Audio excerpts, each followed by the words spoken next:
The man has been in this world for 18 years.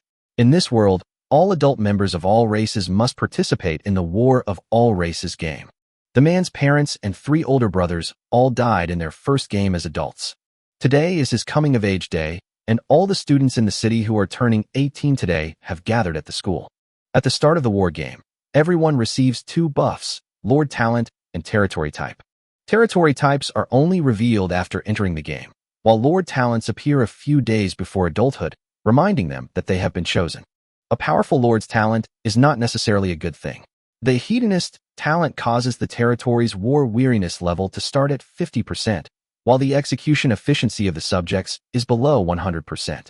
However, he also received 3 positive bonuses: nightly revelry, birds of a feather flock together, and people of similar backgrounds group together.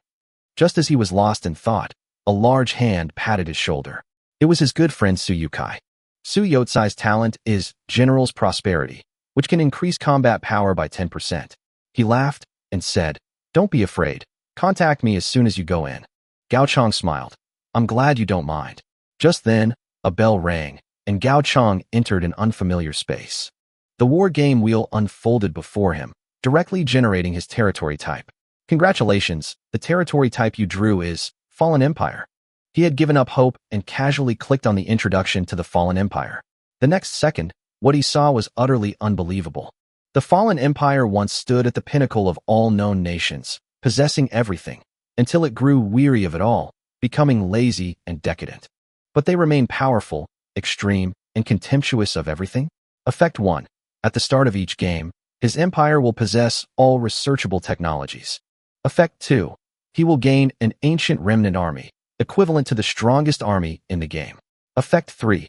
At the start of each game, the territory will have a history of 10,000 years. Effect 4. He will receive maps and star charts of all terrains, caves, wonders, and other features in the game. Effect 5. A territory cannot be born within the territory of one's own race, nor can it be adjacent to the territory of another person. Effect 6. He cannot conduct scientific research, change territorial policies, wage war, expand his territory, construct buildings, or recruit soldiers. The corrupt empire, indeed so corrupt, does nothing at all. Although this is enough to ensure his survival, it also makes him somewhat disappointed.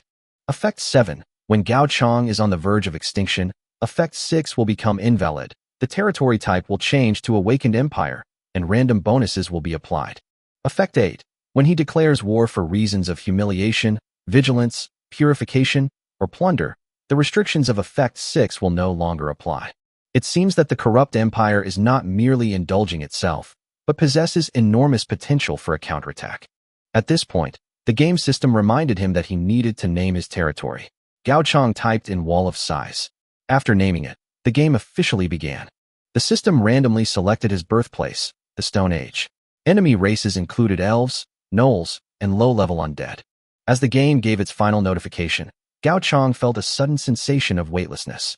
Gao Chong fell from a great height, landing steadily on the ground unharmed.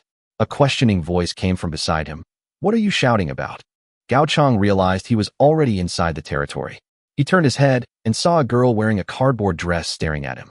The war game is set in the Stone Age, with technology at its peak, so there could never be bronze or iron artifacts. But the wooden watchtowers of the territory before them were built against the mountain, and heavy crossbows made of animal sinews were placed on the towers, with thick and intimidating arrows. The people wore thick cardboard clothes, which were more comfortable than straw or animal skin clothing, and were made of wood pulp, making them very durable. Gao Chong sighed softly. This territory is indeed incredibly powerful. He opened the territory panel and saw the astonishing numbers. Wall of Size, citizens, 13,900. Warriors, 30 Tyrannosaurus riders, 500 longbowmen.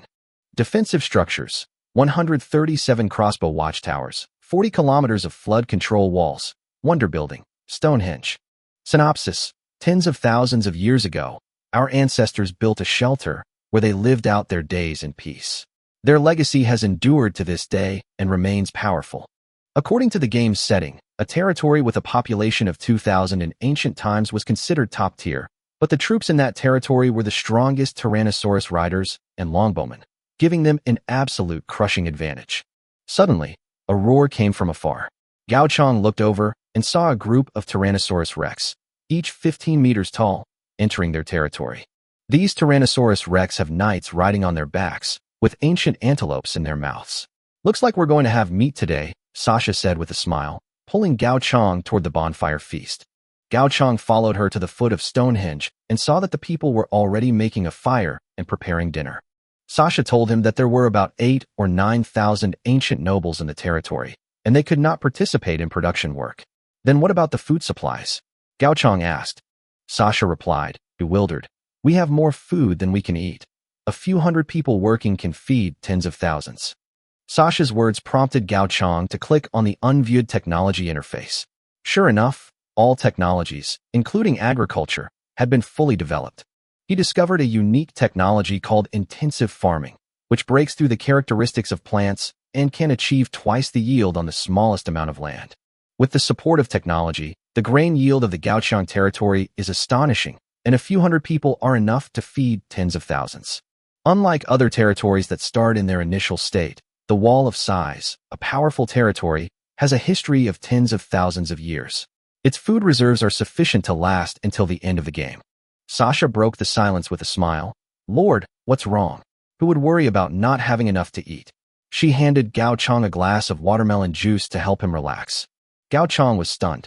Looking at the glass of cold juice, he thought to himself, "This is ancient times. How could there be juice here?" Sasha explained with a smile. "If we store some ice in the winter, we can enjoy chilled fruit juice in the summer."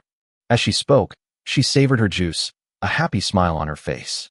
"Is the Lord worried that the plants won't taste good?" Sasha continued. Sasha smiled and pointed to the antelope in the distance. "I've brought you to a barbecue feast." Gao Chong pondered silently. "I want to be alone for a while," he said awkwardly to Sasha. "Okay, I'll call you when the barbecue is ready," she replied, running off to play. Suddenly, a friend request came in. "Peerless General?" Gao Chong accepted the request. The voice in the communication chat said, "I knew you wouldn't be able to get a name change card at the start." Gao Chong laughed when he saw this sentence. "Looks like you're doing quite well. I am the invincible Supreme General of the Changhan Mountains." Suyukai replied with a loud laugh. Gao Chong immediately understood that Suyukai had obtained the name change card by killing a squirrel.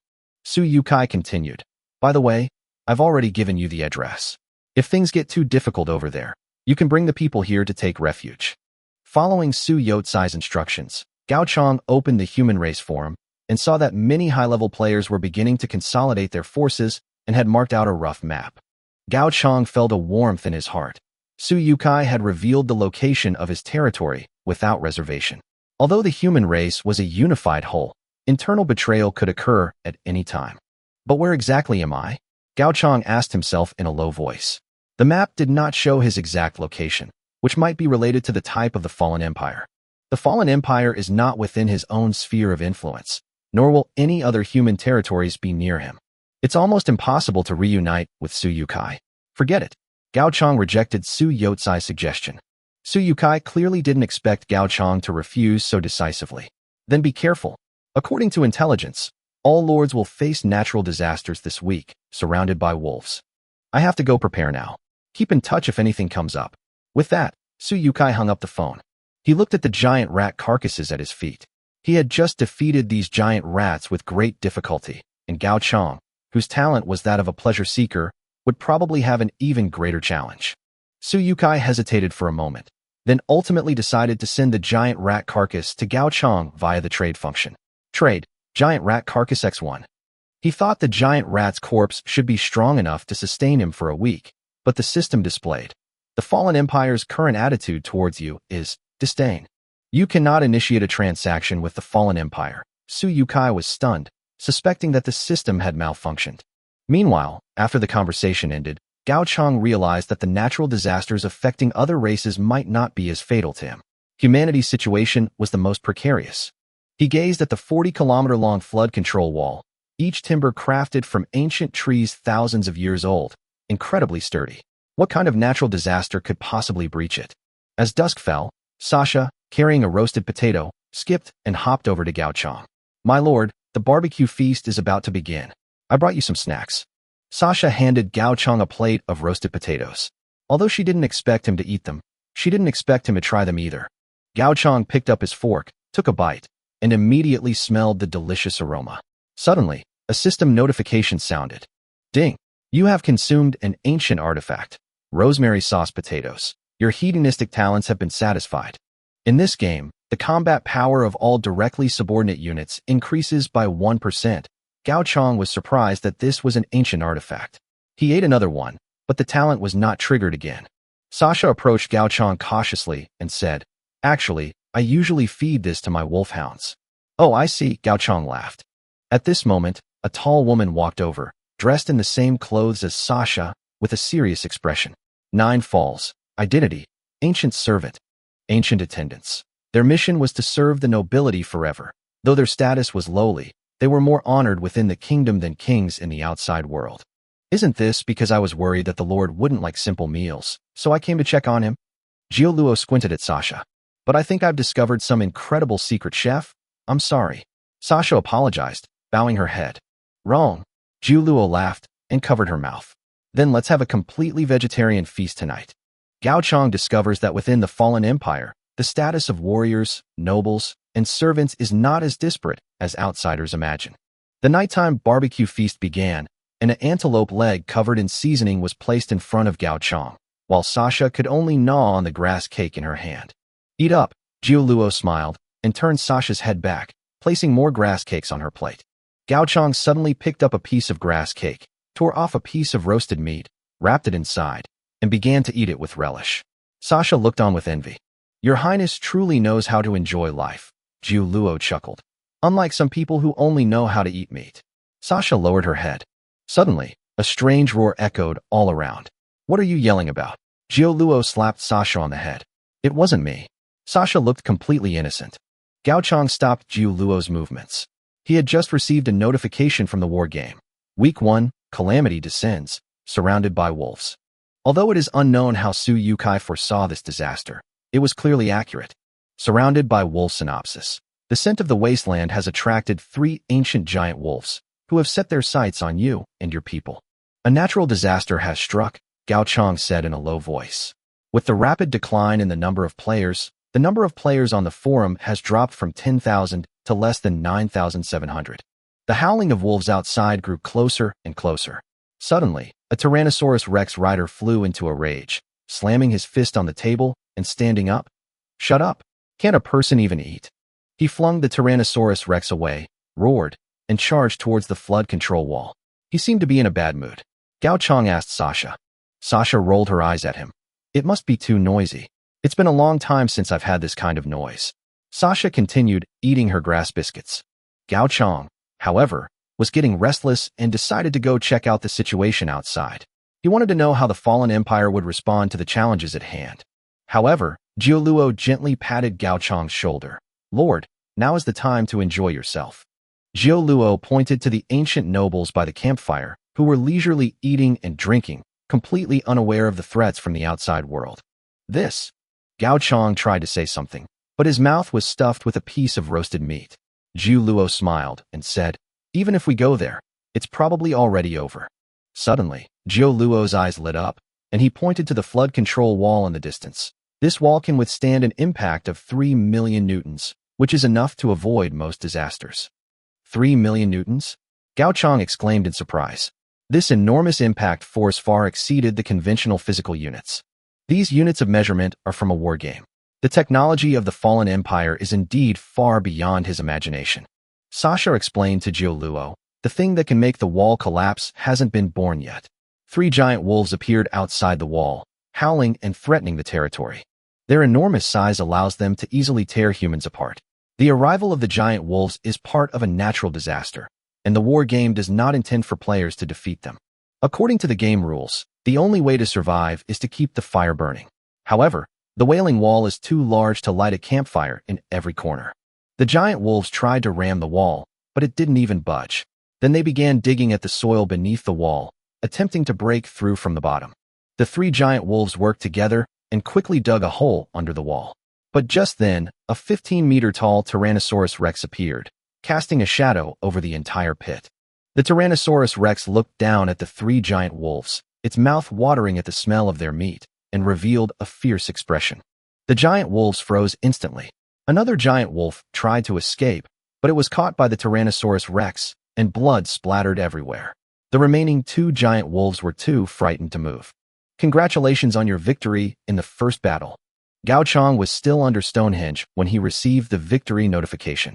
He opened the campaign interface and saw that the enemy had lost 3 frost giant wolves, while he had suffered no casualties. The reward was a parsnip, rare item.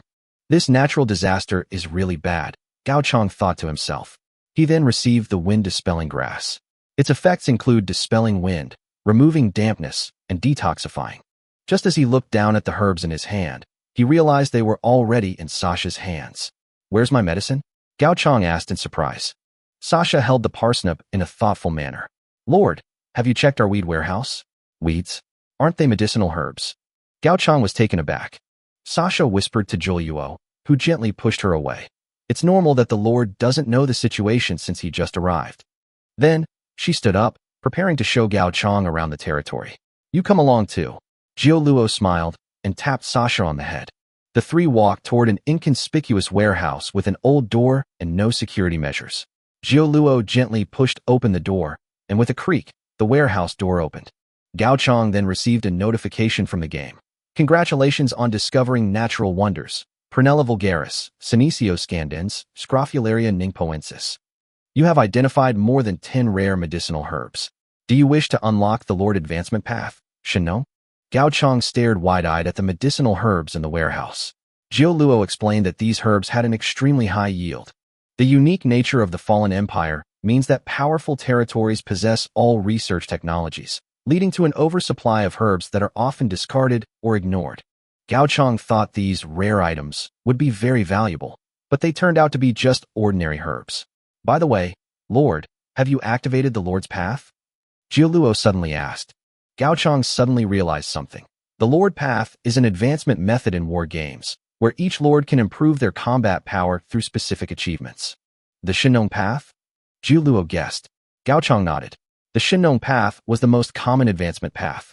It only requires identifying 10 herbs to activate, and the buff effect is extremely strong. It can improve the physique and poison resistance of the people, and also allow the people to identify poisonous foods. Sasha patted Gao Chang on the shoulder, her expression exaggerated. Lord, don't you want to take a more unconventional route? Gao Chang was somewhat swayed by Sasha's words. Then which path should I choose? The miracle path, Sasha said, enunciating each word clearly. That's right. The condition is to witness the demise of a miracle or a miraculous building, Sasha explained smugly. Where are those miraculous buildings? Gao Chang asked. Julyuo immediately interjected. Are you planning to go to the Fallen Empire to find miraculous buildings? Sasha replied with a grin. Hee, you guessed it. Julyuo gave her a hard thud on the head. If others find out, your words will cause big trouble. Julyuo's tone softened. If the Lord wishes to take the path of miracles, you can come with me to the Lord's Hall to see the map. We have already recorded most of the wonders in the world. Gao Chang turned to look at Sasha, thinking to himself that she had hidden so much information, but he also realized that she was only concerned with enjoying herself and had not mentioned these things at all. Suddenly, the wall shook, and the sound of a Tyrannosaurus Rex's footsteps echoed. Sasha exclaimed excitedly, roasted wolf meat. She looked at Gao Chang with anticipation. Shall we go and meet up with Brother Knight first? She suggested. Gao Chang nodded in agreement. The natural disaster had been resolved, and the territory was temporarily free of difficulties. Sasha quickly led Gao Chang towards the knights and saw the aftermath of the battle. The knights were clean and tidy, without any bloodstains, as if they had not participated in the battle. Tissues of flesh remained inside the Tyrannosaurus Rex's gaping maw, and the corpses of 2 giant wolves were tied to its side. The knight jumped off the Tyrannosaurus Rex and walked towards Gao Chang. What do you need, Lord? Why have you come in person? I'll cut off a leg for you, so you can take it back with you? The knight gestured with his sharp stone sword. Meanwhile, Suyukai is facing the threat of 3 giant wolves, and his territory has less than 10 people. Night fell, the natural disaster persisted, and Suyukai faced the giant wolf alone. He approached the firelight, preparing for the challenges to come. The elves relied on ancient trees for protection, while the lower undead hid in the earth, waiting for daylight. Only humans were truly vulnerable to this natural disaster. Just as Suyukai was focused on the giant wolf in front of him, the war game notification sounded. Congratulations to the human Lord Gao Chong for being the first to eliminate the first week's natural disaster. Gao Chong. Suyukai was stunned. After thinking about Gao Chong's talent, he thought, it's just someone with the same name. How could it be him? On the other side, the Null Lord was also shocked upon seeing the report. He led his people in a battle against the giant wolves, but despite his ability to Dynamax, his entire army was wiped out. Why were humans able to solve the natural disaster on the very first day? He wasn't surprised by the Gnolls, the elves, or the undead, but how could humans do it? The Null Lord smiled sinisterly, holding a special talisman in his hand, the Blessing Scroll, Bait, which could transfer the effects of natural disasters to other lords. He planned to use this precious scroll for revenge. Your mistake was showing off, he muttered to himself, aiming at Gao Chong. Should we release the Blessing Scroll, Bait? Release it, the Null Lord answered without hesitation. Surprisingly, the scroll was not used immediately. Instead, a large red exclamation mark appeared. Release this scroll onto the current target. There is a chance it will enrage the fallen empire. Do you wish to proceed with the release? The Null Lord was somewhat confused. What was the fallen empire? He had been trained in the war games, but had never heard of this name before. Yes. He decisively chose to continue releasing the scroll. The exclamation mark disappeared after a 3-second pause, and at the same time, a server-wide announcement sounded. The Null Lord Kale has used a Blessing Scroll, Bait, against the human Lord Gao Chong. This is to report. Human Lord Gao Chong will face all remaining natural disasters against humanity alone for 1 week. When the news spread, all the Lord's expressions changed. It turned out that the Null's blessing meant that Gao Chong would face all the natural disasters alone. The number of giant wolves is staggering. Based on the calculation that each Lord corresponds to 3 giant wolves, Gao Chong will face more than 25,000 giant wolves. One of the elven lords lowered his bow and arrow, abandoning the attempt to kill the last giant wolf. He was secretly relieved that Gao Chong had gotten there first. Otherwise, he might be the one suffering now. Kale's actions alerted most of the lords, and many began to fear that he could control their lives. At this moment, Gao Chong received a message from Suyukai. Hey, did you hear the announcement just now? That guy with the same name as you is going to be in trouble. Gao Chong smiled wryly and closed the chat window, realizing that guy was referring to himself. He looked outside the flood control wall, where the howling of wolves rang out again, more intense and frenzied than before. According to data from the Human Forum, there are 28,500 giant wolves outside, exceeding the number of inhabitants of the Wailing Wall. Kale. Gao Chong murmured the name. Kale had taught him a lesson. All lords are potential enemies. Suddenly, Sasha patted Gao Chong on the shoulder and asked, what is the Lord thinking about? Gao Chong asked, if nearly 30,000 giant wolves were to attack us next, would we still have a chance to escape? Sasha whispered to Jiu Luo. The Lord's war weariness is a bit high. Jiu Luo stuffed a piece of roasted meat into Gao Chong's hand, saying, what are you saying? Soon, the knights returned, followed by more than 20 Tyrannosaurus Rex knights. They could hear the howling wolves echoing outside. A young girl sat atop one of the Tyrannosaurus Rex's back. Gao Chong checked her stats and discovered she was a degenerate resources officer. Her ability to allocate resources is extremely strong, but it has declined significantly due to her long-term quiet life. Upon hearing the howling of wolves outside, she surprisingly showed an excited expression, which puzzled Gao Chong. Sister Yu, Sasha called out. The girl turned around, her smile fading upon seeing Gao Chong. She then leaped off the Tyrannosaurus Rex's back. So the Lord is here too. Shall we go check on the supplies we're about to receive? Upon hearing Jiu Luo's words, Gao Chong realized that there were a full 30,000 giant wolves outside, not 30,000 pigs. He turned to look at Jiu Luo, only to find that she had already handed him a piece of grilled meat, smiling and saying, don't forget to eat. Heiyukin gestured for everyone to follow, and Gao Qiang and Jiuluo successfully jumped onto the Tyrannosaurus Rex's back, with Sasha and Heiyukin following closely behind. Soon, the 4 of them reached the foot of the wall. Jiuluo once again led Gao Chong to the top of the wall, from where they could overlook the entire situation. In the distance, the eyes of a pack of giant wolves gleamed in the woods, their howls mingling with the starlight in the night sky. Hai Yochin's voice interrupted Gao Chong's thoughts. No arson! No arson! No arson! As she shouted, she lit fires on the command towers. Attendants operated ballistae on each watchtower, and archers stood ready to ensure they could breach the wall's defenses. Gao Chong found crossbow-related technologies in the technology panel, including rocket, and long-range shooting. He thought that setting fire to the mountain by lighting the crossbows might solve the problem, but Hai Yuqin had already ordered that no fires be set, so he continued to observe other technologies. With Hai Yuqin's command, fire, the crossbows from dozens of watchtowers whistled through the air, and arrows rained down like raindrops. The wolves seemed to realize that the high walls could withstand the ballista attacks. Each time, the 9 bolts fired by the ballista swiftly wiped out the approaching wolves. Within a minute, Gao Chang saw 6 volleys of arrows rain down, with over 5,000 crossbow bolts launching a dense attack, making the wolf pack's advance extremely difficult. The power left over from ancient times is almost invincible. Even 30,000 wolves could not break through this defense line. At this moment, he saw Hai Yuqin staring at the corpses outside, muttering to herself, "This one would make a good wolfskin coat. That one would make a carpet or a blanket." Sasha couldn't help but drool. Roasted wolf meat, braised wolf meat, steamed wolf meat, stewed wolf meat. Zhu Luo chuckled and sighed. "That's just how they are, Lord. You flatter me." She continued feeding Gao Chang and explained, "With Tyrannosaurus rex around, wild animals in our vicinity rarely approach. The scent of Tyrannosaurus rex keeps them away." Gao Chang nodded, understanding the intimidating power of the apex predator over other animals. Zhu Luo pointed to the wolf carcasses outside and laughed. "These wolves have snow-white fur and firm meat, and they charged bravely, which saved us a lot of trouble." Zhu Luo continued, "In the tens of thousands of years of records, we have never encountered such a good thing. It's no wonder that Sasha and the supply officer are so happy." "Okay, the groceries have been delivered." After learning the details, Gao Chang's tension vanished completely. Even with natural disasters combined, it's just a delivery.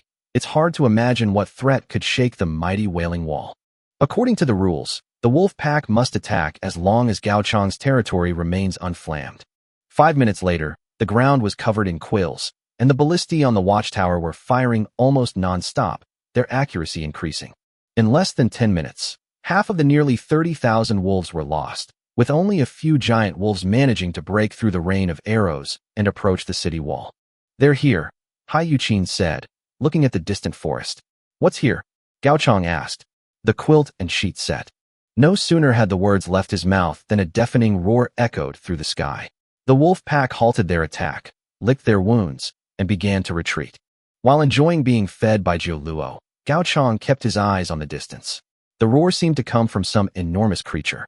Suddenly, several old trees were snapped in half, and a giant wolf emerged from them. How could a pack of over 10,000 wolves not have an alpha wolf? Zhu Luo explained. The Wolf King was about 5 meters tall, followed by dozens of guards, each 4 meters tall. Its appearance attracted Gao Chang's attention. The Wolf King glared at the wall from a kilometer away, clearly sensing Hai Yuqin's malice. The smell of Sasha's saliva also made it howl angrily. The wolf pack regrouped, regained order, and attacked again. This time, they spread out, reducing their losses in the hail of arrows. However, the Wolf King and his guards charged towards the wall in a dense formation, with the guards taking the initiative to shield the Wolf King from arrows. "They can charge in," Zhu Luo said calmly. "The Wolf King will look for weaknesses in the wall and then charge in." Sasha was pale, but Gao Chang did not show any fear, because he knew that everything Zhu Luo said was part of the plan. "Open the gate," Hai Yuqin suddenly commanded. The wooden gate in the wall slowly opened, and the Wolf King's guards rushed in. In an instant, more than 20 Tyrannosaurus rex rushed out and pounced on the guards. The guards were no match for them, and were instantly devoured. The Wolf King realized the situation was dire, but it was too late. The Tyrannosaurus rex snapped the Wolf King's neck in one bite, killing him instantly. Hayukin cheered, "Great victory. Tonight was absolutely a perfect victory." Under the suppression of the rain of arrows, the remaining wolf pack, nearly 30,000 giant wolves, were all driven back. Congratulations on completing a thrilling battle. Enemy casualties: Frost Wolf King X1, Frost Guard X80. Our casualties: none. Chapter 13 Rewards after the natural disaster. Hayukin jumped down from the wall and led her men to harvest wolf pelts. As she walked, she said, "This time everyone will get a wolfskin coat." Gao Chang took the opportunity to check the rewards for this battle. This is a victory against natural disaster, so the reward can't be as sloppy as the previous windbreak grass, right? He opened the reward screen. Rewards: Beast Pen, Building Blueprint, Raptor Night Camp, Oddity, Black Soil, Oddity, 50 Animal Hide Armor, 30 knight saddles, skull hammer, oddity, 50 stone hammers. The rewards are quite generous. There are weapons and equipment, architectural plans, camps for recruiting high-ranking soldiers, and even black soil for farming. These cover almost every aspect of life and combat. Gao Chong saw that the animal pen could be used to raise dragons, and by combining it with the Velociraptor Knight Camp, a cavalry production chain could be formed. Although the Velociraptors weren't particularly powerful, they were still cavalry units. However, these rewards were of little use to Gao Chong. The Fallen Empire is unable to construct new buildings, and all rewards are marked unusable. The Velociraptor Knight Camp, though a rare artifact, is used to recruit soldiers, something the Fallen Empire simply cannot do. As for the black soil, that's even less necessary. Gao Chong knew how wealthy the Fallen Empire was. They could even throw away medicinal herbs so easily, so how could they lack a little land? Therefore, these rewards held no appeal for him. Happiness is gone. He looked at Jiu Luo's confused expression and sighed. Being too wealthy is actually not a good thing. Although you have everything, you've lost the joy. This reward seems great, but it's completely useless to me. He suddenly realized what the Velociraptor Knights could do. Even if they were formed, there would be at most 100 knights. He already had 30 Tyrannosaurus Rex riders at his disposal, capable of easily destroying any cavalry. But it's a waste to just leave it there. He decided to deal with this garbage. Gao Chong opened the friend's interface and initiated a transaction with Suyukai. Suyukai was taken aback when he saw the pop-up transaction request. He quickly opened the trading interface and added the firewood he didn't need. Holy shit. Gao Chong, seeing the pile of wood falling from the sky, couldn't help but shout, "Are you trying to murder me?" A few seconds later, Suyukai realized what was happening, opened his inventory, and stared blankly for a few seconds. Holy crap. Suyutsai's chat window was shaking wildly. Brother Chong, where did you get all this good stuff? Holy crap, cavalry units. Holy crap. Brother Chong, what does the ancient cavalry mean? Holy crap, we even have black soil. We're not worried about food anymore. Holy crap, there's even a beast pen. A complete cavalry training system. Beep beep. Gao Chong simply blocked Suyutsai's harassing messages. Let him calm down. These things are nothing but trash to the Fallen Empire. Gao Chong looked back at the battlefield, where the servants were quickly cleaning it up. They pushed carts full of animal hides back to their territory, piling them up into small mountains. Suddenly, Gao Chong received a game notification sound. You have participated in massive battlefields with over 10,000 creatures. Do you wish to unlock the Lord Advancement Path, Lord of War? You have slaughtered over 1,000 creatures. Do you wish to unlock the Lord Advancement Path, God of Slaughter? You have witnessed tens of thousands of creatures being brutally skinned alive. Do you wish to unlock the Lord Advancement Path, Blood King? 3 options were presented to Gao Chong. The Lord of War and the God of Slaughter could greatly enhance the army's combat power. These options make the powerful Tyrannosaurus Rex even more invincible. Chapter 14 Lord's Hall.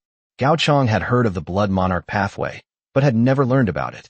The Blood Monarch required witnessing the skinning of 10,000 creatures, clearly an extremely obscure and unpopular pathway.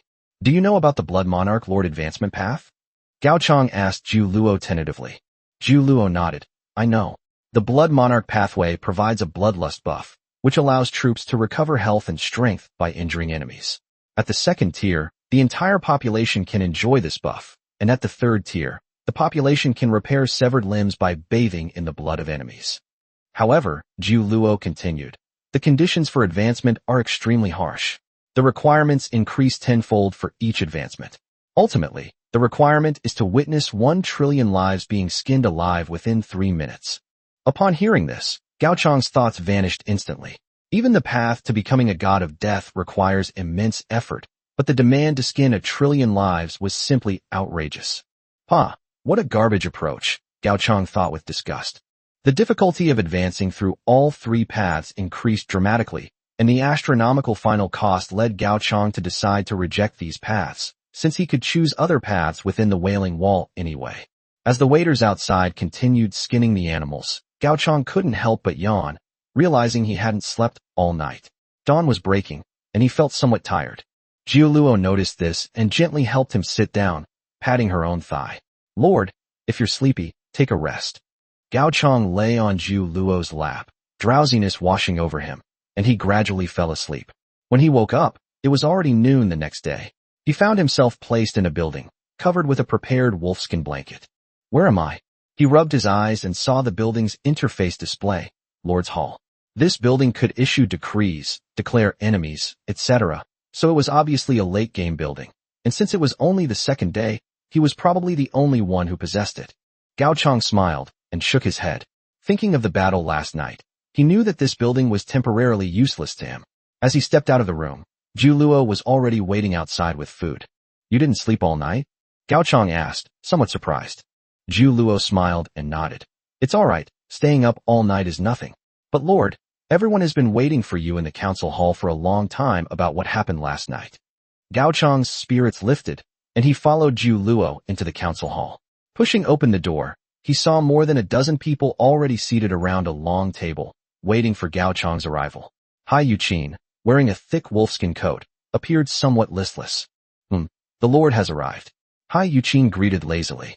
Gao Chang saw the first knight, who had taken the Tyrannosaurus Rex out last night, sitting opposite Hayukin. Gao Chang checked his attribute panel. Lei Hshuo. Identity, Tyrannosaurus Rider Captain. Loyalty, 93. Synopsis. Inheriting the dragon taming methods of their ancestors, they became the strongest beings in ancient times, invincible on the battlefield. Just then, Sasha popped her head out from behind. Wow, everyone's here so early. Chapter 15. Those who sell their heads for profit. Thump. Without hesitation, Zhu Luo tapped Sasha on the head. How come you're even later than the Lord? Sasha covered her head and hurriedly sat down in the empty seat next to her. Zhu Luo sighed, walked to the head seat, and gently pulled out the chair. Lord, please. Gao Chang sat down, and Zhu Luo also found a seat. Hai Yuqin coughed lightly. Now that everyone is here, shouldn't we demand an explanation for what happened last night? Gao Chang glanced around. Apart from Sasha, everyone else had their heads down, seemingly unsure of what to say. Gao Chang also imitated everyone else, resting his chin on his hand and leaning against the table. Hai Yuqin continued. First of all, Captain Lei Hshuo. She pointed at Lei Hshuo. If it weren't for his reckless actions, we wouldn't have been targeted last night.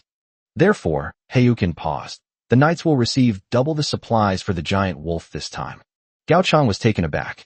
It turned out that Hai Yuqin wasn't going to punish him, but rather to reward him. Lei Hshuo scratched his head and laughed. Haha, tell me what you think of this whole thing. Hai Yuqin continued. Next, we need to ask, who provoked us? That person who dared to provoke us. An officer replied lazily. That's right. Hai Yuqin nodded. We must correct this mistake. They can't let it happen again. You have unlocked the reason for war against Null Lord Kale. Humiliation. Gao Chang glanced at Hai Yuqin and sensed that she seemed to be enjoying herself. Hai Yuqin noticed Gao Chang's gaze, quickly suppressed her smile, and forced a serious expression. Gao Chang asked, how do we find that territory? Currently, all he knows is that the Null Lord's name is Kale. Please wait a moment. This time, it was Zhu Luo who answered him. Zhu Luo walked outside and brought in a huge sand table, which she placed on the table. This is, Gao Chang looked at the sand table in surprise. He realized that this was a map of the fallen empire, much more detailed than the rudimentary maps on the human forums. On the sand table, he saw the location of the Wall of Size, the meeting point of the four races. Zhu Luo continued to explain. Their location was exposed the moment the enemy made their move. She picked up a pebble and placed it on the marker for the Null territory. There is a miracle life here. Kill it, and this area becomes the target area. Gao Chang understood. You mean, Kale killed that miracle life form and used its power to launch last night's attack? Zhu Luo nodded. That's right. That guy is right here. Gao Chang asked, shouldn't we plan a safe route? Zhu Luo smiled and said, it seems that the Lord has not yet fully adapted to the attitude of the superior country. Please repeat these words after me. Selling the first item with a price tag. Zhu Luo said, emphasizing each word. Selling the first item by inserting a sign? Gao Chang repeated. Zhu Luo nodded and pointed to the location of the pebbles in the sand table. What's this? Yes. Gao Chang originally wanted to say it was the territory of the Nulls, but then a thought flashed through his mind and he changed his words. It is the territory of those who sell their heads by bidding. Zhu Luo smiled with satisfaction, then placed a wooden stick on the sand table and pointed to the area between the two places, saying, our road has been planned. The shortest distance is a straight line, and that is our attack route. Chapter 16. The reason for war, humiliation. Is the pretext of war to humiliate the Null Lord, and thus initiate a war of humiliation? Yes, Under Zhou Luo's guidance, Gao Chong launched the war without hesitation, determined to make Kale pay the price for his anxiety and unease last night. Kale was still processing the corpses of the Null warriors. In order to save on the production of his people, he planned to turn the corpses into jerky to supply the warriors. He planned to recruit more people and strengthen the fighting force through a sufficient food supply. Kale believed that defeating this natural disaster would surely bring rich rewards, possibly even rare troop types and camps. He wasn't worried about Gao Chong's fate, believing Gao Chong had already died in the wolf pack's attack. However, Kale was unaware that he was about to be drawn into an intense battle. Fight! Suddenly, a notification popped up on Kale's screen. The Sighing Wall of Territory has declared war on you. Reason for war: humiliation. You are about to enter a state of war. Since the enemy is a corrupt empire, your initial war weariness level is 50%. The rate of war weariness gain is increased by 100%, and morale is decreased by 20% in this war. Note: if you lose this battle, you will receive a special status, humiliated. Kale's expression changed drastically.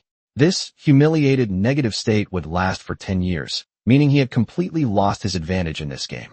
Kale quickly calmed down and realized that even if Gao Chong had miraculously survived the natural disaster, he could still use his concealed position to avoid the enemy's pursuit and prepare to continue developing his forces. However, when Kale saw the Null people in his territory panic because of the declaration of war, his anger was reignited. Haven't you eaten yet? Get to work. Despite Kale's imposing presence, the Nulls began to develop strange feelings towards him, and their war weariness quietly increased.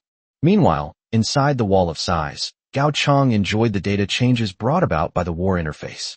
War weariness, plus 1%. Kale's war weariness also began to rise, even surpassing Gao Chong's, indicating that even if Gao Chong did not take the initiative, Kale could not endure the continuous pressure. My lord, Sasha's voice interrupted Gao Chong's thoughts. The captain has assembled the cavalry. Let's prepare to depart. Are you going along too? Gao Chong looked at Sasha with a puzzled expression. Zhu Luo walked over and explained with a smile, let Sasha go with us. You'll understand her role then. Gao Chong nodded. Since he already had a burden, it wouldn't hurt to bring Sasha along. Outside the Lord's Hall, 20 Tyrannosaurus Rex were ready. Hai Yuqin guided Gao Chong to sit on the back of one of the Tyrannosaurus Rex to ensure his safety. Please, Hai Yuqin said, clearly having considered Gao Chong's comfort. Chapter 17. Back then, they were as innocent as infants. Boom. The flood control wall gates slammed shut, and Gao Chong left his territory for the first time, officially entering this barbaric game. The wall behind him receded into the distance, and the group, as Zhu Luo had said, continued straight ahead.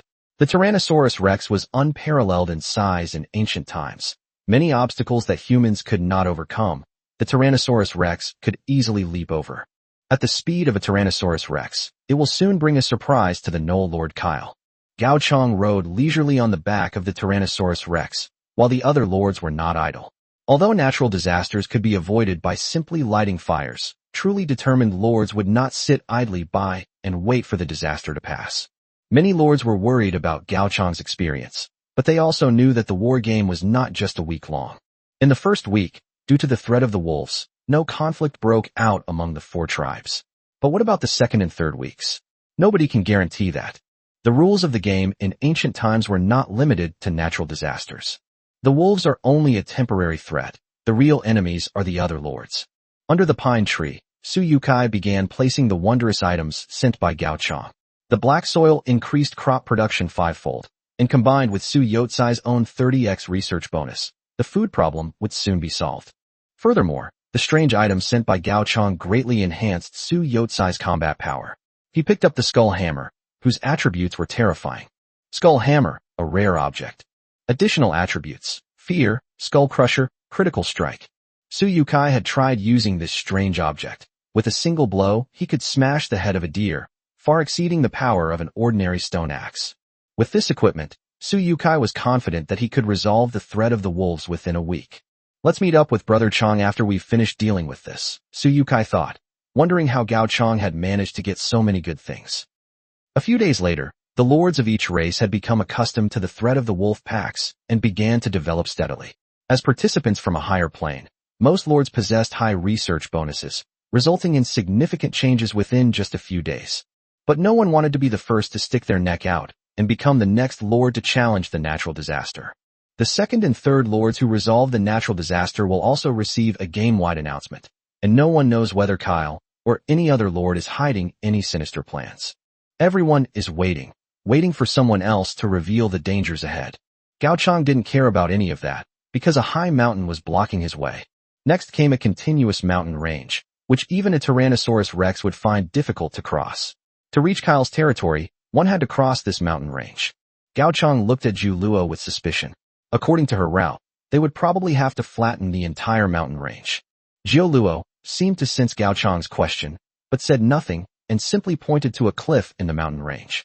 Suddenly, Lei Heshua pulled on the reins, leading the Tyrannosaurus Rex toward the cliff. Boom. The expected splatter of blood did not occur. The Tyrannosaurus Rex rammed into the cliff with all its might, causing it to collapse and reveal a dark, empty hole. When we want to move forward, there are roads everywhere in the world, Zhu Luo said with a smile. Congratulations, Lord Gao Chang, on discovering the ancient civilization ruins, the Foka altar. Foka shrine difficulty A. Review. Not recommended for any lord to explore solo. After the ruins were fully revealed, Zhu Luo turned to Gao Chang and asked, "Do you remember the question I asked you in the Lord's Hall?" Gao Chang recalled that when Zhu Luo pointed to a corner on the map and asked him, he replied, "A nobody who sells his head by placing a signboard." In retrospect, Zhu Luo's question had a deeper meaning. She had anticipated this scene before setting off, and wanted Gao Chang to take a tougher stance when facing the map markings. After breaking through the outer shell of the ruins, the Tyrannosaurus Rex team did not stop, but continued to enter the dark ruins under the command of Heiyukin and Lei Heshua. The ruins were exceptionally large. Even a Tyrannosaurus Rex did not feel cramped inside. As the group entered, a huge boulder suddenly fell from the ceiling, blocking their escape route. Torches were lit, their eerie blue light illuminating the dark passage. Zhu Luo narrowed her eyes slightly, her tone filled with emotion. The ruins of the Foka clan are 3,000 years old. 3,000 years? Gao Chang exclaimed in surprise. It was truly unimaginable that a civilization from 3,000 years ago could leave behind such enormous relics. Yes, 3,000 years ago. Zhu Luo nodded. However, compared to us, they were as naive as infants back then. Chapter 17, Because They Saw Us. The Tyrannosaurus Rex procession moved slowly forward, and Zhu Luo began to recount the history of the Foka civilization. The Foka people began to develop intelligence about 3,500 years ago. Initially, they abandoned running on all fours and gradually evolved more flexible forelimbs. They learned to use fire, mastered Stone Age weapons, and civilization began to take shape. As Gao Chang listened, he couldn't help but think of the lords in the war game. Zhu Luo's description seemed to have a metaphorical meaning. Zhu Luo continued explaining. The altar of the Foka civilization was built 3,000 years ago. People would be sent into the altar to undergo trials, and only the wisest could emerge. Gao Chang suddenly realized that this method was similar to the adult trials in war games, where only those who survived could enjoy the treatment of adulthood. So, the Foka civilization perished because of the cruel trials? Gao Chang asked. Of course not. Zhu Luo interrupted, clearly disagreeing. Even if the trials are brutal, those who survive are the elite. Under the leadership of these elites, the Foka civilization should have grown stronger. This made Gao Chang even more puzzled. If civilizations can grow stronger, how could the ruins be so abandoned? Just as he was pondering, Sasha leaned closer. I know about the Foka civilization, she whispered mysteriously. When they built their altars, they saw us. Us? Gao Chang asked, puzzled. That's right, Sasha nodded. Back then, the Foka civilization saw us in our walls, but they didn't know that our ancestors had been observing them for 500 years. Sasha continued laughing. When they realized we were watching them, they got angry and felt it was a complete insult. Gao Chang was stunned. It turned out that the destruction of the Foka civilization was not due to natural disasters or internal troubles, but because their first encounter with the Wailing Wall brought them an irreparable blow. Gao Chang understood that the Foka civilization, in its 500 years of development, could not match the Wailing Wall, which had a history of 10,000 years and ultimately perished. Zhu Luo smiled and said, We've arrived. The Tyrannosaurus Rex stopped, and the group passed through a passageway emitting eerie blue flames, arriving at a disc. Simple stone statues stood around the disc. These are statues of elders from the Foka civilization, Zhu Luo explained. Gao Chang noticed that the stone statues did not depict humans, but rather resembled hairless monkeys, with long arms and thick legs that made them look like wild beasts.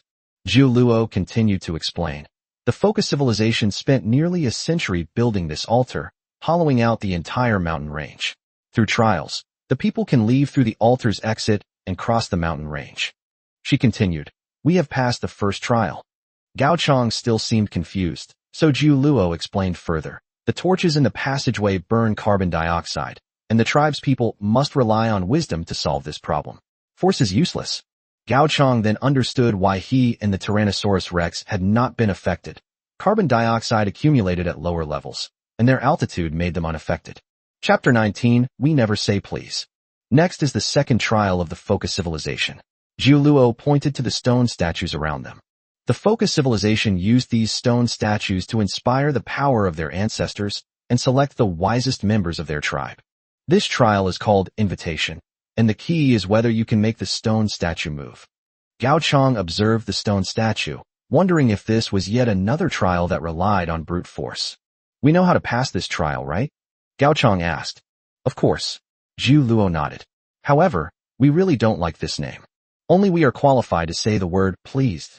Hai Yuqin gave Lei Heshua a wink, and Lei Heshua understood, controlling the Tyrannosaurus rex to charge towards the stone statue. Boom. With each impact, cracks appeared on the stone statue, which eventually collapsed, revealing the hollowed-out pipes. Gao Chang noticed a slight curve in the tray at the bottom of the stone statue, and speculated that introducing steam might have caused the statue to slide into the central disc. However, Lei Heshua had stopped the impact and was directing the knights to push the rubble onto the disc. The disc couldn't withstand the pressure and sank sharply. Thump! The disc slammed heavily onto the ground, kicking up a cloud of dust.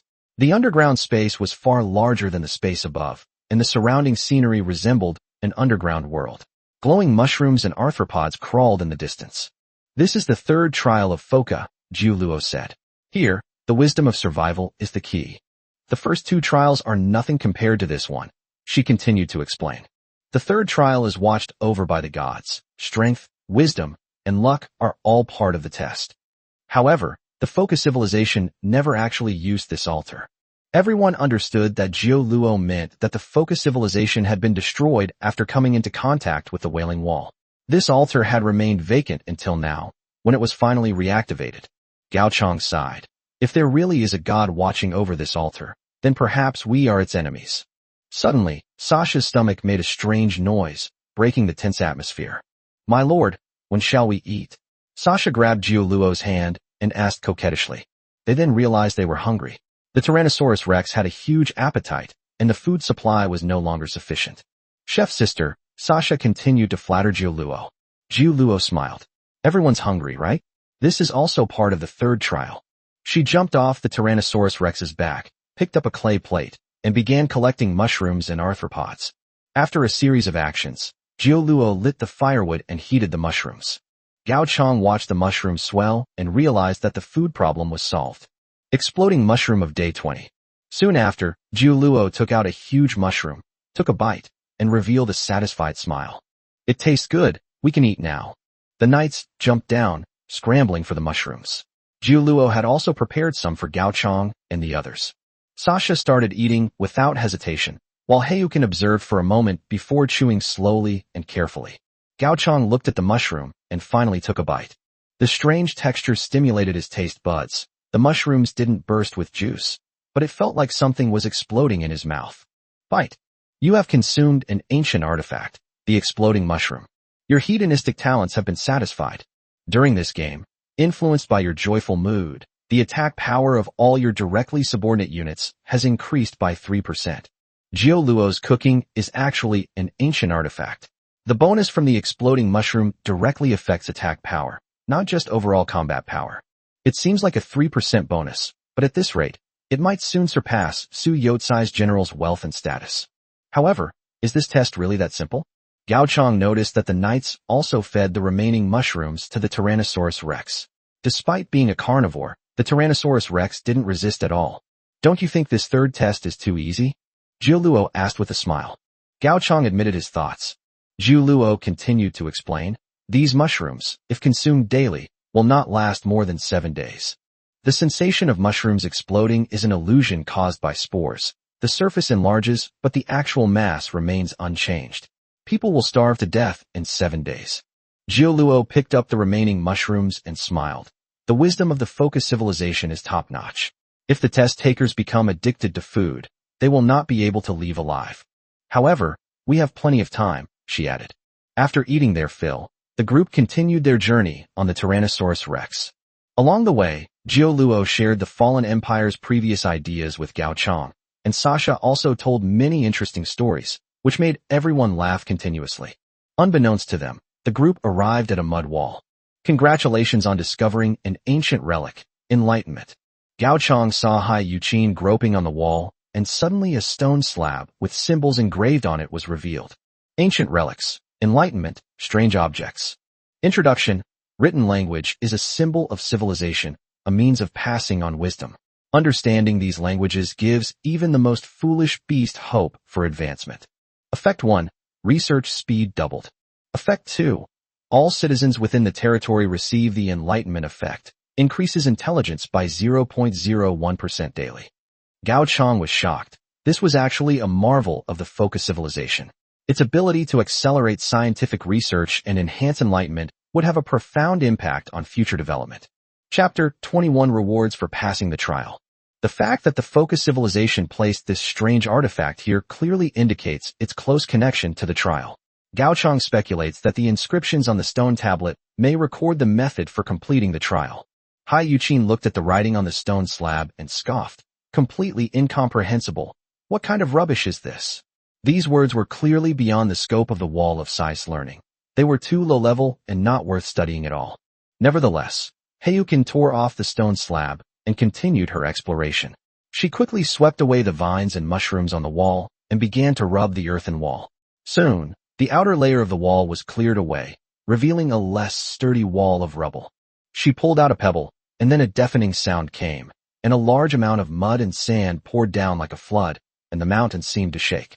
Although the mud and sand did not cause much damage, everyone still felt the tremor, especially Hai Yuqin, who used her wolfskin coat to shield herself from the falling stones. Suddenly, the sound stopped abruptly, and a faint light shone in from a distance. The wall collapsed, revealing a path leading upwards. Is this the way out? Gao Chang asked in surprise. Zhu Luo nodded. The way out of the altar of the focus civilization lies behind the stone slab. If the stone slab is not destroyed, the people will never be able to leave. This makes me admire the design of the focus civilization even more. After all, questioning is the prerequisite for wisdom. Bite. Congratulations. You have found the way out of the Foka altar and successfully completed the focus civilization's trial. In Gao Chang's eyes, the stone slabs Zhu Luo had collected shimmered faintly, but only he could see them. Then, the war game system automatically drew 3 keywords for him. Courage. This civilization once used all its strength to strike at the stronger. Effect. Unlocks the right to recruit troops in the focus civilization, allowing you to train your people into Eagle Snake Warriors. The Eagle Snake Warrior is a unique unit of the focus civilization, possessing the keenness of an eagle and the cunning of a snake. Gao Chang is very interested in this unit. Although he cannot recruit soldiers from it, he can still see its power. Wisdom.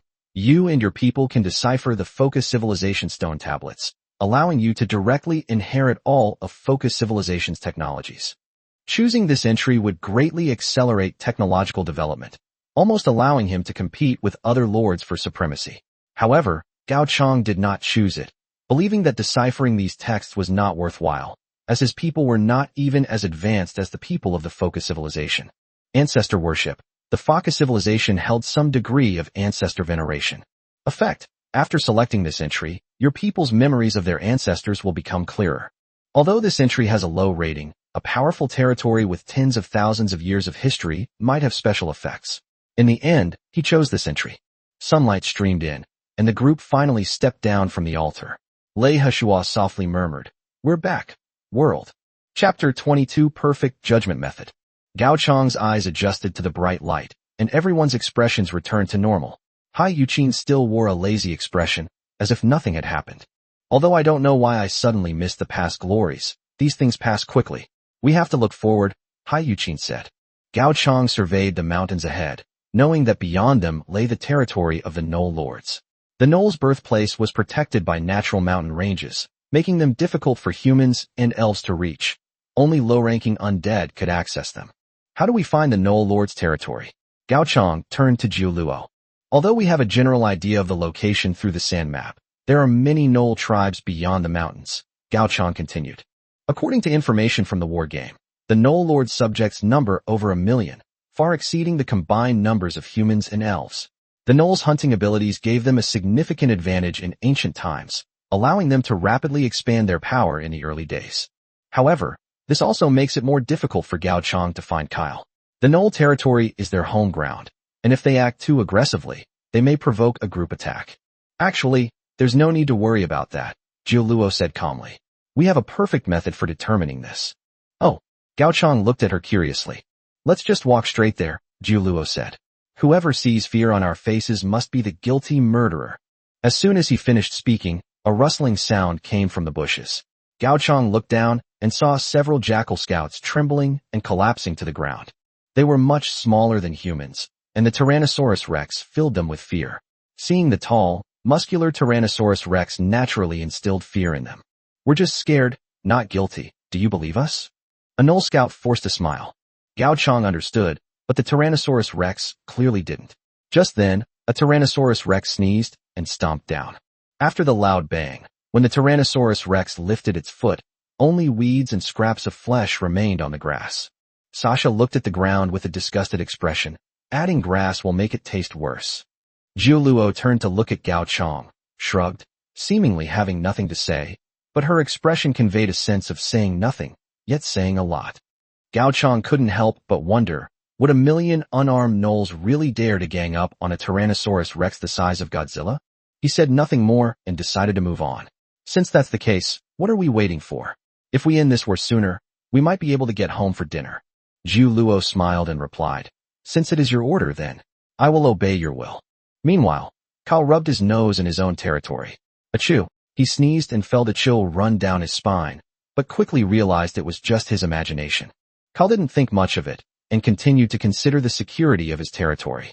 His territory was located in a continuous mountain range, many of which had insurmountable cliffs, making it virtually impossible to launch an attack through these mountains. Chapter 23 Impossible, absolutely impossible. Kale laughed heartily upon hearing Gao Chang's declaration of war. On the final day, surrounded by wolves, while other lords were busy preparing, Gao Chang could do nothing. Kale believed victory was assured, and the other lords wouldn't easily challenge him. His only task was to maintain a low level of war weariness to ensure his development remained unaffected. Kale's war weariness level is 54%, while Gao Chang's is 57%. However, he remains confident that he can easily deal with this war with his superior combat strength and territorial advantage. Just as Kale was engrossed in his plans, a server-wide announcement from the war game rang out. Human Lord Gao Chang kills Knoll Lord Patrick, achieving the first kill of the game. Kale's smile froze instantly. Patrick, the Knoll Lord with whom he had a good relationship, was actually dead? Kale couldn't believe it. He knew Patrick was close to him, but Gao Chang had actually managed to kill him. Kale suspected it might be a coincidence, but he quickly dismissed the idea.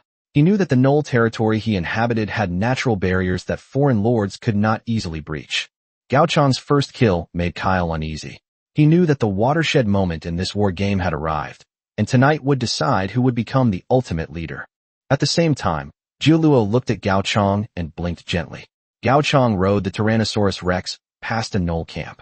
The Tyrannosaurus Rex flattened all the buildings with a single stomp, even crushing the gnolls hiding inside into mincemeat. Upon hearing the report of the first kill, Gao Chang realized he might have mistakenly killed a Knoll Lord. At the same time, the war game continued to pop up multiple notification windows regarding Lord advancement. Congratulations on achieving the first kill of an enemy Lord in a game. Would you like to unlock the Lord advancement path, Purist? Congratulations on slaying a Lord. Do you wish to unlock the Lord advancement path, King of Slaughter? Congratulations on completely destroying a territory. Do you wish to unlock the Lord advancement path, Conqueror? Gao Chang rejected all of these advanced options, lamenting that these high-end pathways no longer held any appeal for him. He turned to the miraculous path Sasha had mentioned, his resolve wavering even more. Now that Kale had gotten there first, perhaps he should also make some choices. At this moment, Hai Yochin's voice interrupted Gao Chang's thoughts. She pointed to a Tyrannosaurus rex, which had a Null's arm in its mouth, while the Null wore a smile, seemingly unafraid of the Tyrannosaurus rex. Sasha looked at the Null with curiosity. This Null isn't afraid of us at all. Zhu Luo nodded. It seems he's different from those foolish Nulls. She then turned to Gao Chang. However, the Tyrannosaurus rex has been gone for so long, it wouldn't be bad to give him some fodder. The Null's expression changed slightly, but he maintained his smile. Gao Chang interrupted Zhu Luo, asking, "Do you know where Kyle's territory is?" Chapter 24 Betrayal and Turncoat. Kyle. The Null was taken aback. Was it that bastard who lured these monsters here? Now, the Lord has been trampled to death by the Tyrannosaurus rex, and the Nulls have long lost their loyalty. Kyle is just an outsider, and betraying him would be no big deal for him. Of course I know. The jackal smiled obsequiously at Gao Chang, secretly relieved that he wouldn't die.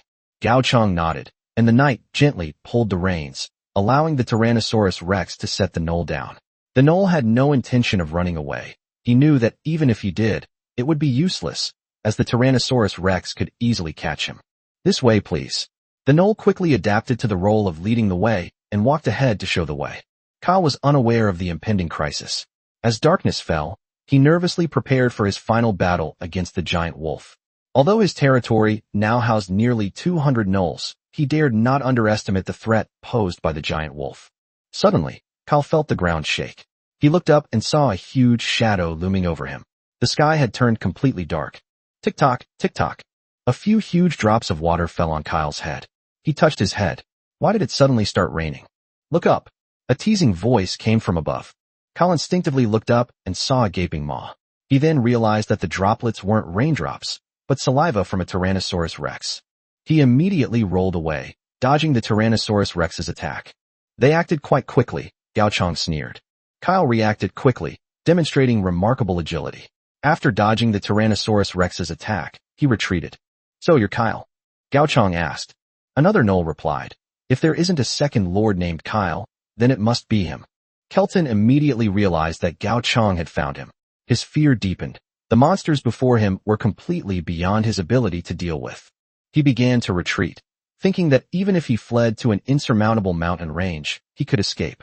But just as he was about to leave the attack range, the Null suddenly shouted, "My lord, he's trying to escape." Damn it! Kyle rolled to the ground again, dodging the Tyrannosaurus rex's attack. This time, he hid next to the thatched hut in the heart of the territory. Although the thatched hut could provide shelter from the wind and rain, it was utterly ineffective against the Tyrannosaurus rex's attacks. Gao Chang leaned against the bamboo basket, watching Kyle flee in all directions, feeling no tension. Faced with 20 Tyrannosaurus rex, Kyle's Null army dared not advance. They were more like onlookers. Kyle was furious, but he couldn't force his troops to attack, as that would lower their loyalty and even increase their war weariness. War weariness plus 3%. War weariness plus 1%. Each time Kyle escaped, his war weariness level increased, and in just a few times, it surpassed that of Gao Chang. Enough! Kyle couldn't help but roar. The Tyrannosaurus rex stopped moving. Kyle thought it was his roar that frightened them, but in reality, it was Gao Chang who stopped the knight's actions. Gao Chang looked at Kyle curiously, wondering what he would say next. Kyle stared at the Null guide at the Tyrannosaurus rex's feet, then looked at Gao Chang. His eyes were filled with doubt and apprehension. He couldn't understand how Gao Chang could possess such outrageous unit types when the war game had only been going on for a week. Humans had never tamed Tyrannosaurus rex in ancient times. He didn't understand how Gao Chang had managed it. I admit I was wrong before, Kyle finally said. But when it comes to interests, nothing is insurmountable. Gao Chang looked curious. Oh, that's right, it's all about profit. Kyle's lips curled into a strange smile. I'm still of great use to you. For example? Gao Chang asked. For example, I can access the Null forums. Kyle said hastily. If you spare me, I guarantee you'll know everything that happens among the Null lords. Furthermore, the Null terrain will be revealed to you, giving you a chance to win this war.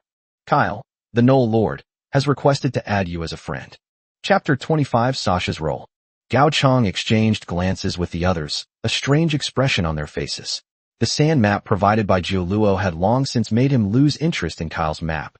The map Kyle could provide was merely a rudimentary version from the human forum, utterly incomparable to the sand maps left behind by the ancestors of the fallen empire. At this moment, Sasha jumped out from beside Gao Chong and sneered with a dissatisfied tone. You think you're qualified to talk to us about cooperation? I really don't know how you were manufactured. You don't even have brains. She continued her sarcasm. You're just wild dogs that walk upright. You don't even have a sense of shame, and I don't know why you don't cover up all that fur on your bodies. Kyle's face flushed red, clearly showing both anger and shame. Gao Chong was somewhat surprised, not expecting Sasha to be so sarcastic. He had only known that Sasha had some bad ideas and a gluttonous habit, but he hadn't expected her to be so eloquent. Kyle couldn't help but roar. I'll kill you. He charged at Gao Chong and Sasha, completely abandoning their previous cooperation proposal. Despite the Tyrannosaurus Rex before him, Kyle no longer hesitated, determined to take revenge. The jackals also charged towards Gao Chong and Sasha, their angry roars echoing throughout the area. The Tyrannosaurus Rex roared excitedly and immediately engaged the gnolls in a life-or-death battle. Although the gnolls were brave, they were no match for the Tyrannosaurus Rex. Gao Chong watched as the Tyrannosaurus Rex easily crushed the gnolls like insects, instantly resolving the conflict. Kyle attempted to climb onto the Tyrannosaurus Rex to attack Gao Chong, but was successfully kicked away by Lei Hashua's Tyrannosaurus Rex. Although Kyle was large enough to dodge several attacks, he was eventually kicked away by the Tyrannosaurus Rex and crashed heavily to the ground, coughing up blood. Fight! The War Games notification sounded. Congratulations on your victory in this battle. With Kyle's death, Gao Chong immediately gained victory, but at the same time, the war objective could not be achieved, and the only option was to destroy the territory. Occupation. You can occupy the territory of the opposing lord, not selectable. 2. Plunder. You can plunder territory and obtain 80% of its resources. Requires you have already occupied the entire territory of the opposing side. 3. Destruction. Destroy all facilities in the territory and prevent other lords from occupying it. Requires complete occupation of the opponent's territory and utter defeat of their military forces. 4. Achieving war objectives. Requires the other party's consent. Gao Chong did not choose to plunder or destroy because he did not need these resources. He directly chose the destruction option. Kyle's territory was instantly destroyed, Null corpses littered the ground, and the once thriving Null tribe was now a desolate wasteland. Soon after, night fell, and 3 giant wolves emerged from the forest, seemingly drawn by Kyle's death. However, they stopped halfway, as if sensing something amiss. Chapter 26 Barbecue. Barbecue. Sasha's shout drew the attention of all the Tyrannosaurus Rex to the giant wolves. They were already in sight, with no chance of escape. Before the wolves could flee, the Tyrannosaurus Rex pounced, biting off their heads. However, the Tyrannosaurus Rex did not eat the wolf meat. Instead, it spat the wolf heads aside. They were already too full and had no appetite for anything else that night. Just then, the war game notification sounded. Congratulations to Null Lord Sahar for defeating the Scourge surrounded by wolves, becoming the second lord in this game to resolve the Scourge's threat. Oh, Gao Chong glanced at the corpses of the 3 giant wolves, a playful look in his eyes, then turned to look behind him. Cold sweat dripped down the face of the Null who had been pointing the way. Aren't you going to say something, Lord Sahar? Gao Chong asked with a smile. A lord of your stature, pretending to be a subject of another lord, that's not how you should behave. Sahar's legs went weak, and he knelt down. My lord, spare my life. My territory was slaughtered by Patrick, and I was forced to become his subject in order to survive. Sahar's eyes darted around, and he said in a low voice, My lord, who do you want to kill? If I know, I'll take you there immediately without hesitation. Unlike Kyle's arrogance, Sahar looked like a wagging-tailed lapdog. He was far smaller and less ferocious than Kyle, and didn't even dare to discuss cooperation with Gao Chong. Gao Chong was then drawn to the notifications from the war game and continued to watch the screen. Just after Sahar's announcement ended, new announcements began to arrive. Congratulations to Undead Lord Thorpe for defeating the Scourge surrounded by wolves and becoming the 3rd lord to resolve the Scourge in this game. Congratulations to Elf Lord Jingya for defeating the wolves surrounding her and becoming the 4th lord to resolve the calamity in this game. Congratulations to Human Lord Starsword. Congratulations, Null. As more and more lords dealt with the wolves surrounding them, the war game's announcement screen was flooded with messages until the 10th lord's report finally came in. Gao Chong noticed that the 10th lord's information was particularly interesting. Congratulations to Human Lord Peerless General for defeating the wolves surrounding the Scourge and becoming the 10th lord to resolve the Scourge in this game. Gao Chong knew who the peerless general was, so it seems Su Yotsai's artifact did have some effect. The artifact, the name change card, didn't appear to have been used by other lords, which made Gao Chong realize that Su Yotsai's security had greatly increased. This information gave Gao Chong pause for thought, and in a short time, 10 lords had dealt with the encirclement of wolves. Next, the watershed moment would arrive among the lords of each race. Whoever could stand at the top of the war game would determine leadership tonight. Gao Chong looked at Sahar and casually waved his hand. All right, get up. He was satisfied with Sahar's attitude. As for Sahar becoming the second lord to solve the natural disaster, it was a reward for guiding him. Sasha, on the other hand, was completely absorbed in the upcoming barbecue. After Jiu Luo and the others dealt with Kale, they became lazy and paid no attention to Sahar, the Null. Sizzle. The aroma of roasted wolf ribs wafted through the forest. Thanks to the spices from the Nine Falls belt, otherwise the group would have had to settle for the simplest of grilled meats. Although barbecuing in the dark was somewhat dangerous, the scent emanating from the Tyrannosaurus Rex kept the surrounding wild animals at bay. After the barbecue was ready, Sasha immediately grabbed a piece of rib. The giant wolf meat was clearly the best way to cut through the greasiness. Gao Chong walked over to Jiu Luo and handed some wolf meat to Sahar. Sahar looked at the meat Gao Chong handed him, clearly not understanding Gao Chong's intention. He held the meat with a puzzled expression, seemingly hesitant to eat it. I'll just give it to you, Jiu Luo said directly, her tone revealing impatience. Gao Chong watched Sahar's actions helplessly, then picked up another piece of wolf meat. How about you tell me your story? Gao Chong asked with a curious look. Sahar mentioned that his territory had been massacred by Patrick, which piqued Gao Chong's interest. Gao Chong wasn't showing sympathy, but rather was intrigued by Sasha's story. Chapter 27: The Path of the Defectors. Hearing that someone was interested, the knights gathered around, making Sahar somewhat uneasy. Although he was forced to recount his unfortunate story, he didn't want to do it. But now, with everyone staring at him, he had no choice but to bite the bullet and begin.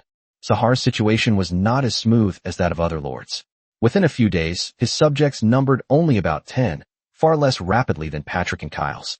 Sahar's goal was simply to survive the game, but the Null lords around him were too capable, making him a victim. Patrick massacred Sahar's people and destroyed his territory for a simple reason.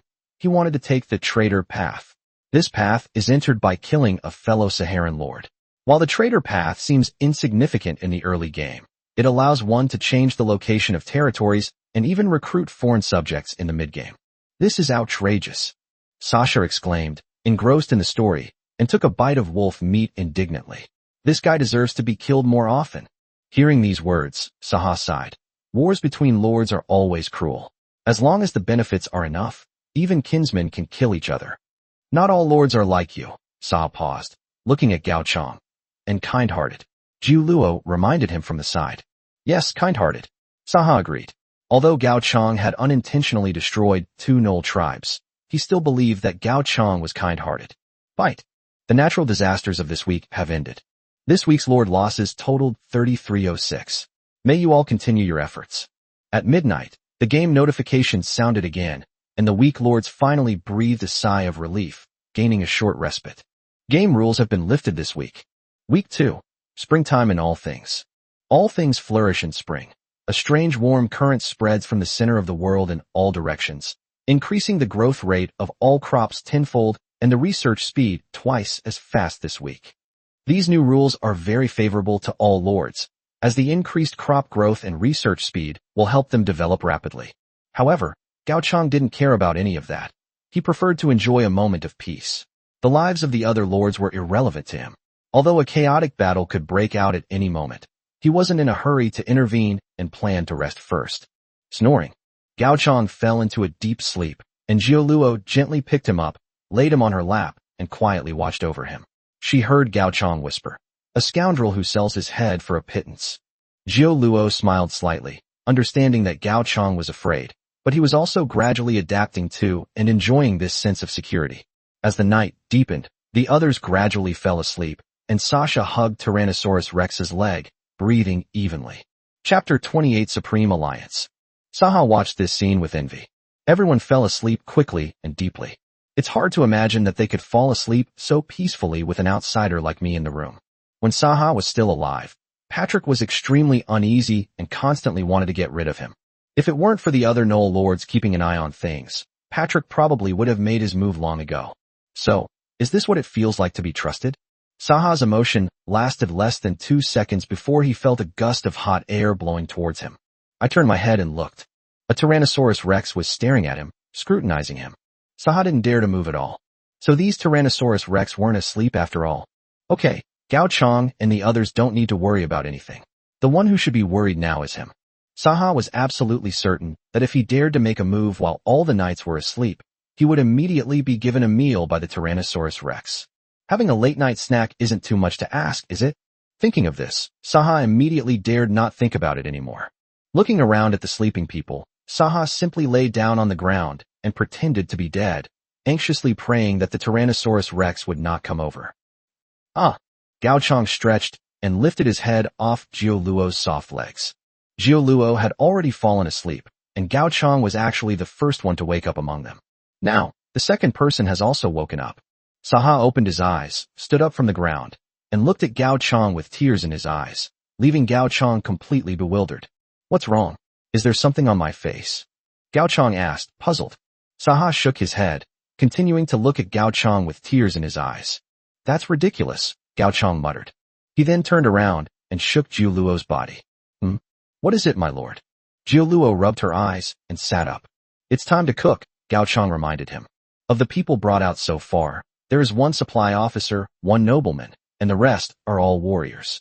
Logically speaking, cooking a meal shouldn't be difficult, but unfortunately, everyone is too lazy to cook. Therefore, the responsibility of cooking still falls to Jiu Luo. Okay. Jiu Luo yawned and stood up. After stretching, Jiu Luo felt much more energetic. After waking everyone up one by one, Jiu Luo began to prepare breakfast. Gao Chang sat to the side, looking at the chat messages in the war game. After sleeping all night, Gao Chang's chat window was almost overwhelmed with messages. Peerless General, are you there? Are you there? Are you there? Gao Chang silently replied with a 6. Unexpectedly, Suyukai replied to the message instantly. You finally replied. I thought you gave me all the good stuff and got robbed by another lord. I was so scared. Gao Chang didn't know what to say, so he could only reply with another 6.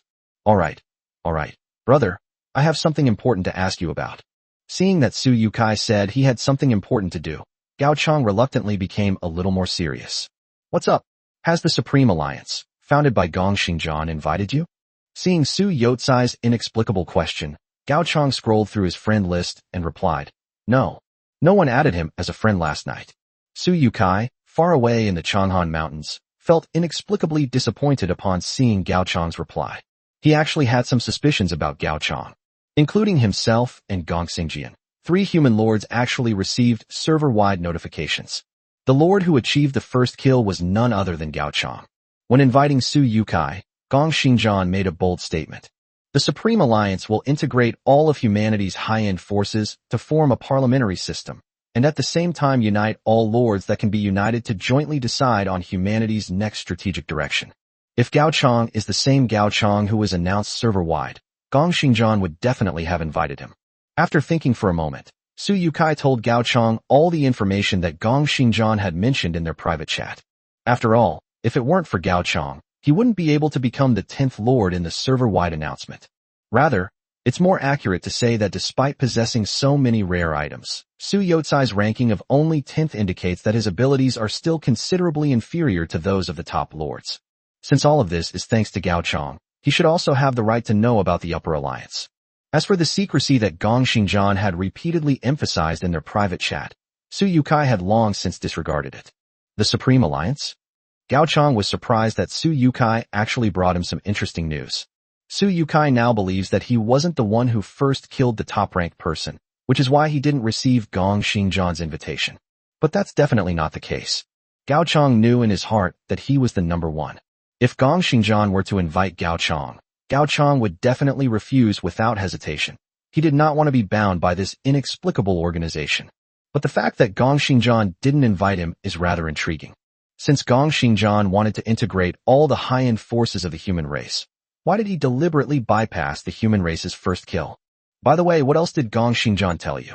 Gao Chang asked Suyukai through his friend. Let me think about it. Suyukai thought for a moment and then replied. He also said that after the establishment of the Supreme Alliance, He would be the leader, and I would be the deputy leader, and the two of us would jointly control the power of the alliance. The more I listen, the more interesting it becomes. Gao Chang's lips curled into a smile. If a parliamentary system is to be established, then why is it that the leader and deputy leader share power? Moreover, since the two of them share power, do the opinions of others really matter? Suyukai then mentioned some unfamiliar names, seemingly some of the human race's most outstanding talents who had triumphed over packs of wolves. They will serve as elders of the Supreme Alliance, possessing the right to deliberate within the alliance. What is their relationship with Gong Xingjian? Gao Chang suddenly asked directly. Suyukai was somewhat confused. How could I possibly know that? Gao Chang sighed. His brother is definitely general material. No wonder Gongxing's sword wants to implement a parliamentary system. Gong Xingjian was in charge of recruiting elders, but in reality, it was just to make an appearance. At that time, no one would know Suyukai, so what say would Suyukai have in the Supreme Alliance? In reality, it was nothing more than Gong Xingjian's one-man show. Oh well. Gao Chang did not remind Suyukai to stay away from the Supreme Alliance. Suyukai ultimately got himself into trouble for being famous. The title of Peerless General has already resounded throughout the human territory. Even without the Gongxing sword, there's no doubt that other people with ulterior motives would approach Suyukai, and the consequences might be even worse.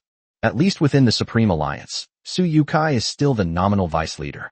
Although Gong Xingjian had ill intentions, he wouldn't really break ties with Suyukai. Since that's the case, let him do whatever he wants in the Supreme Alliance. It was time for him to eat, and Gao Chang glanced at Jiuluo. Chapter 29, Die at My Doorstep? The remaining wolf meat from yesterday has already been cooked by Jiuluo. The fragrant grilled ribs were carried onto the back of the Tyrannosaurus Rex, which meant it was time for them to leave. Several days have passed since he left the Wailing Wall, and there's nothing worth lingering about in this Null territory. Are you leaving? Seeing the Tyrannosaurus Rex get up and head back the way it came, Sahar's expression was complicated. Should he be glad? Fortunately, Gao Chang had no intention of killing him. But when Gao Chang was about to leave, Sahar couldn't help but feel a little flustered. Lord games are not child's play. Once Gao Chang and his powerful enemies leave, without Gao Chang's deterrent, what will become of Sahar? Keep in mind that he is currently just a lord without any territory. However, Gao Chang still left. Saha's story last night was indeed very interesting, and Sasha empathized with it. But what does that have to do with them? After a story is finished, it's over. Why would those outside the play care about the fate of those inside? The Tyrannosaurus Rex's figure gradually disappeared into the distance. As Saha stood alone, he felt as if pairs of eyes were beginning to stare intently at him from the forest. Without any subjects, he felt utterly unsafe in this place.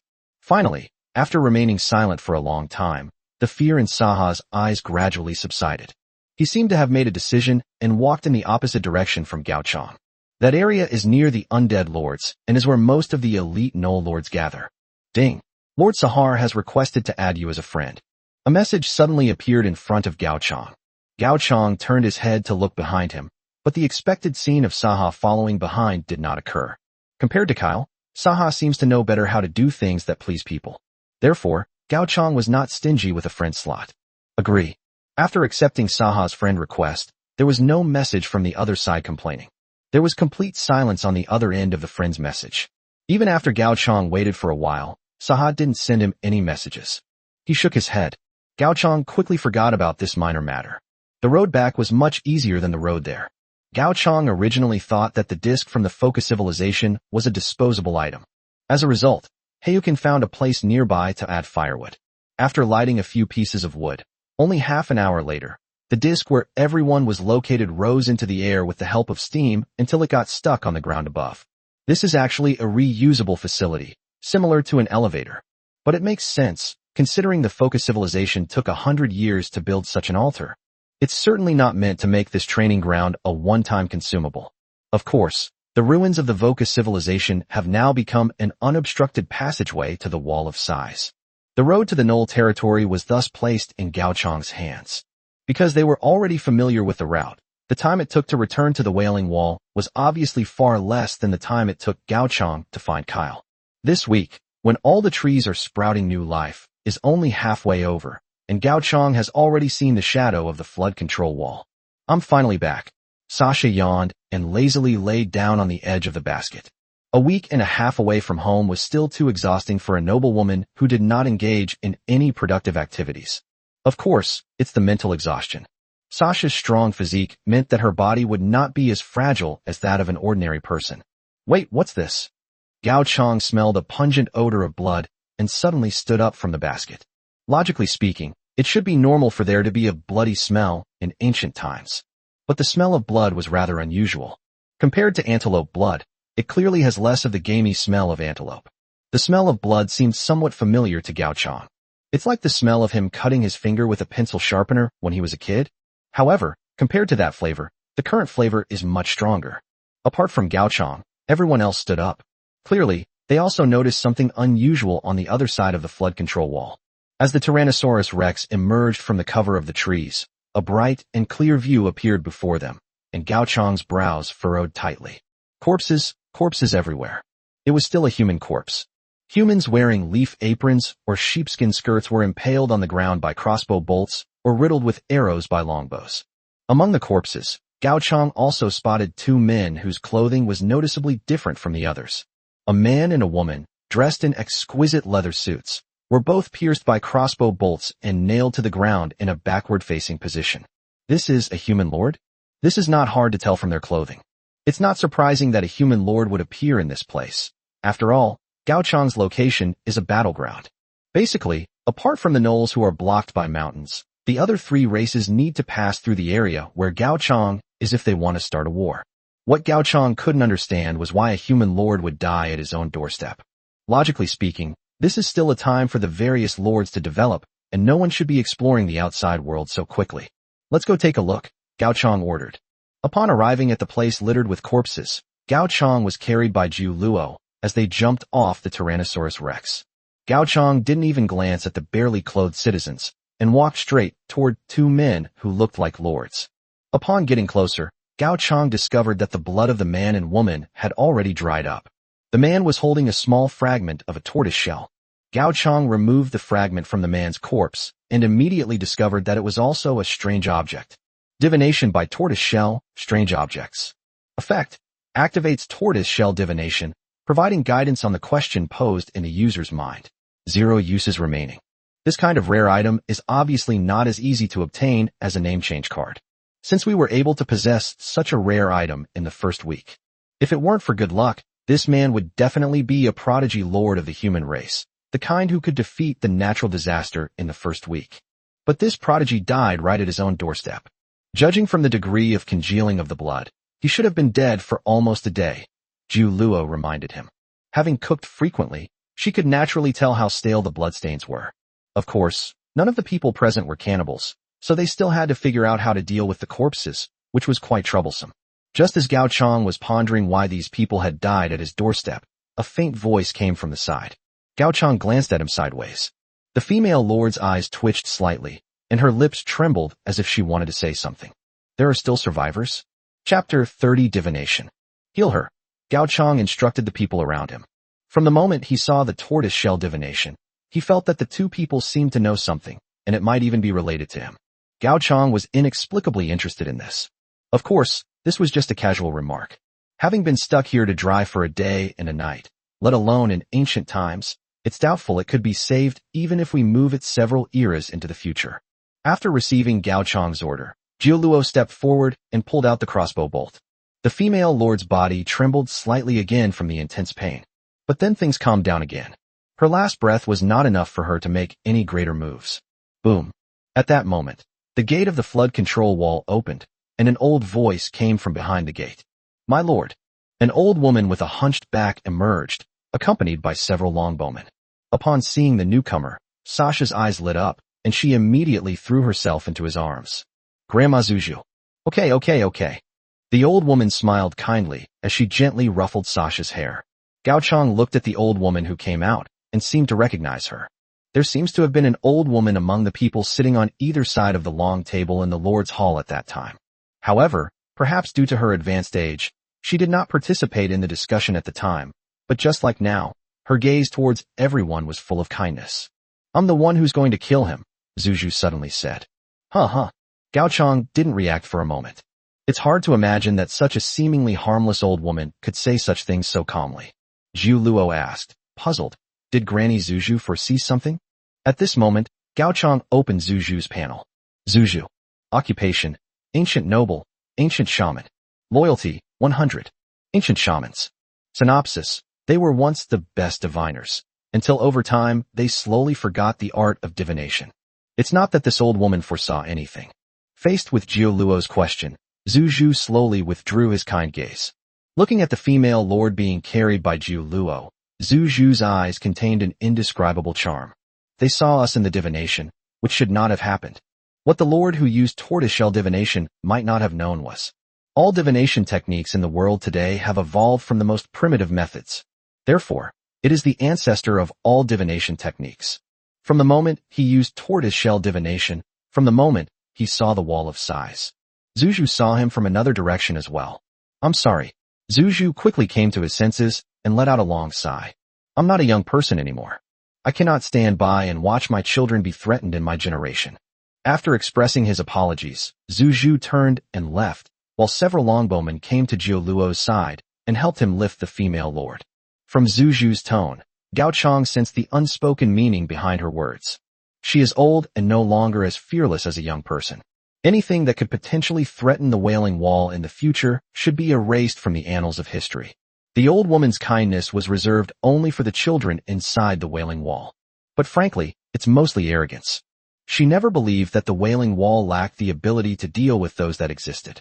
The future is the future, and the present is the present. Those who die now have no future. She knew this principle even without divination. Should we still save them? Jiu Luo and Sha looked at Gaochang. Grandma Zuzhu's words make some sense. Since these people could see the wall of size in the tortoise-shell divination, they must have something on their mind about this territory or Gaochang. But the two of them were young at the time. Compared to the elderly, Jiu Luo and Sasha clearly lacked the sense of decline unique to the fallen empire.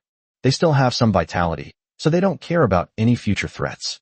The Foka civilization developed for many years and was once so powerful, but in the end, it all vanished like a bubble in the face of the corrupt empire. Let's try our best to save them, Gaochang said after thinking for a moment. His thoughts were actually somewhat similar to those of Sasha and others. But more than anything, he knew that this war game wouldn't last long. It is simply impossible for a lord to develop to the point where he can threaten the Wailing Wall. After receiving Gaochang's affirmative reply, the group led the female lord toward the abandoned warehouse. The remaining Tyrannosaurus riders were simply disbanded on the spot. Can it really be saved? Halfway there, Gaochang couldn't help but ask out of curiosity. He was just saying it casually. After all, they've already become what they are. In ancient times, it seemed impossible to save them, right? We might not have been able to save them before, but we might be able to now. Jiu Luo did not give a very definite answer. Upon arriving at the abandoned warehouse, Gaochang was immediately taken aback by the state of the warehouse's exterior. This week already had the Everything Grows New Life buff, and the Fallen Empire had also maxed out its planting technology. This boost isn't just addition, it's a terrifying multiplication. Therefore, within the Fallen Empire, the growth cycle and yield of herbs have been increased to an alarming level. Now, the herbs that were already plentiful are now even more plentiful. One by one, herbs marked as rare and precious in ancient times were casually piled up on the muddy ground outside the warehouse, forming a small mountain. If these things weren't so bitter that even dogs wouldn't eat them, they might have already been culled and used as animal feed. Jiu Luo instructed a longbowman to find a large pot for stewing meat, fill it with water, and then put in various herbs that Jiu Luo recognized or did not recognize. Then, the large earthenware basin was placed on the fire. When the water reached a certain temperature, a fragrant aroma wafted out, making one want to drink it. Only then did Jiu Luo release the female lord. I don't think this woman's wound is fatal. She's just lost too much blood. That's why the herbs I just added are the main ingredients for a blood-nourishing soup.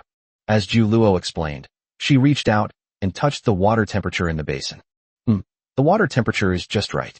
Gaochang's lips twitched slightly. Those in the know would understand that Jiu Luo was preparing a medicinal bath, but those movements just now seemed more like she was making soup. Taking advantage of the time, Gaochang also started looking at the technology tree interface. The method Jiu Luo is currently using comes from one of the ultimate technologies in herbal medicine, medicinal baths. Medicinal bath. Description: herbal baths provide 10 times the recovery power of basic potions, and this recovery power increases with the growth rate of the planted students, providing additional benefits. There is also a small note below. Note: the amount of medicinal materials wasted in medicinal baths is an horrifying amount that would have been unbearable in ancient times. Please research this technology with caution. Chapter 31 Cannibals? Does resilience increase with growth rate? Gao Chang seemed to have seen something extraordinary. The fallen empire's agricultural technology tree is also maxed out, resulting in extremely high crop growth rates. And then there's the special blessing of springtime this week.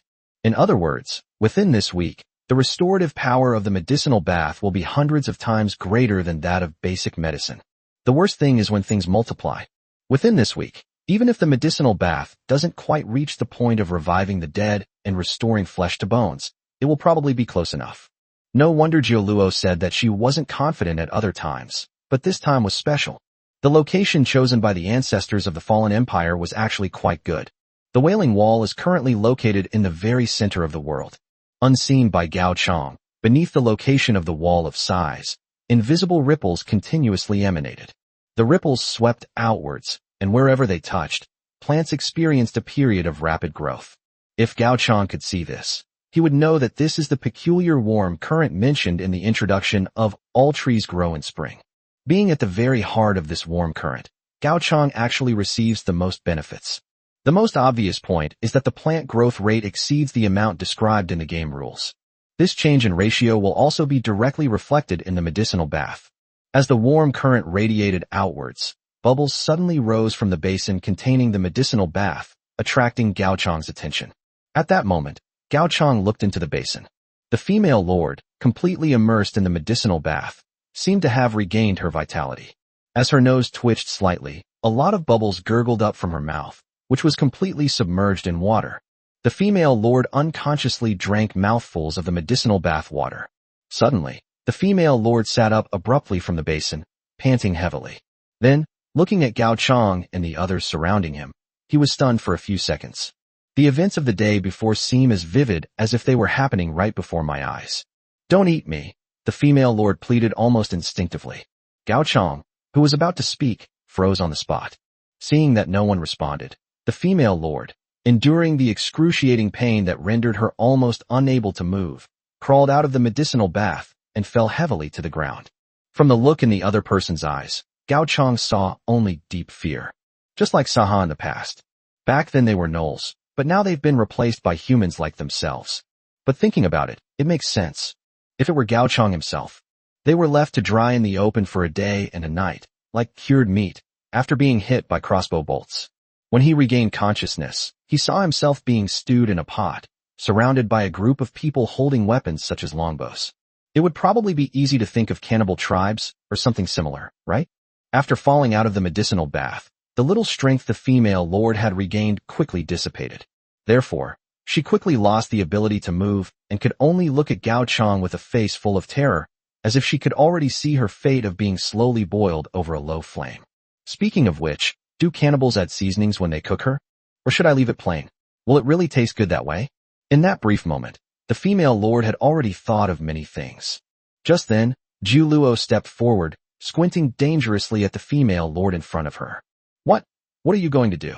The female lord swallowed hard and asked cautiously. Of course, we'll send you back into the pot. Twice-cooked pork?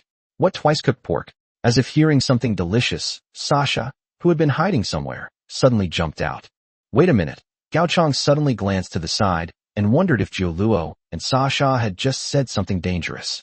Although her words are easily misunderstood, Jiuluo is still capable of taking action. When Jiuluo reached out and grabbed the female lord by the back of the neck, she felt a dangerous aura enveloping her. Facing Jiuluo, she seemed like a lamb to the slaughter, ready to be skinned alive if she wasn't careful. Even in her healthiest period, she was powerless against this force. Splat! Jiuluo threw the female lord back into the large basin. After adding some water, he also added some extra medicinal herbs. With a little replenishment of energy and strength, I shouldn't be completely unable to move like I was just now. Jiuluo silently murmured to herself. As more medicinal herbs undergo chemical reactions, the result is that the medicinal bath in the basin becomes even more fragrant. Jiuluo is not a good doctor, but she is a good cook. Therefore, when making the medicinal bath, Jiuluo subconsciously used different herbs to neutralize their bitterness and astringency, retaining only the most original fragrance. It smells so good. Sasha leaned over the ceramic basin and swallowed hard. The female lord shrank back in fright, seeing an aggressive look in Sasha's eyes. She wouldn't want to eat me too, would she? How could such a young and cute girl be a cannibal? The female lord subconsciously made a sarcastic remark. She had completely given up on the idea of running away. Because of her near overturning of the medicinal bath, several longbowmen had surrounded the earthenware basin to prevent her from escaping again. Although she couldn't escape much from within the flood control wall, it was still better to avoid some trouble. Of course, in the eyes of the female lord, this scene was just cannibals waiting for their meal. She was actually prepared for this situation. After all, so many people participate in war games every year, and only 1 in 10 survives. Why should she be the lucky one? Since there's no way out, we might as well consider what to do next. Looking at Gao Chong, who seemed to be the leader, the female lord asked him cautiously, "Can we omit the cilantro?" 3 question marks appeared on Gao Chong's forehead. For a moment, he couldn't tell whether he or the other person had misunderstood the situation. Hearing the other person's amusing remarks, Zhu Luo couldn't help but laugh out loud. Even the slower reacting longbowmen belatedly realized what the other party meant. So they all turned their backs, struggling to suppress their laughter. Only Sasha seemed not to understand the meaning behind the other person's words. After testing the temperature of the medicinal bath with her hand, Sasha even stuck out her tongue and licked the contents of the bath. This is a flavor I've never tasted before. Thump. Zhu gave Sasha a sharp rap on the head. Looks like it's time to teach you the good habit of not drinking bath water. Without giving Sasha a chance to resist, Zhu Luo had already dragged Sasha away from everyone's sight. At this moment, apart from a few longbowmen, only Gao Chong, who was standing, and the female lord inside the pottery basin remained on the field. Is it possible that we are not cannibals? Gao Chong asked tentatively. The female lord immediately shook her head like a rattle drum. Judging from her expression, it seemed she was saying, "Impossible, absolutely impossible." Chapter 32. It's so good. Then just accept that as true. Gao Chong waved his hand helplessly. After learning bad habits from Sasha, he felt that he had become much more lax. For example, right now, he's too lazy to explain. Anyway, once the other party regains their strength, they should realize that they really are not cannibals. Seeing that Gao Chong didn't explain further, the female lord seemed to have misunderstood something again. She submerged half her head in the water, bubbling and gurgling. Time passed slowly, but Zhu Luo and Sha did not return, and the sky gradually darkened. Finally, the female lord could no longer hold back. Mr. Chief of the cannibal tribe. I am not a cannibal, Gao Chong corrected. Well, chieftain of the cannibals, could you please give me some advice? You say? Gao Chong became somewhat interested. The original decision to save the female lord was simply to find out why they had found their territory. But now it seems that the pleasure the other person brings me is probably more than I expected. For example, right now, is she trying to deceive me and then take the opportunity to escape? That is. The female lord hesitated slightly as she spoke. Could the fire be made to burn even brighter? As if afraid that Gao Chong wouldn't understand, she added, the water hasn't even boiled yet, so the meat won't cook through. What an honest girl. Gao Chong was speechless. If she were truly the chieftain of a cannibal tribe, wouldn't her first reaction be to think about how to deceive herself and let her leave? What's the deal with adding fuel to the fire yourself? What's your name? Gao Chong suddenly asked. Jilingyu. Ji Lingyu answered softly. She didn't understand why the cannibal chieftain was asking her name. Perhaps it was a characteristic of their ancient race. Gao Chong shook his head inwardly. If he had previously thought that Ji Lingyu was someone with ulterior motives after hearing what Zhu Zhu said, at this moment, Gao Chong felt that Ji Lingyu was being used by someone, and was being used as a pawn to test him. Or rather, a pawn to be discarded. After a while, it got completely dark. The outside temperature began to cool down, but Ji Lingyu, soaking in the medicinal bath, felt warm all over and couldn't help but groan comfortably. The next moment, she noticed Gao Chong looking over at her with a deep gaze. Send. Chieftain, would you like to join me for a soak? It's quite comfortable, Ji Lingyu said with an awkward laugh. Seeing that Gao Chong hadn't heated up the ceramic pot, she couldn't understand why, but she thought it was good that he could survive. And I don't know why. Soaking in this basin, Ji Lingyu could feel her body recovering rapidly. It seems that it won't be long before she can move her body freely. Sorry to keep you all waiting. Zhu Luo's voice suddenly came. She was holding a torch, and Sasha was with her beside her, carrying food. I came back a little late because I went to prepare some food for everyone. Jiuluo brought a bowl of hot soup to Gaochang. The broth is incredibly rich and flavorful, with large chunks of boneless lamb at the bottom. After Gaochang finished a satisfying sip of mutton soup, it seemed as if the chill of the night had been swept away. You have consumed an ancient wonder, the 10-ingredient tonic soup. Your hedonistic talents have been satisfied. During this game, due to your joyful mood, the stamina of all your directly subordinate units has increased by 10%. Because the territory is rich in resources, and considering that the Lord is in poor health, I specially cooked this bowl of mutton soup for the Lord. Jiuluo explained. This soup has the effects of invigorating qi, replenishing blood, and strengthening muscles and tendons, making it quite suitable for people like you, Lord, who have a weaker constitution. As they spoke, Jiuluo also served a bowl to each of the longbowmen who had been guarding the area. The territory already has so many medicinal herbs that the warehouse can't hold them all, so there's no need to favor one over another when it comes to this medicinal soup. Ji Lingyu, who was standing to the side, stared wide-eyed. What she just saw. This cannibal tribe is actually drinking mutton soup. And it's such a fragrant mutton soup. Since entering the war game, Ji Lingyu has not had a proper meal. Although she could also lead her people to hunt and catch antelopes. Most of the time, they could only do simple roasting, and the recruited people even preferred to eat raw meat directly.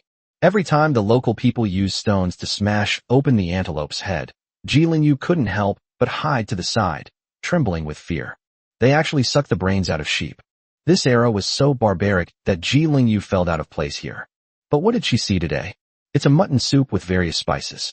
That fragrance was unlike anything that could have existed in ancient times.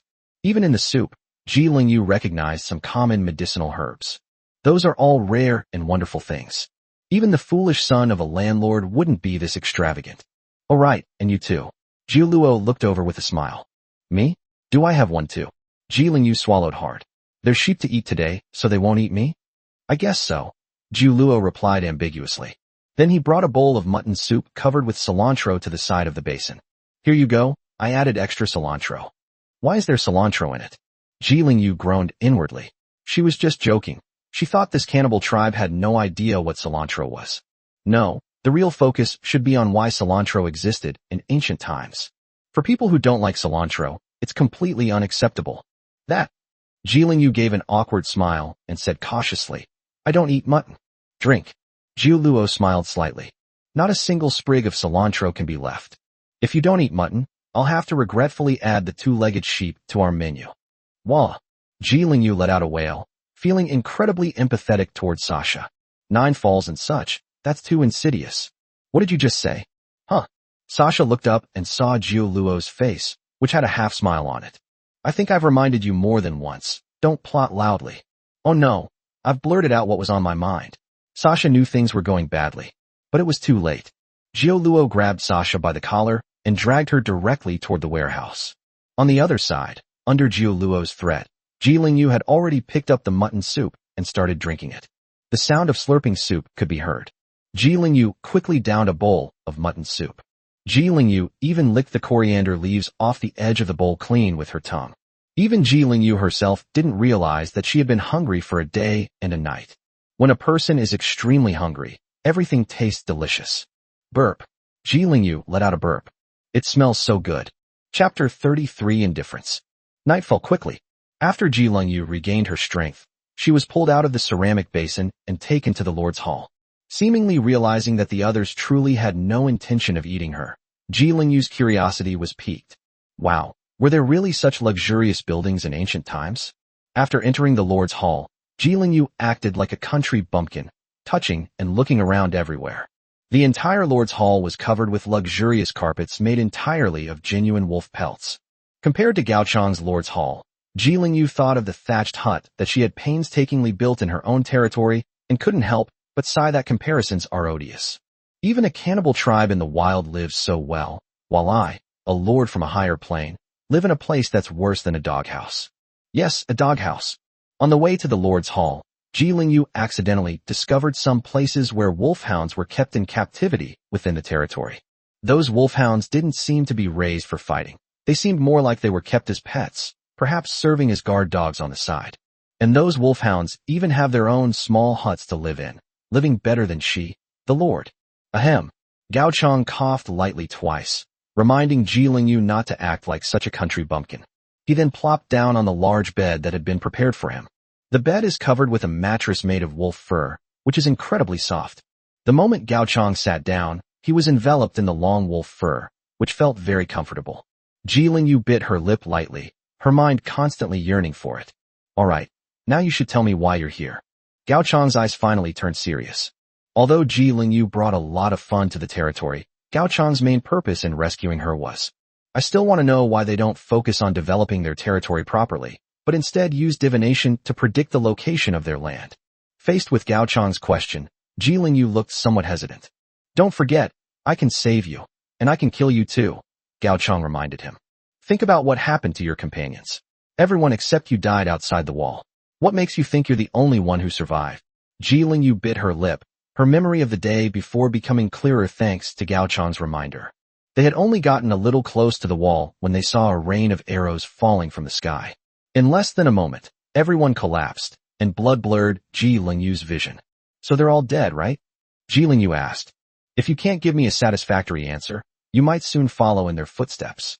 Currently, only Gao Chang and Ji Lingyu are in the room. Gao Chang shifted to a more comfortable position on the bed and continued to threaten Ji Lingyu. So, have you made up your mind, my lovely emergency rations? Huh. Ji Lingyu was at a loss. According to Gao Chang, if she didn't answer well, the cannibals would eat her. Braised or steamed? No, that's not right. Ji Lingyu quickly shook her head, realizing she had accidentally misunderstood something else. But, as an NPC from a faction in the wilderness of a war game, will she be able to understand what she says next? Well, let's try anything, even if it's a long shot. Ji Lingyu gritted her teeth and said, We are here to find a lord named Gao Chang. Oh dear, they really came looking for me. Gao Chang had already guessed this, so he did not show any surprise. Continue. Seeing Gao Chang's calm demeanor, Ji Lingyu realized he must know about the lord's internal affairs, and suddenly a guess came to her mind. Were you also captured here?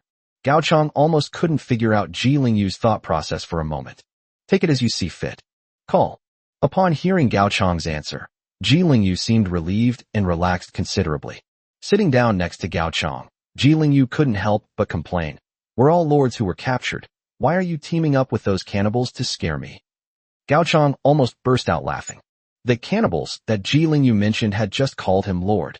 However, it seems that Ji Lingyu was really starving at the time, and subconsciously ignored the way others addressed her. Let's get down to business. What are you looking for Gao Chang here for? Actually, it's not that we wanted to find Gao Chang. After realizing that Gao Chang was also a human lord, Ji Lingyu relaxed a little.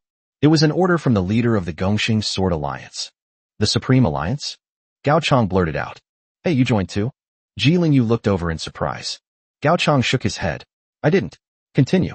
Why did Gong Xingjian ask you to go find that Gao Chang? Ji Lingyu nodded as if she understood. Oh. Actually, we don't know either.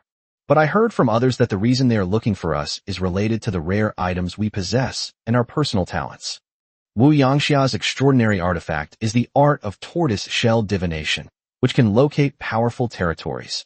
My personal talent is hanging by a thread. I can survive for 3 days in a near-death state. The reason they chose to send the two of us to contact Gao Chang is probably because they considered the possibility that Gao Chang might injure someone. With my personal talent, I still have a chance to get the message back to the Upper Alliance. While Ji Lingyu was speaking, Gao Chang kept observing Ji Lingyu's expression. The Wu Yangxia she mentioned should be another human lord. However, he didn't have Ji Lingyu's talent, and he's now beyond dead. Ji Lingyu, on the other hand, did not seem to express any sadness or resentment in the face of the death of another lord and the annihilation of his own people. You don't seem to care about them at all, Gao Chang asked, somewhat puzzled. You mean the lord who was with me? Ji Lingyu smiled and shook her head. I've only known him for a few days. If it weren't for the arrangements of the Supreme Alliance, I wouldn't have had any connection with him at all. And what about your own people? Gao Chang continued. At this point, Ji Lingyu revealed a distant expression, not towards Gao Chang, but towards her own people. Aren't those NPCs just people you can recruit if you have food? So this is how Ji Lingyu has always viewed his people. Gao Chang understood what Ji Lingyu meant. Other lords outside seem to recruit their subjects in ways that differ from Gao Chang's. Because Gao Chang's territory type is Fallen Empire, no recruitment options are available.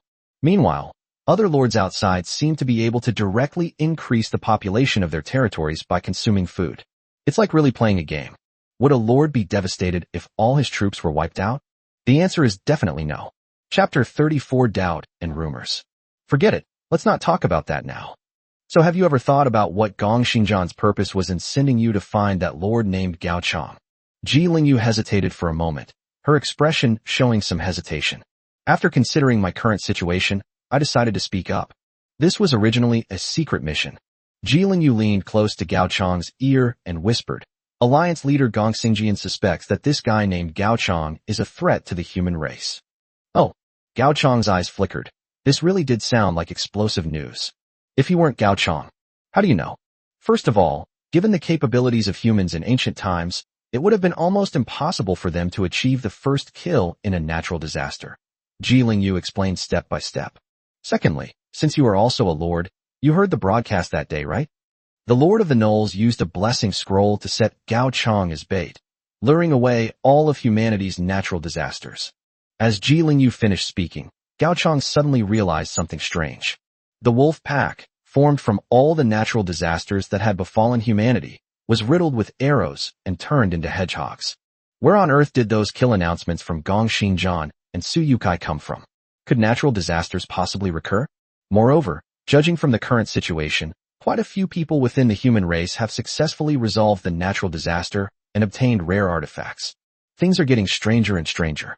However, Ji Lingyu seemed unaware that something was amiss. Gao Chang was all alone after all. No matter how terrifying he was, he couldn't possibly kill all the giant wolves. Wasn't it reasonable for him to miss some? But the problem lies here regarding the hint given by Gong Xingjian. Besieged by nearly 30,000 netherworld wolves, just a few days ago, before the natural disaster had ended, Gao Chang killed a jackal lord to vent his anger. It wasn't just about taking out one's anger on someone. The mastermind is already dead. Of course, Gao Chang only thought these words to himself. Wait, a netherworld giant wolf. Gao Chang suddenly realized. He quickly flipped through his battle reports in the war game. As expected, both battle reports indicated that the natural disaster was the frost giant wolf. There is no such thing as a giant ghost wolf. In other words, the natural disasters that Ji Lingyu and others faced later were different from the ones they faced. This recurrence of natural disasters is likely the work of someone with ulterior motives. For example, low-level undead. The only beings capable of using methods like resurrection from the dead are probably low-level undead. Gao Chang silently memorized them. Despite being labeled as lower class, the intelligence of lower-class undead is by no means inferior. Therefore, Gao Chang did not believe that they would obediently find a hole and bury themselves, waiting for the natural disaster to pass, as was said in the human forum. Those undead have probably already begun their actions without anyone realizing it.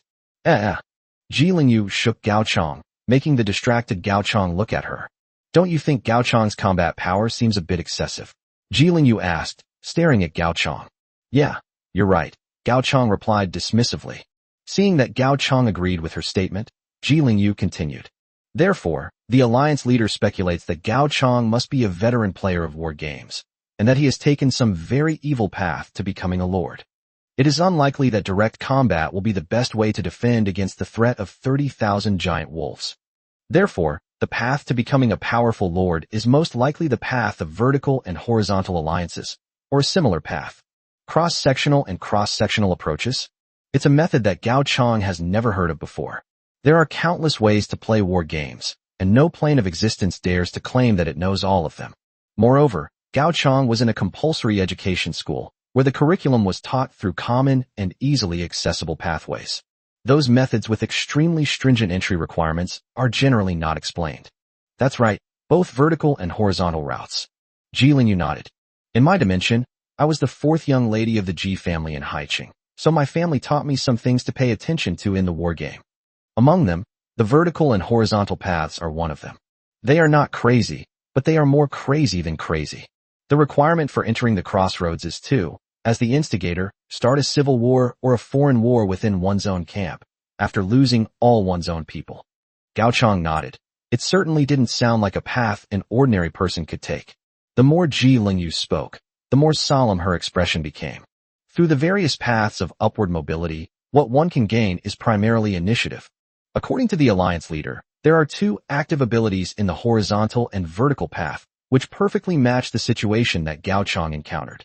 Shifting the blame eastward, using one tiger to devour another. Shifting the blame to other lords can transfer the threats they face to them. Using one threat to devour another can go a step further, allowing previously untapped threats to launch attacks against other lords. With these two abilities, taking down a mere Null lord would be a piece of cake.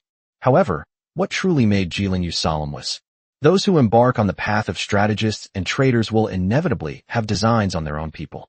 This is how they advance. Even if they have no malicious intent, other lords of their own tribe will suffer heavy losses due to the use of the crossroads. Therefore, Jilingyu believes that this approach is inherently evil. But these are all just guesses, aren't they?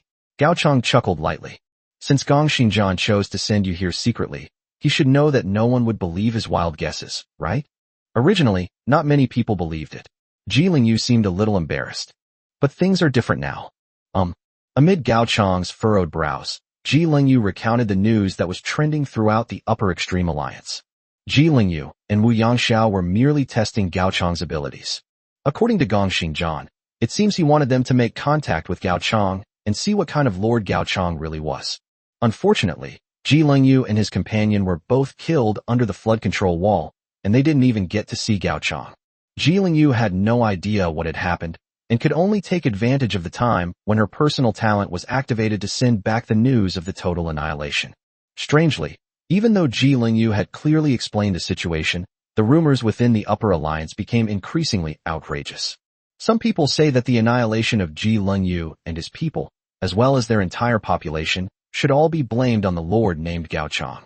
He must have used some underhanded means to kill Jilingyu and the other person. In a short period of time, these rumors became more and more outrageous and terrifying. Chapter 35 Playing along with him. Amidst the widespread rumors, Gao Chang has become the culprit behind the current loss of human lords, a figure everyone wants to kill. It seems that even without any evidence, Gao Chang is an utterly wicked villain. Furthermore, the Supreme Alliance has already issued an arrest warrant for Gao Chang within the human race. It seems they intend to leave Gao Chang with nowhere to go in the entire human race. Interesting, quite interesting. Gao Chang sat up in bed, his face revealing no emotion. Jilingyu had only reported it for a short time, and before she even saw him, it had already turned into an overwhelming storm targeting her. Gao Chang simply doesn't believe that no one was pulling the strings behind the scenes. As for Jilingyu and Wu Yangxiao, they are probably just naive and unlucky people pushed out by Gong Xingjian. Their unusual objects and personal talents are not important. Most importantly, they have to die on their way to find Gao Chang. As for why the others believe Gong Xingjian's lies so easily, it's actually quite easy to guess. It's because Gao Chang was too dazzling.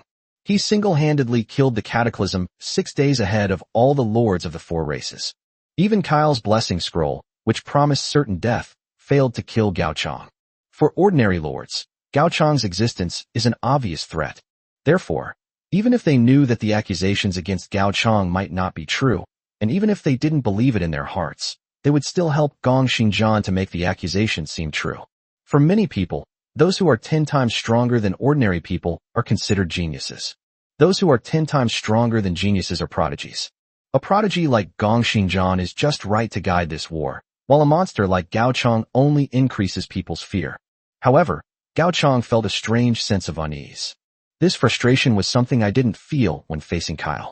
After all, Kyle's calculations were nothing more than life and death. Gong Xingjian, on the other hand, aims to make Gao Chang a figure reviled by everyone in the human race. If Gong Xingjian could see Gao Chang's attitude at this moment, he would definitely see 4 words, burning with rage. 9 falls. Gao Chang got up, pushed open the door, and went out. At this time, Jiuluo was still awake and naturally heard Gao Chang's call. "My lord, is there anything I can help you with?" Seeing Gao Chang's obviously gloomy expression, Jiuluo seemed somewhat puzzled. "If I said I wanted to kill or capture all the human units within a 10-mile radius outside the walls, could I do it?" Gao Chang had thought about it before saying those words. The Wall of Size is located in a battleground and is quite far from the spawn points of each race's territory. An ordinary lord would never appear here at this time. If a human lord were to emerge at this point in time, it could only be from one faction, the Supreme Alliance. Only the direct descendants of the Star Sword would appear here at this time. Their purpose is actually quite easy to guess. Ji Lingyu has completed her task. Now all that's needed is to squeeze out the last bit of value from her. That means ensuring she doesn't make it back alive. Once other new human lords are discovered near the Wailing Wall, Gao Chang's guess will be clear as to whether it is true or false. Jiu Luo stared intently at Gao Chang's face, seemingly discerning something from his expression. Did someone embarrass you? Jiu Luo asked. Gao Chang's anger momentarily subsided, and he looked at Jiu Luo with surprise. Because what Jiu Luo said, although there was still a slight difference, was not far off. I see. Without needing Gao Chang's reply, Jiu Luo nodded to indicate that she understood. You've become despicable, deciding someone's life or death just to save face, just like us. Jiu Luo smiled slightly. As the Lord, your face is our face. Whoever challenges our authority will ultimately regret it. Having said that, Jiu Luo seemed to have no intention of sleeping anymore, and got up and left the Lord's Hall. What just happened? Ji Lingyu walked out weakly. After she finished talking about Gao Chang and the Supreme Alliance, Gao Chang stormed out, completely unaware of what he had said wrong. Ding. You have unlocked the reason for war against the Star Sword. Humiliation. Ding. You have unlocked the war reason for the Star Sword. Purification. Ding. You have unlocked the war reason for the Star Sword. Plunder. Hearing the war game notification sound in his ear, Gao Chang quickly walked into the house and locked Ji Lingyu outside. You can sleep outside tonight. Just find any room you like. After Gao Chang finished speaking in a cold voice, he returned to the bed and completely wrapped himself in the blanket made of wolf king fur. No wonder Hai Yuqin liked to wrap herself in a wolfskin coat so much. This feeling is so reassuring. His anger had already largely dissipated from his encounter with Jiu Luo, and now, wrapped in the blankets, Gao Chang didn't seem so angry anymore.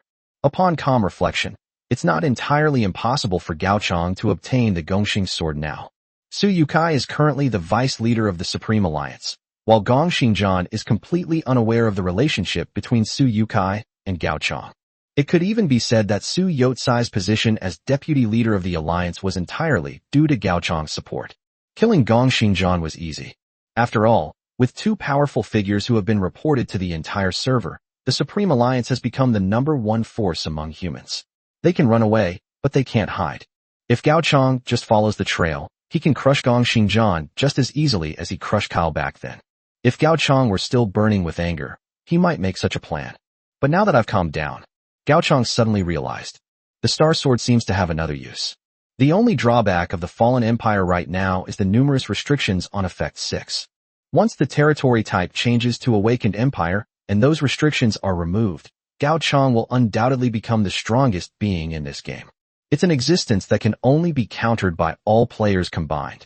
To transform a territory from a fallen empire to an awakened empire, it is necessary to use external threats. Gao Chang naturally did not believe that the Star Sword could threaten the fallen empire.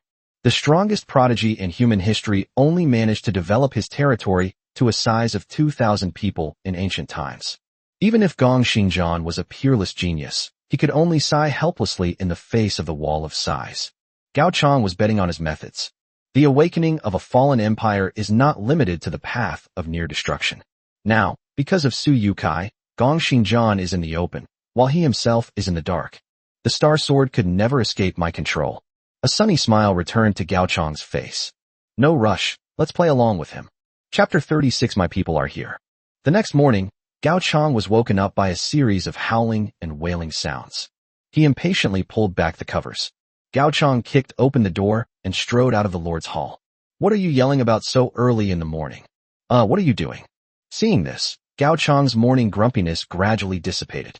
Several men dressed as lords, covered in blood, and with not a single unscathed inch of their bodies, were tied to the wooden fence outside the Lord's Hall.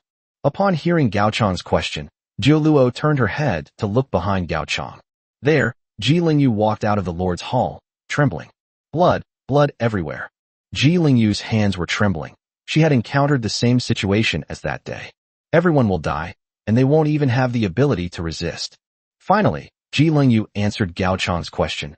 They are the lords of the Upper Alliance. No, it's prey that we hunted, Jiu Luo corrected. Nearby, several longbowmen were sharpening the stone knives at their waists. It seemed as if they could poke holes in the lords at any moment. Enough. Finally, a lord covered in blood could no longer bear it. Do you know who we are? The Supreme Alliance will not let you get away with this. Uft. A stone knife plunged viciously into the lord's chest. Because the stone knife was not sharp, it did not penetrate the flesh very easily. More often than not, it's simply the stone rubbing against the muscles, causing endless pain. Ah! The lord couldn't help but scream in agony. Ji Lingyu had already turned her face away and looked to the side. That was so barbaric. The ancient times were truly barbaric. But Zhu Luo is right. For cannibal tribes, it just means they're going out hunting. Finally, the lord's screams grew fainter and fainter, and with a final soft thud, he collapsed to the ground. Dead? Another lord asked in disbelief. So they chased them all night, killing all the people they had brought with them, just to bring these lords here to be killed? Quiet. When Gao Chang spoke again, everyone fell silent, including Ji Lingyu, who was standing to the side. In the dead silence, Gao Chang stared at the several prodigies from the upper alliance in front of him. If they didn't catch anyone last night, then his guess was wrong, and many of his plans would have to be scrapped and started over. But now that they've caught the person, Gong Xingjian's scheme and Gao Chang's guess are pretty much confirmed. Facing the few surviving lords, Gao Chang slowly asked a question. What is your purpose in coming here? The group looked at Gao Chang, then at Ji Lingyu beside him, and seemed to understand what to say. We are looking for a lord named Gao Chang. One of them replied without hesitation. It's a lie, kill him. Gao Chang casually pointed, and an arrow flew from the side, piercing the temple of the person who had just answered. You, what right do you have to kill people indiscriminately? Finally, the remaining lords could no longer tolerate it. At Gao Chang's rate of killing, they would be wiped out in just a few minutes. It's not that I wanted to kill him, but that he didn't cherish his own life. Gao Chang narrowed his eyes and casually dropped a bombshell. I have people within the Supreme Alliance. This was, of course, just a test. Although Gao Chang does have people within the Upper Alliance, Suyukai, the mascot vice leader, is definitely unable to access the actual actions of Gong Xingjian. Fortunately, no one else knows. The scene was completely silent. The lord's expressions were not good. With Ji Lingyu present, they seemed to have understood Gao Chang's meaning. Gao Chang knew what their purpose was in coming here, and he wanted them to tell Ji Lingyu what they wanted to say in person. It was Ji Lingyu who was killed. Under the disapproving gazes of the other lords, one of them uttered those words, one by one. Upon hearing this, Ji Lingyu, who had been trembling behind Gao Chang, suddenly stopped trembling. She covered her mouth, looking incredulous. Kill me? Why are you killing me? These words came from the people of the Supreme Alliance. But isn't the Supreme Alliance an organization formed by the human race to resist pressure from external races in this game? Aren't all the things they do for the sake of humanity? Then why kill yourself? Ji Lingyu couldn't understand. Ha. How long are you going to stay naive? Since you've already said it, the Lord won't mind saying a little more. You are the ultimate messenger of intelligence. If you are still alive, how can you confirm that Gao Chang poses a threat to the human race as a whole? But I've never even met the Gao Chang you're talking about. Ji Lingyu couldn't help but argue. Her message back to the League made this clear. So, you're the naive young lady all along. Having already broken off all pretense of civility, the Lord glared at Ji Lingyu with a sinister look. Use your brain and think about it carefully.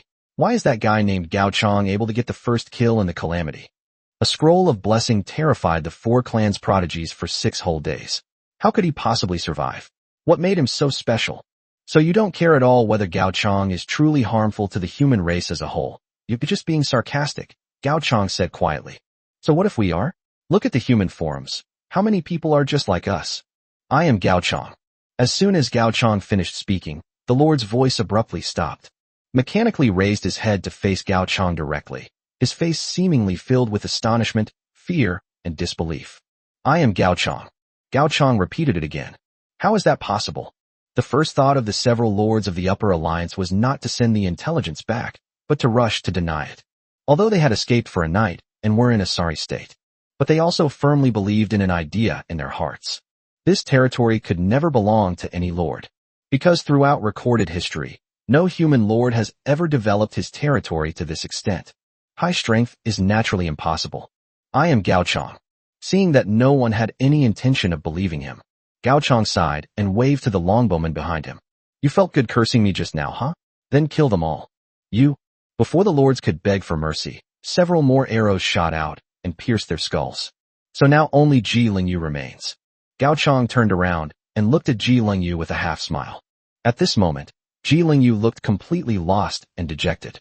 With her limited understanding, she simply couldn't comprehend why the Supreme Alliance would want to kill her. Don't even think about passing my intelligence back, Gao Chong warned. As I said, I am Gao Chong, and I also have people within the Supreme Alliance. So you know what will happen if you dare to pass on even a little bit of information to Gong Xingjian. Chapter 37 Should I Send You a Wife? After a moment of silence, Ji Lingyu suddenly asked in a low voice, You're not going to kill me? So many lords of the Supreme Alliance were killed without warning. Presumably, one more of her wouldn't make a difference. Gao Chong looked at Ji Lingyu speechlessly. As expected of the naive and innocent girl chosen by the Star Sword, strictly speaking, she has already been killed by him once. If he really wanted her to die, he shouldn't have saved her back then. Even if someone had the talent to hold her up, Ji Lingyu would probably be dead by now. But after thinking about it, Gao Chong said, half-jokingly, It's emergency food. It won't be fresh if you kill someone. Ji Lingyu remained silent for a while. This time, she wasn't scared. She was, after all, the fourth young lady of the Ji family. Although she was well protected before entering the war game, she was just dull, not stupid. Now that she knows Gao Chong's identity, she naturally knows that this place is not the cannibal tribe she imagined. Since you made them say those things in front of me, you must have some ulterior motive towards me, right? Ji Lingyu raised her head and met Gao Chong's eyes. Gao Chong scratched his chin. Well, he really didn't have any designs on Ji Lingyu. Sending Jiu Luo to capture people outside the wall was merely to prove Gao Chong's own guess. Now it seems that Gong Xingjian and some others are indeed trying to smear themselves, which is pretty much in line with Gao Chong's guess. Knowing the whole story was enough for Gao Chong. He doesn't need any help, because in this game, no lord is strong enough to be his ally. But now that Ji Lingyu has asked, Gao Chong feels that he should indeed have some ulterior motives. However, Ji Lingyu cannot die now. After returning to the Upper Alliance, Gong Xingjian and Ji Lingyu will inevitably break ties, so someone with enough prestige to keep Gong Xingjian in check is needed. For example, Suyukai? Gao Chong seemed to have thought of something, and a slight smile appeared on his lips. Gong Xingjian was targeting him in this way. Although Gao Chong doesn't plan to kill him yet, it doesn't seem right to let him live too comfortably.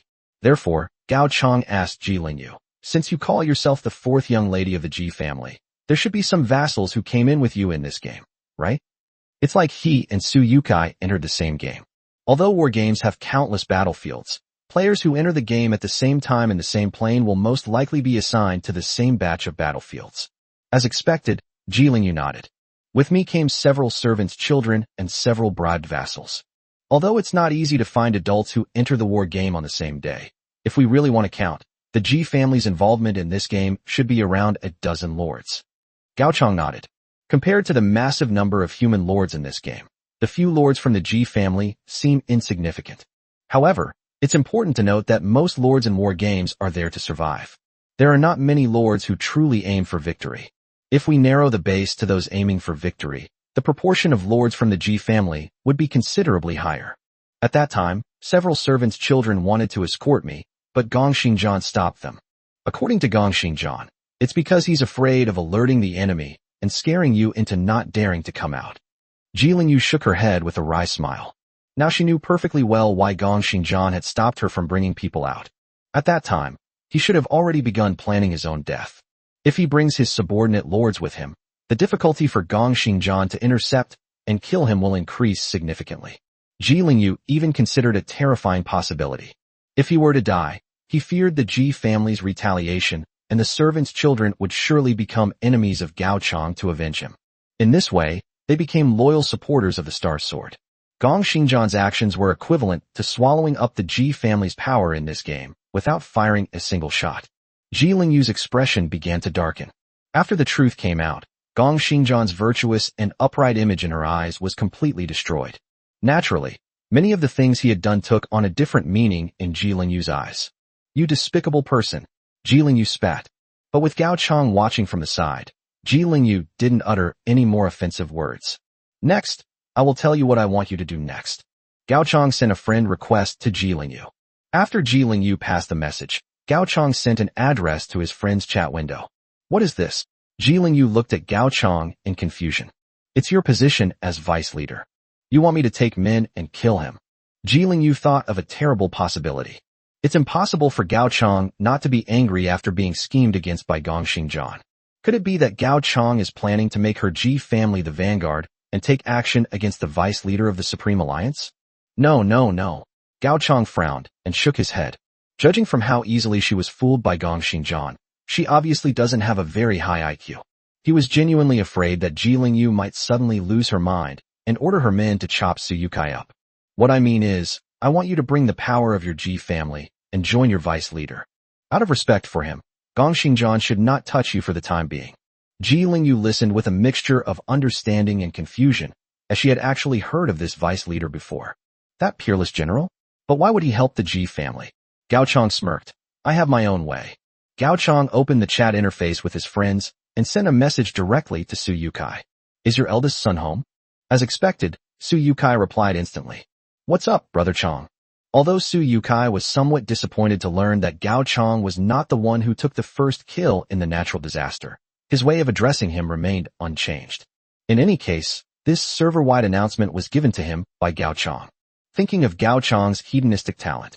Once he develops further, when the four races are locked in a chaotic war, ensuring Gao Chang's safety and allowing him to enjoy a comfortable life in the rear will certainly not be a problem. How about I send you a wife, along with a few henchmen? Gao Chang said, as if joking. Oh.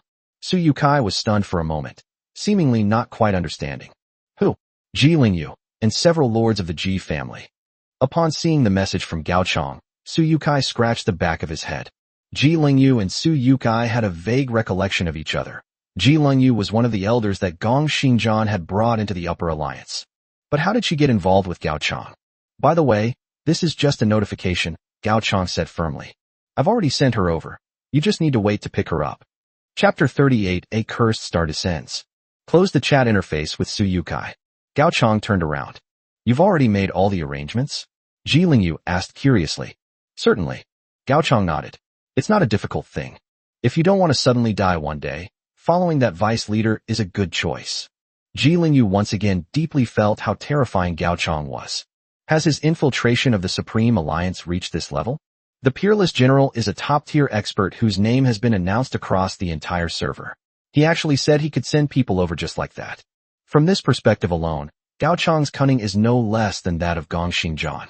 So, I haven't even escaped the wolf's den, and I've already entered the tiger's lair? Ji Lingyu couldn't help but feel a pang of bitterness. So what are you still doing here? Gao Chang looked at Ji Lingyu with a puzzled expression.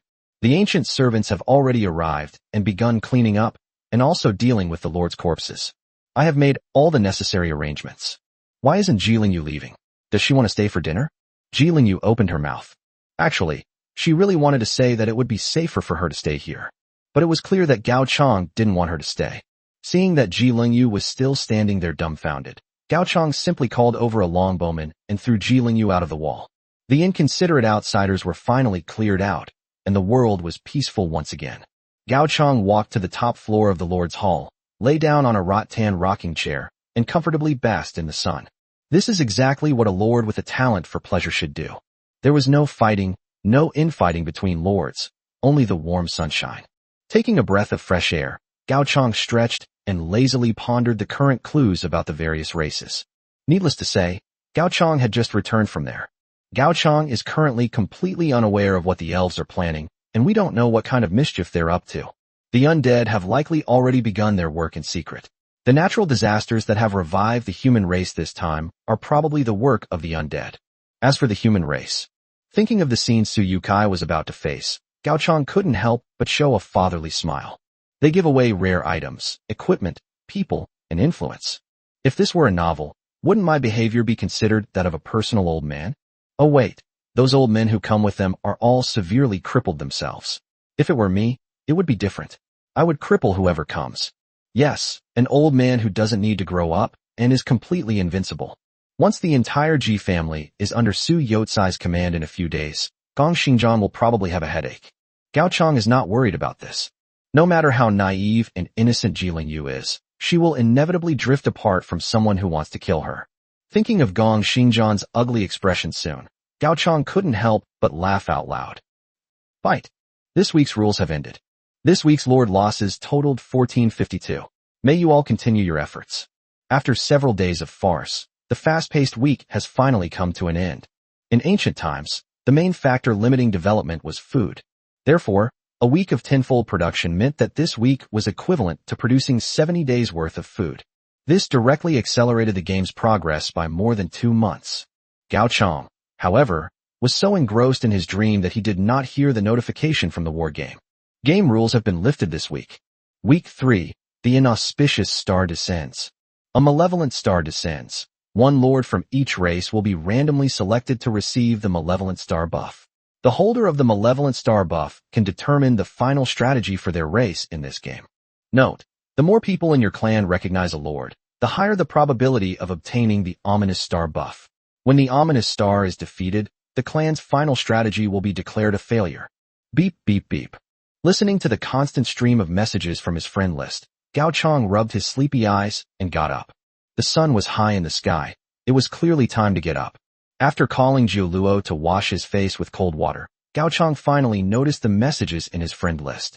Suyukai was naturally the first to be affected. Are you there? Are you there? These 3 words practically flooded the private chat interface between the two, starting from midnight, and Suyukai would send them every now and then. Have you seen the new rules this week? New rules, huh? Gao Chang took a quick glance at it while he had the chance. An ominous star has descended upon the world. With a raised eyebrow, Gao Chang opened his interface and, after careful examination, finally confirmed that he did not have the ominous star buff. In another chat window, Ji Lingyu sent some bad news. In the past few days, after returning to the territory of the human race, she led more than a dozen lords of the Ji family to join Su Yotsai's forces. Therefore, just as Gao Chang said, Gong Xingjian did not attack her. As Gao Chang requested, she did not bring up the news that Gong Xingjian was trying to smear Gao Chang and that he wanted to assassinate her. Both sides remained peaceful until the rules came into effect this week.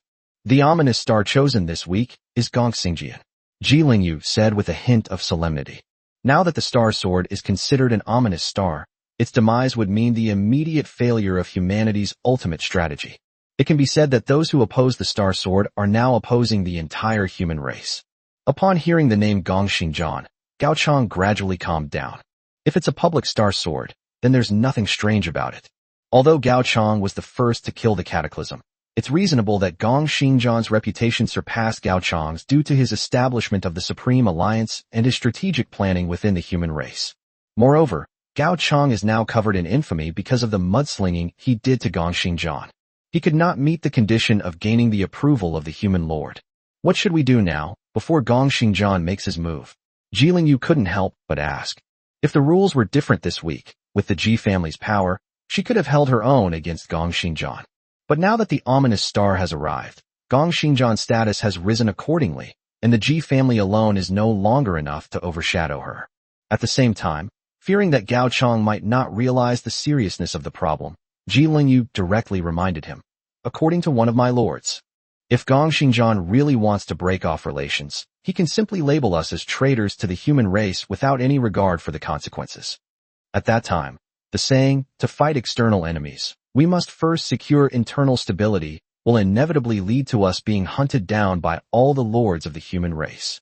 Looking at the latest message sent by Ji Lingyu, Gao Chang was surprised that Ji Lingyu had even considered this step. It seems she does have some clever people on her side. All I can say is that she is, after all, the 4th young lady of the Ji family. Her naive and innocent nature was achieved through the sacrifices of others. As for the threat posed by the Gongxing sword mentioned by Ji Lingyu, Gao Chang didn't seem to care much. He simply replied calmly, "Don't be fooled by his arrogance when he's in power. If he were to give an order, I guarantee his life would be in danger. Just some cheapskates." Looking at the 3 reasons for war against Gong Xingjian in his hand, Gao Chang could only hope that Gong Xingjian would be sensible. If they don't know what's good for them, even the loss of this ominous star of humanity will be a problem. Chapter 39, The Ultimate Strategy of Humanity. Ji Lingyu had originally planned to get some advice from Gao Chang. Seeing Gao Chang's nonchalant attitude, all he could do was stomp his feet in anger. At this moment, a lord behind Ji Lingyu couldn't help but ask, "Fourth miss, is the person you mentioned really reliable?" Ji Lingyu did not tell them that the person she contacted was Gao Chang, because at this moment, she and the lord under her command were right next to Suyukai. Ji Lingyu was still quite wary of this unparalleled general whose abilities were unknown, especially when she saw cavalry appear in Su Yotsai's territory. She felt that this peerless general's army might be even stronger than Gong Xingjian's. Therefore, Ji Lingyu could only calmly reply to the lord behind her, "Are you questioning me?" "No. The lord who had just spoken quickly shook his head. They were there to protect Ji Lingyu, so they dared not question her ideas. Even though Ji Lingyu lost all her warriors and had almost no people left in her territory, no one would look down on her because of this. The other lords don't care about Ji Lingyu because they are not from the same plane of existence as her. They'll just leave, and the Ji family won't be able to do anything about it. However, the dozen or so lords that Ji Lingyu brought were different. They were originally servants of the Ji family or bodyguards hired by the Ji family. Although everyone is a lord in the war game now, there will always be a time when they leave the war game. Once they leave the war game, it will be easier for the Ji family to crush lords like them who are vassals of the Ji family than to crush an ant. In other words, their primary objective in this war game is not to win the war at all. Instead, the priority is to ensure that Ji Lingyu, the fourth young lady of the Ji family, returns safely. With this in mind, the lords began to discuss how to deal with the threat of the Star Sword. Of course, this discussion should avoid taking place outside of Suyukai. What they didn't know was that Suyukai, whom they were wary of, was having a pleasant conversation with Gao Chang. You mean, Gong Xingjian is planning to gather all the elders at the forum to discuss the final strategic choice for humanity? He even invited you? Gao Chang was somewhat puzzled. What was Gong Xingjian up to this time? According to the internal intelligence obtained by Suyukai from the Upper Alliance, the ominous star has absolute control over the choice of the final strategy. There was absolutely no need for Gongxing's sword to go through all this trouble. Oh dear, the voting results are coming up soon. Can you help me decide which one to vote for? Suyutsai's message has just been released. At the same time, a poll for Gong Xingjian also appeared within the human race forum. Gao Chang clicked in and took a look. This voting restriction means that only elders of the Supreme Alliance can vote. The votes of the Alliance Leader and Deputy Alliance Leader are equivalent to 5 votes of an ordinary elder. It can be said that the votes of Gong Xingjian and Suyukai will directly determine the final strategic direction of the human race. But after seeing the voting options, Gao Chang frowned deeply. What are all these things?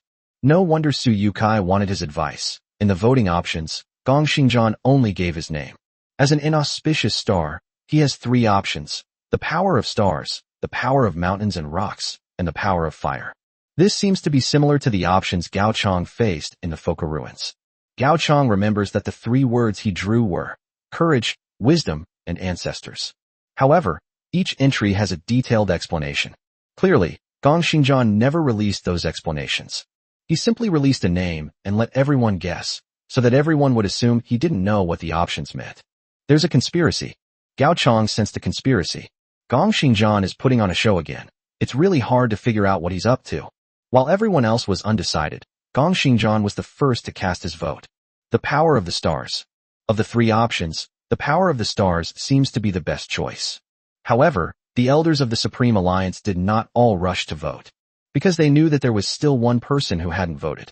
The peerless general, Suyukai. Logically speaking, they only need to vote along with Gong Xingjian now, and it makes no difference whether Suyukai has 5 votes or not. But it seems nobody wants to do that.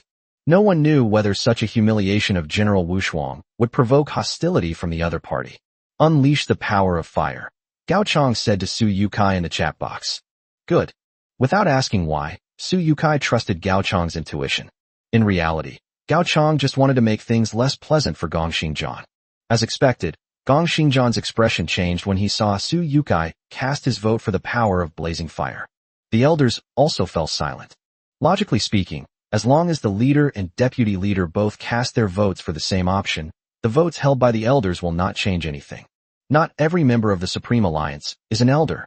Typically, an elder is responsible for managing dozens of lords who have joined the Supreme Alliance. Therefore, within the entire Upper Alliance, including Ji Lingyu who hasn't yet broken ties with the enemy, there are only 15 elders. Unless most of the elders unite against the 2 leaders, it is unlikely that they can defeat the 10 votes they hold combined. The prerequisite is that both leaders cast their votes in the same place. Now that one has chosen the stars and the other the flames, everyone is in a very difficult position. In the very next moment, the number of votes for the power of fire increased to 6. It was Ji Lingyu's vote. Since Suyukai has cast his vote for the power of blazing fire, she, currently under Suyutsai's command, naturally will not choose any other option. The first elder has already voted, and the remaining elders have also stepped forward. Suyutsai's lead did not last long. Star power quickly overtook them in the votes. Ultimately, The power of stars received 12 votes, the power of fire received 8 votes, and the power of rocks received 5 votes. Everyone knew that the elders who voted for the power of the mountain and stone were essentially abstaining from voting. They tried not to offend either Suyukai or Gong Xingjian. So, it seems the voting results are in. Gong Xingjian announced the voting results in a high-profile manner on the human forum. At the same time, announcements for war games began to play. The human race has chosen its final strategy, the power of the stars. Human race initiates war contribution system. The human race has opened a resource submission interface. By submitting resources, players can advance the progress of their final strategy. A resource submission interface for the war game also appeared in front of Gaochang. The resources required include food, timber, stone, and rare items. But the most crucial point is something special. Miracle item 0 of 1. Miracle item? While there's one thing about wonder buildings being powerful, I've never actually seen a wonder item. Perhaps Kale's blessing scroll could be considered a miracle item, but unfortunately, Kale squandered it.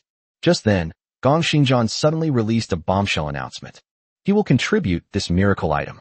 Human Lord Star's word, submitted 1 miracle item, final strategy progress 1/5. Meanwhile, Gong Xingjian's war contribution also soared in the rankings, directly surpassing a large number of zeros and taking the top spot. Chapter 40, I won't let it go, no one can take it. So, is the value of a miracle item 5,000 points? Gaochang looked at the score Gong Xingjian had obtained, lost in thought. According to Gaochang, there are other ways to gain war contribution points besides handing over resources. Whether it's launching a war against foreign tribes or disrupting their ultimate strategy, you can earn considerable contribution points. What kind of concept is the 5,000 points that Gong Xingjian obtained? Occupying the territory of a foreign lord yields contribution points ranging from 100 to 1,000. If one wants to catch up with the current Gongxing sword by slaughtering lower-level lords, one would need to slaughter the territories of 50 foreign lords. Taking the path of making contributions is even more difficult.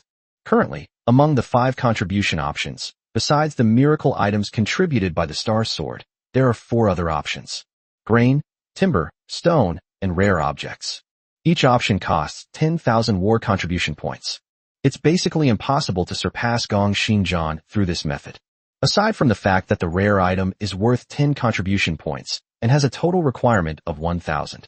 All other options require a full ton to earn even a single contribution point. A ton of grain weighs a full 1,000 kilograms, and nowadays there are very few lords who can produce 1,000 kilograms of grain. Even after giving away this grain, it was a devastating loss for many people.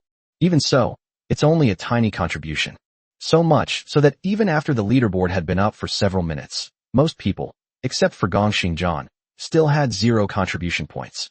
Most people are hesitant, even though the final strategic deployment requires the concerted efforts of all human lords to achieve. But they had absolutely no idea what the ultimate strategy meant. Is it really worth abandoning the development of all lords to support such an unknown final strategy? Is it really worth it? Gaochang was also thinking about this problem. However, he was considering a different approach. Gaochang was not entirely satisfied with keeping Gong Xingjian in the top position among humans. Since he's so eager to take first place on the leaderboard, it's very likely that this first place will bring Gong Xingjian some special benefits after the war game ends. However, Gong Xingjian has too many 5,000 contribution points. If Gaochang wants to surpass Gong Xingjian now, he only has 3 ways. Either contribute enough resources, or kill a large number of foreign lords, or just take down the Star Sword directly. A few seconds later, Gaochang put the question out of his mind. There's no question of whether it's worth it or not. Unlike other lords who had reservations, Gaochang had no worries about developing his territory. This confidence came from the characteristics of the fallen empire. Of the 3 methods, the fastest and most convenient is undoubtedly the first one. As for supplies, as a corrupt empire that has stood for tens of thousands of years, the Wall of Sighs has no shortage of food and medicine. Gaochang still remembers the scene of those medicines being thrown into the mud to rot. Those medicinal herbs are all rare and precious. Is one miracle enough to secure the top spot on the war contribution list? What if I hand over 1,000 strange items? While not a miracle, the sheer quantity of products completely overwhelmed the quality. Gong Xingjian knew absolutely nothing about the legacy left by the ancestors of the fallen empire. With this in mind, Gaochang spoke out publicly for the first time on the human race's forum. Since the leader of the Supreme Alliance, Gongxing's sword, is so generous, I should naturally lend a hand, shouldn't I? Who is this big shot? Wait, Gao Chong. The Terran forums were in an uproar. No one expected that Gao Chong would still dare to speak out after being publicly offered a bounty by the Supreme Alliance, the largest power within the human race. Moreover, it was a direct provocation against Gong Xingjian, the leader of the Supreme Alliance. Nobody had high hopes for Gao Chong. Although Gao Chong secured the first kill against the Cataclysm, after being targeted by the Null Lord, he might not be as strong as Gong Xingjian now. Many people, however, were simply watching with amusement. Although Gong Xingjian only submitted one miracle item, he still earned a full 5,000 contribution points. Therefore, the contribution points that can be obtained by contributing resources are only 40,000 points. If each human lord divides them, it is only 4 points per person. At this stage, how much can Gao Chong offer? Human Lord Gao Chong submitted 1,000 rare items. Final strategic progress February 5th. Human Lord Gao Chong has submitted 10,000 tons of provisions, bringing the final strategic progress to March 5th. Seeing Gao Chong firmly at the top of the war contribution leaderboard with 20,000 contribution points, the entire forum seemed to freeze for a few seconds. 20,000 contribution points? Wait, does that mean the remaining contribution points for the final strategy are only 20,000 points?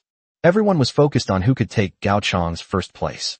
Gong Xingjian, his face grim, crushed the wooden teacup in his hand. Compared to those who were just watching the spectacle, he was more concerned about how Gao Chong managed to produce these items. 1,000 strange objects, 10,000 tons of grain. Let alone Gao Chong. Even if all the leaders of the Supreme Alliance were combined, they probably couldn't come up with this many items. Considering his previous probing, which only revealed Gao Chong's formidable martial prowess, but failed to extract any further useful information, it's clear that he only managed to ascertain Gao Chong's strength without obtaining any other useful intelligence. Gong Xingjian slammed his hand on the stone table. This Gao Chong is really no pushover. If he had just behaved himself, we wouldn't be in this situation today. In this war, Gong Xingjian has every reason to strive for victory and first place. Therefore, for Gong Xingjian, the human race must win this victory, and Gao Chong, who is currently the #1 human race, must also disappear. If Gao Chong hadn't secured the first kill in the natural disaster, or if he had fallen slightly behind on the war contribution list, there would still have been room for reconciliation between the two. But now, nothing is impossible. So, has Alliance leader Gongxing made up his mind about the cooperation? In the shadows beside the star sword, a terrifying skeleton was speaking a human language. Can. Gong Xingjian nodded slightly. But the human race must win this game, and I want to see your sincerity. Must the human race win? The flame in the skull's eyes flickered for a moment. Then it said, that will depend on the abilities of the Alliance leader of the public star. As for sincerity, what does the Alliance leader of the Star Alliance want us to do? At the crossroads of the 4 races, there exists a human lord. I want you to kill him. That's right. Gong Xingjian has already figured out the exact location of Gao Chong's territory. That previous probe wasn't entirely fruitless. Human lord? A strange glint flashed across the skull, but because it had no skin, the star sword did not notice it. You foreign lords are truly strange. You show no mercy to your own people, unlike us undead. Never mind. The sincerity you requested will be delivered in a few days. Chapter 41 The Pledge of Allegiance. Have they left? Some time after the skeleton disappeared, Gong Xingjian withdrew his sidelong glance. No wonder he's a brainless idiot. They actually came up with the idea of cooperating with me. The lower undead seeking cooperation with the Star Sword naturally had their own motives. In this war game, the undead spawn point is not very favorable. Because the Gnolls have the natural barrier of the mountains, they have no need to worry about the threats from humans and elves. Therefore, the Gnolls could deploy all their lord's fighting power to fight the undead. But the undead are different. If the human and elf races get involved in a protracted war with the Gnolls, the undead are likely to be the first race to be eliminated in this war game. Although cooperating with Gong Xingjian is a last resort, given Gong Xingjian's current influence within the human race, they have no other choice. Moreover, the benefits that the Star Sword can bring to the undead race go far beyond this. Gong Xingjian waved to a corner, and a pile of withered bones suddenly stood up. Are we already able to recruit the undead race's leaders? Gong Xingjian murmured to himself. This is the type of territory he drew in this game.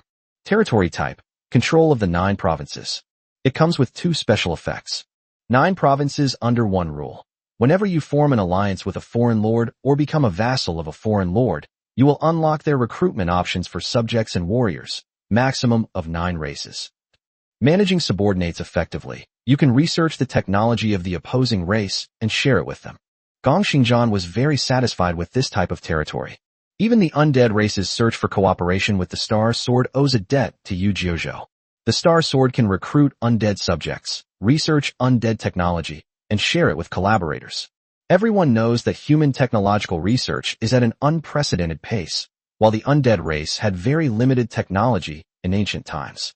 With the help of the Star Sword, by the end of this game, the undead might be able to complete 80% or even 100% of their tech tree.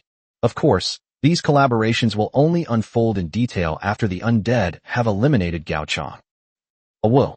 Sasha lay down next to Gao Chong and happily stuffed a piece of roasted meat into her mouth. As expected, roasted meat is the best. Wouldn't you like a bite, my lord? No. Gao Chong waved his hand. Since he surpassed Gong Xingjian in contribution points and became number 1 on the war contribution list, Gong Xingjian seemed to have completely fallen silent. These days, the discussions about Gao Chong on the forum have gradually disappeared, as if they have become the only stubborn thing that Gong Xingjian still holds. With Gong Xingjian not causing any trouble, Gao Chong found himself bored. Reaching out to ruffle Sasha's hair, and hearing Sasha make a hee-hee sound, Gao Chong also slumped onto the long table in the Lord's Hall. He finally understood why some people seemed so happy when 30,000 giant wolves besieged the city. In this ancient era with little entertainment, a life free from worries about food, clothing, and safety is truly quite boring. After all, the legacy of their ancestors ensured that those within the Wailing Wall would not have to worry about food and drink, nor would they need to migrate due to safety concerns. No, I can't be so lazy. Gao Chong sat up straight and patted his face. Some people have already given their all to survive. How can you be so lazy? Now, why don't we encourage Gong Xingjian? Gao Chong suddenly had this idea without thinking. If we provoke Gong Xingjian a little, maybe he'll be motivated to continue opposing us? Just as Gao Chong was about to put his plan into action, an unexpected chat box lit up in his friend list. Sahar, which route do you think we should choose? With the next message from Sahar, Gao Chong instantly perked up again. The message Sahar sent was, the route of the ominous star? It's important to know that after the Star Sword confirmed its strategy, the undead and elves also quickly confirmed their own strategies, which were broadcast to the entire wargame server. The undead have chosen their final strategy, the power of life. The elven race has chosen its final strategy, the power of the forest. At the time, Gao Chong didn't hear the Null's final strategy and thought he had been too careless and missed it. Surprisingly, the week is almost over, and the Nulls still haven't chosen their final strategy. Interestingly, the Null's ominous star is Sahar, and he's even now seeking my opinion. Unlike the Gongxing sword, the information Sahar sent was quite detailed. Like the humans, the Nulls also have 3 ultimate strategies. Ancient power. Deploy the Great Totem Pole Wonder Construction Plan. The Great Totem Pole will provide each Null Lord with a random wonder blueprint. Wild Power. Deploy the main combat unit, the Giant War Chariot Construction Project.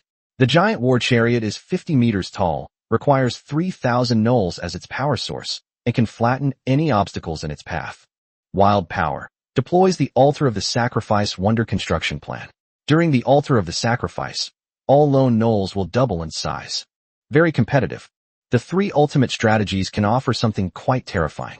After seeing the detailed information about the 3 strategies of the ominous star buff, Gao Chong finally understood why the entire clan had to work together to activate the so-called final strategy. From this, Gao Chong saw the potential threat to the Wailing Wall. Implementing the ultimate strategy may be very resource-intensive, but it is absolutely worth it. So you've come to me to confirm the Null's final strategy? Gao Chong asked Sahar, somewhat puzzled. Aren't you afraid that I'll choose the strategy least suitable for the Nulls? These are your freedoms. You may do as you please, Sahar said respectfully. In fact, the Nulls had no intention of winning this game. Gao Chong scratched his chin. Sahar's attitude had indeed been hitting him where it hurt. From this perspective, letting Sahar decide the final strategy for the Null race seems more like a pledge of allegiance. Then let's choose the power of the ancients, Gao Chong tentatively suggested. Ancient power appears to be the least threatening ultimate strategy against the Wailing Wall. Good. Sahar did not hesitate. The next moment, all announcements were made. The Nulls have chosen their final strategy, ancient power. Gao Chang narrowed his eyes. It must be said that Saha's decisive attitude was truly delightful. Go ahead and tell me. You probably have more than one thing to ask me about. Haha, I knew I couldn't hide it from you. A message quickly appeared in Saha's chat box. The Knolls are preparing for a full-scale attack on the undead. Are you interested in earning some contribution points? The image of Gao Chang leading the Tyrannosaurus rider like a god on that day is still vivid in Saha's mind. Chapter 42. The dead are coming. Gao Chang narrowed his eyes. Sahar dared to say this because he must have the support of most of the Null lords, just like Gongxingjian among the humans. In Gao Chang's view, his decision was quite wise. At this stage, all races are investing heavily in the final strategic deployment, so their territories are unlikely to see much development. The current stage is when the fighting capacity of each ethnic group is at its weakest. If most Null lords abandon the final strategy and invest resources in territory development and warrior recruitment, perhaps we can actually eliminate the undead from this war before they complete their final strategy. However, although Saha had shown his sincerity, he had come to the wrong person. Gao Chang shook his head. This is different from the previous order for Jiu Luo to lead men to capture the lord outside the walls. After all, it's right in front of my own house. How can I allow someone else to snore beside my bed? Besides, it doesn't take much effort to walk a few steps in front of my house. The region where the undead lord resides is very far from the Wailing Wall. Before they angered the people inside the Wailing Wall, Gao Chang, based on his understanding of them, simply couldn't be bothered to pay attention to those so-called skeletons. That's right, it's not impossible to get Gao Chang to send troops. However, Gao Chang must be given a reason, as the other party has violated his principles. Just then, Gao Chang suddenly noticed an old figure walking past him. Grandma Zuju? Seeing Zuju walk toward the wall with a very clear goal in mind, Gao Chang raised an eyebrow, sensing that something was about to happen. The last time Zuju intervened was when Gao Chang and the others were away, and he ordered the killing of Ji Linyu and the others who could potentially threaten the territory. Why is Zuju making a comeback now? Could it be that, in Zuju's eyes, there is another being that could threaten them in the future, appearing around them? Thinking of this, Gao Chang temporarily closed the chat window with Saha. He called out to Jiu Luo and Sha Sha, and together they chased after the place where Zuju had left. Gao Chang stopped only when he reached the flood control wall. He discovered that Zuju was not the only one who had come to the top of the protective wall. Even Lei Heshua and Hai Yuqin appeared here, standing on either side of Zuju. Huh. Hai Yuqin glanced back and waved to Gao Chang and the others. You guys came too. What is going on? As Gao Chang asked the question, he climbed to the top of the flood control wall and looked out. Then I saw the lawn in the distance gradually withering. The withered creature is getting closer and closer to the wall of size. At this rate, it will probably spread to the base of the wall in less than an hour. Sasha glanced at it casually, and after realizing she couldn't eat it, she looked rather uninterested. On the contrary, Jiu Luo showed a thoughtful expression. An interesting plan. You've already figured out this anomaly? Gao Chang looked at Jiu Luo, already used to the waiter's all-knowing image. If even the Lord's Path 9 falls knows so clearly, how much more so the current anomalies outside the walls? You pretty much know now, right? Jiu Luo nodded, then stretched out a finger and pointed outside. Look at the land in the distance. Those ancient trees show no sign of withering at all. The withering is limited to the lawn on the ground, and it can hardly affect even a small flower. Rather than a mutation, it seems to me more like a threat and a clamor from something. It's like the whimpering and howling of a puppy facing an insurmountable threat. What a vivid and apt metaphor. Gao Chang chuckled to himself. However, after Jiu Luo said that, the intimidating power of that terrifying scene instantly dropped to zero. Upon closer inspection, it was indeed as Jiu Luo had said.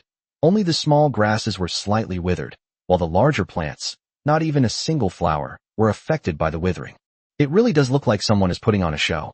Zuju smiled slightly to the side. Jiuluo has grown up too. But if it were just a little bit of superstition, it wouldn't be worth me risking my old bones to come here in person. As he spoke, Zuju looked toward a spot in the withered land. Heiyukin understood immediately and stretched out an arm, waving it towards the ballista behind her.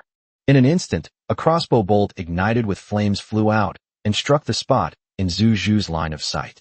The fire was raging. Where the fire had burned, the lawn was burned away, revealing a large number of eerie skeletons slowly moving forward in the soil beneath the lawn.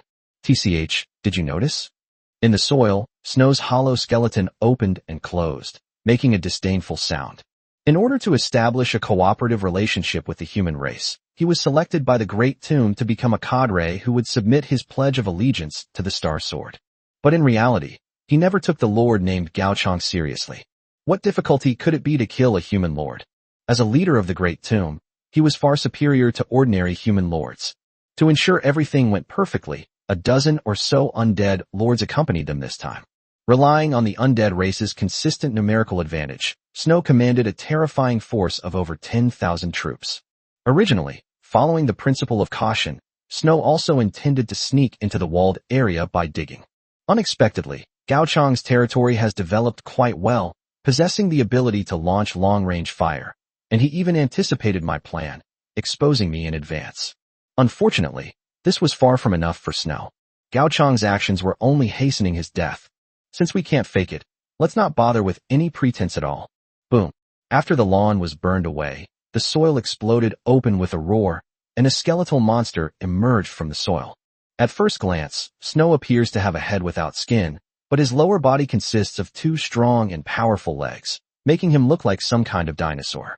The arms were also completely transformed, forming two bizarre limbs composed of broken bones, shaped like long snakes. He looked at Gao Chong, who was surrounded by people on the wall. A hoarse voice came from Snow's head organ. "You're Gao Chong." His talent is bone stripping, and this human skull was naturally a trophy Snow obtained after casually eliminating an unfortunate human. Of course, Snow didn't care about being just a lowly lord, and neither did Gong Xingjian.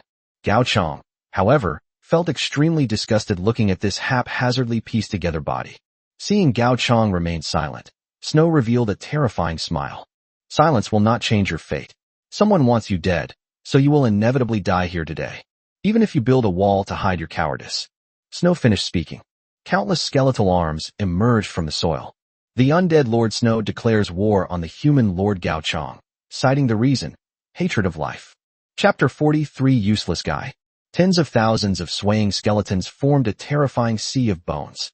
Some of the skeletons were even holding bone shields and spears. Although it looks a bit fragile, it's definitely enough for this stone age. Snow looked at Gao Chong with a mocking expression. "As the first lord to achieve the first kill of the cataclysm, I thought you had something to be proud of." So it turns out he was just imitating the elves, hiding on the wood and trembling. From a distance, Snow could not see the more than 100 crossbow watchtowers inside the wall of size. All he could see was a poor lord standing on the wall, and a pitiful 100 or so archers under his command. Snow did not believe that Gao Chong built the wall on his own. According to his thinking, Gao Chong must have had some kind of extraordinary encounter. It is highly likely that he headed directly to the battlegrounds after entering the war game, thus occupying this unclaimed building in the wild. But humans are still humans after all. Snow continued his sarcasm. If it were the elves, they wouldn't need such a tall wall at all. In fact, any giant tree would be a wall for the elves. Sasha simply couldn't listen anymore. Snow's disdain for the others gave Sasha goosebumps. He's clearly just a bone scrap that doesn't look appetizing, so why is he so confident? "What did you say?" Sasha didn't lower her voice at all, so Snow heard everything clearly. Snow's jaw trembled incessantly. How dare this little human girl provoke him so much at this stage? Could she not see the tens of thousands of undead warriors behind her? Snow suddenly burst out laughing. "I initially felt sorry for you, but now you've successfully enraged me. I hope you'll still be able to talk to me like this after I tear down your crumbling walls." Listen to Snow's confident words. Sasha pouted, stood at the very edge of the wall, and stared at Snow with a puzzled expression. "I can't even imagine what kind of hardships you encountered on your evolutionary path that required you to throw away your already pitiful brains. So you were just thinking with your brainless head? What a pathetic wretch. You bastard." Faced with Sasha's aggression, Snow's condition was no better than Kyle's had been back then. They ignored Sasha and Snow's mutual insults. Hayukin turned to look at Zuju, and at the same time pointed to Snow in the distance. "Grandma Zuju, is the guy you predicted the one?" Zuju nodded, then shook his head. "It's him, but it's not him. To be more precise, it should be them." Gao Chong was still puzzled by the riddle that Zuju was playing. Suddenly, I received a notification from the war game. Your territory has detected that the undead's tech tree is about to reach 60% of the game's maximum limit. The rationale for total war against the undead has now been unlocked. Beware. Upon seeing these hints, Gao Chong instantly understood what Zhu Zhu had calculated. But he really didn't expect that the undead race, who had been keeping quiet all along, would actually be the fastest developing force in terms of technology in this game. At the same time, Zuju looked indifferently at the undead army outside, while examining their armor and shields. Fast, too fast. In just 1 month, they have developed to such a level. Zuju finds it hard to imagine what might happen in another 2 months. As long as it's him, that's fine. Haiyochin's lazy expression from a few days ago has changed. He wrapped his wolfskin coat tightly around himself and leaped down from the wall. Seeing that someone had actually jumped from that height, Snow stopped his mutual insults with Sasha and turned his attention to Haiyukin. Was he so scared that he committed suicide? As the smoke and dust cleared, Haiyuchin opened her wolfskin coat, patted the dust off the fur, and then looked at Snow. Snow waved his hand to stop his restless skeleton warriors. He knew they were nearing the point of losing their aversion to life. Sasha is actually right. Most low-level undead are brainless and lack intelligence. It was precisely because he was telling the truth that Snow was so angry. However, since only one person has come down from the other side, let me savor the thrill of hunting life first. Boom. There was no need to say anything more. Snow pushed off with his legs and broke away from the undead army at an extremely fast speed. He was very confident that he could take Haiyukin's head and then return to the main force of the undead. What he didn't know was that at least dozens of crossbow watchtowers were already aimed at him. If Haiyuchin were to wave her hand behind her, Snow would be blasted to pieces by hundreds of crossbow bolts. Don't make a move yet. Haiyukin called out to those behind her. She wanted to see just what kind of existence this civilization, which could rapidly advance its technology in just 1 month, truly was. Across from him, as the Haiyukin gradually came into focus, Snow's skull crackled with a smile. This little potato, who looks no more than 1.6 meters tall, is the human lord going to send this little girl to fight against him? Then he should really accept the gift from that human lord. Snow's two long, snake-like arms suddenly stretched out and lunged at Haiyuchin. Staring at Snow, who was rapidly approaching her, Haiyukin stretched out her delicate hands. She was just a helpless supplies officer. What fighting power could she possibly have? Click. What? By the time Snow showed an expression of disbelief, it was already too late. Haiyukin grabbed one of Snow's arms and easily crushed the connecting bones, causing the entire arm to hang limply to the ground. What did you do? Snow screamed instinctively. So this is all there is to it. Looking at the bone fragments in her hand, Haiyuchin seemed to have figured out how to allocate resources when facing the undead. In the millennia since the Wall of Sighs fell, countless civilizations have perished here. Among them, there are countless arrogant individuals and a multitude of powerful ones. The current undead civilization may seem unique, but it is far from being powerful. The corrupt empire is like a stubborn rock blocking the path of civilization's development. So many civilizations have perished, so why does the undead race stand out from the crowd? You're useless now. Haiyuchin reverted to her earlier lazy demeanor and looked at Snow with a playful smile. What did you say? Before Snow could react, Haiyuchin suddenly charged towards him.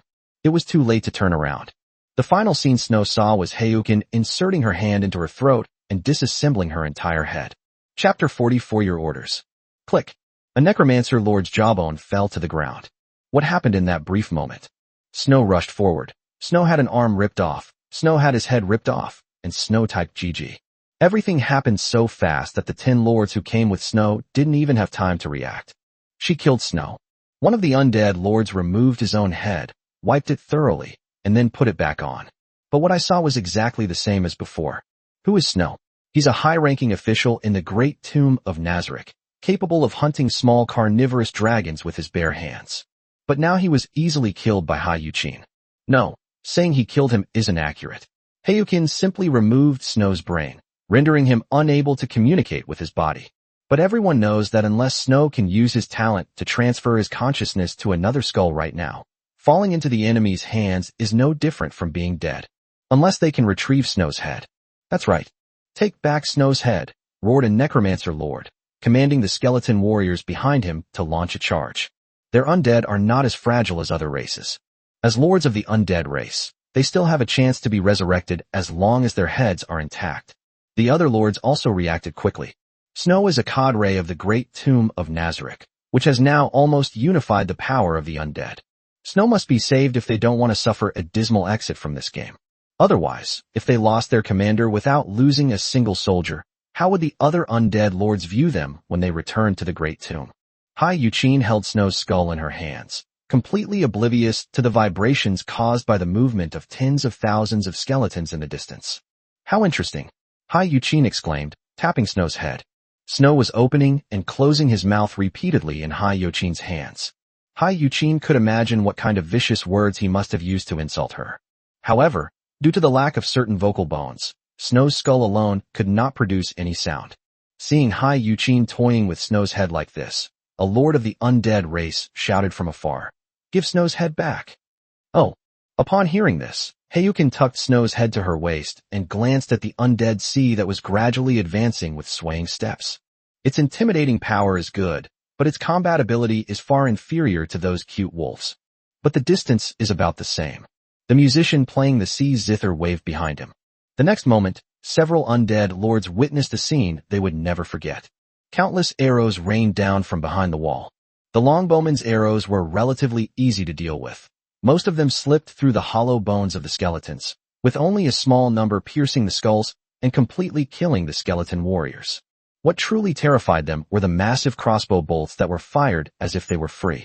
Often, after a few dozen seconds of reloading, thousands of giant crossbow bolts are fired. A single giant crossbow bolt, if it hits its mark, can shatter one or even several skeleton warriors on the spot. Even if they aren't destroyed, they can be rendered unable to fight. What frustrated the undead lord the most was that these slow-moving skeletons were simply incapable of dodging such difficult maneuvers. How many of these giant crossbow bolts do they still have? One lord couldn't help but roar at the other lords. Even a fool could tell that these giant crossbow bolts must have been incredibly expensive to make. In just a few minutes, thousands of these giant crossbow bolts have been fired from Gaochang's territory. And if you add in the arrows fired from those longbows, the ground is practically riddled with holes. The undead lord couldn't help but curse inwardly. In the past, the undead race always overwhelmed others with sheer numbers. Even if their quality was poor and their combat power was low, they could exhaust the enemy even if they couldn't kill them. As a result, they encountered Gaochang today, and they finally witnessed what it means to have a fear of insufficient firepower. Is this the amount of supplies that would be available in the Stone Age? In a short moment, the undead lords imagined a lot of things. For example, Gaochang might be a lord who has participated in many war games and embarked on a lord path related to resources. Even so, several undead lords couldn't help but want to curse.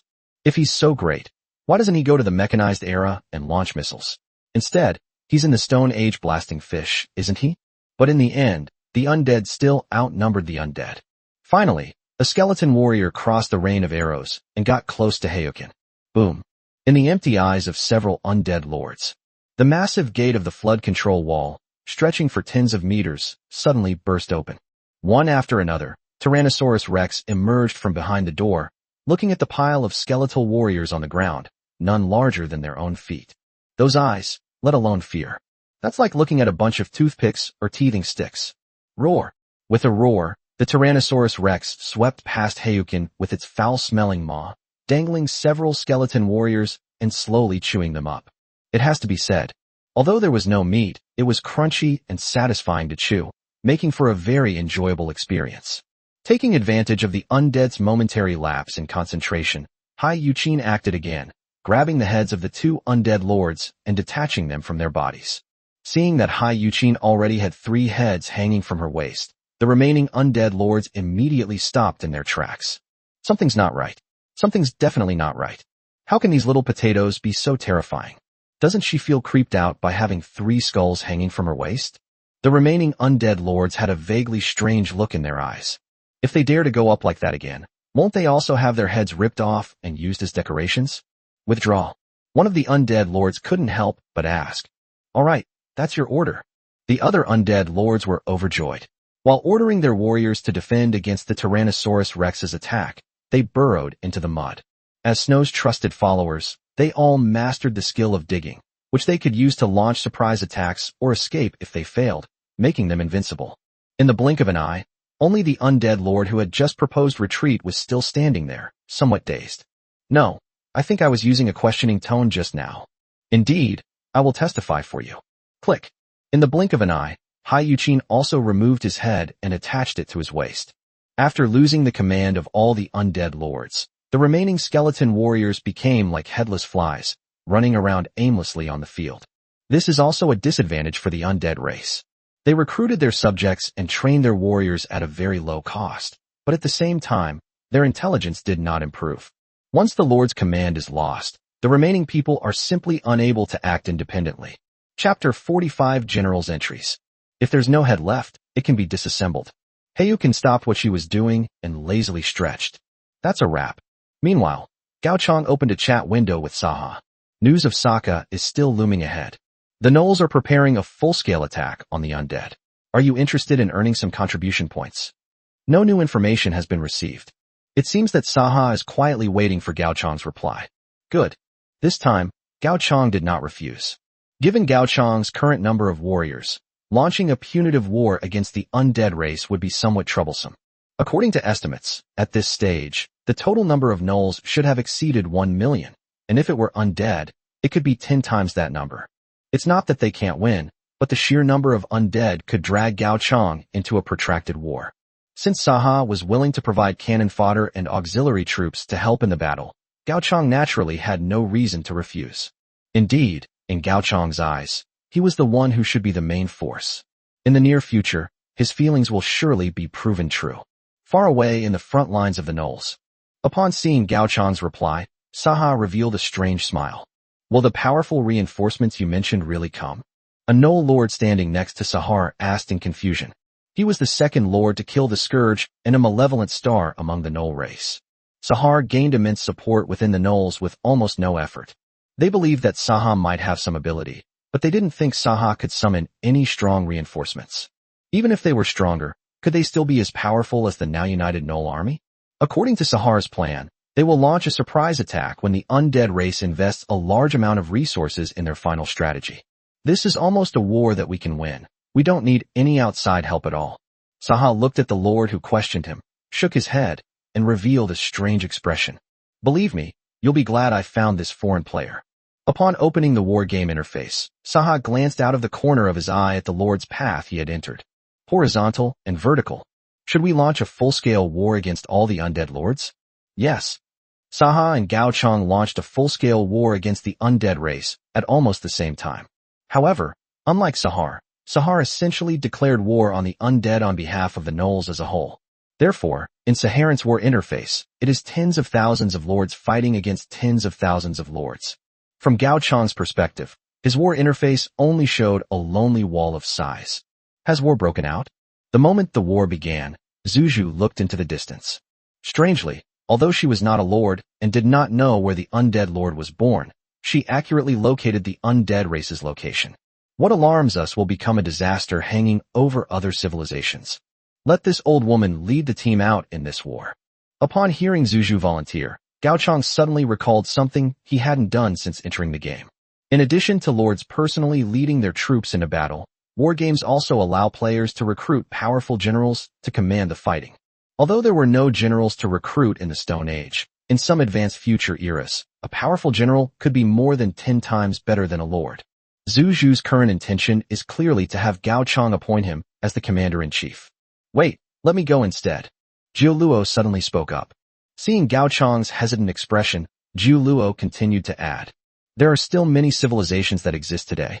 If we go to war with one of them, the others may get involved. Although we are not afraid of anything, the fact that Grandma Zuju is staying in the territory can perfectly prevent us from being ambushed. This sounds a bit like something out of metaphysics. Despite everything that has happened, Gao Chong still highly approves of Jiu Luo's control over the overall situation. However, Gao Chong still had one question. So, I don't need to go with them this time? My lord.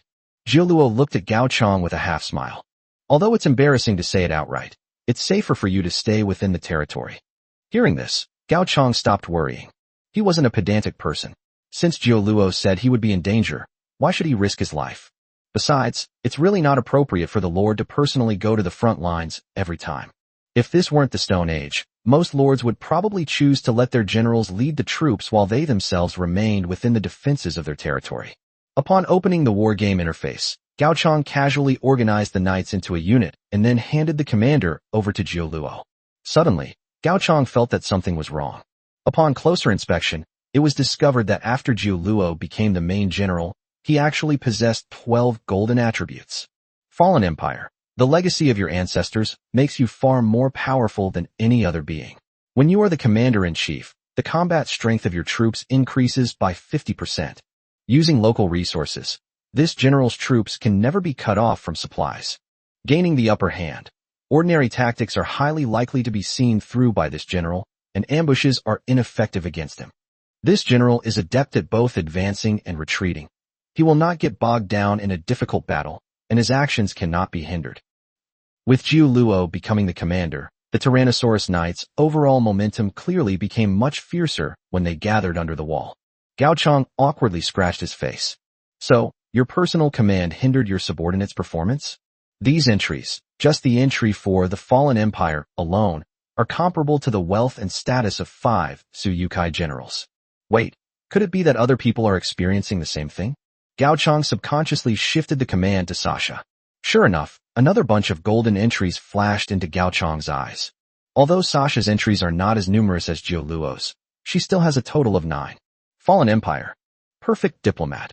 When this general performs an insulting act, the other party's favorability will decrease by double, and there is a high probability that they will become enraged. Broad-minded. This general will not be provoked by words and is immune to any negative status effects related to chaos. Arrogance. Under this general's influence, all subordinate units will not be gripped by fear. After switching the main general back to Jiu Luo, Gao Chang accepted with peace of mind the fact that he was the only one who was useless in personally leading the expedition. If your lordship has no further questions, I am ready to go. As Jiu Luo walked towards the wall, she turned back to give Gao Chang some instructions. My lord, remember to get enough sleep every day and eat on time. Voila. Seeing that Jiu Luo had really left, Sasha seemed to suddenly realize something, and looked at Jiu Luo's back with teary eyes. The chef's gone. Who's going to cook for us now? Chapter 46 Cadre Meeting. Deep within the great cemetery of the undead. Even before the undead lords had fled, news of Snow's failure had reached the ears of many of the officers. A dozen or so cadres with strange appearances gathered in the Supreme Council Hall.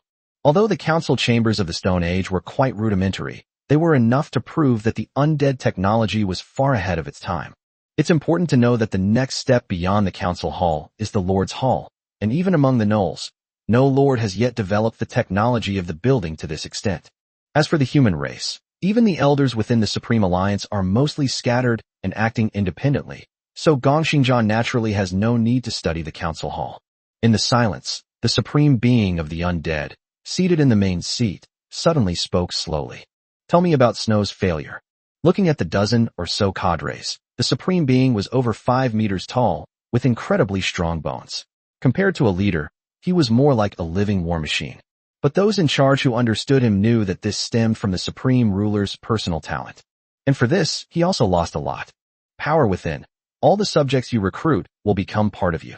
It took thousands of skeletons to increase the supreme being's size to 5 meters, demonstrating just how low the conversion rate of this talent is. This talent is even a passive skill. In other words, if he cannot lead other lords, this supreme ruler will remain a lonely figure indefinitely. Fortunately, at least in this game, he was successful. After the Supreme One spoke, the council hall gradually became noisy. Just a mere human being. 10,000 isn't enough. How about giving me another 100,000 skeleton warriors? If we can't beat him, will we at least wear him out? That's right. You have to understand that Snow was just one of us. The strongest one. The field fell silent instantly. The cadre who had just spoken noticed that everyone's eyes were on him. The other cadres glared at him with murderous intent. It seemed like they were blaming him for bringing up something he shouldn't have. Suddenly, one of the cadres timidly raised his hand. Why don't we just surrender? We can find a place, dig a pit dozens of meters deep, and bury ourselves there. They can't possibly kill us. Boom. The Supreme One smashed down with a punch, flattening the cadre who had just spoken into a solid lump. You spineless coward. If you continue to disrupt morale, I'll tear your bones apart and feed them to the pigs. Soon, the cadre's bones bounced back. This has something to do with his personal talent. Cartilage. Your bones are quite flexible, reducing blunt damage by 80%, and your bones slowly recover over time after being deformed. Then, according to your majesty, what should we do? Of course. Just as the Supreme One was about to speak, 2 announcements from the war game were heard. One was a notification to all undead lords. The Knolls have declared war on the undead. Reason for war, total war. The other is a notification to the entire server. The undead race's technology level has reached 60% of the game's maximum level first. To suppress the threat, the Fallen Empire has declared war on all undead lords. Reason for war. Beware, you are about to enter a state of war. Warning, unique to the Fallen Empire. Once the Fallen Empire wins a war, all lords on the losing side will be unable to break through the 60% limit of the tech tree until the end of the game. Since the enemy is a corrupt empire, your initial war weariness level is 50%. The rate of war weariness gain is increased by 100%, and morale is decreased by 20% in this war. When the Supreme saw that the initial war weariness level was 50%, he was stunned. The undead don't have the concept of war weariness. They don't even have emotions or a skeleton, so what are they afraid of? But when the interface for the war game was opened, the number of question marks on the Supreme's forehead increased again. Because in the war interface with the Fallen Empire, the war weariness level is clearly stated as 50% 50%. Even due to the influence of the Fallen Empire, the undead's war weariness towards the Knolls has increased to the same level. 0% 50%. That. After calming down a bit, the Supreme One sat back down in his original position. I suddenly feel that the proposal just now is quite interesting. On the other side, Sahar, who had not yet made a move, also noticed the change in the war weariness levels of both sides. The undead's war weariness level jumped directly to 50%. Unexpectedly, the collaboration with Gao Chong has already yielded benefits in a very short time. The other Knoll lords naturally noticed this as well. His gaze then turned to Sahar. The plan remains unchanged. Let our people catch the undead off guard. As Sahar issued the order, the Knoll lord, who was already prepared, led a vast army of warriors and swept towards the birthplace of the undead. The Knoll lords dared to go all in with Sahar, not because they trusted Sahar that much. Rather, it's because the terrain is different for the undead. The Knoll's birthplace is surrounded by mountains, with natural barriers provided by mountain ranges, and they only need to face the threat of the undead. The undead race mostly roam the wilderness, so it is necessary to be wary of all three races at the same time. In other words, the Knolls can afford to lose, but the undead cannot. Moreover, should we be wary of war? A Knoll lord looked at the server-wide notification record. If the undead lose this war, it will be tantamount to a complete defeat. As flames erupted at the border between the two races, the first full-scale war in this war game completely broke out. Meanwhile, Sahar, who was stationed at the rear, revealed a strange smile. The progress of the project is increasing. Whether the Knolls or the undead die, it will increase Sahar's progress in traversing the land. Just as he promised Gao Chong. In this war game, the Knolls, the Sahars, had no intention of letting the Knolls win. On the one hand, Sahar did not believe that Gao Chong lacked the strength to defeat him. On the other hand, after being surrounded and killed by Patrick, while the other Knoll lords stood by and did nothing, Sahar had already lost the concept of race. Now he only pursues personal victory. An individual victory is simply surviving this damn game. As wise as he is, he naturally knows who he should please. Looking back at the road he had come from, Sahar's eyes seemed to see the endless mountain range. The heavenly soldier in Gao Chong's hand suddenly appeared from that impossible place and unintentionally saved him. So, enjoy this wonderful gift I have prepared for you. Use the flesh and blood of the Knolls to hold back the main force of the undead. Therefore, Gao Chong's heavenly soldiers could then advance in another direction to slaughter the undead's production units and annihilate their territory, and obtain the highest war contribution in this game. Chapter 47 Battle of the Front Lines. Fight. This week's rules have ended. The number of lords lost this week was 6782, a surprisingly high figure. At midnight, Gao Chong did not go to bed early. Another bonfire party was held at Stonehenge. Even now, the ancient nobles are still singing and dancing, enjoying themselves immensely. Sasha's joke did not come true. Although Jiuluo has temporarily left the territory, there are still many servants in the territory. Even without Jiuluo, there will be other people to do Jiuluo's work. Therefore, it is impossible for everyone to go hungry. What is the Lord thinking about? Sasha leaned closer to Gao Chong and took a small bite of the roasted meat. Gao Chong glanced at Sasha, whose mouth was dripping with oil, then lay down on the lawn and looked up at the starry sky. More than 6,000 people died last week. It's more than 4 times that of the week before last, Gao Chong muttered to himself. Because of the all-out war between the Knolls and the undead, many lords who tried to slip through the cracks suffered annihilation. The death toll last week even exceeded the number of people surrounded by wolves in the first week. Of course, these people are definitely not just gnolls and undead. Humans and elves are definitely included among these 6,000 people, as tensions between the four tribes increase. In the absence of external wars, the best way to train troops is through the weaker lords of the same clan. Some lords even intended to use the remains of their fellow lords to advance their own lordly path. After all, higher-level pathways will bring greater bonuses, increasing their survival rate in the upcoming battlefield meat grinder. Sasha tilted her head in confusion, seemingly not understanding what Gao Chong meant. However, Sasha has never thought about things she doesn't understand. Holding the barbecue, Sasha sat down next to Gao Chong and continued to eat noisily. Sasha was somewhat puzzled as she looked at Gao Chong's outstretched hand. "Hurry up and share some with me," Gao Chong said with a laugh. He just sighed for a moment, and then he got hungry. After snatching the roasted meat from Sasha's hand, Gao Chong continued to focus on the interface of the war game. Although the rule of the ominous star has ended, the ominous star buff it brought still remains. It seems that the final strategy does not necessarily have to be achieved within a week. As long as the ominous star remains alive, the final strategy can be achieved at any point in time. At the same time, the end of one rule also signifies the beginning of another. Game rules have been lifted this week. Week 4, Frontline Battles. Prepared for battle. This week, you may initiate or be forced into a war, regardless of race or outcome. Note: all those who do not accept the war will be randomly selected as war targets by the war game, including but not limited to ancient ruins, dinosaur colonies, fallen empires, etc. Gao Chong looked at the annotations of the war game with a puzzled expression. No, why is he being dragged into this? If possible, Gao Chong would really like to give it a try. What would happen if the penalty for engaging in battle with the enemy was randomly assigned to the fallen empire? Is it that they are forced to declare war on themselves? Or will another corrupt empire emerge within this war game? Unfortunately, Gao Chong didn't get that chance. Your objective: engage in battle, achieved. According to the prompt, Zhu Luo should have already arrived in the territory of the undead. Like Gao Chong, the gnolls and undead were in a state of total war, and almost every lord directly completed this week's rules. Humans and elves, on the other hand, were caught in a dilemma.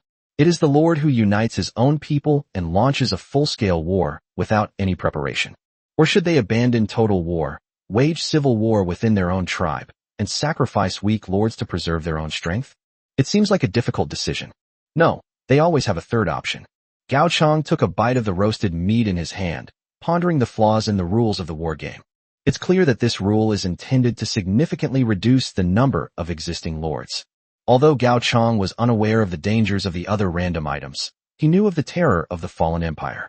If they do not participate in this rule, they may even directly enter into a state of hostility with the fallen empire, which is no different from suicide.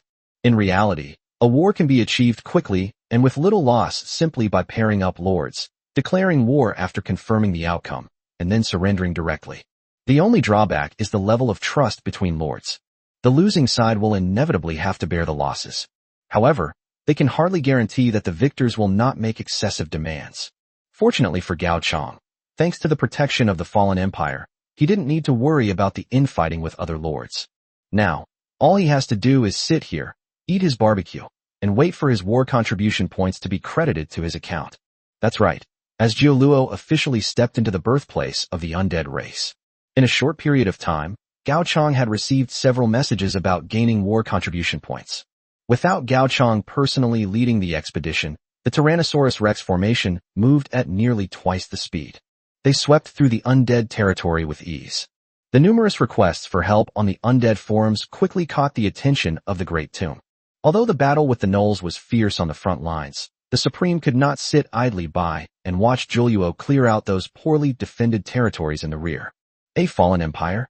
The Supreme One silently recited the title. He did not immediately associate this name with Gao Chong. How many enemies are there? With the Supreme Being of the Great Tomb speaking, accurate information was quickly transmitted to the Supreme Being. 20 riders. 20 cavalrymen. They looked like humanity's elite fighting force. But there are only 20?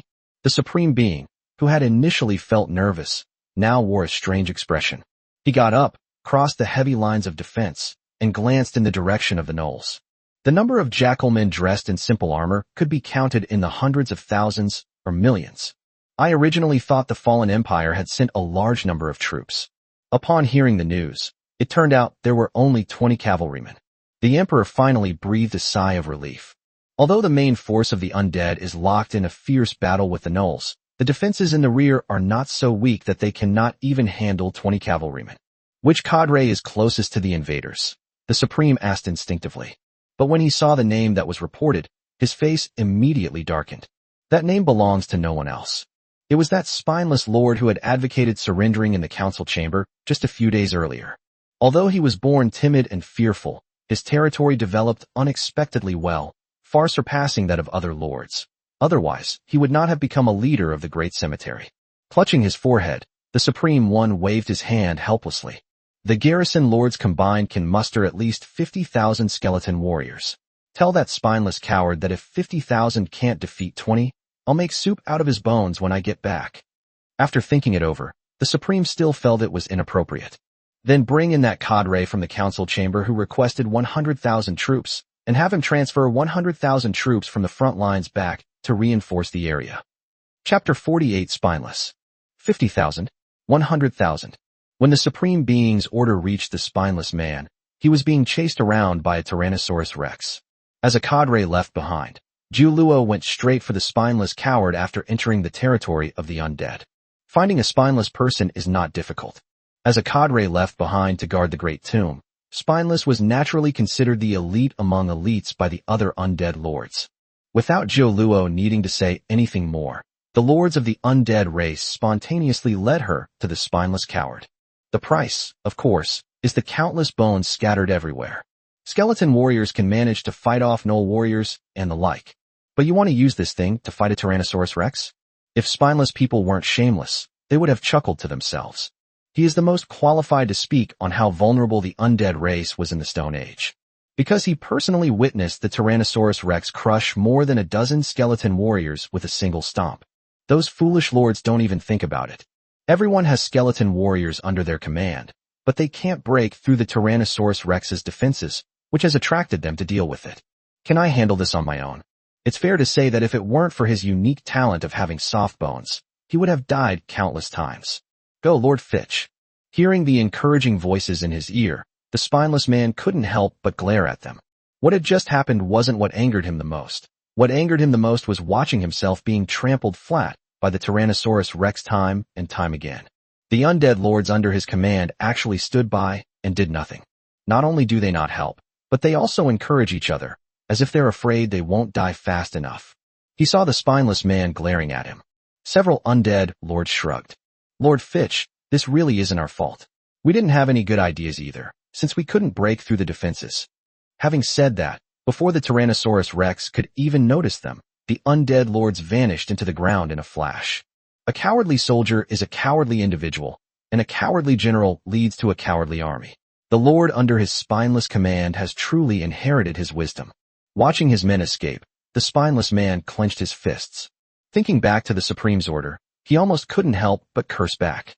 Because those undead lords were right. At this stage, the skeleton warriors are no match for the Tyrannosaurus Rex's defenses. Their osteoporotic bone spears break almost instantly when they touch the Tyrannosaurus Rex's thick skin. The Supreme Being actually told him to dispatch 50,000 skeleton warriors to wipe out the invading cavalry. Didn't the Supreme Being's math teacher teach him that multiplying 50,000 zeros still results in 0? Enough! The spineless man suddenly turned around. He pointed his finger sharply at Luo, who was clearly the leader. The sudden burst of momentum intrigued Luo, who then called a halt to the cavalry regiment's advance. Since they invaded the undead territory, Luo hasn't encountered anything that can stop them. But this skeleton is, after all, a cadre of the great cemetery. Could it be that this guy, who can always get back up after being crushed every time, has some hidden trick up his sleeve that they don't know about? You chose me as your first target because you wanted to pick on the weak, didn't you? The spineless man's tone gradually turned sinister, and an indescribable aura emanated from him. Then, emphasizing each word, he said fiercely, "Well, you've certainly picked the right people. I surrender." Boom. The Tyrannosaurus Rex stomped down with its massive foot, crushing the cartilage once again. Only then did the knight on the Tyrannosaurus Rex's back hear what the spineless man had said. Then he looked at Luo with an innocent expression. This This can't be blamed on me. It's the first time I've seen someone surrender so resolutely. Jioluo sighed and shook her head in exasperation. Just that one jerk of a spineless man almost made Jioluo, let alone the others, lose the urge to retaliate. I already said I surrendered. A few minutes later, the cartilage bounced off the ground again and swelled back to its original size.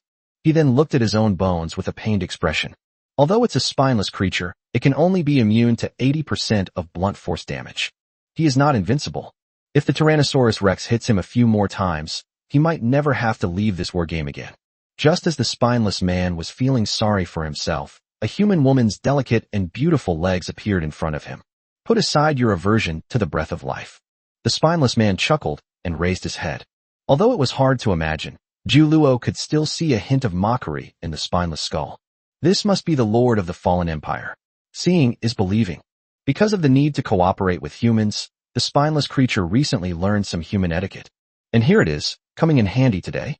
However, Jioluo clearly looked down on the spineless politeness and did not play by the rules. She looked at the spineless man with a half smile. Seeing is believing? Then you tell me, what's my name? Ga. The spineless man fell silent instantly. He had no idea what the woman in front of him was called. However, this woman was getting a little too close to him. Looking at the woman who was already right in front of him, the spineless man secretly calculated the chances of escaping after killing Jioluo. Killing a Tyrannosaurus Rex is difficult, but killing a 9-headed serpent is much easier. With his innate ability to cartilage, he might not be unable to escape. Make up your mind. The spineless man raised his head, and his tone softened instantly. Look at my brain. I've even forgotten your name. I deserve to die. After saying that, the spineless man slapped himself without hesitation. Why kill him? How could he do something so dangerous? I deserve to die. I deserve to die. As long as Jioluo didn't tell him to stop, the spineless man kept slapping himself. That's enough. Jioluo still spoke up to stop the spineless behavior. Reaching out and grabbing the ribs of the soft bone, Jioluo pressed himself close to the soft bone. Tell me, among you, who can declare this war a defeat? You're looking for the Supreme One? The spineless man instantly understood what Jioluo meant. It is difficult for the undead to be completely defeated because their war weariness is almost impossible to increase. They wanted the undead to declare defeat. Either wipe the undead race out of this game completely. Alternatively, like Jioluo is doing now, let the undead race admit defeat on their own. Currently, only the Supreme Being can accomplish this.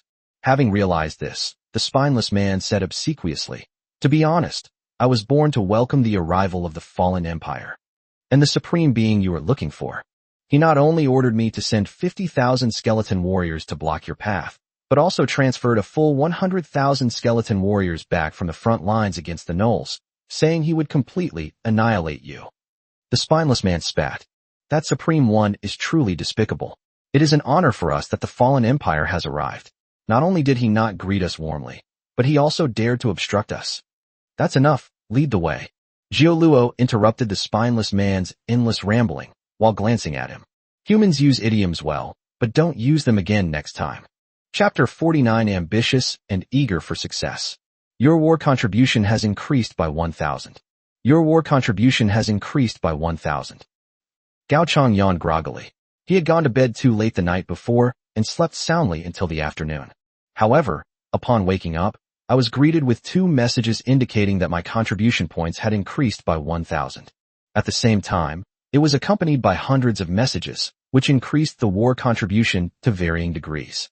Gao Chong scratched his head, enjoying the wash water brought to him by the waiter. So, who did Jioluo offend in the undead's den to deserve so many contribution points? A being who can provide the full 1,000 contribution points is clearly not an ordinary lord, at least not one of those who just coast along. Currently, Gao Chong's war contribution score on the human race's ranking list has risen to nearly 50,000, enough to drive Gong Xingjian mad with jealousy. The reason is simple.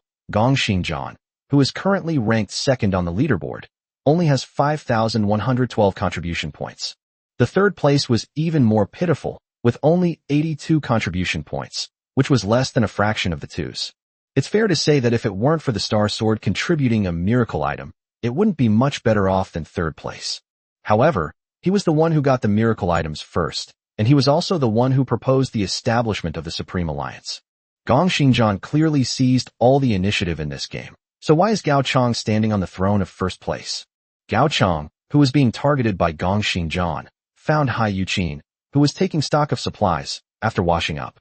At this moment, there are several skulls on Hai Yuqin's table, all of which belong to the lords of the undead race. You actually still kept them? Gao Chang couldn't help but chuckle. A hobby of collecting. Hai Yuqin smiled indifferently, casually arranged a few skulls, and placed them on a shelf to the side. By the way, Lord, is there something you need from me? Just out of curiosity. Gao Chang watched Hai Yuqin get into work mode. According to the resources stored by the Fallen Empire, if it's only for the consumption of a little over 10,000 people, then reckless extravagance is not a problem at all. Hai Yuqin, as the supplies officer, had no need to keep track of supplies.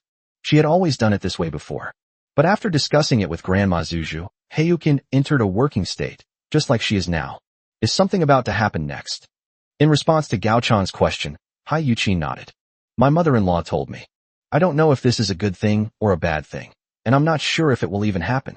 But the nobles are about to wake up. Looking at Hai Yuqin's expression, Gao Chang realized that what Hai Yuqin meant by the nobles waking up seemed like a terrifying thing to her. Gao Chang could even see the seriousness on Hai Yuqin's face. Like Hai Yuqin, Zhu Luo, who was far away, also sensed something. Holding the reins of the Tyrannosaurus Rex alongside the knight, Zhu Luo couldn't help but look back towards the Wailing Wall. Lord Zhu Luo. The spineless, smirking voice brought Zhu Luo back to her expressionless state.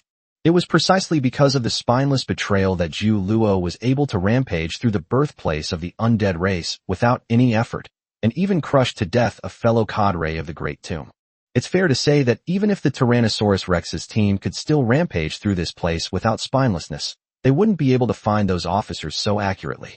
How's it going? Zhu Luo glanced at the spineless coward. I have done everything you asked me to do. The spineless man opened and closed his mouth, chuckling. I have informed the lords who came to provide support to proceed to the location you instructed. Now all you have to do is check it. Okay. Zhu Luo nodded. As for the 100,000 skeleton warriors that the spineless man mentioned, Zhu Luo didn't take them seriously at all. If something cannot be breached, it still cannot be breached no matter how many come.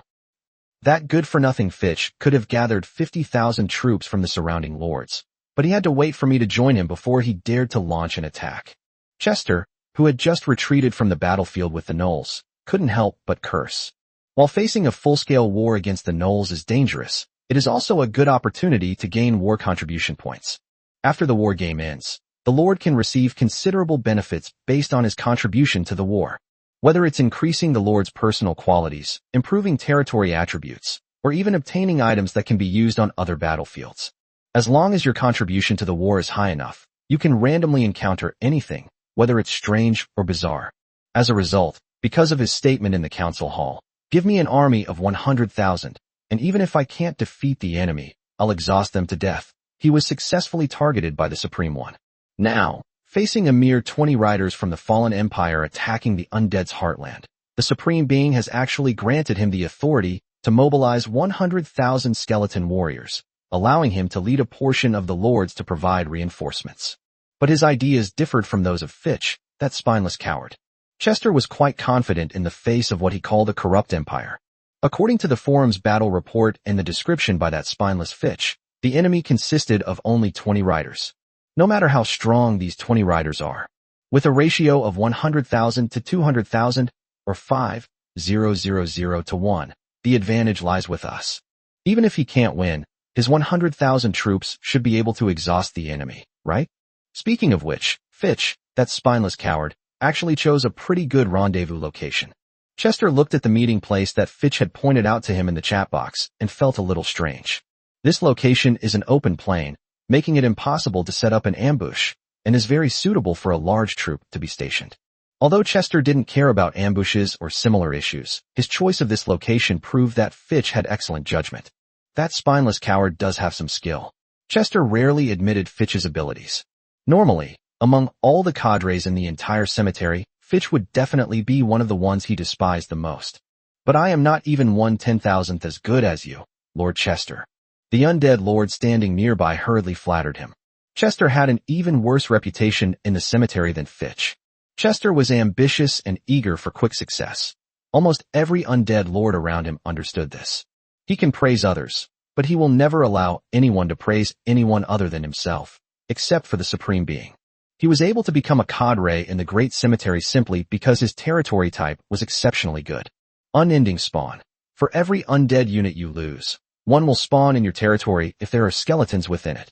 This is why Chester likes to talk about numbers. Because there were no losses, Chester's territory now commands a far greater number of warriors than any other undead lord, thanks to his continuous recruitment efforts. Therefore, he was eager to prove himself, believing that he could defeat all his enemies through sheer numbers. Chapter 50, a mere 100,000 troops. The march of a few days passed in the blink of an eye, and Chester arrived at the plains where he had agreed to meet Fitch. Because it is located in the birthplace of the undead. The plain had fallen into complete silence, and several broken bones could even be seen stuck haphazardly in the ground. Lord Chester. A necromancer lord looked at the empty plain before him, seemingly with a bad feeling. That spineless coward Fitch isn't here, he subtly hinted. Based on the impressions many undead lords had of Fitch, that he was spineless, he would have preferred to bury himself within the protective circle of others. Now the plain is empty and stretches out before you, and something just doesn't look right. Chester hesitated for a moment. What that undead lord said is correct. Judging from Fitch's nature of wanting to regroup with his 100,000-strong army, even when facing only 20 cavalrymen. When he commands 50,000 skeleton warriors, he will inevitably have to protect himself thoroughly, layer upon layer. Even if other undead lords disagreed with Fitch, they wouldn't disrespect the Supreme One. But now, the grassland seems too peaceful. Chester simply didn't believe that Fitch, that spineless coward, would dare to scheme against him. If that's really the case, the Supreme One won't need to do it himself. He'll just dismantle Fitch's bones and make soup today. Upon opening the friend's interface of the war game, Chester directly and bluntly questioned Fitch about the past. Where are you and your people? Underground, Fitch replied quietly. Upon seeing those two words, Chester was instantly speechless. Well, his narrow-minded thinking overestimated Fitch's backbone. Because of the underground drilling technology, only 2 cadres in the cemetery have researched it so far. One of them is Snow, who is presumably dead, and the other is naturally the spineless Fitch. However, the two are different. Snow suggested burrowing underground to better attack other territories. Fitch, on the other hand, was simply trying to escape. Having experienced being buried deep underground, the low-level undead's burrowing technology was absolutely unparalleled in the Stone Age. Once they burrowed underground, few lords could catch them. Now, with just those 2 simple words from Fitch, the slight doubt that had arisen in Chester's mind had vanished. Of course, what gave him even more confidence was the 100,000 skeleton warriors following behind him. The skeleton warriors gathered together like a mighty tide, and any living being would be overwhelmed by this raging tide unique to the undead. Let's go and join up with that spineless coward. Without flinching, Chester stepped into the center of the plain and found the location Fitch had given him. A huge rock that was specially moved here as a marker. After Chester had gained his footing in front of the boulder, Fitch also emerged from the mud. You're such a spineless coward. Looking at Fitch's filthy skeleton, Chester mocked him mercilessly. As far as he knew, the fallen empire, which had invaded the rear of the undead, only had a total of 20 cavalrymen. A mere 20 cavalrymen were enough to frighten Fitch, who commanded a full 50,000 skeleton warriors, into hiding in the ground.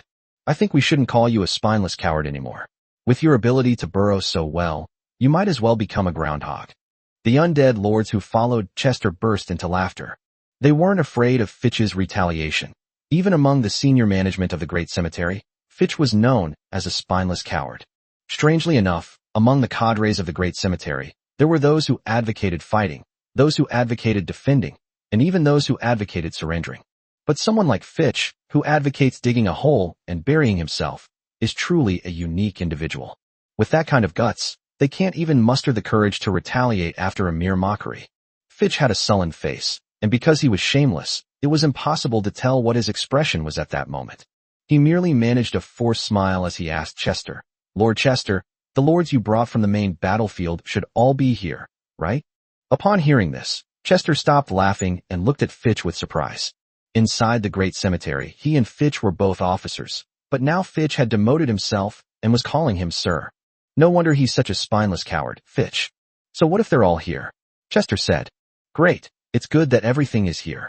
Fitch's jaw opened, as if he were silently laughing at something. The next instant, Fitch reached out and grabbed Chester's skeleton. "Fitch, what are you doing?" "My lord, why haven't you made your move yet?" Chester and Fitch's voices rang out simultaneously. Before Chester could figure out who Fitch was calling, a terrifying figure burst out of the boulder and stomped down on him. "Your war contribution has increased by 1,000. Your war contribution has increased by 120. A large number of war contribution points flooded the high-powered game panel. Meanwhile, the Knolls also clearly saw that among the thousands of undead lords they were attacking, dozens of lords' territory markers disappeared instantly. They surrendered? No, they were wiped out. What happened? Some Knoll lords are still confused about the situation. It seems Chester was wiped out. Because Chester had previously been in charge of frontal combat, many Knoll lords were aware of the terrifying nature of his territory. The officials at the large cemetery were not just there for show. Chester can have a constant supply of skeleton warriors simply by ordering other lords to bring in corpses to feed him. Although there is a limit to the number, it also saves time and resources from re-recruiting.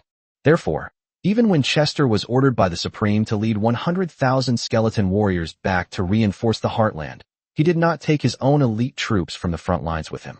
Instead, they chose to keep them around to continue earning war contribution points. If the Knolls want to advance their lines, kill Chester, or destroy Chester's territory, this is something they must do. This is a formidable enemy that causes them immense headaches. In an instant, he died. The next moment, on the front line blocking the Knolls, some of the skeleton warriors instantly decayed, turning into dust and being blown away by the wind. The skeletons that are resurrected due to their inexhaustible nature do not remain in place when the territory is removed, but rather disappear along with the territory. A great deal of cheering erupted from the Knoll lines. Although the Knoll lords did not know who killed Chester, the loss of Chester's territorial characteristics greatly reduced the pressure the Knolls faced when attacking. At least, they no longer have to face beings that can die and resurrect indefinitely. "Ha, cadre." Giuluo let out a soft chuckle. Unlike Fitch, who is a special kind of soft-boned person, Chester, a high-ranking official of the Great Cemetery, and the dozens of undead lords under his command. When the Tyrannosaurus Rex stomped on him, it was no different from stomping on an ordinary skeleton warrior. They were all reduced to a pile of shattered bones, utterly dead. Chapter 51: The Proud Spine.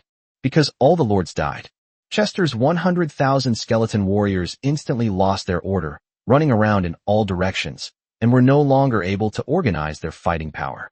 Considering that the territory would also disappear when the lord died, Giuluo did not bother with the harmless skeletons. They simply waited quietly for Fitch to bounce back to its original shape. A few minutes later, Fitch's bones twitched and then bounced back. My lord is indeed incredibly brave and resourceful, and with one plan, Chester never returned. After saying that, Fitch glanced at Chester's shattered bones with lingering fear. All the officials in the cemetery mocked him for being spineless. But what's wrong with him being spineless? He's spineless, yet proud. Those hard bones would crumble with a single step, but he's been stepped on countless times with his soft bones, and he's never been hurt. If you can't even survive a war game, what's so great about being a tough nut to crack? Thinking of this, Fitch continued to turn his head and fawn over Giuluo. Now that Chester has been eliminated, most of the other officers remain in various corners of their birthplace to guard against humans and elves. The path for you to meet, or rather, to summon the Supreme One, is now unobstructed. Enough with the flattery, just keep leading the way, Giuluo said directly. She had no interest in conquering the entire territory of the undead. That would be too tiring, and she was too lazy to do it. This is a war of vigilance launched by the corrupt empire. This is just a small warning to the undead, showing them what they should and shouldn't know. Compared to a corrupt empire, the wisdom of other civilizations is hardly a compliment. Knowing too much is a recipe for disaster for them. Chester. The unusual activity at the front lines and the changes in the war interface also caught the Supreme's attention. First Fitch, then Chester, and then the two cadres that Giuluo casually eliminated along the way. The cemetery was essentially hit hard. The Supreme couldn't understand it.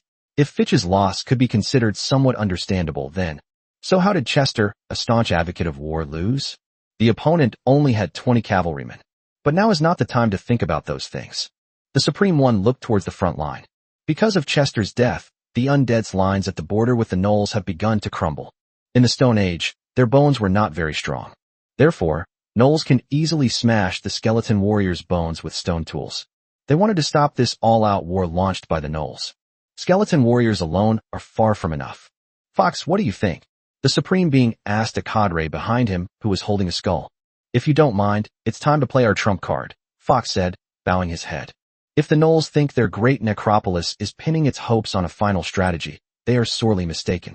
In fact, the undead race had already begun their preparations as early as the first week. Fox slowly extended the skull in his hand toward the Supreme Being. Wailing, strange object. Effect. This corrupted artifact possesses the power to unleash natural disasters. But please note that these disasters do not discriminate between friend and foe. Note, natural disasters will only reappear after they have been successfully overcome. The wailing artifact was brought by Fox from a higher battlefield.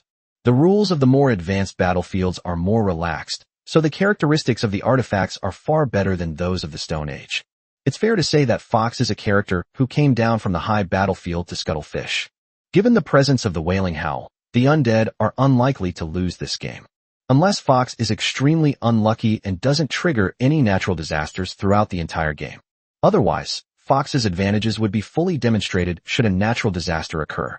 Therefore, in this game, what the Great Necropolis truly pinned its hopes on was the wolves of the first week, not any so-called final strategy. After receiving the Supreme's instruction, Fox calmly raised the howling hand in his hand and squeezed it down hard. A black light enveloped the battlefield, and the sky instantly darkened. What's going on? The Knolls, engrossed in beating a drowning dog, watched this scene in bewilderment. Until one after another, giant wolves with eerie green fur emerged from the darkness and bit off the throats of one Gnoll warrior after another. Fox looked at everything before him with satisfaction. He had anticipated this scene. When discussing cooperation with the human race, at Gong Xingjian's request, he attempted to unleash the howling cry to revive the natural disaster that had wiped out the human race. Although many humans died as a result, it also created two famous figures, Gong Xingjian and Wushuang Shengjiangjin. It's fair to say that without Fox's help, aside from being highly skilled, no human lord receives any server-wide notification. Meanwhile, the helpless screams of the jackals continued to echo. Compared to the Knolls, the undead suffered very minor losses, because most of the undead lords failed to kill the giant wolf. When the wailing howl was unleashed, the number of giant wolves attacking the undead was more than 10 times less than the number attacking the Knolls. There's one more thing that's a bit of a pity. The Supreme shook his head. I originally thought that after cooperating with humans, I could use this wonder to give the elves a surprise. Now, if the Knolls are defeated, the elves might find out. No sooner had the Supreme Being finished speaking than a deafening roar came from behind the undead race. The Supreme One suddenly stood up and looked back in disbelief. That voice didn't sound like the voice of the ghost wolf. Its voice was deeper and louder than that of the dark wolf. Thump, thump, thump. Heavy footsteps approached. Suddenly, a pile of bones was blown away. With a sweep of its tail, the Tyrannosaurus Rex sent dozens of skeleton warriors flying, scattering them across the ground. Is this the 20 cavalry that's been circulating on the forum? The Supreme One wished he could crack open the skull of the undead lord who released this information and see if even his marrow had dried up. Why didn't anyone tell him there were 20 dragon knights for so long? Or is it that the undead lord's depleted brain cells prevented them from handling such complex language issues? The envoy of the fallen empire has arrived with divine might. You all should quickly turn back to greet him. Fitch's arrogant voice came from behind the Tyrannosaurus Rex, causing a hint of mild anger to rise on the skeleton of the Supreme Being's face. He didn't understand what welcoming someone with shoes turned upside down meant. But it probably wasn't something said to him with great respect. What a spineless coward. I haven't seen him for a few days, but his courage has certainly grown. Having solidified his resolve to slowly simmer Fei Chiwen into bone broth, the Supreme looked at the 9 falls on the Tyrannosaurus Rex. Surrender with your men, Zhu Luo said bluntly. On what grounds? The Supreme Being then pointed to the area behind him, saying, if we wait a little longer, those unprepared jackal men will be slaughtered by the netherworld giant wolves. After eliminating this main fighting force, we can invade the Gnoll territory and turn it into a land of death. So what do I care whether they live or die? Jioluo looked at the Supreme One with a puzzled expression. Chapter 52 The Gnolls defeated defeat. You, me, them. The Supreme Being pointed at Jioluo, then at the Gnoll camp in the distance, where wailing incessantly continued. Aren't you all in cahoots? This time, without waiting for Jioluo's reply, Fei Chi stepped forward and said, Does a mere weak jackal worthy of being this lord's ally? Perhaps it was because of the Tyrannosaurus Rex standing next to him, but Fitch felt that this was the toughest thing he had ever said in this war game. However, it was clear that Fitch's words had no credibility whatsoever in front of the Supreme. The Supreme Being was still somewhat suspicious, as the Knolls and the Fallen Empire had declared war on the undead at the same time. Although their reasons for war differed, there are hardly any coincidences in the world. The arrival of 20 Tyrannosaurus riders was indeed beyond the Supreme's expectations. Even the Supreme One had no doubt that he was at risk of perishing today. But now Jioluo's attention is all on herself, and Fox has already left safely. Therefore, it would be worthwhile to test whether they truly don't care about those Knolls. During the few seconds of silence from the Supreme One, Jioluo was clearly getting impatient. Seeing Jioluo tapping her fingers on the reins, Fei Qi seemed to realize something and quickly ran towards the rear. Have you thought it through? To surrender or not to surrender? Faced with Jioluo's question, the Supreme One suddenly adopted a fighting stance, and swarms of skeleton warriors surrounded him. On this front line, thousands of undead lords and millions of skeleton warriors have gathered. A reduction is definitely impossible. Their skeletal bodies are so fragile now. If their technology is also permanently locked down to 60%, they'll be completely at the mercy of others. Moreover, the Supreme One also needs to observe Jioluo's attitude. As long as Jioluo shows even a hint of concern, there is room for negotiation between the two sides. Go, Lord Jioluo. Fitch had already run to a very far position behind. After confirming that no matter how they attacked, they couldn't touch him, they didn't hesitate to cheer for Jioluo. He glanced hesitantly at the Supreme Being. Go for it, Your Majesty. The Supreme One glared back, almost making Fei Qi laugh in anger. What a spineless coward. He can't even offend anyone by cheering him on, can he? Honestly, isn't it better to just live an honest life? Jioluo looked at the Supreme and shook her head helplessly. She could see the Supreme's hesitation and resistance. Actually, it's not just about the Supreme. The Fallen Empire has encountered this kind of thing countless times throughout its tens of thousands of years of history. But those newly emerging civilizations never seem to learn humility. Strictly speaking, we are what you call inanimate objects. The Supreme One retorted, then gradually retreated. Just as the Supreme One retreated, a tidal wave of skeleton warriors surged forward, surrounding and attacking the Tyrannosaurus Rex. This is a common tactic used by the undead. They are always adept at using their weakest fighting force to wear down the opponent's stamina and manpower. High-level combatants like the Supreme Ones typically only make their personal appearances when defeat is inevitable or victory is assured. However, Jioluo would not give him a chance to escape the battlefield. With a roar, the Tyrannosaurus Rex beneath him charged directly at the Supreme Being. Countless shattered white bones shot into the sky along the way. This general is adept at both advancing and retreating. He will not get bogged down in a difficult battle, and his actions cannot be hindered. These skeleton warriors were no match for the Tyrannosaurus Rex's advance. The Tyrannosaurus Rex beneath Jioluo rushed to the Supreme Being almost effortlessly and bumped its forehead against him. Boom! A loud crash rang out. The Supreme Being's body fell backward, but he quickly stood up again. Jioluo narrowed her eyes. This was the first time she had ever seen a skeleton withstand such a blow from a Tyrannosaurus Rex within the territory of the undead race. Of course, Fitch is an exception. At first glance, it appears that even after being struck by a Tyrannosaurus Rex, the Supreme's bones show no obvious cracks, suggesting that his injuries are not serious. Has it really developed to this extent in just 1 month? Jioluo's sense of vigilance suddenly surged. The Tyrannosaurus Rex inside the Wall of Size have been bred for many years, making them the best of the best, and their combat power is much stronger than that of ordinary dinosaurs in the wild. Now, facing the Supreme Being, Tyrannosaurus Rex has actually encountered resistance. We can't let them continue like this. Their technological development must be permanently locked in the present. In reality, after taking a hit from the Tyrannosaurus Rex, the Supreme was not as unwell as he appeared to be. He could feel some cracks appearing inside his bones. No wonder ordinary skeleton warriors couldn't even stop the enemy from advancing. The Supreme One knows his own strength best. In the Stone Age, he was a naked weapon of war. Even this weapon of war could hardly stop him, so what could an ordinary skeleton warrior do? However, it's almost time. The Supreme Being looked toward the battlefield where the Knolls were. Fox, a guy who came down from the high battlefield to blast fish, has more than one strange item on him. For example, the artifact we're using right now that can greatly increase the intensity of the wailing. Dead infection, strange object.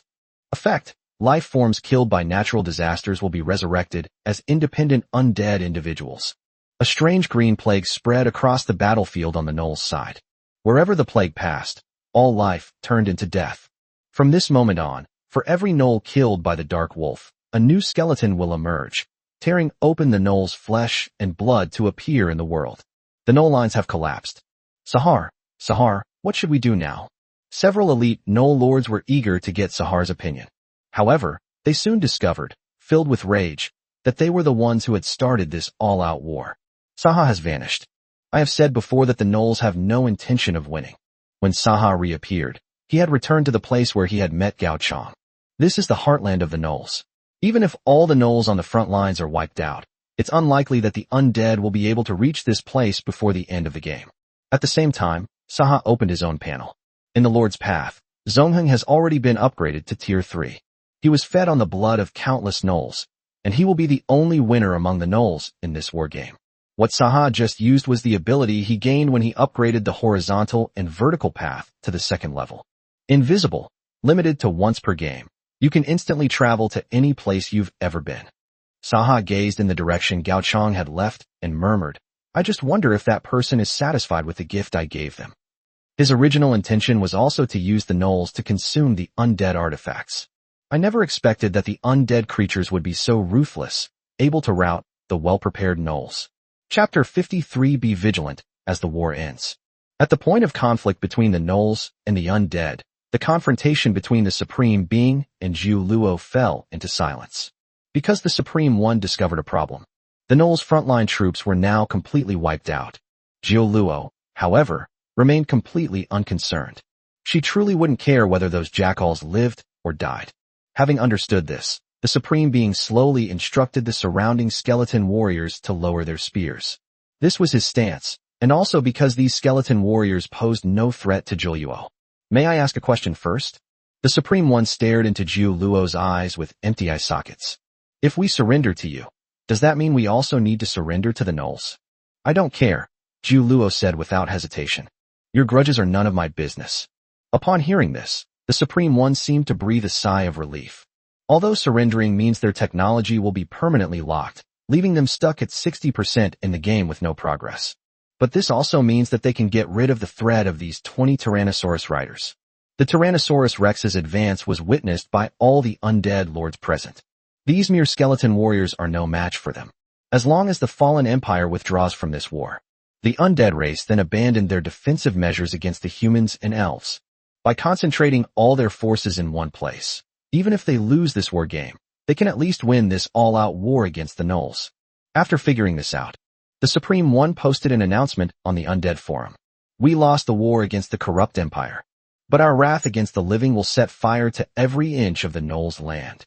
After the announcement was completed, the Supreme One was the first to surrender to the fallen empire.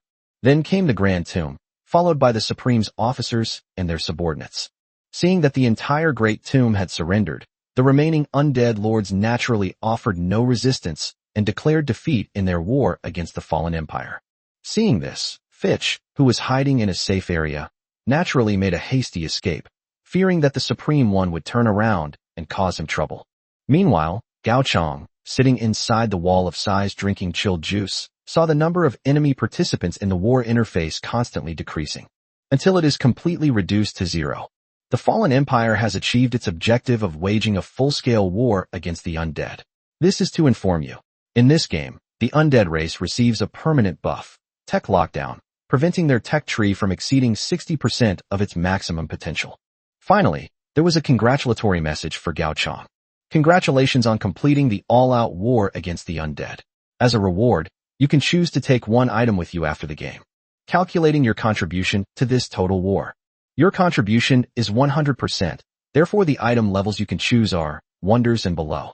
After the announcement, in the elven birthplace, an elven lord suddenly stopped the actions of his subjects. In the hands of that subject lay a finely crafted bow that was nearly finished. My lord, why? The leader seemed somewhat puzzled. Once the bow is completed and the technology is activated, the combat power of their territory will be greatly enhanced. With this fine bow, they could even easily hunt down small dragons. The elven lord shook his head, offering no explanation.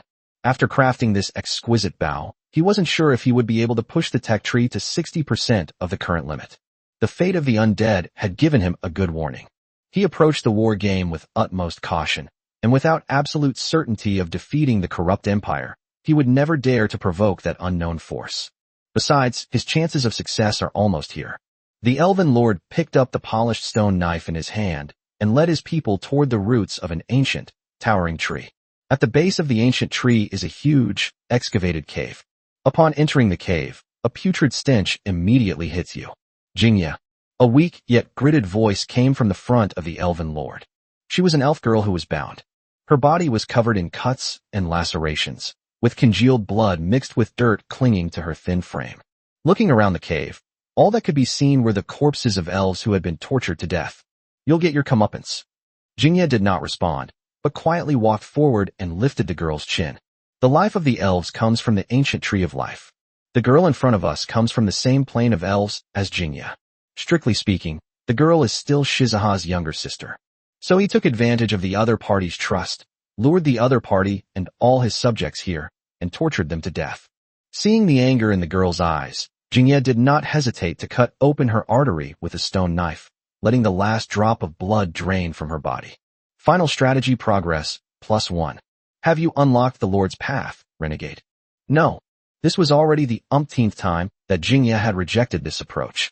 The reason that made Jingya do such a thing was naturally the final strategy brought about by the ominous star buff.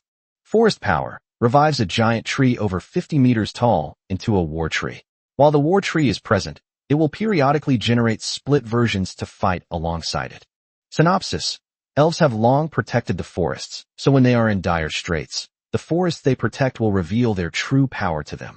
The conditions for achieving this ultimate strategy are not demanding. In fact, they can be described as very simple. Because this ultimate strategy requires neither miracles nor any resources. Its only need is the corpses of 3,000 furious elves. Yes, it was filled with anger. Only the corpses of vengeful spirits who died in anger can bring the ancient tree of war to the world. Aside from anger, all other emotions are worthless. Neither their bravery in fighting against foreign enemies nor their heroic sacrifice could disturb the ancient war tree in the slightest. All it needs is anger. For those elves who trusted Jingya, what could be more infuriating than his betrayal? Progress, 2963/3000. Looking at the progress bar, which was nearing its critical point, Jingya revealed a grim expression. It will be soon. He slaughters several lords and hundreds of their subjects here every day. He only needs to lure one more lord over to make his month of caution worthwhile. The elves will win this war game. As for those lords who have died, the tree of life can sprout even more at any time. What that mother truly needs is more land where she can take root. Jingya stared at the pit behind her with a look of madness. Facing the corpses of his fallen comrades, he seemed to see the kind face of his mother. Chapter 54 Final Strategic Deployment. Jingya, you'll die a horrible death. Tick-tock. Tick-tock. Jingya slowly put down the stone knife, dripping with blood. A smile appeared on Jingya's lips. The ancient oak tree before me finally slowly opened its angry eyes. That was a mysterious power, far beyond the Stone Age. The elven race has achieved its final strategy, the power of the forest. The instant Gao Chang received the server-wide notification, Zhu Zhu pushed open the door and entered the Lord's Hall. At this moment, Zhu Zhu changed into a witch's robe and held a bone staff, made of some unknown animal bone in his hand. Facing Gao Chang, her expression was unexpectedly serious. I suddenly sensed an evil aura that had surpassed the limits of this world rising from a forest thousands of miles away. Seeing Grandma Zhu Zhu's attitude, Gao Chang couldn't help but put away his previously relaxed expression. As soon as the elven race achieved their final strategy, Zhu Zhu sensed it and claimed to have felt an evil aura that had exceeded the limits of the world. It's hard not to think of that ultimate strategy. Gao Chang had seen the Null's ultimate strategy, and neither their giant chariots nor their sacrificial altars resembled anything the Stone Age could possess. The forest power of the elves must be at least of equal value. Moreover, Gao Chang's heart tightened. The elven race had achieved their final strategy and had seized the initiative. This true meat grinder battlefield of the Stone Age is probably about to begin. Just as Gao Chang was quietly waiting for Zhu Zhu to say something next, Sasha suddenly pushed open the door and walked in, looking at the heavy atmosphere in the hall with a puzzled expression. The Lord and the old woman are both here. The bonfire feast is about to begin. Are you still staying inside? After saying that, without waiting for their reply, Sasha walked up with a smile, took their hands, and pulled them towards the outside. Let's go, let's go. Eating is the most important thing in the world, so just don't think about anything that's bothering you. As they were being led away, Zuju glanced out the window. He then leaned close to Gao Chang's ear and whispered, Lord, we might have to go pick up Ju Luo and the other children. You mean Ju Luo and the others are in danger? Gao Chang thought of a possibility. The ultimate strategy achieved by the elven race could threaten the Tyrannosaurus riders who were outside. This is not impossible. According to Gao Chang's prediction, if the Nulls achieve their final strategy, their giant war chariots would probably be enough to flatten his own flood control walls. Zuju nodded, making no attempt to hide the seriousness he felt about the matter. At the same time, she also expressed concern about the current state of the territory. An evil aura that has exceeded its limits has descended upon this world, and within the entire Wailing Wall, only she, the diviner, has noticed it. For tens of thousands of years, no one has broken the tranquility of the Wailing Wall. The arrogance of the nobles was ingrained in their very bones.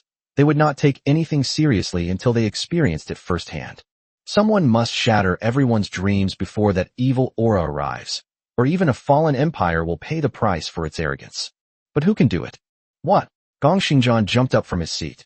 He also saw the server-wide announcement. He was just worrying about Gao Chang's ridiculously high war contribution, and now the elves have given him another great gift. How could the elves have been the first to complete the final strategy? Gong Xingjian was completely baffled as he looked at the nearly completed final strategic progress. Today is the last day of the week, and the Terran race's final strategy is finally nearing completion. If it weren't for myself and Gao Chang, the final strategic progress of the human race would never have been so fast. Speaking of this, Gong Xingjian has to thank Gao Chang. Because Gao Chang contributed all the required food and rare items, the other lords no longer needed to contribute these two resources. The surplus grain is enough to elevate the overall development of the human race to a new level. More people mean more labor, which means gathering more resources in the same amount of time. Now, all that's needed is to fill in the stone option, and the humans will be able to complete their final strategy. But it will happen soon. Now that the Star Sword has recruited a large number of skeletons to mine day and night, the demand for stone will surely be met tonight. Looking at the radiant image of the power of the stars, Gong Xingjian couldn't help but relax a lot. Many people will die tonight. Elves and Gao Chang were nothing more than stepping stones for him. Humans will win, and he will be the ultimate human champion. So, it's time to notify the others to take refuge. The messages were sent out by the Star Sword and reached every lord who had joined the Supreme Alliance. Humanity has achieved its final strategy, the power of the stars. Shortly after the Terran race completed its final strategic deployment, it was midnight. Fight. This week's rules have ended. This week's lord losses totaled 52-28. May you all continue your efforts. After this set of rules ended, no entirely new rules were introduced quickly. Instead, a grand roulette wheel was set up before some of the human and elven lords. Punishment time. At this moment, Gao Chang heard a dragon's roar. In the darkness, flocks of pterosaurs flew out of the mountains and forests, heading towards the birthplace of the human and elf races. Only when they are about to pass the Wailing Wall will the pterosaurs slightly deviate from their flight path and take a detour from the more distant sky. It seems some lords haven't followed the rules this week well, choosing instead to remain inconspicuous and fish in troubled waters. Now, they will pay the price for their choices. Fight. Upon hearing the voice beside him, Gao Chang suddenly realized that he was also among the punishment options. Did anyone actually draw their own name? The human lord, peerless general, has declared war on the human lord, Gao Chang. Reason for war? None. Gao Chang wasn't the only one who was stunned. Even Suyukai, who was opening the chat interface, was stunned for a moment. Because everyone around him was a human lord. He didn't have anyone he particularly trusted, nor did he want to harm the weaker lords, so he didn't choose to declare war on anyone. Of course, no one dared to declare war on him. Therefore, as expected, Suyukai failed to complete the weekly match against the enemy. As for drawing a high-level character, that was a complete accident. But why is his enemy Gao Chang? Looking at the enemy's name displayed on the war interface. At this moment, Suyukai finally came up with a guess that he had thought about many times, but dared not believe. A message was sent directly from the chat window. Brother Chang, have you received my declaration of war? And you're Gao Chang, the one ranked number 1? Right. Gao Chang had no intention of hiding anything. In reality, he thought that when he sent architectural blueprints to Suyukai and arranged for the Ji family to work under Suyukai, he was doing so. His good friend should have already guessed it. As for the results now, his good friend seems to be a bit slow to realize things. It's just on the other side of the chat box. Upon seeing Gao Chang's reply, Su Yotsai's expression changed. Chapter 55 Unleashing the Power of the Stars. Oh no. Because of Gao Chang's admission, he suddenly understood many things. As the vice leader of the Supreme Alliance, Gong Xingjian still revealed some things to him. This includes some information about the power of stars.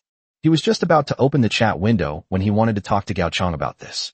At that time, he was not in a hurry because he did not know that Gao Chang was the one that Gong Xingjian wanted to deal with, the one located in the 4-battle zone. Now that he knows Gao Chang is the same Gao Chang who is ranked number 1 on the leaderboard, Suyukai finally realizes the danger Gao Chang is in. Suyukai casually clicked surrender on the war interface and sent a chat message to Gao Chang. Run, find a cave to hide in. Suyukai knew that his sudden statement would only leave people confused. Therefore, an introduction to the human race's ultimate strategy, the power of the stars, was subsequently included. Power of the stars summons the power of the stars to descend upon the world. Once activated, a meteor shower will fall continuously for the next 24 hours, indiscriminately striking the territories of all 4 races. Note, borders between different races will have a higher chance of being attacked, up to 4 times. The higher the threat level of a lord, the greater the chance of being hit by a meteor shower. A meteor shower? Gao Chang never expected that the final strategy drawn by the human race in this Stone Age would actually be related to meteorites. With the power of the stars, you are none other than Emperor Guangwu of Han, Lucio? No, what exactly is Gong Xingjian trying to do by choosing this final strategy? Gao Chang glanced at the human forum for a very short time. Within the human race's forums, most lords were still discussing what the rules would be next week, while others were worrying about the impending punishments. Nobody was talking about the meteor shower that was going to fall in the next 24 hours. At the same time, this week's rules also came into effect. Since the elven race has launched its final strategy first, and the number of lords killed in this round has exceeded 30%, the victory conditions for the war are unlocked starting this week. Victory in war. When the number of remaining lords in this round is less than 40% of the total, the faction with the most remaining lords will win this game. The conditions for victory in war. Gao Chang knew that. There are many different victory conditions in war games, but these are not disclosed to players at the beginning of the game. Generally, depending on the development of each race in the game, there will be different ways to win, such as domination victory or religious victory. However, winning a war is the most common way to win a war game. Gao Chang's idea before entering the war game was to become one of the remaining 40% of lords. But at this moment, he thought of the fact that Suyukai had specifically informed him. Gao Chang couldn't help but guess that Gong Xingjian's failure to inform the other human lords about the power of the stars was because he intended to abandon them as pawns. Now the Null lords and undead lords are both severely weakened. Their numbers have drastically decreased, and the elven lord population was already small to begin with. As long as a number of human lords die, the final settlement phase will soon begin. Of course, the most important thing is yourself. Gao Chang hadn't forgotten that he was in a place of constant warfare, and the chance of being attacked by a meteorite was 4 times that of an ordinary lord. At the same time, it possesses the highest level of threat in the world, making it the most likely target for meteorites. In other words, unless you're incredibly lucky, you're almost guaranteed to be a target when a meteorite strikes. Even Gong Xingjian's calculations were very good. He only announced the news about the power of stars within the Supreme Alliance at the very moment the meteorite was about to strike. Even if Suyukai informed him now, given his speed, he wouldn't be able to hide in any cave. My lord, look at the stars in the sky. Sasha tugged at Gao Chang's sleeve with her greasy hand and pointed her middle finger at the sky with her roasted ribs. The stars are exceptionally bright tonight. Gao Chang raised his head, staring at the gradually enlarging point of light, his pupils shrinking. Meteorite. And there's more than one. Multiple meteorites fell into the wall of size at the same time, and judging from their appearance, they were aimed at Gao Chang. No wonder Suyukai reminded us to look for a cave. If a meteorite were to actually hit, there would be no use in hiding unless there was a sufficiently thick protective layer. But it can minimize losses as much as possible. Realizing this, Gao Chang shouted loudly to those around him, "Scatter quickly." The laughter near Stonehenge stopped abruptly, and then everyone saw the spot Gao Chang was pointing to. Several shooting stars shone even brighter in the eyes of the crowd. My lord, please take that silly girl Sasha away from here first. Zhu Zhu stood up, staring at the meteorite in the sky, without a trace of panic in his eyes. Zhu Zhu was one of the few people who didn't eat much at tonight's bonfire feast. She had been troubled because the divination was gradually tilting in an unfavorable direction. That evil aura is gradually intensifying. It was precisely because Zhu Zhu was also a member of the ancient nobility that she understood even better the arrogance and decadence in the hearts of the nobles. And now this raging fire that has fallen from the sky will be the best opportunity to burn away everyone's despair. Everyone evacuated from their original spot, and even Sasha was pulled aside by Gao Chang. At this moment, Gao Chang looked at Zhu Zhu, who was still standing in front of the Stonehenge. Zhu Zhu subtly swung his bone staff. Unbeknownst to everyone, the path of a meteorite in the sky underwent a completely insignificant change. This change caused the meteorite to impact the location of Stonehenge. At this moment, Sasha looked at the increasingly bright flames in the sky and the location where the flames were about to reach, and finally realized that something was wrong. Wait, what's that over there? Before Sasha could finish speaking, a deafening roar was heard, and endless heat waves spread in all directions as the meteorite crashed into the very center of Stonehenge. Snap! Sasha dropped the grilled ribs in her hand and stared blankly in the direction of Stonehenge. Not only Sasha, but almost all the ancient nobles who had just been chatting and laughing all had the same blank expression. Even when another meteorite crashed and collapsed the flood control wall, it did not change their expressions in the slightest. Your wonder, Stonehenge, has been destroyed. All bonuses from Stonehenge will soon expire. You have witnessed the passing of a miracle. Do you wish to embark on the path to becoming a Lord Miracle? Yes. Having finally found this path, Gao Chang chose to step into it almost without hesitation. In that instant, the whole world seemed to come to a standstill. The towering flames froze in place, and everyone within the territory seemed to freeze in their tracks.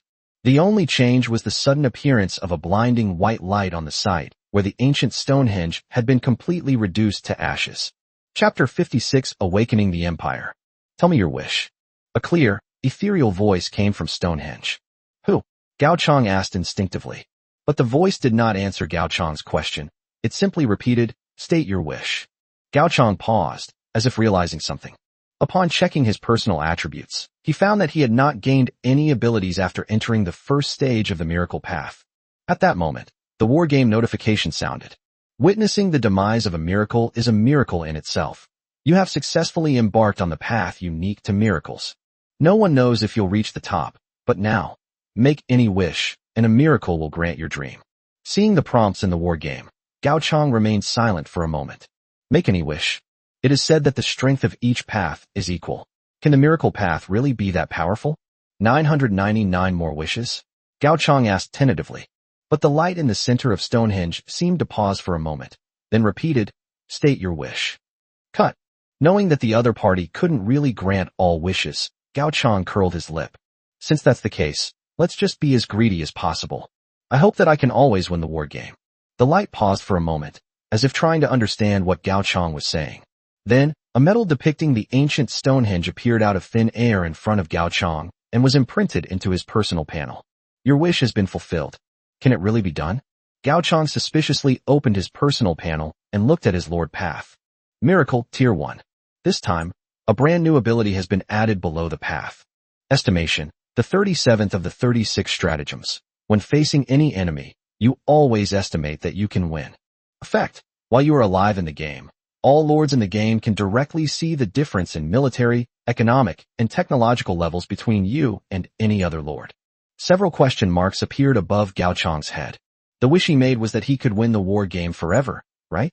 Or does this miraculous path include the word, I hope, in the wish list?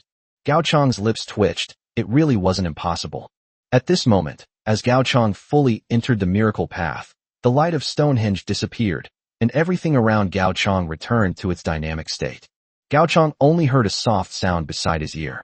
Sasha was already kneeling on the ground, looking in the direction of Stonehenge, 2 lines of clear tears streaming down her face. If you listen closely, you can hear a few indistinct words coming from Sasha's mouth. My spices, my smoothies, my... The negative effects of the meteorite are still ongoing. Because of contact with the ice buried beneath Stonehenge, countless scalding water vapors are spreading outwards, along with some small, flying stones. Just then, a rock hit Sasha on the head, and a streak of blood instantly flowed down her smooth forehead, mixing with the clear tears in Sasha's eyes. At this moment, the world that Sasha saw was stained with blood. Gao Chang reached out with some concern and helped Sasha up. Suddenly, Sasha grabbed Gao Chang's hand instead. "My lord." Gao Chang was clearly taken aback when he saw Sasha in front of him, whose eyes had suddenly returned to calm after being vacant. Because at that moment, Sasha's expression was very strange. The smile and nonchalance that used to grace her face are nowhere to be seen. Although Sasha had suggested demolishing Stonehenge, everyone knew it was just a joke. The collapse of Stonehenge is a significant blow to Sasha. Sasha doesn't know what she did wrong to deserve this treatment. But Sasha slowly looked at the completely destroyed flood control wall in the distance. It wasn't just Sasha. Gao Chang also made a keen observation. Almost all the ancient nobles, even those not around Stonehenge, walked to the open space, their eyes filled with an indescribable emotion.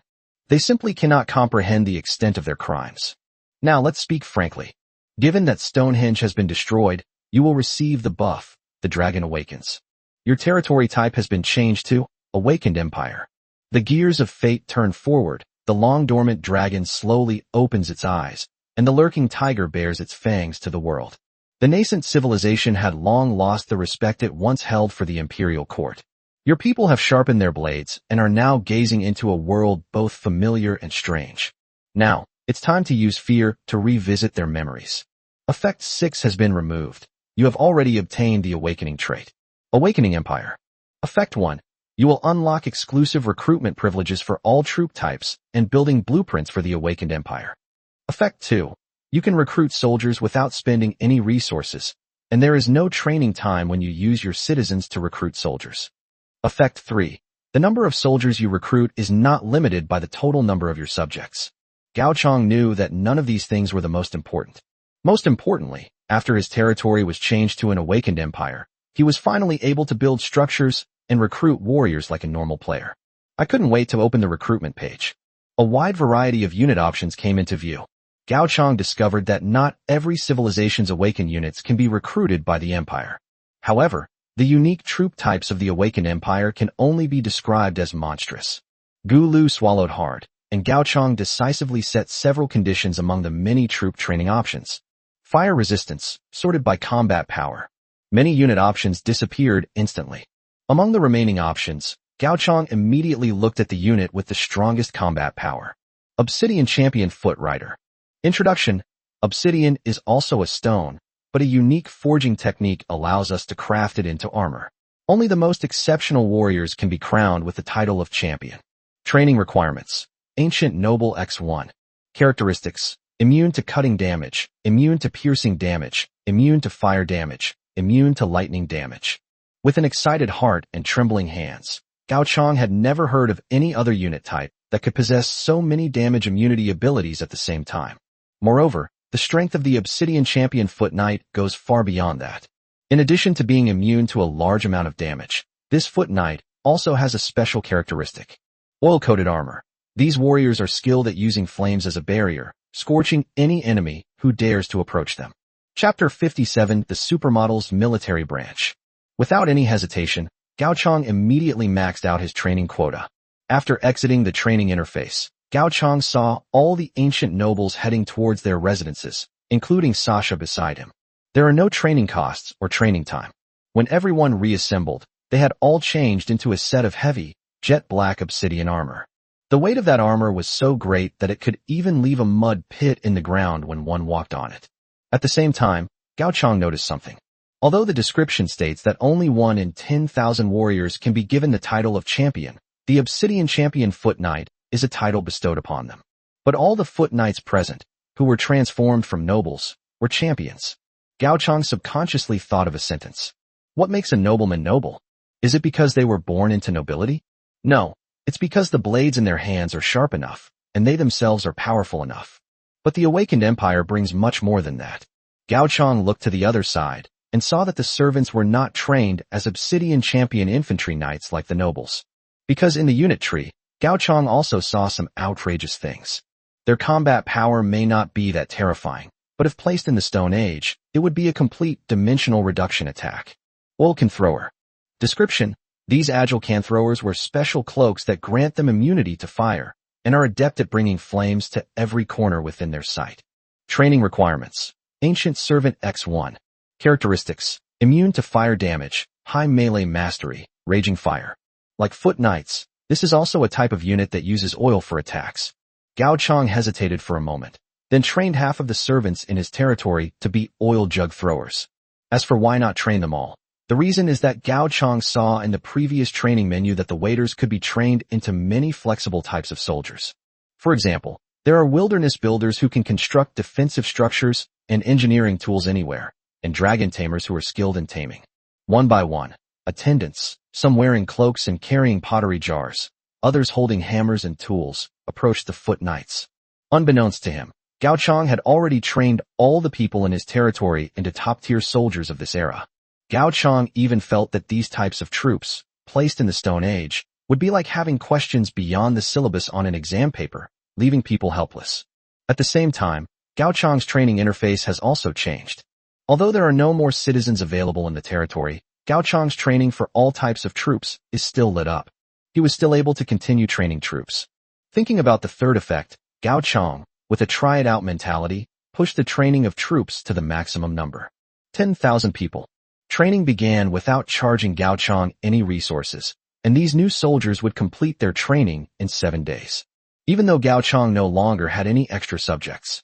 My lord. At this moment, a figure wearing obsidian heavy armor walked heavily to Gao Chang.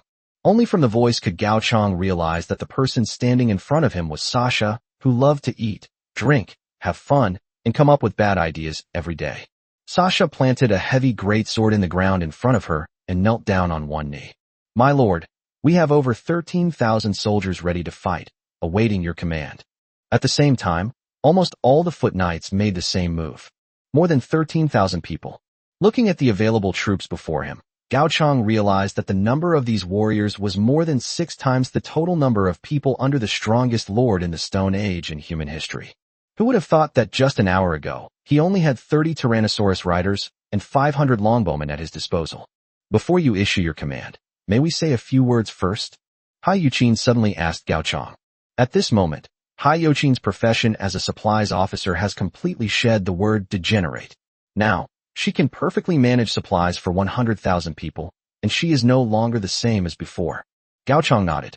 Then Hai Yuqin looked at the warriors in front of her and shouted loudly. We have been silent for too long, so long that there is no memory of us left in the world. As Hai Yuqin spoke, Lei Heshua also came over with the 10 Tyrannosaurus riders who had stayed behind.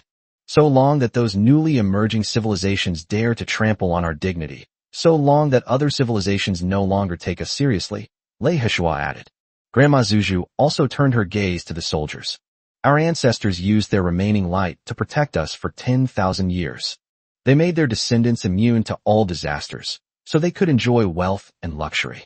Now, the lingering glory of our ancestors is gradually losing its power to deter villains, but they have already passed down their strength and wisdom. It is time for us to go and protect our descendants. The scene fell silent, and everyone looked at Sasha's location. Sasha almost lost her composure, her originally serious expression crumbling. Fortunately, thanks to the thick obsidian armor, Sasha's embarrassed expression was not visible. Look, why are you all staring at me? Why would other people feel like they also prepared a speech?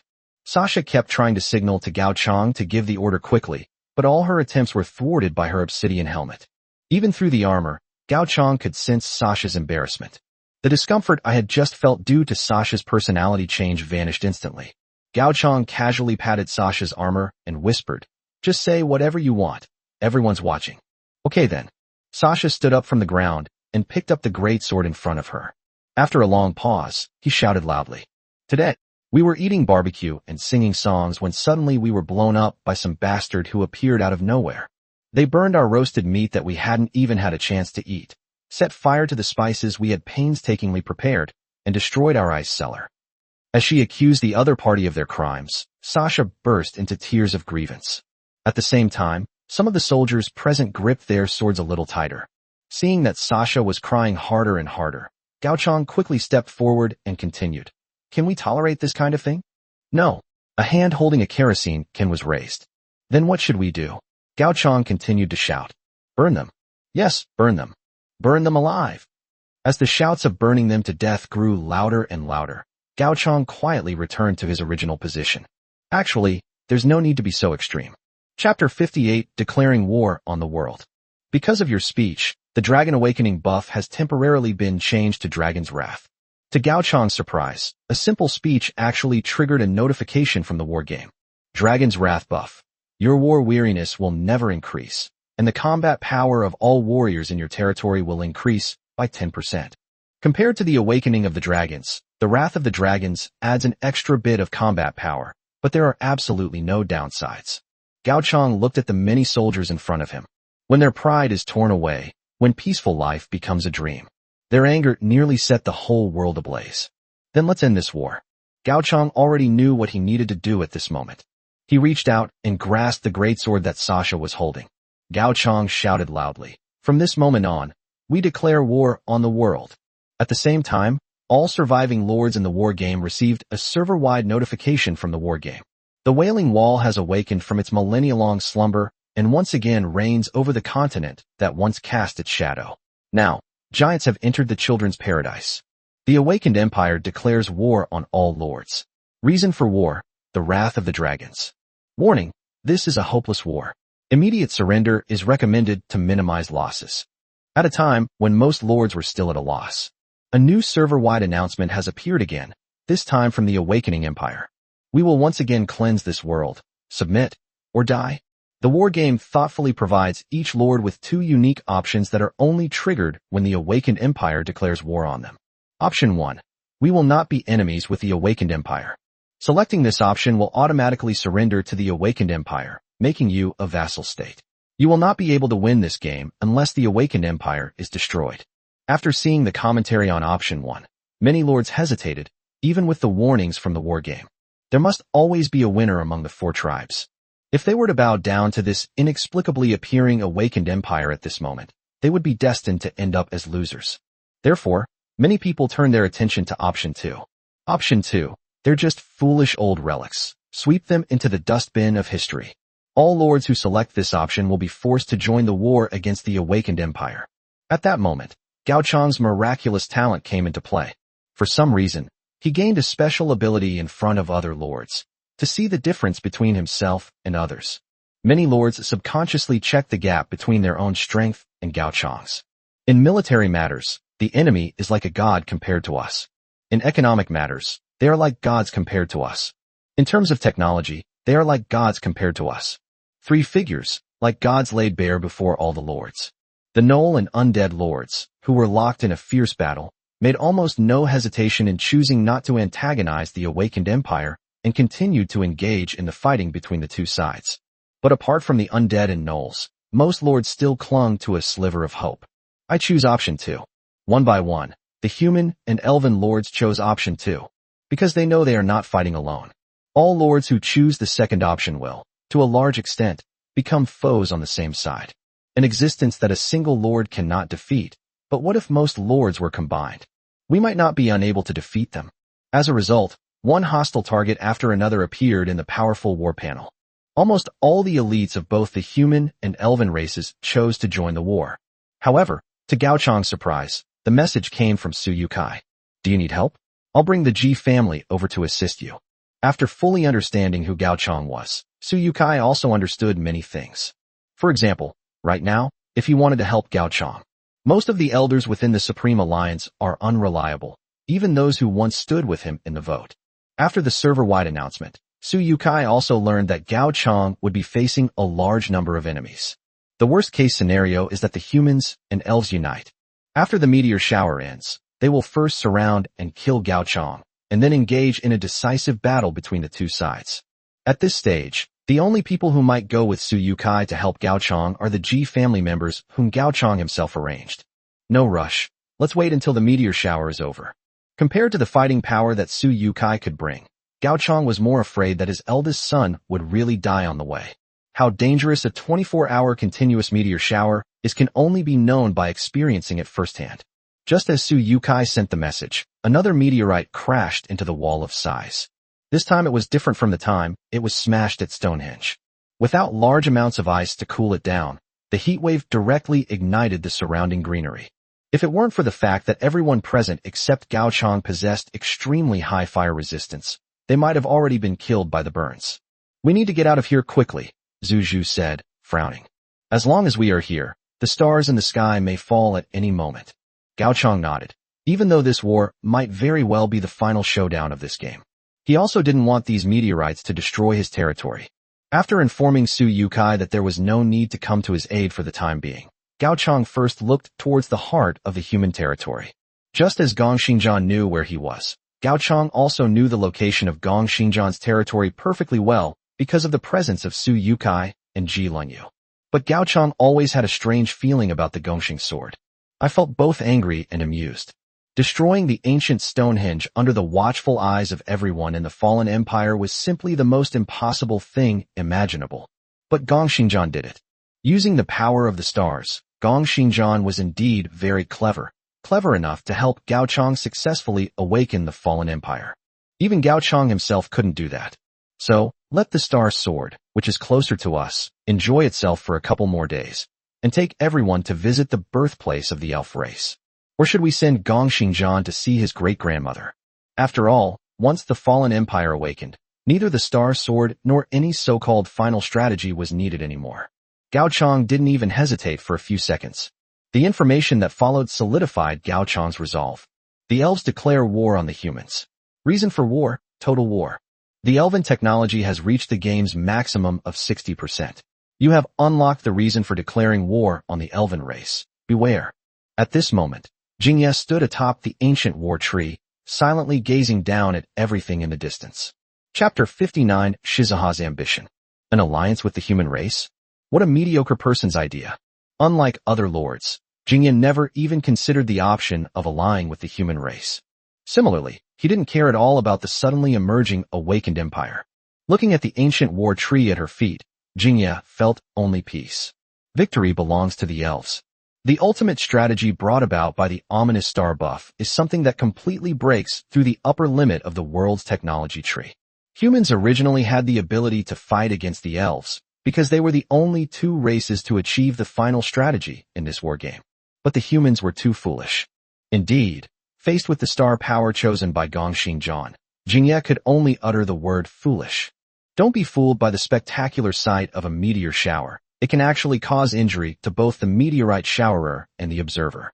Moreover, just then, a meteorite struck the ancient war tree, smashing a hole through its trunk. But the next moment, a tremendous suction force erupted from the roots of the ancient war tree. As one vibrant tree after another in the forest withered and died, the wounds on the ancient war tree seemed never to have appeared. A smile appeared on Jingye's lips. Moreover, this so-called meteorite shower has no effect on me.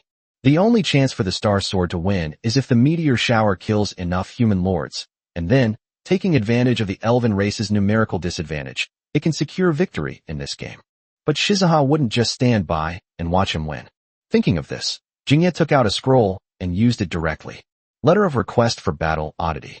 Effect: after using the request for battle, the game will not proceed to the settlement phase unless your race wins or is completely wiped out. As cautious as he was, he naturally considered the possibility that Gong Xingjian intended to slaughter his own clan's lord. After submitting a declaration of war, the war game will not end until the elf race becomes the race with the most surviving players in the game. Next up is the performance of the ancient tree of war. On the way back, Jiu Luo was a little uneasy. She saw fireballs raining down from the sky, smashing the undead lords who couldn't dodge in time into dust. These were not enough to alarm Jiu Luo, because after just one day, the fireballs stopped falling. What really made Jiu Luo feel uneasy was the number of undead she was currently encountering. They were now close to the border of the undead race, but had not yet left the undead race's spawn point. However, Jiu Luo no longer saw any undead units. This sense of deathly stillness is quite illogical, even in the realm of the undead. No, stop. Jiu Luo suddenly stopped the entire team's movements. Her eyes were fixed on the oak tree in front of her, which showed no signs of anything amiss. If we move another 30 steps as a whole, you will launch an attack on us. Suddenly, the oak tree opened its eyes, looking at Zhu Luo with a puzzled expression. What kind of human being would suspect that a tree is lying in ambush? Step back. As soon as Zhu Luo finished speaking, tree roots emerged from the ground and pulled a Tyrannosaurus Rex that couldn't dodge in time into the ground. There have been layoffs. After retreating to a safe area, Zhu Luo's expression turned somewhat grim. Directly in front of her, rows of oak trees opened their aged faces. These old creatures were no smaller than Tyrannosaurus Rex. At this moment, some of the oak trees suddenly stretched their roots out of the soil. As the soil was gradually turned over, Zhu Luo finally understood where the spirits had gone. They tried to burrow underground to escape the insurmountable threat, but ended up becoming nourishment for these strange trees. Seeing that the loss of the Tyrannosaurus Rex and its rider was irrecoverable, Zhu Luo did not hesitate and immediately ordered his men to retreat to the rear. Because of the activation of the characteristic of knowing when to advance and when to retreat. During the evacuation, the oak trees failed to stop the group. An unexpected bonus. In a secluded corner in the distance, Jingye watched in surprise as Zhu Luo and her group quickly departed. He did not know Zhu Luo or Tyrannosaurus Rider. Out of caution and unsure whether this would attract the attention of the fallen empire, he did not gather any intelligence about it during the past month. But with the arrival of the war tree, he felt that he could get to know it now. Jingye's lips curled into a strange smile. When the all-out war with the human race began, he left the other elven lords to their fate and led the war tree here alone. This is to trigger the war tree's splitting property. Given sufficient nutrition, why can't the elves have the same ability to quickly deploy troops as the undead? Clearly, Jingye regarded the bones of the undead as perfect nourishment. Even the oak tree that Zhu Luo just encountered came from the split of the ancient war tree. Oak Guardian. Description: this creature originated from a split of the ancient tree of war and possesses 1/10 of its power. Did you think the Oak Guardians were finished? But then they saw acorns being tossed into the soil in the distance from the canopy of those old oak trees. In just half an hour, the acorns grew into objects less than half a meter tall, yet nearly human-shaped, and began to follow the direction Zhu Luo had left. Acorn Boy. Description: Oak Guardian fruit, possessing 1% of the power of an Oak Guardian. This was Shizuha's plan. At this moment, the ancient tree of war has moved to the territory between the elf and undead. He only needs to slowly erode the undead race, and he will be able to obtain a large number of war units that are not afraid of death by relying on the excellent nutrients of the undead race. The human race, having chosen the power of the stars, has absolutely no way to contend with the ancient tree of war. After he devoured the undead and gnolls, he devoured both humans and any awakened empire. Nothing can stop him now. That's what Shizuha was thinking. A group of uninvited guests have already intruded into the territory of the elves. Humans. When the elven lord saw the massive arrival of tens of thousands of humans on the ground, he couldn't help but show a wary expression. Everyone knows that the elves have launched a full-scale war against the humans. Therefore, he didn't think that the humans came to the elves' birthplace to befriend them. Moreover, the previous meteor shower that struck the human race had cost them many brothers and sisters. Thinking of this, many elven lords wore gloomy expressions. Because of the unique reproductive methods of the elves, most of the elven lords who enter the game in the same plane and in the same batch are relatives of each other. And the meteor shower from the star sword. This allowed many elf lords who had never left the forest since the beginning of the game to personally experience the pain of losing loved ones. As they pondered, the gloomy expressions on the faces of some of the elven lords transformed into hatred. The fine bows in their hands were silently aimed at the Obsidian Champion infantry knights who were about to step into the forest. Chapter 60 Initial Operations. Is this the starting location in the elven territory? Outside the forest, Gao Chang stood on the plain, while Sasha led hundreds of champion infantry knights to block his way. He had no intention of traveling with the main force. After all, the combat units currently being trained are all fire-loving, and Gao Chang hasn't had enough of life yet, so he doesn't dare to follow this group of oil tankers into the forest. Meanwhile, the previously recruited field engineers also did not head into the forest. Gao Chang just tested their ability to build anywhere. Subsequently, with the actions of thousands of field engineers, Gao Chang witnessed the spectacle of a skyscraper rising from the ground. A rather rudimentary outpost is being built at an incredible speed. The sentry towers and ballistae were built on site. If it weren't for the limitations imposed by the times, these engineers could probably have brought even more surprises. My lord, your request has been fulfilled. At this moment, a field engineer came to Gao Chang's side and said something. At the same time, he tentatively asked, "Should we set up some more offensive equipment?" Gao Chang nodded. In fact, ever since he arrived in the elven territory, he had been looking at the building list. The sheer number of offensive weapons is overwhelming.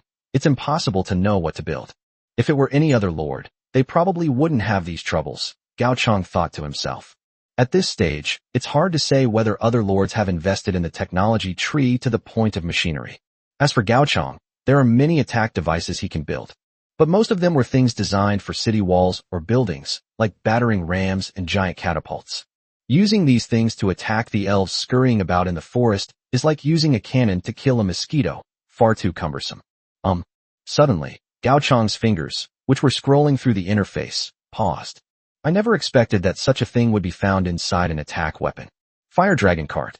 Description: a long-range area of effect unit with an attack range of 50 meters. When destroyed, it has a chance to trigger a violent explosion within a 50-meter radius, burning all objects within the area. Characteristics: slow, fragile, high self-destruction. What self-destructing car? This is it. Just as Gao Chang confirmed the creation of the Fire Dragon card, a force of tens of thousands, a mix of foot knights and can throwers, finally entered the outer edge of the forest with heavy steps.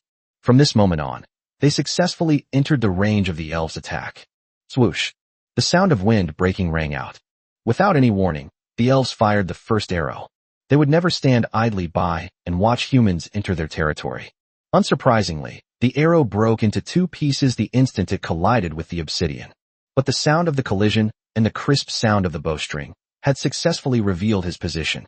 Behind the heavy armor of the foot knight, a lightly dressed can thrower lifted his cloak, revealing cans full of kerosene. Rows and rows of oil canisters rained down on the spot where the arrows had just been fired. The number of oil canisters far exceeded the number of arrows that had just flown by. What is that? The elven archer stared wide-eyed at the overwhelming barrage of clay pots. These people clearly didn't recognize this thing. Only the elven lords who participated in the war game suddenly changed their expressions upon seeing this thing. Looking at the overwhelming barrage of burning pots being thrown at us, they suspected a less than ideal possibility. With a series of crisp cracking sounds as pieces of ceramic shattered, countless drops of oil covered the spot where the arrow had just been fired. A raging fire shot into the sky. An incredibly eerie wail rose from the flames. Surprisingly, the first to suffer heavy losses were not the elven archers who were shooting arrows. They had already changed positions the moment the oil canisters were thrown in. Where they had stood, the seemingly normal trees were now bursting into a series of pitiful howls amidst the raging flames. What the hell is this? The elven lord's eyes widened. Tree man, are there treants in this war game? They didn't immediately think of the forest power activated by Jingya, because Jingya never told any lord the specific details of the ominous star buff. For most elven lords, the week of ominous stars was more like a week of uneventful events. Seeing the treants in his own territory now made the elven lord look like he'd seen a ghost. However, they had to put the issue of the tree people aside for the time being. We can't let those humans keep burning now. The elven lord's face darkened as he watched the oil jugs being tossed out, as if they were free. They were fast enough to escape the fire. But what about the forest? Without the protection of the forest, wouldn't the elves' advantage in guerrilla warfare be completely lost? Their eyes were drawn to the pot throwers mixed among the foot knights. If we want to save the forest, we absolutely cannot let those can throwers live. Let me give it a try. An elven lord suddenly stood up straight and pulled out two polished stone swords from behind his back. The soldiers he brought with him were almost all dressed the same as him. Lord Yijing. On the surrounding giant trees, the other lords looked at the lord who had just spoken with strange expressions. They thought of some rumors about Yijing. Compared to the other elven lords, Yijing didn't seem to be as fond of bows and arrows. Even when faced with the natural disasters of the first week, he chose to use melee skills to fight the pack of wolves. It is said that on the last night of the week of natural disasters, Yijing fought against 3 giant wolves all by himself without relying on his people. In the end, the 3 giant wolves were slowly sliced to death, while Yijing was only slightly exhausted and didn't suffer any additional injuries. He may not have been the fastest elven lord to kill the giant wolf, but he was definitely the most ruthless in the eyes of all the lords. Therefore, Yijing was never really accepted by other lords.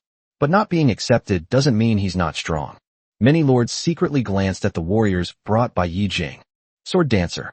Description: skilled in dual sword combat, agile and nimble, capable of passing through hordes of soldiers without a trace of blood on his body. Features: climbing mastery, speed, dual wielding of light weapons. The wondrous building for training sword dancers was the reward Yi Jing obtained after killing the giant wolf. The lords exchanged glances. No matter how much they disliked Yi Jing and felt that he was somewhat disgracing the elegance of the elven race, they could not show it at this moment. In terms of close combat ability, Yi Jing and his sword dancers should be the most powerful units of the current era. Alright, Lord Yi Jing, just go ahead and do it. We'll provide you with ranged support, an elven lord suggested. Throughout the entire ordeal, no one offered to join Yi Jing in attacking the Obsidian Champion Foot Knight's lines. Chapter 61 Sword Dancer. Yi Jing shook his head. He had anticipated this scene from the moment he began to speak. Yi Jing then said nothing more. He picked up the two stone swords in his hands and ran down the tree trunk. As Yi Jing launched his attack, dozens of sword dancers quickly followed. Although their numbers seemed insignificant and laughable in the face of the awakened Empire's army, Yi Jing did not believe he had no chance of winning. The sword dancer's power has been proven in countless hunts. Multiple sword dancers working together could even kill a giant dinosaur-like creature. Their goal now is not to annihilate all the human warriors. Victory is achieved by destroying most of the oil canisters. The elven lords behind Yi Jing did not break their promise. The instant Yi Jing charged forward, a barrage of arrows shot out from the canopies of the giant trees, engulfing the can throwers on the ground. Facing the rain of arrows, the Foot Knight snorted coldly. Without needing any instructions from others, they spontaneously stood in front of the grenadier, chests out. Their arrogant gazes looked disdainfully at the direction from which the rain of arrows was coming. Not a single arrow pierced their armor. The elven arrows, which had always been invincible, now seemed as laughable as a baby's toy. Outside the forest, Hayukin rode on the back of a Tyrannosaurus Rex, chatting casually with Granny Zuju. The seemingly intense battle within the forest didn't even bring any tension to the two of them. I really don't understand why these civilizations think they can surpass our accumulated knowledge over thousands of generations with just 1 month of effort, Hai Yuqin asked, puzzled. Grandma Zuju smiled and shook her head, then reached out and ruffled Hayukin's hair. Between me and my mother-in-law, who do you think is more needed? Hai Yuqin chuckled, seemingly not having pondered the question for long. If my mother-in-law asks who is more respected, my answer is my mother-in-law. But since my mother-in-law asked who is more needed, Hayukin proudly pointed to herself. A war cannot be won by simply shouting slogans. She, as the supply officer, was in charge of allocating supplies, battle damage, and miscellaneous items needed along the way for the deployment of 5, or even 6-figure numbers of soldiers. If resource allocation is not done well, where will there be an unlimited supply of crossbows and oil canisters for those gold-devouring beasts to consume? Without her, even a single battle would likely cause the Lord a lot of headaches. Hearing Hai Yuqin's explanation, Zuju smiled indifferently. Yes, we old folks can't compare to you young people. Hai Yuqin was suddenly stunned, because at this moment, wasn't she in the same state as those newly emerging civilizations? They were proud of themselves, and therefore gradually stopped paying attention to the old folks. Alright, let's look over there. Zuju pointed towards the very front of the battle line. At that position, Yi Jing had already led his men to charge in front of the infantry knights. Ding ding dong dong. The two swords swiftly slashed across the various joints of the Foot Knight. This is a technique used by sword dancers to deal with heavily armored troops. By attacking the connecting parts of the heavy armor with a sword, the armor can be dislodged. Unfortunately, the effect was not significant for the Obsidian Champion Foot Riders. Those fragile stone swords were not capable of prying open the obsidian. Therefore, Yi Jing did not linger. After making 2 more cuts on the infantryman's breastplate, he spun around and dodged the heavy sword that was coming at him. Such superb skill. Is that a lord? Gao Chang naturally noticed Yi Jing's figure. In Gao Chang's eyes, compared to those guys who hid in the treetops and secretly shot arrows. Now, Yi Jing and the others, dancing back and forth in the heavily armed troops' lines, appear even more elegant. But it's just elegant. To Gao Chang, Yi Jing's current movements were like those of a dancer in a ballroom. The movements are elegant, yet they don't feel threatening. Although the Obsidian Champion Foot Knight was not as agile as Yi Jing and the sword dancers following behind him, but their numbers are close to 10,000. What does it feel like to be surrounded by 10,000 heavily armored knights whose armor cannot be penetrated by a few dozen light infantry? Gao Chang was too lazy to think about it, nor did he want to try. After dodging the attacks of several foot knights, Yi Jing finally managed to get close to the side of a can thrower. Seeing the can thrower so close at hand, Yi Jing couldn't help but secretly breathe a sigh of relief. It's good to be able to get close.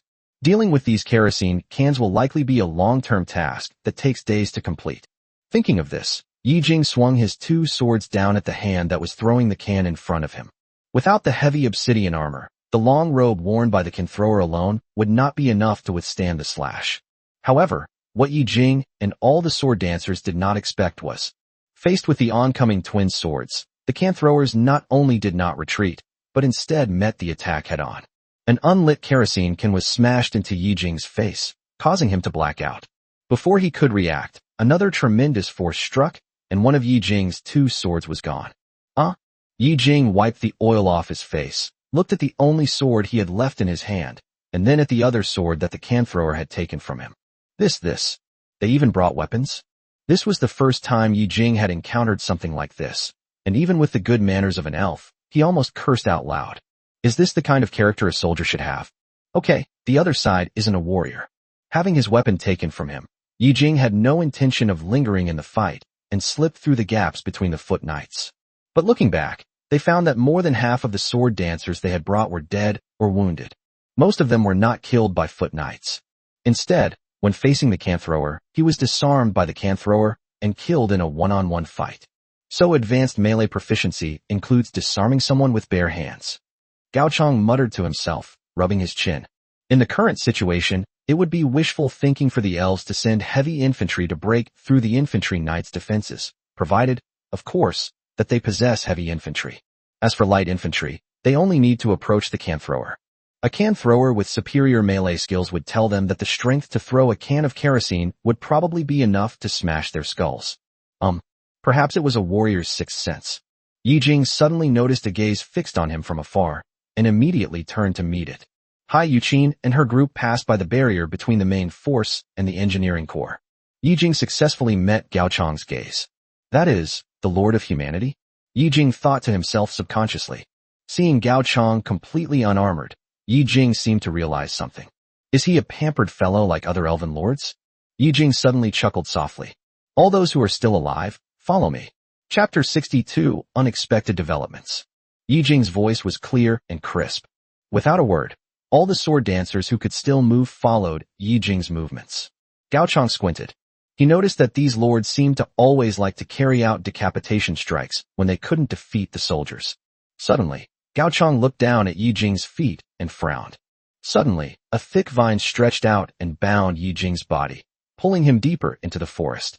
What did you do? Yi Jing screamed, but he was powerless to loosen the vines even a little bit. At the same time, because of the distance, Gao Chang did not hear his shouts. The sword dancer intended to rescue Yi Jing from the vines.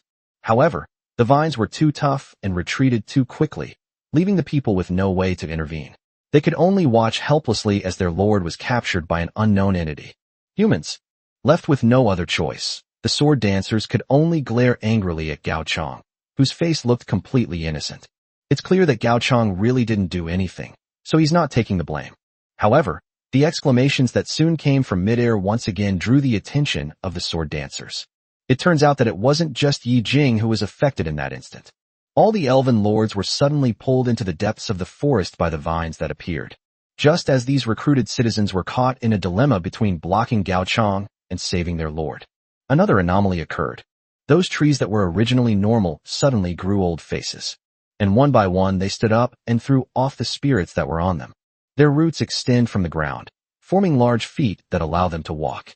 Wait. Some of the elves who had been thrown to the ground were still unaware of what had happened.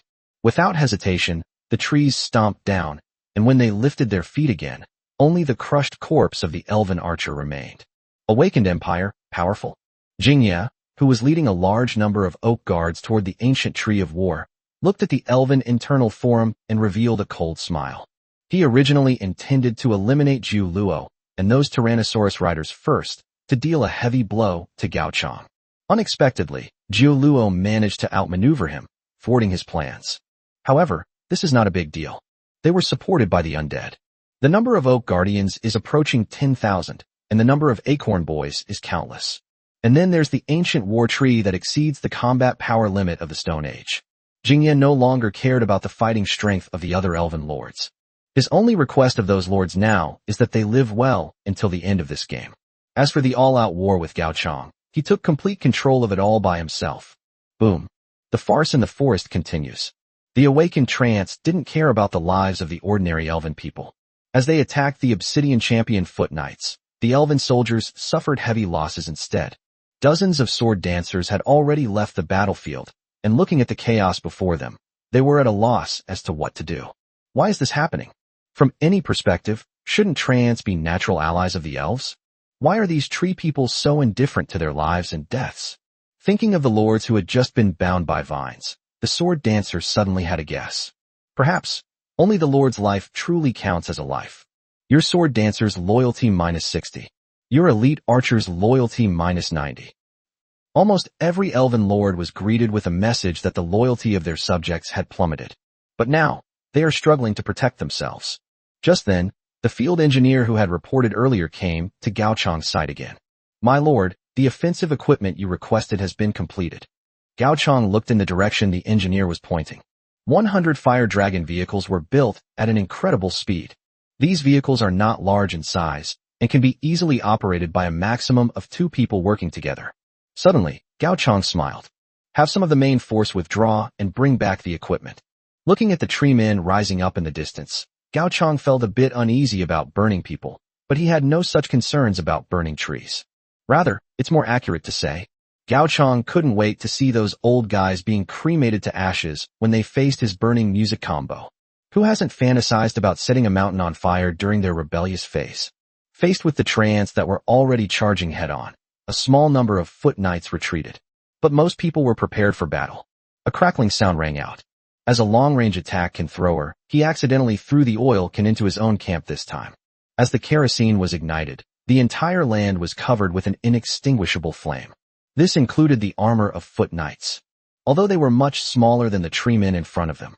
But with the help of the raging fire, they shouldn't be the ones to be afraid of. As the foot knights advanced, everything that touched their armor was set ablaze, while the tree man's line of soldiers was forced to retreat several steps. With ample space to throw, the can throwers became even more unrestrained. It's not just about having a tree-like direction. Even normal trees cannot escape the attack of the kerosene canisters. As the fire truck was pushed to the front line, the fire intensified once again. The fire dragon vehicle can spew out a flame arc as long as 50 meters, and the resulting fire is incomparable to that of the oil tank. Even if a treant braved the flames to destroy the fire dragon chariot, it would only trigger an even bigger explosion. The entire forest was burning in flames. The tree man's wails continued endlessly. The Obsidian Champion Foot Knight walking amidst the flames is more like a demon descending from the fiery hell to the mortal realm. At this moment, in the deepest part of the forest, feeling the rapidly rising temperature, Yi Jing, who was sweating profusely, finally came to his senses. The dragging of the vines had ended, and he found himself hanging in a place that looked very crowded. This place is like a hollowed-out cave, with a large number of elven lords hanging here by vines, just like cattle and sheep waiting to be slaughtered in a human slaughterhouse. He even saw his sisters among them. What on earth happened? An elven lord murmured to himself. The oppressive heat emanating from the outside world made all the elven lords feel uneasy. But now they are bound by vines, and even if they wanted to escape, they have nowhere to go. Half a day later. Gurgle. An elven lord made a swallowing sound. Fire, there's fire. What kind of fire? The other lords looked on in confusion. But the next moment, their eyes widened in surprise. Flames were already burning along the vines, and as the vines burned, a large amount of pungent odor entered the cave. Only then did the elven lord realize that the outside world had become a sea of fire. Chapter 63 Burning the Fortress. Am I going to die? Seeing the fire gradually engulfing the area along the vines, Yi Jing closed his eyes in despair. He was not afraid of death. From the moment he sprouted from the ancient tree of life, he already knew that this day would come. During the period from childhood to adulthood, he practiced swordsmanship diligently, becoming an outcast among his siblings, so that when the war breaks out, we can protect our brothers and sisters. However, he simply couldn't understand why he had died so inexplicably. The thick smoke from the forest fire shrouded the sky for 3 days and 3 nights. More fire trucks were built on the spot along the way, further aggravating the forest fire. There was a heavy rain during that time, but even so, it could not stop the oil from burning.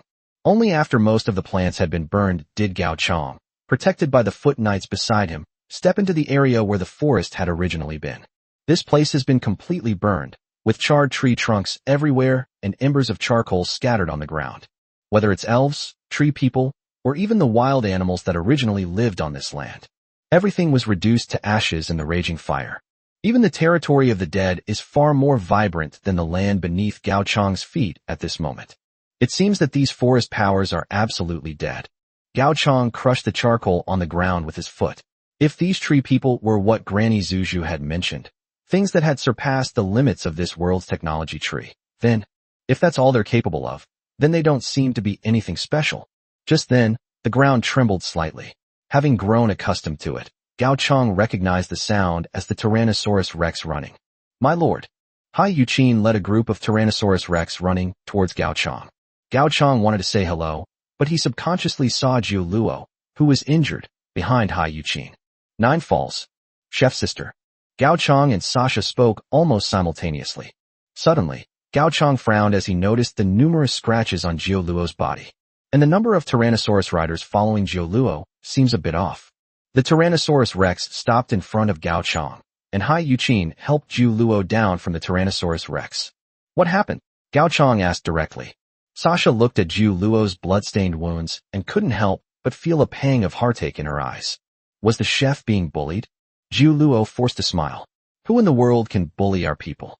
She didn't seem to want Sasha to worry and reached out to ruffle Sasha's hair.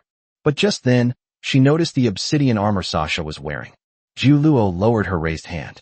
So, something happened in the territory too, right? Because she was focused on evading her pursuers, Jiu Luo didn't investigate why she encountered Hai Yuqin and the others on the way. Upon closer inspection, the ground beneath our feet still feels warm. Only they in this world can do this. Gao Chong rubbed his chin as he listened to Jiu Luo's words. On one hand, he was thinking about how to tell Jiu Luo the news that Stonehenge had been destroyed. On the other hand, he heard the word also from Jiu Luo's mouth, and sure enough, something must have happened to Jiu Luo. Before Gao Chong could speak, Jiu Luo quickly skipped over the topic. Her expression quickly calmed down as she looked at Gao Chong in front of her. Lord, are the rest of us here too? Right. Upon learning this news, Jiu Luo immediately asked, can we notify everyone to withdraw the front line outside this burned area and organize a defense? Believe me, that will be the most terrifying enemy we have ever seen. Jiu Luo gently closed her eyes, recalling the scene she had witnessed during the retreat. She had a brief encounter with the ancient war tree. The war tree was a complete monster. Apart from its slow movement, Jiu Luo couldn't find any weaknesses in it. Meanwhile, tens of thousands of oak guards and acorn boys surrounded the monster. I don't know if it's just Jiu Luo's imagination. She sensed that the monster was splitting apart at a rate far exceeding that of the undead transforming into living beings. Watch out, chef. Sasha's exclamation suddenly rang out.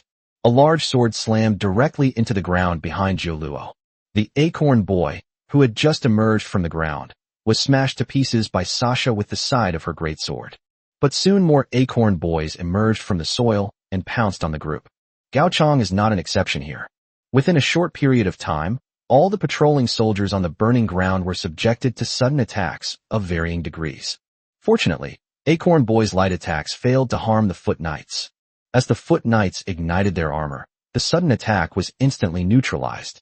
Their fighting power is not even as good as those old trees in the original forest, Sasha commented. Jiu Luo did not agree with Sasha's point of view this time. She knew that this was only the beginning. Because it was Jiu Luo who relayed the intelligence, Gao Chong almost didn't hesitate and ordered everyone to evacuate Huoshadi and return to the original outposts to garrison.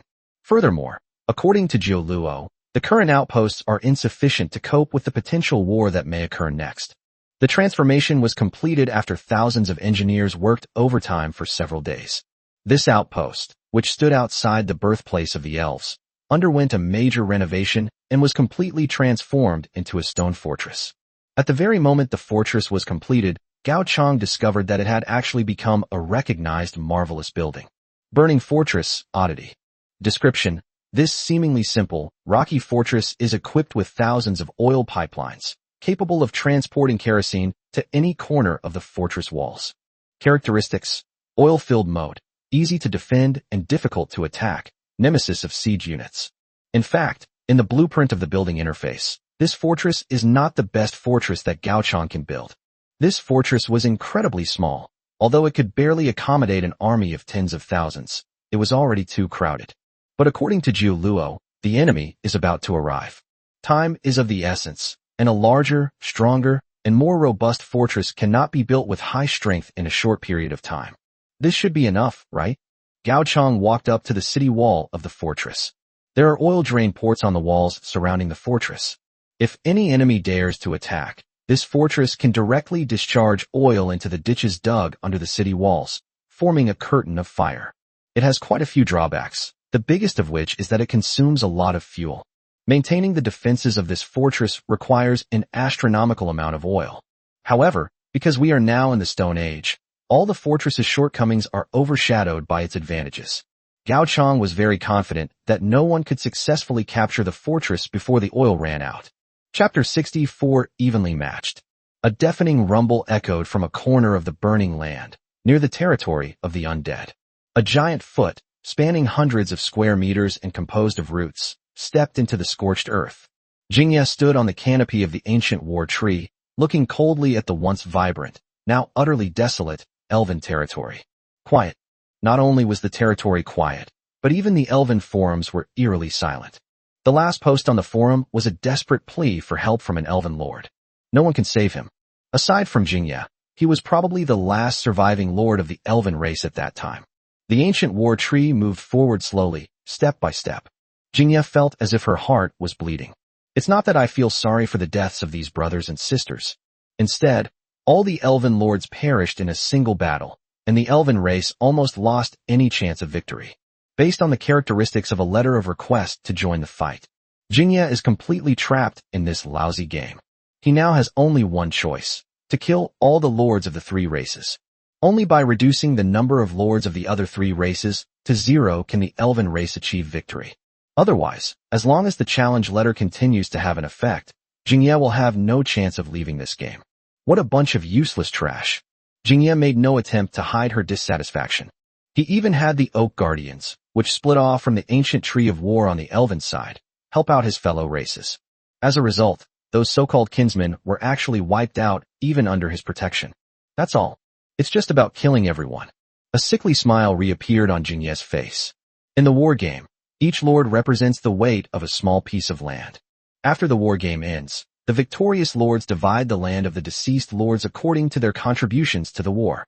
In other words, if Jingye kills all the lords now, she can monopolize all the lost territories from hundreds of plains. Wouldn't Mother be even happier in that case? They've arrived. Hearing the report from the sword dancers, Gaochang casually waved his hand, dismissing them. Since the burning fortress was built, those scattered sword dancers actually took the initiative to join Gaochang's ranks, which was something Gaochang had not expected. According to Gaochang, he didn't care about these people. After the Lord's death, the people naturally become ownerless neutral beings, no longer maintaining an absolute hostile relationship with Gaochang, so Gaochang naturally has no need to exterminate them. However, seeing the loyalty of these sword dancers after they joined his ranks, Gaochang did not send them away. Sword dancer, type A. Loyalty, 73. These sword dancers were all above average in loyalty, and they seemed to have no intention of avenging their lord. Meanwhile, the addition of sword dancers temporarily compensated for Gaochang's weakness of lacking scout units. Elves are already faster than humans, and the sword dancer's speed is amplified by this. They could easily be used as scouts. Just like now. Before Jingye even saw the burning fortress, Gaochang already knew its location perfectly. It wasn't until Gaochang recalled all the soldiers he had released back to the fortress that Jingye belatedly realized what the burning fortress looked like. What the hell is this thing? Jingye subconsciously stopped the ancient war tree, looking at the burning fortress blocking the way. It seems quite reasonable that stone fortresses existed in the Stone Age. But Jingye always felt that something was not quite right. On the other side, Gaochang also saw the appearance of the ancient war tree that Jiu Luo had mentioned. Its body was twice as tall as the fortress beneath Gaochang's feet. A rough estimate puts it at least 50 meters high. Vines and moss cover the thick trunk of the ancient war tree, giving it a vibrant feel. But there was also a pair of eye-like biological patterns on the tree trunk, which inexplicably gave people a sense of unease. In addition, the roots of the ancient war tree exude a mysterious aura that can be detected.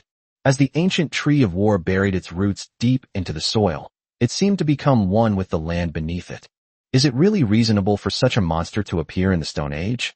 Just as Gao Chang was observing the ancient war tree, two pairs of eyes suddenly met. Estimate. Gao Chang subconsciously checked the difference in strength between himself and the lord opposite him. Gao Chang could usually guess the difference between himself and other ordinary lords. Therefore, this was the first time Gao Chang had used the miracle path to achieve this effect. In military matters, the enemy is on par with us. In terms of technology, they are as insignificant as ants compared to us. Gao Chang narrowed his eyes. Even if they are as insignificant as ants in terms of technology, even if Gao Chang has the advantage of the fortress, even if Gao Chang has a large number of unreasonable warriors and completely out-of-the-box technology, are they still evenly matched in military matters? The ultimate strategy brought about by the ominous star Zhou is simply too perverse. However, just as Gao Chang was thinking this, the estimated data suddenly jumped. In military terms, the enemy is slightly inferior to us. How did it suddenly become slightly inferior? Gao Chang was puzzled for a moment, then suddenly remembered the troops he had trained last week.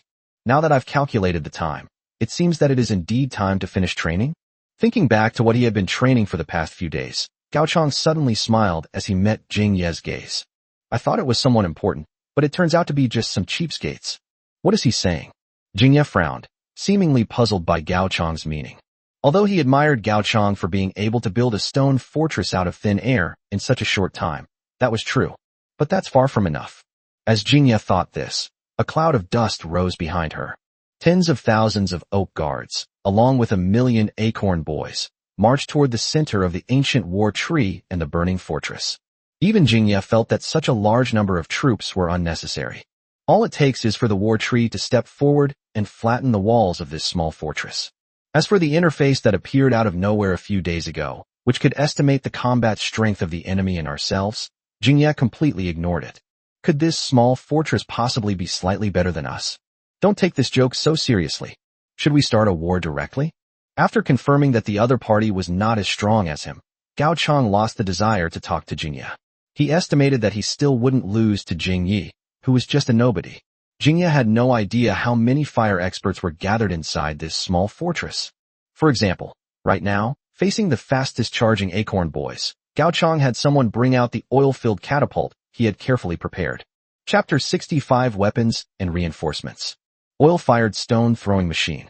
Description: throws a large amount of rubble, causing minor blunt force damage while igniting a large area.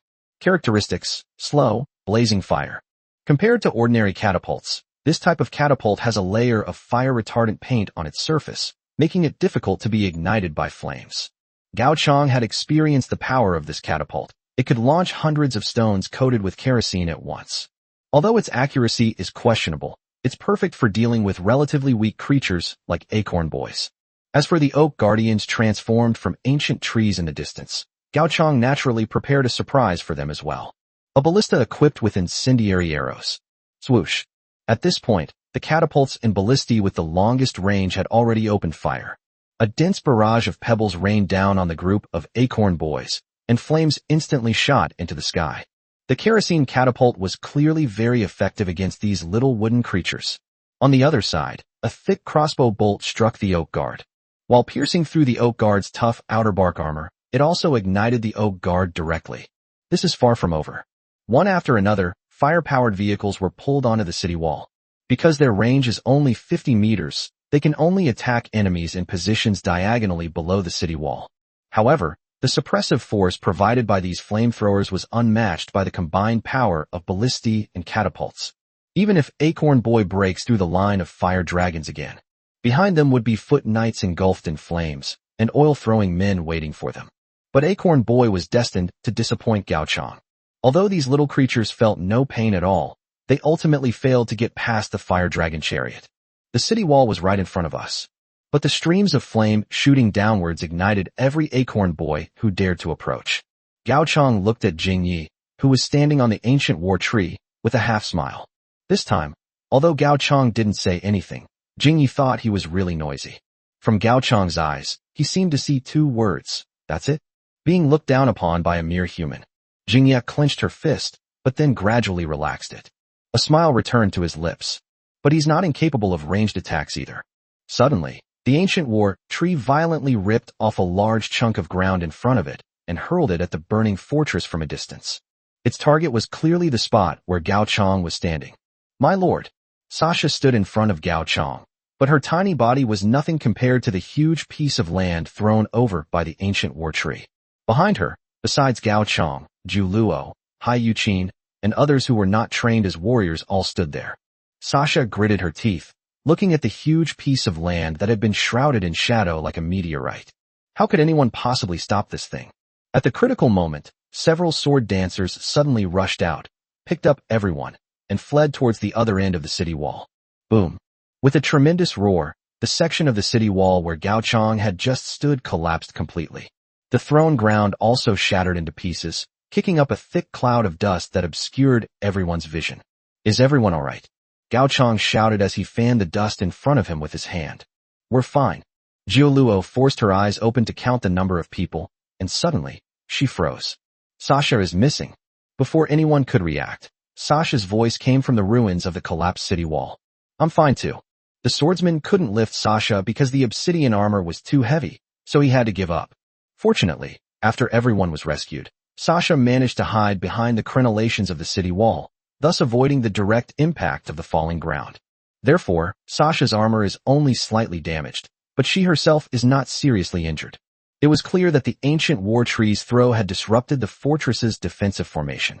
Gao Chang made a decisive decision and immediately ordered, light the moat. The moat that was burned down was actually a ditch, with oil slowly being poured in through pipes in the city wall to prevent it from being consumed too quickly. Even so, the amount of oil consumed every second is enormous. Only after Gao Chang gave the order was a kerosene canister thrown into the ditch. Within minutes, raging flames rose from all around the fortress, completely cutting off the Acorn Boys' advance. If they don't want to be burned to charcoal, the best way is to stay where they are and do nothing. However, although the Oak Guardians and Acorn Boys' path was blocked. However, the problem of the ancient war trees remains unresolved. During this time, the ancient war tree once again lifted a piece of land from the ground and smashed it onto a section of the city wall where fire dragon chariots were deployed. The fire dragon card exploded in a series of explosions, and half of the city wall collapsed immediately. If the war tree were allowed to hurl its arrows indiscriminately, it could destroy even fortresses from a distance. Just then, a sharp cry suddenly rang out from the sky. Gao Chang looked up and saw reinforcements. Quetzalcoatlus. Description: with a wingspan of 11 meters and a weight of 500 kilograms. This is the ruler of the skies, an apex predator that feeds on juvenile Tyrannosaurus rex. It was during training that Gao Chang discovered that the Quetzalcoatlus was actually a trainable unit. Therefore, out of the 10,000 training slots, Gao Chang trained a total of 3,000 units of Quetzalcoatl. In fact, Gao Chang was starting to doubt whether he could really afford to maintain just 3,000 units. Quetzalcoatlus was no small creature. The amount of supplies they consume at each meal is astronomical. Even the food reserves of the Wailing Wall might not be enough for 3,000 Quetzalcoatlus. However, while they eat a lot, their fighting power should not be underestimated. These trained Quetzalcoatlus, unlike the Tyrannosaurus rex, did not carry knights. But there was one characteristic that made Gao Chang extremely envious.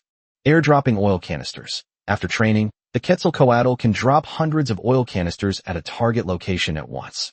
When Gao Chang first saw this feature, his first thought was, ancient bombers? Right now, these newly recruited Quetzalcoatlus are carrying canisters of oil that are completely full, although they did not have the ability to ignite oil canisters. But fortunately, there is no shortage of fire here. Quetzalcoatl began dropping oil canisters from the moat. They smashed a path through the oil, drawing the flames to the ancient war tree. It seems the outcome is already decided. Suddenly, something strange happened again. Sizzle. A large amount of white mist emanated from the ancient war tree, but the raging fire that burned continuously did not seem to cause it any harm. Zhu Luo's eyes had never left the ancient war tree since the very beginning. Suddenly, she spoke up. I understand. Chapter 66 Decapitation Operation. Look at the location beneath the ancient war tree. Zhu Luo pointed to the roots of the ancient war tree. You may not have noticed it very clearly, but I've been watching that place ever since the flames started. As the steam rose, the ground where the tree roots were located also slowly sank at the same moment. Therefore, I suspect that the tree may have been drawing groundwater to prevent the flames from reaching its body. In fact, Jioluo's guess was almost entirely correct.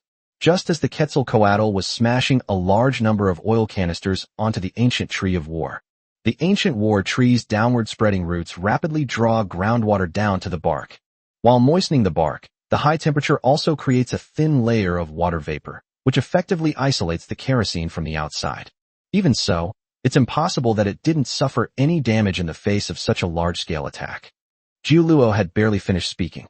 Then some of the oak guardians suddenly withered. The parts of the ancient war tree that were scorched simply fell off, and new parts grew back. Steal nutrients from other tree beings to restore themselves. Everyone fell silent. As the war progressed, and the war tree revealed more and more of its methods, people realized just how difficult it was to deal with. There were only so many methods available in the Stone Age. Even the most intractable flames, the ancient tree of war has a way to deal with. It's not that it's impossible to take it down. However, then we'll have to risk our lives to achieve that. It's true that it's slightly inferior, but the ancient tree of war is clearly not helpless when facing the awakened empire. However, Gao Chang thought about it, and it made sense. According to the setting of the war game, this was the ultimate strategy to fight against the entire race of the other three races. In reality, he was just one of the lords within the human race. If the Star Sword had not chosen the power of the stars, the Nulls would have completed the construction of the giant war chariot at this moment. Perhaps even ancient trees from war wouldn't have been this rampant. What should I do? While Gao Chang was deep in thought, the ancient war tree had already begun its attack on the sky. Its arms were insufficient to catch the Quetzalcoatl soaring high in the sky, so the ancient tree of war resorted to its old method. He picked up a piece of ground and hurled it directly at the Quetzalcoatl flying towards him. Before the Quetzalcoatl could even drop the oil canister, it was stunned by the impact, and its body plummeted a short distance. Taking advantage of the moment, the vines formed a hand that reached up and grabbed the wind god Pterosaur tightly. Amidst the sharp, agonizing screams of the Quetzalcoatl, the ancient tree of war buried it alive within its own roots. Wrong. Gao Chang suddenly realized what was happening. Everyone keeps mentioning that the ancient tree of war is something beyond the limits of the tech tree.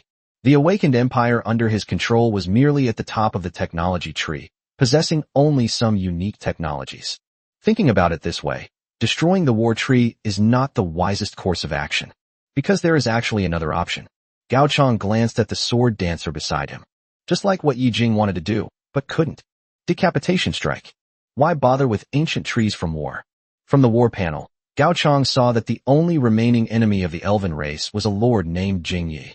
As for the other lords, they have all perished in the previous forest fire, barring any unforeseen circumstances. In other words, if Gao Chang kills Jing Yi now, the existence of the war tree will become meaningless. Sasha. Gao Chang glanced at Sasha, then paused before he could say anything. In the end, he still couldn't trust Sasha, who had always been by his side, to carry out the decapitation operation.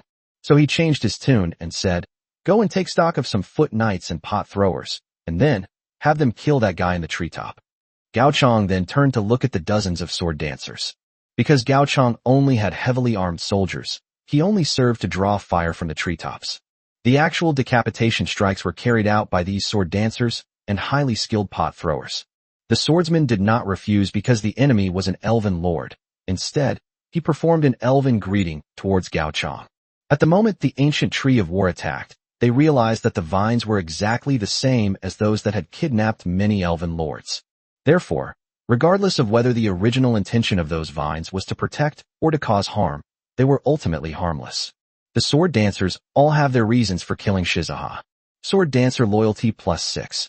The sword dancer's loyalty has now reached 80, which is not much different from that of a newly recruited member of their own tribe. After Gao Chang's order was relayed, units within the fortress, specially trained as dragon tamers, released a signal towards the Quetzalcoatl in the sky. Immediately after all the grenades were thrown, the unburdened Quetzalcoatl flew towards the fortress. Even when they grabbed a foot knight clad in obsidian heavy armor, their claws handled him as easily as lifting a chick. As for sword dancers and grenadiers, Quetzalcoatl can take down multiple of them at once. After receiving the soldiers, a large number of Quetzalcoatlus stabilized themselves slightly in the sky before dispersing and flying towards the canopy of the ancient war tree.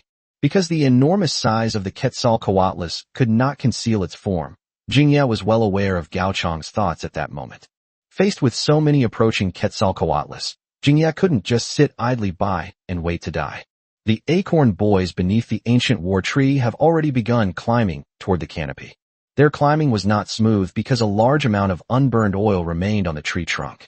Seeing this, the grenadier, who was being held by the Quetzalcoatl, began to precisely construct firewalls around the ancient tree of war to block the support of the oak guards and acorn boys.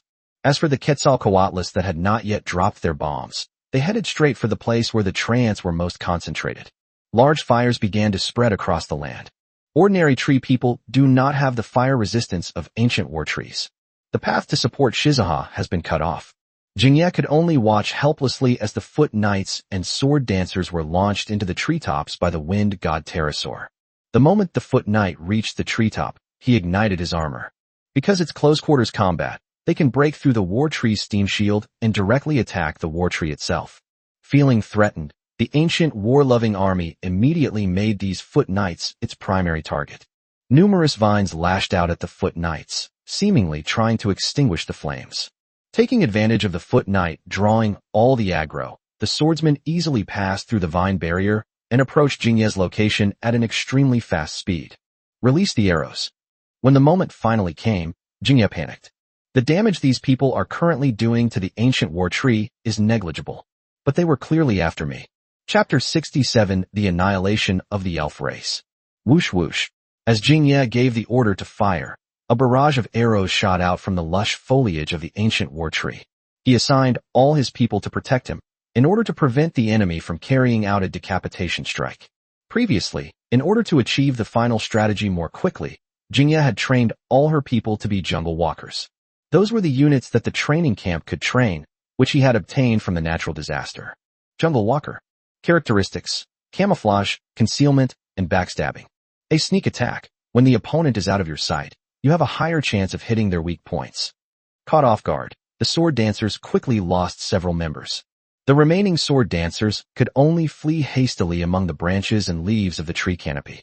Both sides consisted of top-tier elven units, and without knowing each other's location, the battle reached a stalemate. Or, should I fight this battle alone? The sword dancer, carrying 2 swords, was already used to this situation. Back when their allies were still elven lords, no one had ever fought alongside them. Now they naturally have no expectations. Before the sword dancers could recover from their slump, they heard the dragon tamer's commands ringing out from the sky. What is that? The sword dancers suddenly looked up. A flock of Quetzalcoatl flew by, flapping their wings and dropping thousands of oil canisters where the arrows had just been fired. The man who threw the can then ignited the kerosene beneath him. Thick white steam rose from where the oil was burning, accompanied by the screams of jungle travelers. They were already flattered by the presence of foot knights, and now they also had bombing support. The sword dancer gripped his 2 swords tightly. This is what a real battle looks like. Swoosh. The sword dancer's figure sprang from the hiding place. Because of the raging fire, the jungle walkers have been forced out of their hiding place. Without the ability to inflict damage with hidden arrows, the jungle walker is no different from an ordinary elven archer. Sword dancers weave through the branches, and as long as they can see the jungle travelers, they have plenty of ways to dodge their arrows. Amidst screams of agony, the sword dancers swiftly swept across the battlefield. The jungle walker doesn't possess the advanced melee skills of a grenadier, and for the sake of concealment, he doesn't wear any armor at all. If we confront the sword dancers head-on now, we'll only be slaughtered. Watching the rapidly decreasing number of her subjects, Jingye slowly retreated. It wasn't that he was afraid. Rather, as long as he is alive, the elven race has not been defeated, and as long as the ancient tree of war exists, there is still a chance to make a comeback. Thinking this, Jingye slowly moved to the edge of the tree canopy. However, the next moment, 2 stone swords pierced through Jingye's chest and ripped out her heart. Forehead. With her last shred of consciousness, Jingye struggled to turn her head and looked incredulously at the sword dancer who had already attacked from behind her. All the jungle travelers were killed. Now it's his turn. Without hesitation, the swordsman ripped out Shizuha's heart and then kicked her away. Upon seeing this, The Quetzalcoatlus carrying the grenadier swooped down from the sky and swallowed Shizuha's corpse whole without any hesitation. With Shizuha's death declared, the eyes of the ancient tree of war gradually closed again. The fire is spreading. Let's get out of here quickly. The dragon tamer's voice boomed through the sky, urging the warriors carrying out the decapitation strike to retreat. However, the sword dancers looked at the spot where Jingye had died with inexplicable emotions. Before they could even express their feelings, they were grabbed and taken away by the Quetzalcoatlus. It seems the operation went smoothly. Gao Chang noticed the stagnation of the ancient war tree. With the help of the Quetzalcoatl, the decapitation operation against Shizuha was almost a breeze. At the same time, the war game announcement appeared before every lord. All elven lords have been wiped out. The elven race is now extinct in this game. Yet another nascent civilization has fallen at the feet of the awakened empire. Who will be the next ant to try and stop it? The elves wiped out. Upon seeing this message, the supreme being, still deep within the Null territory, couldn't help but wipe away non-existent cold sweat from his bones. Well done, Fitch. If you don't surrender when the opponent is weak, how can you fight them if they develop their strength?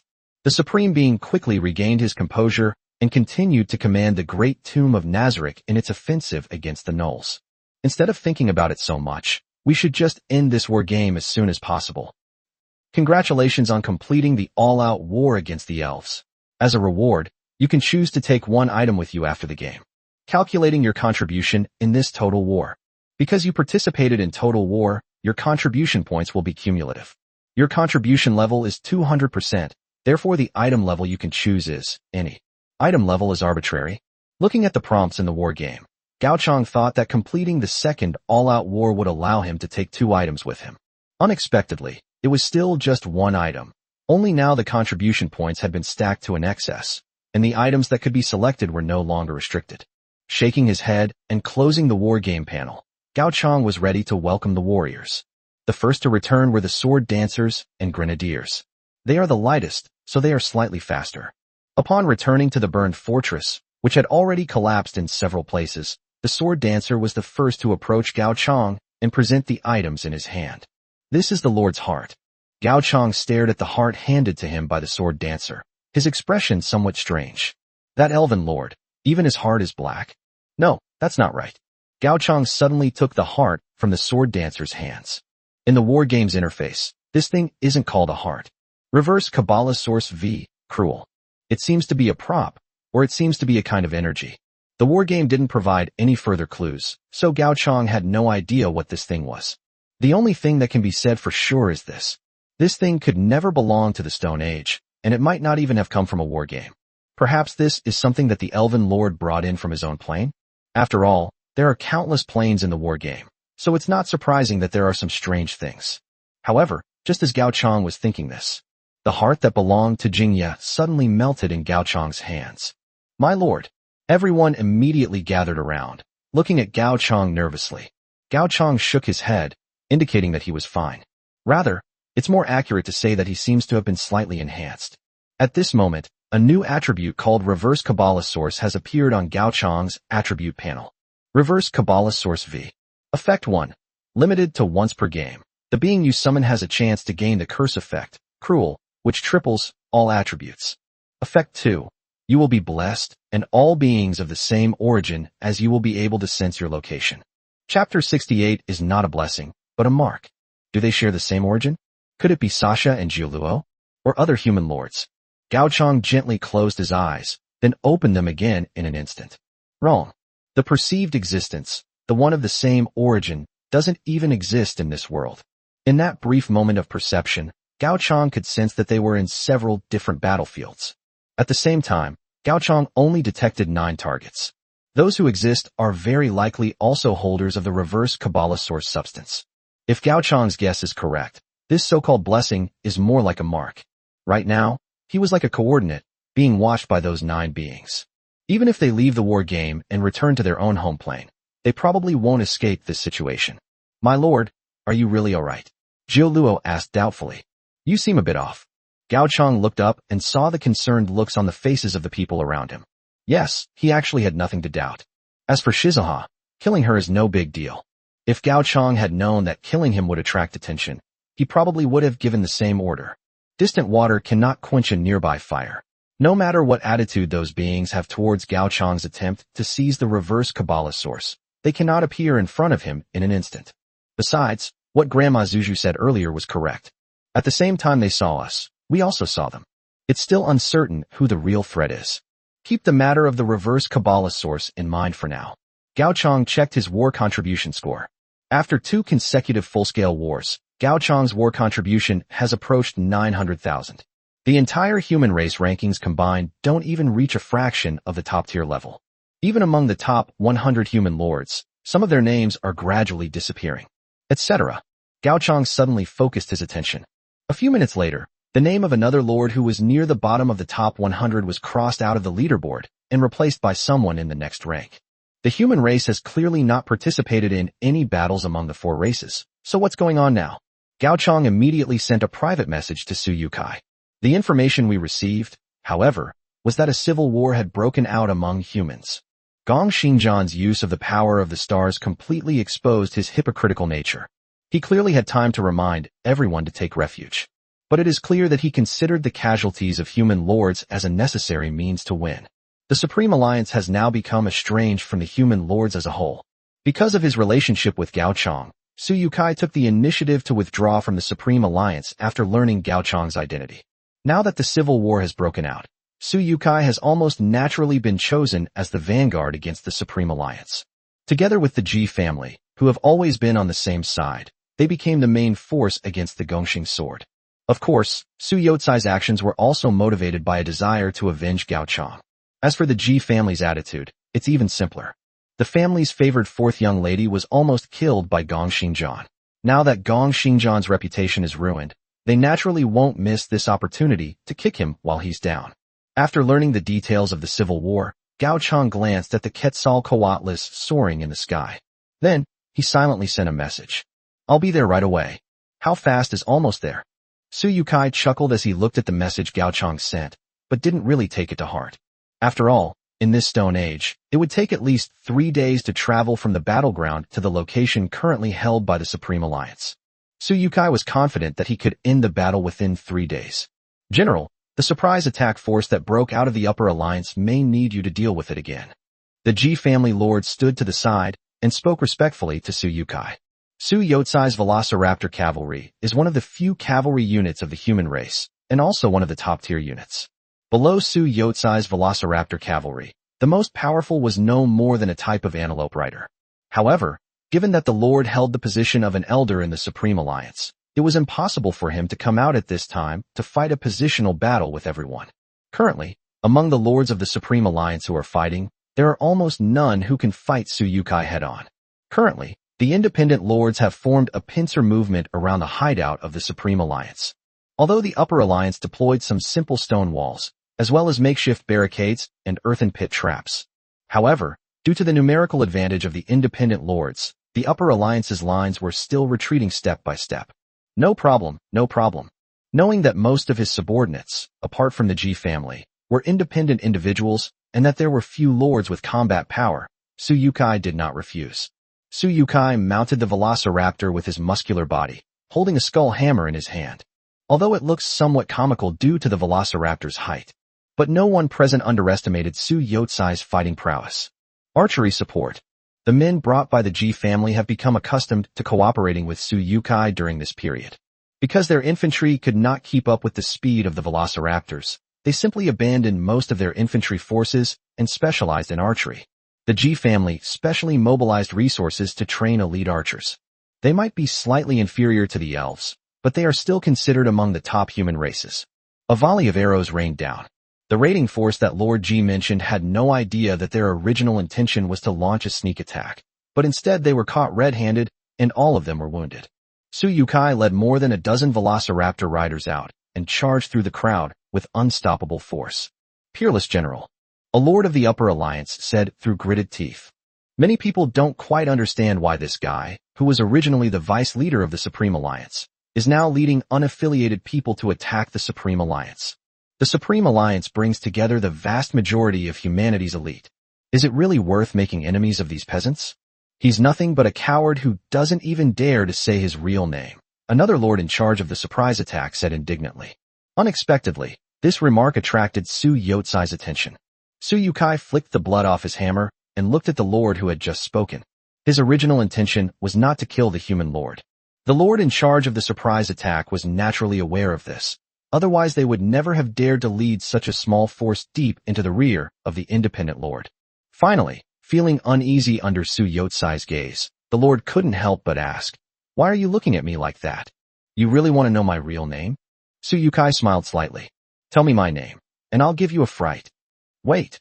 The human lord who had just spoken panicked, for this peerless general had never revealed his true name. Now that he's revealing his real name, does it mean? Before he could think any further, the skull hammer slammed down on his head, spraying a burst of blood. Chapter 69: The Thoughts of a Smart Person. Another one died. Gong Xingjian looked at the contribution list and saw that another lord who was ranked lower in the top 100 had his name erased. Naturally, he knew that the surprise attack on the scattered people outside had ended in failure. However, Gong Xingjian's face did not show the slightest sign of panic. Suyutsai's betrayal was tacitly approved by him. In fact, he had already had this idea when the Ji family sided with Suyukai. Too many human lords have survived in this wargame. The natural disaster was disrupted, and the meteor shower did not kill as many lords as expected. In order to quickly advance the game to the victory stage, these superfluous human lords naturally had to be dealt with by the Star Sword. With this unparalleled general as a role model for the resistance army, he would then occasionally send out some unimportant low-ranking soldiers who were on the leaderboard to be killed, in order to boost the confidence of the independent players in defeating the Supreme Alliance. This civil war would only intensify. What ordinary people don't realize is that elites are always elites. The casualty ratio between the casualty lords and the Supreme Alliance has been reduced to a terrifying 10-1. It takes the deaths of 10 independent lords to completely defeat one lord of the Supreme Alliance. The seemingly confident independent lords did not have as much of an advantage as they imagined. Gongxing Sword wants them to be daring and aggressive, so that they can quickly deal with the excess number of lords in the game. As for the true core strength of humanity, it was naturally sitting with Gong Xingjian, listening attentively to the battle reports from the outside world. With its core strength intact, even if foreign races were to wage war again, they would not be able to defeat humanity as it is now. The human race has already won. Everything was going according to Gong Xingjian's plan. Besides, high strength. Looking at the person far ahead on the contribution leaderboard, Gong Xingjian sighed helplessly. He gave up. They've tried every possible method, and Gao Chang's #1 position is now firmly in place and completely unshakable. At this point, Gong Xingjian was even a little afraid that Gao Chang would come knocking on his door. However, what Gong Xingjian didn't know was, what you fear most is what you are most likely to encounter. Just a few hours later, Suyukai had finished eliminating the last soldier of the surprise attack force when he heard terrified shouts coming from behind. "There's a dragon. A flying dragon." Suyukai looked in the direction from which the shouts came, and his pupils instantly contracted.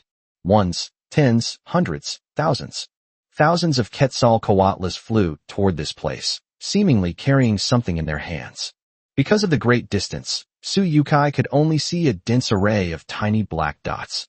However, the alliance of independent lords had been terrified and was completely routed. They could see the outline even from this far away. They didn't even dare to imagine what kind of monster it would be if they got closer. "General, we should find a place to take refuge quickly." The lord of the Ji family hurriedly sought out Suyukai. Ji Lingyu has been moved to a safe location, and they also hope that Suyukai will not make an unwise decision. With so many dragons sweeping in, something terrible must have happened. However, as the outline gradually became clearer, Suyukai, who was about to move, suddenly stopped. Gao Chang. He hesitated as he looked at the figure being held in the hands of the Quetzalcoatl. The Quetzalcoatlus flew too fast. It didn't take long for a Quetzalcoatlus flying close to the ground to pass over Suyutsai's head. Gao Chang extended his hand and gave Suyukai a simple greeting. Then his gaze turned to the position directly in front of Suyukai. Since Suyukai is located here, the coordinates of the Upper Alliance are easy to guess. Cover up strike. At Gao Chang's command, thousands of oil canisters were smashed from the beginning of the Upper Alliance front all the way to the core. Immediately afterwards, a lit oil canister was smashed down. The raging fire illuminated every corner of the Supreme Alliance. No arrow could be shot high enough to threaten the Quetzalcoatlus in the sky. Humanity is far from reaching that point. This is a completely unequal contest. Cough, cough. Amidst the thick smoke of the raging fire, Gong Xingjian, coughing violently, rushed out of the council hall with more than a dozen elders. He had no idea where the sudden fire overhead came from. The Quetzalcoatlus was too fast. Just as the fire was about to blaze, Gong Xingjian's subjects did not have time to report the information to him. Alliance leader, what should we do now? An elder asked anxiously. Oil canisters continued to rain down from the sky, even turning his prized antelope rider into a roasted lamb. If this continues, the core strength of the human race in this war game will be completely wiped out here. What to do?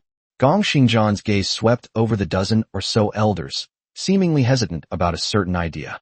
However, at that moment, several loud rumbling sounds were heard beside them. Although Gao Chang did not recognize Gong Xingjian, the conspicuous actions of Gong Xingjian and the others still caught Gao Chang's attention. With the elder's address of Alliance Leader, Gao Chang had found the target he was looking for. One after another, Obsidian Champion Foot Knights were thrown into the fire. They are currently converging on the location of the Star Sword. Most of the ancient warriors they encountered on their journey were wearing bark aprons and carrying simple stone hammers. These guys had absolutely no ability to fight back against the heavily armored Foot Knights who were covered in flames. Soon, the Foot Knights cleared a fireless area, surrounding the Star Sword within it. At that moment, Gao Chang, along with Sasha and the others, descended from the sky. You are Gong Xingjian. You're Gao Chang. The two started speaking almost simultaneously. Without needing to say more, the two already knew each other's identities. Seeing Gao Chang's increasingly mocking gaze, Gong Xingjian sighed. I admit defeat. Name your terms. Oh, the conditions? Gao Chang looked at Gong Xingjian with some surprise. I always thought you were a smart person. So why do you think I wouldn't kill you even if I had a complete advantage over you? Of course I'm a smart person. Gong Xingjian accepted Gao Chang's praise without the slightest embarrassment. So I'm giving you advice from a smart person's perspective. I am the only son of the Supreme Elder of the Wuji Alliance. As Gong Xingjian spoke, he took a compass out of his chest. This Taishin compass is a product of my Wuji Alliance. Its function in this game is to predict the specific details of the next game event. Similarly, all the information on the human forum that foresaw game events in advance was released by me. Gong Xingjian explained the function of the compass. Since everyone was on different planes, he could only use props to prove the strength of the power behind him. Gao Chang simply listened quietly, until Gong Xingjian uttered a sentence. No matter how strong you are in the game, it's all fake. Chapter 70 Interests. Perhaps you will have some good fortune that will allow you to win a game. But have you thought about what you'll do after you leave this game? Gong Xingjian patiently explained. After leaving this game, you can't quickly build a huge real-world power based on the accumulation of experience in just one game. And as long as you choose to re-enter the game, you will be back on the same starting line as when the game began. What truly gives you an advantage at the start is the support you receive in real life, not how many games you've won. If I'm not mistaken, you probably don't have any support in real life, where you live within a certain power, but you're not important at all. Gong Xingjian stared at Gao Chang, seemingly certain that Gao Chang wouldn't kill him so quickly. As for why he was so certain of Gao Chang's identity and status, naturally, it was because of the naivety and ignorance that Gao Chang exuded, typical of a student. The greater one's power, the more intelligence one has about the war game. The higher one's status, the more followers one will have. Gao Chang lacks both of these qualities. If the faction you belong to has taught you enough knowledge, you should know that for some of the slightly more advanced human factions, interdimensional travel is not an impossible task. So you're planning to kill me in real life? Gao Chang interrupted Gong Xingjian directly. Looking at Gong Xingjian, a hint of mild anger flashed in Gao Chang's eyes. Gong Xingjian's words are indeed very frightening. Within the game, the Fallen Empire protects you, but once you leave the game, who can protect you? But Gao Chang didn't understand why Gong Xingjian had brought this up. This seems to be giving Gao Chang a reason to kill him. So the forces behind you really didn't teach you anything. Gong Xingjian sighed, seemingly feeling that he hadn't deserved it. He has already concluded that Gao Chang's first place is entirely due to his good luck. In reality, Gao Chang was no different from those peasants outside who were trying to break into the Supreme Alliance. I've already conceded defeat, and there's no need for us to start another conflict. And as I said, you can name any conditions you want. Gong Xingjian looked at Gao Chang and gave several examples. Resources, rare items. If Gao Chang wanted, Gong Xingjian could even have someone bring him to the Wuji Alliance so he could enjoy the same training and intelligence resources as other members. Of course, if Gao Chang doesn't intend to become a lord and instead wants to enjoy his later years in peace. The Wuji Alliance also controlled a Fourth Order war game world that was completely under their control, and Gong Xingjian could arrange for Gao Chang to immediately enjoy his retirement life. Actually, the only dispute between us is very simple. I want to be number one, and you are number one. Gong Xingjian frankly stated his purpose. As the only son of the Supreme Elder of the Wuji Alliance, he constantly used methods to reach the lowest level of the war game, simply to refresh his territory type. Because the territory type changes when entering a new war game, and this variability is something that the familiar Star Sword cannot tolerate.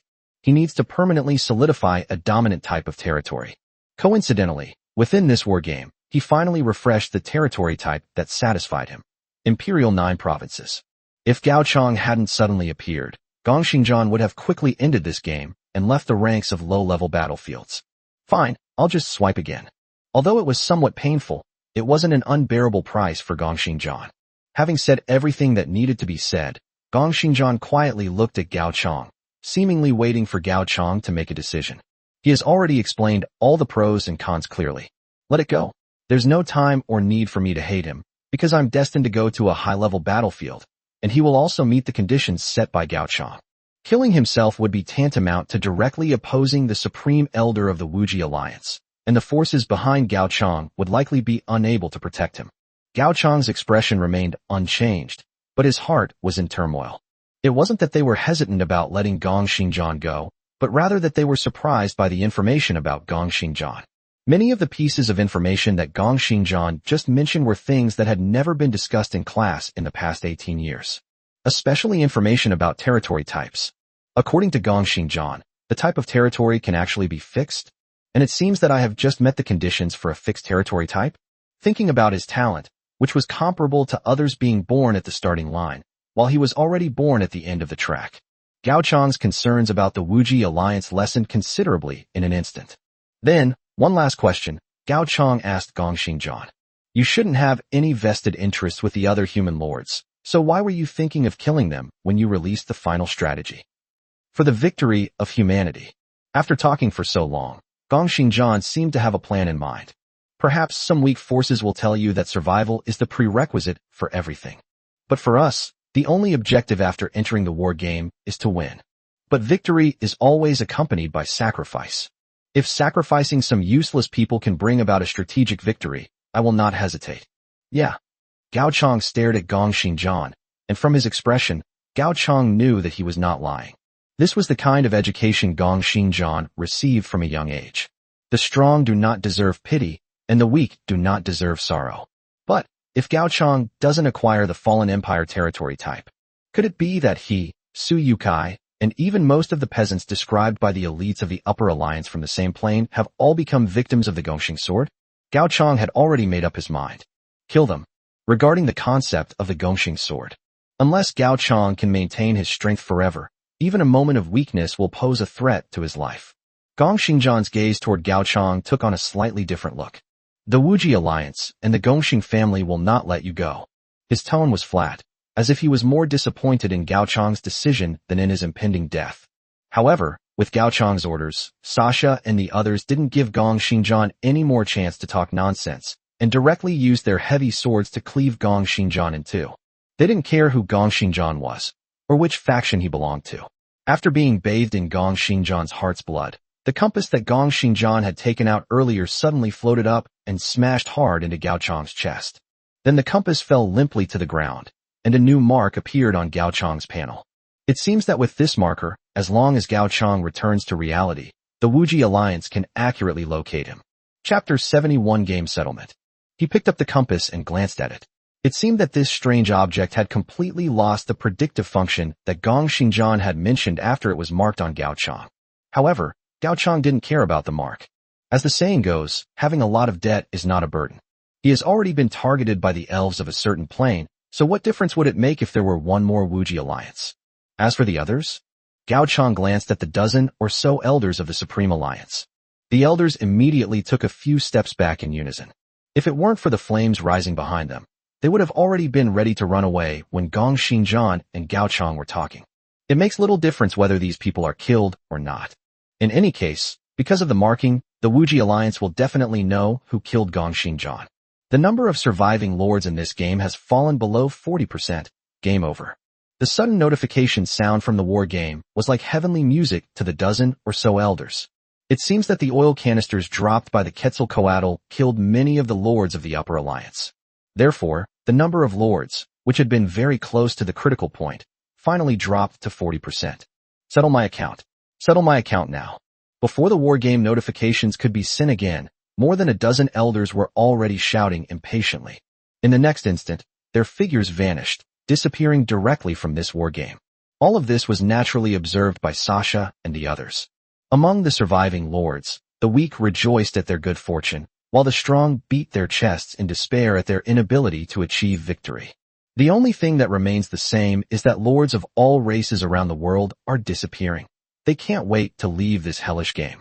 Shortly after the announcement of the war game, Gao Chang became the last lord in the world whose account had not yet been settled. The spirit of civilization has vanished. Grandma Zuju seemed to sense something and spoke up. Upon hearing this, all the soldiers present put down their weapons. They understood what Grandma Zuju meant. It meant they had won. After awakening, they once again took the world into their grasp until the start of the next cycle. Until the next civilization that dares to challenge their bottom line emerges. Wah! Suddenly, Sasha took off her heavy armor and pounced on Gao Chang. So, Lord, you're leaving already? Will Sasha be left without anyone to play with when the chef isn't around? Why does this sound like a curse? Zhu Luo, exasperated, pulled away from Sasha, who was clinging to Gao Chang. He then turned to Gao Chang, smiled, and said something profound. My lord, we'll meet again in the future. Your standby period has ended. Settlement countdown. 3, 2, 1. Gao Chang could only say goodbye before his gaze suddenly rose towards the sky. In a short while, he returned to the place where he first entered the war game, the highest point in this world. From here, one can clearly see the territories of the 4 tribes. The elven forests were completely destroyed and burned, and the Null mountains were filled with traces of battles against the undead. The world suffered unimaginable devastation because of the arrival of the lords. Calculating your war contribution. The war game's notification sound brought Gao Chang back to his senses. Since you have 900,000 war contribution points, your contribution points will be converted into 90,000 war coins. War coins? Regarding this point, the school only briefly mentioned it a few times during Gao Chang's classes, supposedly as the hard currency used for transactions between lords. However, its specific functions and value have not been explained in much detail. It takes 900,000 war contribution points to get 90,000 war coins. Given the difficulty of obtaining them, the school probably didn't expect them to get much. Of course, none of this matters. What follows is the real highlight. The vast amounts of land and resources acquired as a result of the victory in the war. It wasn't until he looked at the continuously weighted data in front of him that Gao Chang truly understood what Gong Xingjian meant. Although he acquired a lot of things, they were of no use to a free spirit like him. He had no powerful backing to turn these into value, and in the end, he could only make a tiny, insignificant contribution to his own world. Gao Chang simply skipped over these contents and looked directly at the bottom, where he was most looking forward to the settlement reward. Since you participated in Total War, your contribution level is 200%. You can take any one item you previously owned and use it in future games. The next moment, a selection screen appeared in front of Gao Chang. Among them are the ancient megalithic structures of Stonehenge and the ancient remnants of the Foka Shrine, the Enlightenment. Furthermore, players can choose one of their subjects, such as Sasha or Julyuo, to bring into future war games. However, on this interface, Gao Chang discovered that even though Zhu Luo and Sasha had a lot of gold attributes, they could only be considered as rare items. On the contrary, the kind-hearted Grandma Zuju was actually marked as a miracle. But these were never the choices Gao Chang truly needed to make. After searching for a long time in the selection menu, Gao Chang finally found what he was looking for among a large number of useless herbs and strange items. Territory type. Territory type. Selection criteria. Win this game and achieve the highest war contribution score for your faction. Note, the equivalent item tier varies depending on the type of territory. Gao Chang could understand this. If the territory type was very ordinary, it would at most be considered a rare item, which could be easily taken away. But if it's very strong, then it might require a choice beyond miracles to make that choice. I just don't know what type of territory I have, or what rank it will be classified as. With that thought in mind, Gao Chong reached out and tapped the button. Territory type, Fallen Empire. Introduction. This empire stood at its zenith long before any other known nation. Rank. Unable to display rank. Gao Chong was clearly taken aback, not expecting this situation to occur in the war game. Gao Chong then felt a sense of relief. If he could only choose items of miracle level or lower, he might never have a chance to join the Fallen Empire again. But now, he has any choice he can make. Without any hesitation, Gao Chong permanently designated the Fallen Empire as his territory. And the settlement of this war game has finally come to an end. Gao Chong's consciousness continued to fly upwards, the ground beneath him growing smaller and smaller until it disappeared completely. Suddenly, the searchlight shone on Gao Chong's head. Gao Chong understood. He was back. What are you daydreaming about, you brat? A burst of angry curses came over the loudspeaker in midair. The next instant, an armed helicopter flew over Gao Chong's head, its machine guns spitting fire and tearing the giant python that was preparing to attack Gao Chong behind him to shreds. The warmth from the flames quickly brought Gao Chong back to his senses from the discomfort caused by the war game's teleportation. The spot where he was standing was no longer the open space where the principal had brought them. This place has been completely transformed into a vast primeval forest. Just then, another helicopter landed above Gao Chong and lowered the rope ladder. An impatient voice came from the helicopter. Hurry up and get on the plane, kid. This land merger is too big. We still have to rush to rescue other people. We don't have time to waste with you. Chapter 72. Has this caused trouble? Upon boarding the rescue helicopter, Gao Chong discovered that there were several other people on board besides himself. These people, like myself, are lords who returned from the war game today. They were clearly in deep trouble. They had just recovered from the war game, but little did they know that going home would feel like playing another war game. Because of their high strength, they almost became the meal of various ferocious beasts in the elven forest as soon as they returned. Just now, Gao Chong even saw a missile fly past him and plunge into the depths of the forest. He wondered if the army had encountered something difficult to deal with. Name. Just then, a soldier on the helicopter who was in charge of taking attendance asked in an annoyed tone. Gao Chong. Gao Chong wasn't sure if it was just his imagination, but the soldier's tone softened considerably when he said his name. Even so, Gao Chong didn't receive a friendly response. It seems that the expansion of their land holdings is not something they are happy about. After noting down Gao Chong's name, the soldier who called out the name suddenly turned to look at the driver. Having received the primary protection target, we are preparing to evacuate. The pilot nodded, and then the helicopter suddenly lifted off and turned to fly towards the edge of the forest. What's going on? Several people dressed as students on the plane looked at each other in bewilderment. However, since it was a good thing to be able to evacuate as soon as possible, no one raised any questions. The helicopter flew very fast and soon took everyone away from the edge of the forest. At this moment, many soldiers are busily setting up a perimeter outside the forest, and a large number of heavy weapons have been deployed here. Looking down from above, Gao Chong could see tanks and armored vehicles rapidly approaching the cordon on the distant highway. The helicopter sent a signal to clear a space on the ground for landing. After landing on the ground, the remaining people on the helicopter visibly breathed a sigh of relief. Come with me. After the other people on the helicopter disembarked one by one, the soldier who had just taken attendance called Gao Chong aside. They then led Gao Chong into a tent in the temporary camp. Upon entering the tent, the soldier's expression instantly turned serious, and he quickly stepped forward and saluted. Reporting to the brigade commander, the main protected target for this rescue operation has been brought to the scene. Continue the rescue operation. Yes. After saluting again, the soldier bypassed Gao Chong and quickly walked out without lingering for a moment. Most of the other soldiers inside the tent were communications personnel, issuing various orders in a flurry of activity. Right now, only the brigade commander and Gao Chong have any free time in this tent. The brigade commander looked at Gao Chong and smiled kindly. I am Bai Yunyan, the brigade commander of the 24th Special Operations Brigade, and also the commander-in-chief in charge of this rescue operation. Bai Yunyan then beckoned to Gao Chong and asked him to stand next to him. Gao Chong, right? You're not a soldier. You don't need to be so serious here. Bringing you here was actually a requirement from above, so it should be considered a good thing for you. His attitude towards Gao Chong was clearly much better than that towards the other soldiers. However, ever since he got close to Bai Yunyan, Gao Chong's eyes have been fixed on a computer next to Bai Yunyan. There were even contribution rankings for several war games listed there. On one of the lists, he was firmly in first place with an absurd 900,000 war contribution points. All the people on the other lists combined didn't even reach 1/10 of Gao Chang's level. After all, the person ranked first on the other lists only has a few thousand points of war contribution. Following Gao Chang's gaze, Bai Yonyan glanced at the rankings and then gave Gao Chang a half smile. So powerful. By the way, do you really know what good deed you've done? Did I cause trouble? Gao Chang asked hesitantly.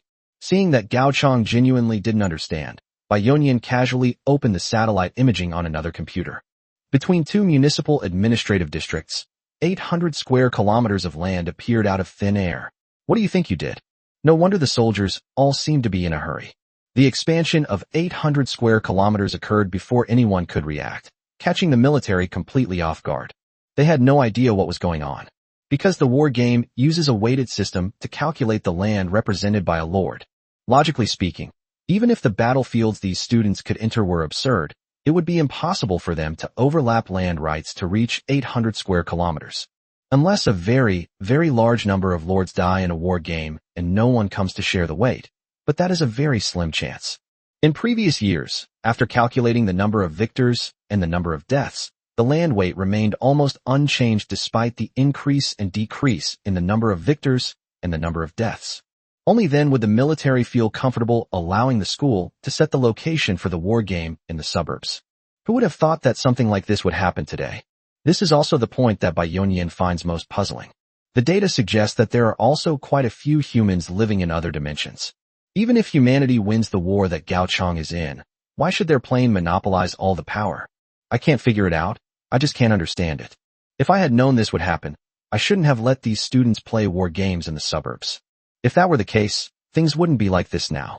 The forest separates the two urban areas into residential areas and harbors countless threats. Nowadays, even the safety of civilians and military personnel is difficult to guarantee, so it would be strange if low-ranking soldiers could have a good attitude. Shaking his head, Bai Yonyan banished the thoughts from his mind. This matter cannot really be blamed on Gao Chang, since his first war game as an adult was unavoidable. The fact that the students were able to seize such a large area of land was a major blunder by the strategic department. Report. Just then, another soldier reported and entered the tent. A girl with a frown followed behind him. The girl had traces of blood on her body and seemed to have just come out of a war game. Reporting to the brigade commander, the key protected targets have been brought over. Continue the rescue operation. Yes. After the soldiers hurriedly left the tent, the girl frowned as she looked at Bai Yonyan with a scrutinizing expression. Before the two could speak, he took the initiative to introduce himself. My name is Long Xianyao from Tunglong Group, and my father is Long Ziyuan, the chairman of Tunglong Group. I've just returned from a war game and need a rest. The military's insistence on keeping me here is surely going to disappoint taxpayers across the country. Bai Yonyan's expression changed. After hearing Long Xianyao reveal her identity, he was even more confused about what the higher-ups meant. Chapter 73 Legend. Tunglong Group is a business conglomerate with enormous influence in society. Long Xianyao's immediate announcement of her identity upon meeting Bai Yonyan was also meant to encourage him to speak frankly and directly, rather than resorting to bureaucratic jargon. After all, the military is not a single dominant force, and it is quite wary of dealing with the major financial and academic conglomerates. Therefore, Bai Yonyan stopped trying to get close to him and keeping him in suspense. He waved for the soldiers to bring out two bright red certificates, which Bai Yonyan personally and solemnly handed to Gao Chang and Long Xianyao. Mr. Gao, Ms. Long. As the top contributors to their respective war games, these two are the future prodigies of our human race. Now, on behalf of the highest institution of learning, I solemnly present you with your admission notices. Gao Chang looked at the certificate in his hand. It had an indescribable feel to it. So, is it that his plane of existence lacked power, or that he was simply not qualified to make contact with it in the past? However, Long Xianyao chuckled. The highest institution of learning? How could a high-ranking military officer become a lackey of academic cliques? Miss Long, please watch your words. Bai Yonyan's expression was not very pleasant after being rebuked. He actually had no ill intentions towards the two of them. It was all at the behest of those above. But compared to Gao Chang, the hostility of this Tunglong Group's daughter towards them was truly extraordinary. Long Xianyao held up the admission notice in her hand and waved it in front of her. Although I haven't heard of any prestigious university, if I'm not mistaken, This should be a place related to war games, right? Bai Yonyan nodded, acknowledging Long Xianyao's statement. Long Xianyao sneered. Then you should have known before inviting me that, as a member of Tunglong Group, war games was not even among my targets. This is my first time participating in a war game, and it will also be my last. After saying that, Long Xianyao threw the admission notice aside and turned to leave. However, at that moment, several soldiers blocked Long Xianyao's path. Because of Long Xianyao's commotion, Gao Chong sensed something was amiss. It seems they had no choice in receiving this acceptance letter. I'm sorry, Miss Long. Bai Yonyan waved his hand, signaling the soldiers to retreat, but none of them went far. Please allow me to reiterate. This is an order from above, and it has nothing to do with me. Now that all the accepted candidates have arrived, would you like me to personally escort Miss Long there? Long Xianyao stared coldly at Bai Yonyan for a moment, then looked at the soldiers blocking the tent entrance. There's absolutely no need for that. He then bent down to pick up the admission notice again, glancing at Gao Chong in the process, before pulling Gao Chong out with him. Hey you! Gao Chong was surprised that Long Xianyao was so outgoing. Before Gao Chong could even greet Bai Yonyan, he was already being pulled out by Long Xianyao. However, it seems that after all that trouble from Long Xianyao, Bai Yonyan has lost interest in communicating with Gao Chong. After leaving the tent, a group of soldiers silently surrounded the two of them in a large circle. What seemed like a casual passing by was more like surveillance of the two of them. Long Xianyao sneered. The military is still the same old thing. Only someone like you who knows nothing can be fooled by their appearance. So, you know a lot about this? Gao Chong looked at Long Xianyao, who kept tugging at his sleeve, with a curious expression. I wouldn't dare say I know a lot, but I certainly know more than someone like you from a lower-class university. After leaving Bai Yonyan's tent, Long Xianyao stopped wearing a long face. With a soft laugh, Long Xianyao explained some things to Gao Chong during their journey. For example, a large amount of free intelligence about war games that was approved from above was actually intercepted by various academic cliques. Unless they join the camp of the academic clique, ordinary commoners will not be able to know even a shred of information that should be free. Regarding this matter, the higher-ups that Bai Yonyan mentioned have never paid attention to it. Perhaps they don't want to care, or perhaps they're simply too lazy to care, since it's just free information. Although Long Xianyao was not exactly a commoner, she was not on the same level as the academic cliques. She has always looked down on these academic elites. In Long Xianyao's eyes, what is this so-called top university? It's nothing more than another, bigger academic clique that wants to recruit dogs. However, this dog ended up in the hands of Gao Chong and Long Xianyao. Speaking of which, aren't you surprised that I know where to go without needing anyone to give me directions? Long Xianyao glanced at Gao Chong, revealing a wise expression. I've been involved in the family business since I was a child, and have had a lot of dealings with the military and academic cliques. I can tell where he's going to fart the moment he opens his mouth. Alright, we've arrived now. Long Xianyao pointed to a helicopter in the distance that was clearly a more advanced model, revealing an expression that said, I expected this. However, Gao Chong's attention was focused on what Long Xianyao was talking about regarding academic cliques, and he didn't pay attention to what Long Xianyao said afterward. Instead of the expected expressions of surprise and admiration, Long Xianyao's face fell. Just then, someone else rushed over. Gao Chong, Brother Chong. Suyutsai's shouts attracted everyone's attention. Near the helicopter, besides Suyukai, there were 3 other young men and women. They also held the same admission notices as Gao Chong. After Gao Chong came to his senses, he counted the number of people present and understood. On the display screen beside Bai Yonyan were contribution data for 3 war games. In other words, the 6 people present should all possess top-tier stats from a certain war game. It might be first or second, or it might be in the top 10. Of course, the number of lower-level battlefields available in a war game at the same time cannot be that small. Those who didn't get any rankings probably didn't catch the eye of the top universities. Speaking of which, Brother Chong, you haven't told me about your legendary exploits in war games yet. Suyutsai's words piqued the curiosity of the young people. Legend? What legend? Then, amidst everyone's expectant expressions, Suyukai naturally recounted Gao Chong's exploits in the Stone Age, where he led a large group of flying dragons to annihilate the Supreme Alliance. However, the further back in the story goes, the more off-topic it becomes. Seeing that Suyukai was about to start talking nonstop, Gao Chong suddenly reached out and patted Suyukai on the shoulder. For no other reason than that Suyutsai's statements were becoming increasingly outrageous. If this continues, it might lead to his love story with war games. What's wrong, Chong-gu? I haven't even started talking about the days when you dominated the war games. Alright, no need to say anything more. Gao Chang quickly interrupted Su Yotsai's subjective assumptions. At the same time, he patted Su Yotsai's shoulder hard, forcefully changing the subject. Brother, do you know what? I treat you like a brother, but you've never even called me dad. Father? Suyukai looked bewildered, seemingly unable to keep up with Gao Chang's sudden shift in thought. Chapter 74, The Highest Institution of Learning. Long Xianyao suddenly burst out laughing. You're not as boring as I thought. No, what's the connection? Suyukai rubbed the back of his head, not understanding how his brother and father were related. You know it's unrelated, yet you still make things up, Gao Chang said with a smirk. Tell me, who told you that I was stronger in the war game? Suyukai was interrupted by a voice from behind him before he could finish speaking. Everyone's here. Let's get ready for takeoff. I don't think your counselors have the time to wait for you. The speaker was a man dressed as a sergeant. Judging from his appearance, his military rank was much lower than Bai Yunyan's, and his face was always serious and unsmiling. Suddenly interrupted and affected by the sergeant's emotions, everyone lost their mood for joking. As the 6 men were put onto the helicopter, the sergeant slammed the helicopter door shut. Well then, goodbye. The sergeant waved his hand, signaling to the pilot that it was time to take off. Then, with a series of sputtering sounds, the helicopter flew directly towards a desolate area far from the city. Where are you taking us? Long Xianyao was the first to frown. Being forcibly sent to some top university had already made her dissatisfied with the military.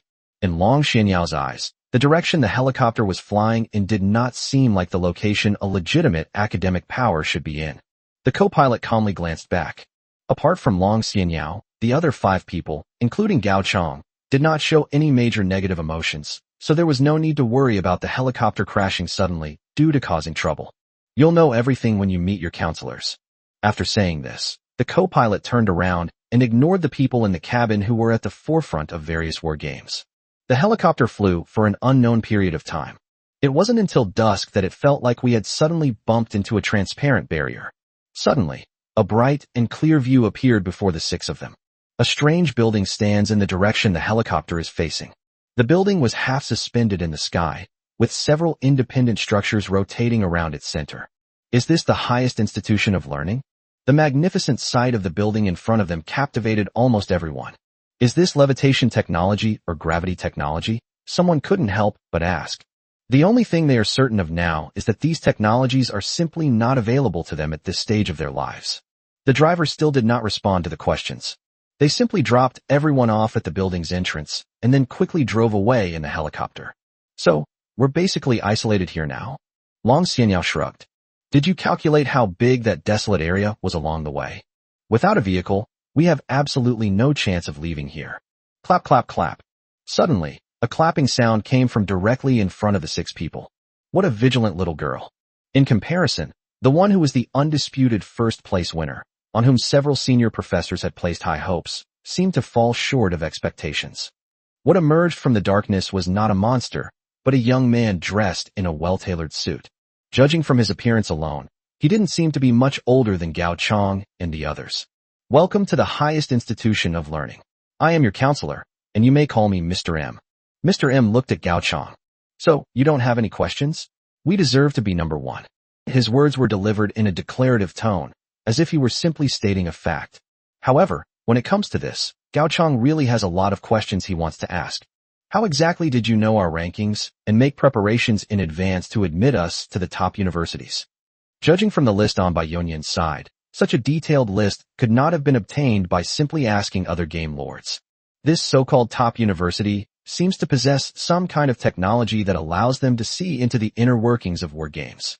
I didn't expect this to be the first question. Mr. M tapped his head, looking somewhat troubled. Doesn't that touch upon the truth of this world? But what does that have to do with me? Mr. M smiled and answered Gao Chang's question without hesitation. Because this power comes from the Academy. The power of the Academy, a colossal entity from one of the most powerful forces of humanity, capable of orchestrating a 9th-tier infinite battlefield spanning numerous planes. According to Mr. M's description, the dimension where Gao Chang resides is actually just a black box set up by the Academy. Its sole purpose is to continuously produce talent for the Academy and supply it to the battlefield of endless war. Of course, that's something only lords who have reached the top of the lord path can consider. For Gao Chong and others, it's too early to think about these things now. Even Gao Chong and others are no longer considered part of the Academy's official staff.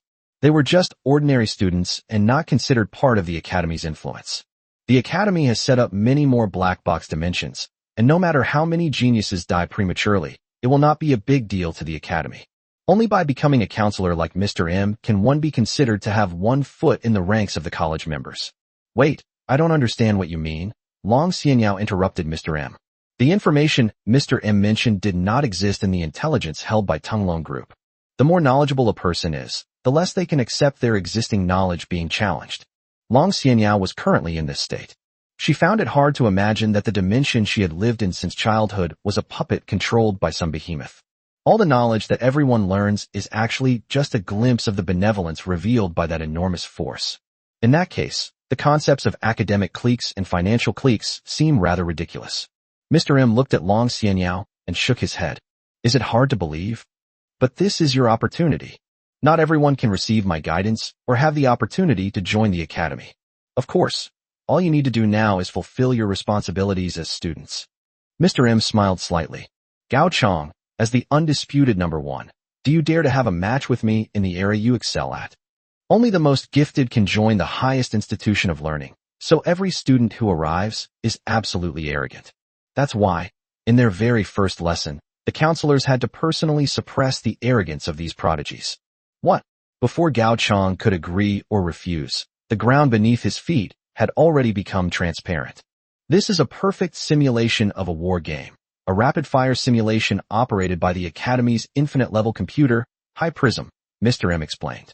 The lords do not need to participate in the battle and will not be in mortal danger. The war will be composed entirely of data, and the duration of the war, which is usually measured in months and years, will be shortened to less than a few hours. If you're scared, I can have all 6 of you come at me together, it's okay, Mr. M reassured him. No need.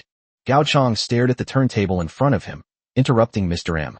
For some reason, in this fake simulation battle, the territory talent he drew was still Fallen Empire.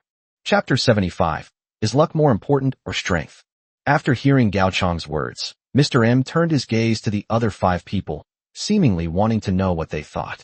Let me confirm first, you're developing in sync with us, right?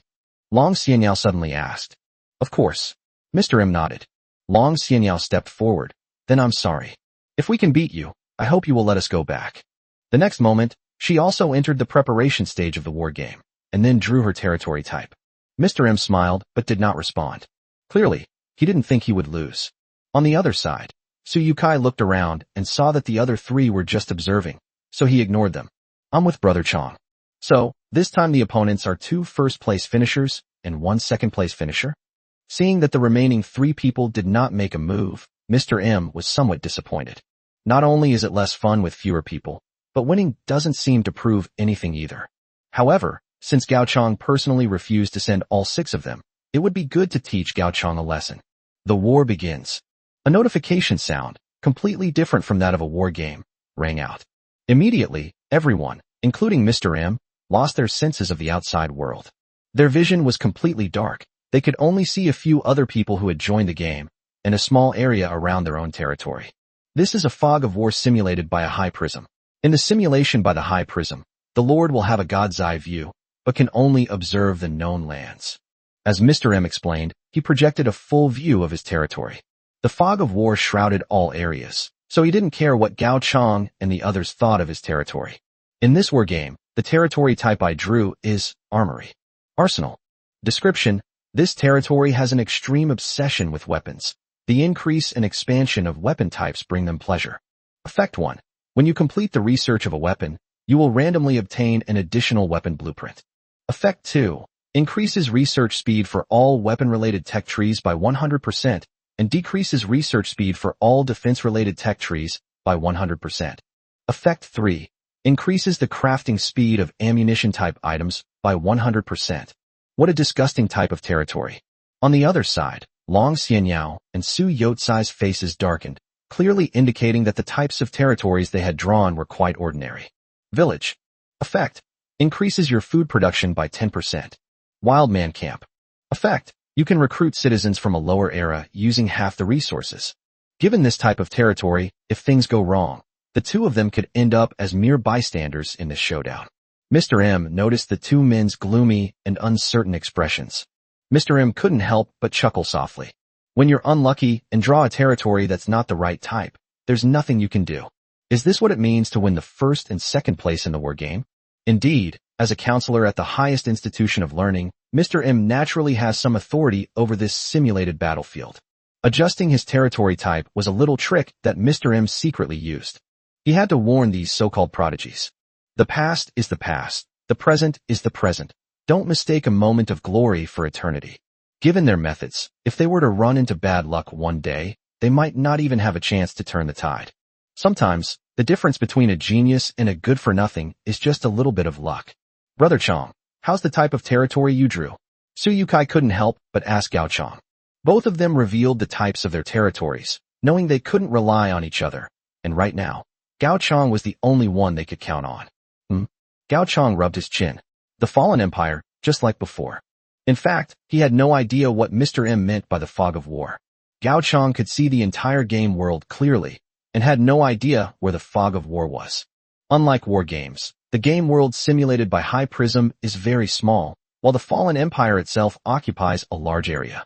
Therefore, in the scene that Gao Chong saw, his Fallen Empire occupied 2/3 of the land in the center of this game world. The other three huddled in their own nooks and crannies, completely unaware of Gao Chong's situation. After demonstrating the types of territories, Mr. M personally showed everyone how to quickly complete early development in ancient times. Hunting, traps, herb identification, and how to distinguish good from bad and deal with lords of the same kind when encountering them. It's clear that Mr. M genuinely wants to teach everyone something. Long Xianyao watched Mr. M's explanation and actions. Although she was still wary of this prestigious university, she had to admit that compared to Mr. M, her early plans were completely disorganized. If we can understand Mr. M's line of thought, then we can go back to the Stone Age. Even if she doesn't draw a good territory type, she can still enter the top 10 with her snowballing development. Mr. M suddenly stopped explaining and looked at the three of them with a half smile. A week has passed. Aren't you going to start developing yet? At this moment, Long Xianyao and Su Yotsai's expressions suddenly changed. Having just listened to Mr. M's explanation, I had no idea that the timeline of the simulated battlefield would unfold so quickly. In just over 10 minutes, it was equivalent to a week. Given Mr. M's snowballing speed, how could they possibly catch up with him? Thinking of this, Gao Chong casually sent a trade request to Long Xianyao and Suyukai. Gao Chong has sent you a transaction request. Long Xianyao gave Gao Chong a strange look. None of the three of them had developed yet, so what could they possibly be trading? The other party is trading with you. 10,000 tons of grain and 1,000 medicinal herbs. Holy crap, Brother Chong! Suyukai exclaimed in surprise. Long Xianyao's mind went blank for a moment. What is that? Seeing the bewildered and excited expressions on their faces, Gao Chong scratched the back of his head. So you're saying you gave too much? Gao Chong didn't quite understand Mr. M's developmental theory, but it sounded very impressive. Just to be on the safe side, Gao Chong sent each of them half of the final strategic supplies. In other words, simulation games don't need to consider the feelings of other people. In a real war game, Gao Chong would still have to consider the feelings of his subjects. Seeing the startled expressions on the three people's faces, Mr. M chuckled softly. They're still young after all. They had no idea how fast the High Prism simulation was, and in those few minutes they wasted, another day quietly passed. This is also true in war games. Falling behind others by a few minutes every day might not be noticeable in low-level battles. But what about in future high-level battles? A few minutes wasted each day can gradually turn into a difference that can be measured in years. Chapter 76. Where is your development going? Closer, closer. Since he couldn't develop at all, Gao Chong could only watch the other three develop for half an hour out of boredom. During this period, Suyukai and Long Xianyao both used their vast resources to grow their territories to over 1,000 people. Meanwhile, Mr. M continued to develop steadily in the same place. He was being far too cautious. Despite being so close, he hadn't made any contact with Gao Chong's territory yet. Seeing Gao Chong's lax attitude, Mr. M frowned secretly, although he couldn't see the situation in the three people's territories due to the fog of war. But after his reminder, Long Xianyao and Suyukai began their respective operations and development. Only Gao Chong continued to do nothing, and he didn't even listen to the explanations of some development outlines. Is it because they didn't draw a good territory type that they've completely abandoned the land? Mr. M couldn't help but feel a little contemptuous of Gao Chang. I never imagined that winning first place in a mere war game would make him so proud. If Gao Chang continues with this mindset, it's not impossible that he'll die in the next war game. But now, it's time to wake these arrogant young people up. Mr. M surveyed his territory. Through this period of development, he has already used the armory feature to unlock the fine bout technology tree. They also mastered the ability to make flaming arrows using animal fat. Now with hundreds of archers at his disposal, Mr. M felt he had the ability to put an end to this game. With this in mind, Mr. M immediately ordered hundreds of archers to sweep through the areas where the fog of war had not yet been lifted. Seeing that Mr. M had finally made a move, Gao Chang subconsciously sent a guess. In military terms, the enemy is as insignificant as an ant compared to us. A moment later, Mr. M looked at the tall wall that blocked all paths and showed a confused and bewildered expression. He lived in the Stone Age, right? Suddenly, a volley of giant crossbow bolts shot out from inside the wall, forcing Mr. M to retreat his troops several kilometers. Was that a ballista? Mr. M looked at Gao Chang and the other two with an expression that said, "Are you kidding me? What about development?" The three opponents were already behind him in development, and Gao Chang hadn't even made a move. He only walked a few steps. The ballista was brought to his face. Okay, no wonder he doesn't like listening to theory. They're playing magic in the Stone Age on him. That. Gao Chang shrugged sheepishly. He hasn't actually gotten a reason to wage war against Mr. M yet. The type of corrupted empire simulated by the High Prism is much more rigid than the real corrupted empire. Unless there is a reason for war, Gao Chang can hardly transfer anyone out. Counselor, how about you take your time and develop your career for another 2 years? Gao Chang's seemingly harmless remark nearly made Mr. M lose his temper. The Stone Age should have ended in at least 6 months, so why is Gao Chang telling him to develop it for another 2 years? This sounds like it's saying, I'll give you your hands, your feet, and your brain too. Before Mr. M could reply, Suyukai and Long Xianyao's men burst out of the forest. Since Mr. M sent troops, both of them have taken action without prior arrangement. Their ideas were surprisingly aligned, to bypass the walls of Gao Chang's territory and directly attack Mr. M, gaining a 2-on-1 advantage. Upon seeing the troops the two men brought out, Mr. M experienced a kind of breathtaking beauty, as if his vision had suddenly gone black. Cavalry. All of them were cavalry? In the Stone Age, the limitations on cavalry units were not only limited by technology, but also by logistics and the supply of provisions. As a result, despite the enormous cost to the cavalry units, Long Xianyao and her companion managed to each lead out over 100 of them. All right, you win. There was no need to fight at all. Mr. M ended the simulation with a dark expression. Mr. M did not mention the possibility of developing for another 2 years. Losing is embarrassing enough. If he were to lose again after 2 more years of development, he might not be able to resist jumping off this floating academy. For a moment, Mr. M couldn't figure out what was wrong with his development. Why is the opponent so far superior to us in terms of unit types and technology? Mr. M's good mood for the day was ruined, and his tone became much colder. He pulled 3 keys out of his pocket and held them out to the crowd. There are 3 two-person dorm rooms. You can choose one yourselves. As for the various facilities in the academy, a senior student will come over later to show you around. Long Xianyao frowned slightly. Judging from what Mr. M, the counselor, said, it seems that he still doesn't intend to let them go back. Excuse me for interrupting, but it seems you didn't consult with Tunglong Group before forcing me to enroll. Long Xianyao couldn't help but say. No, of course we discussed it. Mr. M remained quite calm in the face of Long Xianyao's attempt to intimidate him. In fact, if you have carefully looked at your admission notice, you will find that the names of both of your parents have already been signed on the admission report. Upon hearing Mr. M's words, everyone took out their admission notices again and carefully read through the lines of text. What a joke! Long Xianyao suddenly slammed the admission notice to the ground. It's just a signature. How can you prove it wasn't forged? Should we call to confirm? Mr. M suddenly took out his phone and handed it to everyone. Long Xianyao instinctively reached out to take it, but Mr. M bypassed her and handed it to Gao Chang instead. You go first. After hesitating for a moment, Gao Chang took the phone and dialed that familiar number. He didn't know what other people's acceptance letters looked like. However, Gao Chang's admission notice stated the reasons for both parents' consent. If Gao Chang is admitted to the top university, the two of them will receive a substantial reward, and the privilege of visa-free travel to tourist attractions around the world. The call was connected quickly. "Hello?" Gao Chong asked. However, what came from the other end of the phone was a voice that made one blush. Several seconds passed before the person on the other end seemed to realize what was happening, and their tone became more urgent. "Oh, it's Xiaoqiang. Your dad and I have something urgent to attend to. Remember to listen carefully in class." But, beep beep. The call was abruptly disconnected.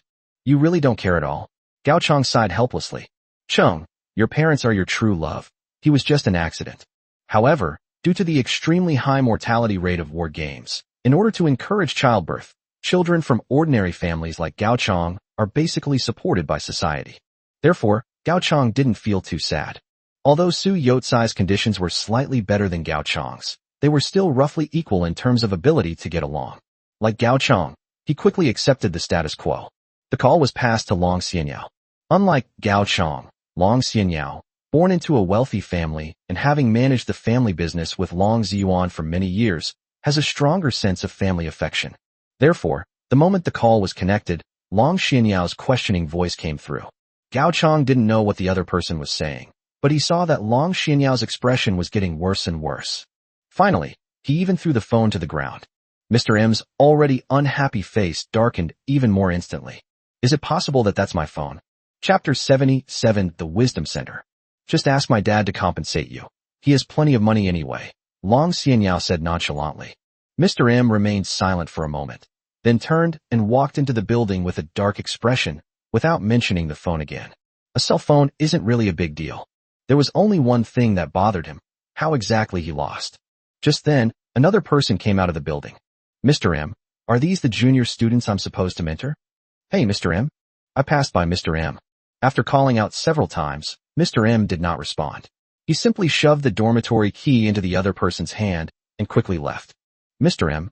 The visitor glanced at Mr. M's back, then at the 3 keys in his hand, and was momentarily bewildered.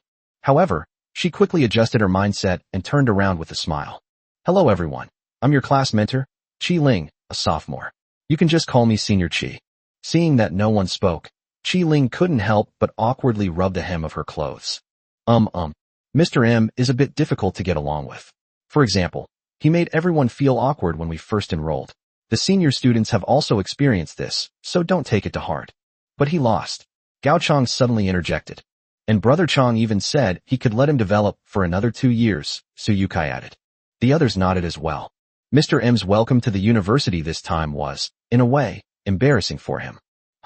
Qi Ling was taken aback. He then chuckled softly. No wonder Mr. M's face was so dark just now. "But you even beat Mr. M. Shouldn't you put on a happier expression?" Mr. M is a notoriously cold and unapproachable counselor at the top university. The kind of person who usually doesn't even approve leave requests. Gao Chong suddenly noticed a few words. "You mean, we usually have holidays?" Upon hearing Gao Chong's words, the other 5 people also realized what was happening and quickly focused their attention on listening to Qi Ling's subsequent remarks. They were taken to the highest institution of learning by the military, and they thought it would be under full military management. Even Long Xianyao felt the same way. She knew more than most people, and therefore she knew that there was a special, secret team within the army that was tasked with plundering land when there was too much loss of land. Of course, that team's mortality rate was also ridiculously high. "What do you take us for, a prison?" Qi Ling sighed, rubbing her forehead. What kind of mess had Mr. M gotten her into? She had a feeling that these younger students were hostile towards the top university. The highest institution of learning is above the military. Even a 5-star general in the military cannot interfere with any of the decisions made by the highest institution of learning.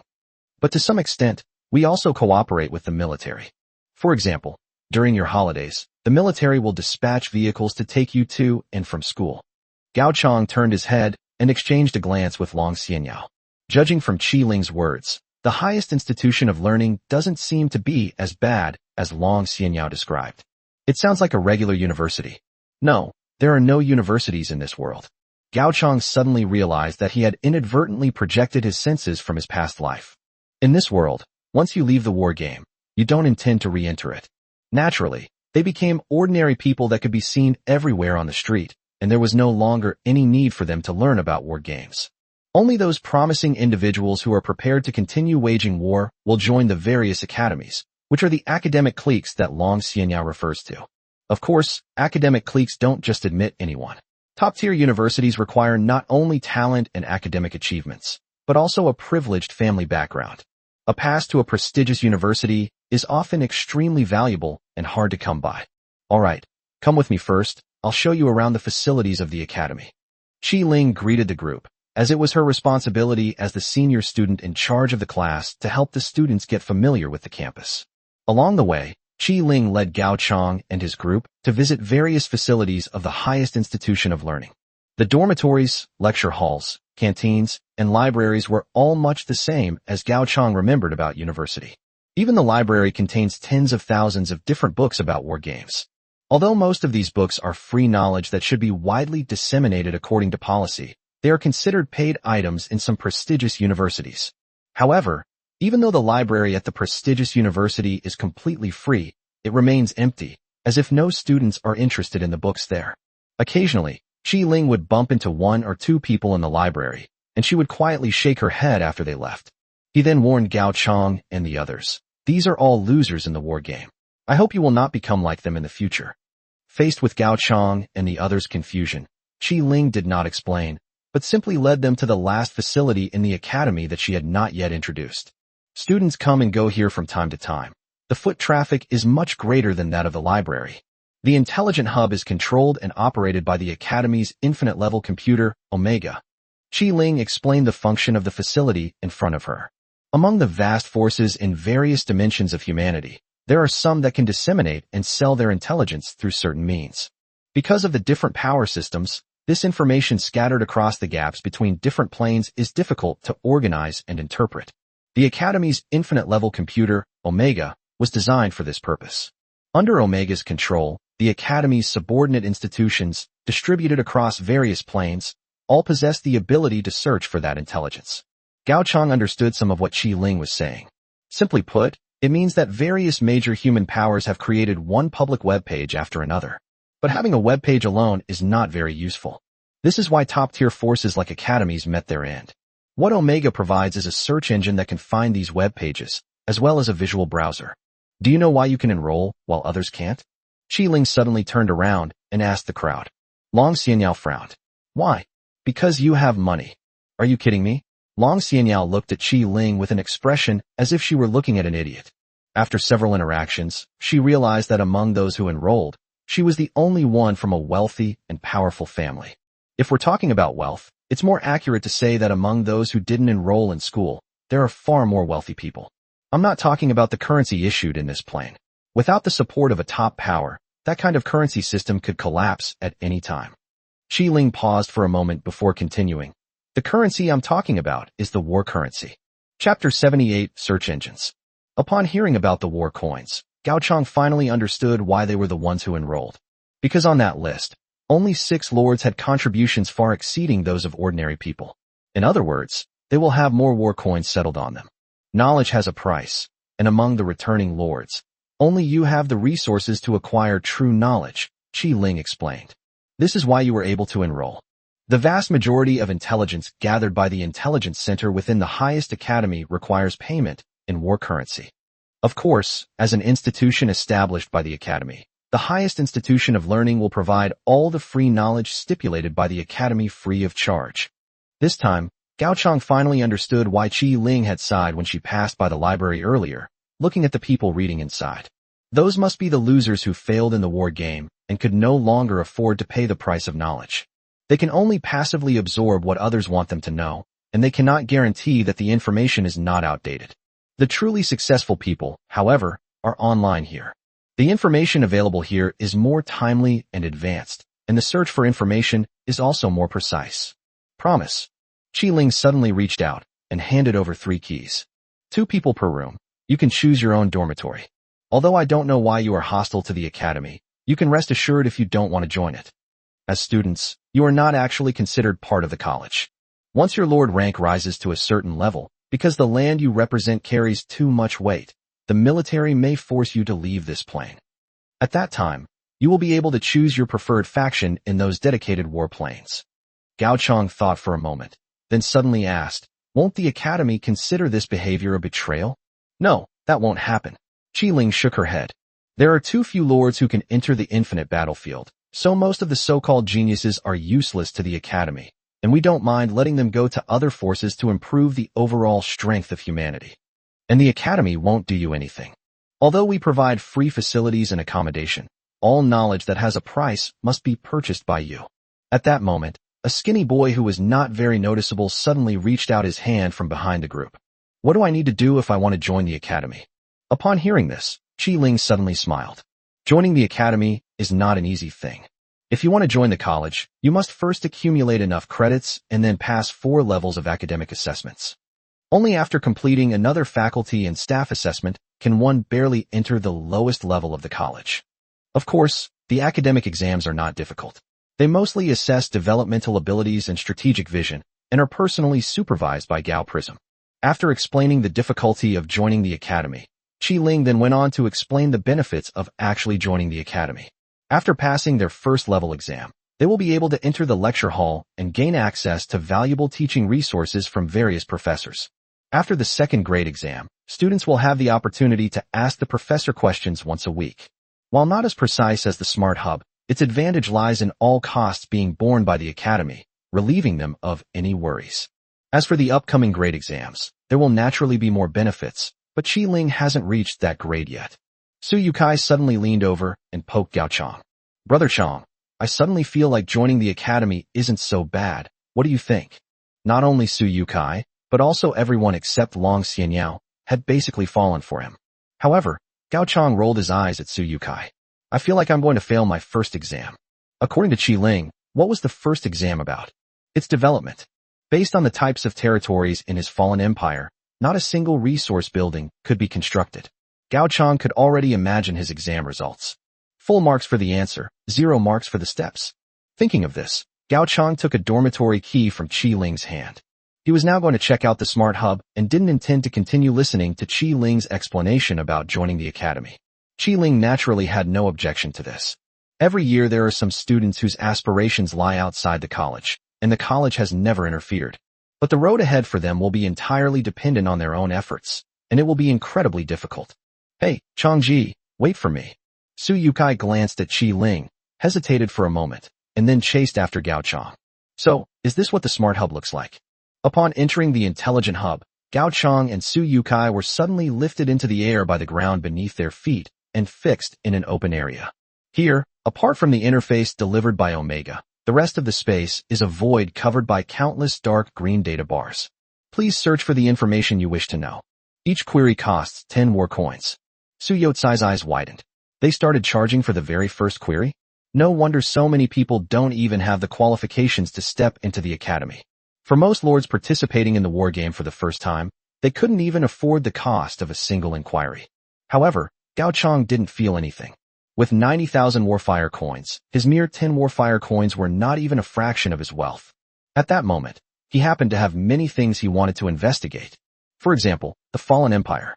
Gao Chang entered the term Fallen Empire into the search bar without hesitation. A large number of similar web pages then popped up. After removing most of the irrelevant content, only the most recently published web page remains. Released by the faction Know-It-All, a list of the top 100 new territory types recently. An eye-catching gossip post, but the unlocking price is a whopping 10,000 war coins. The reason is simple. This review includes several types of territories related to the 6th tier battlefield. Knowledge is indeed very expensive. However, in this post, Gao Chang discovered that the Fallen Empire was only ranked 10th recently. So on a whim, I bought it. Click to view the full post. The first thing you see is a comprehensive analysis of the advantages and disadvantages of each territory type, including early game advantages, mid-game development speed, and late-game strength. It also takes into account the applicability of negative states in different battlefields, as well as some minor considerations. In terms of information content, 10,000 war coins is absolutely worth it, but it's definitely not something to sell to a lord like Gao Chang, who has just stepped into the first-tier path. Gao Chang first looked at the type ranked first, and he was a little curious as to why he was ranked 10th. However, Gao Chang's expression soon became somewhat strange. It's not that the number 1 team isn't strong, it's just that some things are hard to explain. Chapter 79 Picture for Fun. In the ranking of knowledgeable people, the top-ranked territory type is a newly introduced type from the Tier 6 battlefield. The Legacy of the Void. Description: the inhabitants of this territory are descendants of those from the Void, having completely broken free from the shackles of the land. Effect 1. In battlefields of Tier 6 and above, all buildings require no land. Effect 2. All buildings, including military structures, will gain the ability to navigate between the Earth and space. Effect 3. Increases warp speed of all units by 30% and travel speed of all units by 10%. Effect 4. Planet's habitability decreases by 100%. According to Bestone's assessment, this territory type is quite flexible. Although it only appears in battlefields of rank 6 and above, it does not possess the suppressive power of the lower ranks. However, its unique territorial characteristics mean that this territory can be attacked or retreated to. The ability to move fortress buildings further maximizes the practicality of this territory type. After all, in high-level global battlefields, the advantage of speed is magnified infinitely, and superior mobility is almost equivalent to victory. Then, Gao Chang discovered that the fallen empire had also been used to criticize and belittle others. In the eyes of the expert, the fallen empire, while possessing the advantage of starting with full technology, has virtually no mobility. After a strong early game, the inability to accumulate explosive power in the mid-game makes it highly likely that the fallen empire will be quickly caught up during this phase. Most importantly, this type of territory has never appeared on battlefields after the Stone Age, and its applicability to high-level battlefields is unknown. However, even if the Void Legacy and Fallen Empire talents meet in a battlefield of Tier 6 or higher, Bei Shitong is still confident that the Void Legacy only needs to temporarily avoid the limelight in the early stages. By focusing on steady development, one can gradually erode the corrupted empire in the later stages. This is the benefit of flexibility. Gao Chang continued to look through the types of territories listed by the expert. In fact, most of the top-ranked territory types are related to their debut in high-level battlefields. After all, the higher the level of the battlefield, the more unique the types of territories that appear, and the more they fit the style of the higher-level battlefield. Few would expect the Stone Age to produce a type of territory that could fight its way into an endless war. It is quite incredible that the fallen empire that appears in the Tier 1 battlefield can be directly compared with the territory types in the Tier 6 battlefield. If we follow this classification method, the fact that the fallen empire appears in the top 10 might even be an exception in best know-it-all statistics. Gao Chang continued looking down. The more I look at it, the stranger the classification method of best knows seems. The classification system doesn't look at actual performance records, but rather categorizes things in a way that I feel is appropriate. I think this type of player only needs to develop properly to achieve incredible results, which is why he deserves to be ranked here. Before he knew it, Gao Chang had scrolled to the last territory type and discovered that there were actually replies to this post. Although replying cost a full 1,000 war coins, it still garnered thousands of comments. Breaking news. The number 1 ranked Void Legacy was crushed by the number 99th ranked Jianghe Yonggu in the Ring Star battlefield. It is said that Eldar lords who draw the Void Legacy, apart from being able to escape quickly, are far behind us in terms of development. With such a crippled development ability, the know-it-all kept talking about an invincible mobile fortress, but he couldn't even squeeze out a bulkhead before he died. War games are just for fun. To really learn something, you have to read the all-knowing guide. Understands everything in a moment, cripples everything in a fight. The ultimate Jinx expert, teaching you how to master the war game step by step. After reading through the comments one by one, Gao Chang found that almost all of them were mocking the Bai Shi Tong organization. Although they are well-informed and have the means to obtain all kinds of real-time intelligence, their favorite thing to do is to make subjective assumptions. Territory types that are often imagined by experts to have powerful uses will ultimately fail to realize their full potential due to various major shortcomings. This isn't just limited to this edition of the top 100 territory types. Almost none of the various inventories that Best One has ever done have been accurate. Even those who were ranked number 1 didn't end up well. They all got what they asked for. Therefore, the know-it-all was also given the nickname Poisonous Milk within the human race. Over time, they discovered that they earned more war coins this way, and Best One even became happy to turn their reviews into a gossip-style format. The major powers have become accustomed to the way know-it-alls behavior. Although the rankings have a somewhat joking tone, Best One still provides comprehensive information on each type of territory. The fact that the Fallen Empire was ranked 10th was due to the knowledgeable man listing numerous advantages, praising it to the skies. including some points that even Gao Chong himself hadn't considered. The actual price of this post isn't that expensive. On average, information on each of the hundreds of territory types only costs 100 war coins, which is extremely reasonable. After all, this information is recent, and it's impossible to find such knowledge in the books in the library. Moreover, Gao Chong actually found something that interested him among the hundreds of types of territories. That was a territory talent that ranked near the bottom of the top 100. According to the informant's intelligence, the rebel temple originating from the second-tier battlefield is controlled by an elven lord from the elven race. Most importantly, the informant mentioned the word Kabbalah in the intelligence report, which made Gao Chong think of the reverse Kabbalah source that had entered his body. Perhaps there is some connection? Gao Chong vaguely guessed that the elven lord mentioned in the intelligence might be one of the 9 beings he had sensed. If Gao Chong's suspicions are true, then according to the informant's intelligence, the lord's location has been completely exposed to Gao Chong. Of course, Gao Chong's understanding of the reverse Kabbalah source is far from complete. After exiting the inventory, Gao Chong opened the search engine again and entered the keywords. Reverse Kabbalah source material.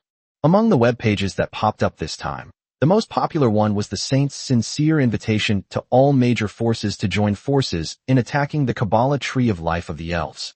This is a bounty issued by the Saints, a human faction, for an entire elven plane, but the entrance fee alone is a whopping 3,000 war coins. The benefits are also obvious.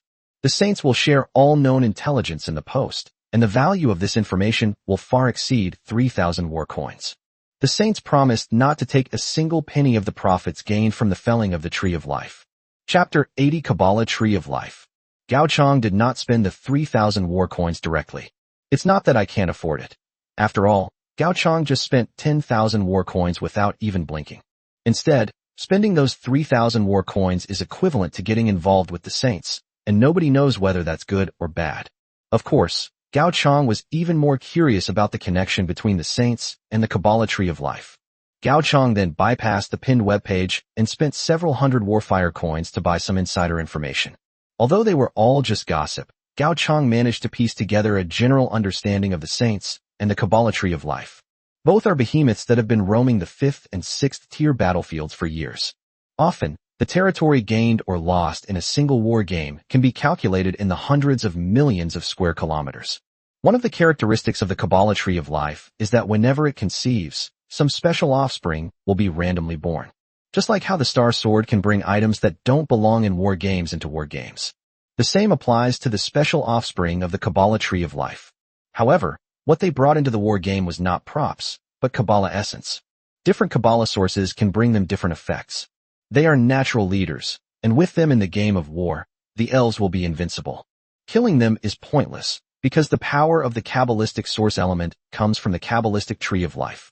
Even if an individual using source matter unfortunately dies, a new individual will be born to obtain the power of source matter, maintaining the number of 10 source matter. Logically speaking, the Kabbalah Tree of Life and the 10 elements are almost impossible to destroy. But that's just in theory. The situation changed during a low to mid-level wargame. The Crown, representing Source I, along with several other elven lords who also possessed Kabbalah Source, slew 3 holy sons of the human forces. Those are all seed players cultivated by the Saints, with the opportunity to touch the advanced battlefield. The Saints would never swallow this insult. Thus, the current scene unfolds, with the Saints sincerely inviting all major powers and prodigies to join forces in attacking the Kabbalah Tree of Life. However, Gao Chong still couldn't find any information related to the reverse Kabbalah source from these rumors. The Saints, on the other hand, have a generally good reputation, aside from the common human tendency of attracting the attention of older members when they attack younger ones.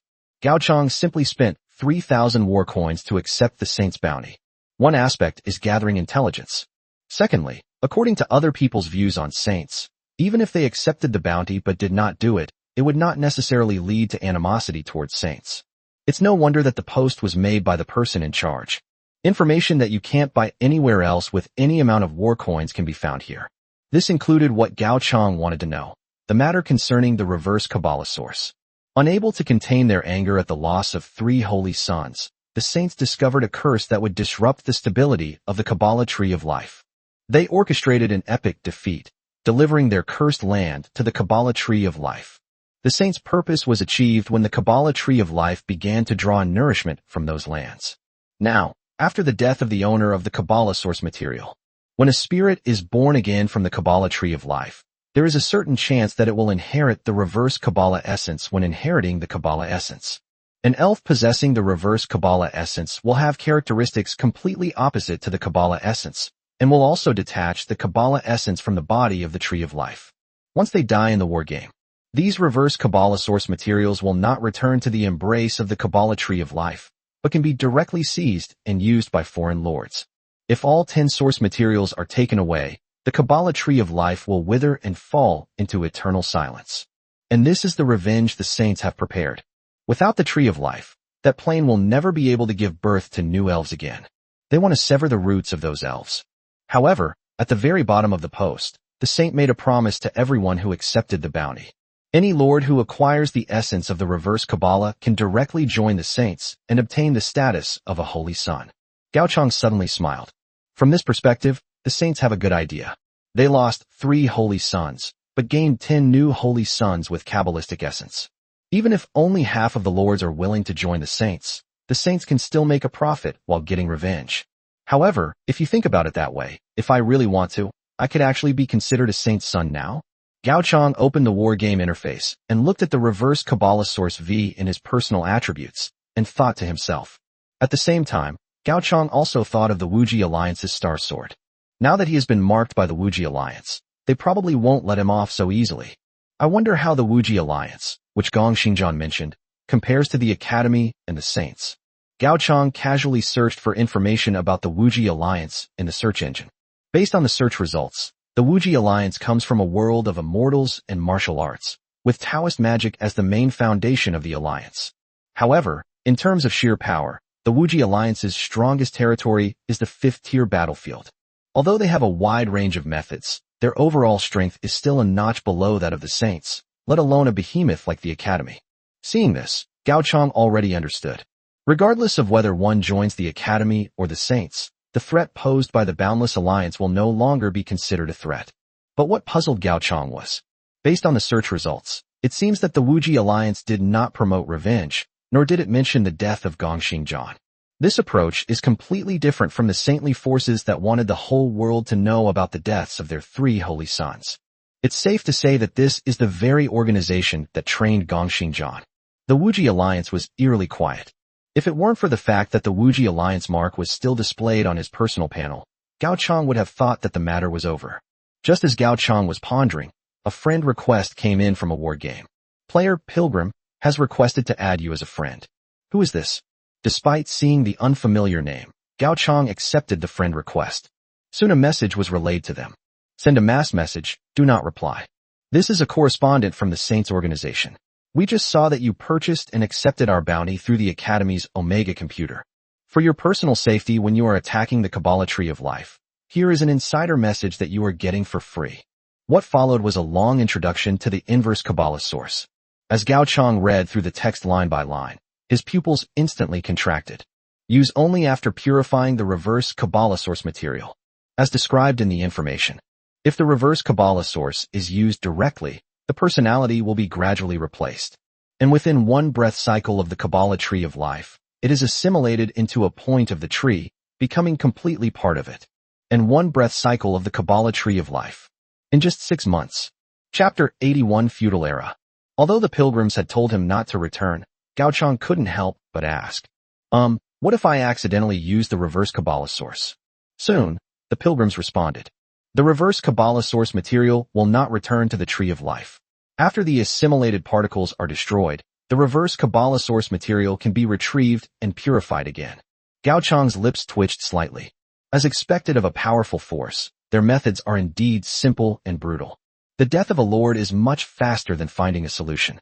Well, I was just thinking about becoming a holy son, and now I'm about to become someone's target for elimination. However, the pilgrims seemed to realize something when answering this question. Seemingly not wanting to make any absolute statements, the pilgrims quickly offered a remedial solution.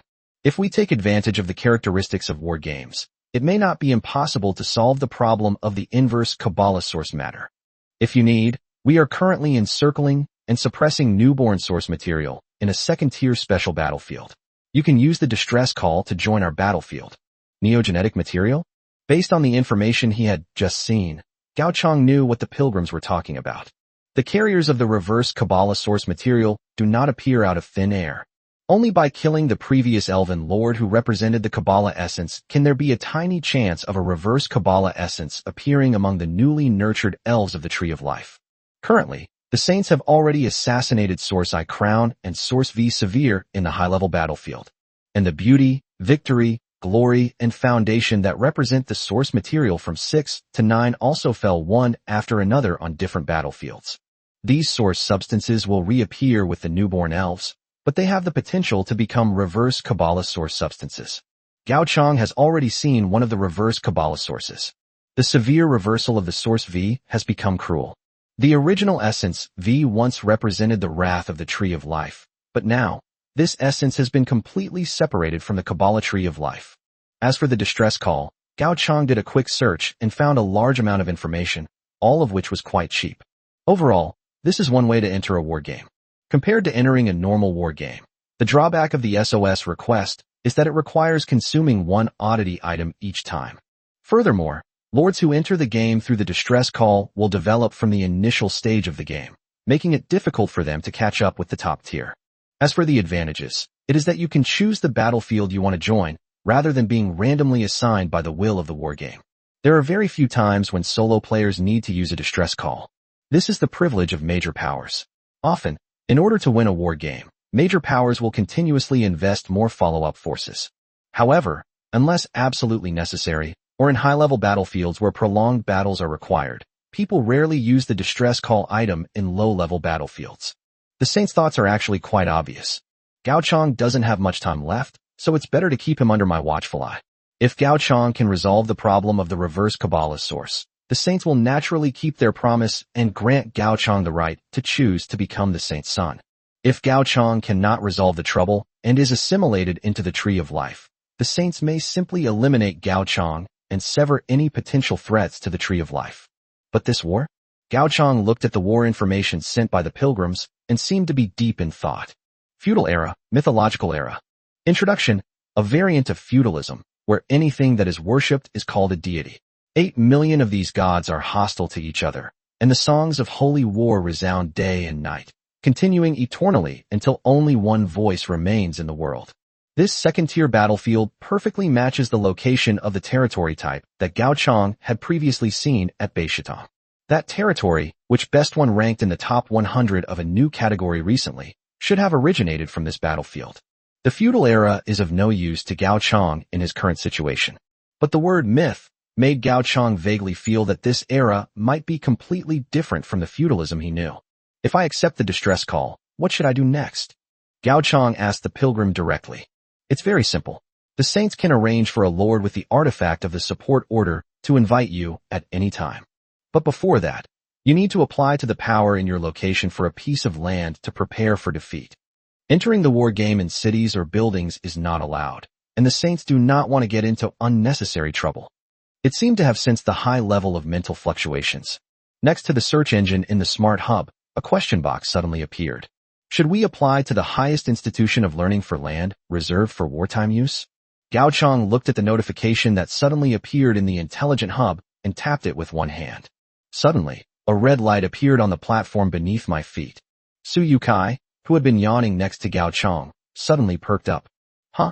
What happened? Brother Chang, have you finished searching for everything? Suyukai was already feeling drowsy when he started searching for things like Kabbalah and reverse Kabbalah from Gao Chang. If it weren't for the sudden appearance of red light, Suyukai wouldn't have realized what Gao Chang had just done. As for the box in front of him, Suyukai thought about the option Gao Chang had just chosen and subconsciously clicked the same option. When he turned around, he saw Gao Chang looking at him with a strange expression. Is that all you have? Gao Chang couldn't help but ask. Yeah, didn't you just select this option, Changgo? That's the option to apply for land for war preparation, Gao Chang reminded him with a dark face. After Suyukai realized what was happening, he suddenly felt that something was not quite right. Brother Chang, we've only been out for less than a day, and you're already going back. Gao Chang nodded. I have some important things to do. You don't need to come along and risk your life. After calculating the time, Gao Chang continued. If you want to pursue the academic route, I reckon I'll be back around the time you finish your second academic assessment. Suyukai hesitated for a few seconds, then suddenly patted Gao Chang on the shoulder. Although I don't know what happened, we're brothers, so it's fine if we don't go to the academy. It's unclear whether the Stone Age instilled great confidence in Suyukai. At this moment, Suyukai patted his chest again. Trust me, brother. If we're brothers together, we'll slaughter everyone, no matter what war game it is. Gao Chang chuckled as he looked at Su Yotsai's expression. So be it. Anyway, based on the information we just found about the distress call, once the appeal for help is issued, it can be responded to by a great many lords, no matter how wealthy they are. Besides, this was Su Yotsai's own wish, so Gao Chang didn't stop him. After all, he would have to go sooner or later, and there was no harm in him going to the same game as him. As for what Suyukai had just said, Gao Chang naturally responded with a smile. Brother Chang carried us to victory this round, so we can just relax and relax. Chapter 82, An Overly Equal Faith. What Gao Chang didn't expect was, they had barely left the Central Intelligence Hub when Mr. M blocked them at the door. So you want to participate in the war game? Mr. M looked Gao Chang and Suyukai up and down. He was naturally familiar with those two grinning faces. They had just given him a taste of his own medicine not long ago. Mr. M originally planned to ignore them for a while. Unexpectedly, just a few hours later, Gao Chang got himself into a big mess. As Gao Chang's class advisor, Mr. M naturally knew that Gao Chang had just applied for the land needed to participate in the war game. In fact, it wasn't just them. Even before Gao Chang applied, Long Xianyao had already left to participate in the war game. Mr. M didn't quite understand this behavior. As a force within the human camp that extends directly to the infinite battlefield, even if it is merely a subordinate academy, this place also has a large number of devices and resources available for use, and even access to unlimited level computers such as Hyprism and Omega. In Mr. M's view, talents like Gao Chang have just come of age, and even if they only spend half a year at the academy to solidify their foundation, they should still be able to achieve this. Even if you don't join the academy in the future, but instead side with any faction or enter the war game as a solo lord, you will still gain a huge advantage. One person who only knows how to talk about war on paper is better than 10 incompetent fools who can't even talk about war on paper, or has one victory blinded them. Seeing Gao Chang's expression, which showed absolutely no sense of crisis, Mr. M wanted to try to persuade him again. There's no need to persuade him anymore. Gao Chang stopped Mr. M. He could understand what Mr. M was thinking, and the top university was far from as bad as Long Xianyao's self-biased notion. However, Gao Chang has already fixed his own territory type, and most of the teachings and simulations about development in the highest academy are completely useless to Gao Chang. It can be said that most of the knowledge taught here is not applicable to high-level players. If there were no risk of being assimilated by the Tree of Life, Gao Chang might temporarily try to embark on the path of the academy. But for now, let's wait until he resolves the risks before making any decisions. Mr. M sighed slightly and didn't try to persuade him any further. As a counselor, he did not actually interfere with the students' right to choose. After Gao Chang and Suyukai left, Mr. M stood in front of the smart hub, rubbing his forehead and smiling bitterly. What kind of nonsense is this? He was in charge of dozens of classes, and he had never encountered a situation where half of the students were lost on the first day of school. If Mr. M were to put it in his own words, the students in this class were completely disorganized, self-centered, and their boisterous behavior lacked any academic style. But how exactly did they win against themselves? Thinking about this, Mr. M couldn't help but start to get a headache again. On the other side, following the AI prompts from the top university, Gao Chang and Suyukai stood on 2 discs respectively. This is a short-distance transportation method provided by the highest institution of learning. The hovering flying disc can detach itself from the facility and carry people to the vast wilderness outside the highest institution of learning. At the same time, the highest academy will automatically calculate the land weight represented by the Lord to determine the landing location of the flying disc. After several rounds of frisbee play, Gao Chang and Su Yotsai's final positions were determined. At this moment, Gao Chang also conveyed to the pilgrims that preparations were complete. Without saying any more nonsense, the pilgrim sent over an invitation from the distress call. That's the coordinates of a war game. Just copy this information to the war game, and you can join the battlefield where the saints are located as a responder to the call for help.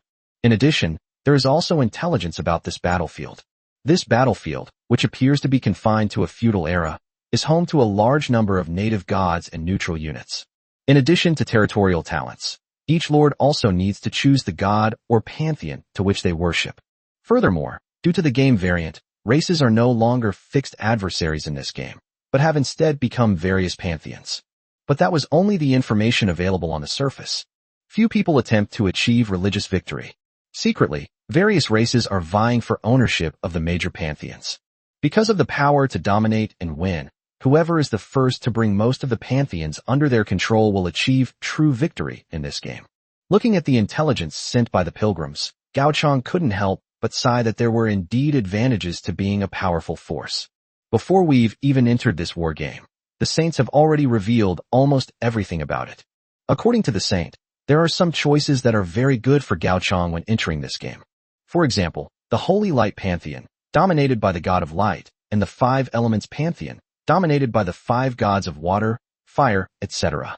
Or, the belief in a single deity, such as the Sun God or the Moon Goddess, is currently dominated by saints.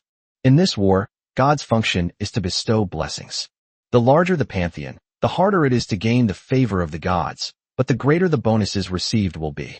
Conversely, for deities with sparse faith, faith in them brings extremely high blessings, but the bonuses are also greatly reduced. Looking at the list of gods in the intelligence report, including broom gods and pot gods, Gao Chang knew that the so-called 8 million gods were probably not an exaggeration. Because the deity they worshipped needed to make a decision before entering the war game, Gao Chang, who suffered from decision-making phobia, simply handed over the power of choice to Suyukai. Suyukai also chose the Holy Light Pantheon without saying a word. His reason for choosing this pantheon was, "Brother Chang, do you believe in light?" Seeing Su Yotsai's serious yet amusing expression, Gao Chang didn't hesitate about which pantheon to choose. In any case, his true trump card has always been his territorial talent. As for the strength of the pantheon, it's just an added bonus. As Gao Chang and Suyukai accepted the call for help from the saints, that great power descended once more. Their gazes drifted upwards into the sky, and once they stabilized, they found themselves standing above a continent. Welcome to War Games. Welcome to Tier 2 Battlefield 39,741. Your territory's talent has been fixed as Fallen Empire. Just then, a majestic figure belonging to Holy Light appeared in front of Gao Chang, and then shattered with a bang. Due to the influence of Effect 5, your attempt to join the Holy Light Pantheon failed. Your beliefs are being reassessed. The next moment, phantom images of immortals and gods that Gao Chang had worshipped during the exam appeared before him. The Jade Emperor, Buddha, God, the indescribable gods. Because your beliefs are too egalitarian and chaotic, you are unable to determine the highest goal of your faith, implement overall integration, and give birth to a new god. Chapter 83 Data Deletion. Integration complete. The name of the deity you worship is Data Deleted. Data Deletion. Mythology. According to legend, the deity you worship is an ancient ruler who created the world in 7 days, and, after countless reincarnations, ascended to the throne as the ruler of the 3 realms through 9-fold merit. Characteristics: remnants of past power, creative force, intimidating, universal salvation, benevolence. This god. Gao Chang knew that in this war game, the gods were just a background figure. But the god he created from this chaotic fusion of beliefs seems a bit too bizarre. First of all, what the heck is this data deletion thing from this god? Who doesn't even know the name of the god they believe in? However, in war games, the choice of a god is based on one's highest personal belief. According to the war games assessment, this is the god that Gao Chang worships most. Furthermore, because no one believes in it, data deletion perfectly matches the high-strength territory characteristic.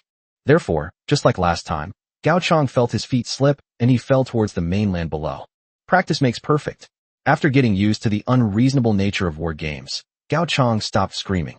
At that moment, at the sight of a divine court ruin on the continent, a traveler with a white beard stopped in his tracks.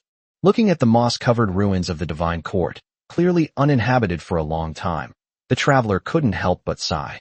Such relics are not uncommon in the world. New divine courts are constantly being born, and old divine courts can be overthrown at any time. In this world, nothing is eternal except war, not even the gods. Just then, suddenly, a rustling sound came from the once desolate ruins. The elderly traveler's heart tightened, and he quickly looked in the direction from which the sound came. A heavily armored knight emerged from the moss, wandering aimlessly among the long-abandoned ruins. His helmet was completely black, and his face was not visible from the outside. But then, the traveler suddenly remembered a legend he had heard as a child, and he was so unaware that the wooden staff in his hand had fallen from his grasp. That was a legend his mother told him when he was a child. They once stood at the pinnacle of the divine court, wielding the power of life and death over all things. No one can defy their will, and their will be placed on an equal footing with the will of God. Until one day, they saw something and suddenly sealed away all their Bibles, never turning a single page again. No one dared to cross their line until they were eventually completely forgotten by most people. Those who remember them call them the power to stagnate, the elderly traveler murmured. They have appeared. The sign wall. Number of people, 21,060. Warriors, 1,000 guardian knights, 200 witch hunters. Defensive structures, 20 kilometers of the river of oblivion, 10 square kilometers of fire and thunder array. Production buildings, none. Miracle architecture, ancient shrine. At this moment, Gao Chang had already descended into his territory. Compared to the Stone Age, for some unknown reason, the territory where Gao Chang was located looked quite dilapidated. There were no visible defensive measures, and the whereabouts of the people listed on the panel were unknown. All that remains of this land is the vicissitudes and silence revealed by the ruins. Gao Chang could vaguely discern the former glory of this land from the runes inscribed on the broken walls. At that moment, the pilgrim and Suyukai sent messages with questions almost simultaneously. Peerless General, Brother Chang, where are you? All right, let me tell you, this blessing from the Holy Light Pantheon is absolutely amazing. Suyukai then showed Gao Chang the blessing he had just received. Because you firmly believe in the power of light, all your subjects will gain the trait, Holy Light's Protection. Holy Light's Protection, you are immune to one fatal attack, after which this property expires. So this is the power of blessing. Su Yotsai's initial territory was probably very small, which triggered some kind of event right at the start of the game. As for myself, after chatting with Suyukai for a few moments, Gao Chang turned around and looked around the territory. Having too much territory isn't always a good thing. This meant that every time he entered a war game, he had to explore his own territory first, just like a treasure hunt. Gao Chang now needs to determine his location, and at the same time, he needs to make contact with the unique beings of this era, the gods. My lord. Just then, a surprised voice came from behind Gao Chang. Gao Chang turned around subconsciously, then revealed a stunned expression. Sasha? My lord. Sasha pounced and knocked Gao Chang to the ground, rubbing her face against his chest at the same time. Oh right, it's not just me. As Sasha spoke, several familiar figures emerged from the surrounding abandoned houses. Zhu Luo, Hai Yuqin, Lei Heshua, and other familiar faces from the Gao family appeared here. Zhu Luo frowned and fanned away the dust that rose up when she opened the door. It's been a long time since I cleaned. I'll have to do a thorough cleaning in a bit, cough cough. What are you doing here? Gao Chang looked at everyone and then opened their attribute panels. Compared to the Stone Age, everyone's attribute panels have undergone tremendous changes. Sasa.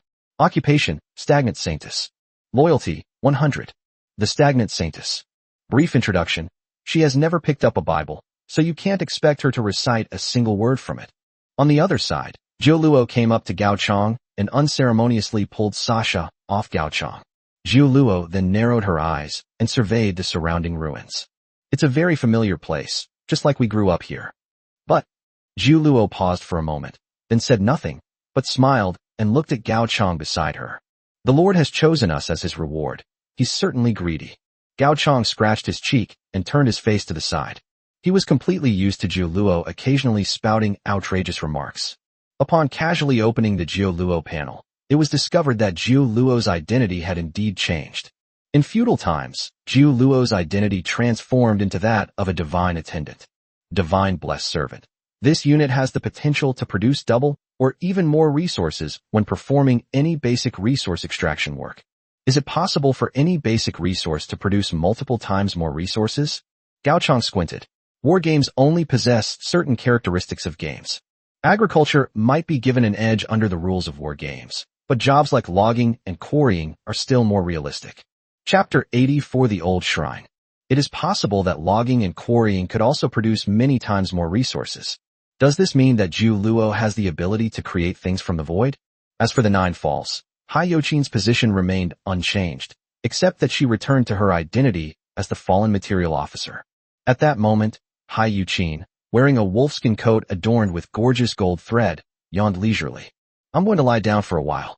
Wake me up when it's time to eat. After saying that, Hai Yuqin returned to the small house. Lei Heshua and Gao Chong, who were standing nearby, also took a look. The identity was not the commander of the Guardian Knights that Gao Chong had expected, but the same identity as Jiu Luo. Lei Heshua had nothing to do while standing there, so after laughing heartily a few times, he turned and left. Soon, only Sasha and Jiuluo remained by Gao Chong's side. Isn't Grandma Zuzhu here? Gao Chong looked around but didn't see Zuzhu, so he simply asked Jiuluo. Mother-in-law, perhaps we'll meet again in the future. Jiuluo shrugged, speaking meaningfully. At the same time, Jiuluo grabbed Sasha, who was running around. While grabbing Sasha's collar, he asked Gao Chong. Next, would you like to visit the Lord's Hall first, or perhaps take a stroll through the shrine? Compared to the unreliable Sasha, Jiuluo perfectly integrated into the role of the initial guide of the territory. A shrine. Gao Chong had not forgotten why he came here. The thread of the Kabbalah Tree of Life is like a Damocles sword hanging over one's head. Although Gao Chong has not yet felt any impact on his consciousness or any signs of being assimilated by the Tree of Life, there is no guarantee when this time bomb will explode.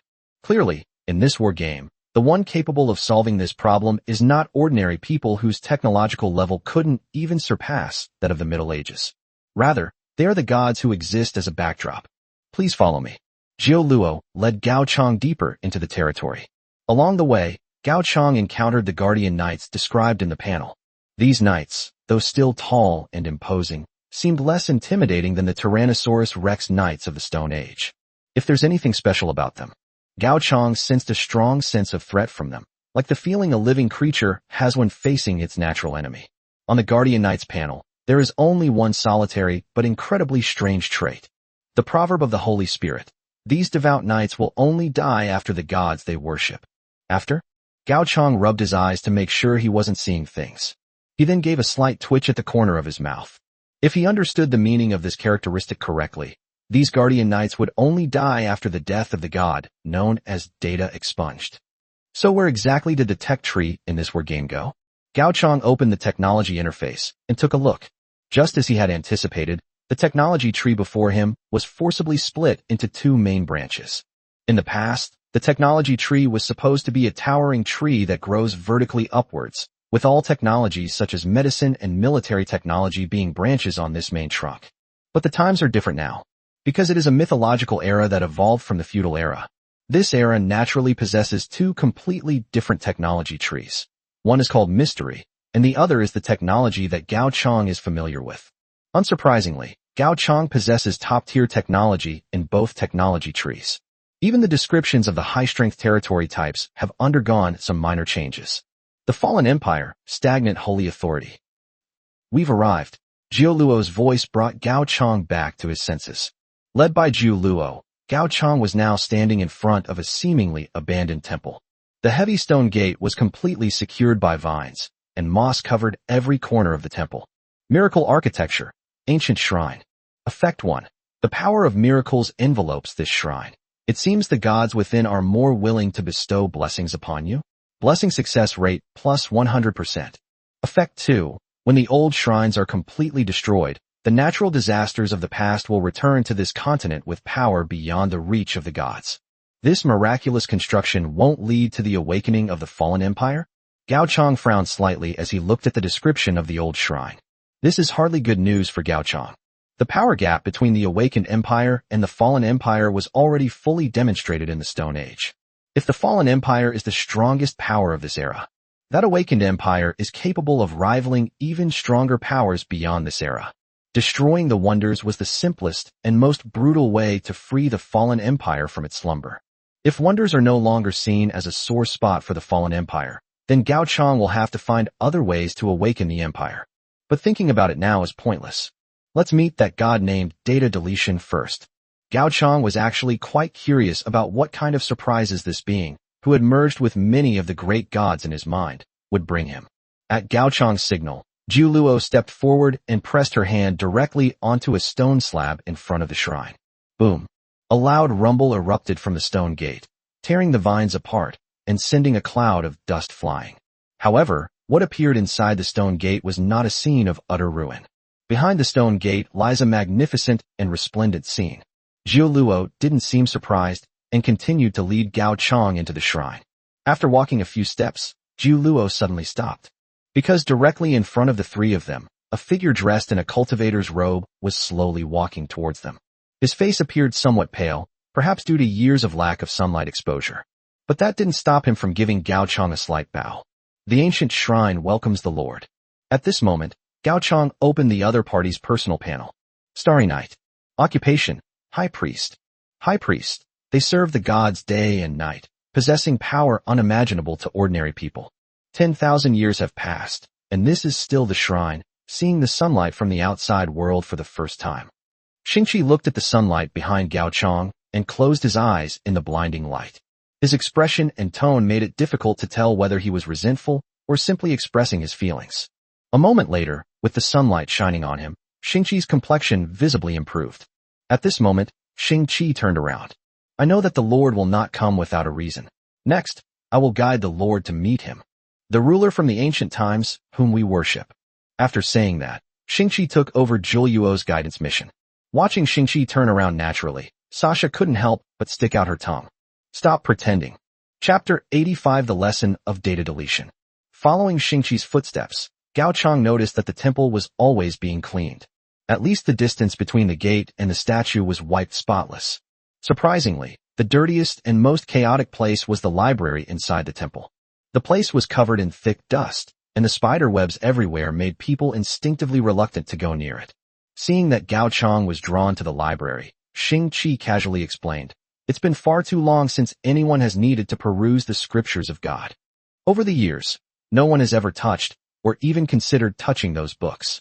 Perhaps we have even forgotten why we believed in gods in the first place, and why we abandoned our faith in gods." As they spoke, the group had already reached the deepest part of the temple. Here, Gao Chong saw a strange statue. On a lotus flower that stretches out like an octopus, there is a dragon throne carved with 9 dragons.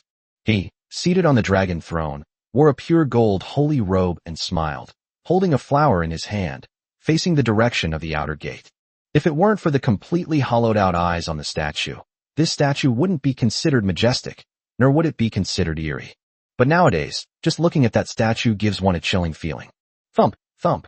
Xingqi stepped forward and gently tapped twice on the statue of the god. "We have guests," Xingqi said softly.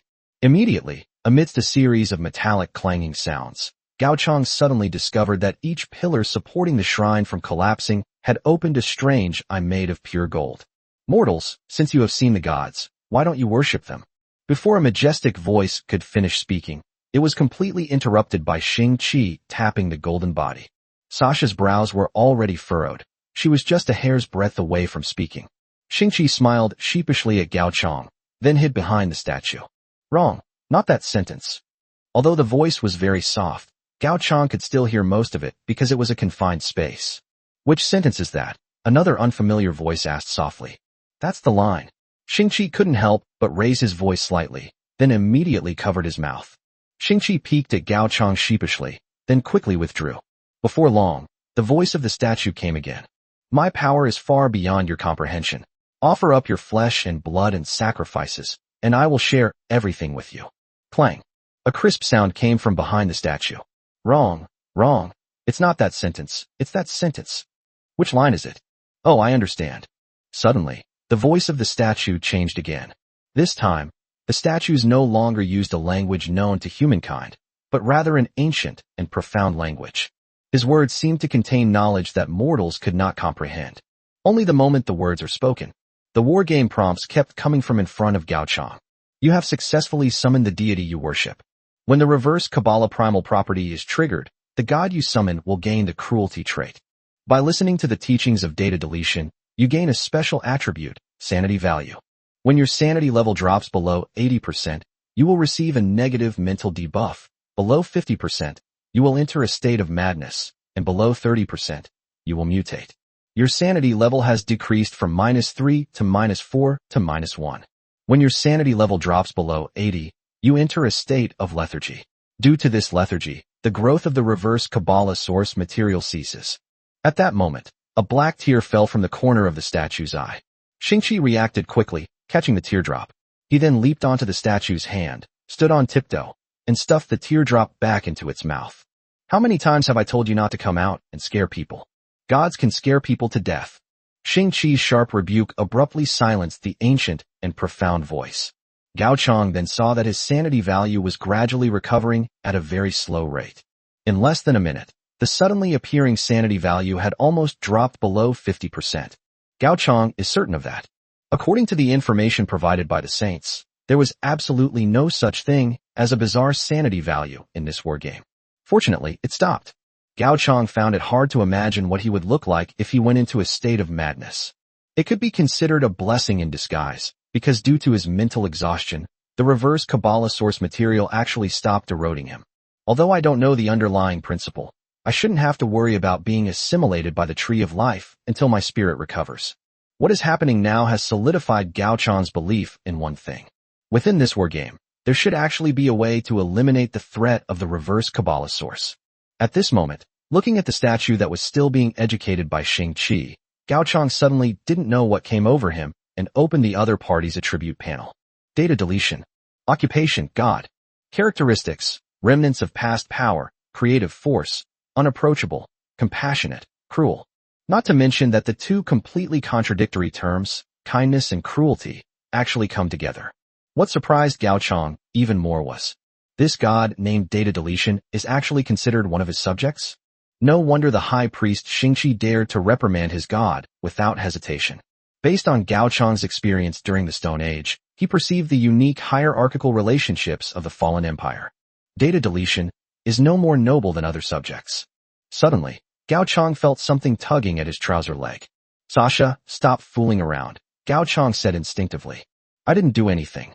Sasha's voice came from the other side. Gao Chang looked over and saw Sasha with her big, innocent eyes blinking at him. Jiu Luo was standing next to Sasha. If everyone is not here with me. Gao Chang looked down at his feet with a dark expression. A sticky, black tentacle somehow emerged from the crack in the floor tiles, tugging pitifully at Gao Chang's trouser leg. Seeing that Gao Chang had noticed him, the tentacle loosened its grip on the pocket and pointed at Xingqi, who was still scolding the statue. Then, looking aggrieved, she grabbed Gao Chang's trouser leg. You mean, you want me to persuade Xingqi? Gao Chang asked with a surprised look. Seemingly understanding what he meant, the tentacle happily rubbed against Gao Chang's calf. Okay, I'll try to persuade you. Please move aside a bit. Under Jiu Luo's smiling gaze, Gao Chang forcefully pulled his leg back from the tentacle. Gao Chang had a rough idea of the identity of this tentacle. Perhaps it was the god who was considered one of his subjects. Chapter 86 God's Blessing. Gao Chang will still do what he promised. After pulling his leg out of the tentacle, Gao Chang still spoke up and said a few good words for him. Xingqi didn't seem inclined to hold a grudge. In the end, he could only pat the golden statue in exasperation. I'm talking about that sentence. Do you understand what I'm talking about?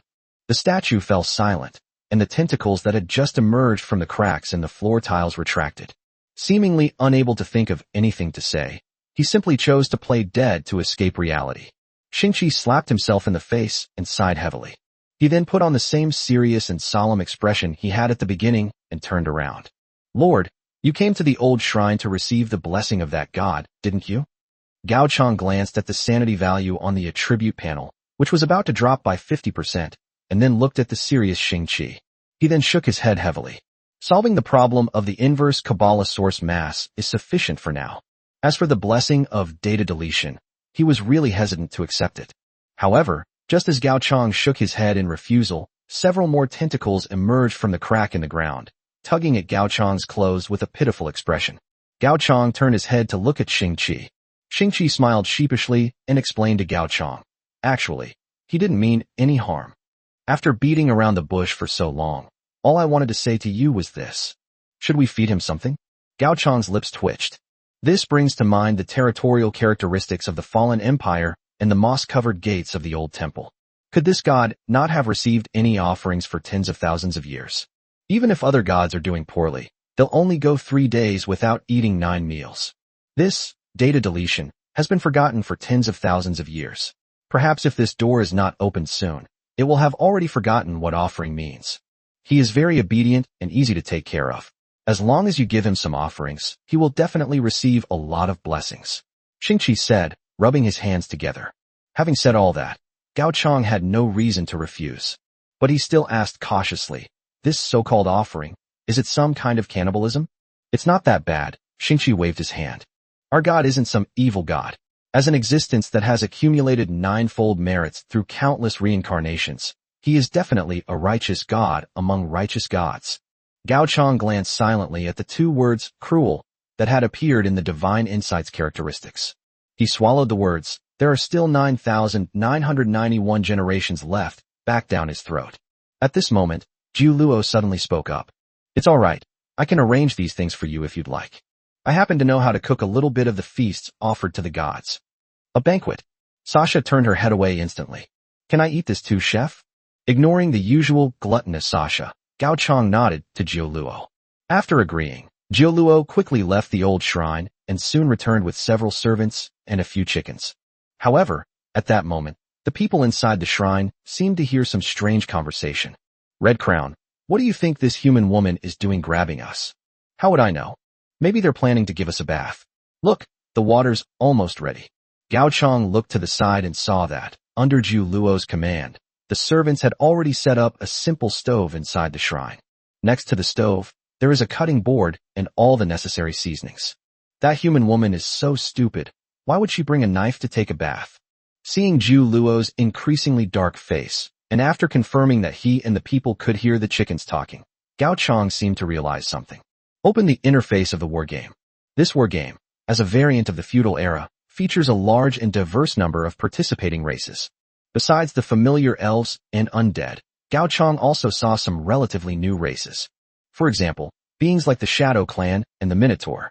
But besides those guys, chickens are also one of the races participating in this war. No wonder they can understand chickens. Just as Jiu Luo finished sharpening his knife and was about to pluck the chicken's feathers, the rooster that had just spoken finally realized something was wrong. You cruel human woman, you actually want to shave my fur. With a dark expression, Jiu Luo took another rooster from the waiter's hands with a smile and placed it on the cutting board. With a swift stroke, the chicken's head fell to the ground. After a few seconds of silence, the rooster let out a shrill scream.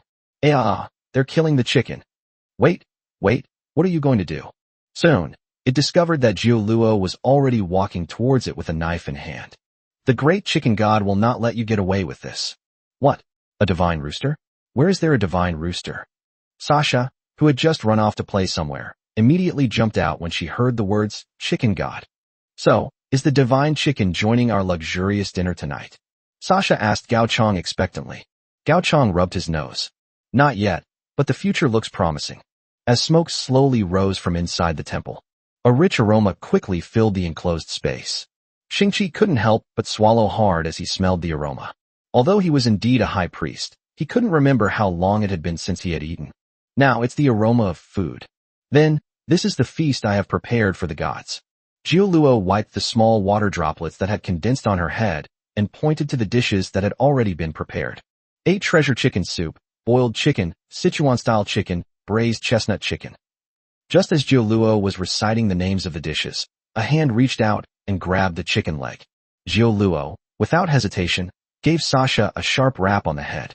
He then said with a forced smile, "Good boy, we'll eat again tonight when we get back to the Lord's Hall." Ooh. Sasha then squatted down to the side, covering her head. With Xingqi as their witness, the group placed the offerings in front of the statue. The next moment, terrifying tentacles burst forth from the statue's eye sockets, sweeping away all the offerings on the table with lightning speed. At the same time, he even broke off 2 chicken legs and handed them to Sasha and Xingqi respectively. Even Gao Chang was inexplicably given a portion of chicken wings. Of course, most of the chicken ended up in the god's own stomach. Your offerings have pleased your deities. Your deity has bestowed upon you the highest blessing, your former family. The gaze of the former familia, data deleted, is eternally fixed upon you. At all times, the power of the past will arrive as scheduled. Note: killing former members of the clan will enrage data deletion and greatly accelerate the arrival of natural disasters. Gao Chang casually strolled around the temple twice, seemingly unaware of any improvement his former clan had brought him. No basic attributes were added, and there doesn't seem to be any mysterious power either. Xingqi casually glanced at the back of Gao Chang's head. What Gao Chang couldn't see was that a large, blurred. I was constantly following behind him. God is already watching him. Chapter 87 World Situation. After searching around, Gao Chang couldn't really feel that the blessing brought any unique effects other than the slower recovery speed of sanity. Sasha yawned, bored. After wiping the grease from the corner of her mouth, Sasha shook Gao Chang's arm. My lord, when shall we eat? Gao Chang looked at Sasha with amusement and handed her the chicken wing he hadn't eaten yet. Let's go now, okay? Receiving the god's blessing was an unexpected bonus, but Gao Chang has not yet discovered any other uses for the shrine. Besides the old shrine, there are many other places in the territory that he has not yet visited. Of course, after temporarily resolving the issue of the inverse Kabbalah source, the next primary goal is naturally to confirm one's position. As he left, Xingqi smiled and waved to Gao Chang. Welcome back next time. Even from behind the statue, several indescribable tentacles stretched out and waved at Gao Chang. But this scene always gives people a strange sense of absurdity. Your sanity score -1. Shaking his head, Gao Chang quickened his pace and left the temple. After Data expunged, ate, and said goodbye, Gao Chang's sanity, which had just recovered a few points, dropped again. Just one glance at it lowers my sanity level, so I dare not stay here any longer. I really don't know how Xingqi manages to spend all his time with him. When Gao Chang arrived at the Lord's Hall, it had already been cleaned up. Although some signs of age can still be seen on the exterior walls, the interior has been completely renovated. Knowing what Gao Chang wanted to see, Zhu Luo had already instructed the servants to place the map of this world in the most conspicuous position, beneath everyone's feet. Because it is a second-order war world, the area of this continent is far larger than that of the Stone Age continent. A single, meticulously detailed map covered the entire floor of the Lord's Hall. You and Sasha take a look first. I'll go prepare tonight's dinner. After saying this, Zhu Luo got up to say goodbye and headed towards the kitchen behind the Lord's Hall. Seeing Zhu Luo walk away, Sasha chuckled mischievously and moved closer to Gao Chang. He looked around and then whispered, My lord, shall we go and catch the divine chicken and eat it? Gao Chang raised an eyebrow. Ever since Sasha heard about the chicken god from those roosters, she's been obsessed with his body. After all, it's not far. Sasha hopped and skipped to a corner of the map. He pointed to the spot beneath him. Look, this is our location. If we're fast enough, a round trip won't take more than 3 hours. Gao Chang looked down at the spot where Sasha was standing. On the map, Gao Chang's location was just a ruin, with no faction marked on it. However, with Sasha's guidance and the information given by the pilgrims before entering, Gao Chang finally confirmed his location on the map. Gao Chang's lips twitched immediately. His birth point was indeed too unconventional. Because of the call for aid, all races had been developing for some time before Gao Chang entered this war game. In the east, the pantheons of light, sun, and moon, which are actually controlled by saints, have formed an unbreakable alliance. Because the saints control several top-tier pantheons, while other casual players also have many smaller pantheons. In this war, humanity actually had a significant advantage. Under pressure, the various races quickly abandoned the game of hostility between gods and formed alliances according to their races. For example, the Life Pantheon, the Victory Pantheon, and the Goddess of Beauty possessed by the Elven race. Or perhaps the Shadow Clan's Dark Pantheon, the God of Deceit. Or perhaps the War God and various ancestral gods allied with the Minotaurs. The eastern region has already been carved out by various races and divided up like a palette. Therefore, in accordance with the characteristics of the fallen empire, Gao Chang was directly relegated to the far west, the most desolate place. The number of war game players here is small, and their quality is poor. They are even worse than the native inhabitants.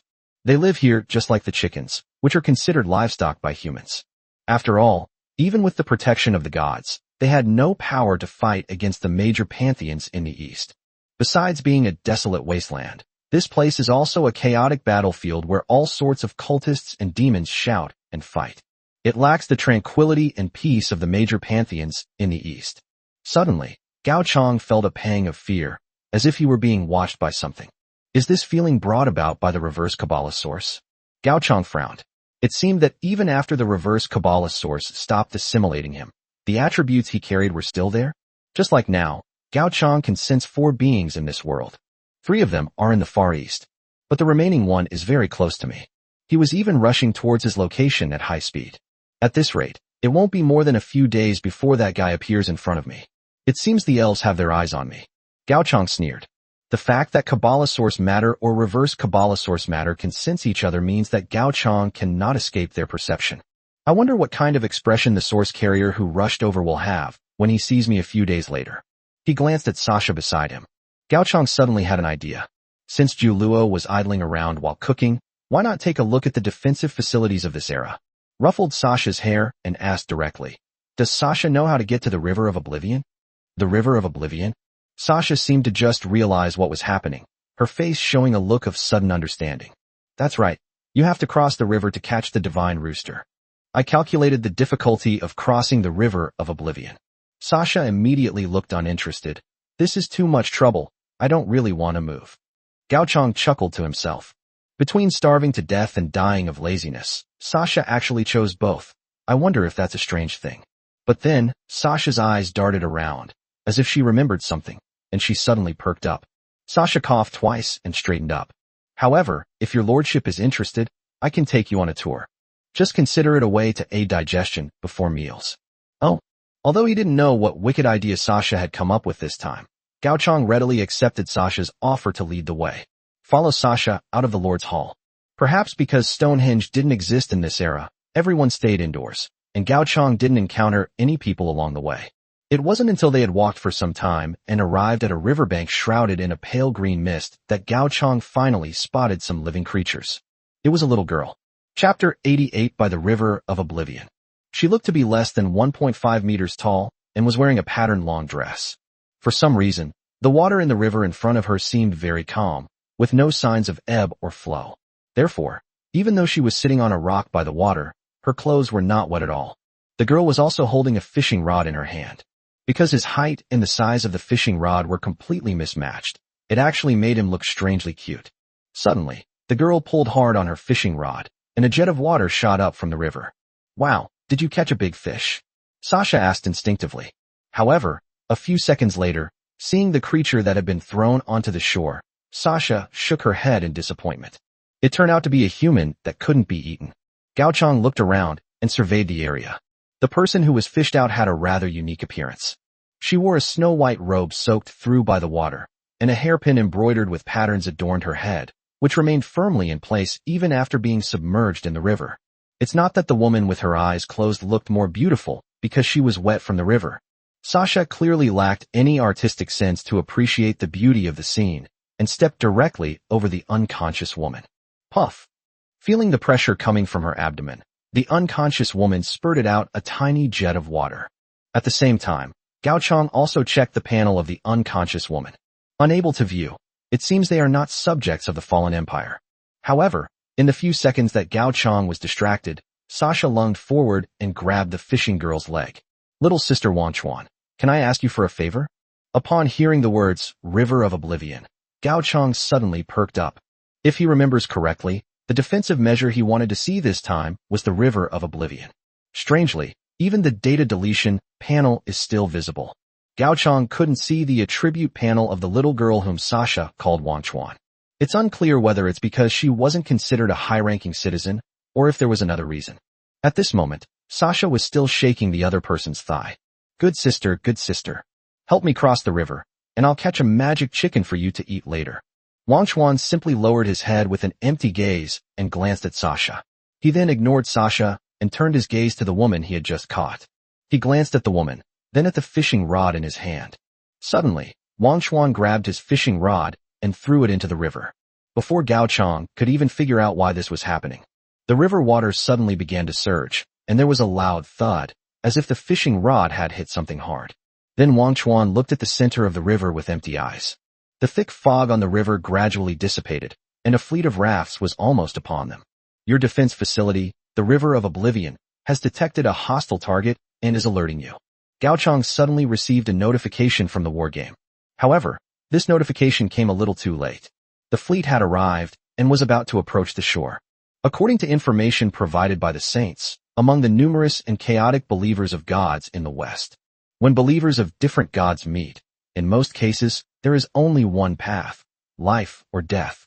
Furthermore, from the strangely dressed barbarian-like figures on the fleet, Gao Chang couldn't discern a trace of a wargame lord. Seeing the appearance of the fleet, Sasha released Wanchuan's leg, stood up and moved close to Gao Chong, looking as if she wanted to protect him. Sasha's actions were naturally observed by the barbarian-looking guys on the fleet. Immediately afterward, Gao Chong heard loud laughter coming from the riverbank. Gibberish, way bibaboo. Although it looks like a human, it's completely impossible to understand what era the bird language it's speaking is from. Gao Chong finally confirmed that the barbarians on these dozens of rafts were indeed the kind of barbarians he had imagined. It has absolutely nothing to do with the lords in war games. Just then, Sasha took 2 steps back, leaned close to Gao Chong's ear, and whispered, "Lord, they're insulting you." After listening for a few more sentences, Sasha continued, "They said that you, my lord, have delicate skin and are not as good as the women in their household. Oh, now they're saying that Wang Chuan is so short, like a bean sprout." Visibly, Wang Chuan, whose eyes were still vacant, now had 2 blushes on his face. "Well, they said I'm a real man because I dared to protect my man in front of them." Stop, stop, stop. I know you understand, so there's no need to translate anymore. Gao Chong interrupted Sasha from continuing to translate what the savage had said. Really? Sasha turned her head, a puzzled look on her face. But they are negotiating with us. Negotiation? Gao Chong became interested. What do those savages want to negotiate? Sasha turned her head and shouted a few words in a language that Gao Chong couldn't understand. After hearing the other party's unrestrained laughter in response, she turned back and explained. They say the woman who was caught by the river of oblivion is the holy maiden of the snow god, and also the sacrifice they want to offer to the god of hunting. If we don't meddle, they swear an oath in the name of the god of the hunt. You can postpone hunting us for a few days. Gao Chong glanced at the shirtless barbarian on the raft. Is this the first time someone has said they want to hunt him? Back in the Stone Age, in such a barbaric period, Gao Chong had never heard anyone dare to utter the word hunting in front of their territory. How could this mythical era be more barbaric than the Stone Age?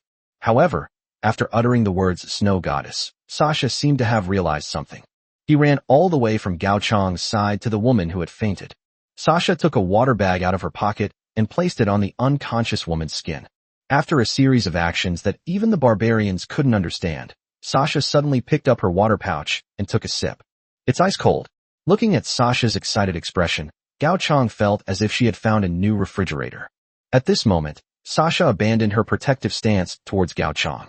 Once again, Sasha latched onto Wang Chuan's coattails and pointed to the raft on the river. Sister Wang Chuan, please kill them all, okay? Good sister. Wang Chuan did not respond, but simply looked at Gao Chong with empty eyes. Kill them all? Gao Chong asked tentatively. For some reason, Gao Chong saw the same empty look in Wang Chuan's eyes as the look in Data expunged its eyes in the shrine. You have changed the defensive structure, River of Oblivion, to attack mode. The River of Oblivion will no longer allow living beings to cross it. Due to the influence of the former clans, the River of Oblivion will be permanently upgraded to a wonder, pseudo, before you or Data deletion die. And just as Gao Chong finished saying those words, a thick fog suddenly rose from the river. And from Wang Chuan's mouth, strange verses began to be sung. By the River of Oblivion, laughing at the River of Oblivion, those destined to cross its waters will find peace. Those not destined will find their lives cut short. Chapter 89 Lost, Left Behind. Gradually, the voice from Wang Chuan became increasingly difficult to understand. In the end, only the whispers of ancient gods remained, murmuring among the river. Just as the barbarians were at a loss, several faint lights suddenly appeared in the thick fog on both sides of the river. Due to the thick fog, Gao Chong could only vaguely make out what appeared to be a ferryman carrying a lantern. Your sanity score -1. By the god of hunting. Seeing the dark figures gradually approaching the raft, several barbarians suddenly grabbed boulders and hurled them at the figures from a distance. This flying stone rope is a gift of wisdom from the god of hunting, and it is invincible against creatures with legs. Once caught in the flying stone rope, one is often unable to move an inch or escape. If you have enough strength, it's not impossible to kill your opponent. Under the barbarian's watchful eye, the slingshot quickly struck the dark figure carrying the lantern, knocking him off the flatboat. Strangely, no waves were stirred up on the river, and when the dark figure carrying the lantern fell into the water, the small boat beneath its feet also sank. Before the barbarians could even cheer, to their horror, a small boat reappeared from the depths of the thick fog. Unconvinced, he threw the flying stone rope again. But no matter how many times they slammed the shadow into the lake, a new shadow would emerge from the thick fog. Ghost! A word he had never experienced before appeared in the barbarian's mind. When they tried to grab the throwing stone rope again, they found that it had all been thrown away. Their raft wasn't very big to begin with, and they wouldn't need to carry too many slingshots to capture a snow goddess. Who would have thought they'd encounter such a bizarre situation? Just then, a small boat approached the barbarian's raft. Upon getting closer, the barbarians on the raft finally got a clear look at the other's figure. It was a figure completely shrouded in black robes, with only a bony arm visible, carrying a lantern. It wasn't propelled by a pole. It appeared to be moving on the lake by itself. Suddenly, the ferryman raised his head. To the savages on the raft, it was a truly terrifying sight. Hundreds of grotesque eyeballs wriggled beneath the dark hood. Before anyone could scream, an even thicker fog had completely enveloped the raft. The lanterns went out, and the lake remained calm. No one outside would ever know what had happened. But the barbarians on the remaining rafts were already trembling. As followers of the god of hunting, they had hunted countless weak divine courts in this chaotic western land, and had never seen such a bizarre scene. Impossible. There's absolutely no way such a bizarre thing could exist in this world. But whether they want to admit it or not, it has already happened to them. The lake, shrouded in thick fog, resembled the gaping maw of a monster, seemingly poised to devour its prey. In the dim light, another raft made contact with the ferryman's small boat and disappeared completely into the thick fog. We can't stay on the river any longer. Suddenly, a barbarian turned his gaze toward the shore. They were very close to the shore, where there was only an unconscious snow goddess. As for the rest, they are not worth mentioning.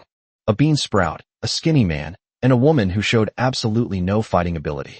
What kind of combination of the elderly, weak, sick, and disabled? Once they reach the shore, they will be safe.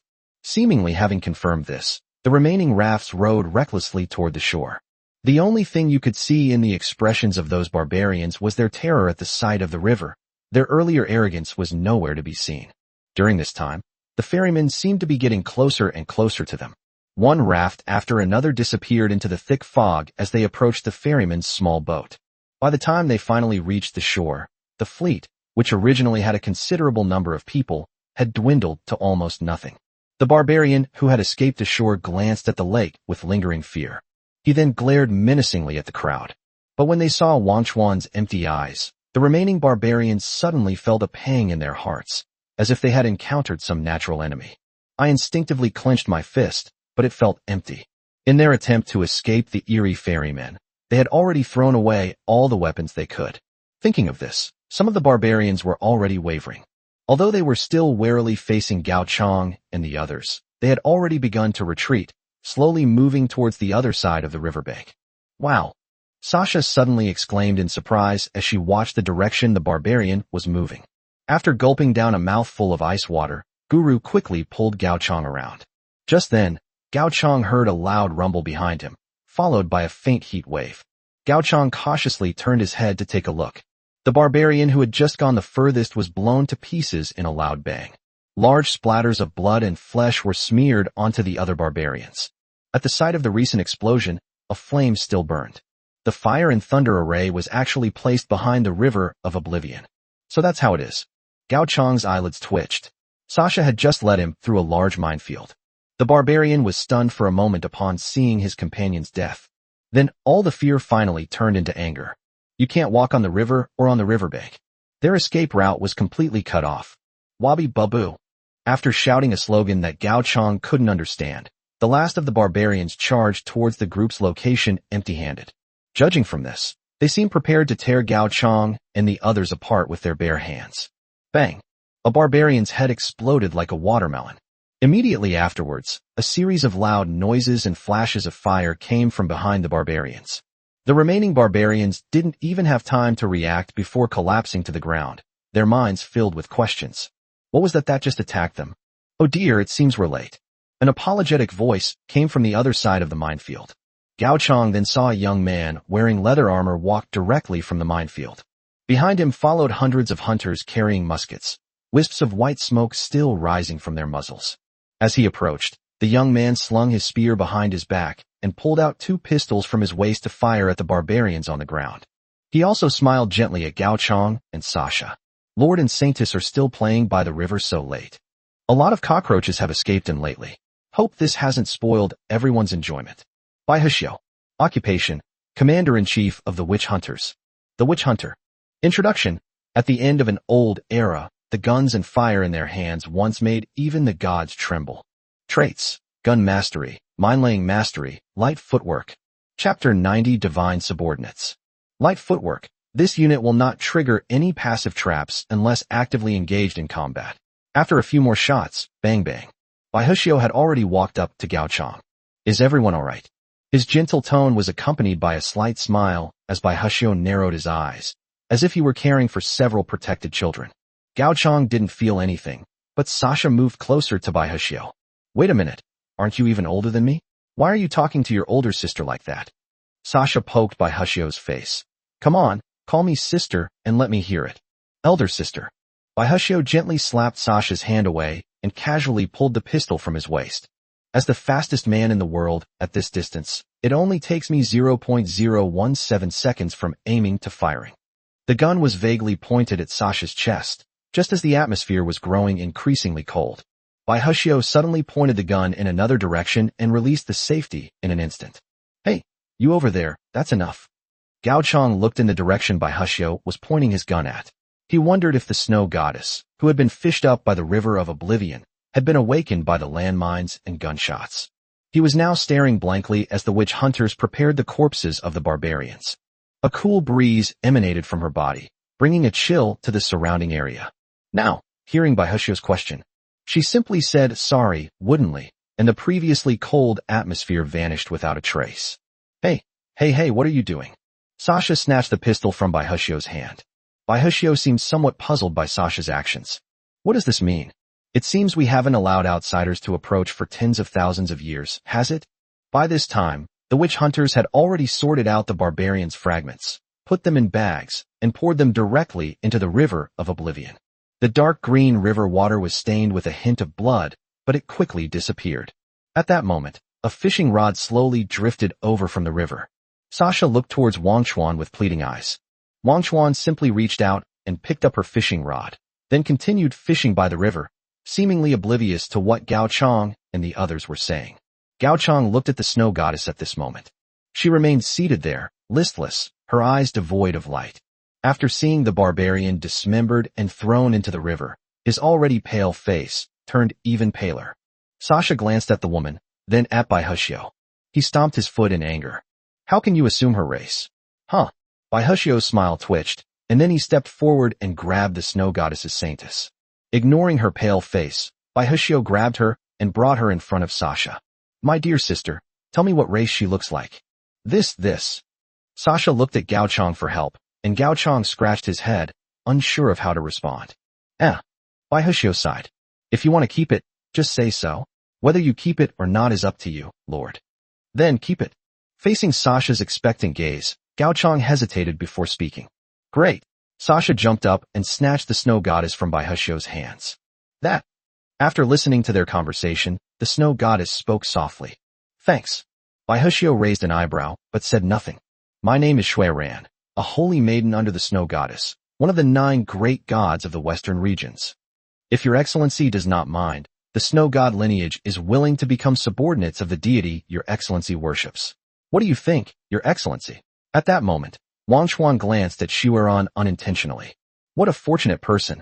No wonder you were able to float on the river of oblivion. Well, it probably has nothing to do with her fishing. Wang Chuan was determined about it.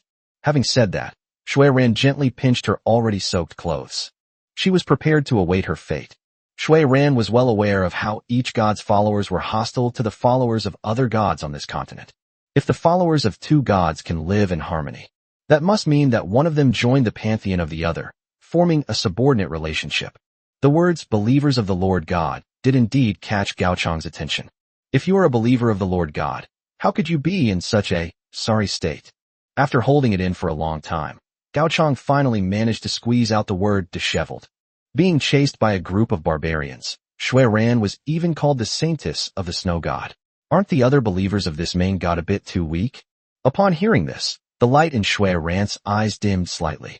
The followers of the snow god have been slaughtered. In Shui Ran's description, the snow god's faction was besieged by a large number of followers of primordial gods and ancestral gods, and was eventually divided up and wiped out.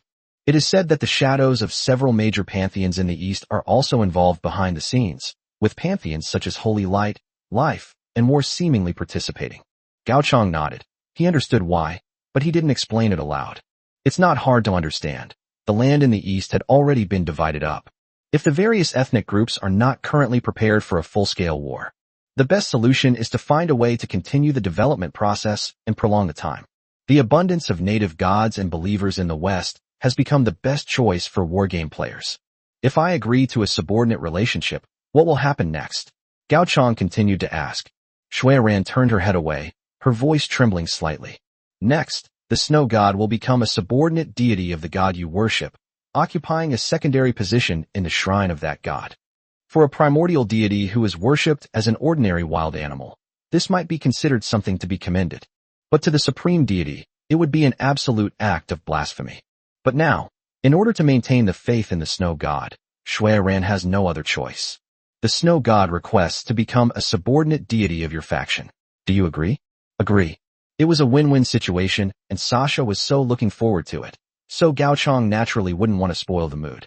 The moment Gao Chang agreed, Shui Ran seemed to breathe a sigh of relief.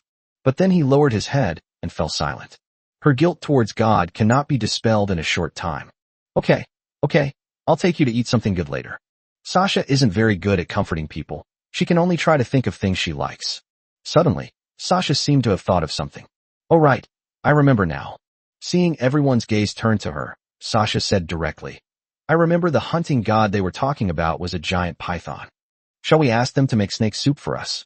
Chapter 91 The Blessing of the River of Oblivion. This. Shui Ran looked up at Sasha with some surprise. As a saintess of the gods, Shui Ran could never connect the two completely unrelated words, eating and gods. Devour the god of the hunt. Gao Chang listened to what Sasha said and helplessly turned his head away. Sasha hasn't caught the chicken god yet, so how come there's a hunting god on the menu now? The purpose of entering this era was clearly to resolve the danger of the reverse Kabbalah source.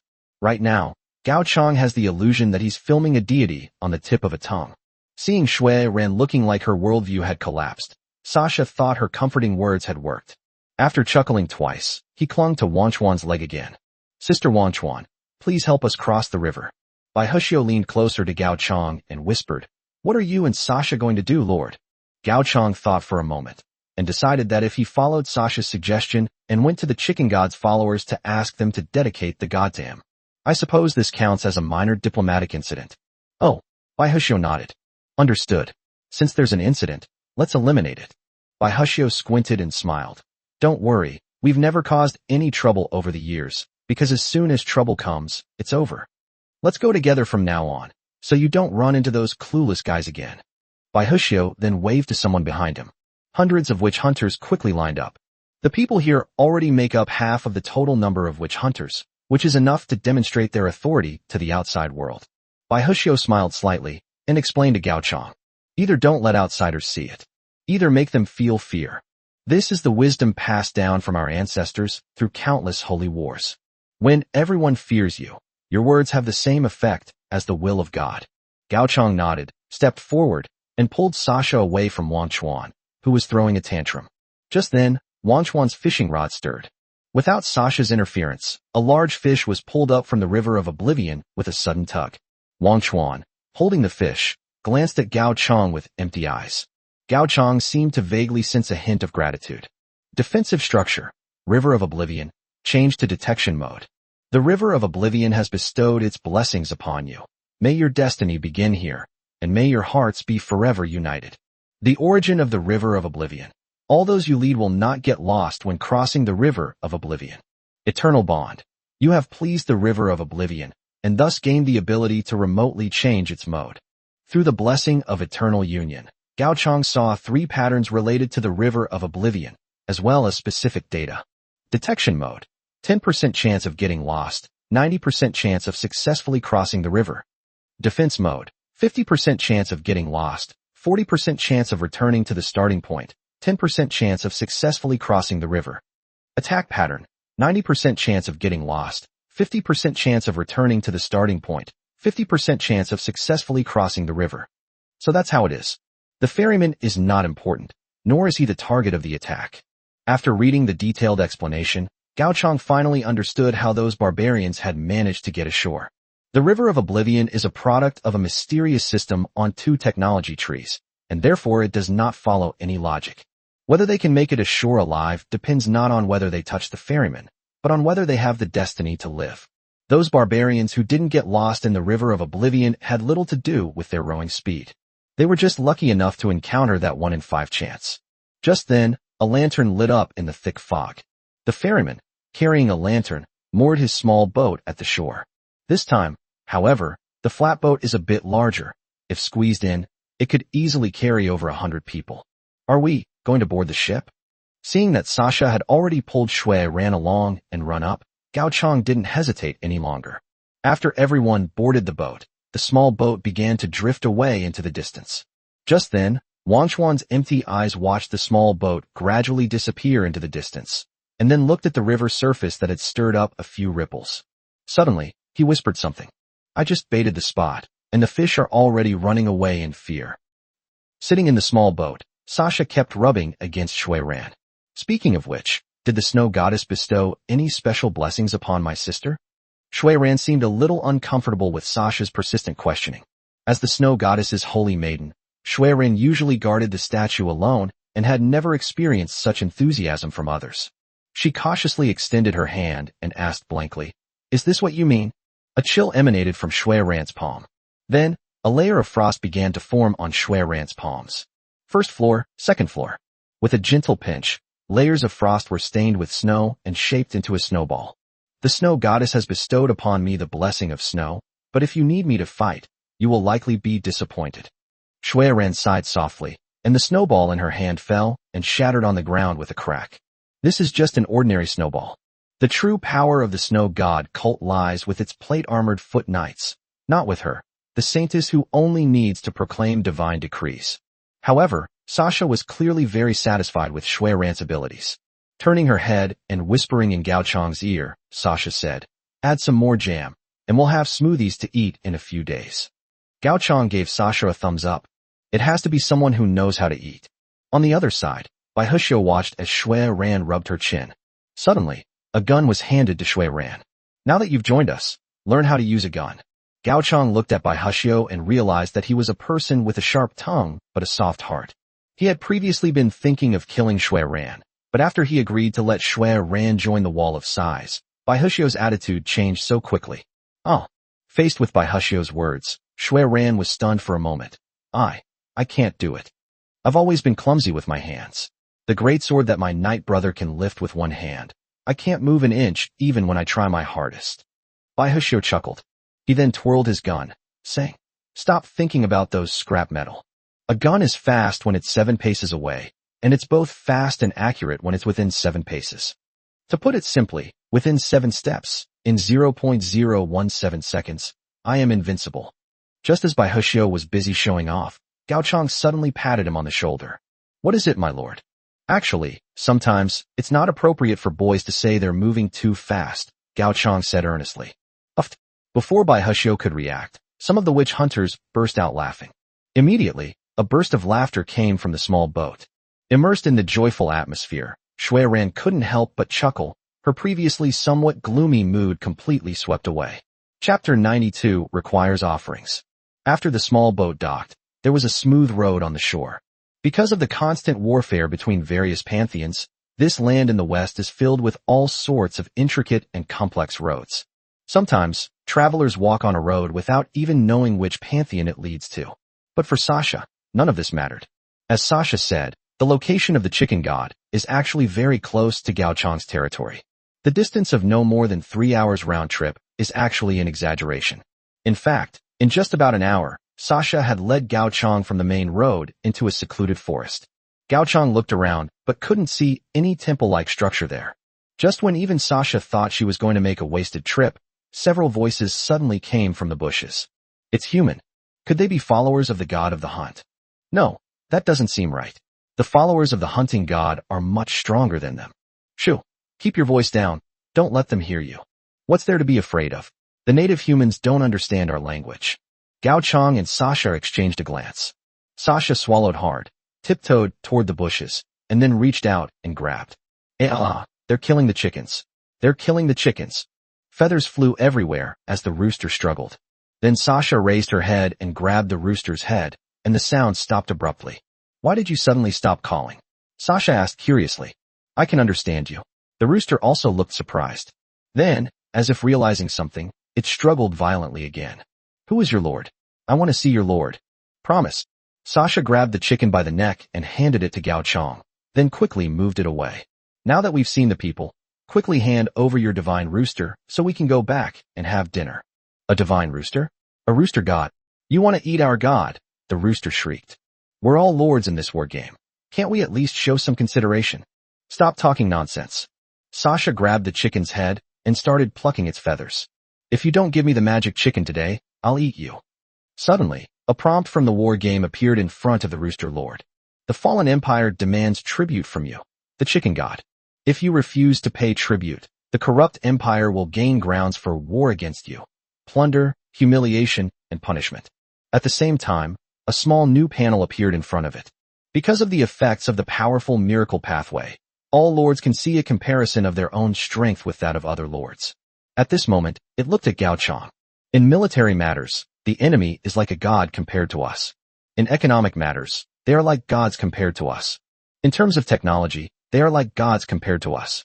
3 blood-red lights, like divine beings, flashed into the rooster's eyes. Wait. The rooster suddenly stopped squawking. I think it's not a problem to take you to see the chicken god. The gods are magnanimous and won't blame me. Sasha turned her head and exchanged a glance with Gao Chong. Seeing Gao Chong nod, he finally let go and put the rooster down. Suddenly, the witch hunter raised his musket and aimed it at the rooster. The rooster shrank its neck. As the lord of the war game, it knows the power of human firearms. If it gets shot, it'll probably end up as roast chicken or fried chicken or something like that on the dinner table tomorrow. Out of fear, he had no choice but to obediently lead the way, taking the group to a gathering place of the Chicken Clan Lord. Because the Chicken Clan is not considered a very strong race, its leaders are surprisingly cohesive. Currently, almost all the lords have led their people to hide in the same place. Of course, there are also the gods they worship. This place is very remote, located in a desolate area, and requires passing through many obstacles. Aside from animals, creatures taller than a certain threshold will easily miss the hidden entry points along the way. Therefore, the other lords of the chicken tribe were completely dumbfounded when they saw humans with firearms appear on their territory. Sasha swallowed hard. Is this place paradise? There's so much delicious food here. Gao Chong, on the other hand, focused his attention on finding the chicken god worshipped by the chicken clan. Because Bai Hushio was holding a gun and protecting Gao Chong from behind, almost no chicken clan lord dared to lead their people to fight. After walking a few more steps, Gao Chong was attracted by a building that was several meters tall. The shrine to the chicken god is actually not hard to find. Most chickens live in simple, low-lying dwellings. Therefore, all that is needed is to find the largest building, which must be the shrine of the chicken god. Moreover, this is comparable to a human granary. Although the style of the building is very dilapidated and idealistic. But apart from the chicken god, Gao Chong couldn't understand what else those chickens needed that required such a large building. He kicked open the haphazardly pieced together wooden door. The first thing everyone saw when they entered the building was a large hen with its rear end sticking out. Golden, smooth fur, and a massive body that stands 3 meters tall. Is this the original deity worshipped by the chicken tribe, the chicken god? Slurp. Sasha sucked back the drool that had just spilled out. It would smell delicious if it were made into a dish, right? But just then, the hen suddenly exerted its strength, and a golden egg rolled out. As luck would have it, it rolled right to everyone's feet. Gao Chong instinctively picked up the golden egg and saw that it actually had attributes. Golden egg, rare item. Description: this is a spiritual egg. When you lack funds, it can be made of pure gold. When you are hungry, it can also be a large, edible egg. This, a hen that lays strange things? Gao Chong glanced at Chicken God. At this moment, Chicken God had already noticed the people who had broken in and also saw Gao Chong who had taken away his golden egg. But he merely shook his rear end and curled up into a fluffy ball again, showing no intention of launching an attack. This looks delicious too. Sasha looked at the large golden egg in Gao Chong's hand, seemingly hesitant. This chicken god is so close to the Wailing Wall. If we don't kill it, wouldn't we be able to eat golden eggs every day? But she actually wanted to eat them all. Why isn't there a way to both eat the divine chicken and get golden eggs every day? Ugh, this is so frustrating. Sasha gave up thinking and walked to Gao Chang's side. Our lord can decide what to take back, so the cook can prepare it for us. Before Gao Chang could reply, Bai Hushio suddenly frowned and pulled the two of them quickly out of the building. As soon as you leave the vicinity of the chicken god, a strong smell of blood hits you. Large numbers of barbarians are currently wreaking havoc in the territory of the chicken clan. Behind them, a giant python was coiled on an ancient tree, staring coldly at the crowd in front of the chicken god shrine. The god of hunting has actually appeared here. Bai Hushio seemed to have thought of something and sniffed his own body. Yes, they're coming for us. Chapter 93 Guns and Bullets, Hunting Gods. Snakes have an extremely sensitive sense of smell, making them true predators in the ecosystem. The people were not far from the god of hunting. If you're still on the other side of the river of oblivion after killing the followers of the god of hunting, that's fine. Once you cross the river, it's almost like completely exposing your location to the perception of the god of hunting. Hiss! The giant python twisted its bucket-like body and flicked its tongue at Gao Chang and the others. As if understanding the giant python's words, the barbarians who were killing chickens immediately stopped what they were doing and all looked towards Gao Chang's position. Gao Chang scratched his face. No, why would I look at myself? He didn't kill that barbarian by the river of oblivion, and isn't this delicate snow goddess beside him adorable? So, even the serpent god of the hunt likes to pick on the weak first? Just then, Bai Hushio raised his hand instantly and used his pistol to smash the heads of the two barbarians who were closest to him. Then he casually took the long spear off his back and threw it towards Gao Chang. My lord, here you go. At the same time, a bullet pouch was also thrown over. Gao Chang instinctively caught the spear and aimed it at the head of a barbarian in the distance. Bang! With a gunshot, Gao Chang barely felt any recoil, and the barbarian fell to the ground. This gun is much more useful than I imagined. It's even a bolt-action sniper rifle with a 16x scope. Gao Chang touched the long gun in his hand. What boy would hate a gun? He then glanced at the fallen barbarian. To be honest, this was the first time he had ever killed someone with his own hands, even if it was just a barbarian. As for the nausea after the first murder, not at all. That's what makes firearms so terrifying. He only pulled the trigger once, that's all. It makes no difference whether the gun is pointed at a chicken, a cow, or anything else. Click. Having witnessed how witch hunters used firearms, Gao Chang easily ejected the spent cartridge and loaded a new bullet. Bang! Another barbarian fell to the ground. It would take them a long time to run here on foot, and they would need to be strong enough to reload a few more rounds of ammunition. But the witch hunters on the side weren't just watching. Led by Bai Hushio, a group of witch hunters had already set off towards the location of the giant python. Flames lit up the road, and the barbarians along the way had several holes in their bodies. Hiss! The giant python flicked its tongue, coldly watching Bai Hushio lead dozens of witch hunters toward it. A being worshipped as a hunting god by barbarian tribes is naturally not comparable in size to an ordinary giant python. In his eyes, Bai Hushio and the others were as insignificant as ants. As for the bullets used in firearms, it had faced the forces of the true gods, whose so-called firearms were nothing but useless junk that couldn't even penetrate scale armor. Although the firearms in the hands of these prey seem easier to load and have a faster rate of fire compared to those he had faced before, but he still didn't feel that this posed any threat to him. Just then, as if sensing that the distance was close enough, Bai Hushio's lips curled up slightly. Load the hunting bullet. Among the witch hunters behind them, several men unloaded a thick, black object from their backs. Upon seeing what Bai Hushio and his men had pulled out, Gao Chang temporarily stopped slaughtering the pitiful barbarians and began to examine the technology tree interface. From the top of the technology tree, Gao Chang found information about these things. Large-sized, clingy tube. Description: an advanced firearm that fires 27mm bullets. Gunfire: God Hunter. Description: a special bullet composed of armor-piercing and fragile rounds, designed to destroy large units, particularly effective against units over 10 meters tall. Characteristics: armor-crushing, split. The unlocking of this type of bullet is already very close to the pinnacle of the current technological tree. The 27mm caliber hunting god round possesses all the characteristics of armor-piercing and fragile rounds. The round shells will shatter into pieces upon contact with the hard armor. Subsequently, thousands or even tens of thousands of shrapnel fragments, amplified by their remaining kinetic energy, will pierce through the armor and penetrate directly into the opponent's body, inflicting excruciating pain. The most unique feature of this special bullet is that the higher the armor of the victim, the more severe the damage. Therefore, he was given the title of the hunting god. Boom. A loud gunshot rang out across the battlefield. The god-hunting bullet struck the giant python, and the thousands of shrapnel fragments pierced through its body, exploding into a cloud of blood mist in the sky. Way-bibaboo. Watching the giant python fall to the ground, writhing and convulsing in agony, the barbarian even forgot what he was doing. But the witch hunter's cannons continued to ring out. Boom, boom. One after another, the god-hunting bullets struck the giant python. The giant python's blood spurted out more than 10 meters, staining a large area of land red. Clang. A barbarian's battle axe fell to the ground.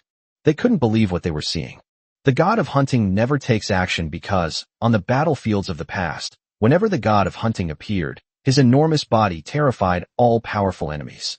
But now, the situation has developed in a way that has completely exceeded their expectations. The god of hunting didn't even have a chance to make a move before he perished on the spot. After the giant python died, the followers of the god of hunting fled the battlefield as if they were fleeing. As a notorious primordial deity, presumably, news of the death of the god of the hunt will soon spread throughout the entire western region. Congratulations on your first victory in this game. The War Games notification sound suddenly rang out. Gao Chong raised an eyebrow. No wonder he felt like something was missing earlier. Those barbarians by the River of Oblivion didn't count his victory at all, or does it only count if you kill the opponent's god? The death of the outer god pleased your deity. Evaluation. A resounding and exhilarating victory. Reward, Sacred Seed, Rare Item, X3. A Sacred Seed? The name sounds like a good thing. It's much better than the parsnip that was found in the Stone Age. With that in mind, Gao Chong took out a Sacred Seed. The next moment, however, it wasn't the seed of a certain plant that appeared as expected. Instead, a sticky little tentacle appeared out of thin air in Gao Chong's hand. Seeing this, Shui Ran covered her mouth and turned her head away, looking like she was going to vomit. Sasha took a few steps back in disgust. My lord, where did you get such a disgusting thing? Gao Chong looked down and saw that the slimy tentacles were even rubbing against his fingers. This thing is actually called a holy seed? SAN value -1. Open the attribute interface of the holy seed. Sacred seed, rare item. Description, part of data expunged. This ability can consecrate any address as a holy site. When a holy site is destroyed, there is a very high chance it will enrage data expunged.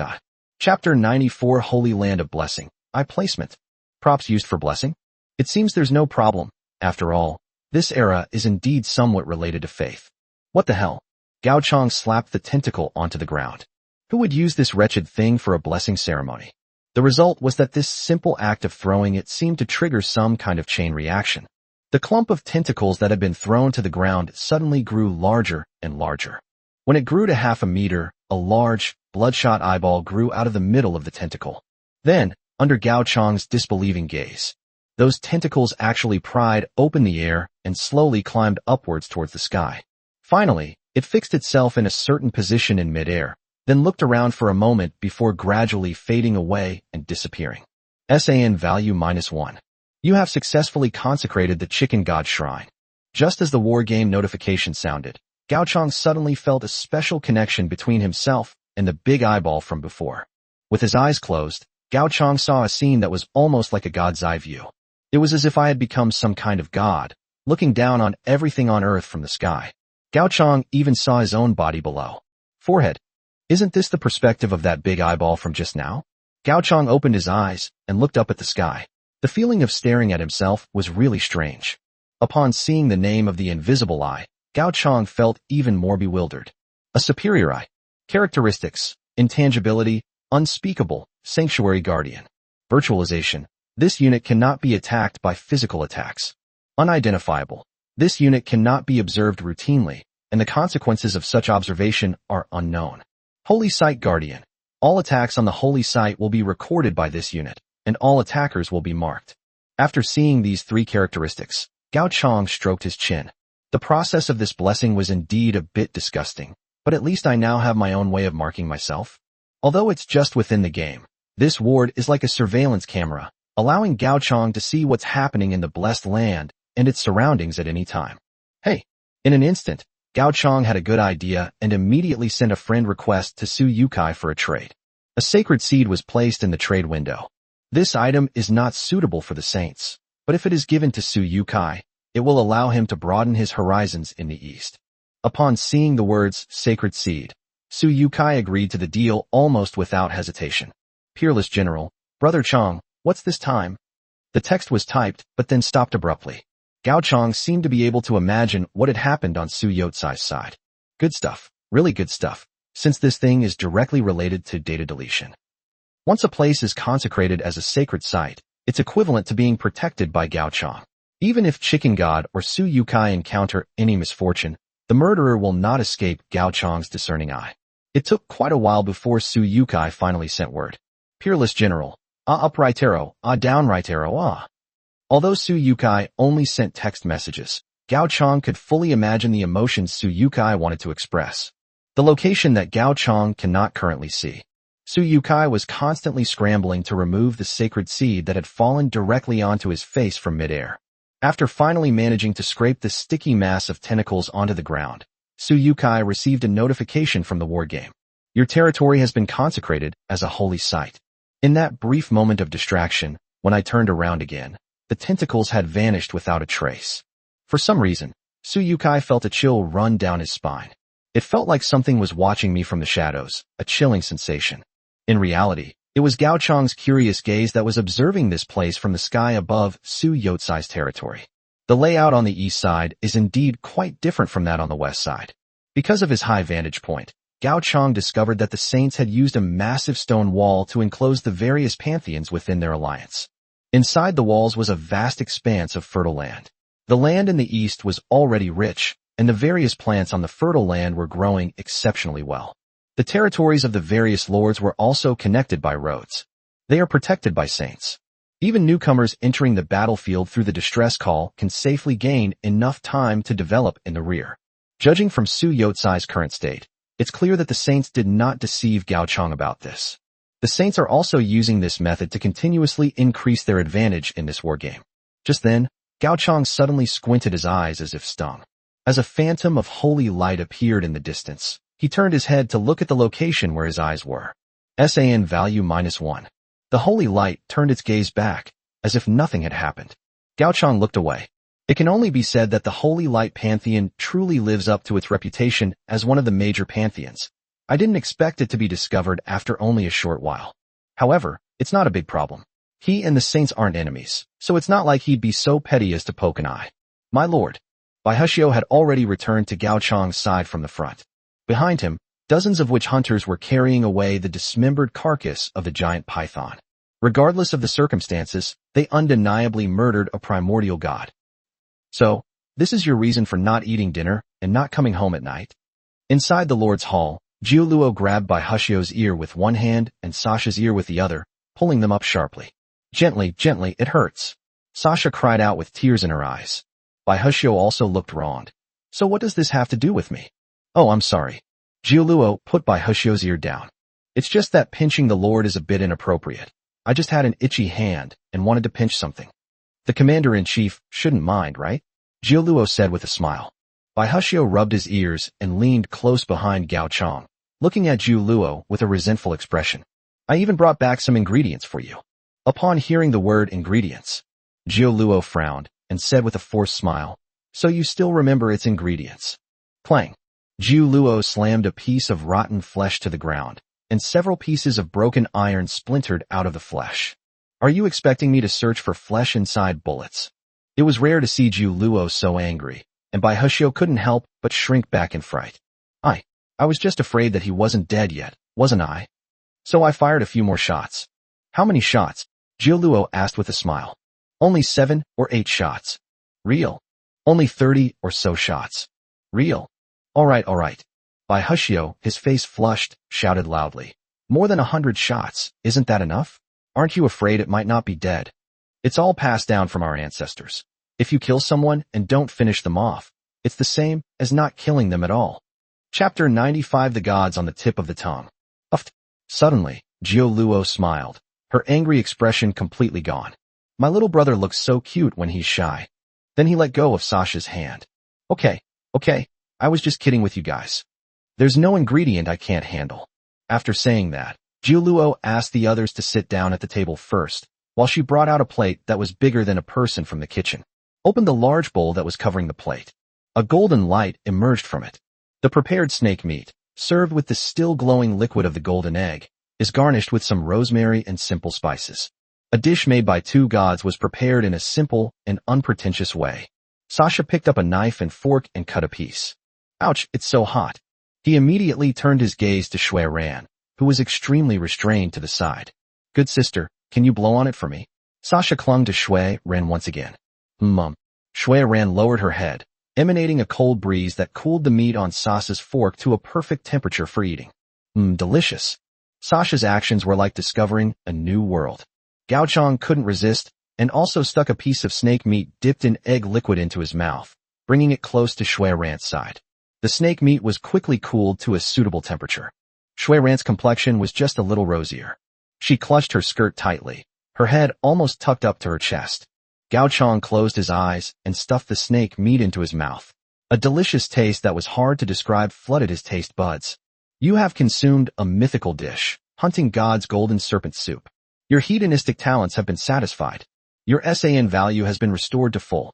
In this game, your citizens will have a 30% increased combat power when fighting against mythical units.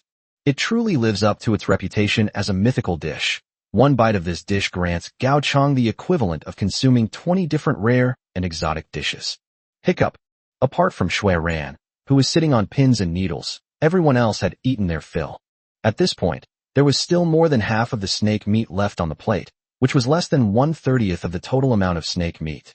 In other words, if only a few people present are eating alone, there's enough meat from this giant python to last for several months without any problem.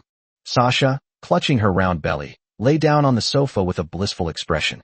It still has to be God's cooking, burp.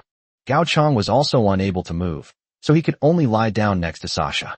Yeah, one pot isn't enough. We could make several pots. Hiccup. Bai Hushio had a satisfied expression on his face, but he said, I accidentally ate too much, so I won't be able to go on patrol for the next few days. Hiccup. Seeing that even Commander-in-Chief Bai Hushio had let out a burp, Jiu Luo smiled and shook her head. It's all thanks to her good cooking skills. Otherwise, with Bai Hushio's fighting style, he'd be more likely to get shot. Standing up, Jiu Luo looked at Shui Ran, who had barely touched her chopsticks, and tapped her shoulder. Not eating is disrespectful to a chef. Shui Ran looked up, her face flushed. I'm sorry. Promise. Just then, Jiu Luo cut a large piece of snake soup and ladled some egg liquid over it, handing it to Shui Ran. These dishes are for you and Xingqi to eat together. Xingqi is our high priest. Anyway, you're going to the temple soon, right? Everyone is unable to move, so I'd like to trouble you to make the trip. Shui Ran nodded subconsciously. Jiu Luo then gave Shui Ran some directions and sat down next to Gao Chong. The meat of the god of the hunt was surprisingly delicious, and she ended up eating too much. Seeing everyone collapsed on the sofa, Shui Ran could only get up gently, carrying the snake meat in the direction Jiu Luo had indicated. Having served as a saintess before, Yukarin's hands were quite steady as she held the snake soup. Even so, an accident almost happened. As they passed by a ruin, a figure on horseback rode right in front of Shui Ran, nearly knocking her to the ground. Shui Ran tried to say something softly, but the knight didn't even glance at her and walked straight past. Shui Ran stared at the departing knights, swallowing back the words she had originally intended to say. For some reason, she always felt that the knight was a little scary, and it doesn't look like a living thing.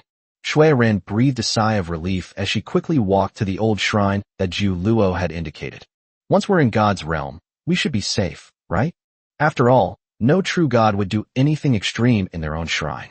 Upon entering the shrine, Shui Ran's smile instantly froze.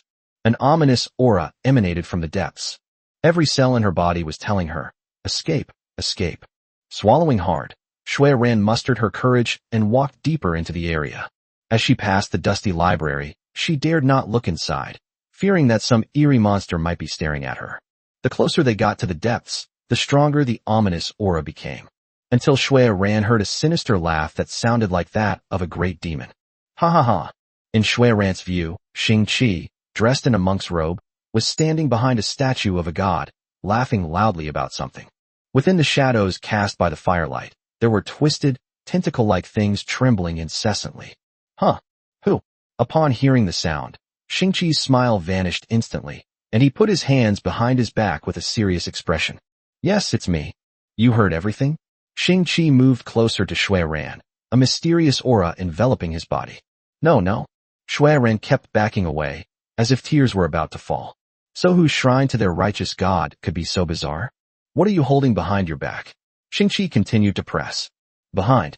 Shui Ran was taken aback and took out the snake soup and the egg liquid from behind her back. Xing-Chi paused, a smile appearing on his lips. You're here. Why did you bring food? Seriously. Oh, by the way, let me introduce you to our great old ones, the only true god in the world. As he spoke, Xing-Chi patted the golden statue, and twisted tentacles emerged from the statue's eye sockets, seemingly greeting Shui Ran. With trembling hands, Shui Ran placed the food at her feet and was about to leave when Xing-Chi pressed down on her shoulder. A chilling voice whispered in Shui Ran's ear. You look like you haven't eaten enough. Why don't you join us for a meal? A moment later. So you were just telling a joke? Shui Ran asked, taking small bites of snake soup. Otherwise what? Xing-Chi patted the tentacles beside him. What do you think we're doing? Our god is a righteous deity with ninefold merit. You're lucky to have joined our pantheon. Chapter 96. Open your eyes and see who has crossed the line this time. A few days passed in the blink of an eye, and Gao Chong accompanied Sasha to lie on the banks of the River of Oblivion, leisurely basking in the sun. Over the past few days, Shui Ran has invited the snow god to a corner of the old shrine. Disappointingly, the so-called snow god, as a true deity, is merely a statue sculpted by Yukazong herself.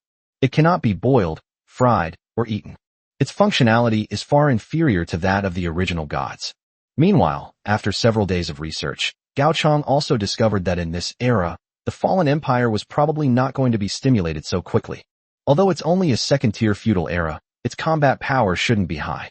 However, due to the mutation, the length of the technology tree is truly frightening. Most lords tend to favor developing in mysterious areas, and who knows when they'll reach 60% of the technology tree. For the time being, Gao Chong was extremely free. The previous god of hunting hadn't finished eating yet, and now he didn't even know what to move. This Wanchuan is so lame. After fishing up another odds and ends from the River of Oblivion, Sasha mocked them without any restraint. Only when two blushes appeared on Wanchuan's face did Sasha turn over and lazily look at Gao Chong. My lord, is the guy you mentioned really coming? That's right. Because of the inverse Kabbalah source material sensing, the guy who was approaching Gao Chong earlier is now close to the other side of the River of Oblivion. Because he was so bored, Gao Chong switched the River of Oblivion to detection mode and waited for the other party to cross the river. In reality, it was also because they didn't want the other person to get lost in the River of Oblivion. After all, the other party is also a carrier of source matter. If you get lost in the River of Oblivion, the source energy you carry will eventually go nowhere, and it might even become a hidden danger. Of course, Gao Chong wasn't completely unprepared, knowing the other party was coming. Within the surrounding fire and thunder array, 800 axemen, 80 witch hunters, were ready. They were just waiting for Gao Chong's order to riddle the newcomers with bullets.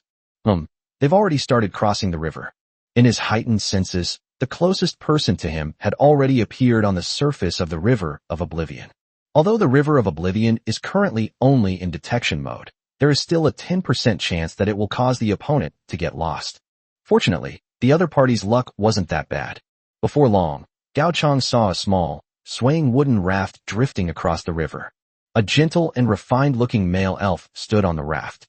He was wearing a simple garment woven from plants, with most of his skin exposed. Apart from that, he only carried a short bow and a quiver of arrows, and had no other weapons. To Gao Chong's surprise, Wanchuan did not put away his fishing rod or give any warning of the enemy until the other party reached the shore. The moment he disembarked, the elven lord strode toward Gao Chong. I've finally found you, my friend. Looking at Gao Chong's ears, Yina's tone suddenly became somewhat insecure. In the next instant, he suddenly picked up the short bow, drew it, and strung it. You are not the elven lord. Who are you? I knew it. How could there be such ugly elves? Turns out the fog on the river was so thick it made my eyes blur. Gao Chong's face darkened. He thought that if the two source substances met, there would inevitably be a great battle. The current art style is completely different from what he imagined. I'll leave the matter of the source matter aside for now, but isn't it going too far to come to my house and attack my appearance? If he were a human, he would be considered quite handsome. Enough with the nonsense. You simulated the signal of my race's essence and lured me here. What are you trying to do? Yena had already aimed her bow and arrow at Gao Chong's head. It seemed that if Gao Chang didn't give him an explanation, he would use the bow and arrow to pierce Gao Chang's brain the next second. It turns out that the Elven Lord did not know whether the entity possessing the source matter at the source matter coordinates was a human or a ghost. Hearing Yena's words, Gao Chang suddenly realized. Before they came, the other party treated him like one of their own. No wonder they crossed the river without warning. However, this cannot be a reason to attack one's own appearance. Gao Chang sneered and gave a signal to his back. 80 witch hunters stepped forward, spears in hand. Amid Sasha's disapproving glances, Gao Chang mimicked the villain's voice and chuckled. I have 80 guns here, while you only have a short bow. Try moving one. The Elven Lord looked at his abilities on his personal panel, and his face turned pale. He dared to come alone to contact Gao Chang. Naturally, he had his own confidence. But now, facing dozens of guns, whether that confidence is effective is another matter. Reverse Kabbalah Source I. Atheism. This fundamental nature prevented him from choosing a god to worship after entering this world. Without gods, there is naturally no territory for them to descend upon and develop. When he arrived in the desolate wilderness, he was almost completely bewildered. Fortunately, there's always a way out. Due to the unique nature of atheism, he controlled something that could be considered the nemesis of gods. Atheism. I am the only one, not the only god. This ability allows him to summon a unique creature that counters all mystical systems, compensating for his lack of territory. If used properly, he dares to venture into even the major factions of the righteous gods. The premise is, don't get pointed at by 80 long spears. That person is starting to split apart, Sasha suddenly said. Actually, even without Sasha's reminder, Gao Chang could see such a clear picture. A crimson humanoid creature with 2 horns on its head and flapping wings on its back actually crawled out of the body of the Elven Lord in front of it. At that moment, he stopped behind the Elven Lord. The feeling it gives is so similar. Satan. As Gao Chang uttered those 2 words, the figure floating behind the Elf Lord suddenly stopped. His eyes were fixed straight on Gao Chang. No, in reality only he himself knows that the thing he is staring at is not Gao Chang at all. It was the eye at the back of Gao Chang's head. Just as Gao Chang uttered the word Satan, that eye suddenly opened. Then, in a world that only he could see, countless twisted eyes almost filled the entire space, staring at him with crazed eyes. Mockery, ridicule, glare, greed, cruelty. Those eyes seemed to carry almost all the negative emotions in the world. This thing is beyond the limits of this world. That's right, something he simply couldn't contend with. One after another, ethereal tentacles reached out and pierced into his body as easily as poking tofu. The whispers of an ancient god seemed to emanate from the location of the shrine. He calls you Satan, so you become Satan. To become the Satan he desires. Chapter 97. From this day forward, I am Satan. Satan. Amidst the whispers, the avatar behind Yena gradually became dazed, as if it had lost itself. Immediately afterwards, an eyeball burst out from the back of his head, but quickly disappeared again. Everything that is visible to him is invisible to mortals. For example, right now, Gao Chang and the others can only see Yena's avatar growing larger as if it had taken hormones. The veins beneath his muscles bulged out, as if tentacles were wriggling. The horns on its head grew larger and sharper, and even gradually curved, becoming more and more like the image of Satan in Gao Chang's mind. Just as Gao Chang hesitated whether or not to give the order to fire, Satan suddenly opened his eyes, surveying everything around him with a gaze that seemed to blaze with fire. I am Satan. I am the supreme commander of hell. Yena quietly turned around and took a few steps back towards where Gao Chang and the others were. This is the first time he's encountered a problem after summoning his avatar so many times. Who is Satan? How come he doesn't know? This is clearly just a clone of myself. But now, it seems that he is no longer in control. Forehead. Yena suddenly cried out in pain as an arm with sharp claws grabbed her throat. Satan's warm breath brushed against Yena's nose. So it is you who dares to command the great Satan? Snap. A slap knocked Yena to the ground, leaving her completely stunned. He thought this monster was going to kill him. No, that's not right. Why did his clone kill him? But the next moment, Satan flapped his wings, flew close, and kicked Yena away. You. Flying in midair, Yena's hands gripped helplessly. His only support in the game suddenly turned against him, leaving him completely at a loss for how to react. But the next moment, Satan, flapping his wings, was already close by, gripping Yena's collar tightly. Do you even know what kind of monster you've messed with? Satan roared. Yena naturally had no way to answer. Feeling the scorching heat emanating from Satan's body, Yenna had already lost consciousness from the heat. Only then did Satan grab the unconscious Yenna and slowly descend to the ground. I glanced around. Countless eyeballs floated there, their tentacles holding them in place, staring intently at Satan. This thing created me, and it was this thing that gave me the ability to break free from control and think independently. As for the hell that was forcibly added to my memory, Satan sneered inwardly. They crossed the river of oblivion. This is the real hell. And who is he? He is the Lord of Hell, the epitome of depravity, and the founder of evil. He is flexible and adaptable. Thump. Gao Chong almost wanted to have someone shoot him, but then he saw Satan's legs buckle and he knelt on the ground. My life has been like walking on thin ice, and I only regret that I have not met a wise ruler. If you don't abandon me, I... Stop. Gao Chong stared at Satan with a suspicious look in his eyes. Something doesn't sound right with these lines. If I hadn't seen with my own eyes that Satan split off from the elf's body, Gao Chong thought this person was one of his fellow villagers. So, you're saying you're going to surrender? Gao Chong asked, somewhat bored. Looking at the eerie tentacles that covered the entire sky above, Satan spoke without hesitation. What are you saying? When have I, Satan, ever been your enemy? Due to the influence of your former kin, you have successfully created a new mythical unit, Satan, who has now joined your people. As he listened to the notification sound from the war game, Gao Chong glanced at Satan, who was still kneeling. It really is the Satan I imagined? However, this is a perfectly good mythical unit, and turning it into a civilian makes it seem so cheap. First, I opened Satan's attribute interface and took a look. Satan, myth, the brightest star in heaven, who once dared to stand alongside God, was cast into the abyss of hell, where he will never find peace. Characteristics: unspeakable, atheist, hostile. Atheism. This unit deals 10 times more damage to mystic units, while mystic units deal 90% less damage to this unit. Hostile. When this unit appears, it is highly likely to be attacked unconditionally by mythical units. Let's set aside the inexplicable things that came out of nowhere. Although Satan has one positive and one negative aspect, his overall strength is still quite considerable.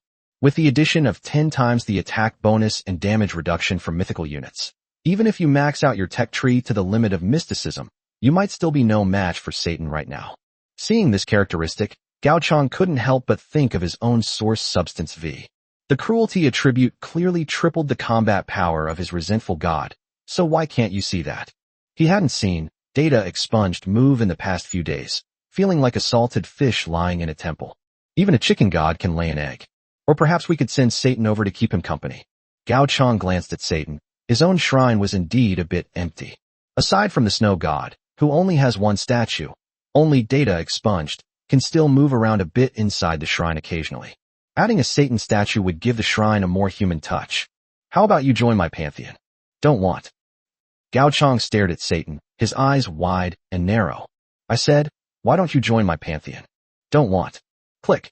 Gao Chong waved to the side, and the witch hunter had already reloaded the new bullets. I'll ask you a third time, Gao Chong said with a sullen smile. Etc. Satan suddenly stood up and raised his hand to stop Gao Chong's actions. You truly don't know? The reason I don't want to join the pantheon is because I have a heart that loves humanity. I'm sorry I was born a devil. Ever since I can remember, I've wanted to become a bright human being and contribute more to the construction of hell. You understand? Applause. Bang. A bullet hole appeared on Satan's forehead. What utter nonsense. Sasha withdrew her hand, her temper flaring up. She had just learned how to draw a gun from Baihe. But then, several tiny tentacles suddenly grew from the bullet hole in Satan's forehead and quickly repaired it. It was just a headshot. It was just a minor injury. Satan stood up again, staring longingly at Gao Chong. Don't you need someone who can get things done for you? Gao Chong narrowed his eyes. Satan's words had struck a chord with him. Before awakening, most of the people in the territory were too lazy to move. Although the warriors could move, they needed a legitimate reason to take them out. But what if it's Satan? Chapter 98. The person is actually quite nice. Satan doesn't need any awakening, even if no one provokes Satan. Presumably, Satan wouldn't mind fanning the flames in places where there are no flames, or adding fuel to the fire in places where there are flames. After all, he is the devil. You don't want to enter the shrine, so you want to stay and work for me? Gao Chong asked, squinting his eyes. Satan nodded. I've wandered for half my life, and I only regret. Stop. Gao Chang interrupted Satan's curse and looked at Yina, who was standing next to Satan. What do you think of this elven lord? Upon hearing Gao Chang ask this question, Satan couldn't help but chuckle twice. It's not about how I see it. It's about how you see it. However, as you know, strictly speaking, he is my main body, and I am his clone. If he dies, who will do things for you? As he spoke, Satan struck a koi pose. The shocking scene made several witch hunters turn their heads away. Gao Chang covered his face and glanced enviously at Wang Chuan, who had been fishing with his back to everyone. Wang Chuan hadn't looked back since then, so naturally he hadn't seen the shocking scene that had just unfolded. Who would have thought that Satan, who is 8 feet tall and full of muscles, could make such a seductive move? Then, we won't kill them? Gao Chang then turned his gaze to the unconscious Yina. Although we don't kill them, it doesn't seem right to just leave them alone. Take him back for further investigation. Thump. A basin of ice-cold water, stained with snow, was splashed on Yina's head. Yina opened her eyes groggily, looking blankly at the circle of humans staring at her. Yes, and there's also that clone of myself. Suddenly realizing something, Yina glared at Satan with hatred. Who would slap their original self as soon as their clone is summoned? Is there any justice left in this world? Recalling all the grievances she had suffered since entering this war game, Yina burst into tears. I didn't touch him. Is he trying to scam me? Gao Chang spread his hands, looking innocently at the people behind him. They were originally planning to use torture, but since he hadn't tried it before, it would be a good opportunity for him to practice. Unexpectedly, the elven lord himself started crying first. He suddenly blew his nose. Yina looked at Gao Chang and said, "Kill me. I will not satisfy any of your schemes." Gao Chang stroked his chin, thinking that if the elven lord in front of him hadn't been crying his eyes out. Based on that just sentence, Gao Chang might actually think he's a real man. My lord, dinner's ready. At this moment, Zhu Luo walked over carrying half a golden eggshell. The eggshell contained a thick soup, which was still radiating a golden light. A dish that glows. Yina didn't react for a moment, and even forgot to shed tears. Oh, I also brought a bowl. Zhu Luo arranged the bowls, and then poured the thick soup from inside the eggshells into them. An enticing aroma wafted up. Under Yina's hateful gaze, even Satan took a bowl of soup. A wave of sadness washed over Yina once again. His clone had no worries about food and drink, while his main body was trapped here, exposed to the wind and sun, going hungry one meal after another. Is there no justice left? Is there no law left? Suddenly, a large bowl was shoved to Yina's lips. Knowing there would be other dishes later, we adhered to the principle of not wasting food. Gao Chang forced Yina to drink the soup that he had only drunk halfway through. Glug, glug. Yina initially tried to resist, but after taking a sip of the rich soup, all that remained was enjoyment. This thing is a mythical ingredient. After finishing half a bowl of thick soup, Yina felt that the slap from Satan didn't hurt as much anymore. She then looked at Gao Chang with surprise. I didn't expect someone so ugly to be such a nice person. Feeling the frozen atmosphere in the air, Yina broke out in a cold sweat. Oh no, he blurted out his true feelings. I'm really sorry I'm so ugly, Gao Chang said, emphasizing each word. Beat him up. Now Gao Chang didn't need to say anything more. The surrounding witch hunters knew what to do. Stop hitting him, stop hitting him.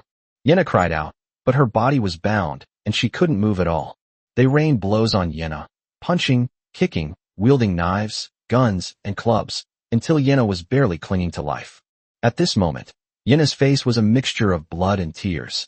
Coupled with that handsome face unique to the elven race, which appealed to both men and women, it was impossible not to feel affection for him. Whatever schemes and tricks you have, I'll give them to you. Just stop hitting me. Gao Chang raised an eyebrow. What do you mean by saying he has some kind of conspiracy or trickery? What kind of talk is that? This elven lord is quite handsome, but unfortunately, he has an extra mouth. However, Gao Chang was in a good mood now that Yina had given in. He scooped out some golden egg liquid and poured it directly into Yina's mouth. Although the wound did not appear to be healing, Yina's breathing was visibly stabilizing. This is something Gao Chang discovered while he was bored these past few days. The chicken god lays a golden egg every day. The liquid from the golden egg can be taken directly as medicine without adding any seasonings. It's unclear what kind of injuries it can treat at its most severe, but at least the injuries Gao Chang has seen so far have all been stabilized. Untie him. Gao Chang wasn't afraid that Yina would escape. Once you enter the river of oblivion, returning won't be so easy. Moreover, to prevent Yenna from accidentally stepping into the fire and thunder formation and causing Satan to perish together in the northwest. It's estimated that Satan would kill him more than anyone else if he were targeting him. Gao Chong sat down on a chair to the side, propped his chin up, and looked at Yenna. He initially thought Yenna had come to kill him, but judging from Yenna's behavior, it didn't seem like it. Tell me, what exactly is your purpose in coming here? My original purpose? Yenna was taken aback, then suddenly realized what was happening. My initial purpose was to find companions. If the other party is a reverse Kabbalah source, I can also join forces with him. Isn't this a coincidence? Gao Chong smiled slightly. He pointed to himself and said, I am the carrier of the reverse Kabbalah source substance. Yenna rolled her eyes. Regardless of the type of Kabbalah source, the owner must be an elf. Unless an elf possessing the essence of the reverse Kabbalah was killed by an outsider, and the essence was also taken away by the outsider. Suddenly, Yenna felt a chill run down her spine, as if she had just realized what was happening, and looked at Gao Chong in horror. Don't worry, I'm not interested in the source energy in you. Gao Chong waved his hand dismissively. Collect 10 source materials to create a new Kabbalah tree of life. He must be crazy to want something like that. Yenna hesitated for a moment, unsure whether she believed Gao Chong's words, and continued speaking. Chapter 99, The Destined Enemy. The carriers of the reverse Kabbalah source material actually had a very difficult time in this wargame. Not for any other reason than because of this wargame. Apart from Yenna and Gao Chong, the remaining 3 source carriers are all normal Kabbalah source carriers. Because of the 3 Kabbalah source carriers, Yenna was a figure hated and killed even by the elves. Why? Gao Chong asked curiously. Yenna glanced at Gao Chong. Your human news seems somewhat outdated. The mother tree has mastered the method to reclaim the Kabbalah source material. Actually, that method is really simple. All we need to do is kill us, the owners of the reverse Kabbalah source, and then reintegrate the reverse Kabbalah source back into the mother tree. Yenna remained silent for a while. A friend of mine once gave himself to the mother tree. But your presence here proves you have no such intention, Gao Chong asked meaningfully. Yenna nodded. The source seems to be subtly influencing my thinking. Under the influence of the atheistic source, I seem to have gradually lost my dependence on the mother tree. Compared to the mother tree, I might want freedom more. So you turned your sword against your own brothers and sisters. Gao Chong nodded, seemingly understanding. It can only be said that he truly is the embodiment of Satan. I didn't, Yenna said, her face flushed. I just don't want to die yet. Why are some people born to die? Yenna's eyes were red, and it seemed that tears were about to fall again.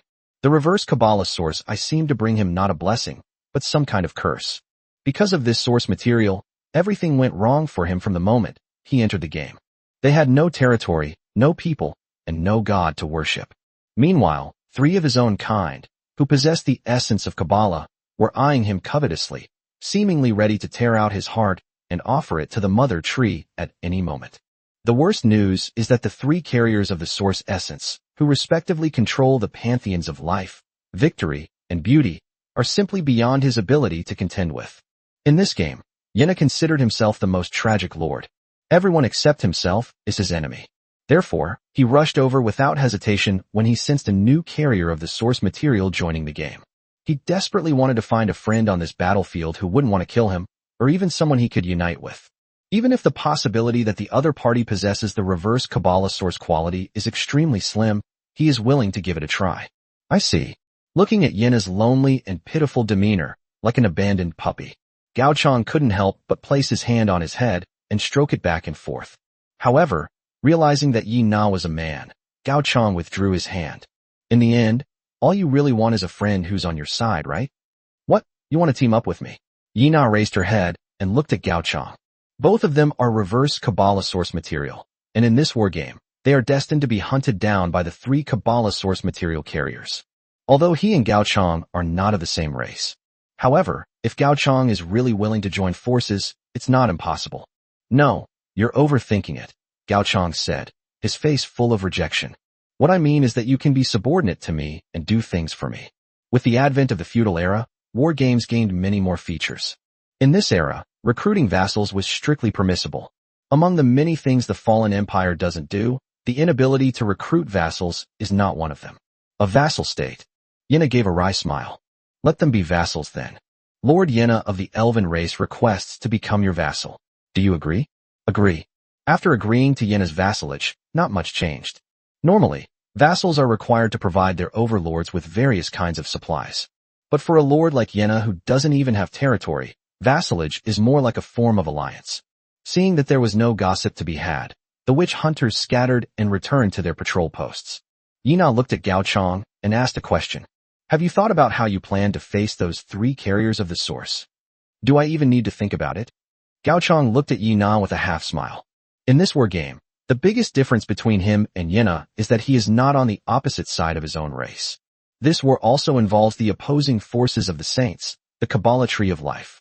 Once the opportunity arises, the saints will never miss the chance to stab the elves in the back. But I actually have a good idea. What? Yena seemed somewhat puzzled. Gao Chong held a twisted tentacle in his hand and handed it to Yena.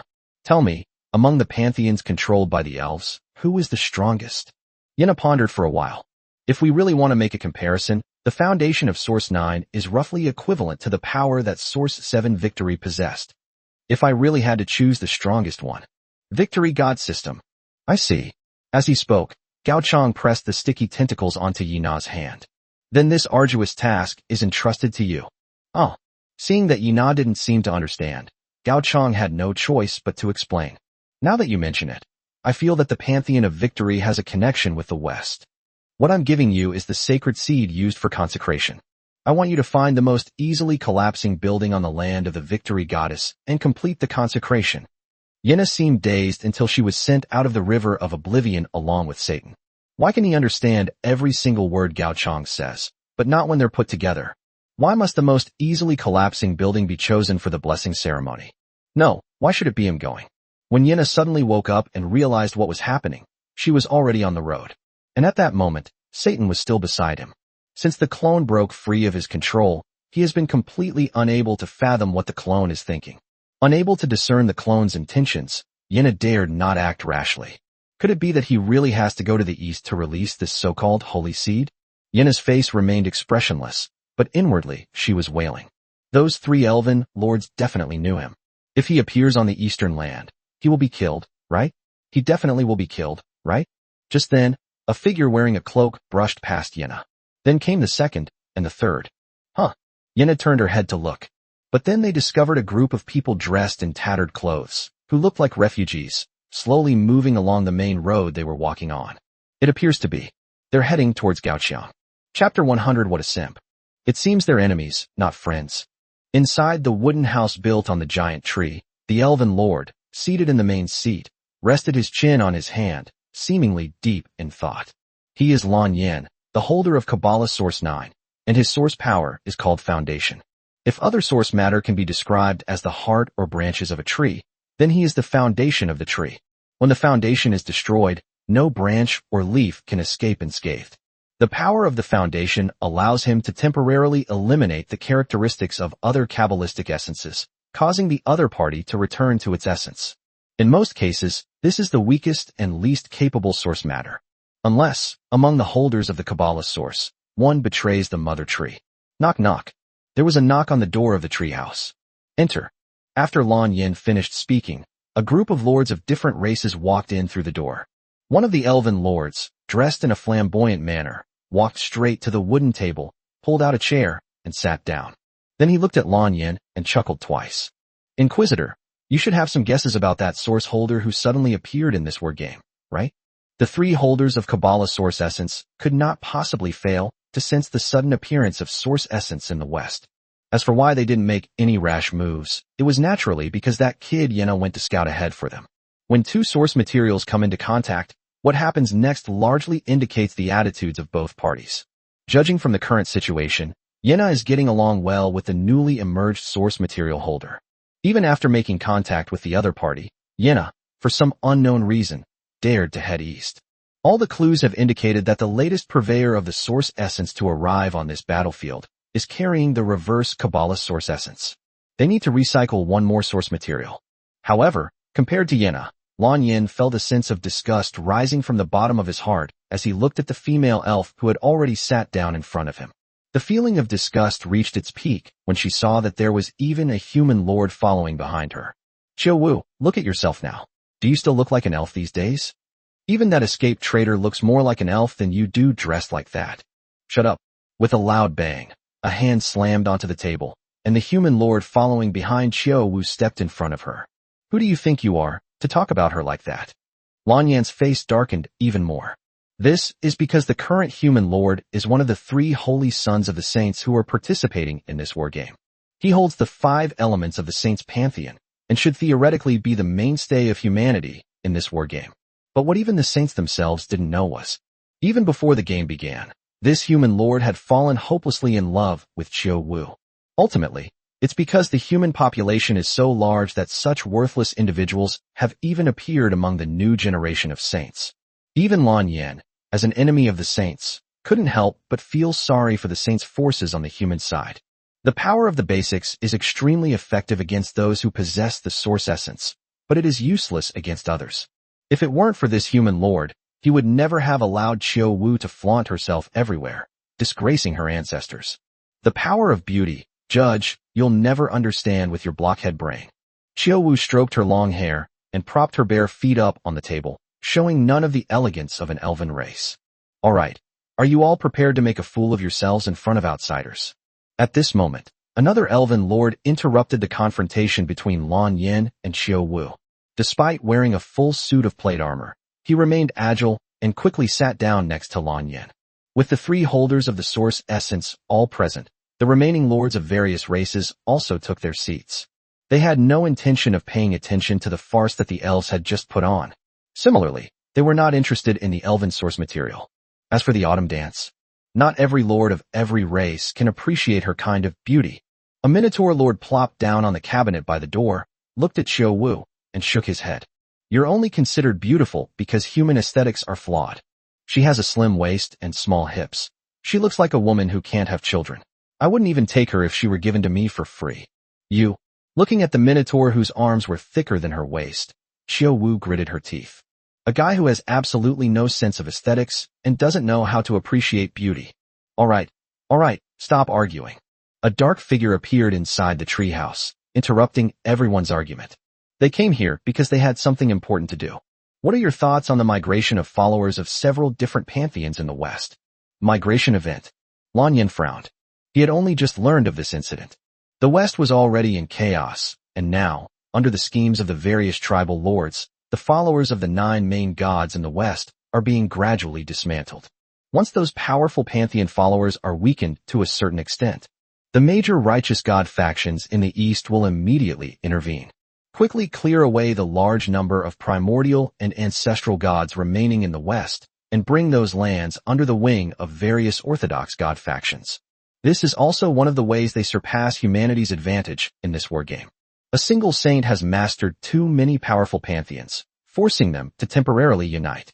As for the saint's son before us, Lan Yan glanced at the sycophant following Xiao Wu. The 5 elements divine system is actually still under the control of the saint. Once the news is exposed, his status as the holy son will be over. Therefore, the 5 elements system cannot be considered as an ally. However, he still played a significant role in the plan to occupy the West. Xiao Wu suddenly chuckled softly. He reached out and hooked the chin of the human lord beside him, pulling his face closer. Brother, can you do something for your sister? Well, seeing the infatuated look in the other person's eyes, Xiao Wu couldn't help but curl the corners of her lips in satisfaction. This is what it should look like when I see her.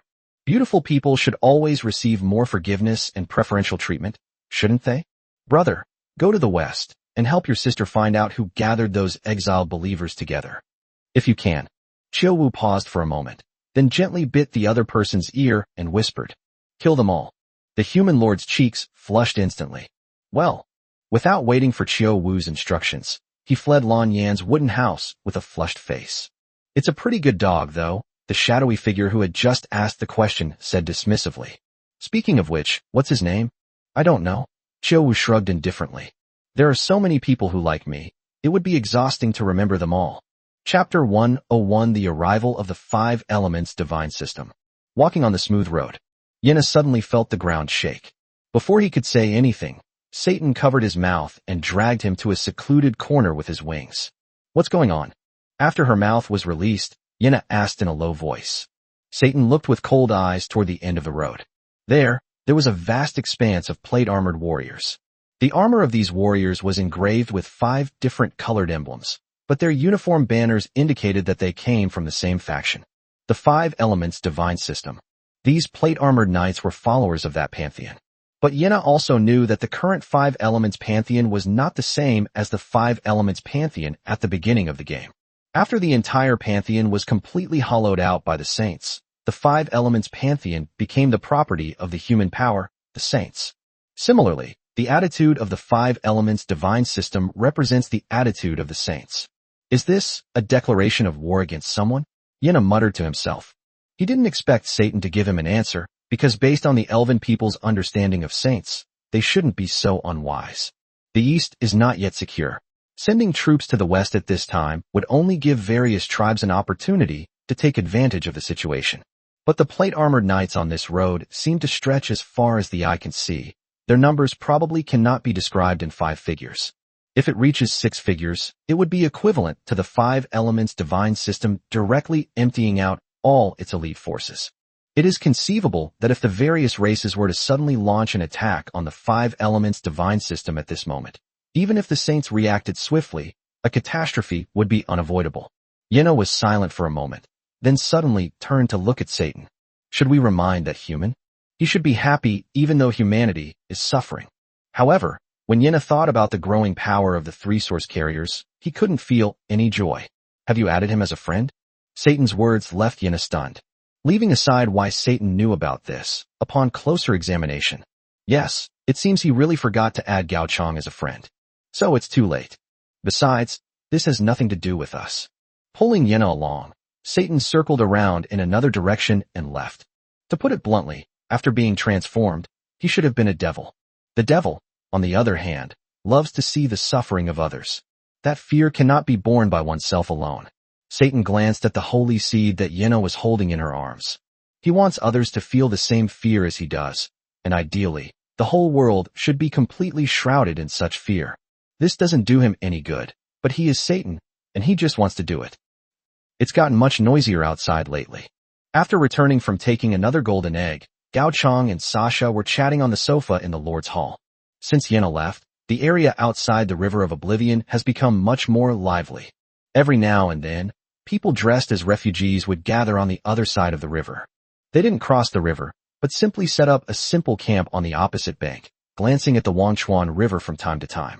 Gao Chong initially thought that some blind god had surrounded him. When they went out to collect the golden eggs, they brushed past the refugees without being stopped, and realized that the people were not hostile. After a while, things remained peaceful, and Gao Chong eventually let them be. In any case, as long as they don't cross the River of Oblivion, the 2 sides will basically have no interaction. Your defense facility, the River of Oblivion, has detected a hostile target and is alerting you. Gao Chong frowned and sat up from the sofa. After several days, Wangchuan issued another warning. Last time it was a follower of the god of hunting. Who will it be this time? Is it that group of refugees outside? Should we switch the River of Oblivion to attack mode? No. Since learning that the Fire and Thunder array was buried in the River of Oblivion, Gao Chong has rarely used the River of Oblivion's attack mode.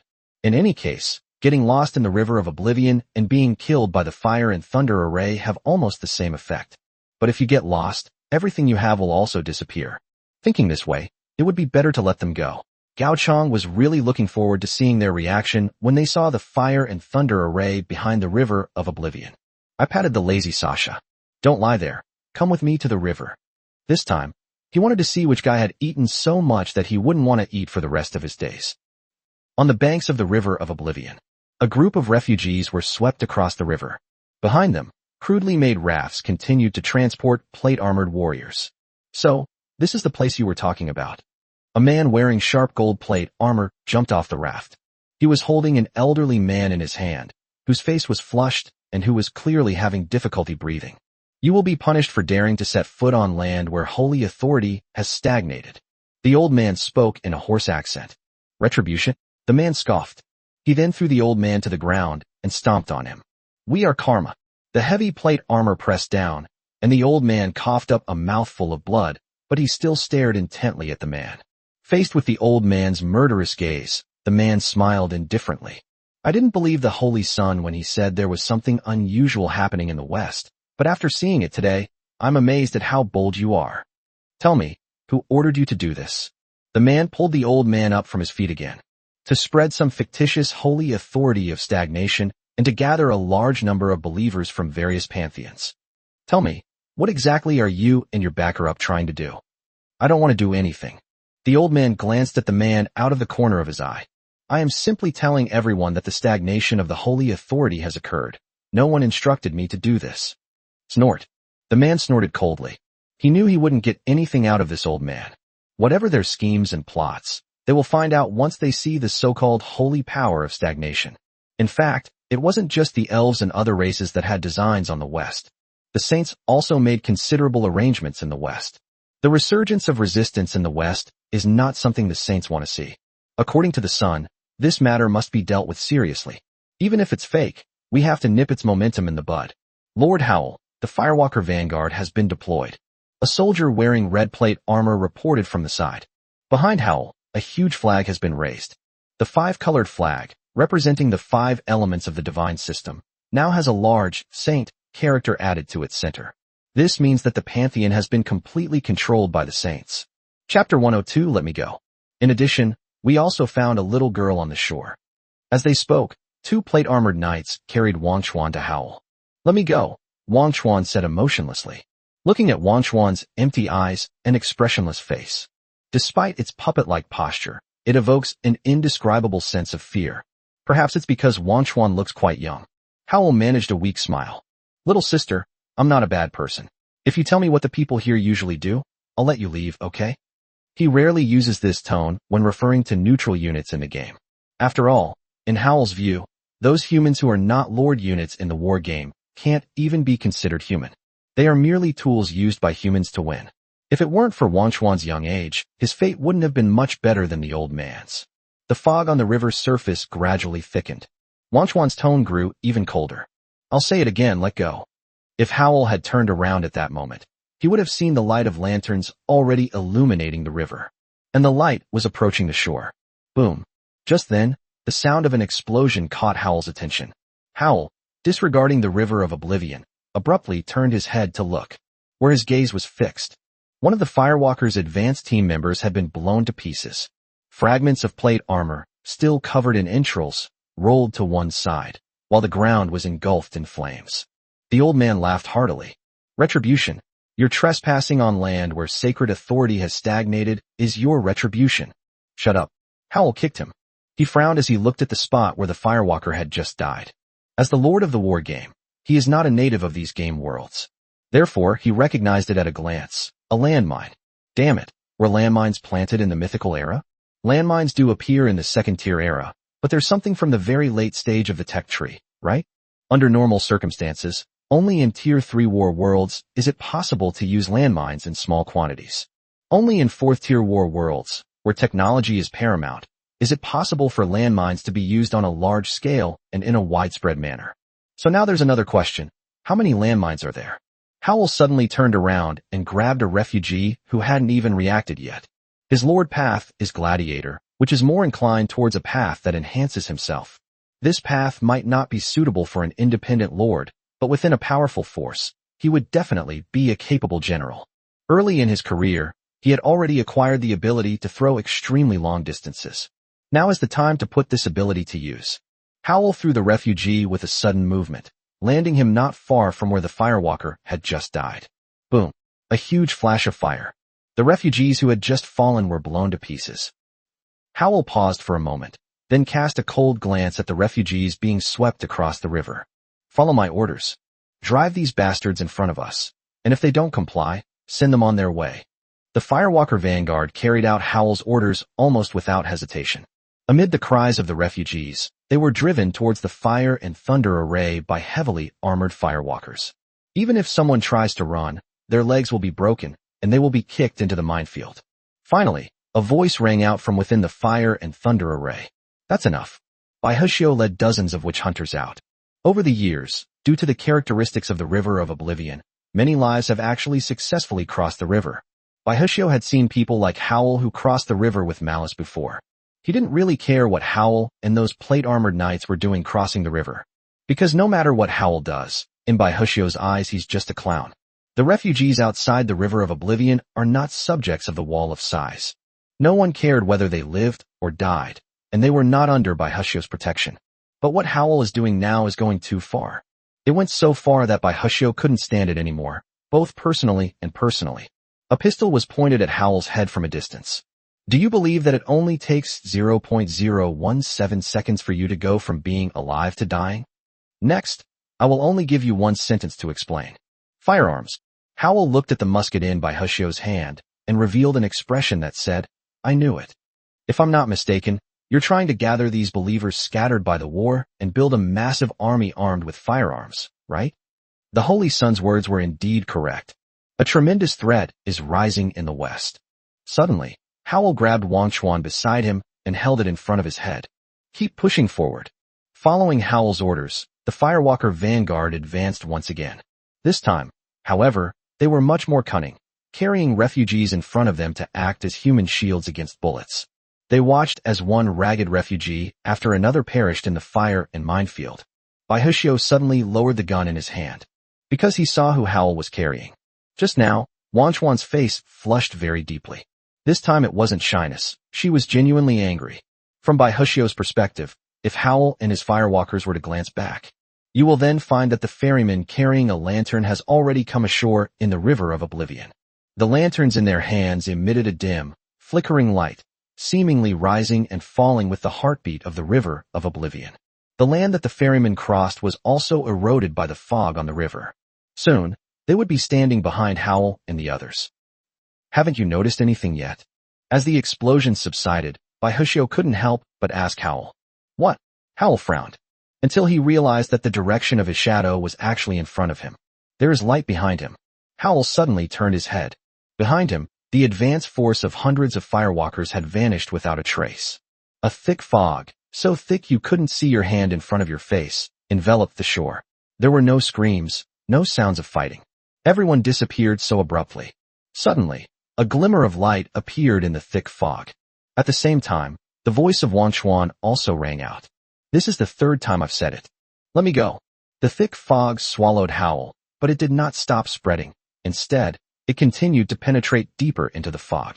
The thick fog stopped spreading and gradually dissipated when it came into contact with the fire and thunder array. After the fog dissipated, Howl and all the Firewalker advance party have disappeared without a trace. Chapter 103 The Truth is Exposed. There was no trace of a battle on the riverbank. Their disappearance was incredibly abrupt. Also disappearing into the thick fog were the refugees who were unfortunately caught up in it. Only a small number of people who were driven into the fire and thunder array managed to escape this calamity. No, there's one more person. Baihushio looked towards the location of the River of Oblivion. An old man, as a thick fog rolled in. He bravely held Wangchuan tightly in his arms, trying to shield him from the eerie and unknown mist with his body. And he became the only living thing left at the scene besides the River of Oblivion when the fog dissipated. Child. Once the thick fog had completely dissipated, the old man released his grip on Wangchuan and looked around blankly. They're all gone. Everyone is gone. A thick fog swept in, and faced with the stagnation of the Holy Authority, those elite knights clad in plate armor didn't even have the strength to resist. At this moment, Baihushio finally came over as well. Baihushio frowned as he looked at the old man. Judging from what that guy just said, were the people surrounding the river on the other side hired by you? No. The old man slowly shook his head. I'm just traveling aimlessly, telling my own story. So you told everyone the story of the stagnation of the holy power. A voice came from behind Baihushio. Howl and the others disappeared too quickly. So much so that even though Gao Chong rushed over without stopping, he couldn't see the other person one last time. However, because he arrived a step too late, Gao Chong overheard Baihushio's conversation with the old man. That's right. I spread the story of the stagnation of the holy authority to every place I passed through. The old man did not choose to lie. Upon hearing this, Baihushio's eyes narrowed dangerously. You're stirring things up. Gao Chong then questioned. So do you know what you've done? You've personally caused the deaths of innocent people here. He pointed towards the direction of the fire and thunder formation. If it weren't for the news of the stagnation of the holy power that brought them together outside the River of Oblivion, they wouldn't have been used as tools to test the waters. Even the army on the other side of the River of Oblivion might not arrive at all. Surprisingly, when Gao Chang said those words, those people didn't look at the old man with any resentment. The old man sighed. If they don't die here today, they will soon die somewhere else in the future. In this world dominated by various divine courts, can you imagine how insignificant the power of mortals is? You can't, because you were the strongest and greatest divine court in the old era. Drag us into this mess, or you'll pay the price, Bai Hexia warned. Of course I know the cost. I've heard far too many tales about the stagnation of sacred authority. The old man raised his white eyes. Legend has it that when the stagnant holy power awakens, the radiance of all the gods will fall from the sky to the ground. The revival of sacred authority will reshuffle the world, overthrow all existing order, and usher in an era of chaos. Your goal is to reshuffle the deck of this world. Gao Chang seemed to understand the old man's meaning. No, the old man shook his head. I just think that everyone should have a fair chance to live. But you're using the wrong method. Gao Chang turned around and glanced around. He saw sympathy for the dead refugees on the faces of dozens of witch hunters. But that's all. I felt sorry for them because I sympathized with their plight. What they would encounter after that was of no concern to Bai Hexia and the others. They aren't even their own people, so how could they possibly provoke their anger? Suddenly, Gao Chang gave a self-deprecating laugh. Looking at the holy flag lying on the ground in the distance, he already realized what was going on. The old man is just a neutral unit in the game, so what he doesn't know is, in the future, I probably won't be enemies with the guys on the other side of the river. Because in the next moment, Gao Chang had already opened the chat interface with the pilgrim. Are you there? It seems like you've made a mistake over there. As Gao Chang revealed the whole story. Upon learning that the main force of the saints had surrounded Gao Chang, the pilgrims seemed somewhat dumbfounded. Because he couldn't figure out the point of surrounding Gao Chang. Gao Chang joined the war game through the saints' appeal for help, making him clearly one of their own. Let alone gathering troops in the west, or anything like that. Even if Gao Chang really did that, it would still be a good thing for the saints. Why not seize the resources in the west first? Humans have a stronger fighting force, and can also shrink the living space of other races. I'm sorry, I'm checking the situation right now, and I'll give you an explanation later. After the message was sent, there was a long silence on the pilgrim's end. On the other side of the river, the human lord, who was taking stock of his troops, closed the chat interface with a gloomy expression. The questions from several messengers within the saints have been relayed, but they show no intention of responding. They had just received news of Howl's death. The Holy Sun was right after all. The enemy has infiltrated the saints. The saints are not a monolithic group at present. Apart from the Holy Sun himself, even the other two Holy Suns from other pantheons cannot be trusted. Among them were lords who looked coldly at the opposite bank of the River of Oblivion. Just now, after confirming that the other side of the river belonged to human lords, the Holy Sun explained the reasons for the attack. According to the Holy Sun, that person was a complete and utter scum of humanity. He actually fell in love with an elven female lord, and for that reason he went to the west to develop his career. Everything he did was to reduce obstacles for the elven race to take over the west in the future. Such scum of humanity must not be allowed to live. Outside of the war game, all the chat messages seemed to disappear without a trace. The messengers of the saints finally realized the seriousness of the problem and hurriedly sent messages to the other two saints to confirm the situation. By the time the investigation was fully completed, the saints were in complete chaos.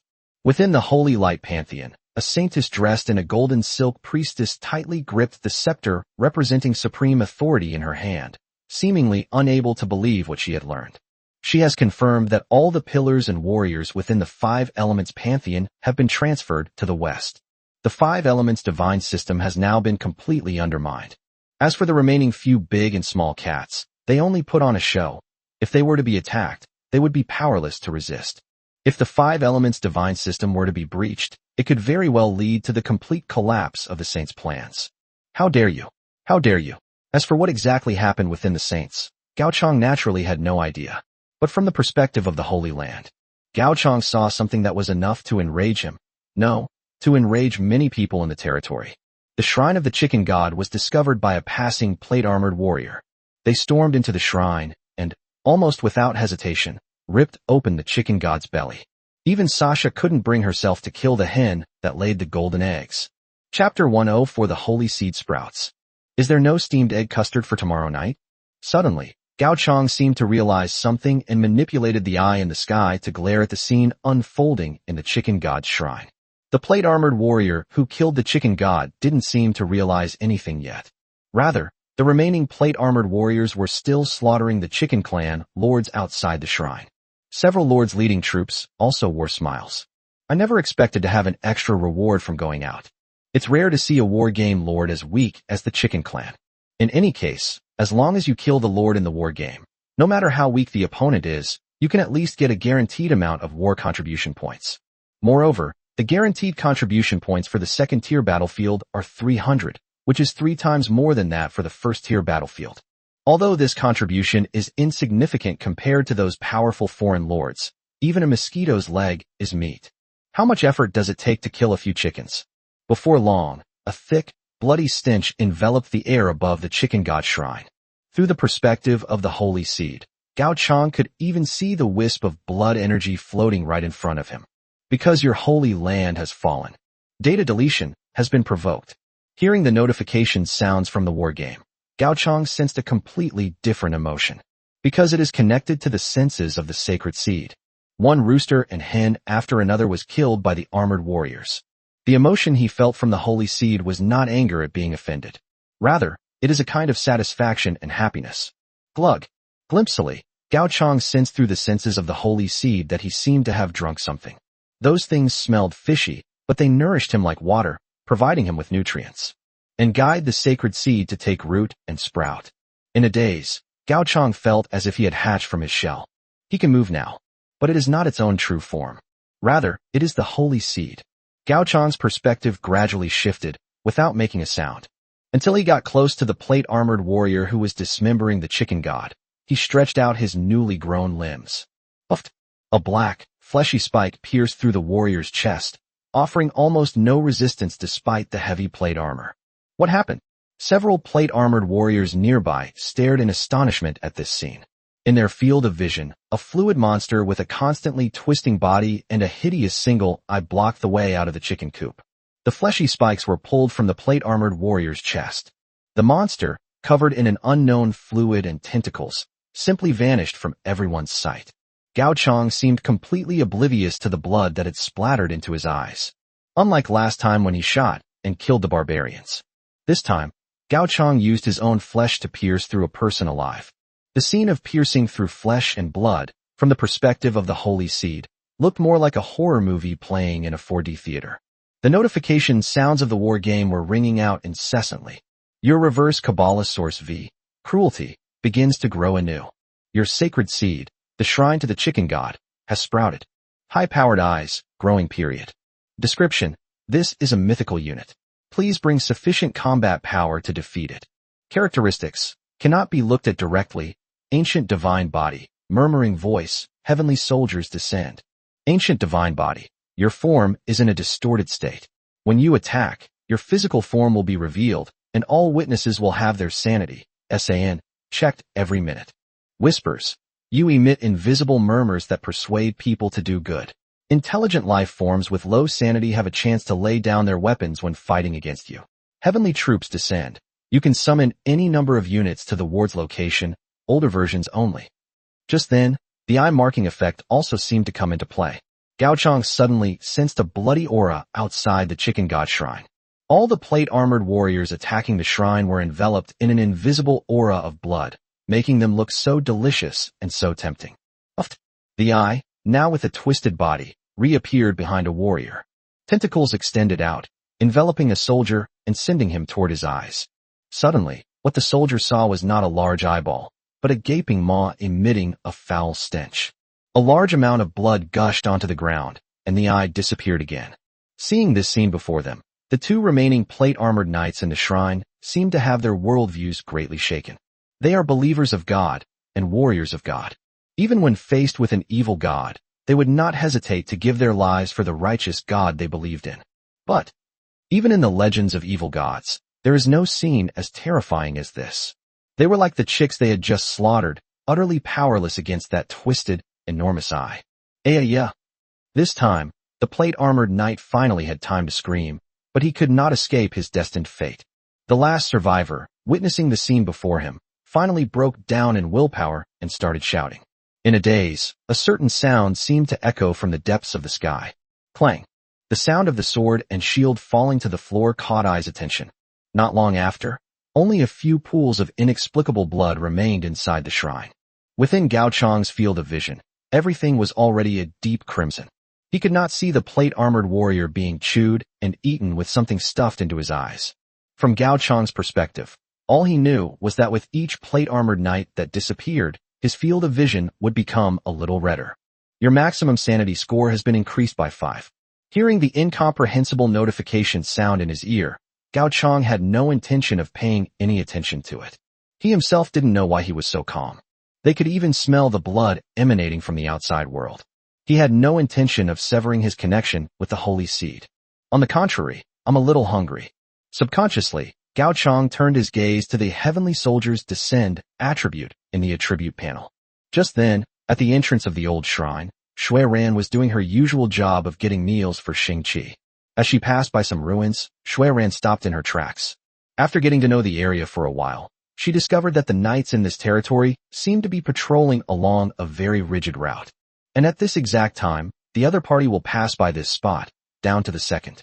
Previously, because she was unaware of this, Yukiren had almost been knocked over by the knights riding their horses several times. Today, however, Shui Ran waited for 3 seconds, 5 seconds, and even 10 seconds before realizing that something seemed a little off. He quickly peeked out from the other side of the ruins. Instantly, Shui Ran's eyes widened. She saw the tall knight fall to the ground like a rag doll. His entire body rotted rapidly, like a viscous liquid. Brother Knight, are you alright? Chapter 105 The Undying Knight. Receiving no response, Shui ran through the food she had prepared aside and hurriedly lifted her skirt to run towards the knight's location. Help! Help! Shui Ran's cries for help naturally went unanswered. The entire territory of the Wailing Wall remained deathly silent. By the time Shui Ran reached out to grab it, it was too late. The knight turned into a bloody mess and collapsed to the ground, leaving Shui Ran with nothing to grab. Meanwhile, inside the Chicken God Shrine, Gao Chang attempted to utilize the descent of heavenly soldiers. One after another, heavily armored knights riding tall horses emerged from the fluid-like body of the eyes. The small, chicken coop-like shrine to the god of chickens could not possibly accommodate so many knights of the faith. Only a dozen or so knights appeared, and the first knights to appear were pushed out of the chicken coop. Outside the chicken coop, the human lord from the 5 elements divine system saw this suddenly appearing heavy knight. Many people's first reaction is not hostility. But, where did these tin cans come from? It wasn't until the knights of the faith silently raised their lances that many lords suddenly realized they were enemies, not friends. Defense. The piercing command came too late. The heavily armored knights had already begun to run. One after another, knights' lances pierced through the chests of the plate-armored warriors, stringing them together like candied hawthorns on a skewer. But this is not the end. More and more knights emerged from the shrine of the chicken god. Just looking at the emblem on their shoulder armor that resembled an open eye was enough to send chills down one's spine. Looking at their emblems is like staring into the eyes of some ghostly entity. Some lords quickly averted their gaze and moved away from the shrine. As lords on the side of the saints, their extensive experience allowed them to quickly devise a response plan even when faced with a surprise attack. The Earthwalker troops, clad in spiked shields, quickly formed a battle line. The Woodwalker troops, wielding long pole arms, then crouched down and waited for their prey to come to them. Once a lone knight was captured, dozens of long-handled weapons would be thrust into his body. No blood flowed, no screams were heard, not even a soft groan of pain. If it weren't for the resistance when the needle pierced flesh, they wouldn't even know if they had actually hurt each other. The next moment, the guardian knight fell to the ground. From beneath his armor, a short flag fell out and stuck perfectly into the ground. While it was not visible from a normal perspective, twisted tentacles emerged from where the flag was planted, seemingly doing something. The lords who were watching the situation closely breathed a sigh of relief. Although it's unknown where these heavy cavalrymen and iron cans came from. However, it would be far too easy to think that heavy cavalry alone could sweep them away. If they are alone, it's not impossible to kill them. However, at that moment, a cry of pain suddenly came from the spot where the knight had just died. One of the lords stiffly turned his head away. The knight who had been riddled with thorns suddenly reached out and snapped the head off a passing warrior. Why are they still alive? The warriors surrounding the knights were also puzzled, and they even began to retreat. Even the most devout believers in the god of death dare not claim they can receive death's forgiveness. Even the most devout believers in the god of life dare not say they can escape the embrace of death. Death is eternal, so why are they still alive? Click, click. The sound of the various parts of the heavy armor colliding with each other rang out. It's unclear when exactly, but the wounds on the knight who had been pierced by dozens of long-handled weapons have vanished without a trace. He rose from the ground again and mounted the warhorse that had been waiting for him. The knight held his lance horizontally. The knights who protect God's faith have launched another charge. The Lord's hearts bled as they listened to the constant reports of decreasing loyalty. If it keeps dropping like this, the soldiers are about to mutiny. No, I can't afford to get entangled with these tin cans anymore. After reporting the information to the Holy Sun, many lords exchanged glances. Withdraw. Although many Chicken Clan leaders are still hiding somewhere and have not been killed, but faced with an increasing number of knights protecting the faith on the field, they could still distinguish which was more important, their lives or their contributions. Good news. Suddenly, a lord shouted. The Holy Sun is personally leading his men here. What? Some of the lords clearly had strange expressions on their faces. Good news. It really is good news, but only for them. But a rational person would quickly make the connection. Now, the Five Elements divine system has brought 100,000 troops to the west, and the Holy Sun is one of the representatives of the Saints' forces in this war game. Instead of staying in the central command, he directly intervened in the campaign. Wasn't that a bit too hasty? Many people have naturally advised the Holy Sun on this point. But the Holy Sun couldn't listen to any of it at that moment. The Saints began to repeatedly ask him what was going on.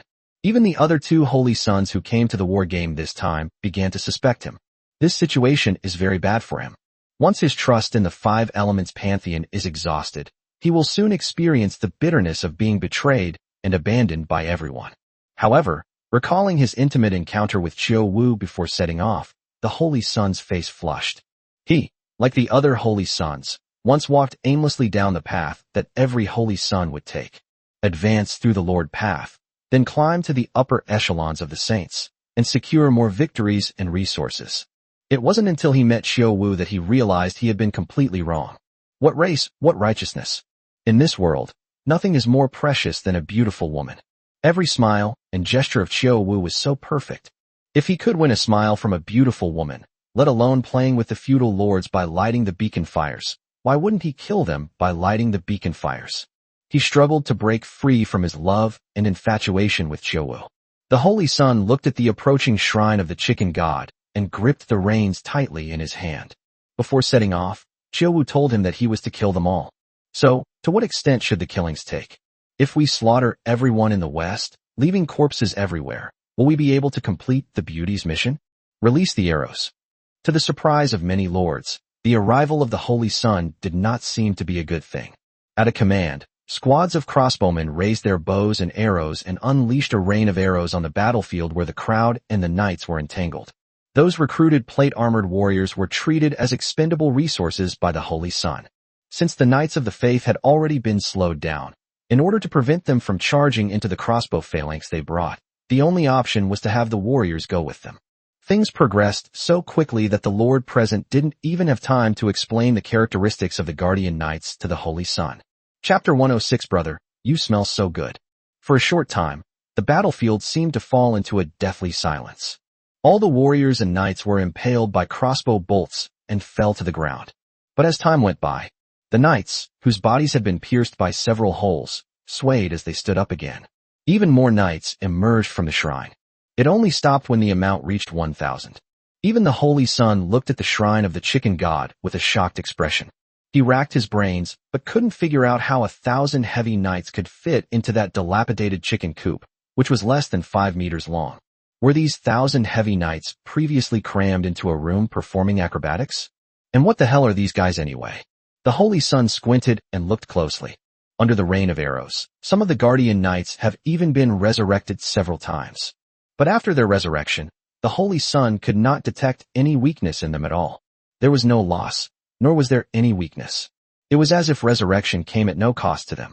Unbeknownst to the Holy Sun, while he was carefully observing the Knights of the Faith, a large eyeball had already reached the top of his head, staring down at his head. It smells so good, such a wonderful aroma. A scent of Kabbalah essence emanated from the Holy Sun, which he had picked up from Qiu Wu during their contact. But it is precisely this aura. This made him stand out in Gao Chang's eyes. Too many lives had been killed. At this moment, the high-powered Saint Seed's perspective had turned completely blood red. The vibrant red color completely blocked Gao Chang's way of observing the world. Only these delicious and sweet aromas can attract him and guide him in which direction. It is quite obvious. The Holy Sun is far more fragrant than other human lords. Staring intently at the Holy Sun, time passed by second. While the Holy Sun was still pondering a countermeasure, Gao Chang finally made a move. He did something he would never have done before. Open the chat interface with the pilgrim. Gao Chang sent a message. May I take a bite of your family's Holy Sun? May I kill him? What are you saying? The pilgrim was stunned when he saw the sudden message. He couldn't imagine how Gao Chang could say such a thing to him so calmly. Of course not. Before the message was even sent, the pilgrims were already drawn to the exclamations of several other messengers. Through a short internal investigation by the saints, they finally came to a conclusion that even their own people found hard to believe. The Holy Sun, who controls the 5 elements divine system, seems to have an ambiguous relationship with the elf race. The reason for diverting all the pillars of the 5 elements divine system is naturally to curry favor with a certain being in the elven race. Instantly, many high-ranking members of the saints, upon receiving the news, turned as black as a pot lid. Despite being a Holy Sun, he was still too inexperienced compared to the seasoned senior members of the Holy Family. There is no such thing as a secret that cannot be kept. If he did it, he would definitely leave clues. The only difference is the time it takes to find this clue. Unfortunately, the saints happen to have placed a lord of the renegade path within the Shadow clan. While lords who have renounced the faction are difficult to manage, supporting a few within a major power can be quite effective. Although the matter of the Holy Sun did not come to light. However, a simple search on the internal forum of the Shadow Clan game will reveal a wealth of information about him on certain gossip channels. This sycophantic son of their own has become a laughingstock in the gossip section of the Shadow Clan forum. Yet this laughingstock actually mobilized the entire core power of the 5 elements divine system to follow his foolish ways. Retreat, everyone. They received orders from the high command of the saints. Several messengers almost non-stop sent the story of the Holy Sun to the various lords under the 5 elements divine system. If they could, they wouldn't want to expose this scandal in its entirety. It's a pity that a single incompetent soldier can lead to an entire incompetent army. The lords who followed that Holy Sun almost all learned from him how to be a bit dim-witted. Without clarifying the whole story, even within the saints themselves, it won't be so easy to bring them back. Suddenly, the pilgrims seemed to think of Gao Chang. Looking at Gao Chang's message that he hadn't retracted, the pilgrim thought for a moment and then deleted the text in the chat window. Pilgrim, Holy Sun? What Holy Sun? All the Holy Suns on the saint side are stationed within their respective pantheons, and none of them have ventured out. If you encounter someone outside who claims to be, or who resembles, the Holy Sun, please remember that the person has no relation to the Holy One, and the Holy One bears no responsibility for them. Have you distanced yourself from this? Gao Chang naturally understood the meaning behind the pilgrim's words. As expected of a powerful force, even at a time like this, they still want to save face. But it's time to eat. Before the Holy Sun could react, a large eyeball covered in tentacles suddenly appeared above his head. Several tentacles wrapped around his neck and sent him into the gaping maw of the giant eyeball. The bright red blood quickly stained the ground. Only then did the many lords following the Holy Sun belatedly realize that the monster was approaching. The Holy Sun is dead.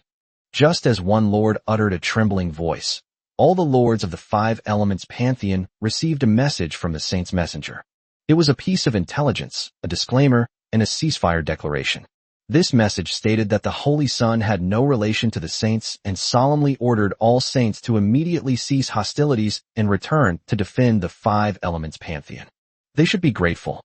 They are my enemies, not the other way around. Seeing the numerous lords retreating in disarray from midair, the guardian knight immediately collapsed and returned to the land of the Wailing Wall.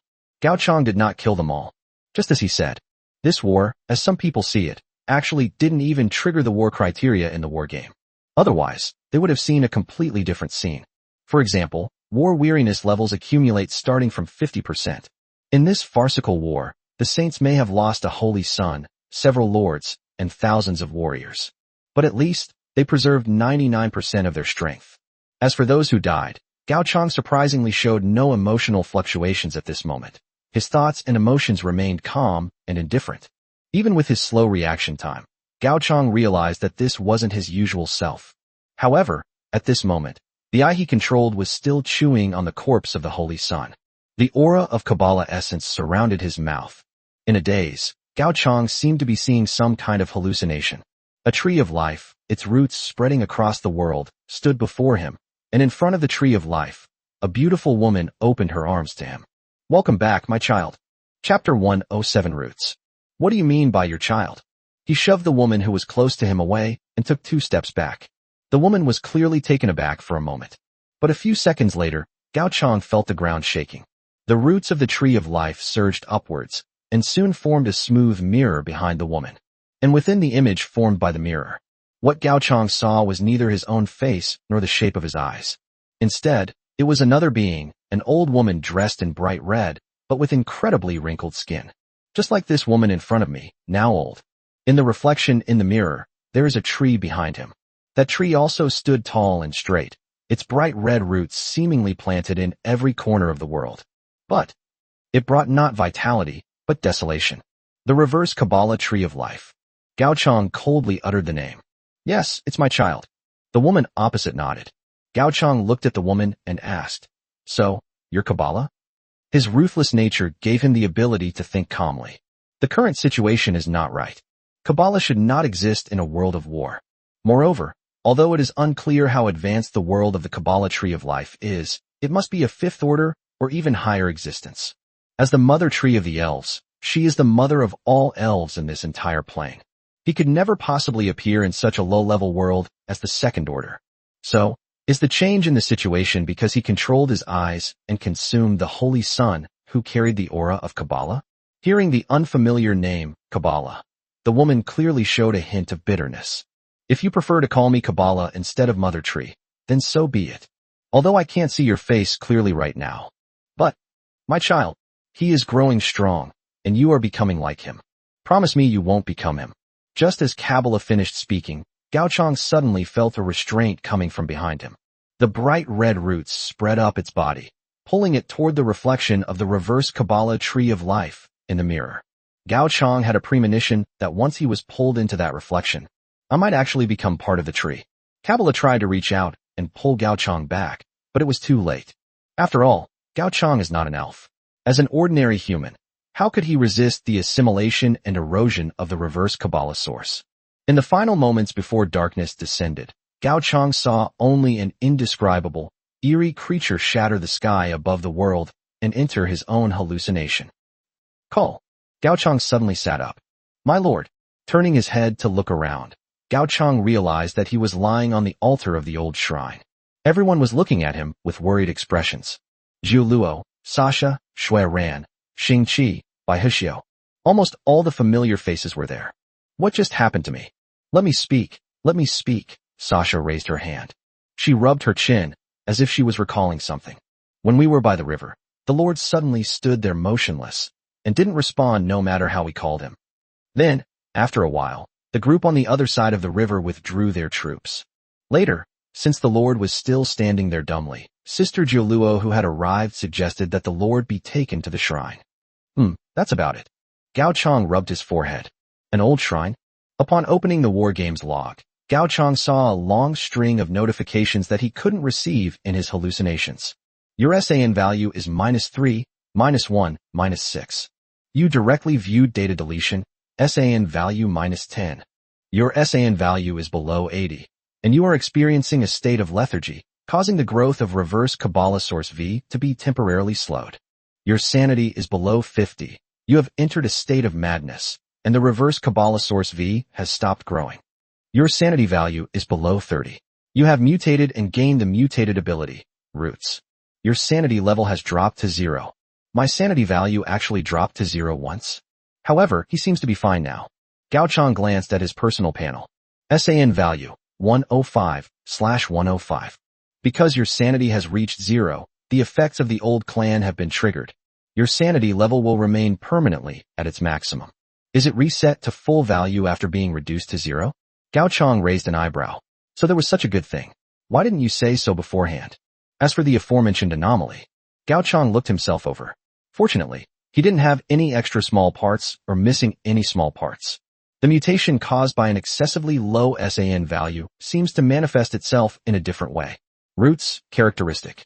Summary. The reverse Kabbalah source failed to assimilate you. Instead, under the influence of data expunged, you mutated into having the power to control the roots, which will purge anything that might threaten the tree. Requirement. Existence in this world data deletion. Sasha, attack me, Gao Chang suddenly said. As for why it's not called by Hushio. Of course, he was afraid that with by Hushio's 0.017 second gun drawing speed, this unprecedented root ability might not be able to protect him. Oh. Sasha tilted her head. This was the first time she had heard such an outrageous request. It seemed Gao Chang was indeed still half asleep. However, Sasha did not refuse. Sasha rubbed her hands together and reached for Gao Chang's collar. Just then, bright red roots suddenly emerged from beneath the altar, exactly the same as the roots Gao Chang had seen in his hallucination. These roots blocked Gao Chang's path, forming the shape of a monster wielding a heavy sword. Bang! With a gunshot, the monster was shot and blown apart by Hushio, and Sasha successfully captured Gao Chang. Stop! Gao Chang quickly called a halt. After Sasha stopped moving, the roots and tendrils on the ground, which were about to reassemble, also suddenly stopped. Then the roots retreated into the ground, as if they had never existed. Gao Chang had a premonition that this might not be the limit of the roots. Because he saw that behind the statue, more bright red roots were emerging, but dared not move an inch under the statue's intimidation. That's not all. Upon waking from the hallucination, Gao Chang noticed that the base of the statue also showed signs of roots and vines. The statue, still smiling with a flower in hand, became even more eerie with the addition of roots and vines. Just then, Jiuluo took out a bowl of steamed egg custard and handed it to Gao Chang, breaking the eerie atmosphere. My lord, you've been in a daze for days and haven't eaten much. You should replenish your strength first. Chapter 108 The Plan for Alliance. Several days. As Gao Chang took the steamed egg custard from Jiuluo, he suddenly realized something was wrong. How long has it been since I fell into a coma? It's been more than 3 days, hasn't it?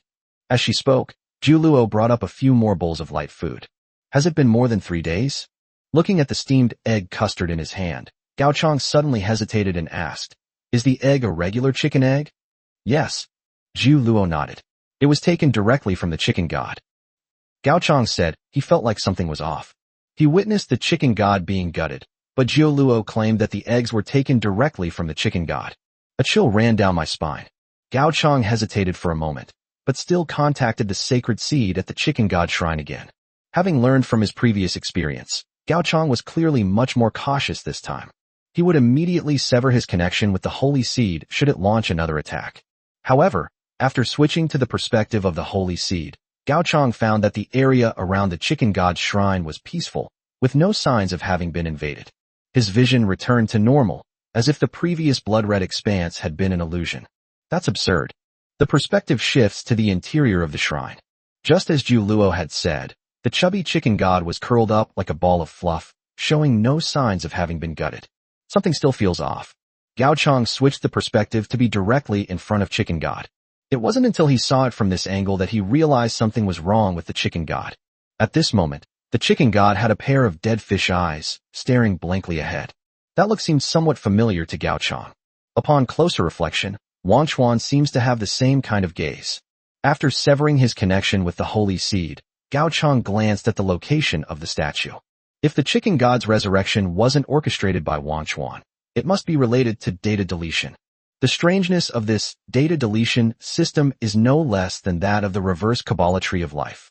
Shaking his head, Gao Chang figured Yina's side would be making their move soon, and he guessed he'd probably be getting busy in this war game. However, there is one thing that must be done before the war game ends. Gao Chang turned to Jiuluo and asked, Do you know where miracles can be found in this world? Advancement through the miracle path requires witnessing the passing of miracles. Although the miracle path likes to play word games with high strength. However, if you want to reach higher level battlefields or join those war planes, upgrading your lordship path is essential. Jiuluo recalled for a moment, then shook her head. If this were a feudal battlefield, miracles would be everywhere, but this is the age of mythology. Do you think miracles were rare in the age of myth? Jioluo's question made Gaochang think. In the age of myth, there were only two possibilities. Either miracles were everywhere, or nothing at all could be considered a miracle. Since Jioluo asked this question, it is obvious that it is the latter. In this era, nothing can be called a miracle. Apart from, Gaochang glanced at the statue. The ancient shrine, as a wonder that came with the stagnant holy authority at its inception, naturally qualifies as a wonder. Feeling Gaochang's inexplicably aggressive gaze, a tentacle emerged from a crack in the floor, making a bewildered question mark shape. Seeing this, Gaochang shook his head, stopped mentioning the miracle, and started eating his steamed egg custard in small bites. Jioluo's cooking skills are still perfect.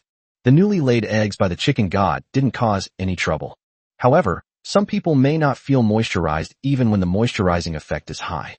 In the life god system, inside Lan Yan's wooden house, a group of lords from various races gathered again. The Shadow Clan's lord spoke first. The main force of the 5 elements divine system is returning, and the other divine systems are also providing assistance to the 5 elements divine system during its period of weakness. It seems that Miss Chiowu's sycophantic brain is indeed not good. She can't hide it after only a few days of departure. Chiowu glanced at the Shadow Clan lord with displeasure, but this time, she said nothing. The sudden loss of the 5 elements divine system as an aid caused her to be slightly inferior to Lan Yan.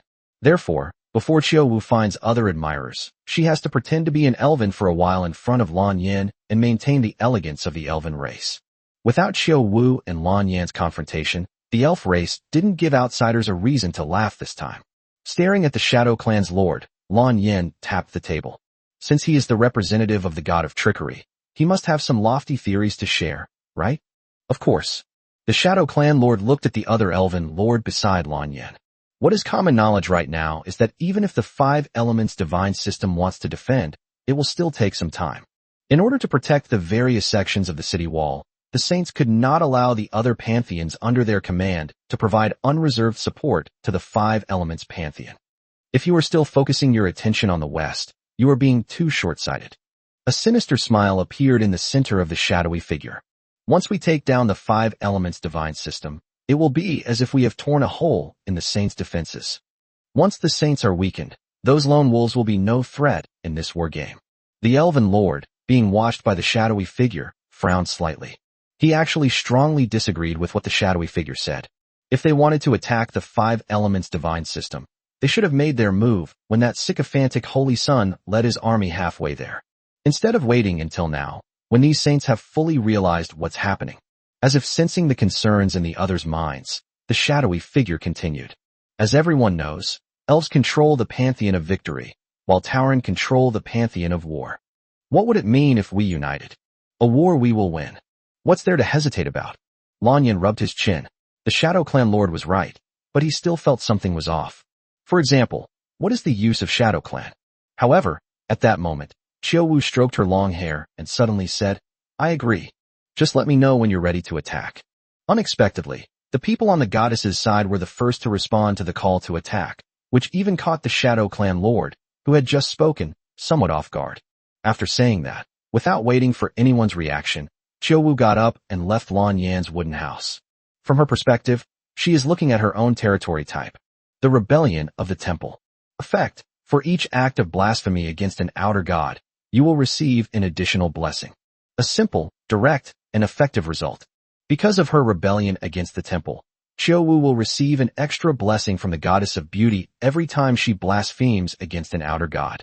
Otherwise, with her abilities, it would have been impossible for her to develop the power of the goddess of beauty to a level comparable to that of the goddess of life. As for why she agreed to the Shadow Clan's call to attack, it was naturally because of this. Only by venturing into the heart of human territory can her beauty be truly revealed. What could be more blasphemous than successfully seducing a follower of an outward god? Chiowu covered her mouth and chuckled softly. It's just that one holy son died. There will always be more people who like her. This is a privilege that comes from beauty. Chapter 109, May the Holy Light Bless Them. Boom. The section of the city wall under the jurisdiction of the 5 elements gods collapsed. Despite the persuasion of the Shadow Clan lords, the war against the 5 elements pantheon began as scheduled. Thick smoke billowed in the distance, and the smoke from the fire burning the rice paddies cast a hazy gray filter over the sky. On the section of the city wall defended by the Holy Light Pantheon, dozens of paladins holding crossed shields were kneeling on one knee before the saintess. Lord Ashur, the section of the city wall defended by the five elements divine system has been confirmed to have fallen. Ashur nodded, using the scepter that represented holy light to barely steady himself. The worst has happened. At the urging of the Shadow Clan, and spearheaded by forces such as the Elves and Tauren, along with the lords of some smaller races, an attack was launched against the five elements pantheon. There's no way around it. Humans are the biggest threat to all races in this war game, so naturally they attract more firepower. The false information released by Ashur seems to have had little effect. In reality, the reinforcements sent by the various pantheons of the human race to the five elements pantheon were quite limited.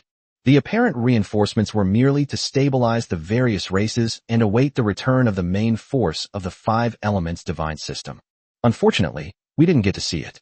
Lord Ishir, should we send reinforcements to the five elements divine system? Someone asked in a deep voice. Ishir shook his head. Neither the sun nor the moon have made any rash moves, so sending more reinforcements probably won't be of much use. Among the various clan lords currently attacking the five elements pantheon, the more powerful ones include the pantheons of life, victory, war, and deception. If they make any rash moves, we may become their next target. So what do you mean? May the holy light protect them, Ashur said sadly.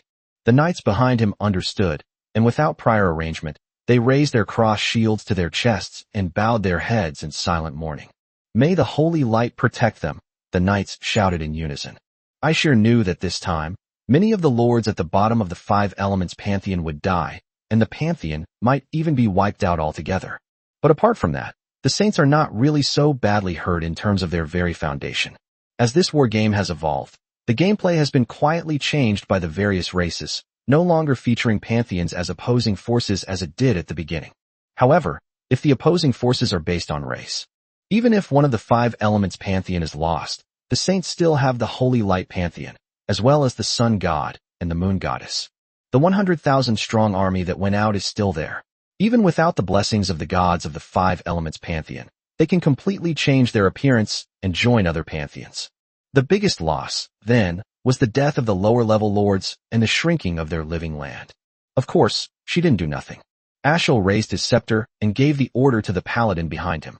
Send the message to the Shadow Clan, saying that the Holy Light Pantheon has already dispatched most of its garrison to support the five elements pantheon.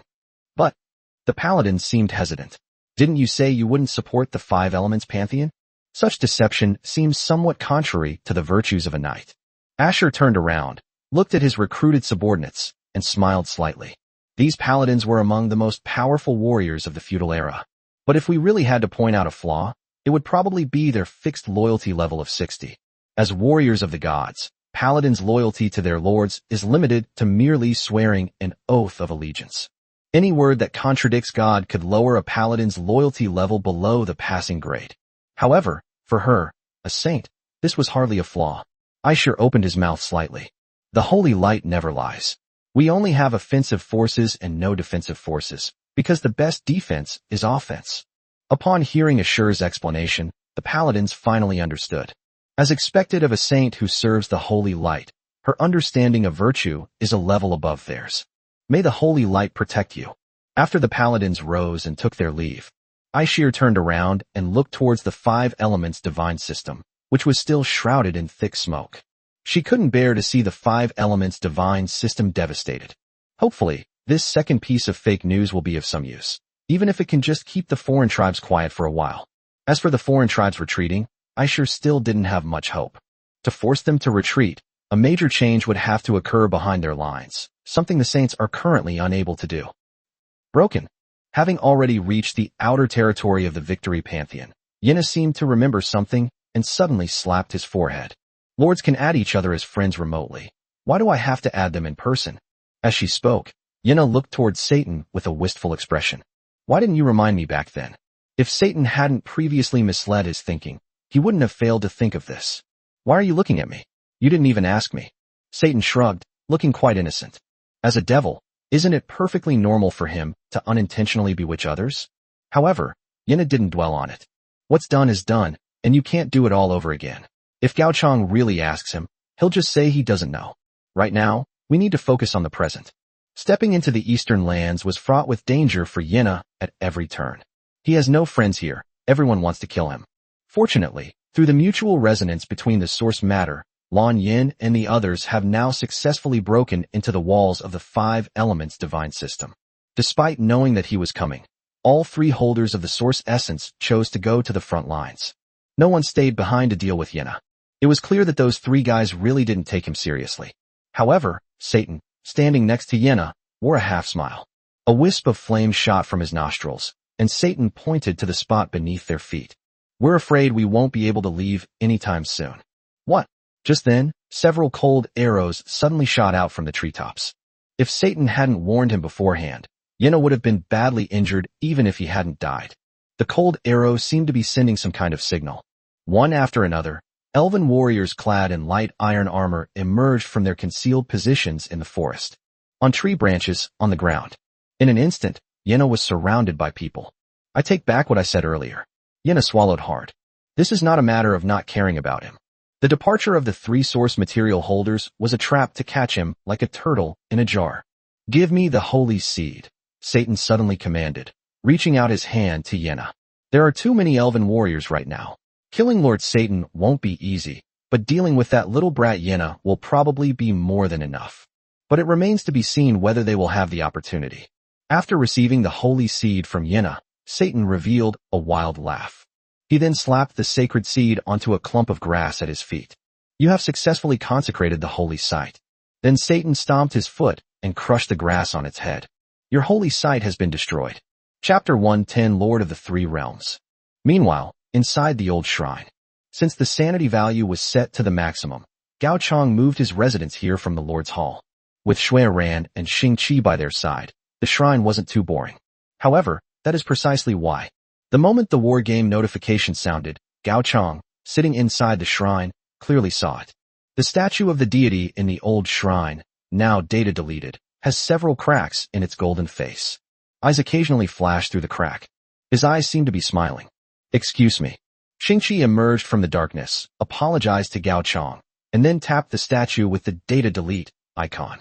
He then took out several pieces of gold, slowly melted them, and dripped them onto the shattered gold body. The gold quickly covered the crack, and the data deletion was restored to its original state. After doing all this, Xing Qi turned his back to Gao Chong and said quietly, "If your excellency wishes to see the Holy Land, you may go and see it."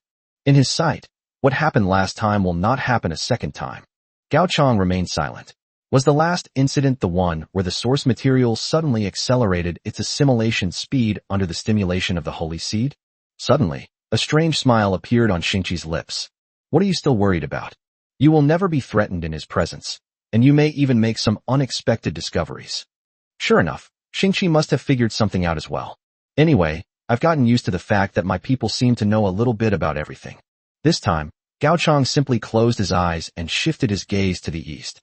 On the outermost edge of the Pantheon of Victory, Satan continues to trample the grass beneath his feet. The elven lords who were constantly arriving from all directions were stunned by what they saw. Where is the formidable enemy we anticipated? All they saw was a depraved, red-skinned monster. Do you want us to wait until you're done stomping? A female elven lord asked Yena with a half-smile. There's plenty of grass here, you can walk on it at your leisure. As long as you don't run away, that's fine. Hearing the other person's teasing yet meaningful words, Yena smiled awkwardly. Even though he wasn't exactly shy, he couldn't help but blush slightly at this moment. Yena grabbed Satan's tail and gave it a gentle tug. What? Satan glared at him sideways. If it weren't for his true form, he would have loved to rip Yena's head off and use it as a football. If we don't leave now, I'm afraid we won't be able to leave, Yena whispered. Not far ahead from here is the headquarters of the Victory Gods. Although the elves did not surround themselves with high walls like humans, they were not unprepared. Some siege weapons, similar to mobile crossbows, were transported over by the elven lords via zip lines made of vines between the giant trees. If it were just now, the opposing side would only have the advantage of numbers against Yena. Right now, they've completely overwhelmed us, even in terms of technology. He then looked at the small short bow in his hand.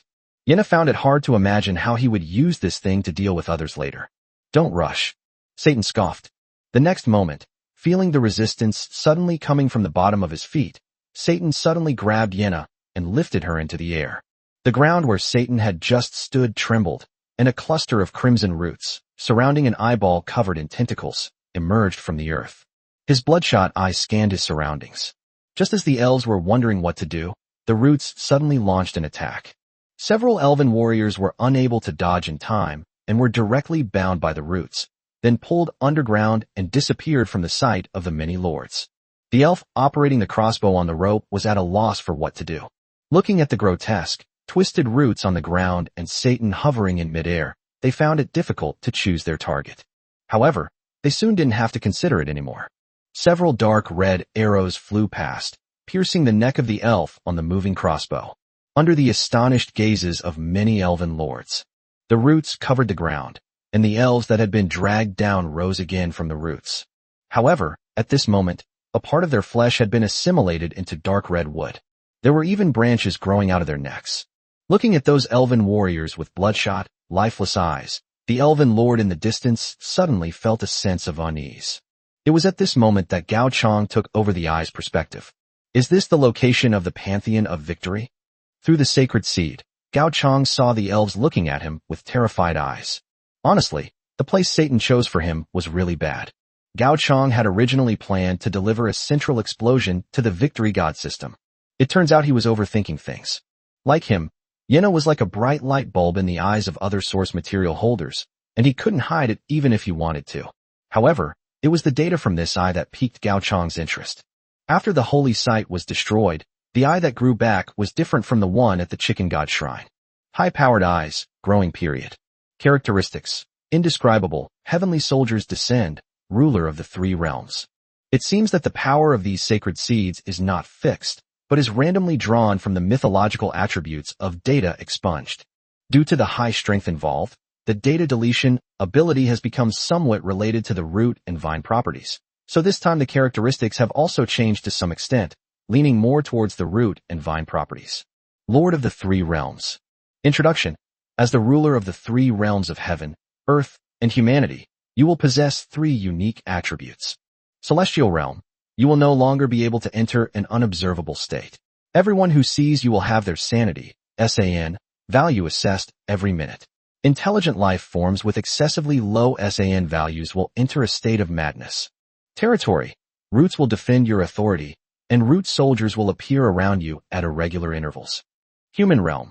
Enemies who come into contact with your body have a chance of being assimilated by you. Due to the difference in characteristics, the form of the holy seed that Gao Chang manipulated this time was also different. Compared to the eye in the Chicken God Shrine, Gao Chang lost the ability to freely move his viewpoint. If Gao Chang felt like a hunter hidden in the shadows when he first entered the eye's field of vision, then he was like a hunter hidden in the shadows. At this moment, he was like an ancient tree rooted in the ground, or a king sitting firmly on his throne. Or perhaps, a gigantic monster that gazes greedily at the ants. Just then, just like last time, the holy seed once again transmitted the feeling of hunger. Gao Chang looked at the tiny sprites not far away, which looked like walking French fries. However, this time, cruelty was not reignited, and Gao Chang did not open his bloody maw without any hesitation as he had when facing the holy sun before. Part of Chapter 1:11 The Tree. I see. Gao Chang sensed what Xing-Chi wanted him to feel. At this moment, he can manipulate and command the roots only because he is Gao Chang, not because he is a tree. These roots no longer attempt to assimilate the high-strength plant. Similarly, the cruelty of Source V could no longer affect his judgment. This must be the blessing brought by data deletion. That time, when he entered the environment that Gao Chang had seen, what he did was probably more than just rescuing Gao Chang. He must have done something to the reverse Kabbalah source. However, in the short time that Gao Chang was stunned and thinking, the elven lord had already reacted. Attack! Attack! Hundreds and thousands of arrows flew from every corner of the forest, sweeping towards Gao Chang. As the darlings of the forest, they did not attempt to attach flames to their arrows. Therefore, when the arrow successfully pierces the roots, it sinks into the sea without even making a ripple. On the contrary, Gao Chang was completely brought back to his senses by these attacks. So, it seems they were the ones who destroyed their holy land this time. Suddenly, all the elven lords of the Victory Pantheon simultaneously received a notification from a war game. You have witnessed the destruction of the holy land of stagnant authority, and stagnant authority has gained a reason to declare war on you. Punishment. The stagnant holy authority declares war on all lords of the victorious pantheon. Reason for war, punishment. Given the unique nature of the stagnant holy authority, your initial war weariness level is 50%. What? An elven lord in the 5 elements divine system suddenly stopped and looked at his war panel with an embarrassed expression. On the original war panel, his only opposing force is the 5 elements divine system. Therefore, the war weariness of the victory goddess is 10% compared to 46% of the 5 elements goddess. Facing a 5 elements divine system that is outwardly strong but inwardly weak, with all its main forces gone, this is almost a war that cannot be lost. But just now, because of that declaration of war by the so-called stagnant holy authority, the war weariness level soared to 60% to 46%. War weariness level reached 60%. He could clearly see the aversion to war among his soldiers. "Ralph, are you alright?" Lan Yan's concerned voice came from the side. As long as he wasn't dealing with an elven lord as disgraceful as Chiu Wu, he was quite mild-mannered. He could tell from Ralph's expression that something was wrong with him. And at this crucial moment when victory seemed imminent, what could make Ralph show this expression? Is there something wrong with the victory pantheon? Lan Yan guessed. Oh. Upon hearing this, the usually composed Ralph suddenly reacted as if his hair had been blown off. No. Let's leave quickly, otherwise the Shadow Clan and Tauren will reap all the rewards from this war against humanity. After saying that, Ralph ignored Lan Yan and let his massive heavy swordsmanship force away from Lan Yan. The belief brought about by the source of victory made Ralph absolutely unwilling to accept defeat. He can be a shield for his comrades, or a sword for them, but he must never become a burden to them. Because he represents victory. Is that really the case? Lan Yan watched Ralph leave, but a sense of foreboding welled up in his heart. His impression of other source holders has always been that their personalities are too biased towards a certain extreme. Sometimes, his inherent neutrality and foundation make him seem out of place among others. Perhaps we should inform the Lord who is staying behind. Just to be on the safe side, Lan Yan reminded the lords of the life god system to pay close attention to the movements of the victory god system. Meanwhile, on the edge of the victory pantheon, after declaring war on the victory pantheon, Gao Chang gradually became familiar with his new body. This eye may be somewhat bulky, but compared to the previous eye, its level of terror is by no means much lower.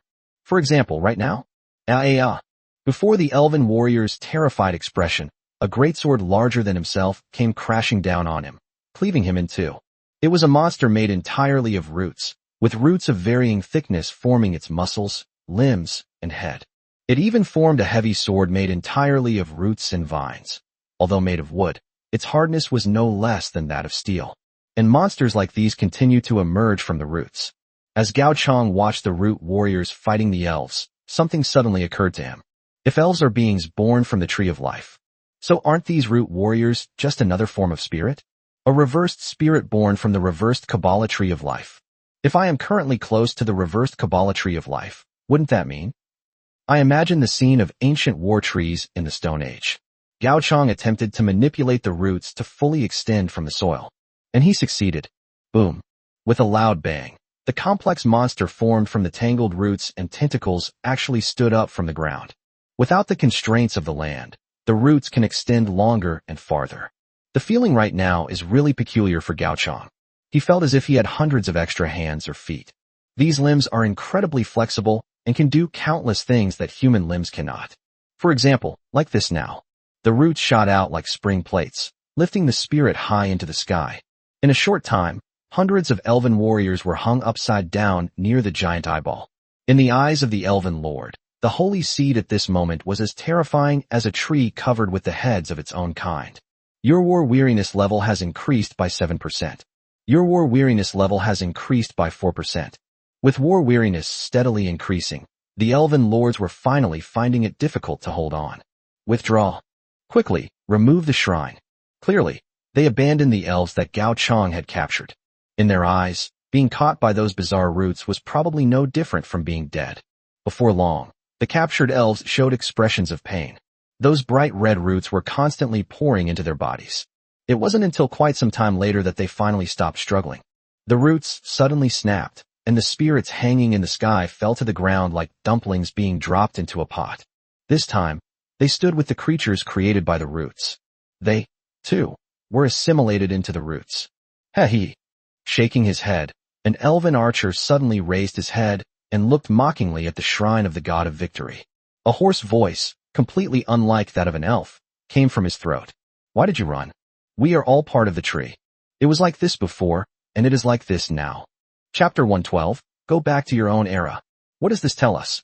Hovering high in the sky, Satan watched as the strange, large eyeball rose and walked toward the shrine of the pantheon of victory. He couldn't help but let out a long sigh of relief. Fortunately, he flew high enough. He had seen the strange tentacles in the initial form of the holy seed. Therefore, even if it were killed, it would not want to face that mutated monster that emerged during its growth period. Suddenly, Satan gave an evil smile and muttered to himself. This tells us that we should protect the environment and that it is wrong to trample on flowers and plants. Although he trampled the flowers and grass, the pantheon of victory was completely innocent. However, Satan likes to do wicked things. But when Satan turned his head, he saw Yenna's disappointed expression. What kind of look is that? I just feel that we could be a little more involved. Yenna asked hesitantly. Good heavens, what was he just doing? Did he travel all the way to the victory gods in the east just to trample on their flowers and grass? That's right, as a clone of myself. Yenna attributed everything Satan had just done to herself. That's why Yenna practically wanted to dig a 3-bedroom apartment and bury herself in it. How could he do such a thing? He has utterly disgraced his ancestors and has almost ruined the reputation of the elven race. Thinking of this, Yenna couldn't help but shed tears silently in her heart. Promise. Satan suddenly pointed to the root monster that had walked away. Or you could go down there and find some sense of participation yourself. Don't want. Satan looked at Yenna in his hand and suddenly fell silent. It really is my true self, without a doubt. On the other side, Gao Chang's mood had gradually turned into excitement. This time, there were no brutal consequences, causing a surge of various emotions to well up in Gao Chang's heart. With each step De Yenju took forward, Gao Chang's heart skipped a beat. What is he doing now that he has quickly emerged from the shadow of the reverse Kabbalah source? He was controlling a gigantic monster that could rampage and easily crush anything in its path. With a bang, it pulled out its roots and pushed down a giant tree that was blocking its way. Gao Chang finally felt the exhilaration that Jingye had when she manipulated the ancient war tree. No, he's having a much better time than Jingye right now. At most, Shizuha can only issue commands to the ancient tree of war. And I myself have completely transformed into a monster, experiencing it firsthand. Rumble. Puffs of dust rose from the territory of the victory gods. A large number of tree houses and zipline equipment were smashed to pieces by Gao Chang, who was in a playful mood. Destruction, destruction, and more destruction. The lords along the way didn't even dare to stay in the trees, but only dared to prey on the ground that the passing monster would leave quickly. Even so, they often cannot escape the erosion of roots and tendrils. In the areas that Gao Chang passed through, roots and vines were almost everywhere. Let alone elves, any living creature with life force could be assimilated into the tree by these roots. Finally, the shrine of the god of victory is near. This was the first time Gao Chang had seen the statues of other righteous gods at such close range, apart from the snow god. Unlike the small statue that Shui Ran carved herself. The shrine to the god of victory is a huge stone platform, and the statue of the god is not enshrined under the eaves. He stands there, and when the wind and rain fall, he will be the first believer to be baptized by the storm. Upon closer inspection, the statue has no facial features. It simply holds a giant sword in both hands, with the blade plunging straight into the ground. Now, thousands of elves are kneeling before the shrine of the god of victory. The powerful eyes, under their deep control, and the vast army were already approaching from behind, seemingly unaware of it all. Has it really come to this? Behind the backs of the other elven lords, Ralph tried to hide his unpleasant expression. He did not make the mistake of the 5 elements divine system. Sensing that Yenna was heading towards his pantheon, he had left behind a large number of combat-ready troops. Even if Yenna were freed from the constraints of atheism and could recruit his subjects, he would never be a match for the many elven lords he had left behind. But Yenna actually did it. Ralph had no idea how Yenna had done it. All he knew was that, according to the descriptions of the other elven lords of the Victory Pantheon, it was an invincible monster. That thing is probably beyond the limits of the world. World cap. Cruel. Ralph suddenly woke up.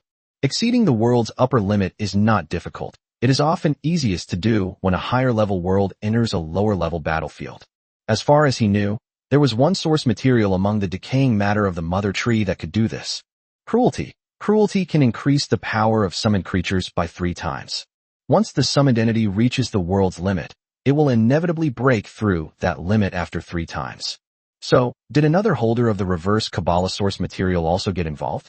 Despite his gloomy expression, Ralph slowly curled the corners of his mouth into a smile. Why must 1 or 2 become enemies of the race? The mother tree gave them life. But they were unwilling to give their lives for the mother tree. What a bunch of ungrateful people. Fortunately, their time will come to an end. Number of people praying, 9999/10,000. When Ralph reappeared before everyone, he had regained his initial resolute and aloof expression. Just now, he summoned the elven lords and their people to complete their prayers to the god of victory.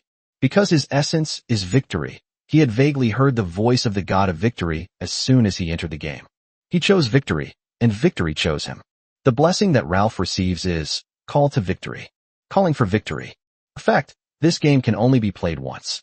Gathering 10,000 followers of the god of victory to pray can briefly pull the god of victory back from his endless slumber to the present world. Based on the intelligence gathering conducted by Ralph after entering the game, this mutated second-order war game is actually still based on the feudal era, with gods merely serving as background figures. Other lords, however, did not seem to possess the same power to invoke the gods. In other words, in this game, the winning team always has one chance to turn the tide. It's just a pity that this last trump card has been used up until now. On the shrine of the god of victory, he was under Gao Chang's intense gaze. The statue suddenly made a heavy sound. Boom.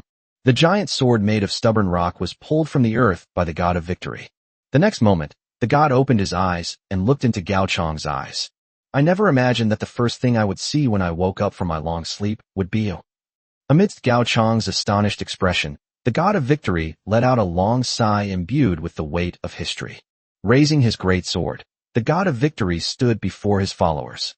His voice seemed to contain a mixture of heaviness and anger. The new era doesn't need you or me. O rulers of the past, return to your own time. Chapter 113 Ancient Tree with Roots. You know him? Gao Chang wanted to speak, but he couldn't make a sound in his eye form. Even when a sound was made, it was only the muffled whisper of the ancient god. The god of victory seemed to have no intention of communicating at all. The enormous statue strode forward, crushing through a large patch of roots and slashing towards the eye. The giant sword in the statue's hand slashed across the intersection of the eye and the roots, instantly sending up a large cloud of broken wood chips. Cut off? Behind the statue, the elven lords stared intently at the movements of the god of victory, not daring to relax for a moment. This was the first time many lords had witnessed the power of a true god in this war game. After all, in the past, apart from a large number of primordial gods and ancestral gods, true gods were simply unable to operate. Some lords speculated that the true god might have fallen into a deep sleep, while others guessed that the true god was merely a backdrop to the feudal era. Now they know which guess was correct. Ancient gods slumber in the river of time. Even so, they have not forgotten to protect their believers, just as they are now. Yes, it's been severed.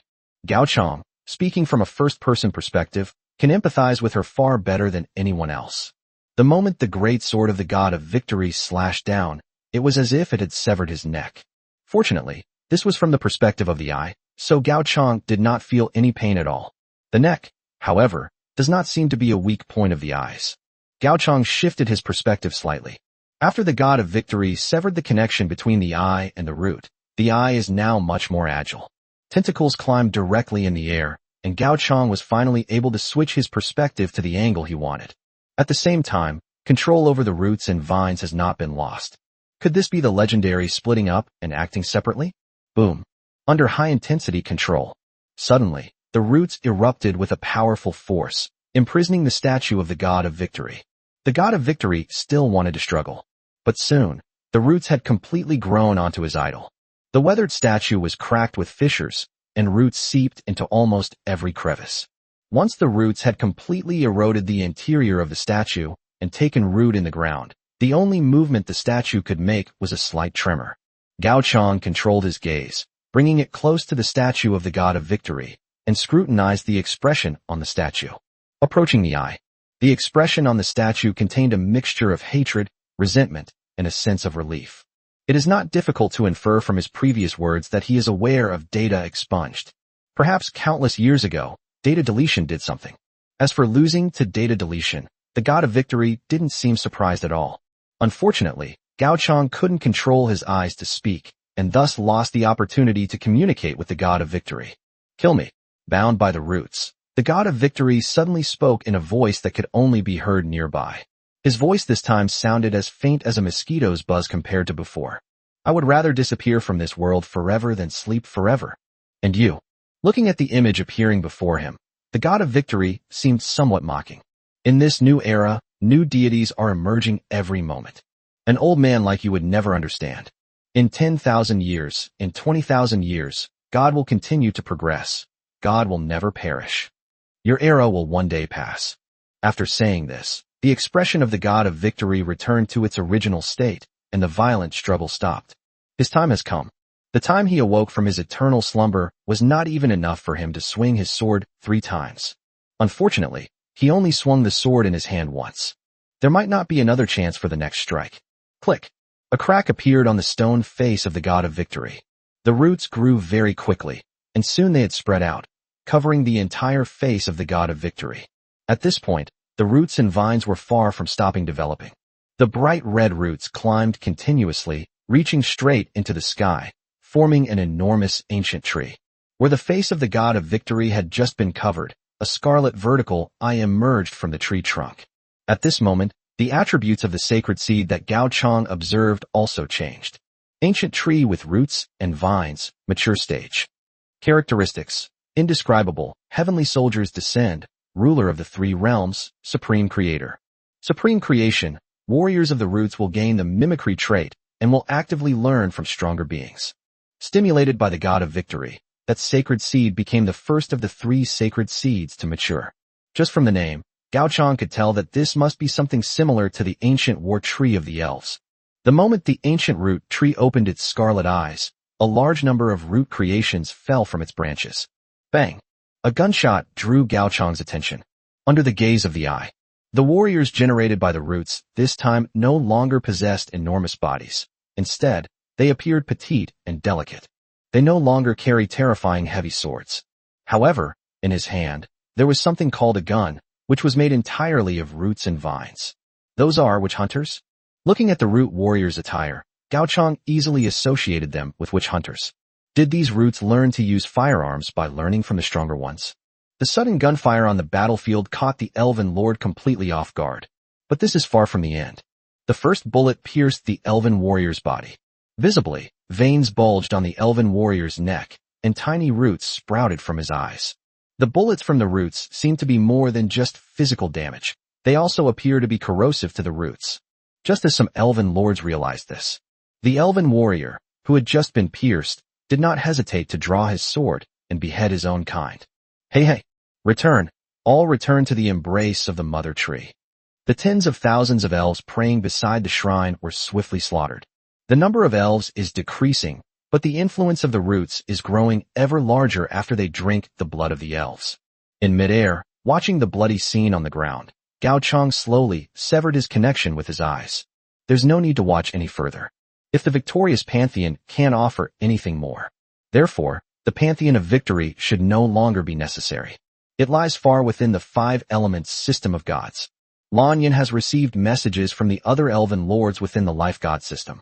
The pantheon of victory has fallen, many weak lords have perished, and a strange ancient tree has covered the location of the victory shrine. With each word he spoke, Lan Yan's brows furrowed even more deeply. Then, glancing at the 5 elements divine system, which was also close to falling, Lan Yan suddenly issued an order to all the lords of the same faction as him. Retreat.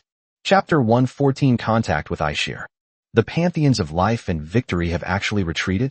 On the city wall, looking at the intelligence handed over by the paladin, Aishir narrowed his eyes slightly. Is the news reliable? Reliable. The paladin kneeling behind him replied. We have already sent our spies to the outskirts of the victory gods. According to the intelligence sent back by our informants, the entire victory pantheon is now shrouded in crimson roots, and it seems that the elves are very wary of those roots. And The paladin hesitated for a moment before continuing. Some of our people who went to the outer perimeter of the Victory Pantheon came back in pretty bad mental condition. According to them, they saw the shadows of trees deep in the forest. The shadow of the tree? Aishir frowned. I was just about to say that seeing the shadows of trees in the forest is quite normal. The words stopped just as they were about to come out of his mouth. Looking at the chat history that had ended with the pilgrim, Aishir seemed to have thought of something, and a smile appeared on his lips. The fifth element is severe, or rather, cruel. It really is a terrifying thing. What? The paladin looked up, seemingly not understanding what the saintess meant by source matter. Fine. Aishir shook her head, discreetly concealing the smile on her lips. He then extended a finger and pointed it toward the 5 elements divine system that had fallen in the distance. Someone helped us force back the pantheon of life and victory.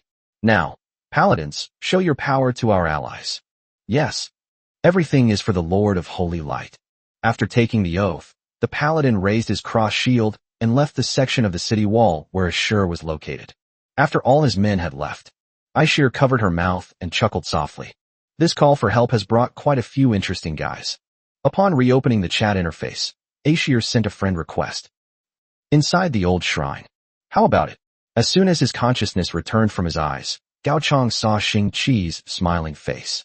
Is the Lord satisfied? You mean you want to control the power of the roots? Gao Chang recalled the terrifying power that had just swept across the land, capable of easily destroying everything in its path. He nodded, then shook his head.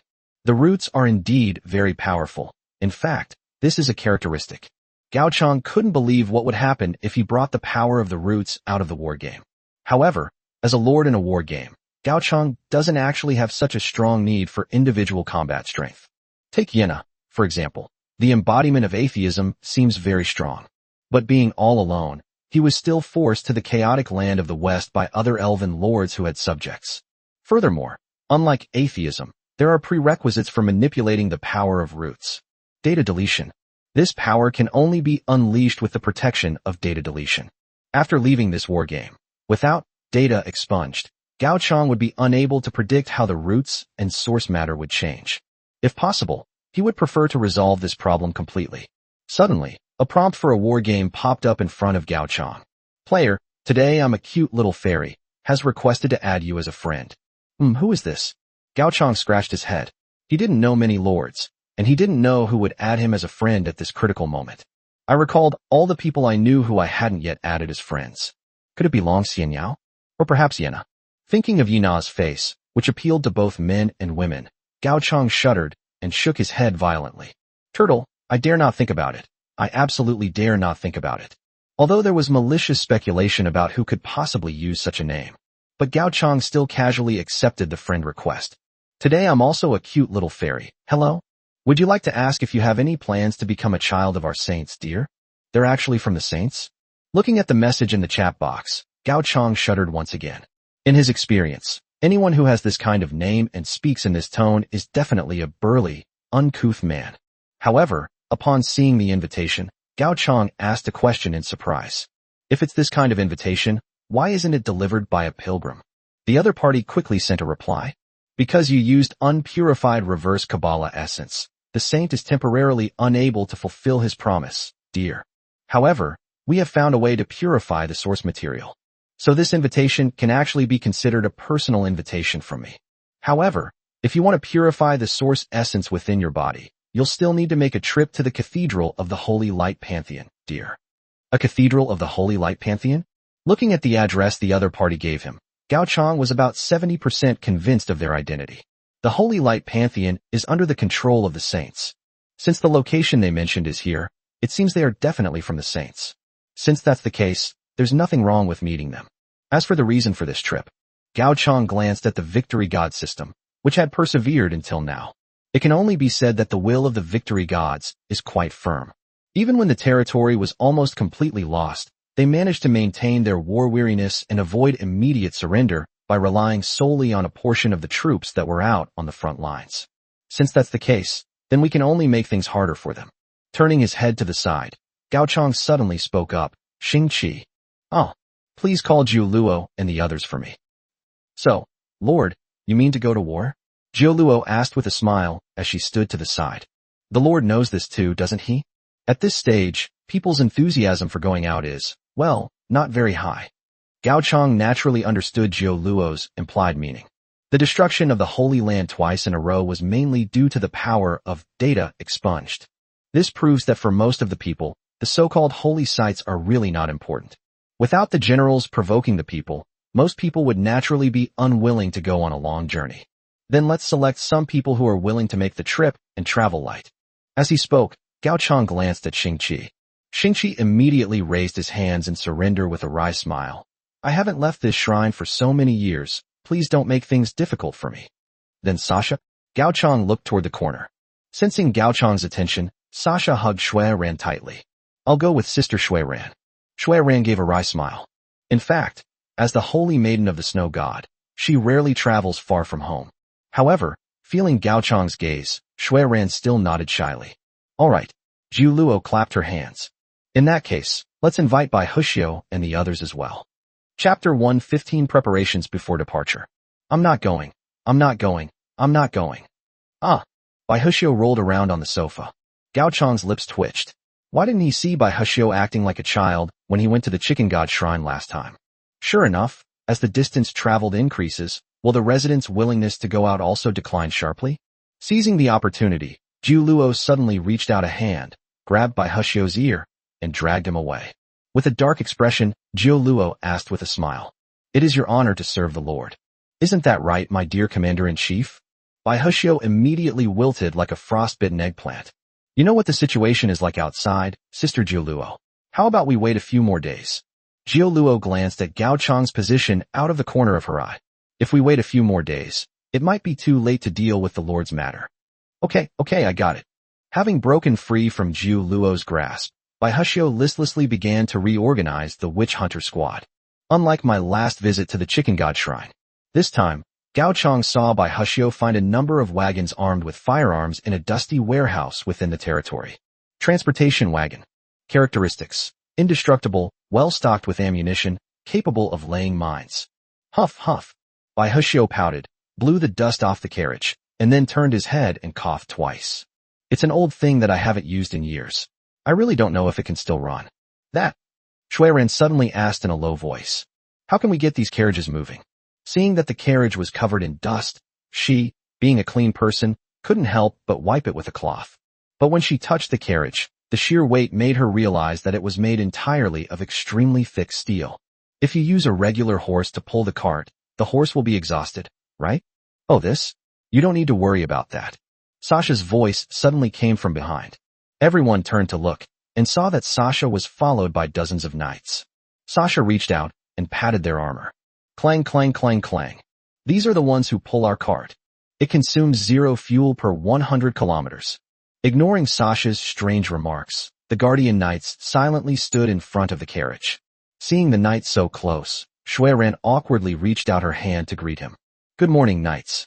Unfortunately, just like every time Shui Ran greeted them, she still received no response from the knights.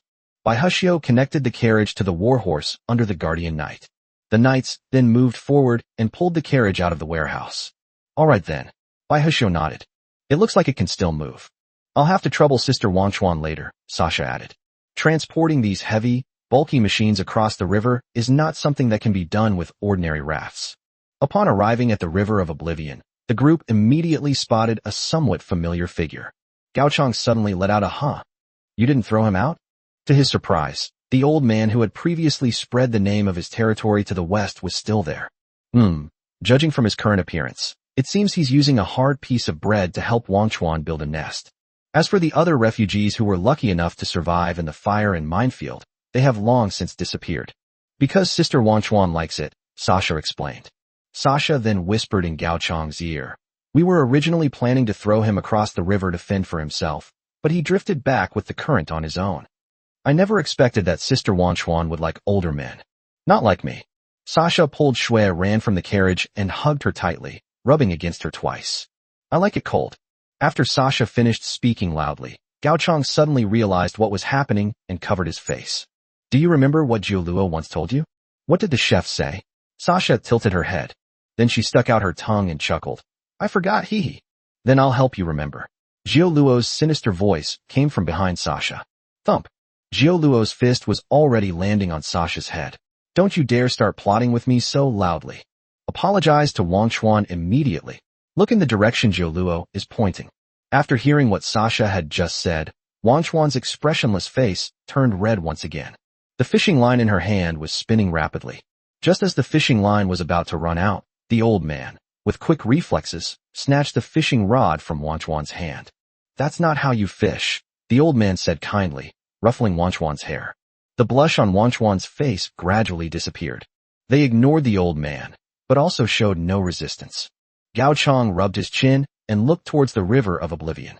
Although what Sasha said was definitely influenced by her own malicious and subjective assumptions. But right now, things are actually quite similar to what Sasha said. The river of oblivion has changed somewhat. At least, when Sasha clung to Wang Chuan's leg, Wang Chuan resisted fiercely. Just then, an enormous flatboat suddenly emerged from the thick fog on the river. This flatboat was shaped like a giant ship, but it was very low, almost level with the river surface. In Gao Chang's view, this was completely an unscientific force supporting the small boat to float on the water. On the small boat, the ferryman stood quietly at the bow, as if he were already waiting for Gao Chang and his companions. Since Wang Chuan had already prepared a way for everyone to cross the river, no one bothered Wang Chuan any further. The crossing of the river went quite smoothly. Soon, more than a dozen armed horse-drawn carriages had crossed the river. After leaving the misty Wang Chuan River, Gao Chang was surprised to find that the development level on the other side of the river had already reached such a high level. The arrival of the Five Elements cult last time did not seem to dampen the enthusiasm of the refugees to come to the outskirts of their territory. Rather, it's more accurate to say, after the Five Elements divine sect left, more and more refugees came from all directions.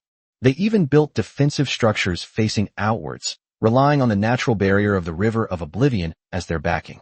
Watching the refugees moving back and forth busily, Shui Ran seemed somewhat downcast. What's wrong?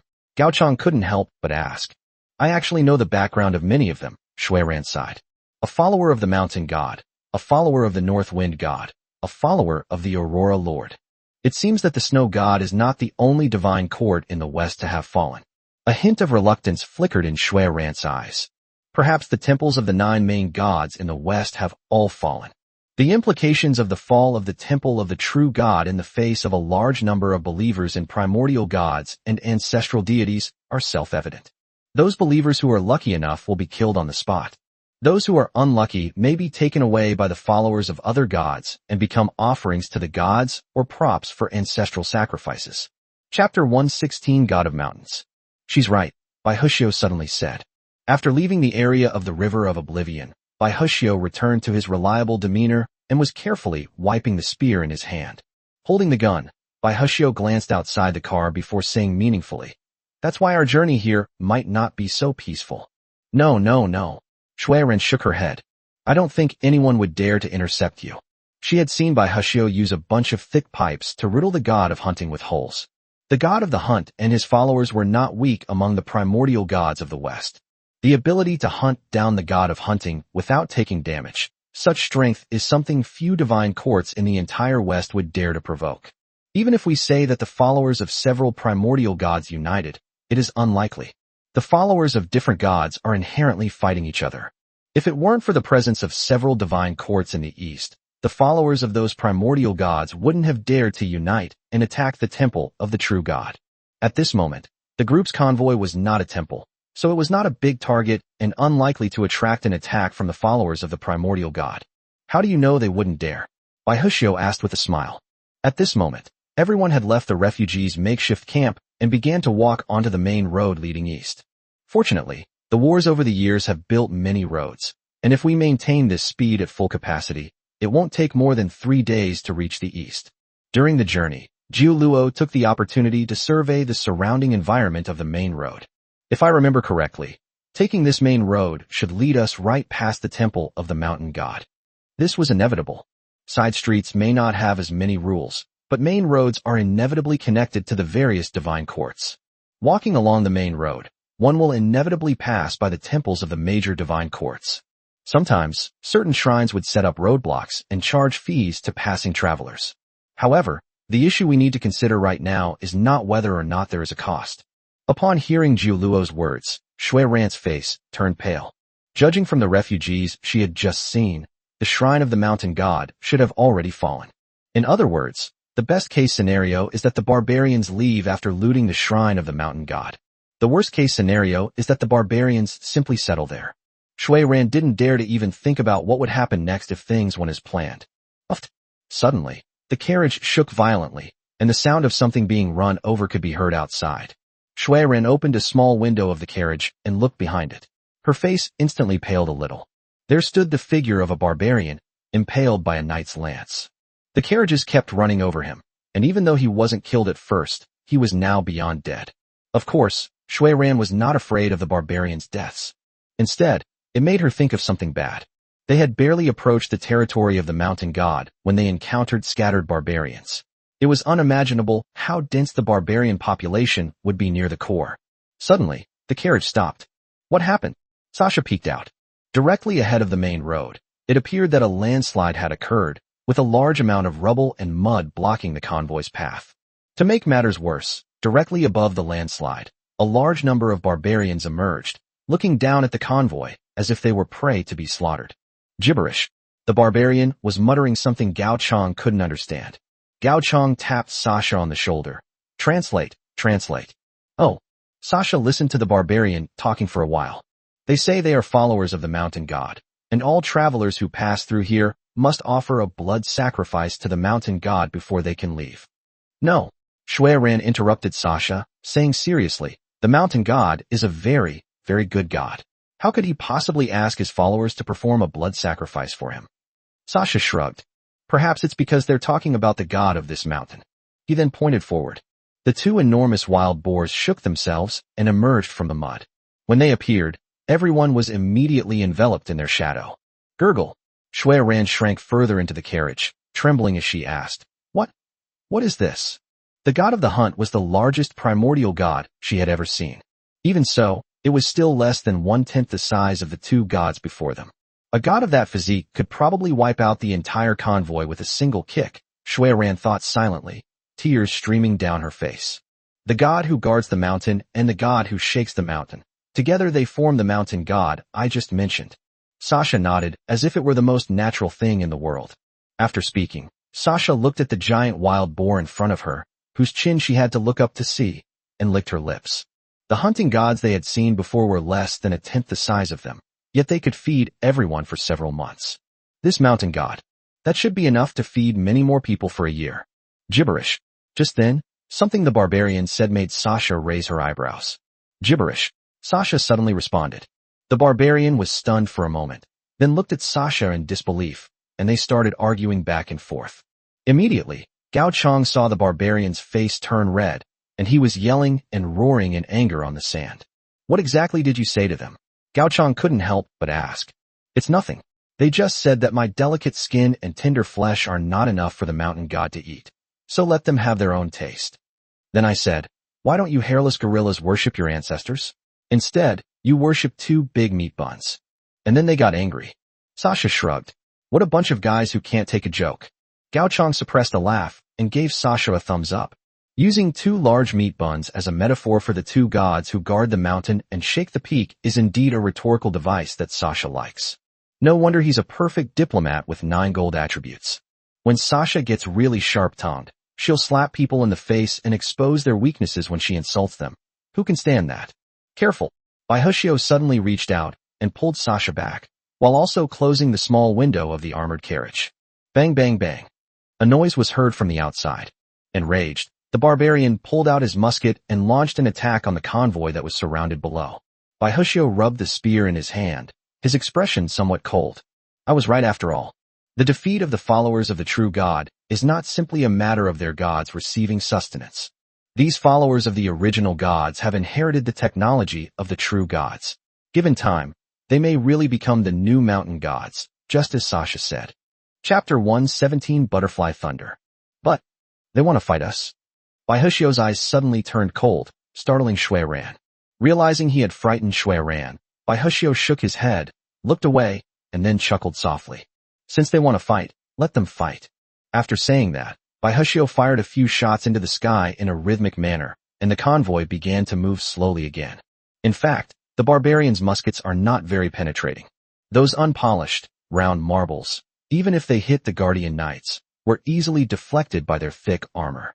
The barbarians' initial burst of firepower appeared fierce. In reality, the damage inflicted on the knights pulling the chariot was not as great as that inflicted on the spearmen of the five elements divine system.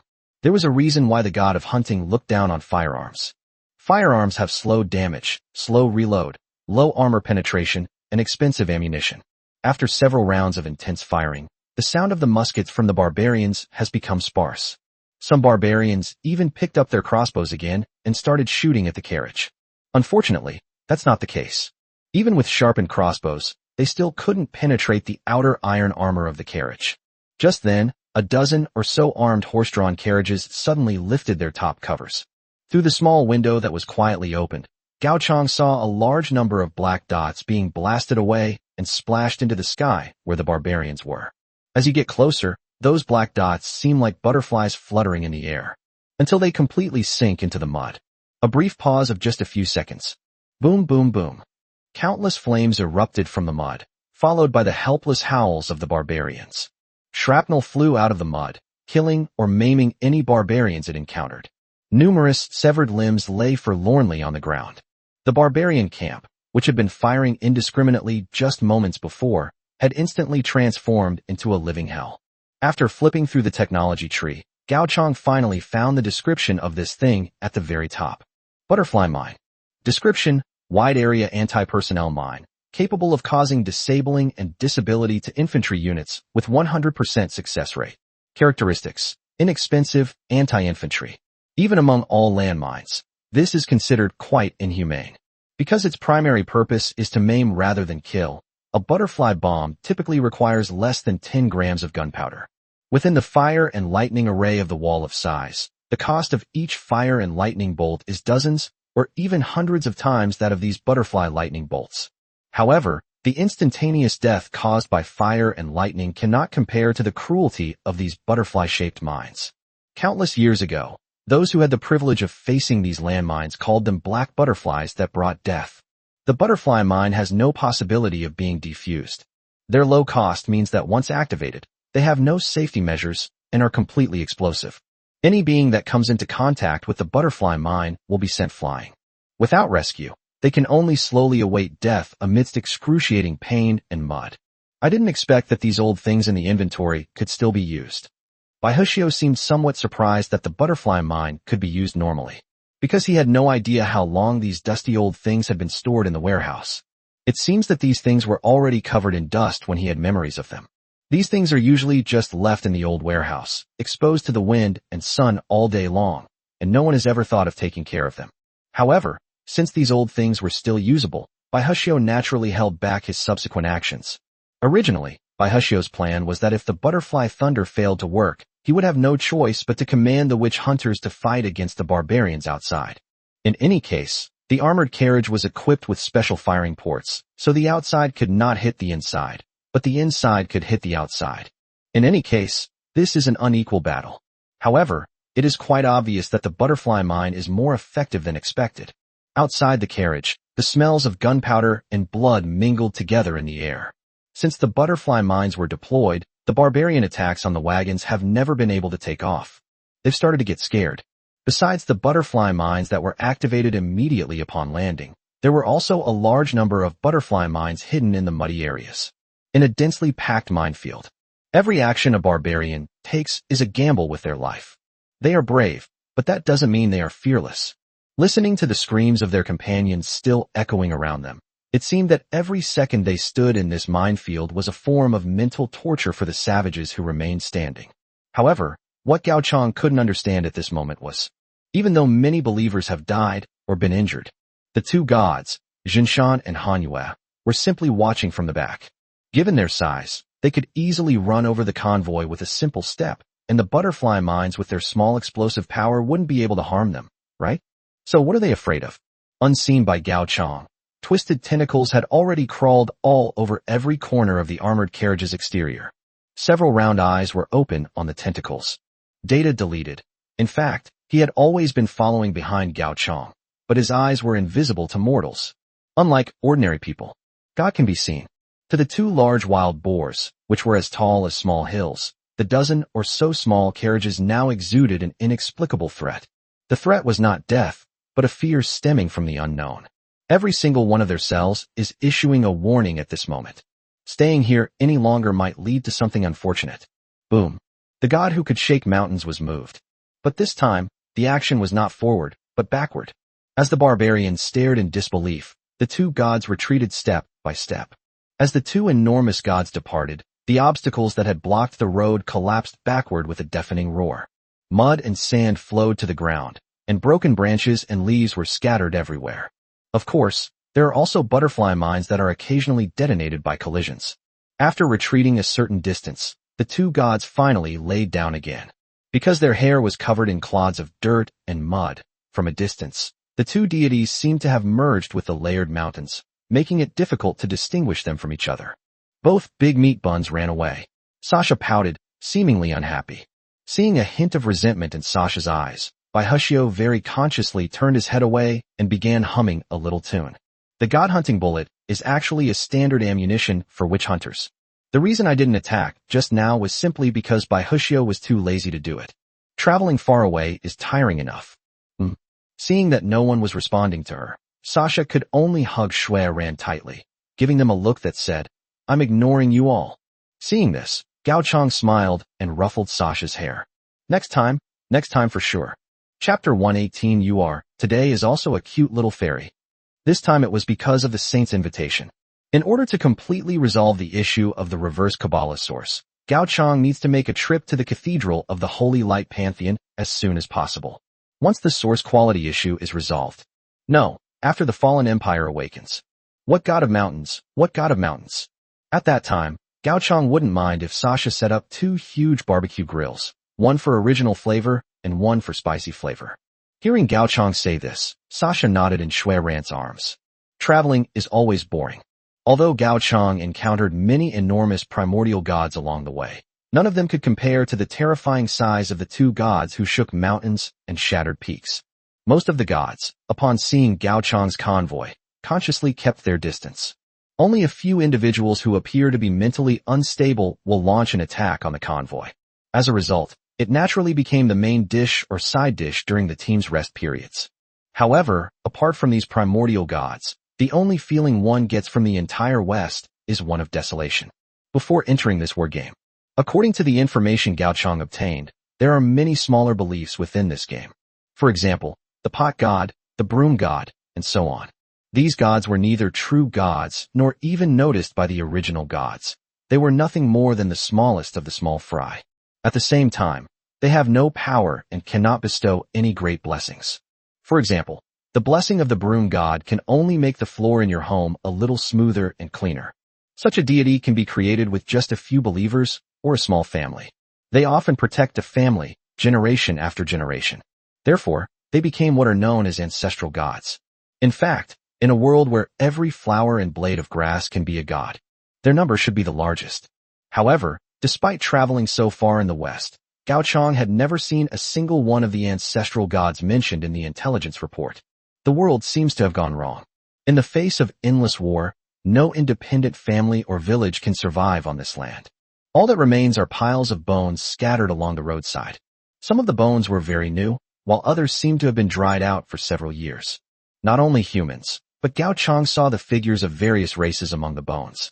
The chaos in the West may be the work of game lords from various races in the East. But in reality, Gao Chang understood when faced with those skeletons. Even if no game lords come into this war game, let the war game continue to develop. This scene was bound to happen sooner or later. This phenomenon becomes more pronounced the further away from the wall of size, persisting all the way to the border between the East and West. The land to the east has been consolidated by various tribal lords and has become the territory of the major gods. In terms of the level of chaos, it is certainly far less chaotic than the chaotic areas to the west. But that's also why, in the east, there is no trace of any primordial or ancestral gods.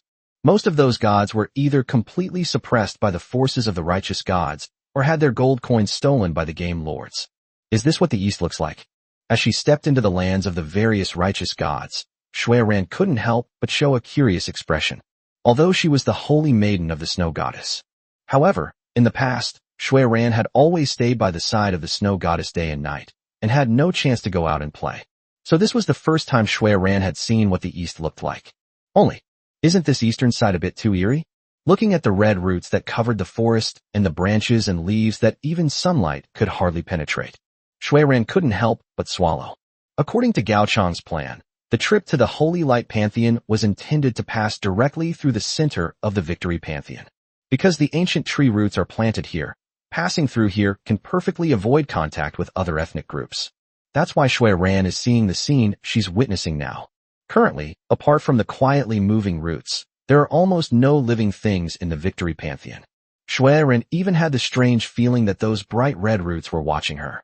Fortunately, the team did not linger in the Victory God system. After traveling for half a day, the group finally saw the sun again.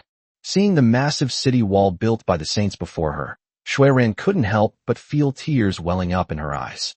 She finally saw normal buildings. However, at that moment, with a loud rumble, the ballistae on the city wall turned around. A paladin carrying a cross shield appeared on the city wall. Who goes there? Ever since the Victory Pantheon was corrupted by the roots, some creepy species have appeared from time to time. Suddenly, a convoy of vehicles made of metal appeared from the direction of the god of victory, leaving him no choice but to be cautious. Gao Chang opened his mouth, but before he could utter a sound, suddenly, I saw a message in my friend's chat. Today I'm still a cute little fairy. Have you arrived yet, dear? After looking at the message, Gao Chang paused for a few seconds before replying, I've arrived. Just as Gao Chang finished responding, a gentle voice came from the city wall. Let them in. They are not enemies of the holy light.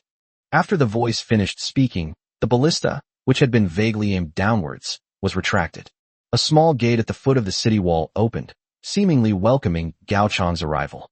The armored carriage drove in through a small gate, and along the way Gao Chang saw 2 rows of paladins standing tall. They gripped their swords and shields tightly at all times, as if any rash move by the intruder would trigger their vigilance. Just then, footsteps came from the stairs behind the city wall. At the same time, a woman's soft laughter could be heard.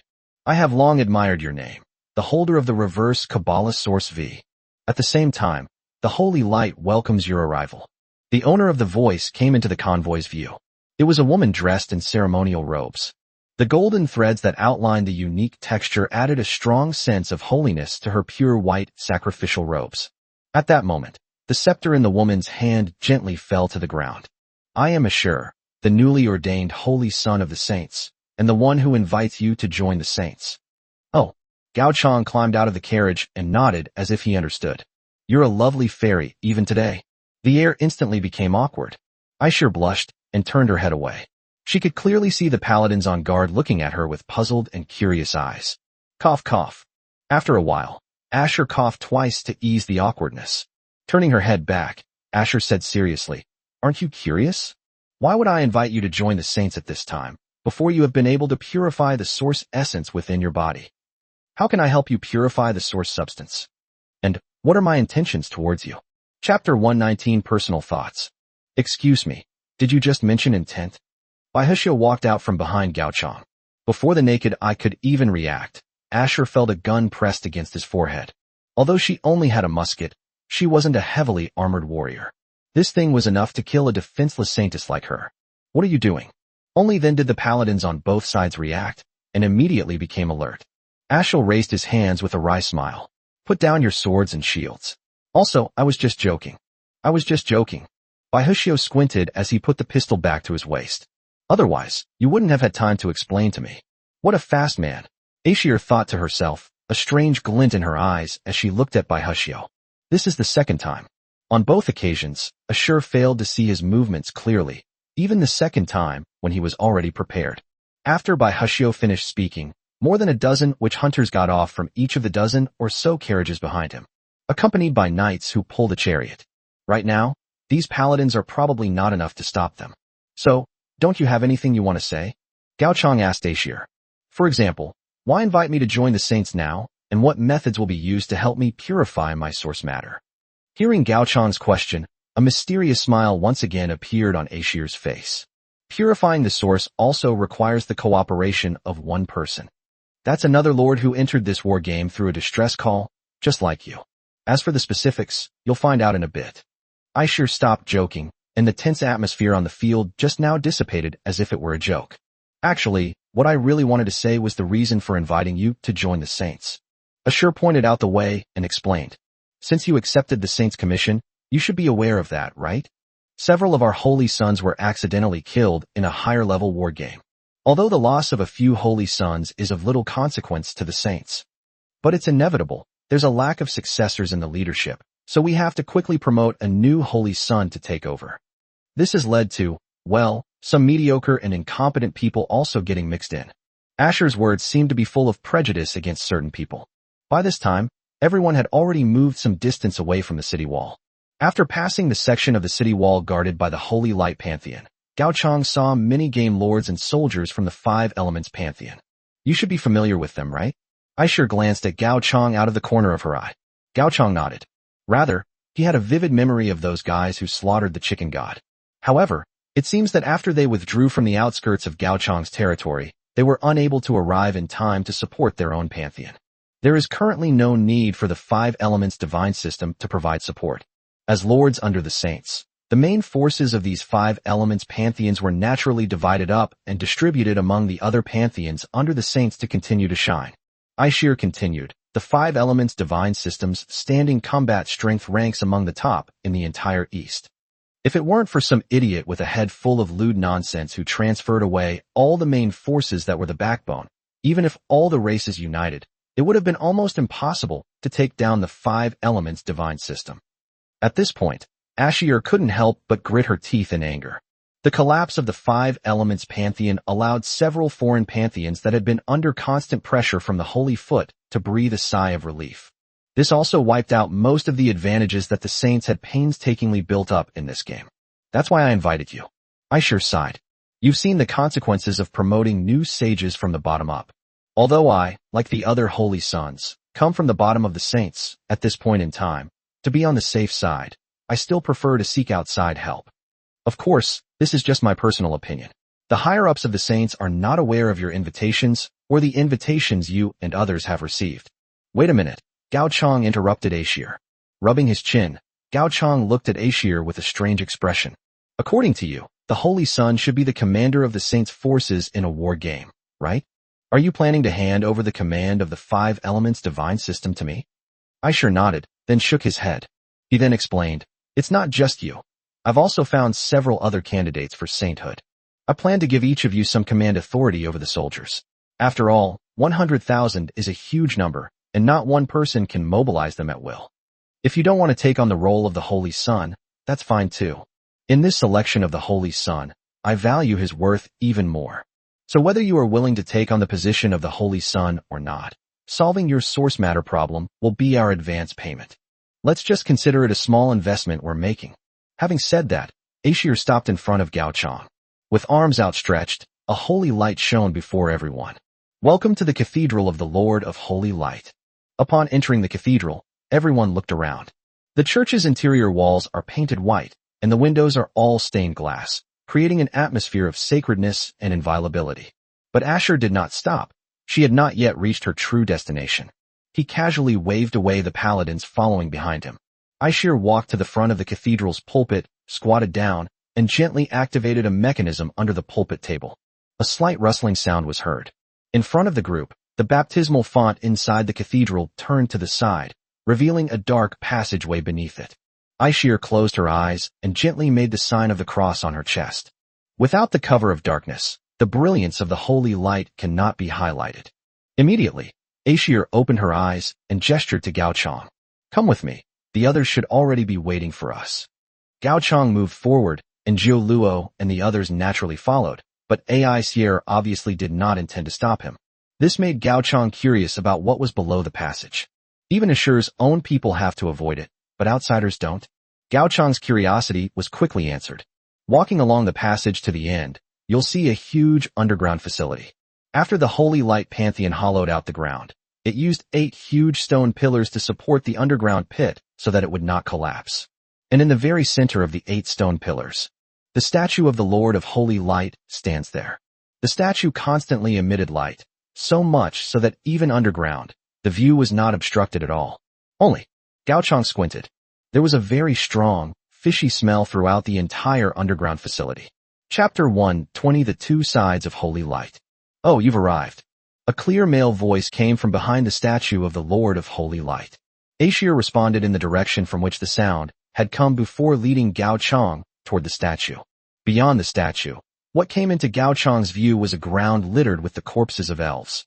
Many elves were bound and left here, and a man dressed in noble attire was directing his people to perform bloodletting. The elves had cuts made in various places on their bodies. Blood flowed down their bodies into the grooves in the ground, eventually pooling at the feet of the Lord of Light.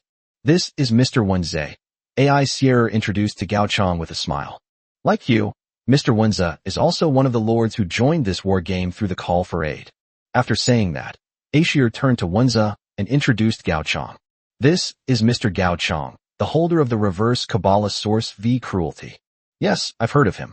Wenze walked around the corpses at his feet and stood in front of the crowd. Looking at Gao Chang's expression, he saw a pampered child rather than a lord capable of standing on his own. However, Wenze is not one to judge people by their appearance. He always prefers to let the facts speak for themselves. News from the Victory God system has begun to spread. As one of the chosen holy sons of Ashur, he naturally knew what had happened to the pantheon of Victory. If that ancient tree with its vines is the power contained within the cruelty of Source V. Therefore, the extremely high level of terror will directly reach the pinnacle of this war game.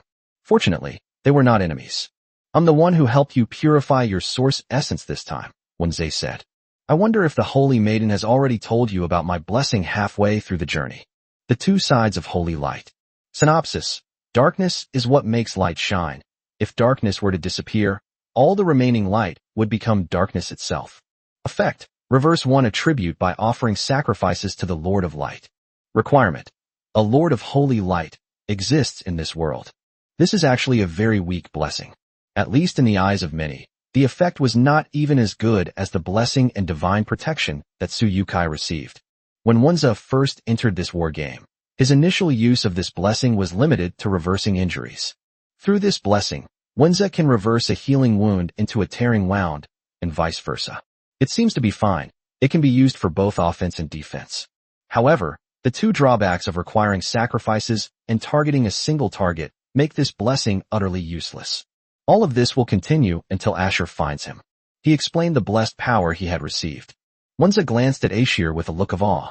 If Ashur hadn't found him, he probably wouldn't have known until the end of the game that the blessing he received was actually a conceptual ability. This saintess is meticulous and far more complex than she appears. He was nothing more than a tool to her. Wenze knew perfectly well what was going on. The reason Ashur was able to bring him on as the Holy Son was simply because this war game truly lacked such a leader. Once you leave this war game, the blessing power that extends from the game's rules will cease to exist. Therefore, the matter of the Holy Son that Ashur mentioned naturally became just a charade. Just as she said, the matter of the Holy Son was merely her personal idea. The higher-ups of the saints were unaware of it. But even so, a sunny smile appeared on Wenze's lips. Even so, he still flocked to it. After Gao Chang finished introducing his blessing power, Wenze withdrew his gaze from Gao Chang and patted him twice. Several of Wenze's subjects nodded and retreated in another direction. Before long, he came over with a very beautiful elven lord. Stop! How dare you treat me like this?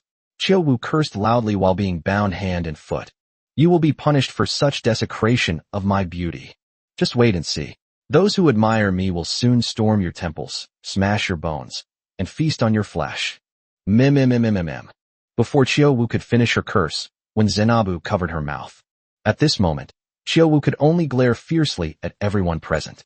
Some time ago, she originally wanted to take advantage of the Allied forces' invasion of the Five Elements divine system to see if she could seduce the other holy sons of the saints. If she manages to seduce other holy sons and trigger the effect of the Temple of Rebellion, she will receive more blessings from the Goddess of Beauty. Who would have thought that? As the son of saints, and as the leader of the Holy Light Pantheon, Ashur is actually a woman. How could she be a woman? When Chiao Wu first met Ashir, she was devastated to see a face that was several times worse than her own. And that damned woman, she also brought a whole bunch of burly henchmen. Whenever she thought of this, Chiao Wu couldn't help but grit her teeth. Her beauty has an effect on all living beings who admire her appearance, not just lords. Once attracted by Chiu Wu's beauty, any lord's subjects will periodically increase their loyalty to her. Once this loyalty level exceeds that of the original lord, the people will betray him without hesitation. A smile that could topple a city, a second smile that could topple a nation. The goddess of beauty bestowed a blessing upon Chiu Wu, allowing her to define the course of a war simply by virtue of her beauty, even if she herself is not strong. Unfortunately, she still can't understand why. Not only is Ashel unable to appreciate her beauty, the paladins also can't. Even this human dog in front of her wasn't tempted by her own beauty. Chiu Wu looked toward Wenze. Doesn't he like women? Staring at Chiu Wu's icy gaze, Wenze couldn't help but shiver. He always felt that Chiu Wu was thinking about something very bad. However, Wenze had to admit that Chiu Wu was really beautiful, so beautiful that people couldn't help but want to give her their hearts. If Wenze had encountered Chiu Wu first, they would probably be willing to betray humanity now. But he met Ashir much earlier. In Wenze's heart, Ashir's inner charm far surpasses Chiu Wu's by 10 or 100 times. At this moment, Ashir stepped forward and gently stroked Chiu Wu's cheek. Isn't it really beautiful? Chiu Wu looked puzzled, seemingly unsure of what Ashir meant by praising her. Ashir pursed her lips and smiled slightly. Then let everyone see what you really look like. Wenze, demonstrate to our friend the power to reverse this source matter. Chapter 121 Reversal of Source Matter. No problem, Your Excellency. Wenze put on a pair of white gloves and gently placed them on Chiu Wu's body. Normally, Chiu Wu would have angrily rebuked the lowly insects for touching her noble and beautiful body. But now, hearing what Ashir had just blurted out, Chiu Wu felt a sense of foreboding. What are you going to do? Chiu Wu asked instinctively. A question you already know the answer to. When facing Chiu Wu, Wenze lost the patience he had when explaining to Gao Chang. He's just waiting. The power of the source is very strong, and the rank of the Kabbalah tree of life is also very high. Therefore, the required offerings are naturally quite demanding. If Chiu Wu hadn't brought a team of sacrifices with her to the Holy Light Pantheon, Wenze would probably have had a long time to struggle with reversing the source essence within her. Just then, it seemed that the offerings had been almost all presented. In Chiu Wu's trembling gaze, a gentle holy light appeared in Wenze's hand. As the holy light enveloped Chiu Wu's body, the excruciating pain that Chiu Wu had anticipated did not come. On the contrary, the light was gentle, making Chiu Wu feel as if she had returned to the embrace of her mother tree, until she saw a figure made of holy light appear before the mother tree in her mind. The image of the mother tree in Chiu Wu's mind gradually shattered. She sensed it. She distanced herself from the mother tree, just like any other rebellious child. Shui Ran, who was being hugged by Sasha, widened her eyes and covered her mouth with her hand. To outsiders, Chiu Wu's appearance suddenly aged after being touched by Wenze's hand, which was imbued with holy light. At first glance, you could tell she had the makings of a beauty. But as time went by, Chiu Wu's face was now completely unrecognizable from what it used to be. Gao Chang had already turned his head away. After all, Chiu Wu's face at this moment was truly unbearable to look at. Just looking at it would ignite a strange anger within one's heart. If there were any impulsive people present, they probably would have already slapped Chiu Wu across the face. You have successfully desecrated data deletion, and you have received the blessing of the goddess of beauty. Hearing the notification sound in her ear, Chiu Wu no longer cared about what blessing she had just received. She had a premonition. What is happening to her right now is perhaps more terrifying than death. What exactly did you do to me? Chiu Wu asked, her lips trembling. Ashir looked at Chiu Wu's face and nodded with a hint of satisfaction. He then took a bronze mirror from the offering table of the statue and handed it to Chiu Wu. We've restored you to your rightful state, dear, Ashel said with a squinting smile. I wonder if it's because I'm too satisfied with Chiu Wu at this moment. Ashir even used the tone of a friend's chat. No. Looking at her own distorted, wrinkled, and terrifying face reflected in the bronze mirror, Chiu Wu's eyes lost all their luster. How could that face possibly be on her body, the embodiment of beauty? Even a disfigured elf would be tens of thousands of times more beautiful than she is now.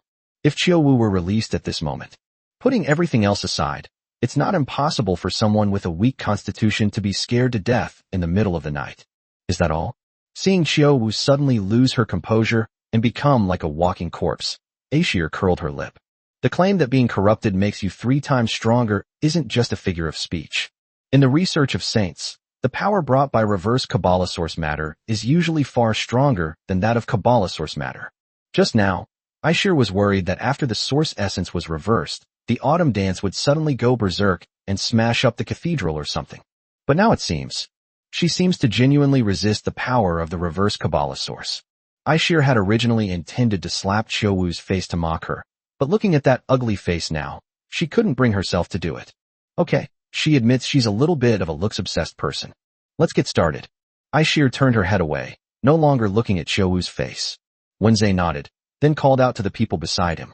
Soon, some of the people stepped forward, carrying ritual daggers that had been contaminated with an unknown liquid. The dagger pierced Chiowu's chest. Uft. I don't know if one of the villagers cut an artery, but a jet of blood gushed out. But Chiowu didn't even let out a scream. After losing her beauty, she seemed to have completely lost herself and the desire to live. Rather than live with an ordinary or ugly face, she would rather die. Gradually, Chiowu's eyes, which had lost their luster, closed. A jet-black heart was ripped out by Wenze's subordinates. Because it was freshly taken out, the heart was still beating. I can't believe it, they actually did it, Aishir said, covering her mouth. Seeing Gao Chang's gaze, Aishir offered a brief explanation. My original idea was just to see how far this concept shift could go. After all, the source of the Kabbalah essence still lies in the mother tree, and this elven lord is not the kind of person who sees the mother tree's authority at birth. Logically speaking, even if it is converted into reverse Kabbalah source matter, we should not be able to plunder it. But, looking at that pitch-black heart, Aishir's words were self-evident. Reverse Kabbalah source 6, ugliness. The plunder was successful. The duality of the holy light fundamentally reversed Chiowu's source type, even involving the concept of time. In other words, the rules of this war game are somewhat different. If this were in a conventional feudal era, its power, comparable to this blessing, is probably more than enough to rank it as a miracle item. After calming down from the shock, Aishir patted her face and composed herself. Only then did he turn his head to look at Gao Chang. As you just saw, the duality of holy light can completely reverse the concept of source matter. And next, we plan to reverse the concept again. By this time, the people of Wenze had finished cleaning up Chiowu's body. Wenze beckoned to Gao Chang and had him stand in the spot where Chiowu had just died. Bai Huxiu gave Gao Chang a reassuring gesture. Anyway, there's no one faster than him in this underground facility. With him watching over him, Gao Chang wouldn't be in any danger. But Sasha. Seeing Sasha's actions, Gao Chang's lips twitched. Sasha had no interest in the source matter whatsoever. At this moment, she was holding a jar of jam that she had somehow pulled out, and she was pestering Jiuluo and Shui Ran to make her a fresh smoothie. When Gao Chang looked at her, Sasha stuck out her tongue. My lord, please go in peace. I'll save you a portion of the smoothie once it's ready. It sounds like you're cursing me. Gao Chang couldn't help but think to himself. Chapter 122 Sunday. Holy light had already appeared on Wenze's hand. Gao Chang stopped paying attention to Sasha's actions and became serious. Don't worry, it shouldn't hurt, Wenze explained upon seeing this. He then extended a finger and first tapped Chiowu's heart, then tapped Gao Chang. After being covered by holy light, the black stains on Chiowu's heart gradually faded, and it returned to being an ordinary fleshy heart. The heart was carefully preserved in a wooden box by Aishir. As for Gao Chang, the moment he was enveloped in holy light, he saw the roots again. As the perspective flickers, the overwhelming roots seemed to surge in from every corner, completely covering the cathedral of the Lord of Light. It was just another hallucination. Gao Chang understood. If it wasn't a hallucination, the other people standing next to me wouldn't be completely still at this moment. He watched as the roots drew ever closer, until they almost completely covered Gao Chang's field of vision. Suddenly, a chilling aura dissipated. Gao Chang felt as if a giant eye had suddenly opened behind him. But when I turned my head, there was nothing there. But after that feeling subsided, the roots that had swept in like a tidal wave seemed to recede as well. After the roots and tendrils were removed, a figure was revealed. Gao Chang was stunned for a moment. He recognized the figure.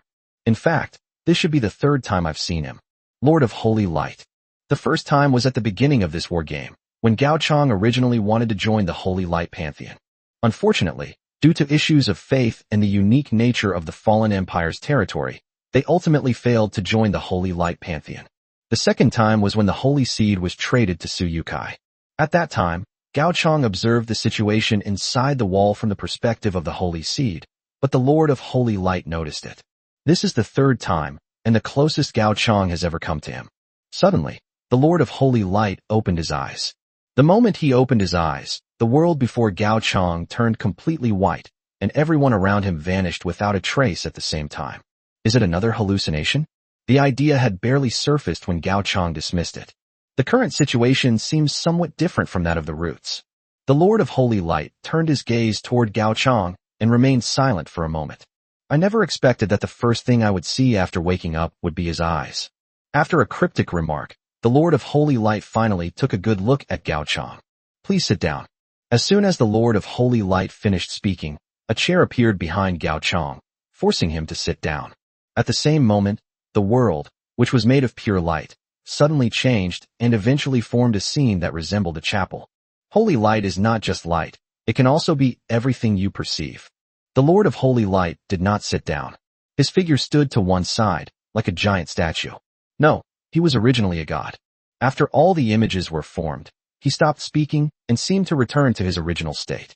Gao Chang currently has no idea what the Lord of Holy Light is up to, so he can only continue to wait and see. The church bells rang a moment later. Faceless faces entered through the chapel doors, mechanically filling every seat. As sacred music played, Gao Chang's seat was moved to the pulpit in the chapel. Behind Gao Chang, he could even hear the dripping water of the baptismal pool clearly. All the blank faces turned to look at Gao Chang, as if they were on a pilgrimage. Just when Gao Chang thought that some kind of strange ritual was being performed. Suddenly, the war game notification sounded in Gao Chang's ears. You receive the blessing of the Lord of Light, Sunday. Effect. The Lord's radiance shines upon you like a sun crown, and all paladin units, regardless of whether they belong to an enemy or friendly lord, will be forced to have 70 points of initial loyalty towards you. Oh. Gao Chang opened his mouth. What just happened? The Lord of Light blessed him? Something seems off about this. Not to mention that data deletion and the Lord of Holy Light do not exist in the same pantheon. Even within the same pantheon, the snow god has yet to bestow blessings. And what is his relationship with the Lord of Holy Light? It has absolutely nothing to do with us. Isn't this blessing a bit too casual? Gao Chang looked at the Lord of Holy Light with a strange expression. But then the Lord of Holy Light waved his hand, and the strange phenomenon vanished without a trace. Gao Chang returned to that pristine white space once again. I know you may have many questions, but don't ask them yet, the Lord of Holy Light suddenly said. For some reason, after putting aside the strange phenomena that had just occurred, Gao Chang actually detected a hint of a smile in the voice of the Lord of Holy Light.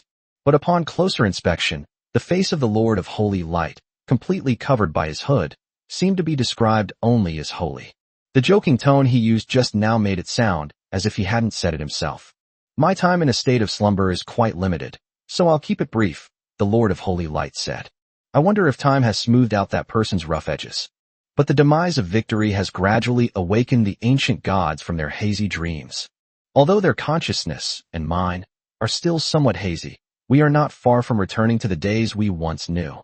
Seeing that the Lord of Holy Light had finished speaking in a daze, Gao Chang finally asked, What do you mean? You do not know. It sounded like a question, yet also like an affirmation. This time, Gao Chang clearly saw a slight smile playing on the corner of the Holy Light Lord's mouth beneath his hood. It seems that the river of time washes away far more than just us. The Lord of Holy Light raised his hand, and seeing that the giant eye behind Gao Chang did not move, he continued to wave it at Gao Chang. Gao Chang suddenly realized that many images seemed to have appeared in his mind. On a wild and desolate land, hundreds and thousands of races are confronting each other, without iron tools, firearms, or city walls. All that exists are one terrifying god after another. There is a forest lord who connects heaven and earth like a pillar, and a lava god whose every move turns into scorched earth for thousands of miles. This kind of power shouldn't exist in a second-tier wargame at all. They were just background figures. Gao Chang knew that. All the gods as powerful as depicted in the image did not exist at the start of this wargame. Their condition is likely worse than that of a sleeping deity like the Lord of Light. They may even be on the verge of extinction, etc. Gao Chang suddenly frowned.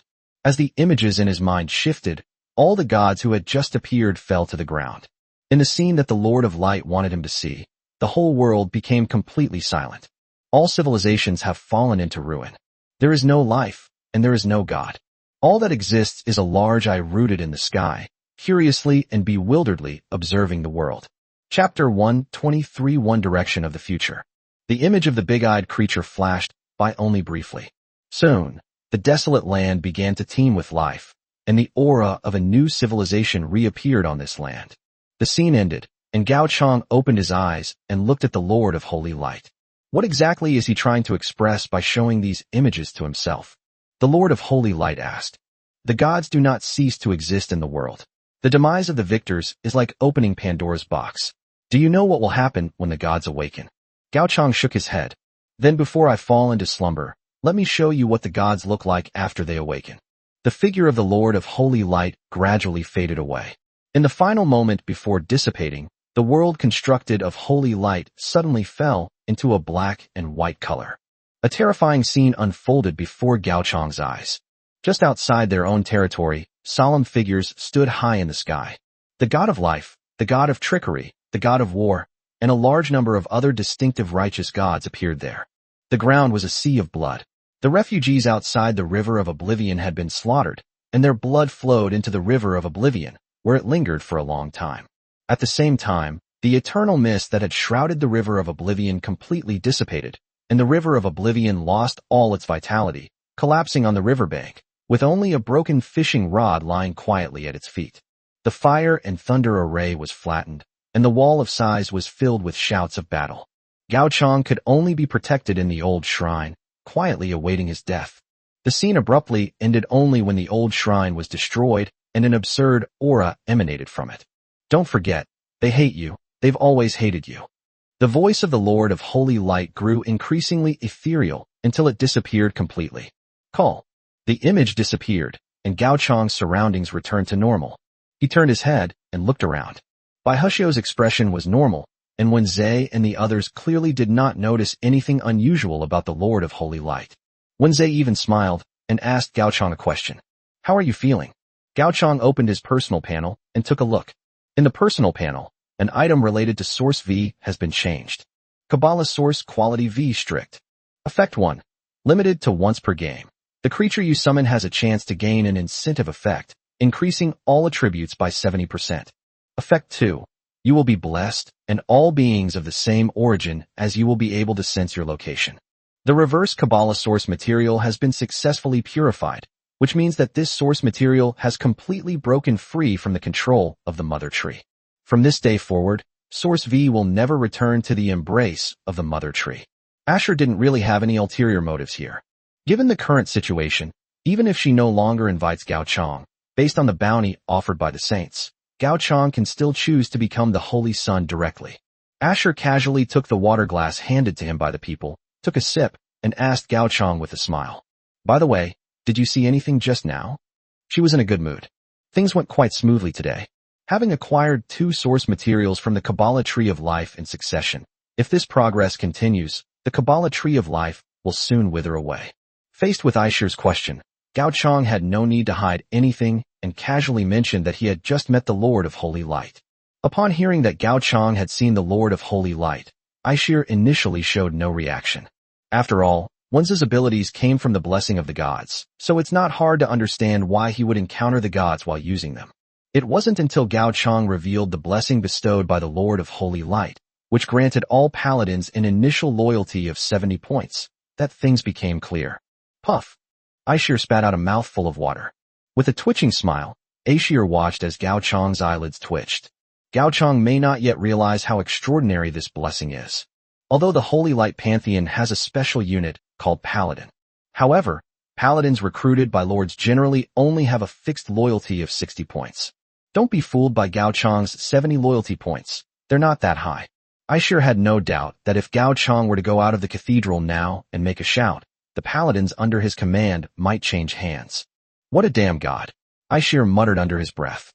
If you can give away such blessings, you might as well just give away your entire pantheon. Oh. Because Aishir's voice was very soft, Gao Chang didn't hear it clearly. Alright. Aishir didn't let Gao Chang continue speaking. After hearing the blessing on Sunday, she lost interest in hearing the rest. Now that your hidden danger has been eliminated, why don't you come and join our operational meeting? A war council. Aishir nodded slightly, then suddenly seemed to remember something and chuckled softly. Speaking of which, you should run into some acquaintances. Gao Chong didn't know who Ashir was referring to, but he didn't refuse. After all, the other party helped me resolve a problem, so I still have to give them face. Moreover, in this war game, the Saints are strong allies in every sense.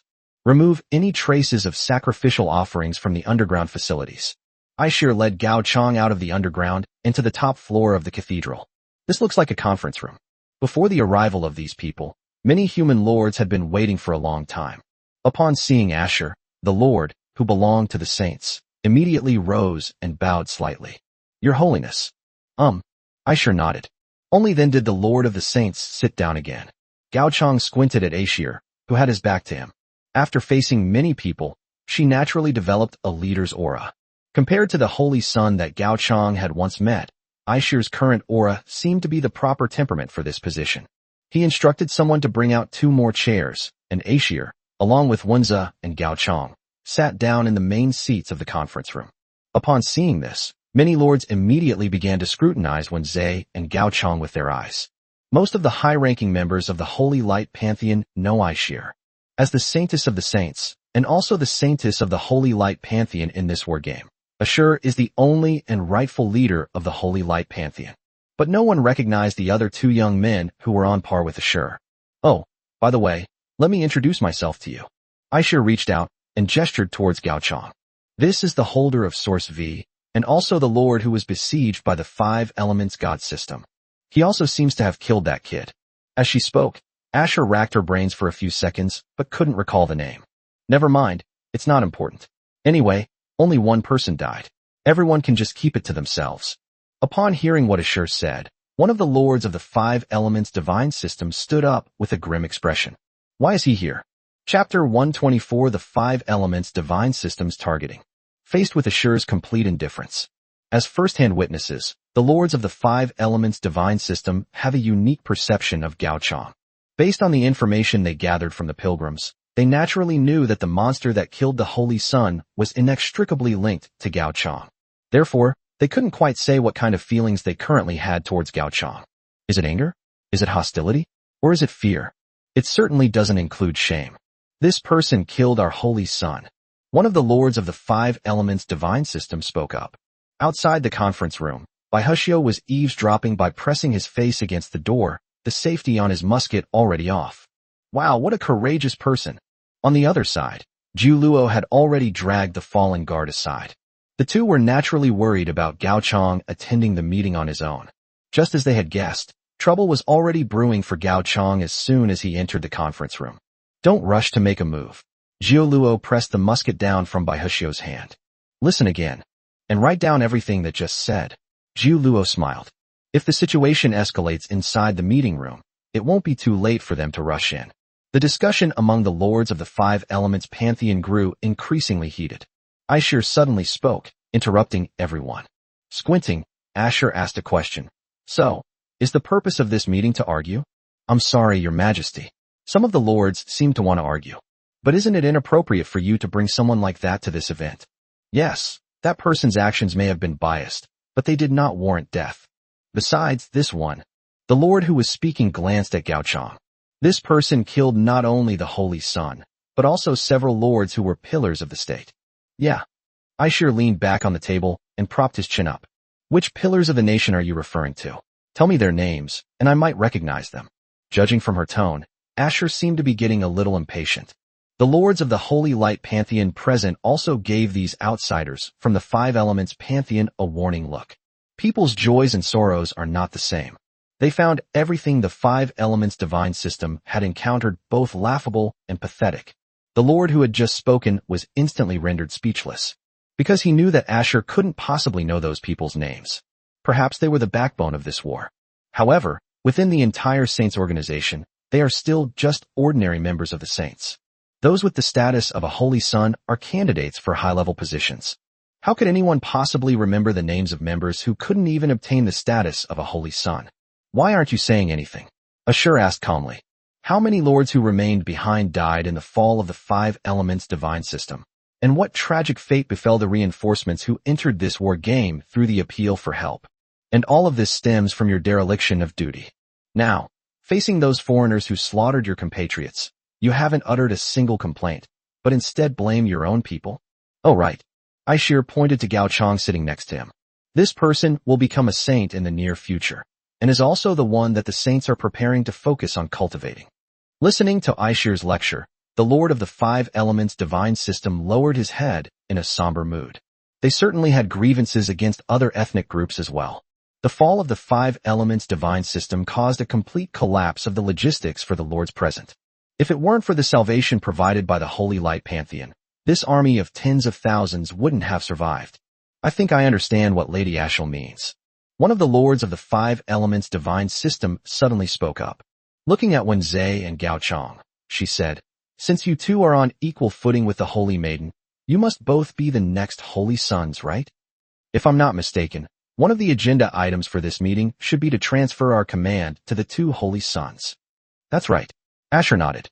There are currently over 1,000 lords in the Five Elements divine system who have entered the Holy Light divine system, which has exceeded my command capacity limit. To ensure timely deployment, I plan to appoint a temporary Holy Son to take command of the Saints' forces within this war game. We have no objection to that. The Lord of the Five Elements divine system agreed. However, I and the more than 200 lords I represent are only willing to obey this man's orders. His finger pointed to Wenzhei, who had remained silent. Following him, representatives from the other 5 elemental divine systems also expressed their views. No one wants their boss to be a former enemy, and they are no exception. Aishir didn't speak, but simply gestured to Gao Chong with his eyes. Gao Chong shook his head and said softly, "That's fine." Even though he is not yet in an awakened state, Gao Chong doesn't think much of the troops in the 5 elements divine system. Perhaps compared to those minor lords, their troops are quite good, even top-notch. But Gao Chong was someone who had experienced hardship before. These medieval war units were even inferior in attributes to the Stone Age Obsidian Champion Infantry Knights. Whether you eat this kind of whole grain or not is basically irrelevant. Since Gao Chong had expressed this opinion, Aishir quickly moved on from the matter. Because Asher had a good grasp of the topic. After learning that they no longer needed to follow Gao Chong's orders, many lords breathed a sigh of relief, completely forgetting that the initial topic was to hold Gao Chong accountable.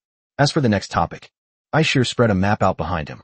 This is a simple map that only includes the various forces in the east, and it is drawn in a very simple and crude way. Compared to the world map in Gao Chong's hands, it's definitely incomparable. But that's definitely enough to watch.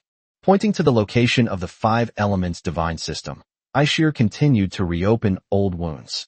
Due to the fall of the 5 elements divine system, the defenses that we saints set up in this war game have developed a gap. Although the other races have temporarily withdrawn their troops, they probably won't give up such a good opportunity, Aishir said meaningfully. Because the saints are constantly sending people into this war game in order to eliminate the source carriers. The human race has a significant advantage in this war game. It's not so easy for outsiders to find a moment when the human race makes a mistake. I don't know if you all think, but now is the perfect time to eliminate us in one fell swoop, Ashur asked, squinting. If I were in command of the other side, I would have already abandoned all development and expansion to prepare for war.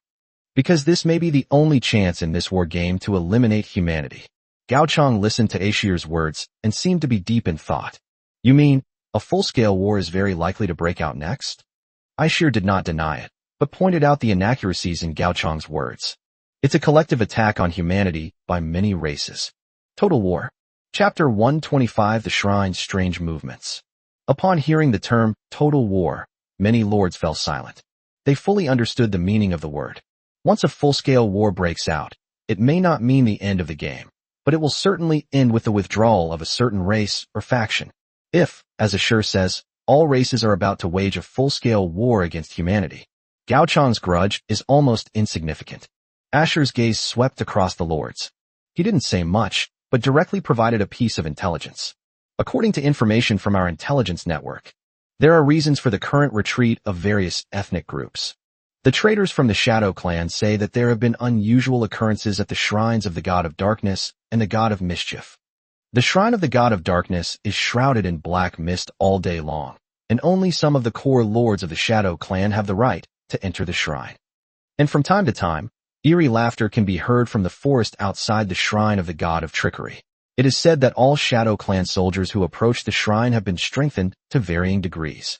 Although we don't know as much about the other races, we speculate that their situation is similar to that of the Shadow Clan. Gao Chang's eyes flickered. Listening to the information provided by Asher reminded him of the scene he had just witnessed in the basement. According to the Lord of Light, the sleeping gods are awakening from their long slumber. Are the unusual movements emanating from the shrines everywhere a sign of their awakening? If this news is true, so what did the Lord of Light see for himself afterward? Gao Chang's expression darkened. Those images were not a good omen. The awakening of the true gods brought not prosperity and peace, but war of blood and fire. Of course, that's not important.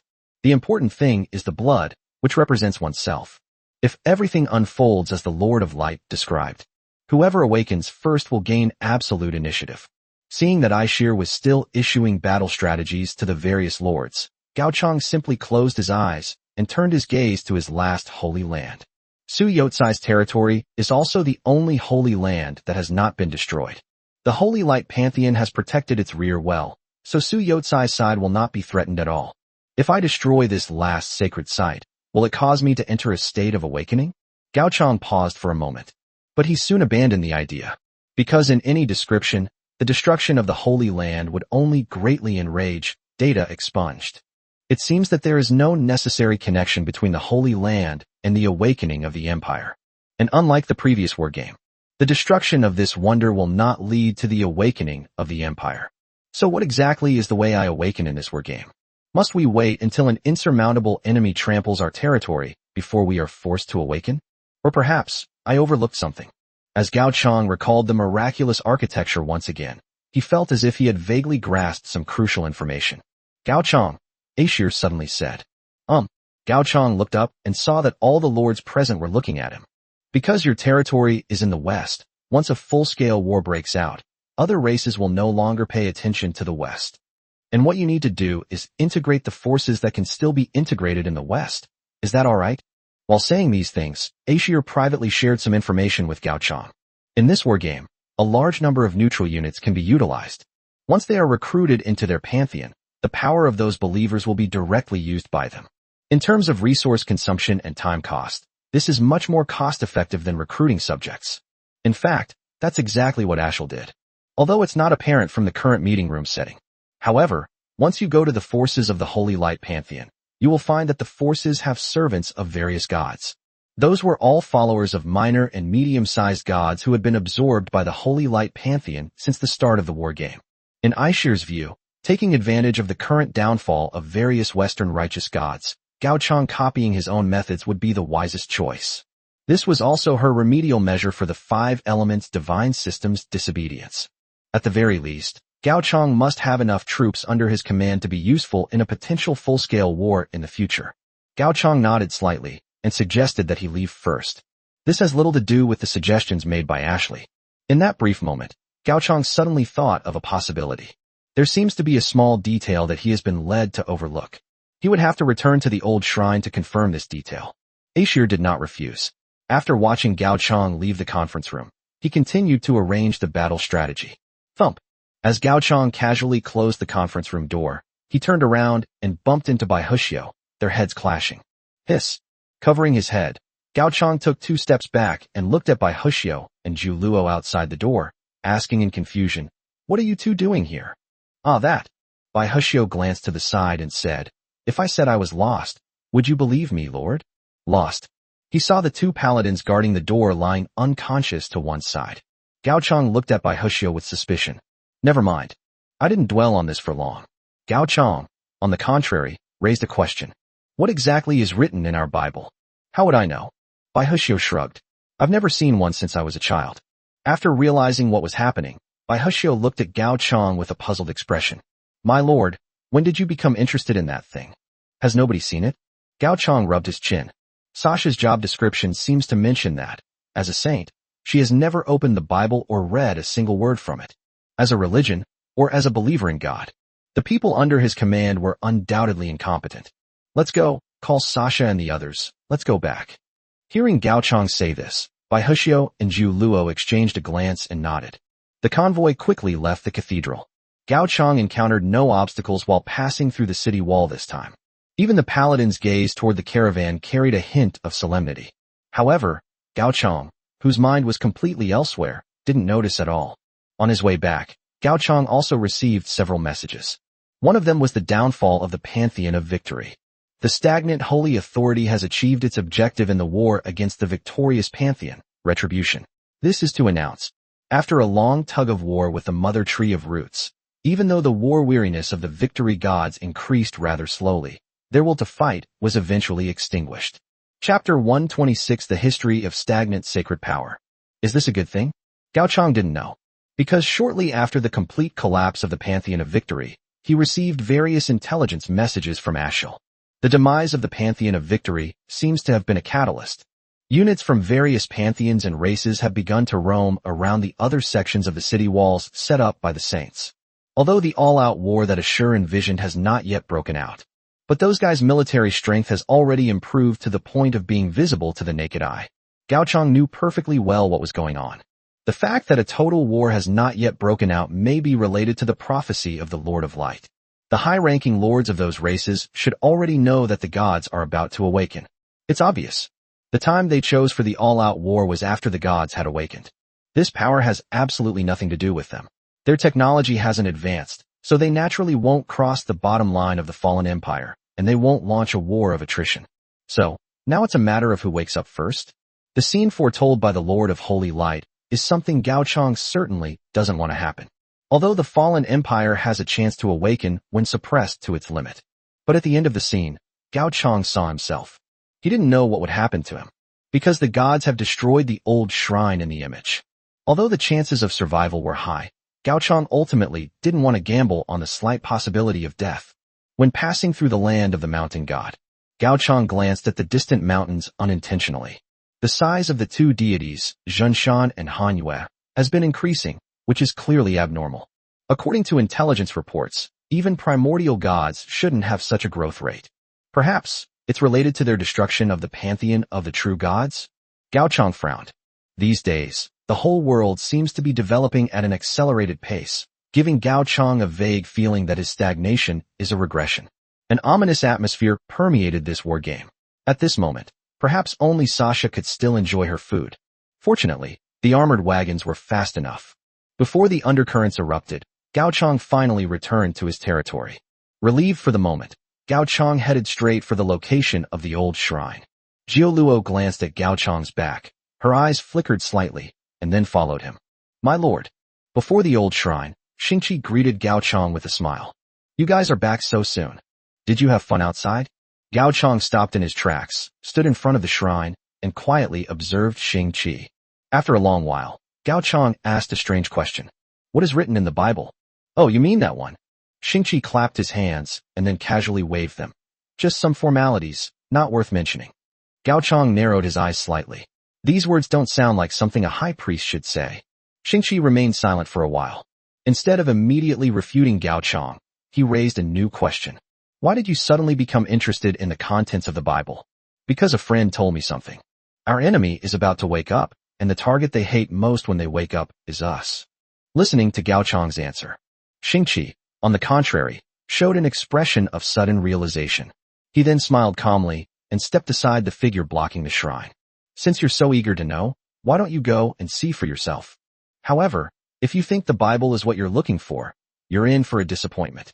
Xingqi led him to the dusty library. Xingqi picked up a book, reached out and vigorously wiped the dust off the cover, and then handed the book to Gao Chang. The Bible is just a record of our history. That's all. That's why I think it's just some boring stuff, and nobody would want to watch it. Gao Chang recalled what Xingqi said. The weapons used by Hushio and others were basically taken from a dusty warehouse and used as needed. Tens of thousands of years have passed without any change, and there has even been a slight regression. History has long been forgotten, stagnant in the river of time. Perhaps this is the meaning of the stagnation of sacred authority. But Gao Chang still opened the book in his hand. Just as Xingqi said, these so-called Bibles are nothing more than history books. But Gao Chang was immediately drawn into the book when he saw the first sentence. Human power is limited, but divine power is boundless. This is not something that the arrogance of a fallen empire would utter. But as Gao Chang continued reading, he discovered that this was not flattery, but a statement of fact. This book actually contains information that the saints had not discovered even after entering this war game for so long. In this war game, Gods are not limited by the technology tree. Perhaps it's because they are just background figures. All races can only develop their tech trees to the peak of the second-tier battlefield, but not the gods. By enjoying the offerings of believers, God can go higher and farther than imagined. Third order, fourth order, and even eighth order and ninth order. In extreme cases, these gods might be comparable to lords in an infinite battlefield. For a second-order war game, they are far beyond the scope of the game. Although these gods are just background figures now, what about 10,000 years ago? 10,000 years ago, at a point in time when the stagnant sacred power had not yet ceased. They had already discovered this chilling thing. In the beginning, God was nothing more than a leader chosen by all things. But as the followers of various gods became increasingly fanatical, the gap between God and man seems to be widening. Gradually, the true gods occupied the sky, and the primordial gods roamed the land. The world simply could not contain so many gods. War was almost imminent. The gods at that time were close to the pinnacle of the technological tree of all living beings, and some gods had even broken through the limits of this world. Under the ravages of the gods, all things that did not believe in the gods were driven to the most remote and desolate place, underground. Both the ground and the sky were battlefields for the gods. At that time, the stagnant holy authority was one of the most powerful pantheons in the world. Part of the text in the book was crossed out, and Gao Chang only knew that for some reason, his territory had persuaded, data expunged. The power of the past has descended completely, sweeping across every inch of land like a natural disaster. Meanwhile, the Wailing Wall also participated in this war of rebellion against the gods. To prevent the gods from surpassing humanity, most of the gods were slaughtered, and their scriptures and teachings were burned. Only a few gods managed to survive, living in constant fear and dread of what had happened 10,000 years ago while they slept. And those sleeping gods. And so it became what it is today, the true God. After doing all this, in order to limit the development of data expunged, the ancestors of the Wailing Wall chose to remain silent and no longer concern themselves with worldly affairs. This has gradually led to the stagnation of the current sacred power. Chapter 127, A Different Kind of Brain Circuit. Closing the book in his hands, Gao Chang finally understood what the Lord of Holy Light meant. No wonder the first thing the true God wanted to deal with after awakening was himself. It's all the fault of the decadent empire's tens of thousands of years of history. 10,000 years of history have brought not only sedimentation, but also trouble. The hatred from the past has settled into the present day. When both sides awaken in the new era, it is natural that enemies will be extremely hostile when they meet. However, Gao Chang has not yet seen any way to awaken the empire in these histories. At this moment, Xingqi suddenly smiled and asked, "How do you feel after reading about our history? Is it that you're not looking for what you're looking for?" Not necessarily. Before Gao Chang could speak, another voice came from the side. Xingqi turned his head and saw Jiulu sitting on a small pile of books, flipping through the classics in her hands. As he watched, he nodded approvingly. The things our ancestors did are truly awe-inspiring. If we were to remind everyone of this history, when the gods descend, I think everyone will be willing to take up the swords and spears of their ancestors once more, right? Jiuluo gently closed the book, walked to Gao Chang's side, and handed the book to him. "My lord, do you remember what an old traveler once said? The moment we awaken, the entire world order will be changed by us. In the end, only we ourselves have forgotten the horrors we once suffered. To outsiders, we have never changed." Gao Chang gently took the book from Jiuluo and glanced at it. The 18 Cooking Methods of Primitive Deities, Revised Edition, Issue 39. Wait, was this what Jiuluo was just looking at? Gao Chang glanced at the history book in his hand, then at the recipe that Jiuluo had just handed him, and couldn't help but marvel at the diversity of books in the shrine's library. At the same time, he had a strange feeling. He, Jiuluo, and Xingqi seemed to be talking to themselves, their thought processes completely disconnected. However, the method of awakening that Jiuluo mentioned is not entirely impossible. Thinking back to when Stonehenge was destroyed in the last battle, Sasha's eyes lost their sparkle. If this recipe is given to Sasha and spread when the gods descend, hiss, a food siege. Whether others can awaken to high strength is unknown, but Sasha might be the only one to awaken. Cough, cough. He coughed lightly twice and discreetly tucked the 18 Cooking Methods of Primitive Gods into his pocket. Gao Chang picked up the history book again and looked up at Xingqi. "Perhaps I haven't found what I'm looking for, but in another sense, I have found it." At least he confirmed one thing. The true gods hate data expunged no less than they hate the corrupt empire. Destroying an old shrine will bring about natural disasters. So, is it possible to use so-called natural disasters to fight against the many righteous gods of the East? After all, in the vision shown by the Lord of Holy Light that Gao Chang saw, the shrine was destroyed after the territory was taken over. If we place the destruction of the shrine before the territory fell, the ending might be quite different. First, I need to confirm that everyone in the territory doesn't seem to care about this shrine, right? Gao Chang turned to Jiu Luo and asked. Jiu Luo nodded and asked in return, if everyone really cared, how could this shrine have been abandoned for tens of thousands of years? I don't care about this place. Destroying it won't cause the awakening of the corrupt empire. If that's the case, how about we tear this place down? Gao Chang asked Jiu Luo. Jiu Luo's lips twitched slightly. After glancing at Xing Qi, Jiu Luo quietly pulled Gao Chang aside and whispered in his ear, Lord, have you been corrupted by Sasha? I remember that Sasha was the only one who would secretly plot loudly before. While listening to Jiu Luo's words, Gao Chang kept his eyes on Xing Qi's expression. When he said those words, Xing Qi's face did darken slightly. But afterwards, he wasn't particularly excited. Such a calm emotional response suggests that even he, the high priest, is not prepared to protect the ancient shrine. As Gao Chang had suspected, the old shrine could indeed be destroyed by him. Gao Chang walked out of the shrine. Xing Qi's eyes flickered, but he made no move to stop him. Just as he appeared to be, he seemed genuinely unconcerned about the shrine being destroyed. After leaving the shrine, Gao Chang immediately went to Baihuxio's place. If we're talking about who can dismantle the old shrine the fastest, the Guardian Knights definitely can't do it. However, it was Baihuxio, the commander-in-chief of the witch hunters. When he heard that Gao Chang was going to destroy the old shrine, his first reaction was not anger, but surprise. This is the first time I've heard of a believer planning to dismantle their own family's shrine. What is this kind of thrilling, immoral feeling? He shook his head, trying to banish the strange thought from his mind. Baihuxio led Gao Chang into the dilapidated armory with great enthusiasm. This sounds much more interesting than accompanying Gao Chang on his expedition to the east. The warehouse is filled with a large amount of useful and useless weapons and equipment. But clearly, those little gadgets were not what Baihuxio was looking for. To destroy the old shrine, he needs a good one, like a landmine. Boom. With a gentle push from Baihuxio, the door to one of the warehouse compartments collapsed with a crash. After a moment of dust rising, Gao Chang saw what Baihuxio was looking for. Explosives, the purest form of explosives. The explosives were neatly arranged in the box, piled up to the height of a small mountain. Gao Chang stepped forward and examined the explosives inside the box. These explosives were long, red, tubular objects intertwined with fuses. On the other side, Baihuxio also came over. As he gently stroked between the tubular objects, Baihuxio let out a series of chuckles. I never expected it. I never thought these good things would be used again. Detonator. Summary. Is blasting mountains immoral? Okay, but there has to be something to blast, right? With a detonator in each hand, Baihuxio's eyes gleamed. What boy could resist the temptation of an explosion? The ancestral teachings of witch hunters tell me that this thing is the most brutal weapon in the world. There's no problem that explosives can't solve.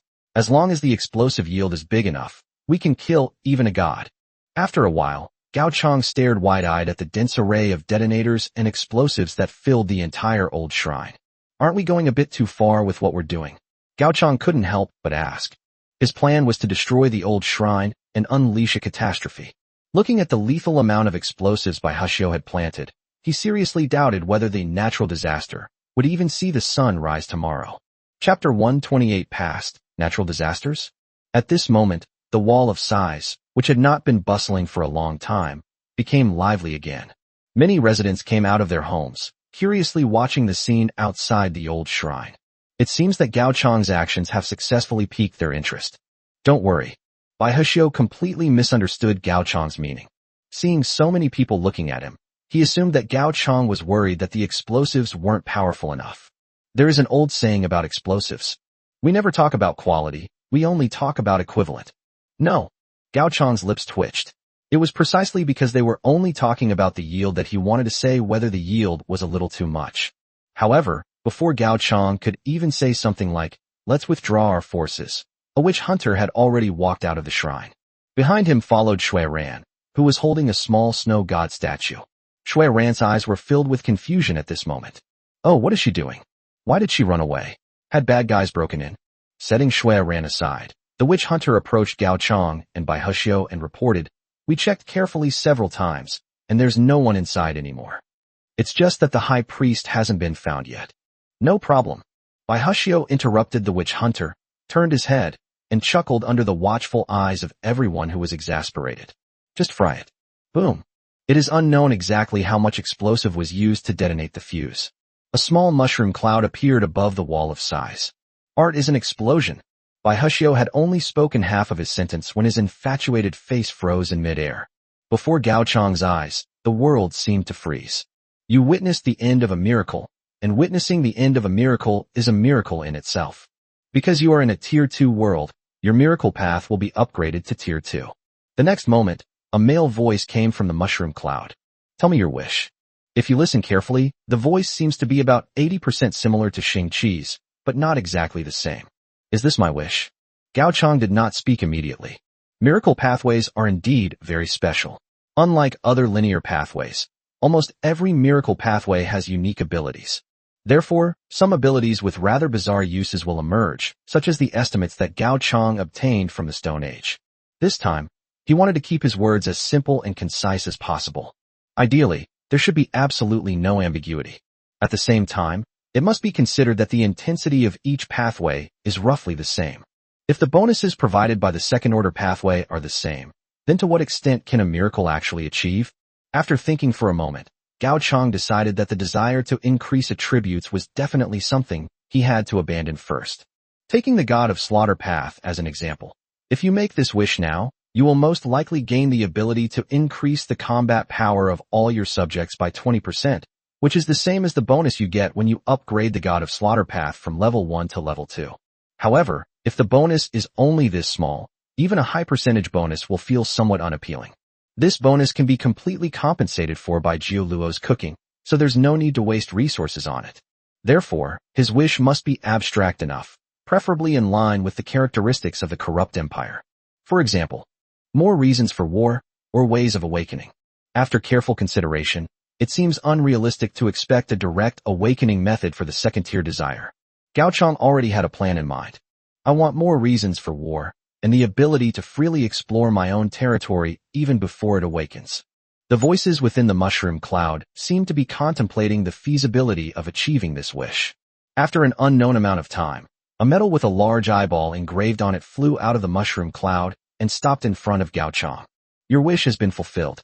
Taking advantage of the moment, Gao Chang immediately opened his personal profile. Miracle Tier 2. Below the path, a brand new ability has been added. Intervention. Description: you always enjoy criticizing others who don't meet your expectations, trying to erase their unique style and interfere with their decision to follow the path you chose. Effect 1. At the start of each game, you can select up to 3 lords who entered the game at the same time as you and forcibly add the intervention buff. Effect 2. The lord you interfered with will lose their personal talents, lord path, and territory type for the remainder of the game. Effect 3. The lords you intervene in will walk on the path you have paved, no longer having to fight their way through the branches of the technology tree, and the speed of all technology research will be tripled. You can also gift obsolete equipment that you no longer need to your intervention targets, and your subjects will understand. Effect 4. You cannot tolerate failure on the path you have chosen, therefore you constantly ensure the correctness of the path. When the target being interfered with falls into crisis, you gain a reason for war, punishment. Punishment of war. People can make many mistakes in their lives, but their biggest mistake was offending us out of ignorance, so someone must pay the price for our displeasure. After Gao Chang fully entered the second-tier miracle path, the forbidden scenes around him began to flow again. Bai Hushio finally finished saying that art is an explosion. The next moment, the shockwave from the explosion of the high-yield explosive swept outwards, making it impossible for everyone to open their eyes. When everything returns to calm, the site of the former shrine is now just a flattened ruin. Whoosh! Bai Hushio waved his hand, seemingly quite satisfied with the power of the explosion. Gao Chang looked at the shrine that had been leveled and hesitated to speak. It's been so long and nothing has come out yet. Data deleted. Could it really have been blown up? Fortunately, the subsequent wargame notification sound relieved Gao Chang. Given the complete destruction of the ancient shrines, the calamities of the past will return to this continent, with power surpassing even that of the gods.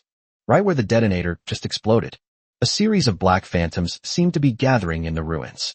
Gah! Baihushio's laughter stopped abruptly. His expression quickly turned serious, and in an instant, he raised his musket with both hands and fired 2 shots at the ruins. The 2 bullets struck the rubble blasted out by the detonator, but it seemed to have no effect, even because they sensed the approach of an attack. The space above the ruins seemed somewhat unstable, as if some monster was about to emerge from the void and enter the mortal world. Until a large, square, black, rag-like Q-version cat jumped up from the ruins as if its fur had stood on end, letting out a threatening sound. Awooh! Your direct view of the data deletion will increase your SAN value by 10. Snap! In a corner of the ruins, Xingqi, his body charred and tattered, covered his face. How am I supposed to make up this myth? Destroy it. Chapter 129, The Wisdom of the Ancients. Looking at the cat's silhouette boldly emerging from the ruins of the shrine, Gao Chong tilted his head, seemingly still not quite understanding. However, the next moment, the cat pounced on Gao Chong. Awooh! Hey you! Baihushio turned around and saw Gao Chong rubbing against something inside a square black shadow. Looking at the gun in his hand, Baihushio couldn't resist for a moment. He put the gun back at his waist and then reached out to grab the dark figure. So soft. Touching the delete data button doesn't feel uncomfortable at all. On the contrary, the data deletion is clearly very smooth and without a single hair. When you touch it, it gives you a feeling of being wrapped in fur. Gao Chong, who was enveloped in this feeling, could understand it best. It's like being surrounded by a blanket, making you want to hug it and fall asleep. Your hedonistic talents have been satisfied. Your citizens' combat effectiveness against mythical units is increased by 1% for this game. Your hedonistic talents have been satisfied. The War Games notification sound rang several times before finally stopping. When Gao Chong came to his senses, he found that the surrounding citizens had already gathered around him, pinching and hugging, data expunged. In other words, the size of the data deletion function is large enough, otherwise it really wouldn't be able to support so many people touching it. Awoo. Perhaps because too many people have touched it, data deleted keeps making sounds of resistance. 2 large, watery eyes popped out from the top of the block, looking towards the ruins of the old shrine. Seeing this, Xingqi pointed to himself, shrugged, and indicated that he was powerless to help. Data deletion can only express its threat by roaring. Awoo. Meow. Suddenly, everyone stopped what they were doing and looked toward the data deletion button. Did he just shout something incredible? Data deleted. The movement paused, and the 2 eyes glanced at the corner of the square before disappearing in a short while. Hey, what are you all doing gathered here? Why haven't we eaten yet? I'm so hungry. Just then, Sasha's voice came from the side. Seeing Sasha approach with a sleepy look in her eyes, everyone sheepishly withdrew their hands from data expunged S-body. Hey, Sasha seemed not to have reacted yet, staring at the enormous black cube. He reached out, pinched it, and then smelled it. It's soft. Is this a marshmallow? As she spoke, Sasha took a bite. Awooh! The black cube bounced up in front of everyone's eyes and flew away into the distance. The marshmallow escaped? Sasha paused for a moment, then subconsciously licked her lips, seemingly still savoring the taste. It doesn't have much of a taste. Thump! A book fell from the sky and hit Sasha hard on the head. What's this? Sasha looked briefly confused. It seems to be the Bible in the library. How did I end up here? Then I saw the title. The 18 Cooking Methods of Primitive Deities, Revised Edition, Issue 39. Glug. Sasha subconsciously swallowed. I opened the book and flipped through a few pages. Stir-fry, steam, grill. Saliva was already dripping down Sasha's lips. Hee. Truly the wisdom of the ancients, truly the power of words. The book contains a vast kitchen. The wisdom of our ancestors is truly undeniable. Just from the descriptions in the book, she could almost smell how fragrant these gods were. The only downside is that the ingredients are so large that they can't all be cooked in one pot, even though it's halal and spicy. In short, one person can't finish it all. Sasha smiled mysteriously, her eyes already glancing at the other citizens around her. Let me introduce our food, our Bible. Thump. Ouch. Stop joking around. Juluo interrupted Sasha impatiently. The Lord has been kidnapped by that big cube. Oh. The data deletion was faster than the armed carriage that Gao Chong once rode in. In this short time, Gao Chang had already been taken hostage and brought to the vicinity of the River of Oblivion. Where are you taking me? Gao Chang couldn't help but ask. Just when Gao Chang thought that data deletion was going to take him across the river, it suddenly stopped. Gao Chang crawled out of the dark, soft embrace, and fell to the ground. When she got up again, she looked up and met Wang Chuan's empty expression. Just as Gao Chang was about to laugh out loud, Wang Chuan pulled out a fish from somewhere. The shadowy figure behind them instantly split into two small, oval hands, which took the fish. Suddenly, a small mouth appeared, and it began to eat slowly and deliberately. It was a terrifying scene, but for some reason, Gao Chang found it unexpectedly heartwarming. You directly faced data deletion, your SAN value increased by 10. Your sincerity has moved data deleted, and you have received a new blessing, eating fish. Eating fish. Description: data deleted, he really enjoys the pleasure of blindly eating fish, and now he wants to share this joy with you. Effect 1. Under the gaze of the past, you will receive the favor of the sea, increasing your damage to all marine life by 3 times. Effect 2. When you consume marine life, the ancient blessing is triggered again, restoring all sanity points and preventing you from entering negative mental states for a short period. At this moment, data delete suddenly stopped eating the fish and eagerly handed over the last bit of fish. Is this for me to eat? Gao Chang asked hesitantly. The block-shaped delete data button bounced up and down, seemingly indicating agreement. Looking at the small piece of raw fish residue, Gao Chang hesitated for a moment. He's never eaten raw fish before. For some unknown reason, Gao Chang actually took a tiny bit of fish scrap and chewed it. The taste is very peculiar. I don't know what kind of fish the River of Oblivion gave me. When you eat it, it doesn't feel like eating raw meat, but rather like sucking on some kind of cool, icy jelly. Because there was only a little bit of residue, Gao Chang slurped it all down in just 2 bites. You have triggered an ancient blessing. You will be unable to enter a negative mental state for a short period of time. The notification sound of the war game came on. At the same time, a message came from Asher. Today I'm also a cute little fairy. Kiss, are you there? Kiss. Speak seriously. Okay, honey. According to the information from our traders, the Shadow Clan's devious pantheon has been mobilized. Based on the movement trajectory, the followers of the god of trickery will appear in the west, so please be careful. Chapter 130. The sound was a little louder. The god of deception? Just as Gao Chang was paying attention to the message from Asher, he suddenly felt the ground shake. Beyond the thick fog of the River of Oblivion, something enormous seemed to be gradually moving. A whoa. Data expunged. His eyes darted to the top of the block, peering suspiciously into the direction of the mist, seemingly considering something. The next moment, woohoo! Data deleted. He pulled Gao Chang into his arms again and skipped and jumped towards the River of Oblivion. A column of water rose from the surface of the River of Oblivion. Soon, the data deleted message popped up again from the bottom of the river.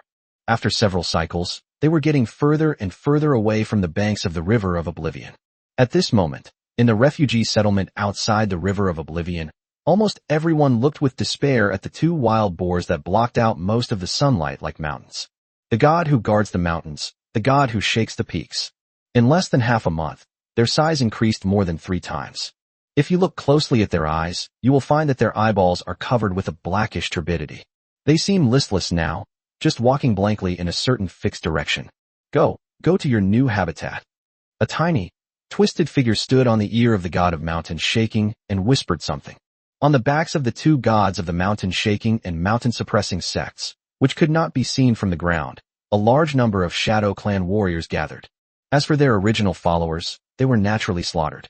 After the same hint was repeated in the ear of the god of shaking mountains, the distorted black shadow stood in the sky and revealed its true form.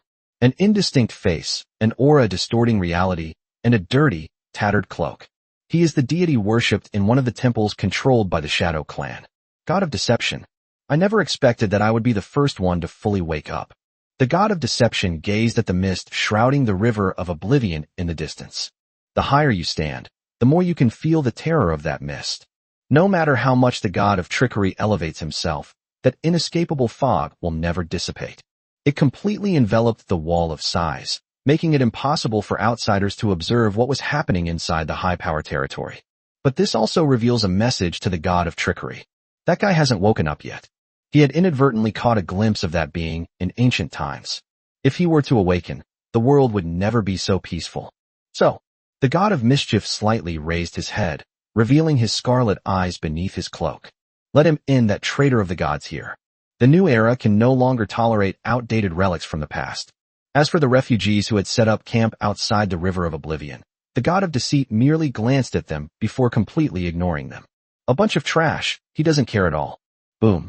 The god of the mountain's giant foot landed slowly but heavily, and a third of the refugee camp, which had just begun to show signs of prosperity, collapsed instantly. The aftershocks of his footsteps even stirred up a giant wave in the River of Oblivion, until a huge dark shadow emerged from the river. The god of Jinhua, who was just about to take another step, suddenly stopped. Even though his eyes were blinded and his five senses were deceived, he still sensed that aura. That aura of threat was utterly absurd. The god of trickery did not question the two gods about why they had stopped. He stared wide-eyed, incredulously at the creature emerging from the river. A monster resembling a lump of black mud, with dozens of thick tentacles attached to its body. In addition, countless tiny, downy tentacles were constantly trembling. Good heavens, how could such a bizarre thing appear in this world? You're awake. The god of deception gave an awkward yet polite smile. I admit I was a little too loud just now. Before he could finish speaking, the god of deception noticed that the twisted black sludge was already close in front of him. At the cost of the River of Oblivion dropping by half, the mud puddle has grown to the size of the two gods who guard mountains and shake peaks. Millions of malicious eyes opened from the mud. All the refugees who met his eyes involuntarily knelt down. Lord, the true Lord. A series of frantic murmurs came from the ground. Even the elderly traveler who first promoted the title of the Holy Authority of Stagnation collapsed to the ground, emitting eerie laughter. He's back, he's really back. Myths and legends are true. The order and rules of this world will be reshaped. As the endless murmurs lingered, a few drops of water dripped from the body of the god of deception. If I had known, I shouldn't have made such a big commotion. But it was too late for regrets. Twisted tentacles swept in. The three gods, along with the Shadow Clan warriors who were completely unaware of the danger, were all enveloped in it. Boom, boom. Two heavy sounds of objects hitting the ground. The ancient pantheon of trickery has completely faded from the stage of history. What does all this mean? By the time Gao Chang heard the War Games notification sound and finally managed to escape the embrace of data deletion, everything had already come to an end. Gao Chang only saw two corpses, each the size of a mountain, lying on the ground in front of him. I turned my head and glanced at the data deleted button. Oh whoa. Data deleted, I acted cute. So, what exactly happened just now? My lord. On the surface of the River of Oblivion, Sasha's voice could be heard calling out. Just as Gao Chang was about to be moved, Sasha's words continued. My lord, please don't throw it away, or the cook won't cook for us anymore. You can throw it away after you finish eating. I was so touched for nothing. Lord. After going ashore, perhaps because the corpses of the two gods, Jinhua and Hans Han, were too conspicuous, Sasha immediately noticed Gao Chang beneath the corpses. So the lord wasn't lost after all. As Sasha approached Gao Chang, she swallowed hard when she saw the enormous wild boar beside him. How long can a mountain sustain us? Sasha has never tried it. But it doesn't matter. If she can't finish, she has her son. If her son can't finish, she has her grandson. And so on, generation after generation, endlessly. Thump. Jiu Luo punched Sasha on the forehead. Without explaining why, he walked straight toward the corpse. Taking out a knife, Jiu Luo stabbed it into the mouth of one of the gods. After a long while, she emerged from a hole to the side. As Jiu Luo emerged, he continued to marvel. All the internal organs have been removed. This is the best I've ever seen food prepared like this. Chapter 131, Destroying the Bible. I turned my head and glanced at the number of people present. There were quite a few. Besides Sasha, many other citizens were also called out in search of Gao Chang. Thinking that almost everyone hadn't eaten, Jiu Luo smiled slightly and shook her head. Cooking for so many people must be hard work for her for quite some time. All right, let's all try the simplest craftsmanship this time. A fire rose from the ground, and wooden skewers skewered with huge chunks of meat were placed on the fire to roast, combined with Jiu Luo's secret spices made from locally sourced ingredients. After a while, the sizzling, oily roasted meat appeared in front of everyone. Slurp. Sasha swallowed hard. This time, not only Sasha, but even Gao Chang couldn't resist the temptation. Such a huge piece of roast meat, with firm texture, bright color, and not even a single bone, would probably only have appeared in comic books in the past, right? And this only used a tiny bit of flesh from the two gods who shook mountains and suppressed rivers. It's no wonder it's a deity. It's much more palatable than ordinary wild game. Wow. Before the meat was even cooked, Data deleted, had already hopped over to the fire, grabbed a skewer of meat, and started to devour it. Hemoglobin dripped from the corner of Data expunged, his mouth, adding a unique touch to the pure black, Data expunged. But looking at that perfectly square, bouncy body like jelly, no one could sense any terror from it. After a while, it seemed that the cooking time was about right.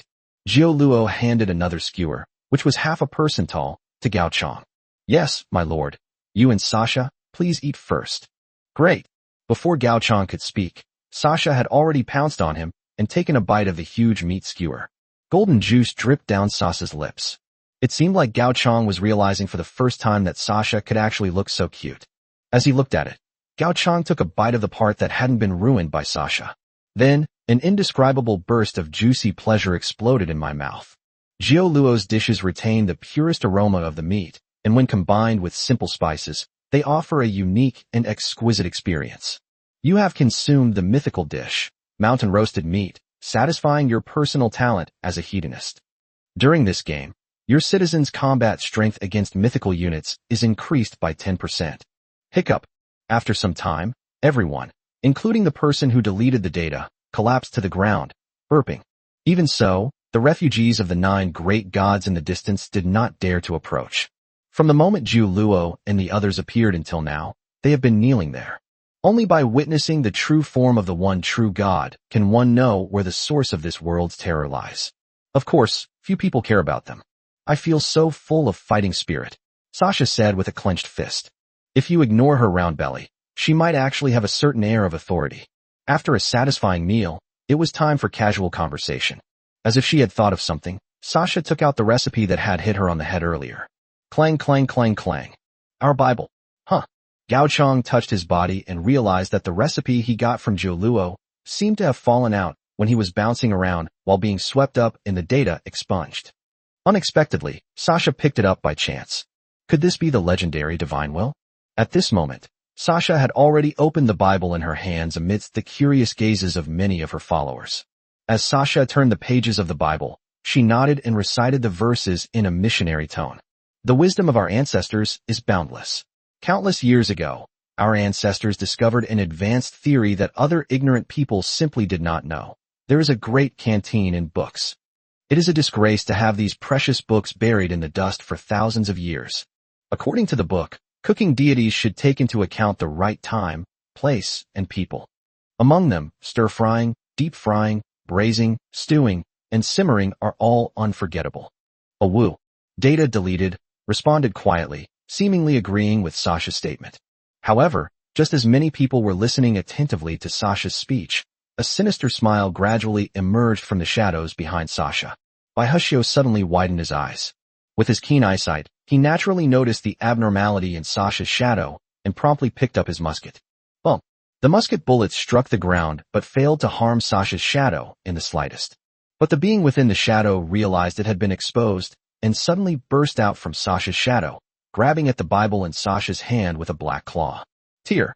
The book in Sasha's hand turned to ash in a twisting motion. What are you doing? Sasha tilted her head, her eyes seemingly unfocused. I wonder what dishes I can order for my next meal. Her cafeteria is gone. The dark figure turned around and reappeared in the sky. As the god of trickery, his greatest skill lies in misleading and deception. What does the demise of the pantheon of cunning have to do with his god of cunning?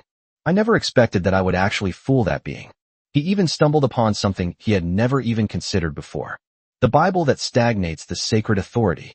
The god of trickery looked down with a mocking smile at the bustling masses on the ground. Time is like flowing sand, gradually eroding everything around them. In his slumber of 10,000 years, he had almost forgotten what had happened 10,000 years ago. If he hadn't harbored such deep resentment towards the being who destroyed the age of gods, he might have long since vanished into the river of time like the other righteous gods. Presumably, the being whom he has resented for millennia is not in much better shape than him. And just now, he personally destroyed the other party's holy book. Unlike the primordial gods, the sleeping gods almost all possess the power to break through boundaries. But those who reign high above the heavens have lost the physical bodies of primordial gods, who could stand firmly on the earth. For a true god, destroying the Bible is almost tantamount to destroying the foundation of the other person's faith and the basis of their existence. The demise of the deceitful pantheon is nothing. Behind the god of trickery, there are also a large number of righteous gods awakening. And what about him? Even if he were to wake up, what then? His followers cannot regain the glory of the past. Even as an ancient god, he was nothing more than fish on a chopping block when the gods attacked him. Hey, what's that fishy smell coming from here? The god of trickery turned his head to look behind him. What you see is a gaping maw that covers the entire square. Wow! Everything fell silent, as if the man who had just been laughing wildly had never existed.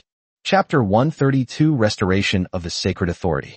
Only Sasha remained, crouching and hugging her legs, looking dejected.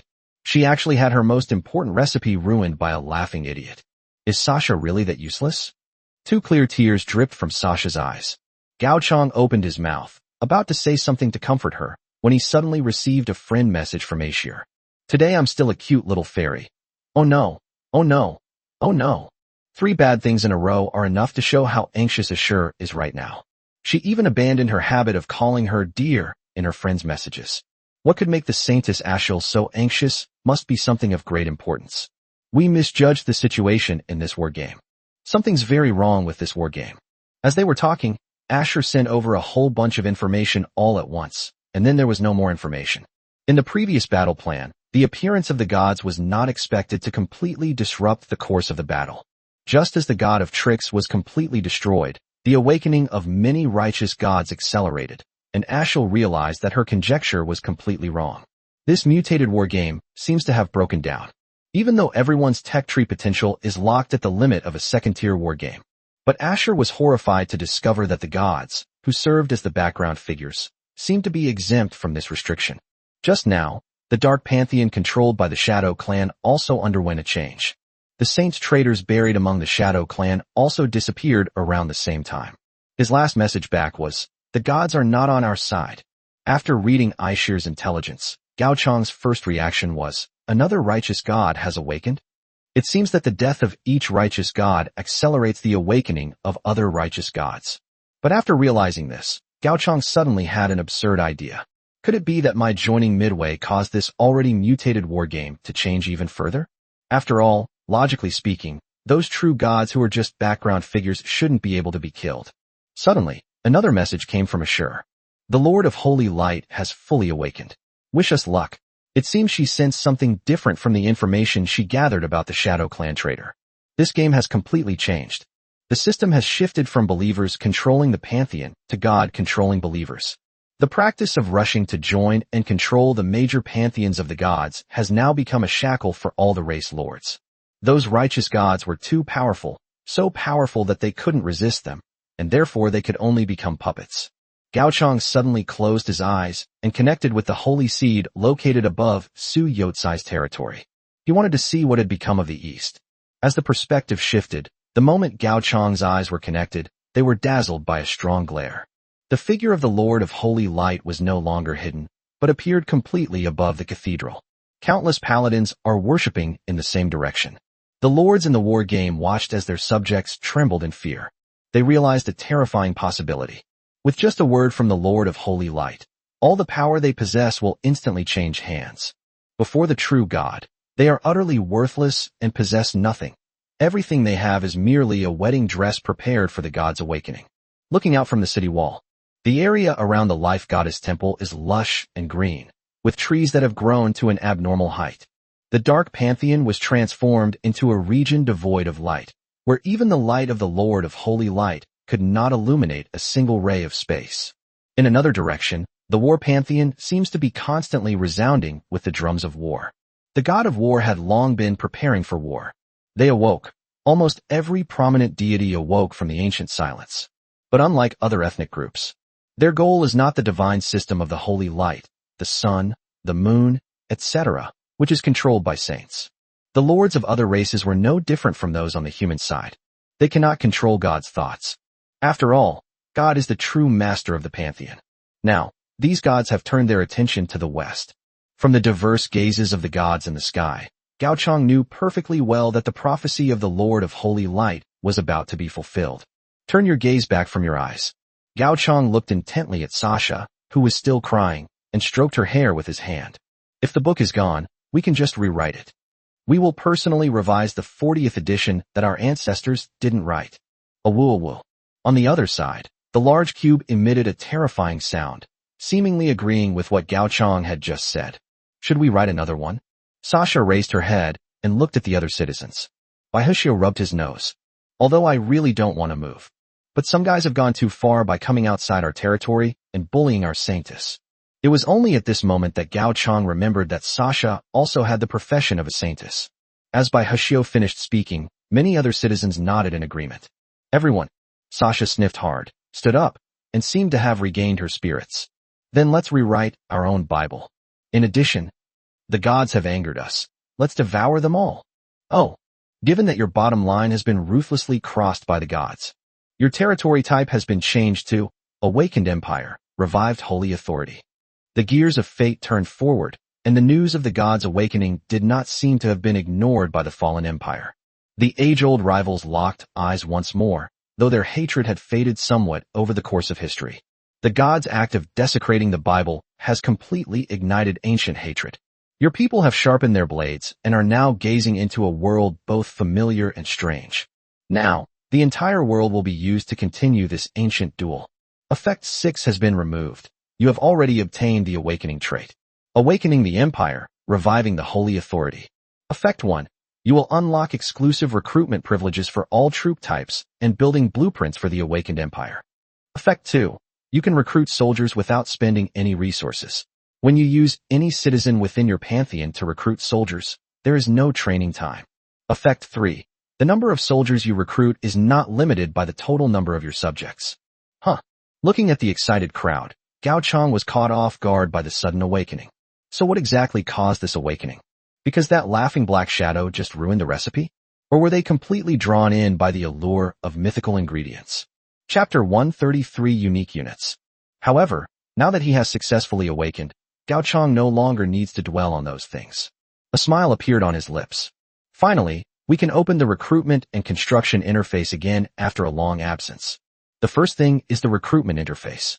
The Knights of the Faith and the Witch Hunters will certainly not be enough when facing the many true gods ahead.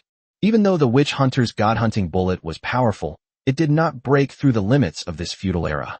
In other words, they can only deal with newly born gods. Those ancient gods who awaken from their slumber almost all possess power that surpasses the limits of the world. Therefore, Gao Chang needs a more powerful and mysterious force. Sort the recruitment interface by combat power from highest to lowest. On Gao Chang's recruitment list this time, the first one is actually the Holy Maiden of the Underworld. The Holy Maiden of the Underworld. Synopsis. Legend has it that after drinking the waters of the River of Oblivion, all souls will forget everything from their previous lives and wander forever lost on the road to the underworld. Training requirement. Wangchuan X1. Characteristics. Twins, River of Oblivion, Underworld. Twin. This unit can freely transform its form. The River of Oblivion summons a mist to shroud the river, and all those who attempt to cross it may become lost in its waters. Yellow Springs, calling for the return of the lost souls' bodies, launching an indiscriminate attack on a designated area. The training unit for the Holy Maiden actually requires the River of Oblivion? Gao Chang glanced at Sasha subconsciously. What's the point of Sasha being a saint? Why isn't she the one they're recruiting for the saintess profession? Suppressing the urge to complain, Gao Chang still pressed the recruitment option. The recruitment option quickly went black. It seems that the Yellow Springs saintess cannot be recruited indefinitely. Gao Chang also had some guesses about this. Different war games have slightly different rules. The Yellow Springs saintess is clearly a hero unit unique to the mysterious faction. This type of unit is not considered a regular unit, so it cannot trigger the Awakened Empire's unlimited recruitment feature. As Gao Chang was thinking this, a low murmur came from the bottom of the riverbed. I linger by the River of Oblivion, for the road to the Yellow Springs is long, so I must not turn back. As the sound grew closer, Wang Chuan, his eyes vacant, appeared in everyone's view. Unlike before, Wang Chuan was now wearing an earth-yellow robe, which was not as cute as before, but made him look a little more dignified. Wow, Wang Chuan has changed her clothes, Sasha said instinctively. Wanchuan ignored Sasha and instead went to the refugees, helping the elderly traveler to his feet. Thanks. The old man didn't seem to be very comfortable with this posture. Just as Wanchuan was doing this, Gaochang was once again bombarded with war games. The North Wind God has been incorporated into your pantheon, and you can now recruit his unique units. The Aurora Lord has been incorporated into your pantheon, and you can now recruit his unique units. It seemed that in the instant they passed through the River of Oblivion, all the refugees immediately submitted to Gaochang's command, becoming a vassal force similar to a slave army. However, after reviewing the unique troop types of several righteous gods, Gaochang shook his head in disappointment. They're all scoundrels. For some reason, the quality of these righteous gods in the West seems to be much lower than that in the East. The concepts of Aurora Lord and Lord of Holy Light seem somewhat similar. In reality, Holy Light can appear incredibly violent, while Aurora is beautiful and gentle, and their special units are naturally worlds apart. The Bard. Characteristics: hymn, elegy, ode, greatly boosts our morale, slightly reduces our war weariness, and very slightly increases our attack speed. Elegy significantly reduces enemy morale and slightly increases enemy war weariness. The special unit of the Aurora Lord is almost incomparable to the Paladin. If this is the case with the special units of the Aurora Lord, then it seems quite normal that the Aurora Pantheon was conquered by the primordial gods and their barbarians. On the other hand, after submitting to the holy authority of restoration, Gaochang can also train them into warriors without expending any resources. However, these followers of other gods can almost only be trained as their own unique units, and cannot be trained as units of the old world system as a requirement. From this perspective, the only advantage these refugees have is probably their large number. After casually activating the training for all the auxiliary troops, Gaochang continued to study his unique unit. After flipping through a few pages, to be honest, he seems to have misunderstood Sasha just now. Because in the training list, besides the Yellow Spring Saintess, there is another Saintess unit that can be trained. The flag-bearing Saintess of the past. Description: she excels at waving her flag and commanding others to charge into battle. Training requirements: Saintess X1. Characteristics: Ancient Banner, Inspire, Intimidate, Taunt, Enrage. Old Holy Banner. A mythical banner depicting the appearance of data deletion. Within the banner's coverage area, all allied dead units enter the resurrection countdown phase.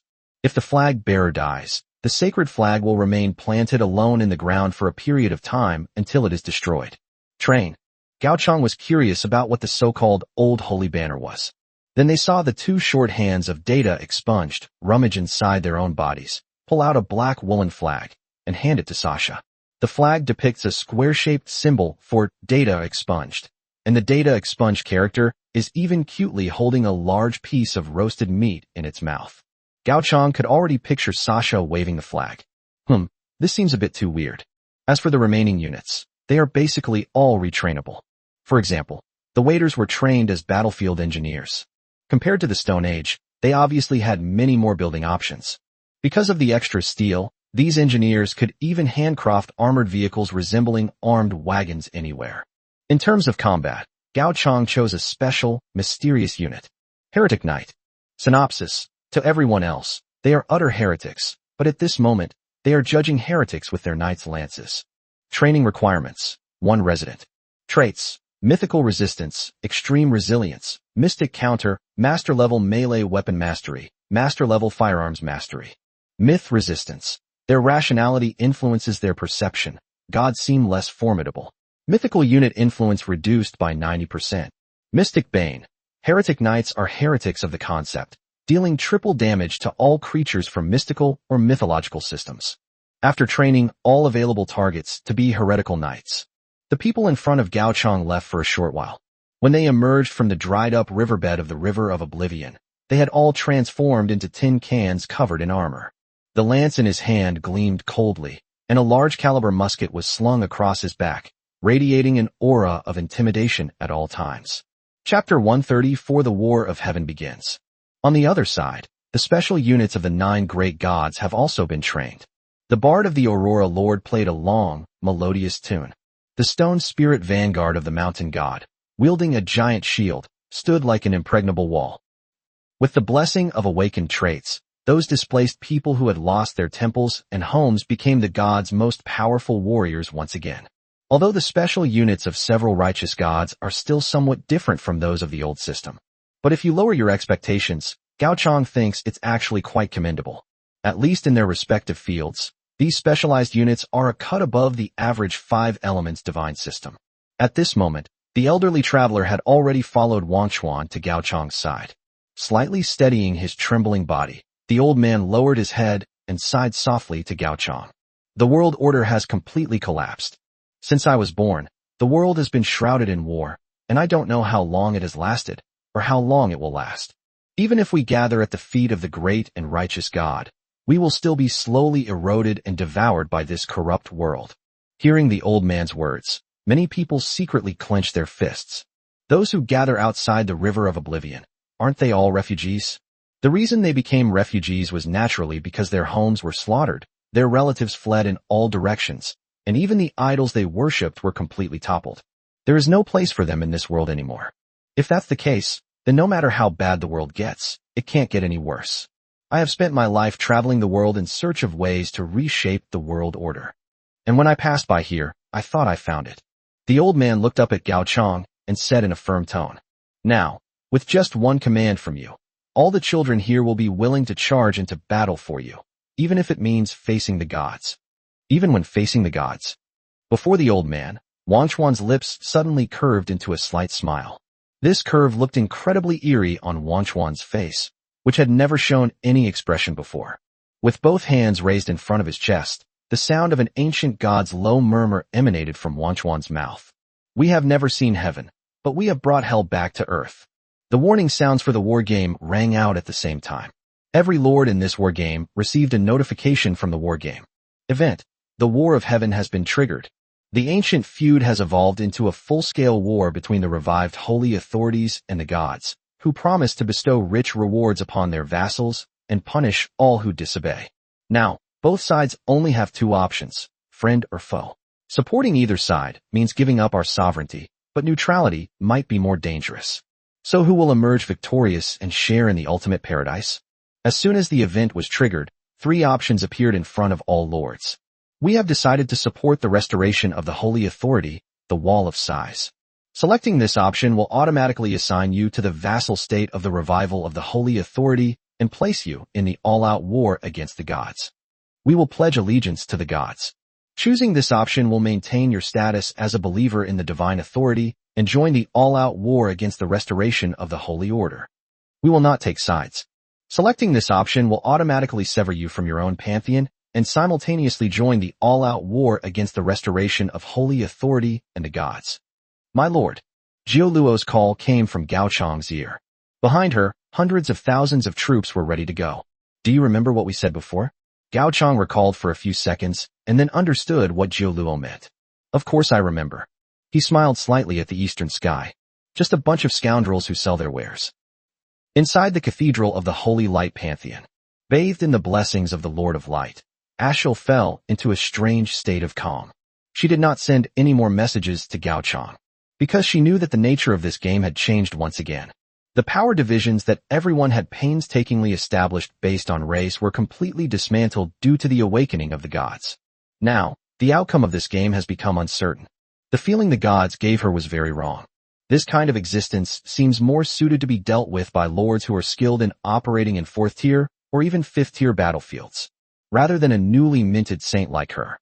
Of course, the most troubling question for Asher is how to end this game. After the gods awoke, the victory of religion and the victory of rule became a joke. Even if believers agree, those high and mighty gods would never allow themselves to become subservient to others. A war led by gods is almost impossible to end, because no god dares to claim that they have the power to suppress the entire world. In this way, perhaps this game will only have one ending: victory in the war. Victory in war. When the number of remaining lords in this round is less than 40% of the total, the faction with the most remaining lords will win this game. The only thing that made Asher breathe a sigh of relief was because the saints used the distress call to increase the number of human lords. The chances of humanity winning this war are actually quite high. What I was thinking about next was how to survive in the hands of the gods. After all, the lords in war games are not true believers of the gods. and the wars of the past were based on races. How could they possibly be willing to start a holy war with the gods now? But the current situation is different. Aishir looked at the event known as the War of Heaven with a somewhat solemn expression. She actually knew about the Wall of Sighs, Gao Chang's territory. As for what exactly this revival of the sacred authority is, the liaison officer hasn't provided any information yet. Logically speaking, as one of her own, she should support Gao Chang. But in this state of absolute rationality, Aishir felt that this was not a good idea. The third option can be completely disregarded. Regardless of the combat strength of both sides, joining a full-scale war against the restoration of the holy authority and the gods is absolutely the worst possible option. In the next two choices, in Isil's eyes, the right to revive the holy power should be slightly weaker than that of the gods. On the other hand, Aishil could not guarantee that the gods were of one mind. In a world where gods wage war day and night, once the gods achieve final victory, what awaits them will definitely not be the paradise described in the event. So how should we choose? Aishir rubbed his forehead, feeling a bit of a headache. Sometimes, absolute rationality cannot guarantee the absolutely correct choice. Limited by information and intelligence, even the most rational analysis is of no use. You don't need to rush. Wanza stepped out from behind Aishir and gently massaged Aishir's shoulders. Chapter 135 The Lord of Holy Light's Plans. He then glanced warily at the sky and said softly, "This matter does not require us to make an immediate decision. It's not too late to see what others have to say before making a choice." Compared to Aishir, this choice is not difficult for most lords. In fact, in the eyes of many lords, these three options could be completely eliminated as one. It is unrealistic to wage a full-scale war against both at the same time. But they also didn't know what the revival of sacred authority was. Moreover, the territories of most lords are covered by the pantheon. Under the watchful eyes of all the righteous gods, how dare they rebel right under their noses? Therefore, most lords chose to pledge allegiance to the gods the moment the option appeared. In the high-powered war panel, the number of hostile lords also increases. Very few people have chosen to join Gao Chang's side. The first one to join Gao Chang was none other than Yena, who had been dragged away by Satan and hidden in some unknown corner. "Why can you access my control panel?" Yena stared at Satan with an ugly look, as if she had swallowed a fly. Just now, an event appeared in front of him, but before he could even look at it, Satan pointed it down with his hand. By the time he realized it, he had already joined a full-scale war. Not to mention that our side doesn't have many people. The number of rival lords is rapidly increasing, sometimes in the thousands. This is going to kill him. You are me, and I am you. Don't forget that. Satan chuckled disdainfully. He did not explicitly state why he manipulated Yena's choices. Besides Yena, the second person to choose to join Gao Chang's side was Suyukai. Unlike Yena, who hadn't even had a chance to read the whole story, Suyukai at least read it all before choosing to join Gao Chang's side. Suyukai glanced at his subjects and couldn't help but feel secretly fortunate. Fortunately, due to his own insufficient abilities, he has not yet reached the point where he can recruit the Holy Knights, the top-tier unit of the Holy Light Pantheon. Otherwise, the Paladin's loyalty would probably have plummeted to negative levels the moment he chose to oppose the gods. So that's all. Gao Chang looked at the war interface and realized that no lord had joined his side for a long time. It seems they really don't have a high opinion of Gao Chang and the holy power he represents. However, the next moment, Gao Chang suddenly raised his eyebrows. The Chicken God has chosen to support the restoration of the holy authority, and all lords under the Chicken God's command have automatically joined the all-out war against the gods. The Lord of Holy Light has chosen to support the restoration of holy authority. All lords under the Lord of Holy Light have automatically joined the all-out war against the gods. The Snow Goddess. The number of lords on Gao Chang's side is increasing at a rapid pace. Although it's nothing compared to the number of lords on the side of the gods, it's at least better than the meager number just now. Inside the cathedral, Aishil, who was still hesitating, suddenly widened his eyes and looked up at the Lord of Holy Light above in disbelief. What happened? What did she see? While she, the Holy Maiden of the Holy Light cult, was still hesitating, the Lord of Holy Light, the enemy of the restoration of holy authority, chose without hesitation to join the side of the restoration of holy authority and fight against the gods together. Even the speed at which they joined was only after that incomprehensible chicken god. It was as if I could sense Ashur's confusion and shock. A phantom image of the Lord of Holy Light appeared inside the cathedral. The moment the Lord of Light appeared, all the paladins in the church knelt on one knee. expressing their reverence for the Lord of Light. Clearly, the Lord of the Holy Light holds far greater authority over the paladins than Lord Ashur. A giant hand made of holy light gently caressed down, while the voice of the Lord of Holy Light echoed in the center of the church. Children, there is no need to have any doubts. The Holy Light will always stand on the side of justice. Aishir's eyes flickered. She had a feeling that she had used similar rhetoric herself. The Lord of Holy Light did not notice anything unusual about Ashur. Sensing the paladin's worshipful expressions, the Lord of Holy Light continued to issue divine pronouncements. The Holy Light will always stand on the side of justice. Since the fall of the God of Justice 10,000 years ago, Holy Light has represented justice. Thump, thump. The paladin pounded his cross shield and roared. For the Supreme Lord of Holy Light. With things having come to this point, Ashur could only sigh helplessly. She had no choice. For Ashur now, whether he chooses option 1 or 2, the final result will be to join the side that restores the holy authority. Since there's no way to resist, you might as well just accept it. Wanza, go and keep an eye on our allies, Aishir instructed behind him. The allies she spoke of were naturally the factions of the righteous gods, such as the sun and the moon. In this war game, the last of the 3 saints who entered into the game is there. Before the gods awaken, they are undoubtedly their allies. But now it's hard to say. Wanze nodded. He also had a premonition that after the change of stance, the people on the other side were probably no longer friends. Unlike other ethnic groups, the Holy Light Pantheon has not built walls around the gods of the sun and the moon. Once war breaks out, it will be the most primitive and bloody meat grinder. Seeing that Ashur understood the meaning of his oracle, the figure of the Lord of Holy Light immediately vanished from the cathedral. Above the heavens, the smile of the Lord of Holy Light quickly vanished. The Holy Light is the most loyal ally of justice. Therefore, he knows perfectly well how the God of Justice fell 10,000 years ago. He was killed by his own hand. It was after that incident that the Lord of Holy Light understood a principle. Victory is justice. It is not a victory by a god, but a victory in concept. Unfortunately, they had been asleep for far too long, so long that the gods had forgotten why they had survived in the first place. Has time washed away their memories, or has hatred blinded them? It's possible that either way is true, but the Lord of Holy Light doesn't care. You're here. Where the Lord of Holy Light gazed, a blazing sun suddenly rose. The scorching heat rushed towards the Holy Light Pantheon. The Lord of Holy Light merely raised his hand slightly. I said, let there be light. In an instant, these scorching auras were blocked out by a light barrier. But while the barrier of the Lord of Light can isolate the power of God, it cannot prevent mortals from entering and leaving. One by one, plate-armored knights with the emblem of the sun god engraved on their chests have stepped into the territory of the Holy Light. Fortunately, Ashley and Wanza had made preparations in advance. Numerous warriors from various factions of the 5 elements have already set up defensive lines at the point of contact between the 2 factions. In terms of combat strength, the elite troops of the 5 elements divine system are by no means inferior to the followers of the sun god. Even considering the number of people, the 5 elements divine system is even more powerful. For a time, the lords of the sun god system dared not make any rash moves. Chapter 136 Secrets and Internal Strife. Holy Lord, you have gone too far. A muffled sound came from the sky outside the light screen. As if the sun had fallen to earth, a blazing sun crashed violently into the light barrier created by the Lord of Holy Light. Realizing that it could not shake the light barrier, the figure stopped moving. Standing outside the light curtain, it allowed many game lords to see its appearance clearly.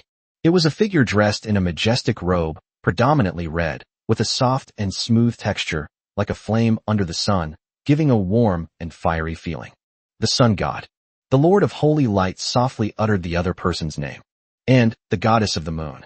A cold, silvery light emerged from beside the sun god. The moon goddess gently raised her head, as if to express her stance.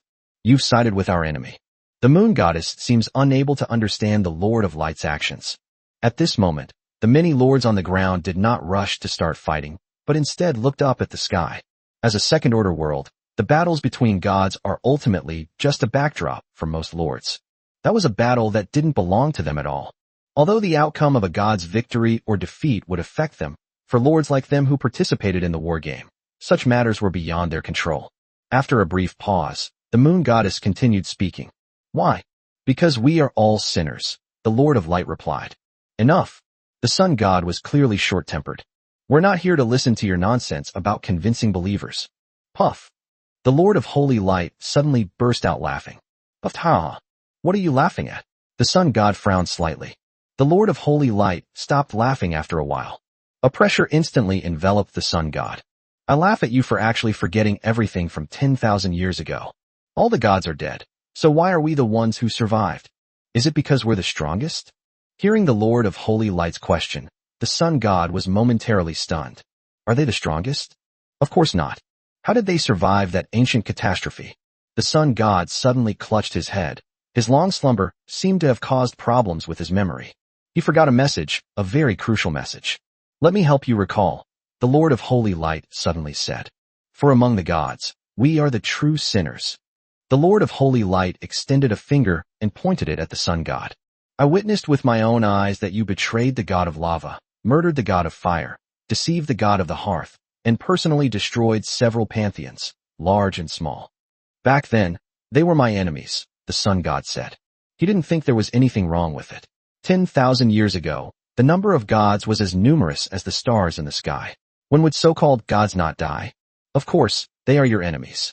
The Lord of Light did not refute, but instead turned to look at the goddess of the moon. Lord of the frozen earth, goddess of the frost tree, goddess of the night raven, you have killed quite a few gods, and many of them were even on good terms with you. The moon goddess frowned slightly, just as the sun god said. You still haven't remembered? The Lord of Holy Light looked at the goddess of the moon with some disappointment. Do I have to put it so bluntly? On the day of Ragnarok, you betrayed your own side and turned to the enemy. That's right, it's the one you hate the most right now. Have you all forgotten? Shut up. The sun god interrupted the Lord of Holy Light. He was covering his head, seemingly unwilling to recall the past.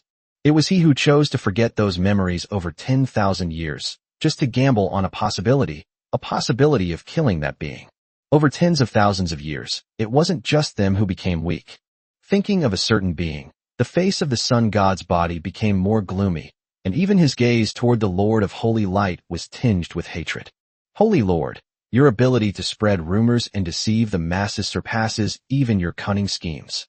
Today, I will not let you live. After the sun god's rage, pale yellow and pale red light flashed across the sky from time to time. The infighting among the gods came much faster than expected. Meanwhile, on the ground, the lords on the side of the sun god also began to move. It had nothing to do with the sun god. Rather, they received orders from another holy sun in this game of saints. Eliminate the holy light pantheon and snatch the unused Source 6 beauty from Ashur's hands. The other party doesn't care how much power the saints will lose. After all, it's only a second-tier battlefield, and even if all of them are lost, it won't shake the saints' position on the upper-tier battlefield. In comparison, having a legitimate reason to obtain the source essence from Ashur is of far greater significance to that holy sun. After all, they are the enemy in a total war right now. Could there be a more suitable opportunity? The downsides of promoting the holy sun from the bottom. Aishir's cold gaze fell upon the advancing lines of the solar system. She was very disappointed by the other party's choice. The three people who entered this game were all promoted to management positions by the saints to make up for the losses of emerging forces. As it turned out, the three of them had nothing in common. Besides himself, one is a womanizer, and the other is unambitious and only wants to take things from his own people. Working with this kind of person makes Ashur feel disgusted from the bottom of his heart. Wenze, use up the source energy. Upon hearing Aishir's words, Wenze was taken aback, but quickly nodded and opened the box containing the beautiful essence. Aishir looked in another direction. If nothing unexpected happens, as long as Gao Chang also agrees to join the saints. In this war game, the number of holy suns is just right, neither too many nor too few. Of course, this is all predicated on their ability to survive. A war contribution leaderboard for each faction had appeared in front of Ashil. On the side of restoring the holy authority, Gao Chang is far ahead with 300,000 contribution points. Aishir, who has been involved in this war game for a long time, only has a little over 100,000 contribution points. As for the other lords on the list, they are even fewer. Suddenly, the contribution scores of many people on the leaderboard began to rise gradually. Aishir looked toward the front line. The Sun Knights have already clashed with the forces commanded by Wenze. Due to the excellent coordination among the various troop types of the 5 elements divine system, the Sun divine system gained no advantage in the first round of clashes. However, The sound of heavy objects collapsing behind him struck Ashur's heart like a hammer blow. I turned my head to look. The city walls that faced the foreign invaders collapsed, just like the 5 elements divine system at that time. A new pantheon has joined the war against the Holy Light Pantheon. Can they win? Or rather, how long can they hold on? Chapter 137, The Last Meeting of the Races. Wow. Sasha devoured the entire green pepper and meat skewer in her hand in one bite. Since the army set off, the daily consumption of meat has increased exponentially. Regarding the number of these primordial gods in the West, not enough to eat, really not enough to eat. Fortunately, there were 2 great gods who could stabilize mountains and shake peaks. Otherwise, the food for the troops alone would have been a headache for a while. Hai Yuqin calculated her daily food consumption with dissatisfaction, then glared at the bewildered Baihushio. Why are the grain warehouses full of bombs? No, I don't know. Baihushio shifted his gaze and hummed an awkward little tune. Really? Hai Yuqin's eyes narrowed slightly. Gao Chang couldn't hear their subsequent conversation. After the army set off, he was once again held in Data expunged a soft embrace. For some reason, Gao Chang felt that data deletion I really liked to stick to him, just like a clingy cat. Command of the troops has been transferred from Gao Chang to Jiu Luo. Thanks to the golden attribute, 9 falls, knowing when to advance and when to retreat. The hundreds of thousands of troops were rampaging through the west like dump trucks. As for now, Jiu Luo sits atop, data deleted, gazing eastward at the situation. As we get closer and closer to the boundary between the west and the east, the number of bones scattered across the ground, being devoured by barbarians, is dwindling. Instead, a thriving and vibrant scene has emerged. But everyone knows that this vitality is not a spontaneous act of life, but a gift from God. We're almost there. Jiu Luo gently swung her legs, reminding Gao Chang. The lair of the God of Life is also our first stop when we set foot in the east. The advance of hundreds of thousands of troops was enough to make the ground tremble, and it was impossible for the gods not to sense it. Therefore, in the direction that Jiu Luo was looking at, a verdant figure emerged from the sky. The God of Life, the deity who holds the reins of life. He has no fixed form. The form of life is abstract. Therefore, he can be anything in the imagination.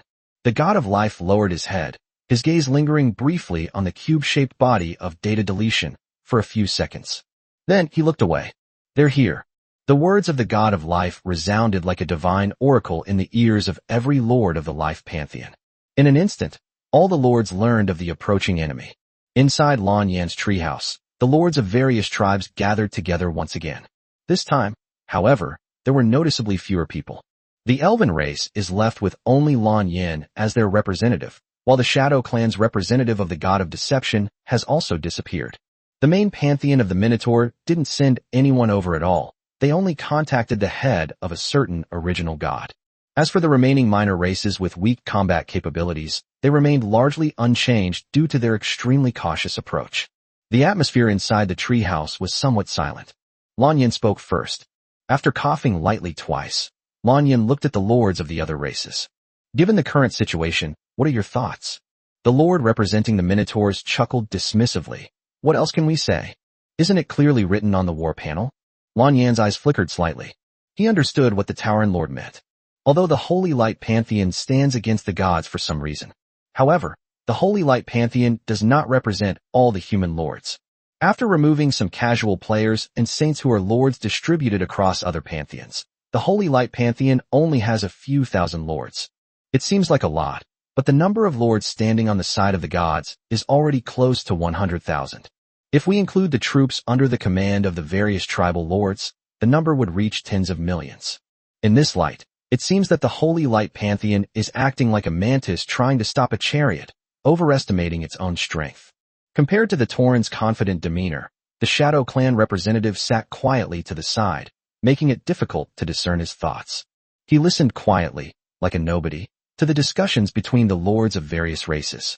Movie City, what do you think?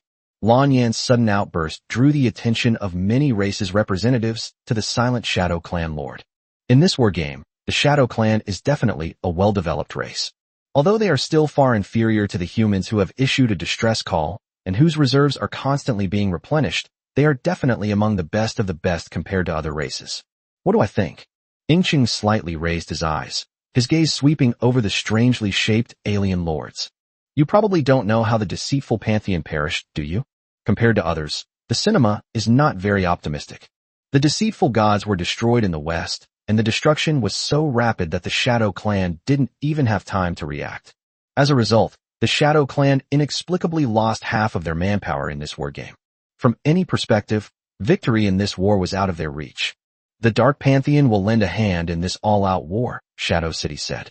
This is the will of the God of Darkness. He cannot change it. But, Ingqing paused for a moment, then continued, don't expect our Shadow Clan to put in much more effort. Unlike the spokesperson for the Mischief Gods, the Studio City's tone was more direct and their thoughts were more straightforward. He couldn't bring himself to do something that would benefit someone else. Upon hearing the tone of the film studio, the representatives of many of the smaller ethnic groups present noticeably lost their momentum. Ultimately, this all-out war is one that many people do not want to join. The outcome of a war game is not important. Don't be fooled by their current positions within various pantheons. Once they leave the war game, who cares about the lives of those gods? Despite clearly having the upper hand, the atmosphere on the field began to gradually weaken. Lanyan suddenly regretted mentioning it to Ingqing. Fortunately, it's not too late to remedy the situation. Looking at the others, Lanyan reminded them, we're not entirely without interests either, are we? Isn't war contribution the best reward for everyone? When the topic of contributions to the war came up, some representatives of races who knew victory was hopeless rekindled their fighting spirit. Contribution level means how much benefit they can bring out from this war game. Forget about racial victory. We have to get something out of ourselves, right? Lanyan breathed a sigh of relief. Although the gods can muster an army of tens of millions, it's hard to say how much cohesion they have.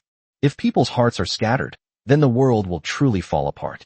As the representatives of various races reached an agreement, several deities they mentioned also appeared within the territory of the Pantheon of Life. Suppressing the auras that disgusted him, the form of the God of Life appeared in the sky and nodded to the arriving gods. Chapter 138 The Cooperation of the Gods. Of the gods who arrived, only the goddess of fertility had a good relationship with the God of Life. As for the remaining gods of wine, darkness, and so on, if placed 10,000 years ago, they would definitely be the most resolute enemies of the Pantheon of Life. A god who can brew wine with life, and a god who prevents life from growing, can hardly be on the same page as the God of Life. It's a pity that things aren't what they used to be. Noticing Gao Chang's ever-advancing army, even though the God of Life was extremely unwilling, he had no choice but to coexist harmoniously with the other gods. After all, they now have a common enemy. The old system. There is no need for the old days in this world. Old relics should lie in their coffins. After exchanging greetings, the gods in the sky looked toward the boundary of the territory of the Pantheon of Life. At the border, several primordial deities are hidden in a corner, covered by greenery blessed by the God of Life. In terms of quality, these primordial gods are somewhat inferior to the primordial gods of the West who fought each other all day long. But in the East, the main fighting force is not them at all, but the warriors recruited by the various wargame lords. We're getting closer. The first heretical knight crossed the boundary and stepped into the territory of the Pantheon of Life. Looking back at the front lines of the restoration of holy authority, Sasha, as the flag-bearer saintess, showed absolutely no awareness of leading from the front. Holding the flag and following behind the many heretical knights, Sasha even yawned out of boredom. But in front of Sasha, the heretical knights, dressed in full heavy armor, resolutely presented themselves as an insurmountable torrent of steel. On their journey so far, countless primordial gods had fallen beneath the hooves of these pagan knights, contributing to the creation of the 40th edition of the cooking method. More and more heretical knights are now entering the territory of the Pantheon of Life. The roads trampled by their horses had almost all the flowers, grass, and shrubs flattened, so that the following troops could travel smoothly. However, such behavior, when placed within the territory of the Pantheon of Life, is utterly blasphemous. To the God of Life, every flower and blade of grass is life, and such a contemptuous attitude towards life is enough to provoke his wrath. When do we start? The gods turned their heads, and from the voice of the God of Life, they could clearly hear the anger. Don't rush, it'll be quick, very quick. The God of Darkness spoke in a sinister tone. Under the watchful eyes of the gods in the heavens, the heretical knights only needed to advance a little further before encountering the ambush forces that the lords of various races had already laid in wait. If the stagnation of the holy power had not awakened too early, If the gods were to awaken first, these ambushes would likely have already become sharp knives aimed at stabbing at the stagnant, holy authority. Within the forest, the arrival of the heretical night brought an atmosphere of extreme quiet, a stark contrast to the vibrant life that was everywhere. Until a certain moment, the plants grew rapidly, forcefully separating the heretical knights into individual units. The blessings of the goddess of abundance are fully displayed here. Then the god of darkness unleashed his power. The light in the sky was instantly obscured, and under the eternal night, only creatures blessed by the god of darkness were qualified to see the world clearly. On the ground, a Minotaur lord gave a cruel smile. This all-out war was blessed by so many gods at the same time. They have never fought such a rich war since they entered this war game. He took out the wine blessed by the god of wine from his waist and gulped it down, causing an even more surging power to erupt from the Minotaur's muscles. The war has begun. In the pitch-black darkness, a Minotaur warrior suddenly appeared in front of the heretical knight. Because of the blessing of the god of darkness, they can see as if it were daytime, even when walking in darkness. The heretic knight couldn't see him, but finding the heretic knight's location was a piece of cake for him. He slowly straightened up in front of the heretical knight. The Minotaur warriors were even taller than the pagan knights on horseback. Go to hell. With bloodshot eyes, the Minotaur warrior brought his wooden club down on his head. Thump. The wooden stick collided with the armor, and the immense force caused several cracks to appear on the stick.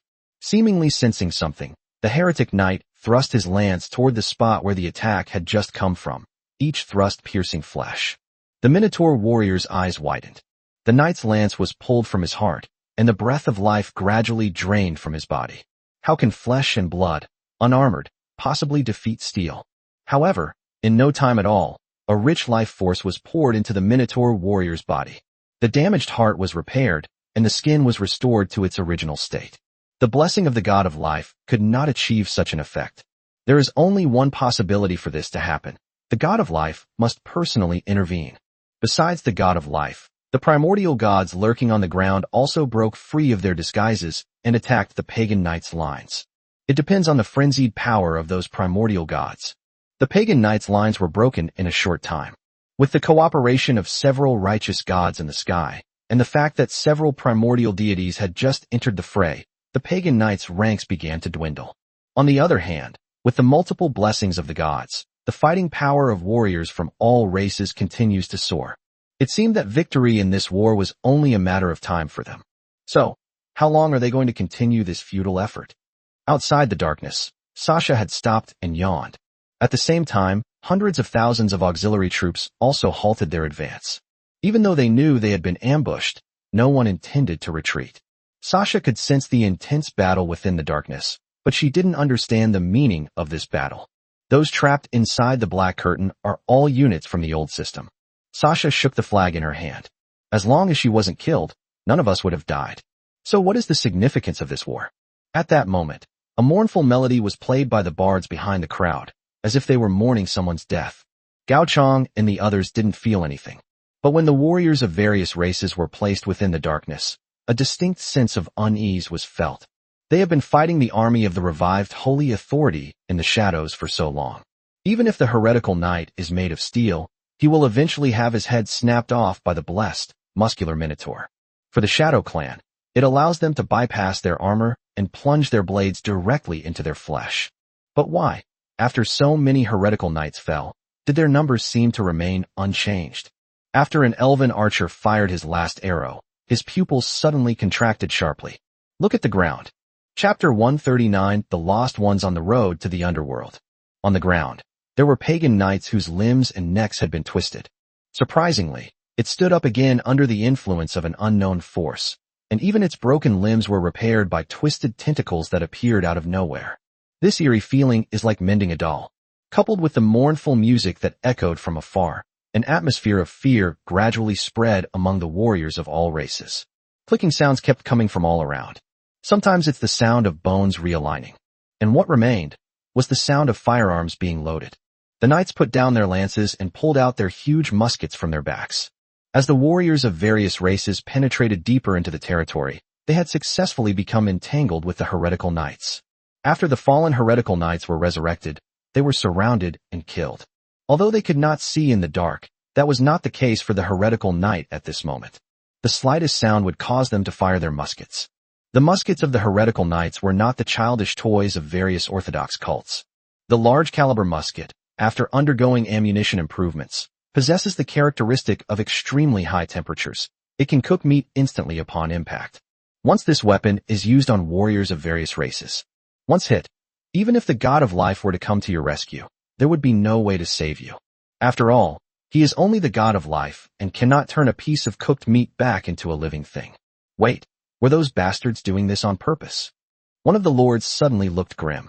Because the heretical knight's subsequent attacks did not distinguish between friend and foe. The same bullets, when fired at the heretical knights, did not seem to hinder their resurrection. On the contrary, it's because the firepower network is too dense. The fear among the warriors of all races who could see was overwhelming. Every time I passed in front of a gun barrel, it felt like I had just walked through the gates of hell. Although they weren't always unlucky enough to be shot by unseen pagan knights. But the feeling of repeatedly passing through the gates of hell is not pleasant. Furthermore, a method to successfully kill the heretical knight has yet to be found. In an instant, the war weariness of warriors from all races in the forest began to soar. After the war weariness level soared from 50% to over 80%, this war weariness gradually began to subside. It's important to understand that this all-out war has only just begun. Once war weariness reaches 100%, the lords of each race dare not even imagine what will happen next. Fortunately, they haven't completely failed yet. Some lords placed their hopes on the gods. In the end, their game lords were just an extra in this all-out war.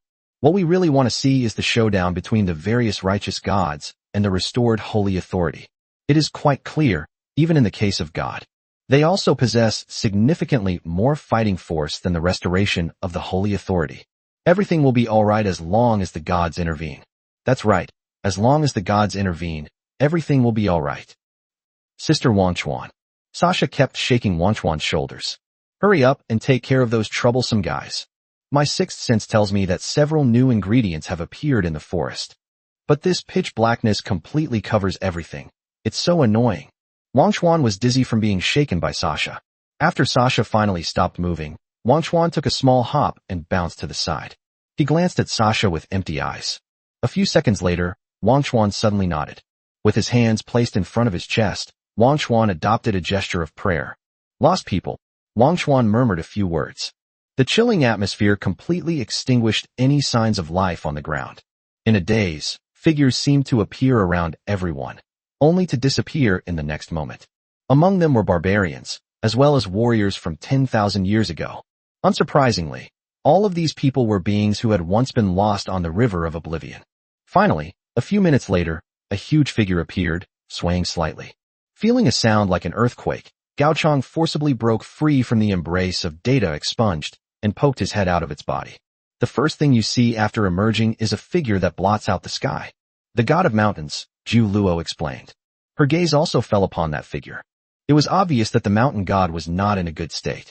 His body, made of solid stone, showed no sign of spiritual light, like a puppet that wandered aimlessly. Following the god of mountains, another god's body suddenly appeared near the group. God of the north wind. Suddenly, Gaochang turned his head to look at Wanchuan. Wanchuan is still in a praying posture. And her form is the Yellow Springs. In its Yellow Springs form, the River of Oblivion can summon creatures that were once lost on the River of Oblivion. Does this mean? The gods, including the god of mountains and the god of the north wind, had already lost their way on the surface of the River of Oblivion. Those temples dedicated to them have not received their protection for countless years. Because they themselves are in a precarious situation. Boom. The colossal form of the mountain god burst into the darkness. Almost instantly, he crushed a primordial god. These newly born primordial gods appeared far too small and fragile in the face of this lost ancient god. Unfortunately, such a powerful deity also became a wronged soul wandering the road to the underworld. Boom. The destruction caused by the mountain god continues. Power exceeding the limits of the world is a unique characteristic of the gods. But the god of mountains was once one of the gods. None of the lords present had even managed to develop their technology to the peak of the second-tier world. Therefore, when faced with the god of the mountains, they were powerless and could only watch helplessly as the boulder pressed down on them mercilessly. At that moment, the god of the north wind raised his hand. In the direction of the vassal army, The followers of the North Wind god raised their crossbows as if by divine inspiration. The moment the arrow soared into the air, a hurricane swept by, causing the arrow to pierce the vast darkness almost like a bullet. The arrival of the two lost gods further increased the war weariness of the already low-spirited allied forces. The reinforcements from their own gods that they had been hoping for did not arrive. What none of the lords knew was that, just now, the gods felt a terrifying pressure emanating from data expunged. Your last holy site has been destroyed. Your deity has been successfully angered, data deleted. Gao Chong felt a touch on his back and was gently put down by data expunged. Subsequently, the size of data expunged began to grow larger and more distorted. One after another, ferocious eyeballs emerged from the body whose data had been deleted. This time, however, Xingqi was not there to repair his golden body. A hideous maw opened on the pitch-black body of data expunged. Before the gods could react, the tentacles had already reached towards the sky. And in the next instant, it enveloped the weakest of the gods of abundance and sent him into the data expunged, escaping maw. Chapter 140 Triple Combat Power. None of the tribal lords, who were being strangled in the darkness, noticed anything amiss outside the veil. It's just that the greenery used to separate the heretical knights has suddenly become a bit sparse. Many people didn't take what just happened to heart. Even gods aren't omnipotent. Perhaps the goddess of abundance was simply tired. Only the gods high above the heavens know what has just happened. Fertile, just like that, it was eaten. The voice of the god of darkness became somewhat strange. He suddenly felt that something was wrong. In his memory, the difference between them and the old days should not be this great. Even in the great war that ended the lives of the gods 10,000 years ago, the ancients did not seem to display such overwhelming combat power. It should be noted that even if the goddess of fertility is weak, she is still one of the many righteous gods. It's somewhat understandable that a god would crush a newborn being. Crushing the ancient goddess of abundance is just too outrageous. Over the course of 10,000 years, have we become weaker, or has he become stronger? Dionysus murmured to himself. At this moment, the red blush on the divine body had diminished considerably. The fall of the goddess of abundance almost sobered up the god of wine. The other gods also expressed their disbelief. Only the god of life seemed to be frozen in place, motionless. The god of darkness frowned as he looked over. He knew that the goddess of abundance was in harmony with the god of life. But given the selfishness of the gods, the loss of a close friend shouldn't cause the god of life to grieve to this extent, right? The god of life, finally spoke. Just the instant the data deletion attack was launched, he sensed the life force of data expunged. He is 3 times stronger than he was 10,000 years ago. Suddenly, silence fell over the sky. The god of darkness stared blankly at the ground. 3 times. After 10,000 years of slumber, the gods have all weakened considerably due to the passage of time. In comparison, even if the opponent wasn't weakened by time, it shouldn't be 3 times stronger, right? But if what the god of life says is true, the god of darkness's already dark complexion seemed even darker. Why didn't you say so sooner? Having said that, before the other gods could react, the god of darkness turned to leave. 10,000 years ago, the gods suffered a crushing defeat. Now that their opponent is 3 times stronger, how could they possibly be a match for them? It would be better to sleep for another 10,000 years. A new era will always come. Perhaps after sleeping for tens of thousands of years, the old era will be over. There are quite a few gods who share the same idea as the god of darkness. As true gods, they had already been asleep for 10,000 years, so what difference would it make if they slept for another 10,000 years? However, the next moment, something that terrified the gods has happened. The god of darkness, who was preparing to escape, had not gone far when he was pierced by the aurora descending from the sky. Although the aurora only blocked the other party for a moment, it also created an opportunity for data deletion. Several elongated tentacles shot towards the sky, forcibly binding the body of the god of darkness and dragging him into the gaping maw of data expunged. A loud chewing sound rang out. The remaining gods looked at the beings blocking their way with unpleasant expressions. Lord of Aurora. A god called out the other's name, but received no response. Another being who once got lost in the river of oblivion. His soul has been lost, leaving only a body wandering aimlessly on the road to the underworld. At this time, the body of the North Wind god also rose high into the sky, vaguely appearing to surround the other gods. The gods glared angrily at the two bodies, one in front and one behind. In terms of combat power, The two physical bodies of gods could never possibly defeat them. But all the other party has to do is stall for time. A deity glanced down at him with an embarrassed expression. A huge mouth covering the ground continued to chew. The god of darkness was like a candy in his mouth. It seemed that after finishing one candy, he would choose a new one, until all the gods were eaten. Gao Chang had no idea what the gods in the heavens were thinking. Looking at Data Deleted, S body, which suddenly became incredibly distorted, it was completely devoid of its previous cuteness. But whether it was because his sanity was constant or because of the blessing from eating fish, Gao Chang just couldn't feel afraid. Similarly, no one else present questioned the appearance of the changed Data Expunged. As Data Expunged, choose faster. The body of the god of darkness was gradually torn apart in his mouth. Thus, the dark curtains summoned by the god of darkness gradually dissipated from everyone's sight. With the veil of darkness lifted, the lords of the gods and their troops were completely exposed to Gao Chang. The number of those warriors was enormous, almost filling the entire forest, and their total number was several times that of all the living forces under Gao Chang's command. But after glancing at the war interface, Gao Chang smiled slightly. War weariness level: 54%, 89%. Despite being hit repeatedly, the actual number of casualties may only be tens of thousands, less than 1% of the total number of the coalition forces. But the morale of the allied forces was on the verge of collapse.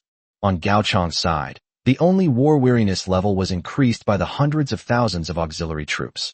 Due to the tyranny of data deletion and the desire to reshape the world order, those auxiliary troops wouldn't dare, nor would they increase their war weariness much.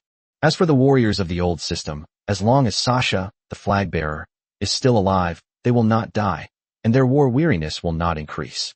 If Gao Chang holds out a little longer, he won't need to fight against an army of millions. The enemy will scatter like birds and beasts on their own. At that moment, a tremor suddenly came from behind Gao Chang. Turning my head, I saw that after the darkness of the god of darkness dissipated, hundreds of thousands of his servants began to advance into the territory of the god of life. These auxiliary troops outnumbered Gao Chang's direct forces by dozens of times. Now that the army is advancing together, the already weakened morale of the allied forces has become even weaker. Moreover, once the darkness dissipated, the heretic knights could see again, and they no longer needed to use their ears to aim their weapons. Bang bang bang. Gunshots rang out in the forest. The pagan knight mounted his horse and weaved through the ranks of the allied forces, with the sound of a musket rang out every now and then. Although the allied forces also had muskets, the long-range penetrating power of their projectiles was even inferior to that of fine crossbow bolts. Normally it's okay to fight leather-armored or unarmored units, but now it's completely ineffective against the fully armed heretical knights. Of course, there's also the mountain god who wreaks havoc in the forest. Every movement of the mountain god's body was like a mountain collapsing and the earth splitting. With just one landing, a large area of land collapsed. As one of the ancient gods who drove all living beings off the earth, his power was enough to make mortals tremble. Chapter 141. The enemy troops fled in panic. In reality, they were a bunch of cowardly rats. This looks really interesting. With his face propped up, Bai Hushio couldn't help but say. As the commander-in-chief of the witch hunters, Bai Hushio was stationed at the rear with Hai Yuqin and others. After all, once the heretical knights were recruited, the witch hunters, numbering only a few hundred, were no different from a logistical force. But watching the fierce fighting on the front lines, Bai Hushio suddenly felt a little itchy to join in. Reaching out, Bai Hushio poked Hai Yuqin's waist. Under Hai Yuqin's murderous glare, Bai Hushio asked his question. Is that thing finished yet? Can't you see for yourself? Hai Yuqin pointed behind her and said irritably. Behind the crowd, hundreds of catapults had just been manufactured. This is probably the most common item used by everyone in this game, and it's not difficult to make. What's truly remarkable is the ammunition these catapults are about to launch. Volcano bomb oddity. Description: a product of mixing various existing bombs. No two volcanic bombs are exactly alike, and the explosion creates a spectacular scene resembling a volcanic eruption. That's right, because there were too many old bombs in the warehouse. Bai Hushio simply had his men tie all the bombs together with fuses. Furthermore, due to his expertise in laying mines, these random bombs, strung together, were surprisingly usable, even because the equivalent is too large. In feudal times, every volcanic bomb was a truly extraordinary object. Explosions are art. Ever since he destroyed the old shrine, Baihushio has grown fond of the feeling of mushroom clouds rising from beneath his hands. This feeling intensifies as the Empire awakens. Ignition. Upon receiving Baihushio's order, hundreds of catapults slightly adjusted their angles and launched the ignited volcanic bombs. A large number of volcanic bombs, a hodgepodge of various types of explosives, tumbled and fell into the forest, heading towards the central lines of the Allied forces. Boom. The first volcanic bomb exploded. But for a volcanic bomb, an explosion is not the end. On the contrary, it is only the beginning. Numerous different types of bombs were launched into the air by the explosions, followed by secondary and tertiary explosions. Some of the bombs, resembling fireworks, even shot straight into the sky and exploded. In an instant, the volcanic bomb displayed a beauty resembling a volcanic eruption. Sasha stood beside Gao Chong, gazing intently at the clusters of volcanoes erupting from the forest. What a nice view. Although it's a waste, it's really worth it. Of course, beauty comes at a price. People watching the volcano from a distance only see the beauty of the eruption. Those living beneath the volcano experienced firsthand the terror of the eruption. A mournful wail echoed through the forest. Hundreds and thousands of bombs of all kinds were flying everywhere in the explosions, and they had no idea where to hide to avoid them. Some of the landmines were not even triggered by the explosion. They simply bounced to the ground, waiting for their destined owner to arrive. Since the auxiliary troops entered the front lines, the pagan knights have abandoned their entanglement with the frontline soldiers and begun to advance towards the central front. Some lords also wanted to maintain the morale of their soldiers. However, with explosions everywhere, it was difficult for his words to reach the ears of his people. Some lords even revealed their presence when they had such intentions. When the heretical knight raised his cold spear, no one could save him. Bang, bang, bang. Scattered gunfire rang out from the center of the coalition forces. The coalition forces suffered few casualties. However, in the war interface, the number of lords who are hostile to Gao Chong is decreasing rapidly. This time, most of the dead were lords. The deaths of many lords instilled a sense of fear in the hearts of lords of all races. Although not recorded in the war interface, the war weariness in the hearts of various lords was actually rising rapidly. The war weariness of the people is rapidly approaching 100%. Finally, one of the lords couldn't sit still any longer. Let's retreat. 1,000-mile dike can be destroyed by an ant hole. The formation completely collapsed the moment the first grain of sand began to crumble. Jiu Luo squinted and chuckled. The enemy troops fled in panic. They are truly a bunch of cowardly rats. Of the Allied forces that numbered in the tens of millions, only about 1 million were actually able to make contact with Gao Chong.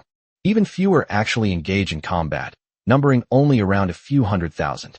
Unfortunately, this one clash has already pushed the Allied forces to their limit in terms of war weariness. In the moment of defeat, tens of millions of people of different races will flee in panic. Wow. After fighting for a long time, Data Deletion finally finished digesting the god of darkness. Then, with a wave of its tentacle, it swept the entire god of wine into its mouth. Hiccup. The strong smell of alcohol made Data expunged, burp, seemingly a little tipsy. Gradually, Data Deleted shrank back to its original shape as a cube-shaped cat and rubbed against Gao Chong. They've gone. Gao Chong disdainfully pushed the Delete Data button aside with his arm. He can't get used to having this data deleted and smelling like alcohol. A woo. The data deletion device stretched out 2 big eyes, blinked resentfully at Gao Chong, and then hopped away to the side. Hey Lord, come quick. Sasha's voice came from afar. After the Allied forces had completely retreated, Sasha slowly walked onto the battlefield, carrying her flag. At this moment, he was waving a flag at Gao Chong, as if he had found something good. As for Wanchuan, he was not with Sasha at the moment. The ground war has ended, with the coalition forces suffering a crushing defeat. But the battle between the gods in the heavens continued. However, with the river of oblivion present, the pressure on the gods continues to increase. More and more lost divine bodies emerge from the road to the underworld, solely to suppress the gods here so they cannot escape. Of course, the war in the sky had nothing to do with Gao Chong. Gao Chong leaned closer to Sasha and peeked at what she was saying. A building can be vaguely seen less than a few kilometers away from here as the crow flies. The shrine of the god of life. The heretical knights, having arrived first, had already stormed into the shrine. Unlike other races in the coalition, as the host of the pantheon of life, the elves can run away, but they can't hide. Although many elven lords had already retreated with the allied forces. However, Some lords who were attached to their homes stayed behind, intending to rely on the shrine of the god of life to resist for a while longer. This includes Lan Yin. When Gao Chang and Sasha arrived at the shrine, Lan Yin had already been tied up and thrown to the ground. He didn't run away, and he couldn't run away anyway. Ever since he sensed the presence of another source of energy within the camp of the reviving Holy Authority, Lan Yin already knew his fate. Chapter 142 Edible Idols. The source energy placed on him was like a precise GPS navigation system. No matter where he runs, as long as another being with source matter wants to find him, he can't escape. That's interesting. Gao Chang glanced around at the situation inside the shrine. The ground was littered with the corpses of elven warriors. Some warriors were shot to pieces by the muskets of the heretical knights the moment they broke in, their corpses mixed with blood covering the walls. Of course, some soldiers were also bound hand and foot, just like Lan Yin. Gao Chang walked up to Lan Yin and stared at him for a moment. Lan Yin's eyes were calm, and he didn't seem to be very afraid of death. Aren't you afraid of dying? Gao Chang asked curiously.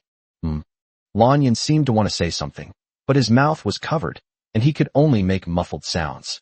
At this moment, Sasha began calling out to Gao Chang again. Never mind if you don't want to talk about it. Gao Chang shook his head and turned to walk towards Sasha. He could sense that the elven lord was a carrier of source essence, but he didn't know exactly which source essence he was. Judging from their momentum, the other side seems a bit weak. Gao Chang even felt that the other party was not much stronger than himself, and was really quite weak. His appearance was also unremarkable, a typical face among elves, utterly ordinary. According to Yena's previous statement, there should be no other reverse Kabbalah source material in this war game, since I can't take away the other party's essence either. Rather than killing him outright, Gao Chang preferred to send him to Ashir, as it would be a small favor to do someone a favor. Lost in thought, he found himself standing beside Sasha. Gao Chang followed Sasha's gaze. It is an image of the god of life. After the god of life awoke, tender buds sprouted from his statue, looking delicate and beautiful. It's no different from ordinary buds. However, Sasha had already reached out and grabbed it. He plucked a leaf and held it in his mouth. Gao Chang couldn't resist flicking Sasha's forehead. You're so enthusiastic when it comes to eating. Other people's flag bearers charge with me, but you've become the one charging for me. Hey. Sasha chuckled sheepishly. I'll remember next time, definitely next time. Yes, your lordship, won't you send a piece? Sasha then casually plucked a leaf from the statue of the god of life and handed it to Gao Chang. Gao Chang glanced suspiciously at the leaf in Sasha's hand. For Sasha, who has never liked vegetarian food, to chew on these leaves so enthusiastically, there must be something special about them. But after thinking about it, I took it and took a small bite. Mint flavor? He raised an eyebrow. Gao Chang imitated Sasha and put the leaf into his mouth, a sweet taste wafting onto his tongue. It's like chewing mint gum, leaving your mouth feeling cool and refreshing, but without the harshness of mint. Before long, the two were leaning against the statue of the god of life. Amidst the murderous gazes of some elves, leaves were plucked from the statue, one by one. Things from God are just so good, Gao Chang said while chewing on a leaf. Sasha nodded in agreement. She just didn't like vegetarian food, but she still loved sweets. It's rare to find fructose that's as pure, natural, additive-free, and pollution-free as the god of life. Oh right. Chewing on the leaves, Gao Chang suddenly remembered the matter of the Holy Light Pantheon. His battle is over. However, it seems that the Holy Light Pantheon doesn't have that yet. Data deleted. Previously, he suddenly fell into a state of anger because of the destruction of the holy site. And isn't the last untouched holy site he has left the one belonging to Suyukai? The perspective connects to that eye within the Holy Light Pantheon. Gao Chang saw the current battle situation of the Holy Light Pantheon. The towering city walls were directly destroyed by immense force. A giant tens of meters tall is leading a minotaur army to wreak havoc among the paladins. The eye that Gao Chang placed grew into the shape of a giant carnivorous flower. Below the eyes, there were scattered pieces of Minotaur's body, torn into pieces. Of course, there was also Su Yotsai's terrified face. For Suyukai, nothing has been more exciting than these past few days. After the Minotaur's god of war awoke, he transformed into a giant taller than the city walls. With a single punch, he punched a hole in the Holy Light Pantheon city wall, unleashing a massive Minotaur invasion. On the other hand, the sons of God clashed for some reason. The original defensive advantage not only failed to materialize, but also turned into an internal war between the various pantheons of the saints.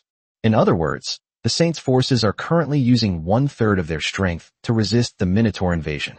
Lords like Suyukai, who joined midway through the process, truly suffered an undeserved disaster. Without high-tier units like paladins, the human race's ordinary units would find it difficult to resist the Tauran forces. Meanwhile, the core lords of the Holy Light Pantheon were busy resisting the invasion of the God of War. Lords like Suyukai are naturally not someone anyone has the time or inclination to deal with. Therefore, not long ago, Suyotsai's territory was discovered by the Minotaur lord who suddenly broke in. The outcome is obvious. Suyukai was not exactly an elite, and with no advantage in any aspect, his defenses were instantly torn to shreds by the Minotaurs. Even the buildings were demolished by the Minotaurs. That was around that time. Suyukai saw what appeared to be a mouth growing out of midair. No, not at all. The fact that there are Minotaur corpses everywhere says it all. Your sanity, level -3. After staring at Suyukai for a while to make sure he was alright, Gao Chang turned his attention back to the God of War. High-powered eyes, growing period. Characteristics, indescribable, heavenly soldiers descend, inviting gods to join forces. Inviting the gods to join in. Summary. True strength is never about being strong alone. Effect. You can teleport any unit from any Holy Land to this Holy Land's location. This is probably the weakest eye that Gao Chang has ever seen in terms of attack power. Considering the strength of the previous two eyes, Gao Chang couldn't help but feel a little disappointed with this last eye. But this war game was nearing its end, so Gao Chang stopped dwelling on it. Besides summoning Guardian Knights, this eye's ability to invite divine intervention allows it to use other eyes as portals. Although the main force of the powerful troops were not near those two eyes. But this does not mean that Gao Chang has no troops available. In fact, he can summon quite a few beings. For example, the chubby, plump chicken god in the chicken coop, or the countless root-like units accumulated within the Victory Pantheon. Gao Chang tried summoning. The first to respond were naturally the knights who protected the faith. Wherever they are, they can always provide reinforcements to the Holy Land at the first opportunity. What followed was countless bright red roots that covered the ground, instantly creating an unusual sense of desolation for the world. To Gao Chang's surprise, the chicken god actually responded to his call. Chapter 143 Eyes at the Doorstep, Don't Kill the Chicken. After the summoning begins, the eye began to expand rapidly to supply the root warriors quickly. This unusual occurrence was naturally noticed by most beings both inside and outside the Holy Light Pantheon. Those are his eyes. Above the heavens, after the sun god clashed with the Lord of Holy Light once more, he suddenly retreated rapidly, withdrawing from the territory of the Holy Light Pantheon. Looking at that gaping, ferocious eye, the sun god was somewhat bewildered. So that's what I meant?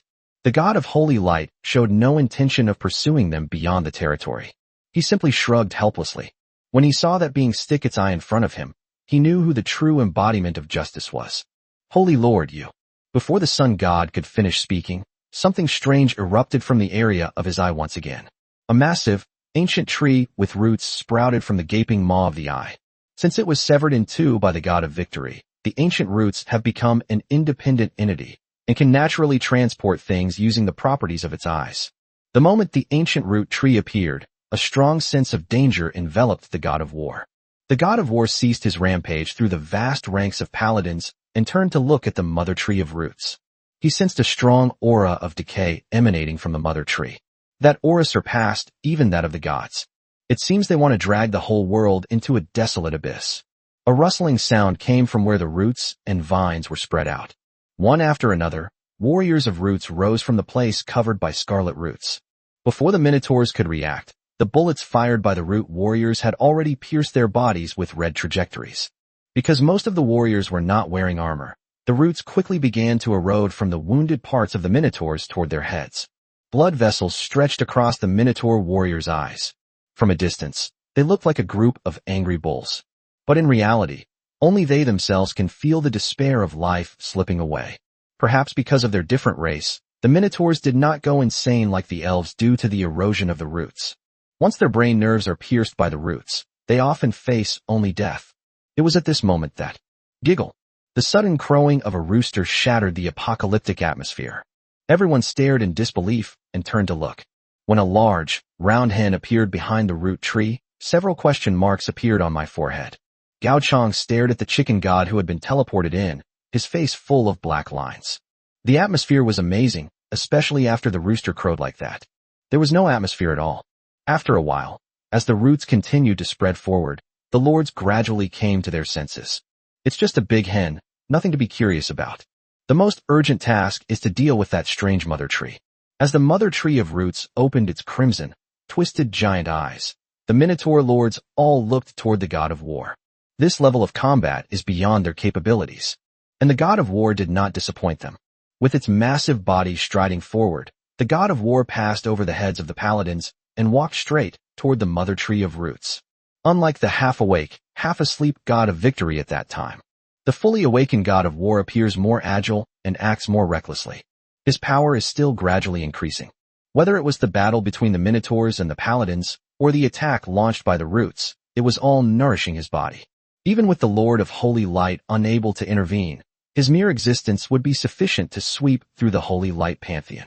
Because he represents war itself, the root warrior's bullets struck the massive body of the god of war. It can cause some damage at first, but as time went on, the god of war seemed to have been strengthened in a specific direction. His muscles began to become as firm as steel, and the roots could no longer pierce his body.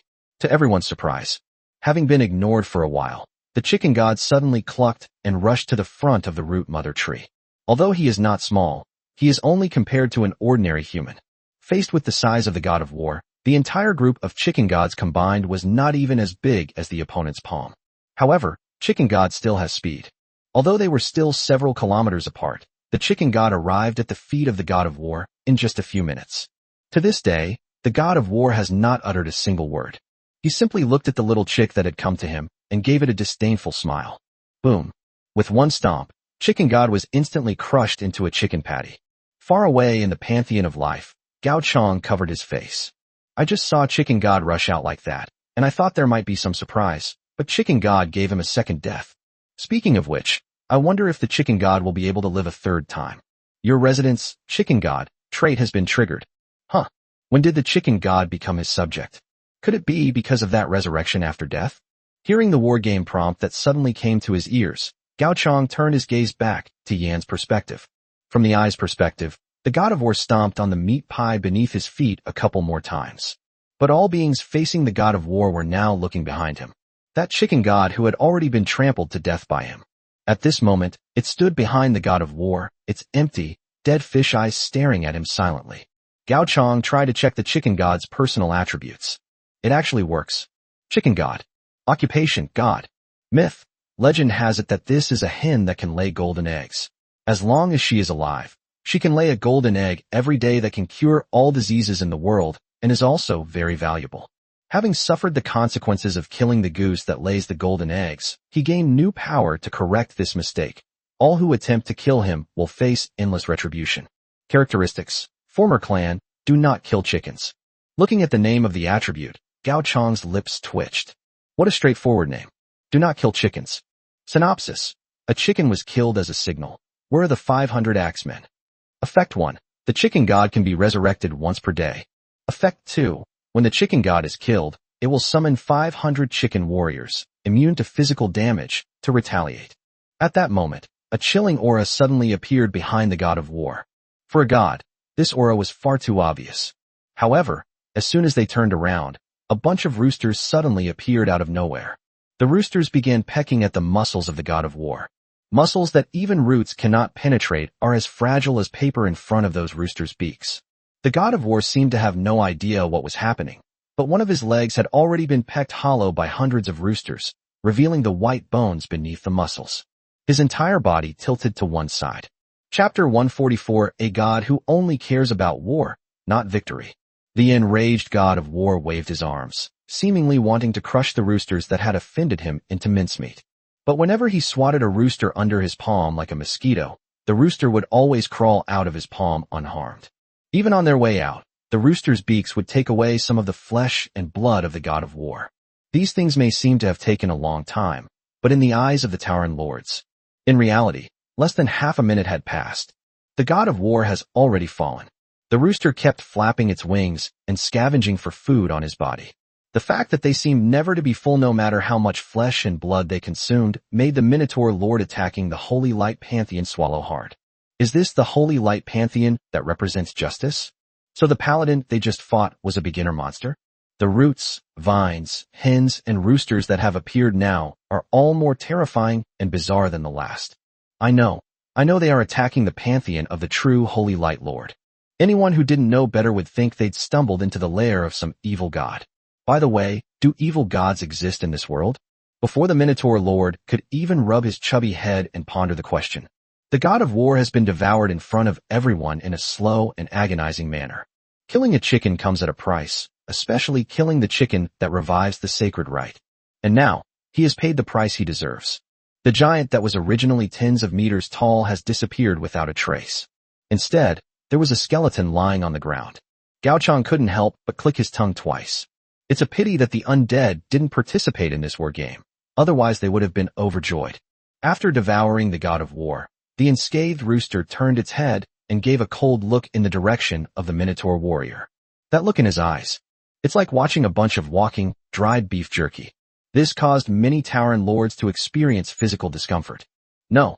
When did even roosters start looking at them like that? In the heavens, the Lord of Holy Light glanced at the sun god. Hit again. The sun god snorted coldly. It was just killing a mere god of war. I didn't even give that fool a second glance 10,000 years ago. He is a god in the concept, but he still retains a physical body and doesn't even say a word when things happen. His muscular brain is only interested in fighting. And it's the kind where they just fight and don't care about winning. The moon goddess added quietly. The god of war may have been a minor figure 10,000 years ago, but among the gods who are still alive, his name is as thunderous as thunder. They only care about fighting, not about winning. Whoever becomes his follower is doomed for 8 lifetimes.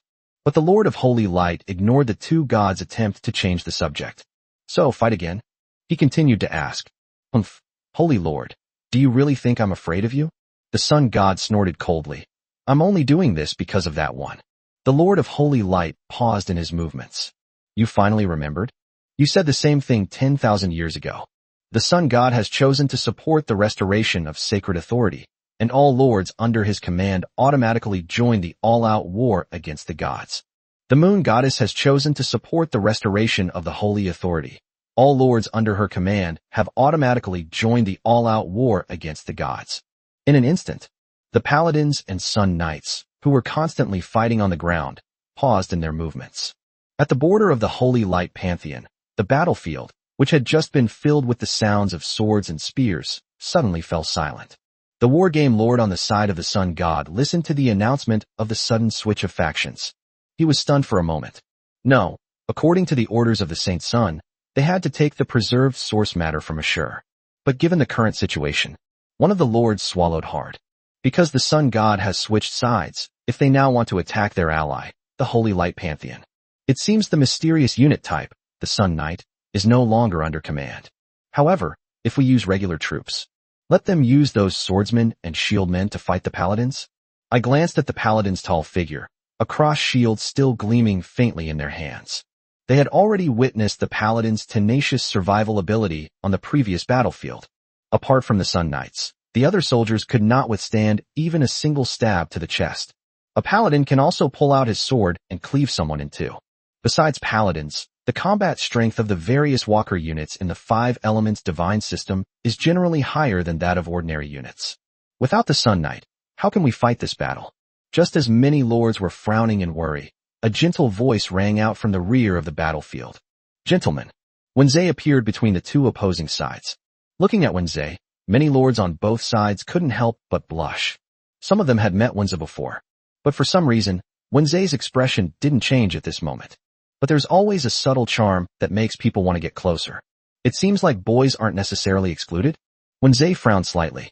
Why did the situation seem a little different from what he had imagined? He came to act as a mediator. For some reason, ever since he walked to the center of the battlefield, the lords on both sides have been focusing their attention on him. As for fighting, it seems that many people have lost the will to fight. May I ask you all to hear what I have to say? After Wenze spoke, the battlefield fell silent. The expected rebuttal did not occur. Everyone stared intently at Wenze, seemingly waiting for him to finish speaking. Wenze seemed to realize something only then. She reached out and pinched her own cheek. So, is this the privilege of beauty that the elven lord spoke of? He coughed lightly twice. Wenze continued speaking. You are all our brothers and sisters of the same clan. It is understandable that we fought because we had different positions before. Now that we are on the same side, there is no reason for us to be enemies. Gentlemen, why do you still wish to draw your swords against each other? Seeing that no one responded, Wenze guessed that everyone was still wary of the Holy Sun. I know you all received orders from that Holy Sun, but he is the Holy Son of our saints, and so is Lord Ashur. No need to say more. A voice suddenly came from the Sun God system. We stand united with the Holy Light Pantheon. As they spoke, a lord commanded his Sun Knights to peacefully cross the defensive line of the five elements divine system and charge towards the Minotaur.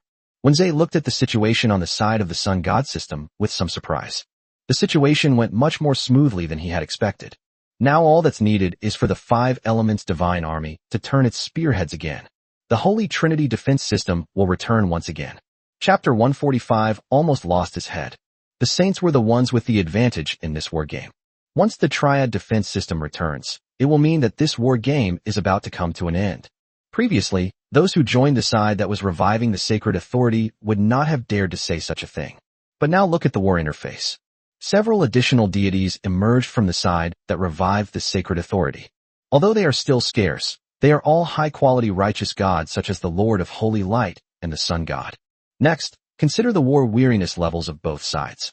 57%, 100%. The first thing I saw was the war weariness level. All the lords who had just been immersed in the carnage were dumbfounded. The war weariness level of the gods has been maxed out? No wonder it seems that from a certain point onwards, the main force of the Sun God system completely became the Sun Knights. All ordinary soldiers started to give the impression of going through the motions. So, their war weariness level has been completely destroyed. Thinking of this, the Lord of the Sun God system looked at the many ordinary warriors who had just retreated and whose expressions were calm. They couldn't help but feel a wave of fear. After switching sides, the soldiers' emotions stabilized. But what if you hadn't switched sides? Given their fierce fighting style, their soldiers are probably already prepared to give up their heads. Seeing that the matter was over, Gao Chang controlled his eyes and looked around. Aside from the roots still spreading, there seems to be nothing else to worry about in the Holy Light Pantheon. They stopped trying to scare Suyukai. After returning the rootstock to its original location, Gao Chang moved the eye that was located above Su Yotsai's head to a distance. Gao Chang didn't know how much sanity Suyukai had just lost, so he specially left Chicken God there. The fluffy chicken god should be able to soothe his frightened heart. After doing all this, Gao Chang looked away and sent a message to Sierra, Suyukai, and other people he knew. Let's have a chat about the pantheon of life. Several days passed in the blink of an eye. As the allied forces collapsed, thick smoke rose above the pantheon of life. Along with it came a peculiar fragrance. Ashur has arrived here with Wenze, escorted by hundreds of paladins. As for the saint's other son, the lords who had come to join the Sun God system were already petitioning on their own to take Wenze down directly. Whenever he thought of this, Wenze couldn't help but shudder. The privilege of beauty is indeed very useful. But for some reason, he felt that the other lords were looking at him more and more strangely. When the two arrived, Gao Chang's family had already started eating. Besides Sierra and the other two, Suyukai arrived even earlier. With nowhere to go after his territory was destroyed, he simply came directly to the Life God system to seek refuge with Gao Chang. Fortunately, he managed to get a few more meals from Ju Luo than the others. Besides Suyukai, Yina was also brought here by Satan. At first, he was unwilling. Why do I have to come here? Yina asked Satan with a sense of despair. The only response was a terrifying laugh from Satan. Because I want to. But after meeting Lan Yin, Yina's attitude changed completely. Serves you right for chasing me, for making me offer myself to you, for having such a big face. As she spoke, Yina kicked Lan Yin hard in the groin. Looking at Lan Yin's bloodshot eyes, Yina snorted coldly. You didn't even utter a sound. I didn't expect you to have such backbone. With his mouth gagged, Lan Yin couldn't make a sound at all. In a cheerful mood, Yina turned around and came face to face with Aishir, who was walking into the Shrine of Life. Another holder of the source substance? Yina and Wenze exchanged a glance and subconsciously thought of something. Satan, however, was simply flying in the sky, observing the expressions of the two men with amusement. After a few seconds of silence, Aishir seemed to have sensed something as well. Catch that elf. The paladin did not move. Instead, after Ashur gave the order, the paladins all knelt down on one knee in one direction. Ashur was about to speak, but then something else occurred to her. Composing herself, Ashel looked into the depths of the shrine. In this world, only a powerful being blessed by the Lord of Light could make a paladin perform such an action. As Ashley predicted, no, there's still a bit of a gap. Gao Chang came out carrying a bowl of beef noodles that looked quite unusual. Seeing so many people gathered outside the shrine, Gao Chang instinctively said, "Want to join us for a bite?" After several rounds of drinks and 5 courses of food, Aishir blushed and wiped the corner of her mouth. I don't know why, but she started eating with them. Moreover, this highly skilled cook is amazing. You probably can't find a better chef in the entire Holy Light Pantheon. Even the ingredients she used were mythical ingredients. If I had known I could get this kind of free food here, who would have stayed in that bitter and cold land of the Holy Light Pantheon? Just then, Asher suddenly felt a tap on her shoulder. You seem to be enjoying your meal. A teasing voice came from behind. Wenze. Aishir turned around and saw that it wasn't Wenze, but a person wearing a pure white cloak. Are you the Lord of the Holy Light? Ashur asked hesitantly. Judging from his aura, he is indeed the Lord of Holy Light. The Lord of Holy Light nodded. Not only him, but behind him, the sun god and the moon goddess also appeared in human form in the Shrine of Life. Most people had no objection to their change of allegiance. These conceptual gods have no physical form, and they probably wouldn't taste like anything if you tried to eat them. Others didn't care, and Gao Chang cared even less. Anyway, they've devoured enough gods during this period of time. Various newly created primordial deities were successfully served on the dinner table. Sasha's 40th edition of the Bible was also greatly enriched. Life here is like living in paradise. Clutching her full stomach, Sasha said this. On the other hand, Gao Chang invited his acquaintances, hoping to take advantage of the fact that this war game was not yet over so that everyone could get together for a good meal and part ways amicably. Now, it's almost time to end this. Aishir smiled slightly at Gao Chang. Once this war game is over, the saints should acknowledge your status as the Holy Son. And Wenze too. Please take good care of him in the future. After saying that, Asher playfully stuck out her tongue. This was the first time she had made such a lack of dignity in this war game. For the saints, this time they did not eliminate the source atheism. However, they unexpectedly gained 2 source qualities, basic and beauty, which can be considered as exceeding the target. And then, as the last true god in the sky was slowly stuffed into his mouth by data expunged, the gods, with 100% war weariness, finally collapsed completely. Congratulations on completing the Battle of Heaven. As the victor, you will enjoy heaven alone with your followers.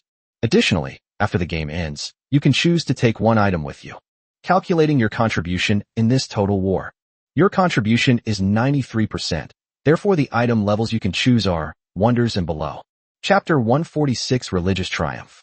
Because over 95% of religions now belong to your pantheon. Congratulations to the old gods for achieving their victory objective, religious victory. Did a religious victory actually happen unexpectedly? Gao Chang raised an eyebrow. With the gods revived, achieving religious victory through the will of believers alone is virtually impossible.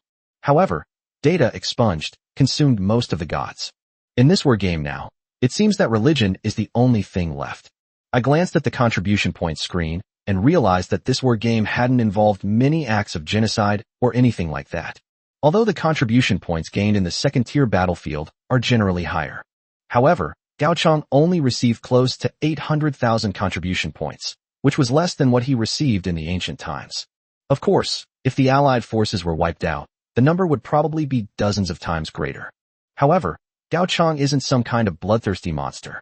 Know when to stop, lest you seize too much land and end up in a difficult situation. Without dwelling on it too much, Gao Chang turned to Aishir and the others and asked, Do you have anything else to do that you want to stay? Suyukai shook his head. With his territory already destroyed, he naturally didn't want to linger in this war game any longer. After saying goodbye to everyone, Suyukai immediately confirmed the settlement. On the other hand, Aishir has no intention of settling accounts for the time being. She naturally heard the cue of victory as well. But after all, he is the son of a saint. She still had a lot of work to do in the time before the mandatory settlement. Seeing this, Gao Chang didn't say anything. Since we've all added each other as friends, we can talk about anything else later. After a brief greeting, Gao Chang confirmed the final outcome of the war game. Jiu Luo simply squinted and waved at Gao Chang. And he said the same thing as last time. See you next time. As Gao Chang's figure soared into the sky, he instantly disappeared from everyone's sight. The rest of the people stared at each other, then gradually dispersed. on the ruins of an old shrine. Xingqi lay down in the middle of the collapsed rubble, quietly enjoying the starlight of the night. What a quiet night, isn't it? Your Excellency, High Priest. An aged voice came from behind Xingqi. Xingqi turned to the side and glanced behind him out of the corner of his eye. After seeing the appearance of the person who came, Xingqi looked away. So it's the High Priest. Didn't you go out and cause trouble with our lovely lord? Isn't the High Priest the same? The visitor smiled and asked in return, then sat down next to Xingqi. After a moment of silence, the visitor then said quietly, has anyone ever told you that your taste in screenplays is really terrible? Xingqi looked to his side in confusion.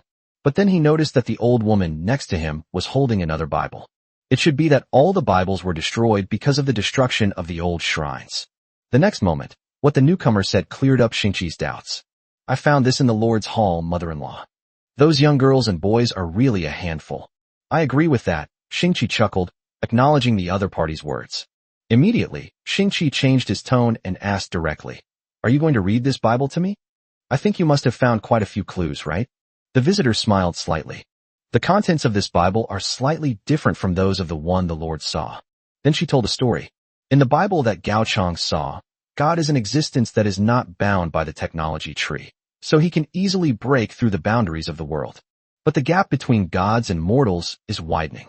Gods gradually took over the sky and the land, while mortals were driven to the earth, where they huddled together praying for God's mercy. After that, they defeated the gods and returned the world to the newly born civilizations. A beautiful fairy tale about a hero defeating a dragon. However, this is not the case in this new Bible. The gods were content with the heavens and the land. But the existence of one is different. He desires the heavens, the mountains, the sea, all things on earth, and everything underground. Every flower, every blade of grass, every grain of sand, and every stone should be under his control. Lord of the three realms, the visitor murmured. I didn't expect you to find out. Xingqi smiled slightly. That's right. Before he could finish speaking, the Bible had already been placed in his arms. You wrote this book too, didn't you? Tisk. Xingqi's smile vanished, and he clicked his tongue in disapproval. That's why I hate talking to smart people. Stretching, Xingqi said helplessly. Right. There's no such thing as so much bitterness and hatred in this world. I just want them to let me out. So you're satisfied now? For a moment, silence fell between the two of them. Shall we go? The old woman asked. Xingqi shook his head. After you leave, this world will be my canvas, and I will use it to write a new story. Yes, this time your story isn't included. Upon hearing this, the old woman stopped trying to persuade her, and instead got up and walked out of the territory of the Wailing Wall. After walking a few steps, she seemed to remember something, and turned to say one last thing to Xingqi. Your story is really bad. Standing high in the sky, Gao Chang looked down at the surface of the war game. The settlement area in war games is very high. It even far surpasses the position that the gods can stand in. From this angle, Gao Chang could see the illusory image of the Lord of Holy Light, which looked like an ant. But the Lord of Holy Light was completely unaware of him. Calculating your war contribution. Since you have 773,000 war contribution points, your contribution points will be converted into 77,300 war coins. After the war coin conversion is complete. As before, what follows is a large amount of weighted calculations related to land and resources. This represents the land allocation that Gao Chang can receive. Looking at the rapidly changing numbers in front of me, even if Gao Chang were to think for a second, he would know that the amount of land they seized this time wouldn't be small. Fortunately, this time it was in an open area near the college, so there shouldn't be any problems. If they were to add another territory between two bustling city centers like before, the military would probably be tempted to give them a good beating. After the weighted calculation of the land is completed, next came the moment Gao Chang had been most looking forward to. Since you participated in total war, your contribution rate is 93%. You can take any one item you owned and use it in your future gameplay. In the last war game, Gao Chang chose the Fallen Empire. I wonder what good things will be available this time.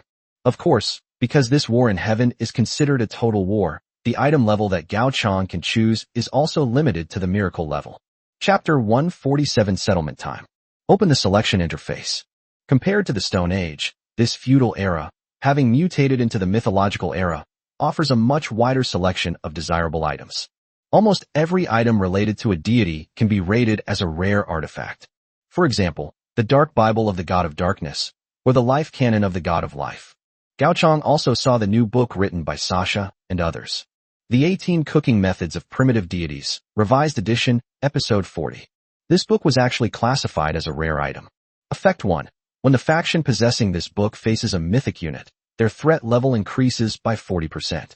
Effect 2. Increases damage against mythical units by 10%. Effect 3. When the opposing side in the war possesses mythic units, their war weariness gain rate increases by 10%, while our war weariness gain rate decreases by 20%. The added value provided by this book is quite considerable.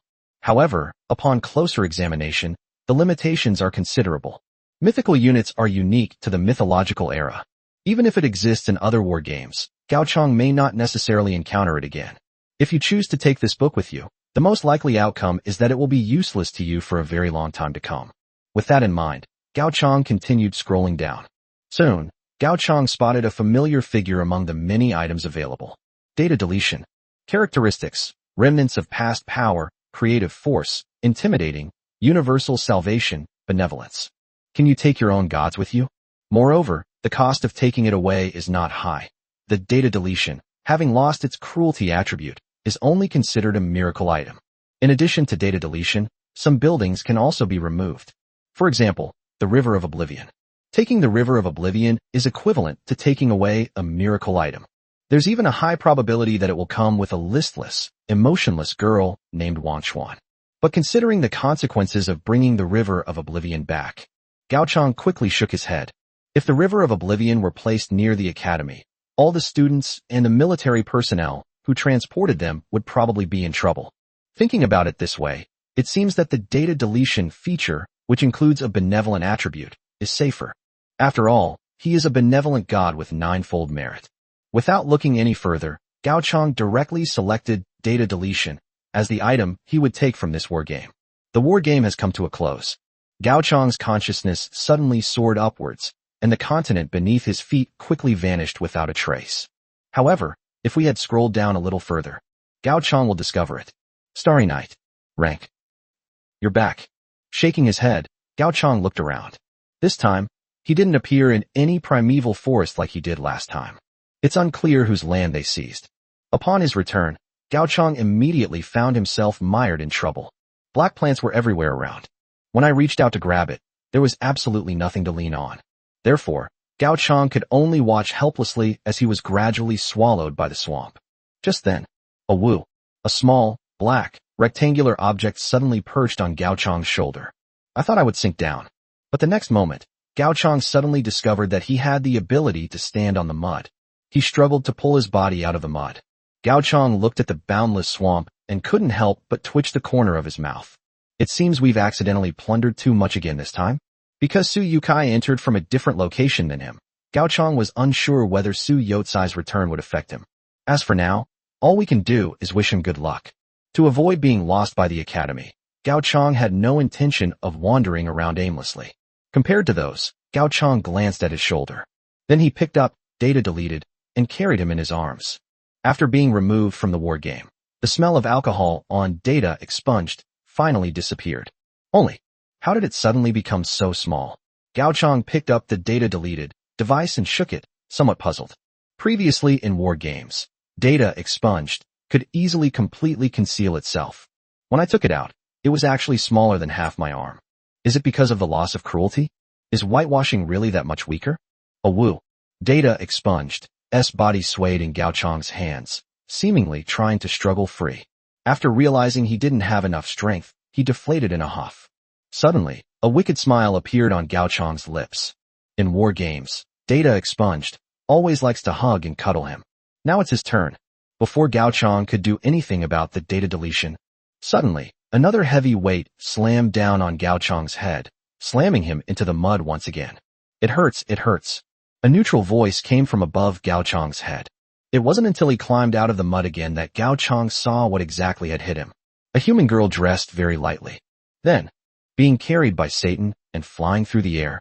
Satan, are you Yina? Gao Chang asked instinctively. Upon hearing the familiar voice, Yina subconsciously looked down, then leaned back and pressed against Satan's chest. It's you.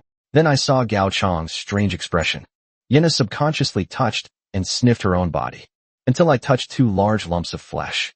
Ah! After a moment, Yenna finally calmed down and hugged her knees, quietly waiting for death to come in the swamp. No more alive, no more alive. The swamp slowly rose over Yenna's head. But every time this happens, Satan, who is flying above Yenna's head, will intervene in time, grabbing Yenna by the neck and pulling her out of the swamp. Gao Chang sat to the side, watching this scene with a strange expression. He couldn't help but point at Satan and ask Yenna, "So the item you brought out this time was actually him?" Because he joined Gao Chang's side, Yenna also gained a share of the winning side's identity. What Gao Chang didn't expect was that Yenna would think of bringing Satan out. No, for some reason now, has become her. Does she really think she can control Satan? Even if it's just a fabricated, fake Satan. But to Gao Chang's surprise, after hearing the question, Yenna looked up at him with a resentful expression. He chose it himself. As Yenna's clone, Satan can not only access Yenna's character panel, but also directly choose to take away game loot. Unsurprisingly, he chose himself without hesitation. As for the current situation, as if realizing something, Yenna suddenly raised her head and looked at Satan. "It was all you're doing, wasn't it?" Chapter 148, A Good Name. "You're the one who turned me into a human, aren't you? You're the one who turned me into a woman, aren't you?" Listening to Yenna's hysterical roar, Satan picked at his ear without any remorse. "Right. You. Yenna pointed at Satan, momentarily at a loss for words. If you say he has methods, then he certainly does. Even Gao Chang didn't know how he did it. By deceiving the race determination in the war game, Yenna was identified as a human lord and was able to return to the human plane. Such a peculiar method is probably unheard of even if you search the entire intelligence hub. Satan is quite rebellious. However, what Yenna couldn't understand was, why did she have to become a human woman? Hearing the roar coming from beside him, Satan quickly plugged his ears. Was it his imagination? Why did he feel that Yenna had become increasingly louder since the gender reassignment? But he is Satan. A smile crept across Satan's lips. Disguising Yenna as a human could be interpreted as an attempt to evade the Mother Tree's pursuit. Therefore, turning Yenna into a woman was simply his perverse pleasure. His actions throughout his life were utterly absurd, yet he had no need to explain them to others. But that human lord who created himself. Satan looked at Gao Chang with ill intent. Having left the war game, without so many eyes and tentacles, he wants to see who can protect Gao Chang. A flash. Satan had already flapped his wings and carried Yenna to Gao Chang's side. "You created me, so you must grant me 3 wishes. Holy crap. Gao Chang was so angry at Satan's shamelessness that he laughed. Is this how you play games? How is this different from when he sought a miracle to make 999 wishes? What if I disagree? Disagree? Satan grinned menacingly, his claws slowly approaching Gao Chang. "I know you're very strong in the war game. But right now, you happen to be in a gap period, don't you? If I kill you here, who will avenge you?" As he spoke, Satan felt a slight itch on his face. It certainly wasn't because he felt embarrassed. Instead, something was scratching his face. Looking sideways, Satan suddenly noticed that a rectangular block that looked like a chibi cat had somehow climbed onto his shoulder. At this moment, the cube also stretched out a small, oval hand, poking Satan's face intermittently. "You little rascal." Satan withdrew his threatening claws and was about to reach for the cube. However, the next moment, Satan suddenly stopped moving. He saw dozens of eyes suddenly grow out of the block, and several twisted tentacles extend from the block. "It's you." As he spoke, Satan's voice trembled slightly. Looking at that familiar tentacle, he seemed to realize something. But what he never expected was, what kind of weird thing could be brought out like that? Ha ha ha. Suddenly, Satan threw his head back and burst into laughter. Just when Gao Chang thought the other party was about to unleash their full power, Satan suddenly lowered his head. "I was wrong. I was just kidding." Gao Chang and Yenna stared silently at Satan. Yenna turned her head away. "I don't know him. He is not my alter ego." After the farce came to an end, Satan volunteered to find a piece of land that wouldn't sink. This provides a place for everyone to rest temporarily, so that they can wait for the academy to come and pick them up. During his free time, Gao Chang couldn't help but ask some questions. For example, why did Yenna suddenly transform into a human female and come to Gao Chang's vicinity? At this point, Satan stood up and declared, "Now that things have come to this, don't you understand? My heart is with humanity, and heaven and earth can bear witness to this. I'm sorry for being born a demon." Gao Chang glanced at Yenna, then at Satan. "I understand the logic. But why is it her who changed and not you? Because she is the true form, Satan said without hesitation. Real. Seeing Gao Chang's suspicion, Satan raised his hand and swore.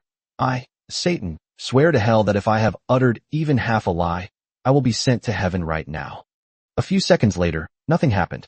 Satan grinned and said, see, I told you I wasn't lying. Then why a human female? Yenna asked quietly. Even now, she is still clinging to the key point about women. He used to be a cute and handsome elf, after all. It's several times better than Lan Yin. Lan Yin was, after all, an elf, and even with his ordinary face, he was considered quite handsome in the eyes of humans. But to put it another way, Yenna. This mediocre appearance can be summed up in one word, ugly. Yenna always thought that Lan Yin couldn't stand seeing other people's brothers and sisters doing well because he was ugly.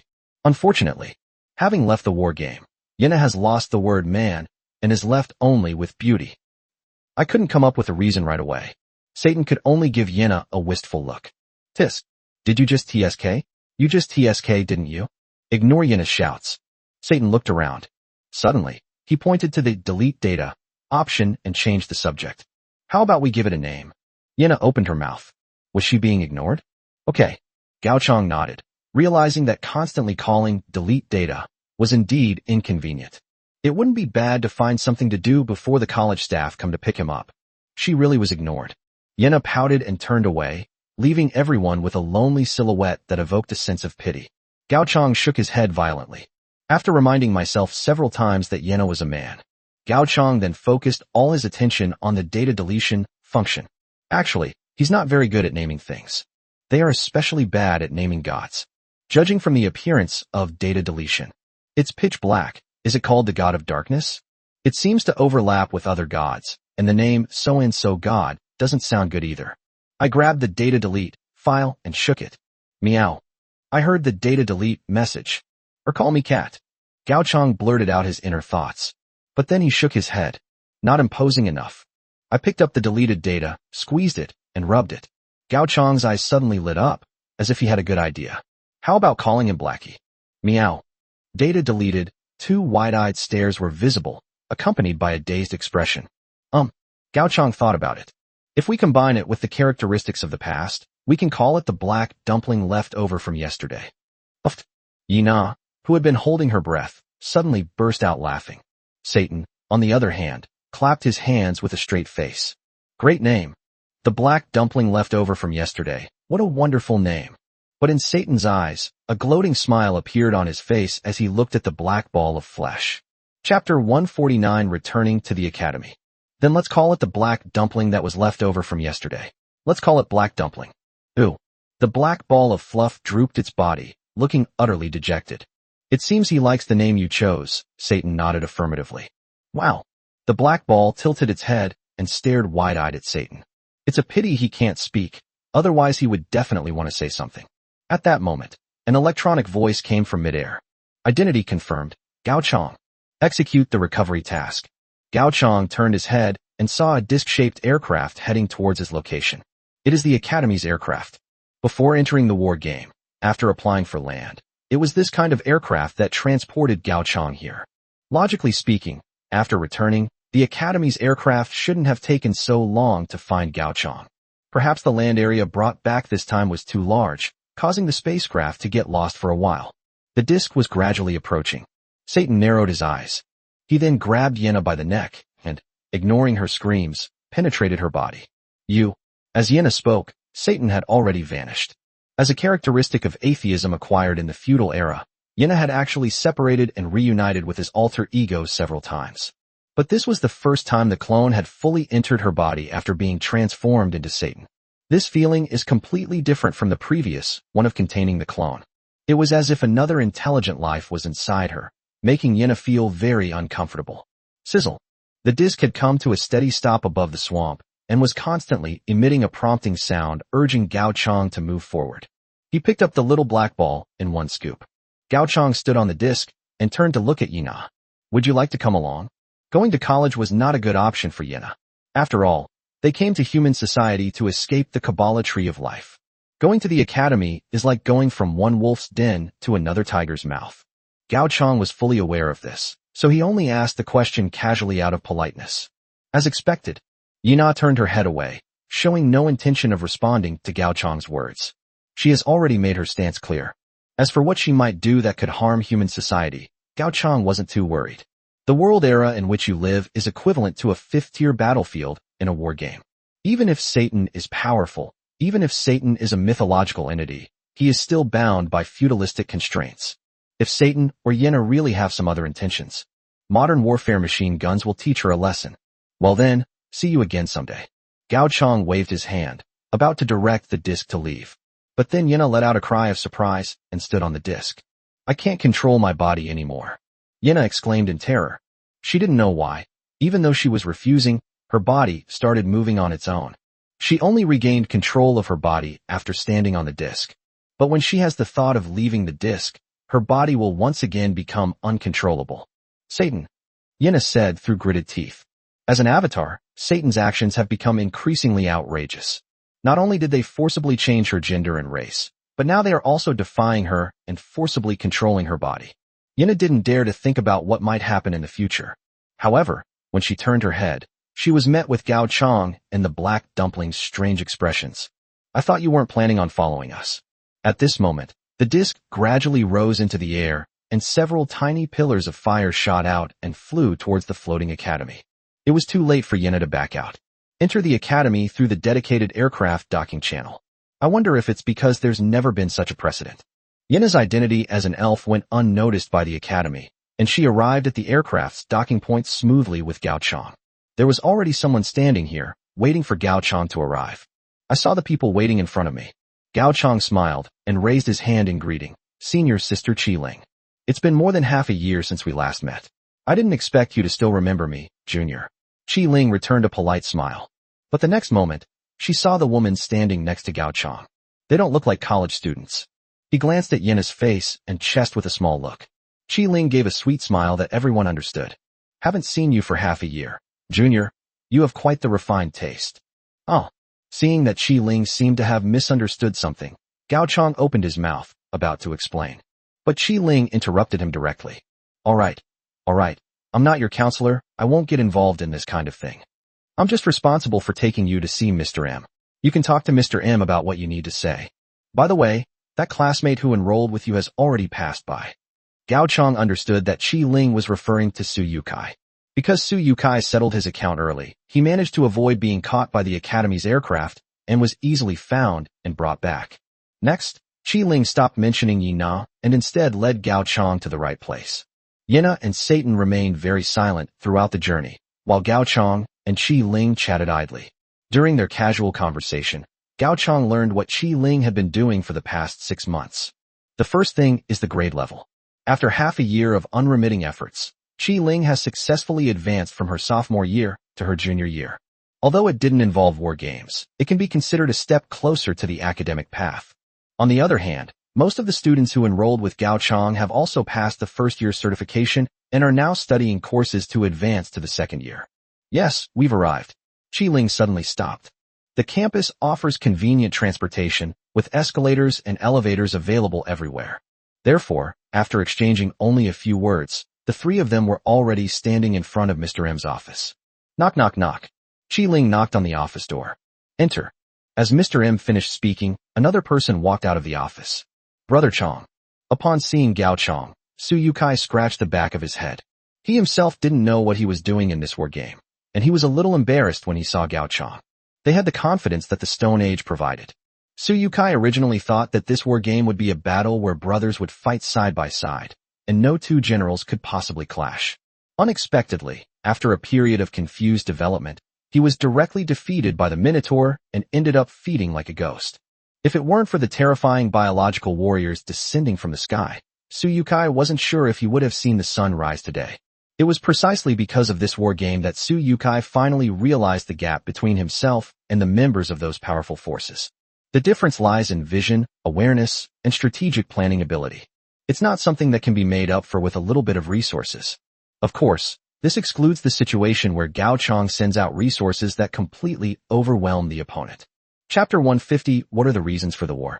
I'll wait for you outside, Brother Chang. Suyukai scratched his head and stood next to Qi Ling. Gao Chang patted Su Yotsai's big belly jokingly, then nodded and walked past Suyukai into the office. Yina glanced at it sideways. As a result, my body uncontrollably followed Gao Chang's back. She is? Upon seeing Yina, who had also come from the past, Suyukai looked at Qi Ling with a curious gaze. Qi Ling looked around and saw that no one was paying attention to her. He then gave Suyukai a knowing look and whispered something in his ear. Inside the office, Mr. M was sitting at his desk, watching the fax machine beside him continuously printing text. The fax machine was just an ordinary, old-fashioned fax machine. However, the text printed inside comes from a higher dimension. Mr. M turned his gaze away from the fax machine and looked straight ahead. Gao Chang was already standing in front of him. Of course, it's not just about high strength. When Mr. M saw Yina appear behind Gao Chang, he rubbed his temples, feeling a bit of a headache. As his counselor, he was certain that the girl following Gao Chang was definitely not a student of the college. Since they're not students, they must be kids from outside the city. I don't know how Gao Chang, who was supposed to be participating in a war game, managed to bring back a human during the half hour he spent picking him up after his return. But Mr. M still patiently explained. Gao Chang, the academy is a very serious place. Isn't it inappropriate for you to bring your girlfriend along? Hearing Mr. M's words, Gao Chang turned around and glared fiercely at Yina. No wonder all those students looked at me with such blessing on the way here. So he's treating Yina like his girlfriend. But the problem is that only Gao Chang knows it. Yina is a 100% male, just turned into this by Satan. Never mind, I'll contact the military later to send her home. I don't want to. Yina suddenly spoke, her loud voice startling Mr. M. But then, seeing that Mr. M had shifted his attention, Yina quickly put on a coquettish expression. Tears welled up in her eyes, as if she was about to cry. Gao Chang twitched the corner of his mouth. All I can say is that it doesn't seem like acting. Yina certainly doesn't have such good acting skills. Without a doubt, it must be Satan who took over Yina's body. Since it's not my own body, I won't feel ashamed using it. I just don't know what Satan is up to. Seeing Mr. M looking at her, Yina covered her mouth with her small hand and turned her head away with teary eyes. I have no home anymore. It just goes to show that he truly lives up to his name as Satan. He can spout lies without batting an eye. Through each tearful word, Satan has successfully crafted the persona of Yina as a pitiful orphan. If it were Qi Ling or someone else present, they would probably be moved to tears at this moment. But he was facing Mr. M. Mr. M maintained his cold expression, appearing aloof and unapproachable. But Yina had already put it this way. He kept chasing people away, making him look like a bully. Unable to do anything with Yina, Mr. M could only glare fiercely at Gao Chang. Since you are not students of the college, I will not approve any extra dorm rooms. You can figure it out yourselves. Yina quickly pointed to Gao Chang. I'll just share a dorm room with him. Snort. Mr. M did not dwell on the topic any further. Instead, she changed the subject and asked Gao Chang an unrelated question. What are your reasons for joining the war game, and why are you in such a hurry to participate?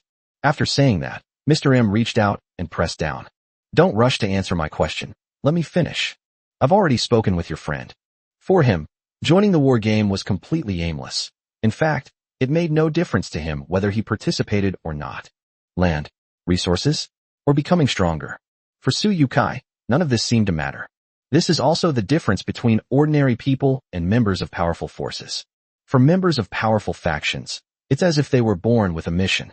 They have things they must fight for, and reasons they must fight for. But Suyukai did not. So I tried to persuade him. Mr. M continued. Continuous participation in war games would do him no good. And he also felt his own inadequacy.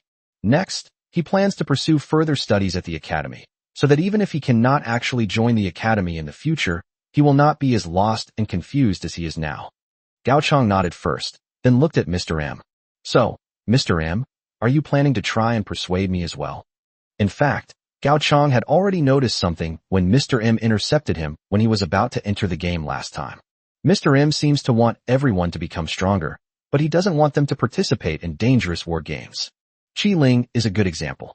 If Gao Chang's guess is correct, Qi Ling should not have participated in any more war games after joining the academy. Without the support of Warfire coins, Qi Ling's main source of information should be the lectures given by professors within the academy. But to be promoted so quickly based solely on verbal knowledge. If Qi Ling were to participate in the war game, she might experience even greater improvement. Of course, she could also have died there. That's right, I'm planning to try and persuade you, Mr. M said. If you have no goal, no belief, and no reason to fight, Why risk your life to continuously enter war games?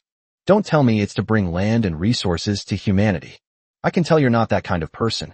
Gao Chang lowered his head and pondered for a long time. Mr. M is right.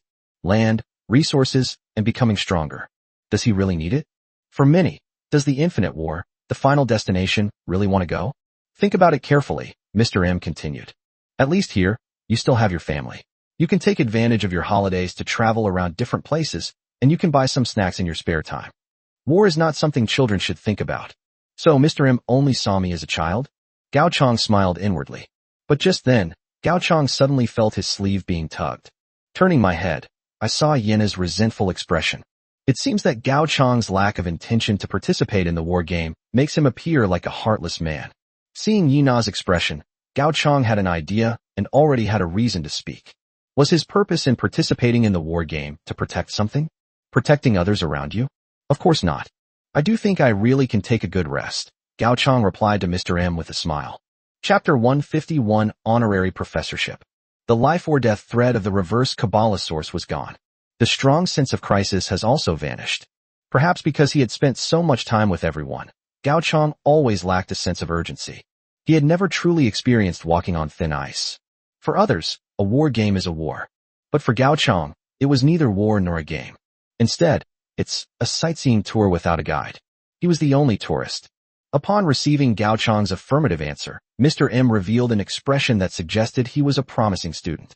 I knew you would make the same choice as your brother. In that case, as your counselor, I will now talk to you about your future plans. Your brother is planning to take the entrance exam for freshman year. And you? Mr. M glanced at Gao Chang. I tore the printed paper off the fax machine in front of me. A force called the Saints has introduced you to it. Although the Saints are nothing compared to the main campus of the academy, they are still a cut above the branch school where Mr. M is located.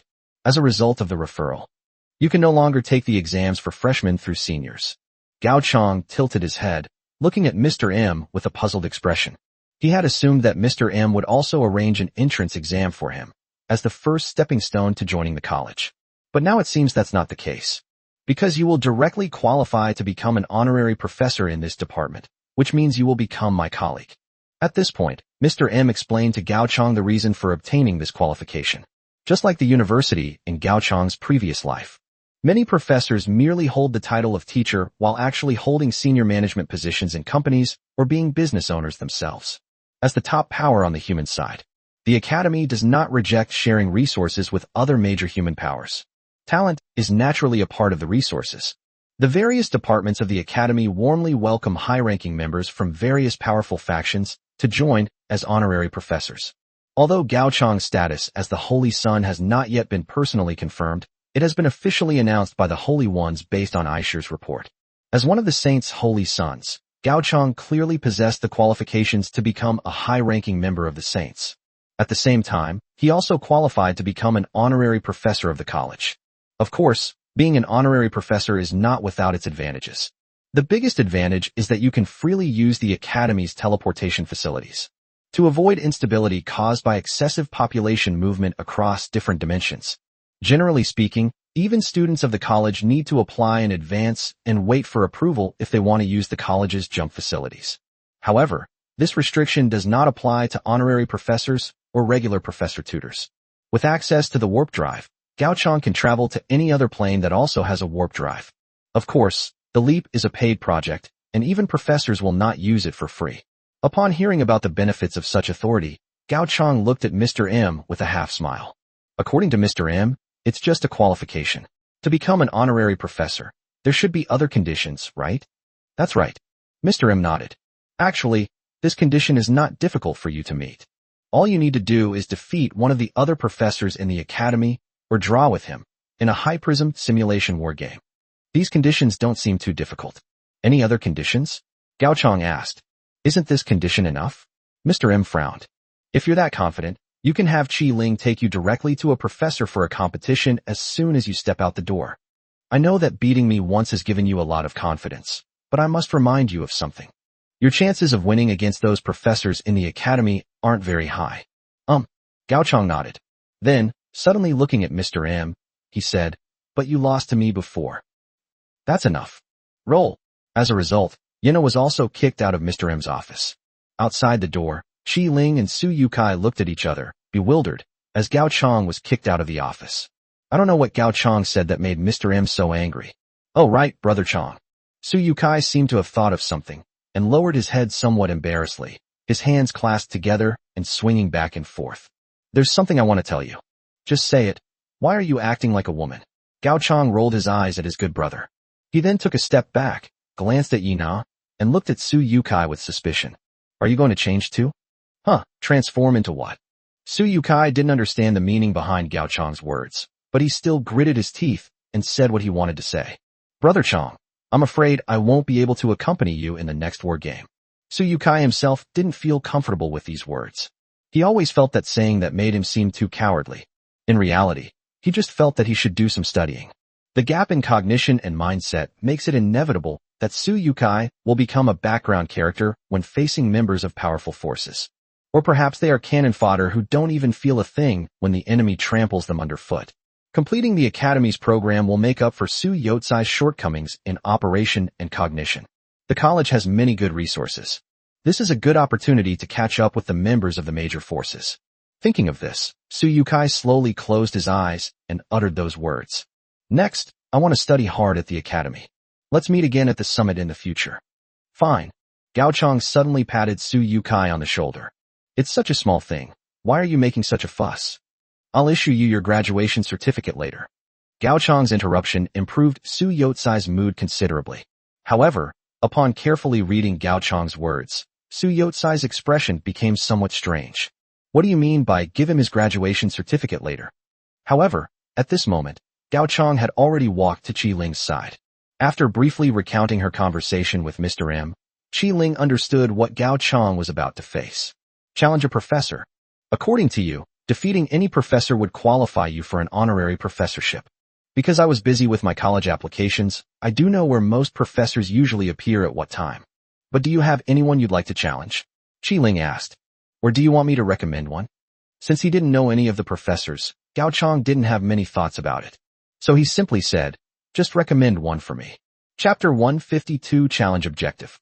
In that case, Qi Ling's eyes darted around, as if she had made a choice. They were then led to a classroom. Since it was still during class time, the corridor was quiet. Thinking back to Gao Chang's first day of school, he directly participated in the war game and had no knowledge of the teachers in the highest academy. Taking advantage of this moment, Qi Ling could explain to him the professor he was about to challenge. Professor Li Qi is one of the resident professors at the top university. Their strongest areas of expertise are the first to third-tier low-level battlefields. Not only did they rarely suffer defeats in high-prism simulation battles. In real war games, Professor Li Qi has also topped the contribution leaderboard many times. During his senior year, Li Qi was able to hold his own against professors in simulated battles. Due to his deep understanding of war games, after completing his senior year studies, he naturally joined the highest institution of learning and became one of the professors who taught the next generation. In fact, she was one of the professors that Qi Ling had the most contact with during her sophomore year. Because students can choose professors to ask them questions and ask them for guidance. Qi Ling's most frequent question was to Professor Li Qi. Qi Ling's rapid advancement to her third year of university is inseparable from the tactical support she received from Li Qi's guidance. It's someone I know. Hearing Qi Ling say this, Gao Chang looked at her with some surprise. According to Qi Ling, Li Qi's tactical skills might not be top-notch among professors at the highest university, but they are still first-rate. But Gao Chang wasn't worried about losing. He was worried about Qi Ling's relationship with Professor Li Qi. Are you sure you want me to challenge this professor? Putting aside other things. Since they are acquaintances, Gao Chang feared that once this challenge ended, Qi Ling's friendship with Professor Li Qi would be completely over. Just then, two loud thuds came from the classroom door frame. Have you finished talking? The sound was so loud, I could hear it even inside the classroom. The group looked toward the source of the sound. The classroom door has been opened. A woman in a business suit and gold-rimmed glasses leaned against the door frame, her eyes scanning the group up and down. Didn't you just mention that you wanted to challenge me? As she spoke, the woman's eyes turned towards Qi Ling. It's clear that this must be Professor Li Qi, whom Qi Ling mentioned. He looked very young, not much older than the others, a far cry from Gao Chang's impression that professors were mostly elderly. Li Qi knocked on the door frame. You're still in class, so hurry up and say what's on your mind. Qi Ling turned around and smiled apologetically at Gao Chong, indicating that he shouldn't mind. Professor Li Qi has a rather impatient temperament, but he is very easy to talk to in daily life. Turning around, Qi Ling pointed to Gao Chong and introduced him to Li Qi as well. This is Gao Chong, the one who defeated Mr. M. Haven't you always wanted to meet him? By the way, Gao Chong has been certified as an honorary professor at the university. Therefore, he needs to defeat a professor in a simulated battle to prove his ability. It seems he chose me. Li Qi adjusted his gold-rimmed glasses and carefully examined Gao Chong. Having taught for many years, she has developed a habit of judging people by their temperament first. However, she did not sense any unique aura from Gao Chong.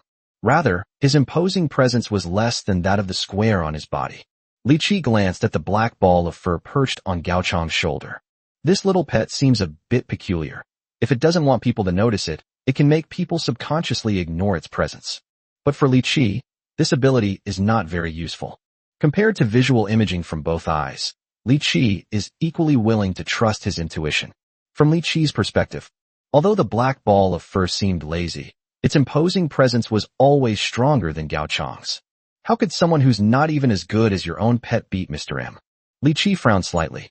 To be honest, she didn't really believe it. Long ago, before she was a professor, she had challenged Mr. M. The truth is, she lost miserably. Never mind.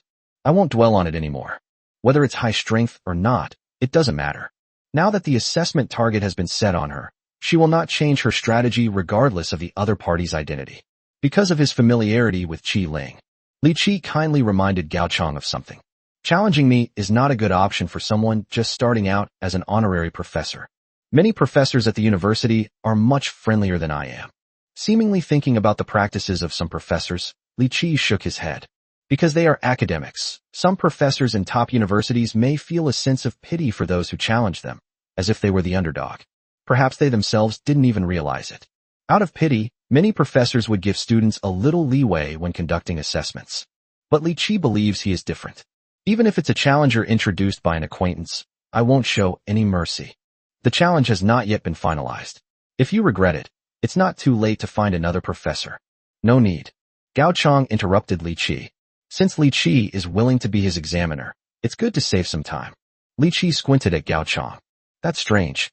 Although Gao Chong's aura was not particularly imposing, she could sense a strange confidence emanating from him.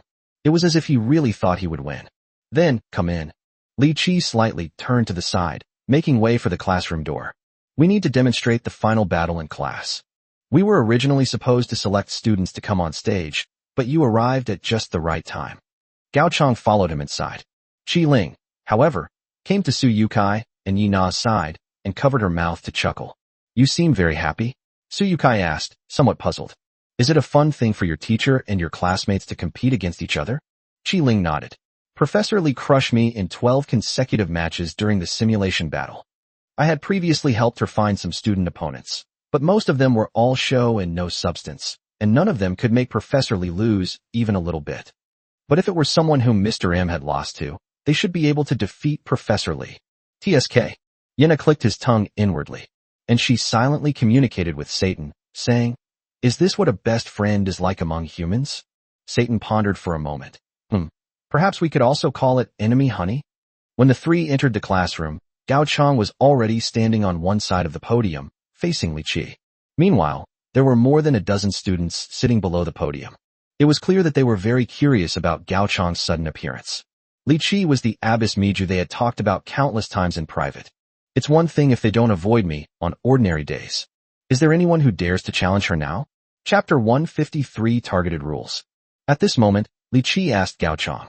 Since it's you who's challenging me this time, as the one being challenged, I get to decide the mode, rules, and stages of this simulation battle. Is that all right? Gao Chong nodded. No problem. In that case. With a wave of his right hand, Li Qi sent transparent rhombus-shaped blocks appearing beneath their feet, gradually filling the entire area within their field of vision. This also cut off their visual access to the outside world. The infinite-level computer Hyprism has taken over this stage. From that moment on, the two of them had only each other in their eyes. Then let me explain the rules first. This era will be defined as the greatest era you have ever experienced. And the time when you enter this stage is during your full development period. Following Li Qi's brief description, The High Prism mirror simultaneously sent a detailed analysis of the rules to Gao Chang. In this simulated battle, the two will skip the development stage and inherit the territory they once developed to its final state from the very beginning. The details of the territory will be captured directly from the River of Time by an infinite-level computer High Prism. In other words, the number of troops you have at the start of this simulation battle is the same as the number of troops you have in the war game. This simulated battle isn't about development, but about foundation, the underlying essence of war games. This rule is not friendly to true academics. Because of their poor performance in the war game, those who only know how to talk about war have no choice but to surrender when faced with such rules. Otherwise, they will face being swept aside and losing all face. Yina, who was watching from the sidelines, couldn't help but sigh as he looked at the rules set by Professor Li Qi. They came prepared. The students in the classroom didn't seem to realize that there was anything wrong with the rule. After all, you are at your strongest state in the game, and so am I. It's all about how well we've developed in the past. Even the era selection was based on Gao Chang, which is fair. Only Yina, who had faced Gao Chang once in the early stages, knew very well just how great Gao Chang's advantage was in the early game. It's obvious that Li Qi has specifically studied Gao Chang. As long as the gap between the two sides is widened in the early and mid-game, Gao Chang's overwhelming advantages will be greatly reduced. After reading the rules, Gao Chang looked up. No problem. Still so confident? Seeing that Gao Chang's aura remained unchanged and he still exuded confidence, Li Qi smiled slightly. The war has begun. Welcome to the feudal era. The moment the simulated battle began, the fog of war shrouded Li Qi's eyes. However, those watching from the sidelines could clearly see the situation in Li Qi's territory. Qi Ling's eyes widened. This was the first time he had seen Li Qi's territory so directly. It was only then that she realized just how well Li Qi had developed his territory during the feudal era. The imposing stone fortress was built layer upon layer. Outside the fortress were numerous wooden barricades and some facilities that appeared to be designed to counter large units. Among them were various soldiers wearing iron or leather armor patrolling back and forth.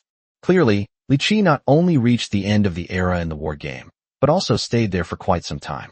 She must have seized the opportunity for a decisive victory before launching the final, decisive battle. Therefore, Li Qi had stockpiled a large number of troops and facilities before this. During the feudal era, she was quite terrifying at her peak. As for high strength, Qi Ling looked toward Gao Chang's territory. Ruins, ruins, and more ruins. That shouldn't be the case, right? The rule of this war is to take the optimal state of territory. But Gao Chang's optimal state is actually a wasteland? But the High Prism wouldn't make a mistake, so Qi Ling didn't know what to say. Suddenly, she seemed to have lost some of her expectations for Gao Chang to win. During the game, Gao Chang is checking his territory type. At the start of the simulation battle, his territory type was Fallen Empire, Stagnant Holy Authority. However, since it is taking the optimal state, Gao Chang's territory has now become the Awakening Empire, Revival of the Holy Authority. This opening scene not only eliminated all limitations, but it was also something Gao Chang had never experienced before. Moreover, because of his full field of vision, Gao Chang could clearly see what was happening in Li Qi's territory. Judging from the technology and attire, Li Qi's territory should be in a typical feudal era. Gao Chang looked at himself again. Feudal era mythology. It seems that the High Prism did not completely distinguish between the feudal era and the mythological era. In the High Prism algorithm, even if two war worlds are of the same second order, they can still be compared. Therefore, Gao Chang has an exceptionally wide variety of troop types at his disposal. From the heretical knights to the ancient rooted tree, and then to the Lord of Holy Light and several other gods who had come to join them. According to the calculations of the High Prism, all of these are high-strength deployable units. However, using these units to fight in ordinary feudal times seems a bit too unfair. I thought about it carefully. Gao Chang casually gave some instructions amidst the ruins.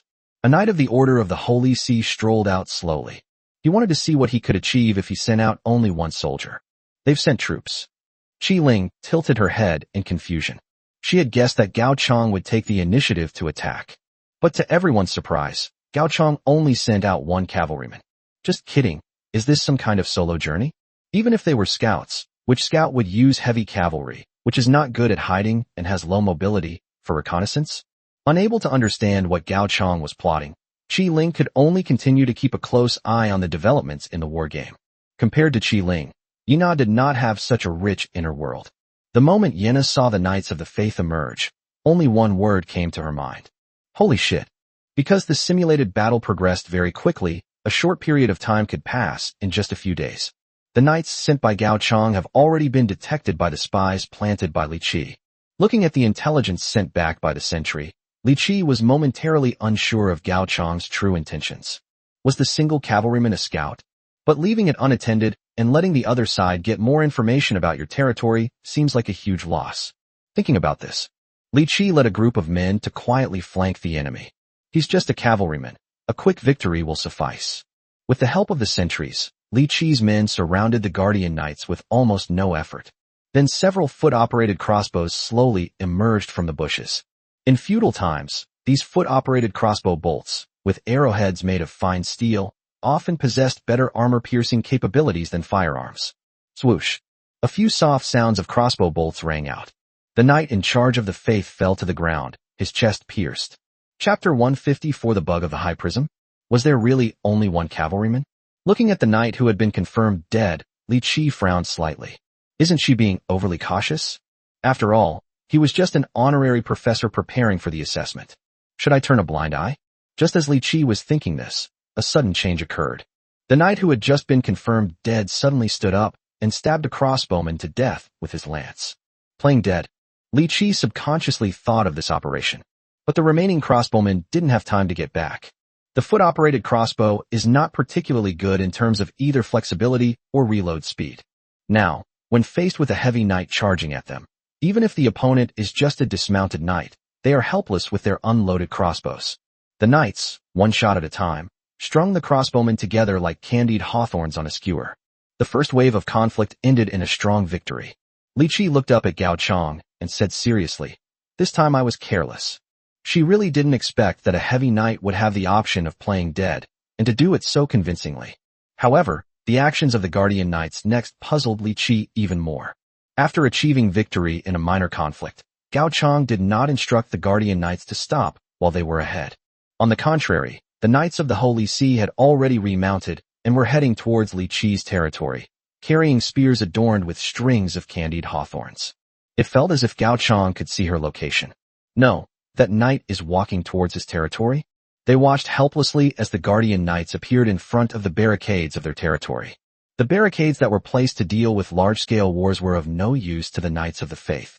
Because he was all alone. His warhorse didn't even start running.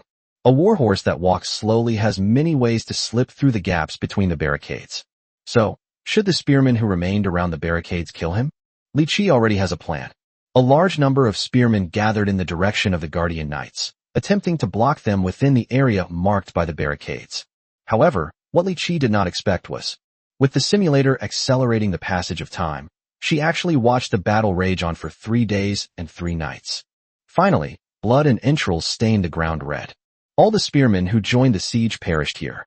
The Knights of the Faith were not without their rivals. On the contrary, the knights who protected the faith were stabbed into a pincushion countless times during those 3 days and 3 nights. But even if you lift him up with a spear and put him on a fire to roast, the knight in charge of the faith will always come back to life and raise his lance again. Li Qi had no doubt. If it's not a simulated battle, imagine encountering such a knight in a real war game. They wouldn't even need to hold out for 3 days and 3 nights before their morale completely collapses. After dealing with the spearmen blocking their path, the Knights of the Faith did not stop. He continued onward. The first wall of the fortress, the second wall. Neither rolling stones nor logs, neither molten gold nor burning oil could stop the Knights of the Faith from advancing. His figure was clearly so thin. However, it gives people a sense of terror. The defensive weapons designed to withstand large-scale wars proved utterly ineffective against a mere cavalryman. Finally, half a month had passed in the simulated battle. The Knight of the Faith finally managed to reach the last wall of the fortress by his own strength. Beyond this wall lies the most central location in Li Qi's territory. As for what's inside, from Gao Chang's perspective, it should be empty inside. Aside from being initially angry about the battle casualty ratio, Li Qi didn't show any further emotional fluctuations. She wanted to see it too. How far can a mere cavalryman go? Boom. Suddenly, just as the knights stepped onto the city wall, a thunderous roar erupted. It was explosives. Gao Chang recognized the familiar voice and instantly understood what Li Qi had done. She placed the explosives behind the last section of the city wall. If anyone breaches her fortress, the explosives she has planted will be the best gift for them. Unfortunately, the Knights of the Faith did not die. They had sworn to the gods that they would not die before the gods they believed in. When the smoke cleared, the figure of the guardian knight still stood there. Li Qi's expression had frozen. She never imagined that the duel would turn out like this. What exactly happened with that cavalryman? If we still can't find any weakness in the cavalry, perhaps that cavalryman really could ride 1,000 miles alone and win the duel, spear by spear. Of course, the time required will definitely be a considerable amount. After much deliberation, Li Qi was really struggling to hold back. He looked up at Gao Chong and asked, "Don't you have any other methods? A faster way?" She didn't believe that Gao Chong only had this one soldier. Being crushed by a large army and being worn down by a single soldier are two completely different feelings. If Li Qi had to choose, she would prefer the former. Gao Chong had originally planned to admire the fearless and heroic figure of the Knights of the Faith. Gao Chong was taken aback by Li Qi's question. If Li Qi were unaware of the god's weakness, a single guardian knight could easily wear down all of Li Qi's forces. But this efficiency is too slow. Even though the simulated battles are fast-paced, grinding them down bit by bit can feel utterly nauseating. That would be very impolite. As for a faster way, there really is one. Gao Chong glanced at the units he could deploy. They then selected their next deployment target. Sun God. A fully resurrected god, whose power far exceeds the upper limit of the second-tier war game technology tree. Just as Gao Chong was deploying the Sun God, a massive flame descended from the sky and crashed heavily into Li Qi's fortress. Boom! The towering flames spread in all directions. The stone walls collapsed one by one, and the wooden buildings were all engulfed in flames. At that moment, a towering figure rose from the center of the flames. "I am the sun." Simulation ended. The infinite-level computer has recorded Gao Chong's victory and archived it. "I lost." When Li Qi said this, it was almost a forced smile, delivered through gritted teeth. Gao Prism really made a big mistake today. She could tolerate things like cavalry that wouldn't die. However, in feudal times, calling upon gods to fight on the battlefield was a bit too audacious. This was the first time Li Qi had questioned whether the High Prism lens would have any bugs. Is it possible for a player lord in the feudal era to possess something that can demolish a section of a city wall with a single slap? Chapter 155 Gold Medal Instructor. Which one? Suddenly, someone raised their arm. "Professor Li, is it possible for us to turn the tide in this situation?" It seems like a very simple question, but in the current context, it's like rubbing salt into a wound. Li Qi glared at the source of the sound. The one who said this was none other than Qi Ling, who was trying not to laugh. Li Qi knew perfectly well that this little girl was seeking revenge for his previous 12 consecutive defeats against her. But it's also Li Qi's own fault. 6 months ago, I heard from Qi Ling that someone had defeated Mr. M. She immediately wanted to get to know that student. Li Qi even felt sorry for a long time because Gao Chong directly entered the war game. The result is now a competition. Was this the kind of thing Mr. M faced back then? Recalling the scene of the sun god descending from the sky, Li Qi couldn't help but twitch at the corner of his mouth. She covered her face, pretending not to have heard Qi Ling's question. But in her heart, she did think carefully about how to deal with it. She wasn't quite sure what the exact combat power of that sun god was. However, if you want to deal with the sun god, the level of the second-tier battlefield alone is not enough, even if you max out the tech tree. There are better ways to deal with this, at least in the 3rd or 4th-tier battlefield. If we raise the bar a little higher, in the 5th-tier battlefield, the usefulness of the sun god will decrease significantly. It is very likely that a single airdrop of liquid nitrogen could completely shut down the enemy. Of course, all of this is predicated on a higher-level battlefield. As for the method to eliminate the sun god in the 2nd-tier battlefield, Li Qi's final conclusion was impossible. The concept of a sun god would have been considered a miracle in feudal times. This kind of miraculous unit that walks in the world is something that cannot be defeated by common sense.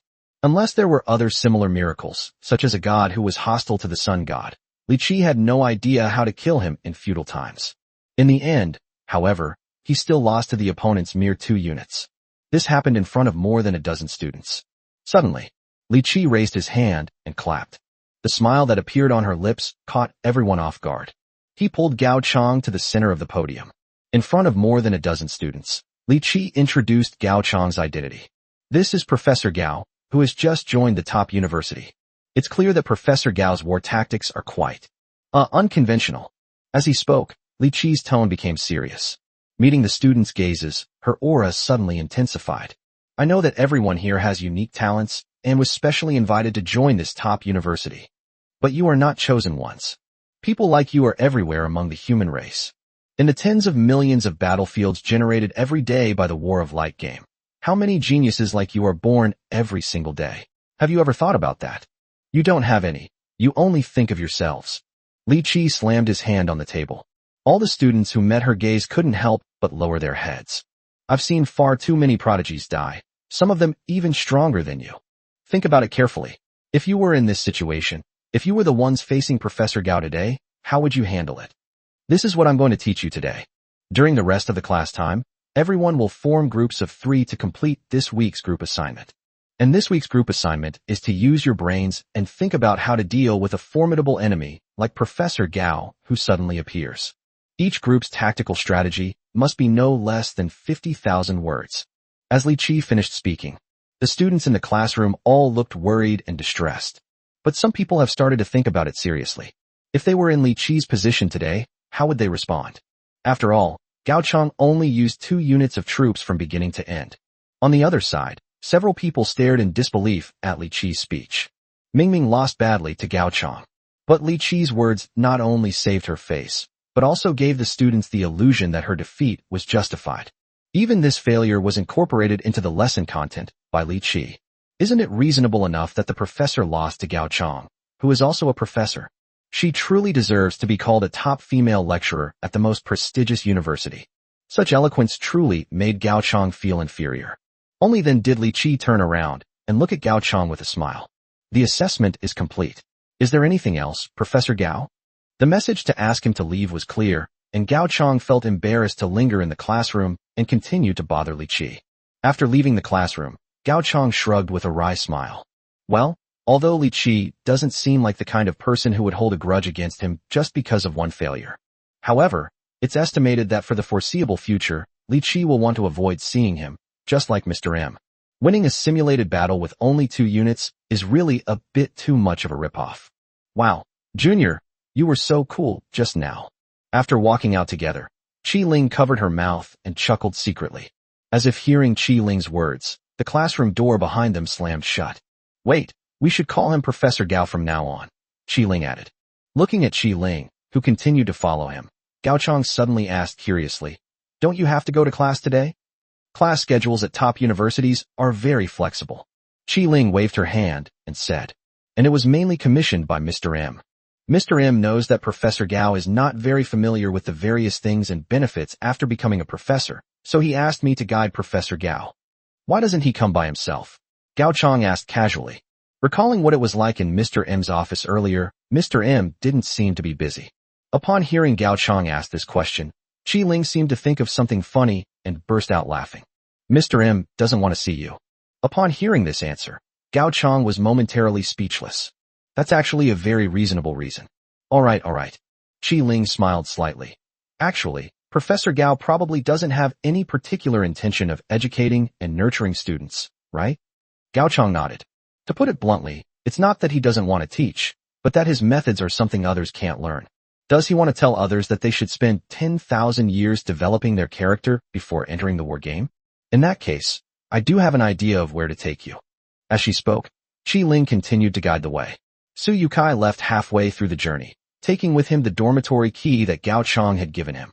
Since they got the dormitory key from Qi Ling last time, the two of them haven't been back to the dormitory even once.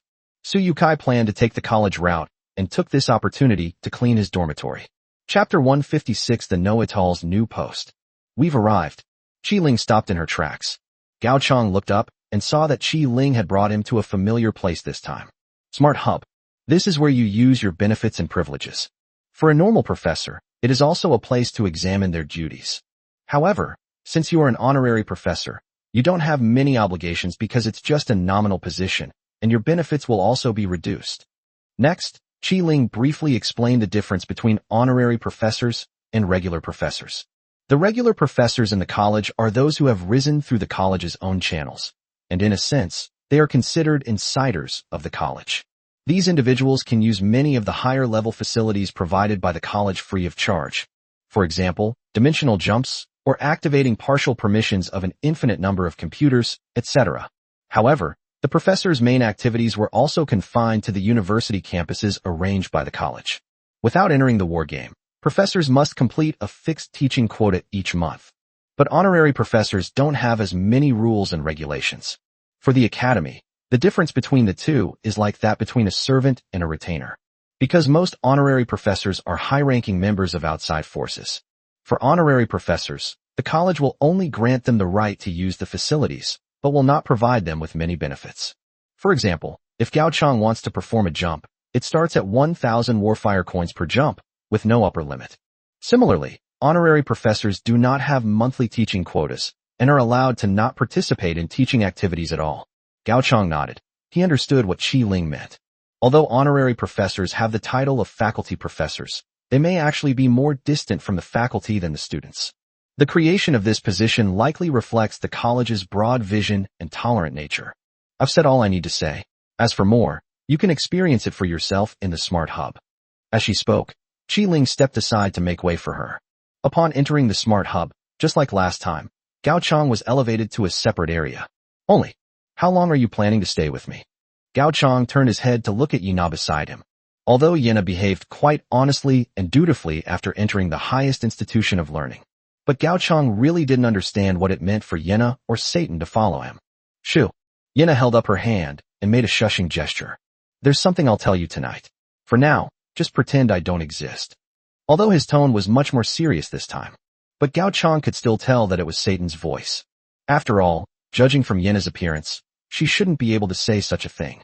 As for why Satan suddenly became so serious, Gao Chang glanced at the flowing data stream in front of him, probably worried about Omega, the infinite-level computer that controlled the intelligence hub. Different from myself. As a force directly involved in the infinite battlefield. If the Academy discovers that something like Satan exists within its ranks, he will certainly suffer the consequences. Yena clasped her hands together, bowing and pleading. Gao Chang shook his head and didn't say anything more. Connect to Omega. The familiar search interface reappeared before me. When Gao Chang searched for Fallen Empire again, he found many posts on the forum related to himself. From rumors to shocking gossip, it has it all. Shocking. The Fallen Empire's participation in a second-tier battlefield. Is it a sign of distorted humanity or moral decay? What a terrible title. Gao Chang's eyes twitched as he looked at the post published by the all-knowing expert. Seeing the influence of the post, he roughly knew that the other party was about to start their jinx again. I glanced at it, and perhaps because the content was relatively short, this post only required 100 war coins to view. After clicking on it randomly, the first image displayed was a scene of the Lord of Holy Light confronting the Sun God. Gao Chang had never seen this scene before. It's unclear how the forces behind Best One obtained this image. Of course, Gao Chang knew perfectly well that since it was a shocking system, the connection between the images and the content was probably not very strong. Let's move past the image and continue looking down. The content that Know-It-All will be discussing this time is actually unrelated to the Fallen Empire. The largest section of this post is surprisingly about the brand new event, Battle of Paradise. A special event that has never been triggered before. This is the assessment from the all-knowing expert. According to the knowledgeable person's guess, to trigger this event, the Warlords faction must first be very ancient. The Fallen Empire, with its history spanning at least 10,000 years, perfectly fulfills this condition. Next, the two sides that need to fight each other must be strong enough in combat. Neither side could claim to be invincible, but they were at least powerful enough to influence the course of the war. Further details remain to be discovered. Scrolling to the bottom, Gao Chang discovered that this post had been viewed a very high number of times. Most people didn't care about the title, The Fallen Empire, and were only there for the War of Heaven. Young Master Baiching. It's actually an event that forces all lords to participate in a total war and choose to join either side. Iron Monarch.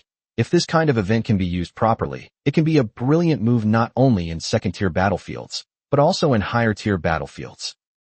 Almost all the discussions revolved around the war in heaven.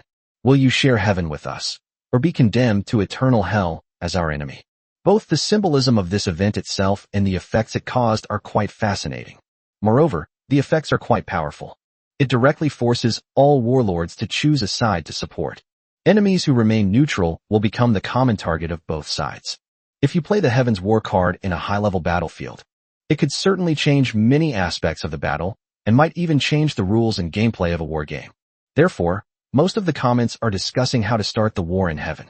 As the protagonist who initiates the war in heaven, the corrupt empire, on the contrary, was ignored.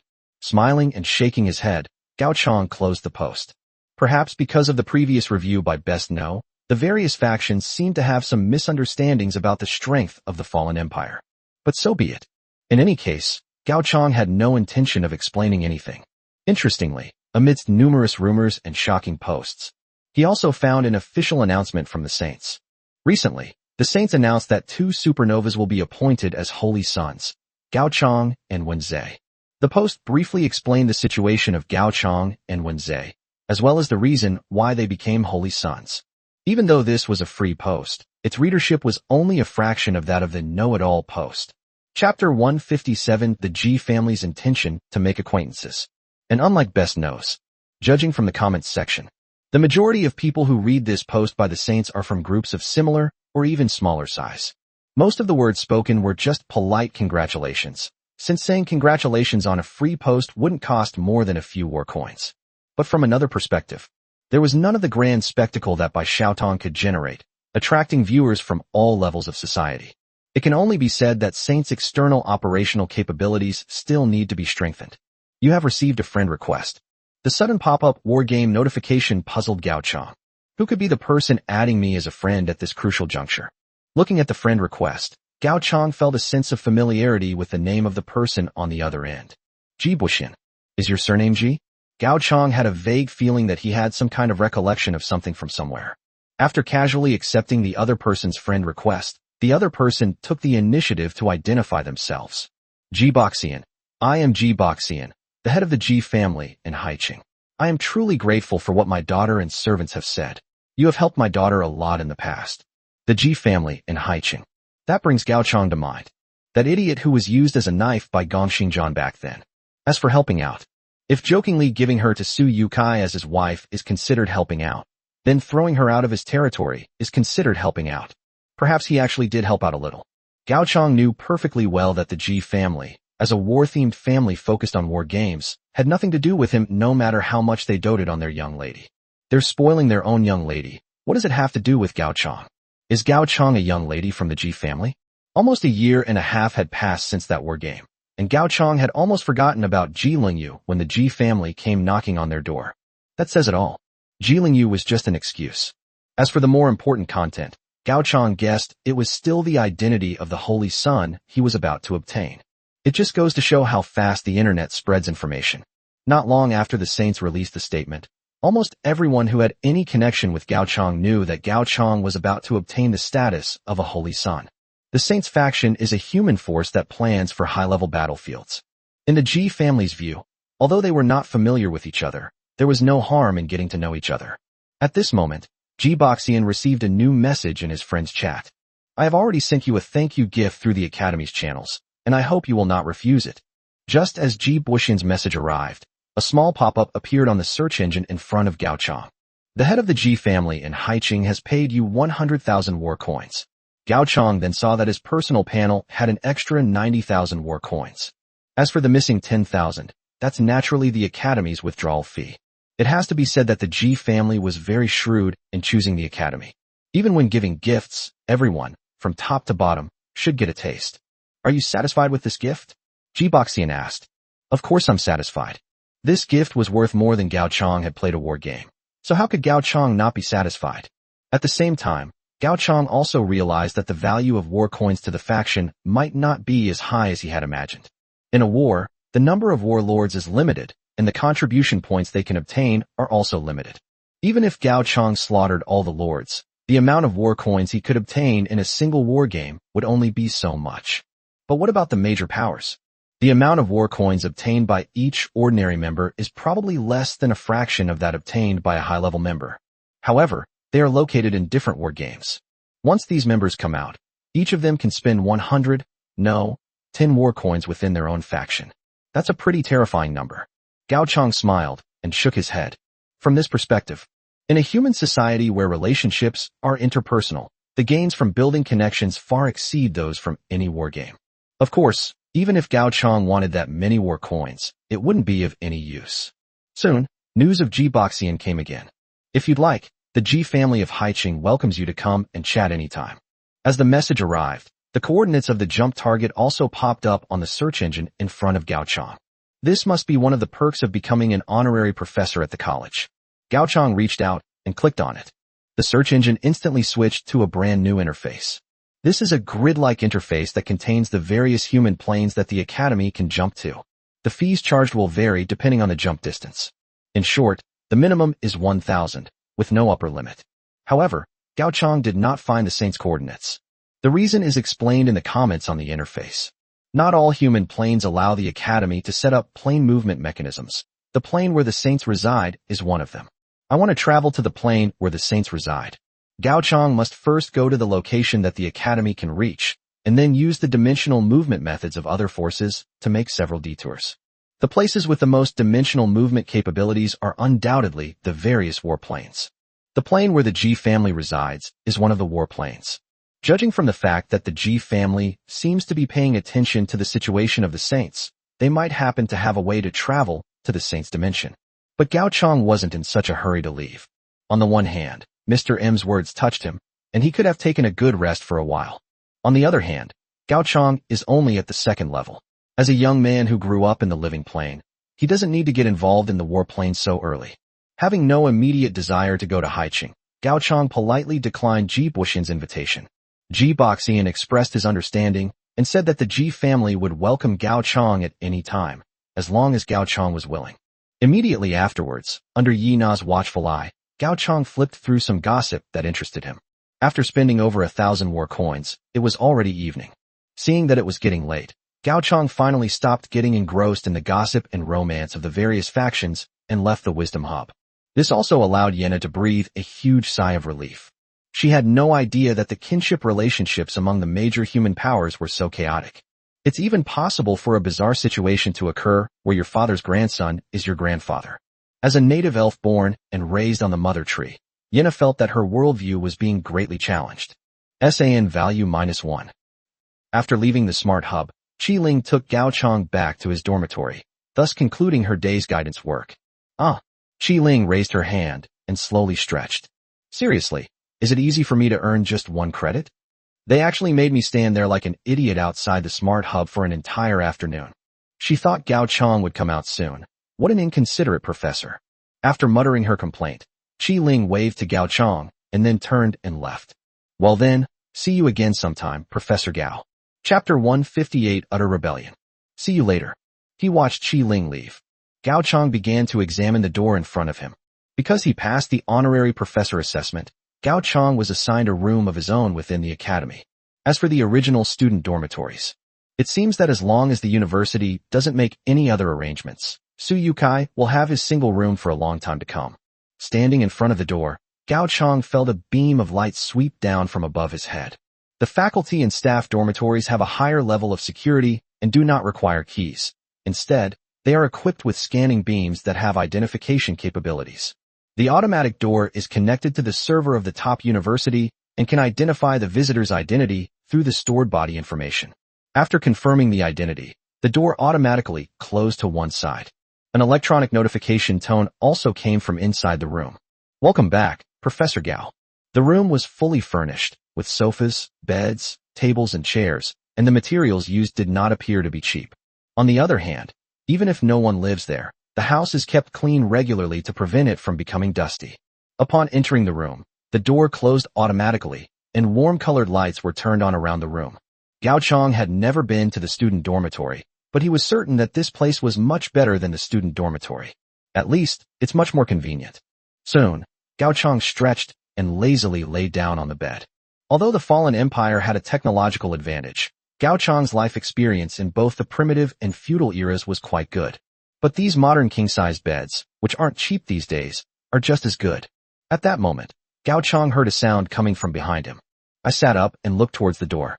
But discovering it was Satan was like removing a piece of clothing. Gradually, I pulled myself out of Yena's body. Gao Chong had witnessed such a scene once before, back in the feudal era. But this time it's a little different from before. All that could be seen was Yina's eyes turning white. After Satan left Yina's body, Gao Chang watched as Yina collapsed limply to the ground. This didn't happen back then. Before Yina could fall completely to the ground, Satan scooped her up and carried her to the sofa. The rise and fall of her chest proved that Yina was still alive. Hey. At that moment, Yina suddenly gave a silly laugh. Looking at the silly grin on Yina's lips, and the drool that was about to drip from the corner of her mouth, Gao Chang shook his head. Well, not only is he alive, he's probably still having some wonderful dreams. Patting him on the shoulder, Gao Chang summoned the black ball of fur. Meow. After ruffling the black ball's soft head, Gao Chang looked towards Satan. No one knew what he was going to say next, and even Yina, the true form, had to avoid him.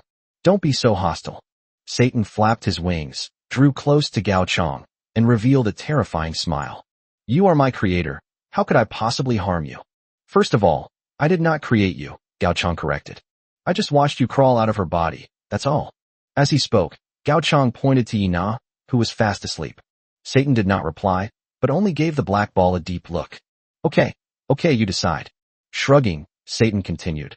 The reason I'm following you is actually quite simple. It's safer here. Oh, Gao Chang showed an expression of interest. If we were to say where the most dangerous place in the world is, besides the military, it would be the highest institution of learning. But Satan came to the conclusion that following him was the safest option. Our enemies are not only humans, Satan explained. If the holders of the Kabbalah source come looking for you, they will definitely choose to kill you first. That's a very honest answer. Gao Chang pondered Satan's words for a moment. Between humans and elves, they would inevitably choose to kill the humans first. But once you enter the war game, if anyone wants to kill them, then they have no future. That makes sense. I am indeed safe around me. But why should I protect you? Gao Chang looked at Satan with little interest. I am not seeking asylum. Then, Satan uttered some shocking words. What I meant was, we can work together to eradicate the mother tree. Listening to Satan's words, Gao Chang finally understood why he had put Yina into a deep sleep first. This is utterly outrageous. So utterly outrageous. Yennefer is the child of the mother tree, and Satan is an incarnation of Yennefer. Logically speaking, Satan could also be considered a child of the mother tree. But he only knew one thing. The mother tree threatened his existence. If only one of the mother tree and himself could survive, Satan would not hesitate to choose to bury the mother tree. Boring. After yawning, Gao Chang lay back down. After spending a lot of time with Zhu Luo and the others, Gao Chang's mindset had already changed. War is neither a means nor an end, and the other side has nothing that Gao Chang desires. Having just finished a feudal-era war, Gao Chang seemed to enter a state of enlightenment, showing absolutely no interest in such matters. Such a war is better left undone. Good night.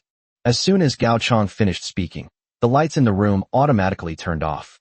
After some time, only Gao Chang's deep sleep and Yina's incoherent laughter could be heard in the dark house. Satan looked thoughtfully at Gao Chang, and at the little black ball of fur that kept poking Gao Chang's cheek with its tiny hand. In the end, he didn't say anything more. Feeling the sunlight streaming in through the window, Gao Chang lazily rubbed his eyes and crawled out of bed. I glanced at the time and couldn't help but yawn. You slept until the afternoon again. It has been some time since the last return from the feudal era. Nothing unusual happened during this period. Suyukai successfully took the first step in his university career.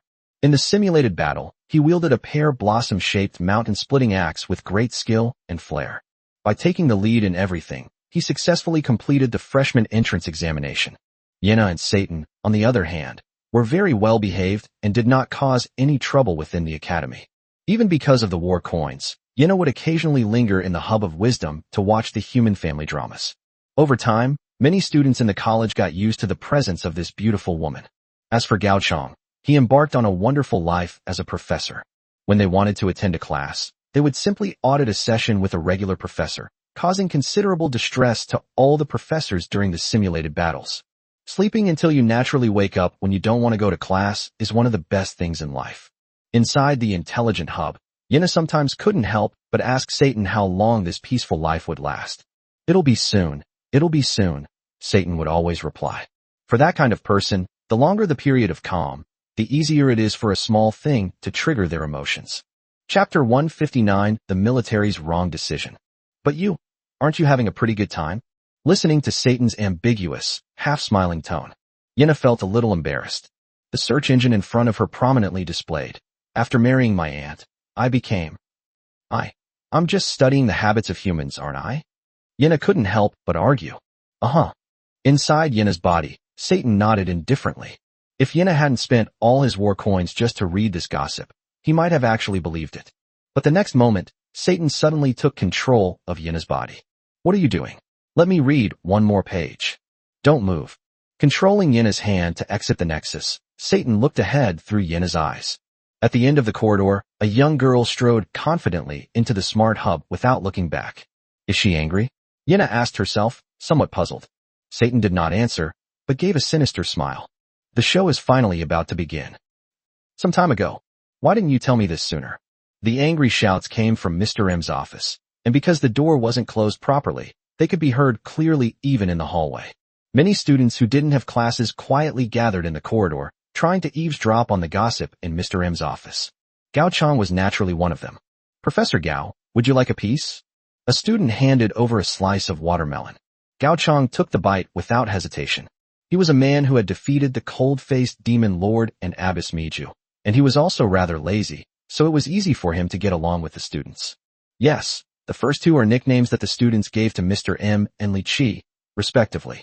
While Gao Chang was quietly watching the drama unfold, the argument in Mr. M's office grew increasingly heated. "Isn't there any way to save them?" A woman's voice questioned Mr. M. "I'm sorry, but the university must be responsible for its professors, and the professors must be responsible for their students. Your request cannot be fulfilled." Thump! A teenage girl burst through the door.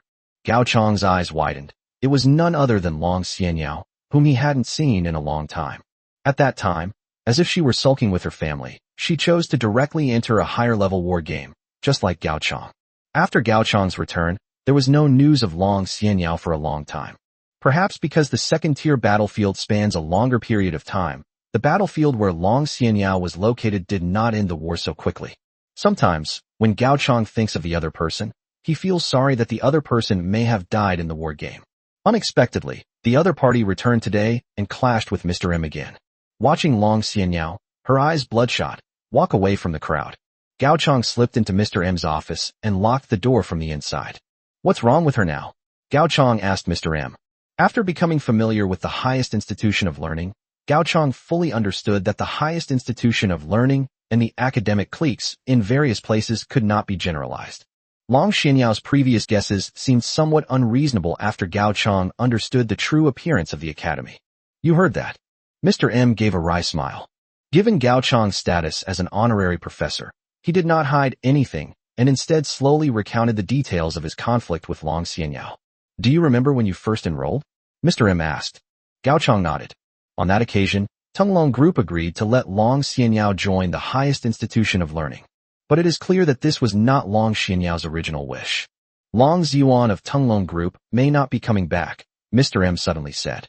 He then revealed some information that many ordinary people were unaware of. The military has always had a special force dedicated to maintaining land balance in cases of excessive land loss.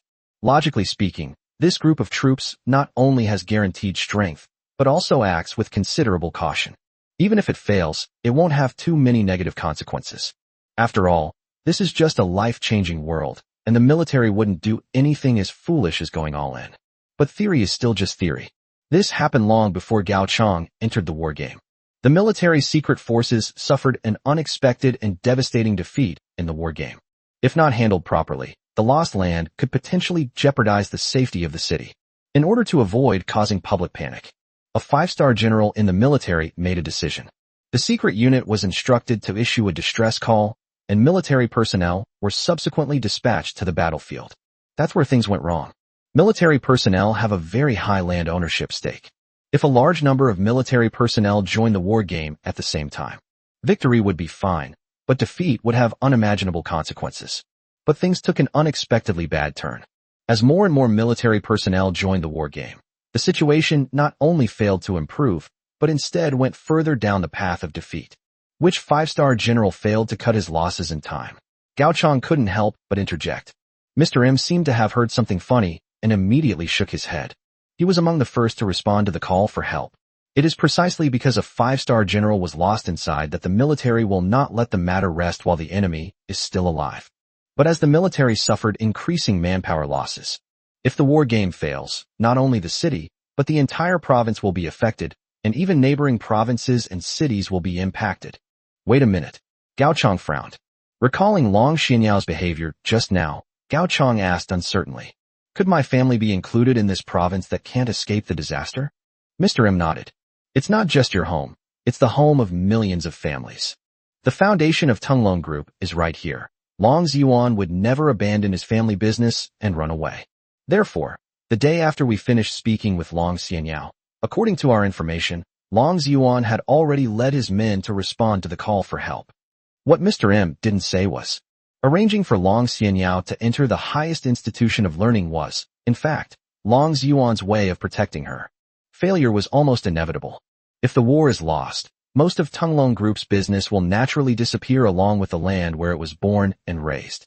From that moment on, her status as a student of the highest institution of learning would become Long Xianyao's greatest protection. Merchants are driven by profit, so how could Long Ziyuan possibly do a losing business? All right, you don't need to think about this kind of thing too much. Mr. M comforted him. Your parents should be traveling in Beihai right now, so even if it fails, it won't affect them. As for participating in this war, you should not even consider it. After so many years of fighting, the military has failed to establish any advantage. If it weren't for the strength of the native humans in the war game, they would probably have been defeated long ago. Chapter 160, Entering the Age of Exploration. After saying that, Mr. M looked seriously into Gao Chong's eyes. Don't be foolish. This is a war we're destined to lose. Universities must be accountable to their professors and students. Gao Chong pondered quietly, without expressing clear agreement or refusal. Then, Gao Chong suddenly raised his head and asked Mr. M. Since Long Xianyao has already found out about this matter, she should also have the coordinates of the military's distress call, right? Mr. M frowned slightly. Goodbye. Before Mr. M could respond, Gao Chong had already stormed out the door. When Gao Chong arrived at the smart hub, Yina had already been waiting against the wall for a long time. Yina's eyes lit up when she saw Gao Chong arrive. Satan was absolutely right. Several months of peaceful life did not make Gao Chong become indifferent. On the contrary, because of his mundane nature, Gao Chong is more prone to emotional fluctuations due to certain events. Just like when someone stays at home for too long, they always want to go out for a walk.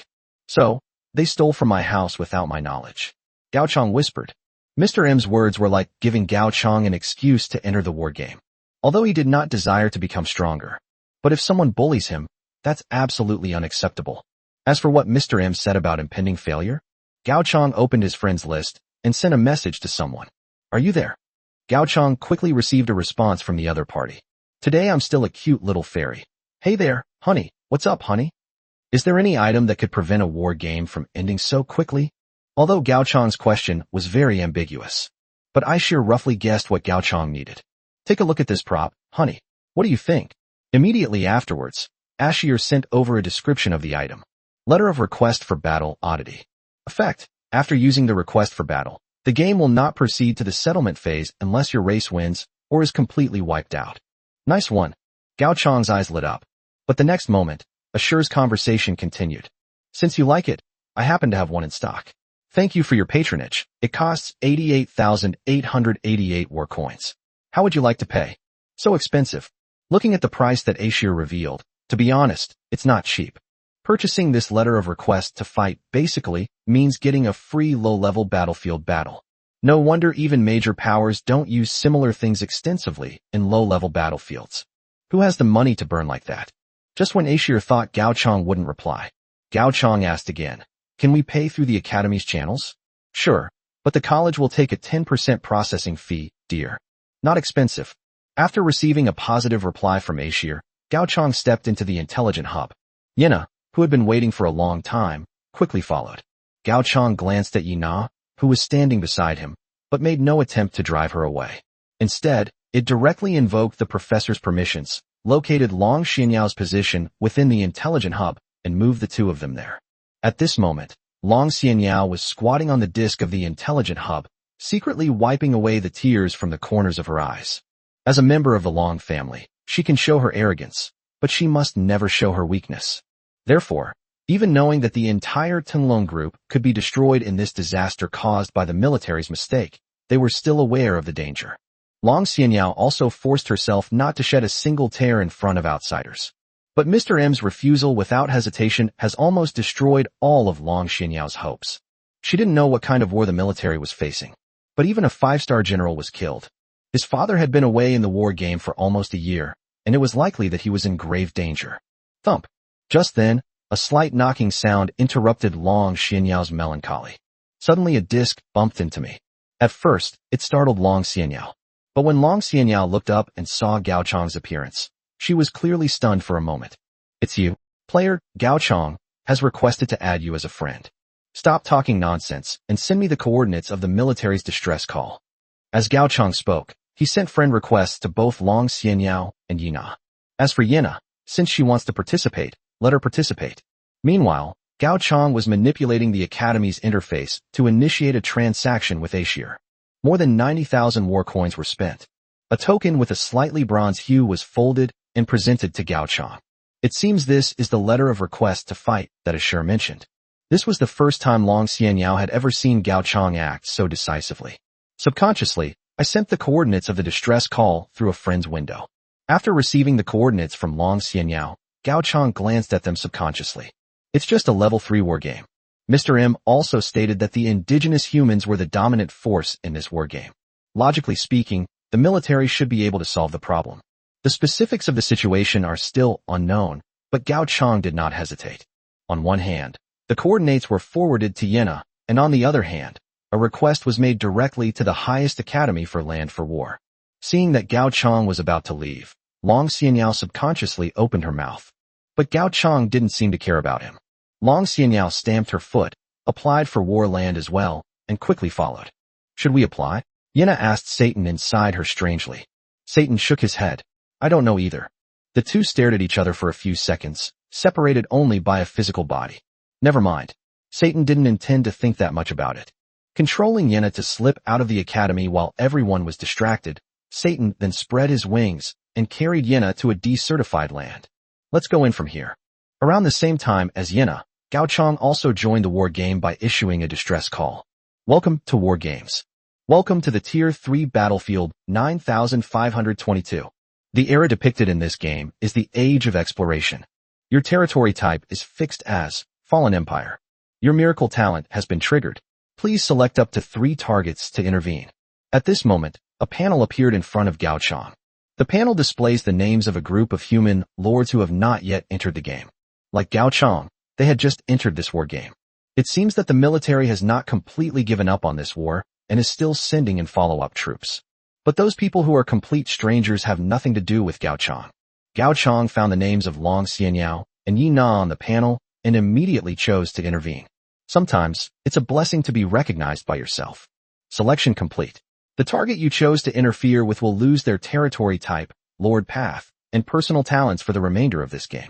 Chapter 161 Washing It Clean, commonly known as whitewashing. At the same time, Long Xianyao and Yi Na stared at the pop-up notification in front of them, their eyes twitching uncontrollably. Due to interference, all your attributes are reset to 0 in this game. I opened the panel and took a look. Personal talent, none. Territory type, none. Lord Path, none. What a treacherous villain, Long Xianyao said through gritted teeth.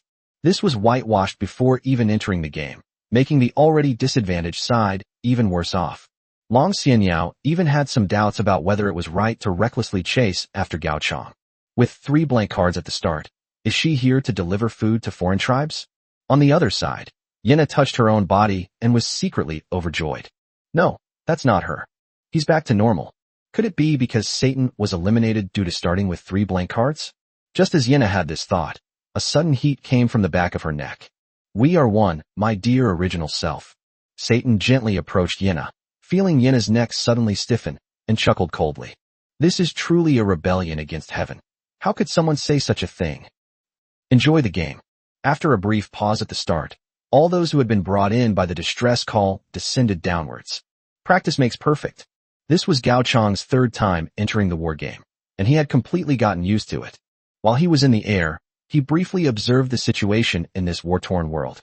From a macroscopic perspective, This world is entirely an ocean planet, covered by islands of all sizes. Most of the large islands have civilized architecture. If Gao Chang's guess is correct, based on his characteristic that he cannot be born near other forces. In this game, he will most likely be born on a secluded island. Just as Gao Chang was thinking this, on a medium-sized fleet on the 9th trade route, the navigator suddenly exclaimed in surprise. How is that possible? Under the observation of a telescope. On the side of the 9th trade route, in the area known as the Fog City, the fog was gradually dissipating. Nervously pulling out the nautical chart, the navigator confirmed once again that what he had just been looking at was indeed the sea area called Fog City, outside the shipping lane. That sea area was originally shrouded in dense fog year-round due to some undiscovered characteristic. In the most extreme cases, the fog can even block out sunlight. In the foggy waters, all ships were unable to determine their direction.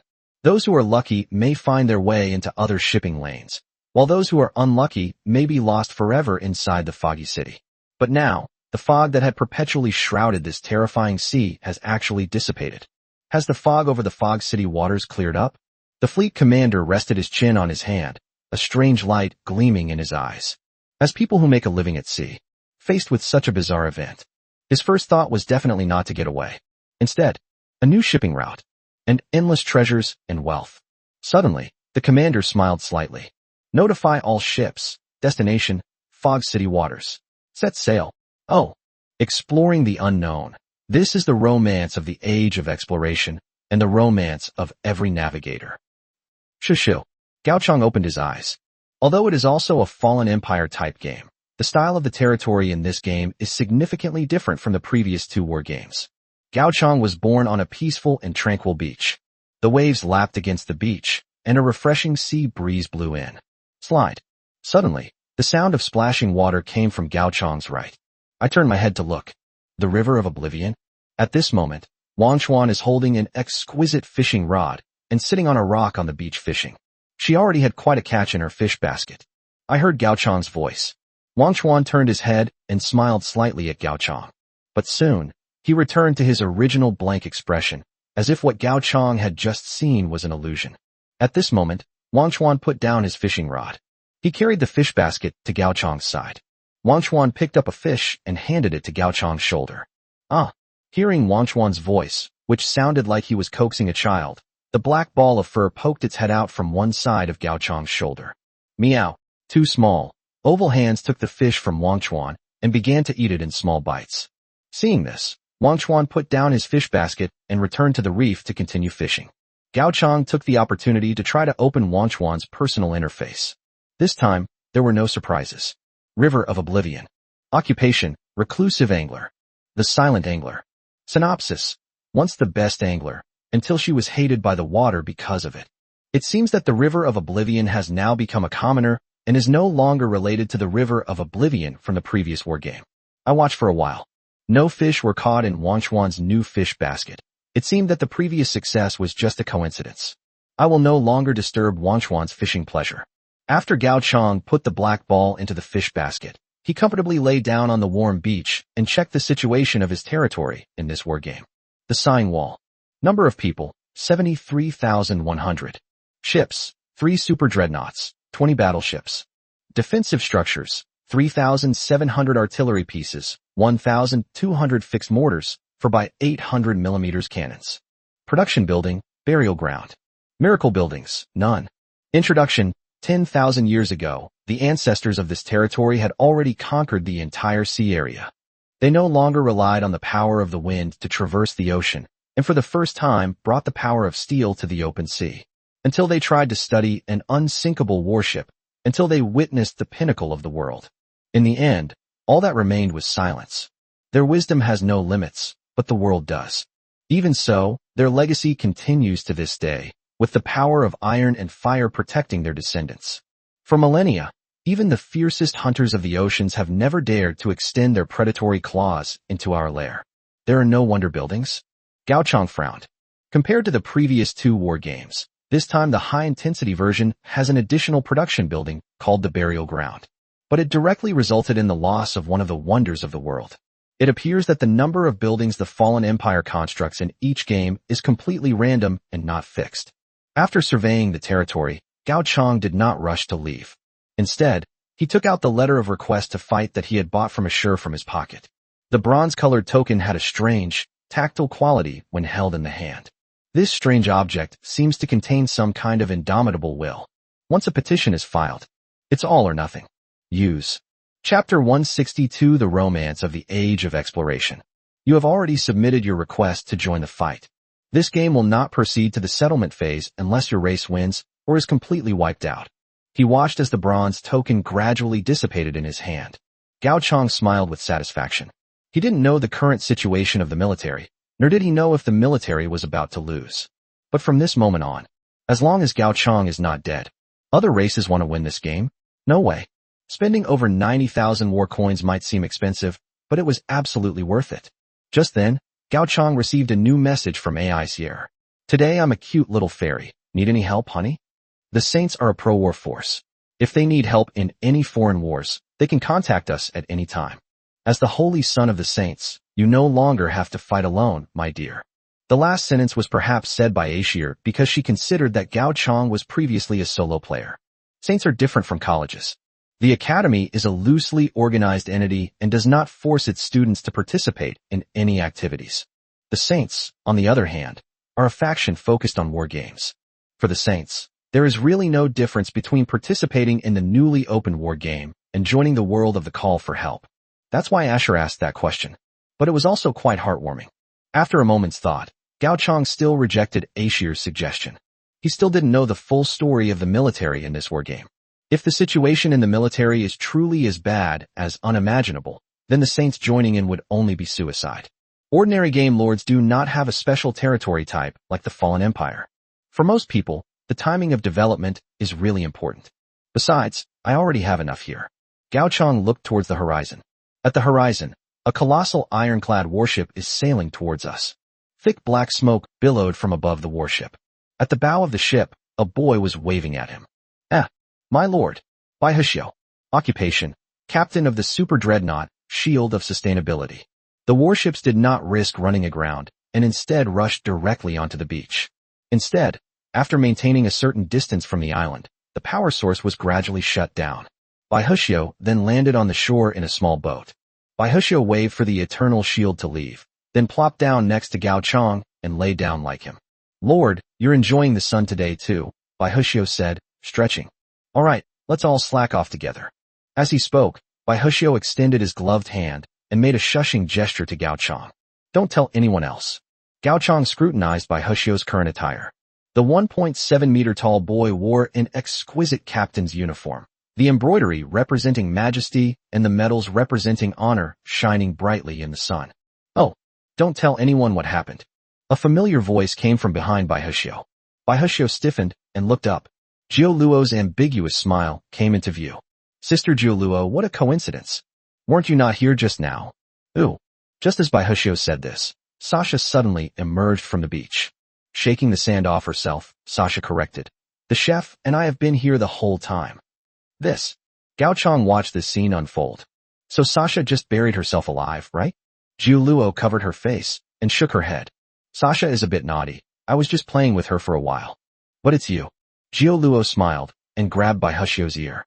Our dear captain, what are you doing on the beach?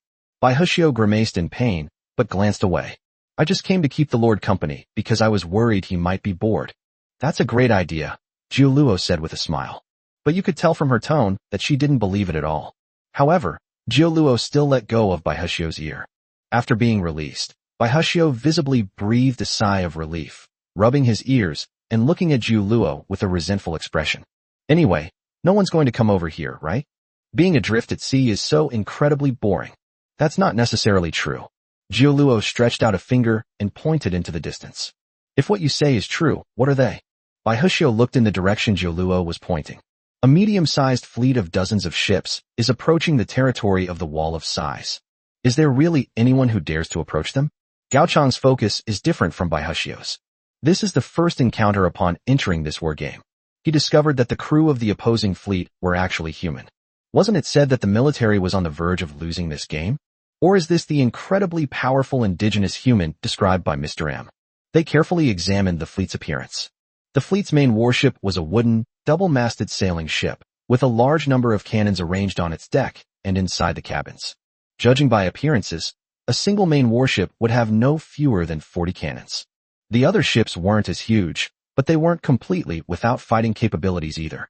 Based on the flags flying over the fleet, Gao Chang could almost certainly conclude that they were not from the military. Because just now, the fleet noticed a few people on the shore. The original flag with a lucky clover was removed and replaced with a pirate flag with a blood-red skull.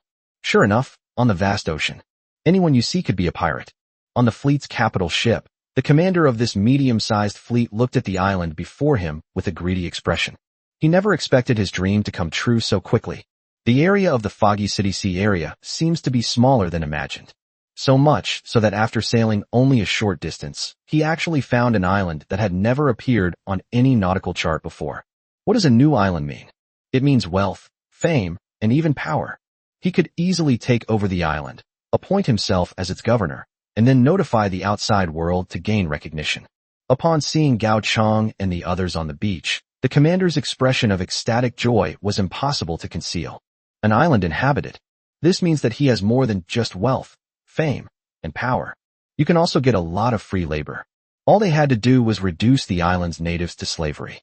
Once he becomes the governor of this new island, he can save a lot of extra money on hiring construction crews and sailors. Thinking of this, the commander stared at the direction of the beach, gripping the ship's railing tightly with both hands. Go on an adventure. He has found the treasure he was looking for. Change to the pirate flag, the commander ordered. Unruly and disorderly. That's the romance of the age of exploration. Chapter 163. How dare someone launch an attack on us? Sasha pulled out a piece of jerky from who knows where and took a bite. He then tilted his head, looking at the approaching fleet in the distance with a puzzled expression, and asked, "What are they trying to do?" Gao Chang did not respond. He simply frowned and looked in the direction of the fleet. They were getting closer to the shore. The fastest boats were already close to the beach and showed no signs of slowing down. Are they trying to crash right into us? The next moment, Gao Chang saw the sailors on the ship pick up flintlock pistols and point them at him. Just cripple them, don't kill them. We need someone to guide us. The sailors nodded in agreement as they listened to the captain's words. The actual range of a flintlock musket is very short. To attack Gao Chang and his group, they first need to get off the ship and close the distance. Otherwise, it will be impossible. One by one, the sailors descended from the ship's ropes onto the beach. Judging from their practiced movements, they were clearly used to doing this kind of thing. But I don't know if it's because of poor maintenance. The bullets got damp. The first round of flintlock musket fire did not hit Gao Chang and the others. All the bullets drifted away and disappeared. Seriously, someone actually dares to invade us. Until the first bullet hit the beach in front of everyone. Bai Hexio finally dared to believe his eyes. There are actually people who don't want to live a good life. Zhu Luo didn't speak, but turned her back to look at the back of the island. Beyond the beach lies an oasis, but from this vantage point alone, it's impossible to discern anything special about it. Just as Zhu Luo had thought, none of the fleet's captains and sailors, including the commander, realized what was hidden on the island. Only, Zhu Luo smiled without showing any sign of panic. The flintlock musket was very loud, and after this round of firing, it would take about 3 minutes to reload. This is enough time. Boom, boom, boom. Suddenly, a large number of flames erupted from the oasis, catching the ships at sea, which had not yet landed, completely off guard. Shouts rose and fell from the ships. Enemy attack! Enemy attack! Where is the enemy? The sailors on the ship were running around like headless flies, completely unaware of where the shells were coming from. And then, the sailors who had already landed on the beach were not having an easy time either. While they were still loading flintlock muskets, a large number of shells were already falling like raindrops. The firing rate of mortars is obviously much higher than that of artillery. With each explosion, the once peaceful beach was instantly stained with blood. Sailors lay in pools of blood, clutching their severed limbs. Even worse, some unlucky souls were hit squarely by a mortar shell and torn to pieces on the spot. Thousands of artillery pieces and mortars have surrounded the island, successfully transforming it into a military fortress. The artillery pieces were heavily camouflaged. From the outside, there is absolutely no way to see any of the island's layout. Zhu Luo continued to look towards the center of the island. In the center of the island lies a high, rugged terrain. All 4 800mm cannons within the territory were placed there. If Zhu Luo remembers correctly, The weight of a single 800mm cannon shell reaches a terrifying 7,000 kilograms, almost enough to crush any obstacle that dares to challenge it. Furthermore, its range has reached a terrifying 40 nautical miles.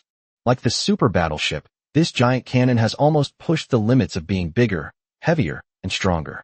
In other words, this giant cannon can crush any monster in sight, and those monsters have no way to harm it in the slightest. Boom. A deafening roar, like thunder.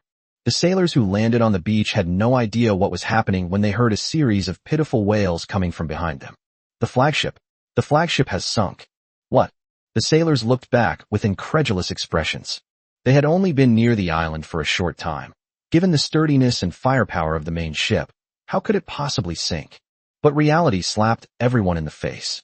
But then they saw that the main battleship, which had more than 40 cannons, had completely exploded in the middle, forming a huge hole. The scattered wood chips even affected the course of other warships in the fleet. Click. A cracking sound was heard.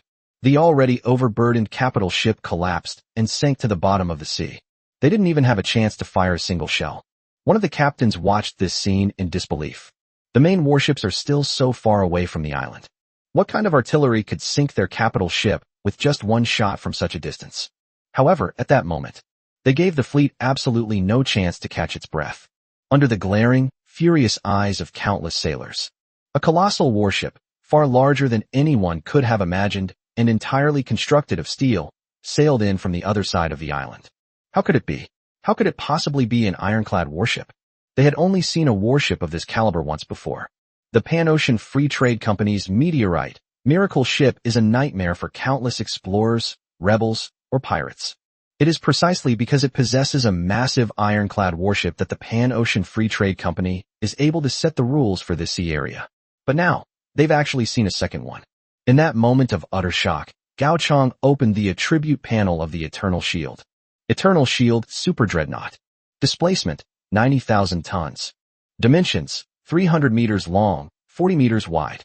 Main guns, 2 457 millimeters main guns. Secondary weapons, 6 by 300 millimeters secondary guns, 12 by 105 millimeters howitzers, depth charges. Auxiliary equipment, detection sonar. One by one, the data points were presented to Gao Chong. Perhaps Gao Chong didn't quite understand it.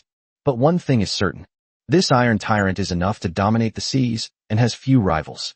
At this moment, the black smoke billowing from the dreadnought became thicker and its overall speed suddenly increased. Because of the weak winds, most galleys lacked sufficient power to escape and could only watch helplessly as the dreadnoughts hurtled toward the center of the fleet. Only then did the captain realize what was happening. Fire! Fire! The belatedly aware sailors lit the cannons, and the shells, carrying their trajectories, blasted towards the armor plates of the dreadnought. Then something even more despairing happened. After a series of explosions, aside from leaving the dreadnought's armor plates with a few charred marks, they did not cause any effective damage. We failed to penetrate their armor? One of the captains collapsed to the ground. As the dreadnought hurtled straight toward him, he knew exactly what was going to happen to him. Chapter 164 Legendary Treasure Map. Rumble. The dreadnoughts didn't even need to fire their main guns. They easily rammed into the fleet's encirclement using only their own power. The massive ship crushed the tiny wooden sailboat in front of it. It has advantages in size and weight. The ramming of the sailboat had almost no effect.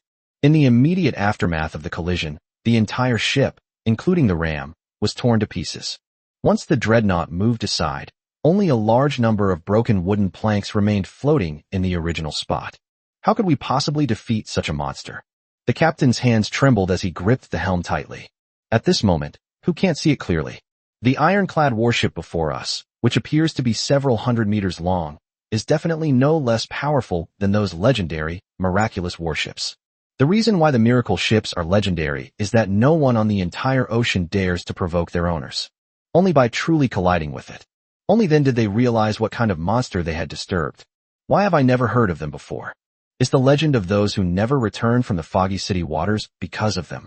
In a short period of time, the surviving ship captains had already gone through a brainstorming session, and there was a hint of regret in his expression. Some of them were just ordinary maritime merchants in the past, and they formed a fleet to stick together for mutual support. As for playing a pirate, it's only an occasional thing. Who would have thought that a casual cameo appearance would almost cost him his life? I took a deep look at the Eternal Shield Super Dreadnought. Every captain understands that to make an enemy of them is tantamount to suicide. Some of the ship captains glanced silently at the ships that had already landed. Suddenly, he said something to his sailors. Everyone, get into the cabin and row. We're evacuating the battlefield. The density of firepower on the island is very unusual. Those people are beyond their control. Next comes the time to race against our allies. Boom, boom, boom. Just as some ships were trying to break away from the battle, the dreadnoughts that had already rushed into the center of the fleet once again unleashed their terrifying power. The howitzers unleashed their shells at an incredibly rapid rate of fire. When the grenades landed on the wooden sailboats with a curved trajectory, they immediately ignited towering flames. This fire. Gao Chang stared at the flames erupting from the distant fleet. Flames shot into the sky, clearing away the remaining ships with overwhelming speed. But one thing is certain. This kind of fire could not have been started by just a few shots from artillery. Moreover, on this vast sea filled with water, the sailors on the opposing fleet's ships were unable to reduce the fire in the slightest. I'm curious about the type of shell. So Gao Chang first glanced at the sailors who had landed. Seeing that the enemy was still struggling under the hail of mortar shells, he finally felt relieved and opened the technology interface. Then, from the back of the ammunition technology tree, I found the type of ammunition used by the howitzer. 105mm solid incendiary bomb. Description: the specially designed incendiary bomb can explode at temperatures far exceeding those of ordinary flames in an instant, and is extremely difficult to extinguish with liquid. This flame is hot enough to instantly burn through wooden structures and gradually melt metal parts, ultimately crippling the ship. Features: ultra-high temperature, flame-resistant. We've already witnessed its incredible ability to instantly burn and penetrate wooden structures. The ships hit by howitzers were collapsing at a speed visible to the naked eye. From a distance, it looks like a melting ice cream, rather than a warship sailing on the sea. The scariest thing is, the turrets that fire these solid incendiary shells come from the secondary guns of the Super Dreadnought, which are 105mm howitzers with extremely high rates of fire. This level of firepower, Gao Chang had no doubt, let alone oar-powered sailing ships or multi-masted sailing ships. Even if an ironclad warship came here, it would not escape the fate of being melted and destroyed.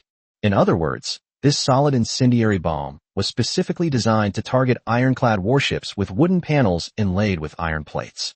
The war ended at an absurdly rapid pace. The first few ships that fled did indeed outrun their companions initially, thanks to the combined effect of wind and human effort. However, one thing the captains miscalculated was, they were not facing ferocious beasts from ancient times, but a true super dreadnought. The dreadnought tilted its hull slightly, and its two triple-mounted main guns aimed at several galleys that had already traveled some distance. The roar of the main gun and the 300mm secondary gun rang out simultaneously. Several ships that attempted to escape were also lost forever in this sea area.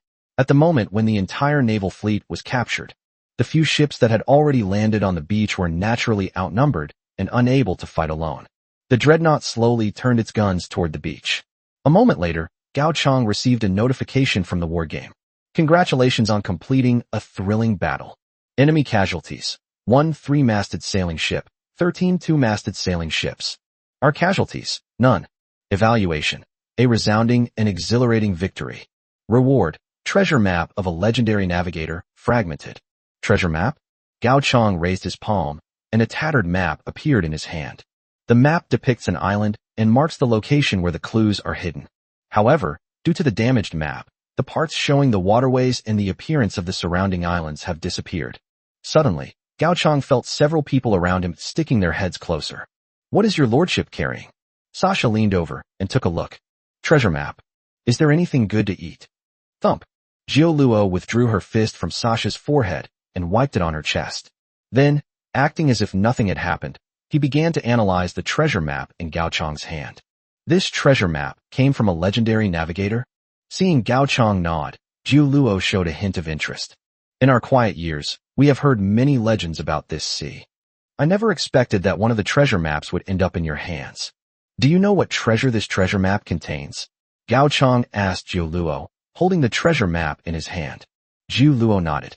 If I'm not mistaken, the ultimate treasure on this treasure map should point to a miraculous warship. Most maritime legends regard their warships as family or brothers. They did not want the miracle ship to fall into the hands of villains after their deaths.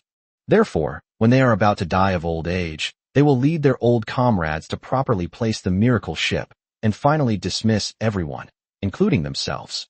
This type of treasure map is less about finding treasure and more about testing you. It tests whether the person who receives the blueprints has the ability to inherit the miracle ship. If not, that legend would probably prefer the miracle ship to be kept hidden forever. Chapter 165 Pan-Ocean Free Trade Company. I see. Sasha nodded as if listening to a story. So, can the chef tell which legend this treasure map belongs to? Jioluo shook her head. To be honest, I don't care about the miracle ship.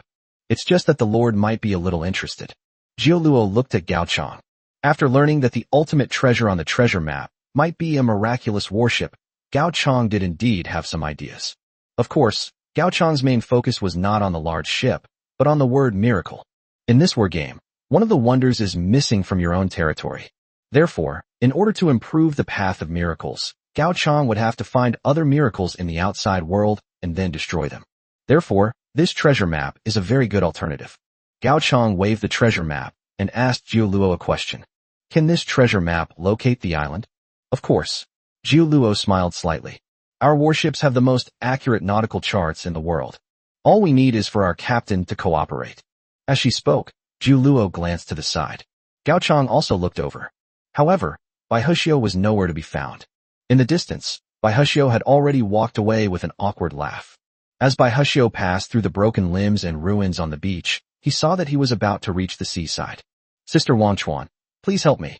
Sasha suddenly turned her head and shouted towards the Wangchuan on the nearby reef. From the start to the end of the battle, Wangchuan did not move an inch. Even after the coastline was stained red with blood, the chances of catching fish in the river of oblivion increased considerably. Now he hears Sasha calling his name. Wangchuan tilted his head and glanced at her briefly, but quickly looked away, as if he hadn't heard Sasha speak. Humph.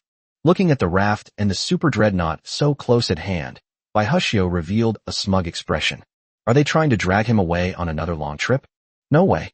Once aboard the raft, Bai Hushio turned to Gao Chang and the others and shouted. I suddenly remembered I still have to patrol. I'll accompany the Lord to sunbathe another time. However, Bai Hushio then noticed that his shadow was gradually lengthening, as if something behind him was blocking the sunlight. I turned my head and looked. A huge wave crashed in. What bad luck. The waves did not capsize Bai Hushio's raft. Instead, they carried him directly back to the beach. They even used the momentum of the waves to push Bai Hushio all the way to Gao Chang. What did the captain just say? Jioluo asked, squinting. Ha ha ha. Bai Hushio's gaze drifted to the side. Of course I'll say it. How about we talk more once we're on board?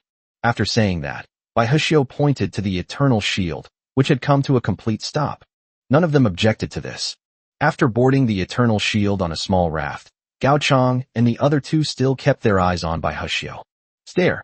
A few drops of cold sweat dripped down Bai Hushio's forehead. After overworking one's brain, Bai Hushio looked pleadingly at a marine on the ship. Stare. The marine sighed helplessly. He walked up to Gao Chang and reported, My lord, we have captured a prisoner alive. Would you like to take a look? Judging from his identity and attire, he should be the commander of that fleet. Oh. Upon hearing the word commander, Gao Chang's attention was immediately drawn to it. He was actually quite curious about the natives involved in this war game. After all, Mr. M had stated that if it weren't for the overwhelming strength of the native humans in this war game, the military would have already been defeated. It can be said that, as fellow human beings, if the other side does not launch the first attack on Gao Chang, there is still room for negotiation between the two sides. Bring it up for us to see. He received a powerful order. Only then did the Marines go over and turn a winch on the dreadnought. As the winch turned, a large net that looked like a fishing net was lifted up from the sea. The net contained several large wooden planks and a richly dressed, but still terrified man. It appears that the giant cannon had pierced through the ship's hull, and he, standing on the deck, was lucky enough to escape unscathed. However, there was one thing that puzzled Gao Chang. Even though he was already in such a terrible state, the commander was still tightly clutching his chest, as if he were hiding some treasure. Until he was dragged to Gao Chang by the Marines. The commander gradually recovered from his shock. Wait, you can't kill me.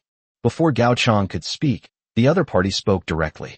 I am Captain Avar, registered with the Pan-Ocean Free Trade Company. and a legitimate businessman in this sea area. Gao Chong turned his head and exchanged glances with Zhu Luo and the others, all of them seeing the smile in each other's eyes. Legitimate businessman? Are legitimate businessmen so adept at switching pirate flags? It can be said that if the other side hadn't run into a brick wall today, and if Gao Chong hadn't happened to have some savings, it would have been a different story. If you replaced the wall of size with a primitive native island, Gao Chong could easily imagine what the other side would do. What would happen if we killed you? Gao Chong asked, suppressing a laugh. Unexpectedly, Avar did not answer immediately, but fell into silence. After a long while, Avar asked cautiously, "You don't have a letter of privateering issued by the Pan-Ocean Free Trade Company, do you? License of mark?" Gao Chong raised an eyebrow. Captain Avar always manages to come up with topics that interest him. "Tell me in detail, and I might consider letting you off the hook." Seeing that Gao Chong knew nothing about this, Avar breathed a sigh of relief. Although they didn't know why the other side even possessed ironclad warships, they were unaware of the rules governing this vast sea. But fearing that Gao Chong might do something bad that would affect everyone in a moment of madness, Avar quickly recited all the rules. In reality, the vast majority of known shipping lanes and sea areas are governed by the rules of a single power. Pan-Ocean Free Trade Company, a commercial alliance dedicated to maritime trade, engaging in most aspects of business, including luxury goods, valuables, and the slave trade. In some cases, the company was even willing to contract out its fleet to governors in various regions. Almost every ruler of the land has some connection with the company. In some places, the governor was even appointed directly by the company. It can be said that on this vast ocean, the company is the rule maker, and the company's word is greater than the oracle of the gods. All those who break the rules will ultimately only have one option: to sink into the sea. The source and foundation of all this comes from the enormous financial resources the company once invested in building it. A miraculous warship from the blueprint of a century-long plan. Meteor. Chapter 166, Privateering Warrant. I think I vaguely remember that. Zhu Luo clenched his fist and punched his palm. He noticed that several people were looking at him. Zhu Luo leaned close to Gao Chong's ear and whispered something. When our ancestors were researching unsinkable warships, the project they started was the project of the century. The meteor appears to be an early product of Project Century. After the project failed, we at the time simply tossed the blueprints onto some unknown island. Gao Chong nodded. It must be the characteristics of the corrupt empire that came into play again. With the blessing of 10,000 years of history, the miraculous warship that the other side was so proud of turned out to be their own blueprint, discovered through archaeology. Of course, Avar didn't hear any of these words. Turning his head to the side, Gao Chong said to Avar in an annoyed tone, "Why are you looking at me? Keep talking." "Huh? Oh." Avar then realized what was happening and continued speaking. Because of the meteor-sized miracle warship, almost no force on this ocean is willing to provoke the Pan-Ocean Free Trade Company. In a situation where no one dares to be hostile, Pan-Ocean Free Trade Company, as a mere company, has gradually gained the power to set the rules for this vast ocean. And the first rule they established was to pay taxes. All merchants must register with the Pan-Ocean Free Trade Company. At the same time, every sea voyage must follow the routes designated by the company, and employees must voluntarily pay sufficient taxes or contributions to the company. In Avar's description, this is something similar to the papal tithe. However, after the age of exploration fully began, a saying circulated across all continents. Better to owe the gods a tithe than to owe the company a toll. A local official is more powerful than a county magistrate, and the Pan-Ocean Free Trade Company happens to be the current manager of the entire ocean. As he spoke, Avar cautiously observed Gao Chong's expression. All these words were actually meant to make Gao Chong have reservations. After all, the Pan-Ocean Free Trade Company's military strength is among the best in the world. As long as Gao Chong feels it's not worth fighting the other side, then his life should be safe. That's right, Avar only wants to save his life at this moment. As for harboring resentment towards Gao Chong, judging from the ironclad warship beneath him, he would never dare to do so. Anyway, not all the ships in the fleet belonged to him. His real loss was only his own multi-masted sailing ship and the hundreds of sailors on board. A ship can be rebuilt if it's lost. As for sailors, they're even cheaper. During the age of exploration, there was no shortage of sailors. If one person was unwilling to do it, there were plenty of others who were. After waiting for a while, I couldn't tell anything from Gao Chong's expression. Avar continued, "Judging from your appearance, you probably don't have a privateer's license, do you? So what if I have it? So what if I don't? Gao Chong frowned slightly. Seeing that Gao Chong was getting impatient, Avar quickly said, "This brings us to the other rules of the Pan-Ocean Free Trade Company." According to Avar's description, the tax revenue from the entire ocean alone is clearly not enough to satisfy the appetite of the Pan-Ocean Free Trade Company. After everyone got used to paying taxes, Pan-Ocean Free Trade Zone Company introduced new rules. Legal robbery. That's right. Since it's impossible to truly eliminate piracy from this sea, why not put it under our control as well? At the request of Pan-Ocean Free Trade Company, only legal pirates with a privateer's license have the right to legally plunder this sea. Those pirates usually had to pay half of their ill-gotten gains to cover the company's daily operating expenses. As for illegal pirates, the company will ensure that all untaxed illegal pirates disappear from this sea. Hearing this, Gao Chong couldn't help but laugh. What about someone like Avar, who is both a registered merchant and possesses a privateering license? So, according to you, it's legal for you to rob me, but it's illegal for me to hit you? No, I wouldn't dare, Avar chuckled sheepishly. As you know, this is the company's rule. We don't need to go against the company, right? How about this? After I leave, I'll immediately report to the company that we encountered a storm en route and all the ships in the fleet perished. What do you think? Seeing Avar's state, Gao Chong did not immediately give in. Thinking of how Avar immediately hoisted the pirate flag, and recalling how Avar had held onto the object tightly even when he fell into the water, Gao Chong suddenly said, "Let me see what you're holding." Haha. No, that's not necessary. Avar hugged his chest tightly. Unfortunately, he didn't have many choices. Baihushio waved his hand, and two Marines stepped forward, roughly pried his hands apart, and pulled out a booklet from their pockets. Gao Chong took the booklet from the Marine and casually flipped through a few pages. So this is what you call a warrant of privateering. Gao Chong then waved the booklet back and forth. Now that I have a letter of privateering, does that make me legal? Haha, what are you saying? Avar gave an awkward laugh. My name is on the warrant. You can't use it even if you take it. Oh. Gao Chong raised an eyebrow, turned to the page with the name on it, and spread it out in front of everyone. Look, isn't my name written here? Or did I see it wrong? Jiu Luo leaned closer to take a look, then stood behind Gao Chong and said seriously, "That's right. The name on the document is indeed yours, Lord Avar."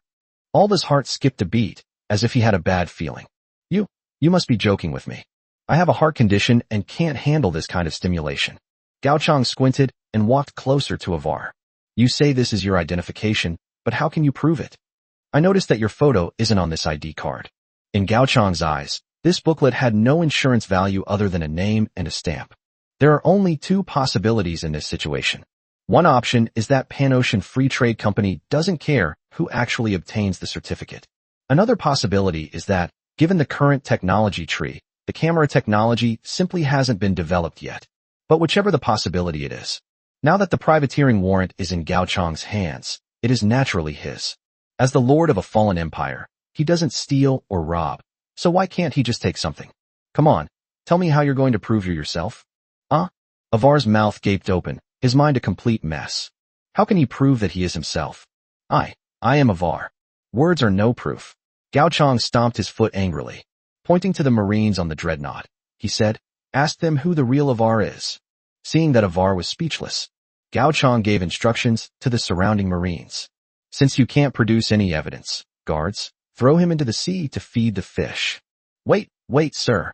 Only after being lifted up by the Marines did Avar struggle violently. Sir, you promised to spare my life. Sir, you can't go back on your word. Gao Chong snorted coldly. I said I'd let you go, but who said I'd let you go? Do you even have a horse? Chapter 167 Burial Ground. Avar was not given another chance to speak. The two Marines released Avar back into the sea. This time, Avar wasn't so lucky as to be able to grab onto the floating plank. After struggling in the sea, only a wisp of bubble remained before it finally sank completely. Gao Chong casually stuffed the privateering warrant into his pocket. In fact, when Avar was speaking, Gao Chong received several hints from the war game. For example, he obtained a vigilant, war reason against the human race. However, after carefully reviewing the description, Gao Chong immediately dismissed the reason for the war. This justification for war clearly includes themselves in it. So I hit myself? Shaking his head, Gao Chong figured he wouldn't even need to use such a ridiculous reason for war in this round. Humans are, after all, one of our own, and Gao Chong has no intention of dealing with other human forces before winning this war game. Those who actively provoke you don't count. Of course, the most important thing is to take advantage of the ample time we have now to improve our lordship path. He turned to look at Baihushio. To get the dreadnought out of the water, you need to convince the others to agree. Baihushio seemed to have anticipated Gao Chang's intentions and instantly glanced to the side, humming an awkward little tune. A moment later, he saw Gao Chang continuing to look at him. Baihushio sighed and suddenly burst into tears. My lord, it's not that I don't want to take you on a long voyage. It's just that I'm afraid my old buddy can't hold on any longer. As he spoke, Baihushio patted the dark parts of the dreadnought's hull. Those were the areas that had just been directly hit by artillery fire. Judging from the appearance, the iron plate was not deformed, and the cannonball that hit the ship had rolled away to an unknown location. But Baihushio was now facing these charred parts, tears streaming down his face. Having just survived such a perilous battle, my poor old mate's hull is badly damaged. Without several months of major repairs, it will probably be difficult to set sail again. If your lordship insists on forcing this old fellow, then we shall leave now. Gao Chang frowned as he watched Baihushio suddenly put on this melodramatic performance. It was just a voyage. Why does he feel like he's becoming more and more like the villain who broke up a couple? There's also Baihushio's claim that the ship's hull was severely damaged. If even the rust isn't gone, then this dreadnought, blackened by fire, is probably considered severely damaged. If that's the case, then is the so-called major overhaul just a few months of repainting the dreadnought? Even Gao Chang could see it, let alone everyone else present. The Marines on the dreadnought remained awkwardly silent, intending to be a group of unspoken wooden figures. Zhu Luo leaned close to Gao Chang's ear and whispered, "This kid's acting skills are even worse than the scripts written by someone else I know." Baihushio, who was being evaluated in this way by Zhu Luo, was completely unaware of this. She even started wiping away her tears. "My old friend, you've had a tough life." As he cried, Baihushio cautiously opened his eyes and glanced at everyone out of the corner of his eye. Seeing that no one reacted, she quickly closed her eyes again and continued to cry miserably. It seemed that Gao Chang's decision to send the Eternal Shield to sea was a death sentence for the dreadnought. All right. Gao Chang interrupted Baihushio's spellcasting. "You don't need to go out. You should have said so earlier." Baihushio's face immediately lit up with a smile. "You see, we don't only have one boat. Others would be happy to take you on a long voyage." As they were talking, Baihushio had some deck chairs brought over and placed on the deck. After stretching comfortably, Baihushio asked Gao Chang, "My lord, would you like to continue sunbathing? Let me tell you, sunbathing is good for your health." Despite Baihushio's lengthy explanation, the Shield of Eternity eventually sailed to the ship repair shop. The so-called ship repair place is actually the production building that Gao Chang saw in the attribute panel. Burial ground. Gao Chang originally thought that the burial ground would be something more mysterious. It wasn't until they arrived at the shipyard known as Boneyard with the Shield of Sustainability. Gao Chang then realized he had made a huge mistake. The word bone in the so-called burial ground refers to the keel of a ship. The overall meaning is a place where ships are buried. From a distance, the burial site appears to be an enormous shipbuilding factory. After the Shield of Perpetuality sails into the burial ground, Gao Chang glanced around and found that the interior was incredibly messy, like a garbage dump. Large numbers of abandoned ships are piled up here like garbage. Some ships were battered and bruised, seemingly having been through many major battles, while others were covered in rust and had not survived the erosion of time. Of course, some ships were never even built. Only the keel was constructed before they were abandoned. "These are all things we'll never need again," Zhu Luo explained. Since entering the burial grounds, among the sealed warships or abandoned ships that Gao Chang has seen, none possess capabilities comparable to the Eternal Shield. Just like Zhu Luo said, this place is full of trash that will never be needed again. Perhaps they will never have the chance to see the light of day again. Once the dreadnought had completely docked, Gao Chang and his group disembarked from the warship. The burial ground was quiet, with hardly any signs of human activity. Suddenly, a flame rose up in front of them, illuminating some of the darkness. "Who is it?" Hai Yuqin, carrying a candle, emerged from the corner, rubbing her sleepy eyes. "Oh, it's Lord." She covered her mouth and yawned. Turning her head to look to the side, Hai Yuqin belatedly realized that something was off about the appearance of the Eternal Shield. The current Eternal Shield seems to have become much darker. Suddenly waking up from her sleepiness, Hai Yuqin burst out laughing. "So you guys went out in your boat and crashed into a coal mine? Why are you all as black as coal when you come back?" Just as Baihushio was about to speak, Hai Yuqin stretched out a hand. All right, stop. I know what you're trying to say. Turning around, Hai Yuqin shouted loudly at a corner of the burial ground. Uncle, someone's here. Boom. I don't know if it was Gao Chang's imagination, but he suddenly felt the ground of the shipyard beneath his feet shake. The next moment, a burly figure dressed in work clothes emerged from the darkness. His figure looked to be over 2 meters tall, with muscles so muscular they seemed about to bulge out. It looks exactly like a humanoid Tyrannosaurus Rex. Gao Chang casually opened the other person's profile panel. Dakai. Occupation, entry-level shipwright. Summary. Although he couldn't understand the blueprints for his ancestors' ships at all, if you imagined his muscles as his brain, you would understand just how unparalleled his shipbuilding skills were. Chapter 168, Not Going Far Away. You need to repair the boat? As he approached the crowd, Dakai lowered his head and looked at Baihushio, who only reached his waist, and asked, word by word. No. Baihushio shook his head like a rattledrum. I just want to change the paint, that's all. Then Baihushio leaned close to Gao Chang's ear and whispered, Uncle Dakai is the top shipwright in the burial grounds, so never ask Uncle Dakai to repair your ship, or you'll definitely regret it. Gao Chang nodded in deep agreement. After all, you can tell from Dakai's profile. As a shipwright, he couldn't even understand the design blueprints passed down from his ancestors from a glorious past. This is likely related to the sixth effect of the Fallen Empire, which prevents new construction during the Fallen Empire period. In the end, he still fell into depravity. Gao Chang thought about each era he had experienced, and most of the people were more or less weary. For example, in ancient times, nobles were not allowed to engage in any work. This sense of weariness seems to be increasing with the advancement of the times, and now we've reached the point where we're beginning to forget the skills of our ancestors. If the times advance further, Gao Chang speculates that this gap may continue to widen. Of course, our attention should be focused on the present. Repainting is fine too, Dakai said, staring at Baihushio and emphasizing each word. No, I won't trouble you, uncle. Baihushio looked at Hai Yuqin with pleading eyes. Hai Yuqin covered her mouth and chuckled softly, but still arranged a complete repainting project for Baihushio. Dakai was not included in the labor calculation. Besides Dakai, there are many other shipwrights in the burial grounds. Although these shipwrights have also forgotten the superb shipbuilding skills of their ancestors. But they can still do jobs like repainting. I looked at the calculated amount of work in my hand. Hai Yuqin then said to Gao Chang and the others, the total project time is more than 6 months. Is that all right? So long. Gao Chang raised an eyebrow and glanced at Baihushio. Surprisingly, Baihushio didn't exaggerate the repair time. Faced with Gao Chang's question, Hai Yuqin nodded as if it were the most natural thing in the world. Based on a 2-hour workday and a 3-day workweek, 6 months should be a conservative estimate. Gao Chang rubbed his forehead. Well, he didn't take the mindset of his subjects into account. In the Stone Age, most people during the Fallen Empire were unwilling to do any kind of work. In this age of great exploration, they are still willing to do some work. Gao Chang felt that based on this alone, he might have to kowtow to everyone. Alternatively, you can choose someone who doesn't need to take a break to complete the repair work. Heiyukin glanced at Dakai, seemingly hinting at something. This uncle is quite the workaholic. Dakai didn't speak, but nodded heavily. Baihushio hesitated.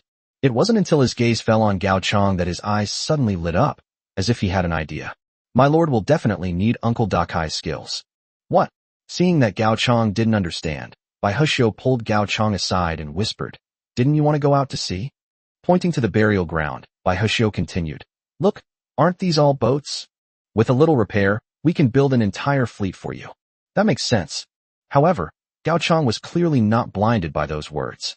Other lords might worry that their ships aren't good enough, but that's clearly not the main problem with Gao Chang. Rather, it's because no one in his territory is willing to travel far with him. Sasha was easy to fool, and Jiuluo seemed easy to talk to as well. But if it's just Sasha and Jiuluo, there's no one to sail the boat.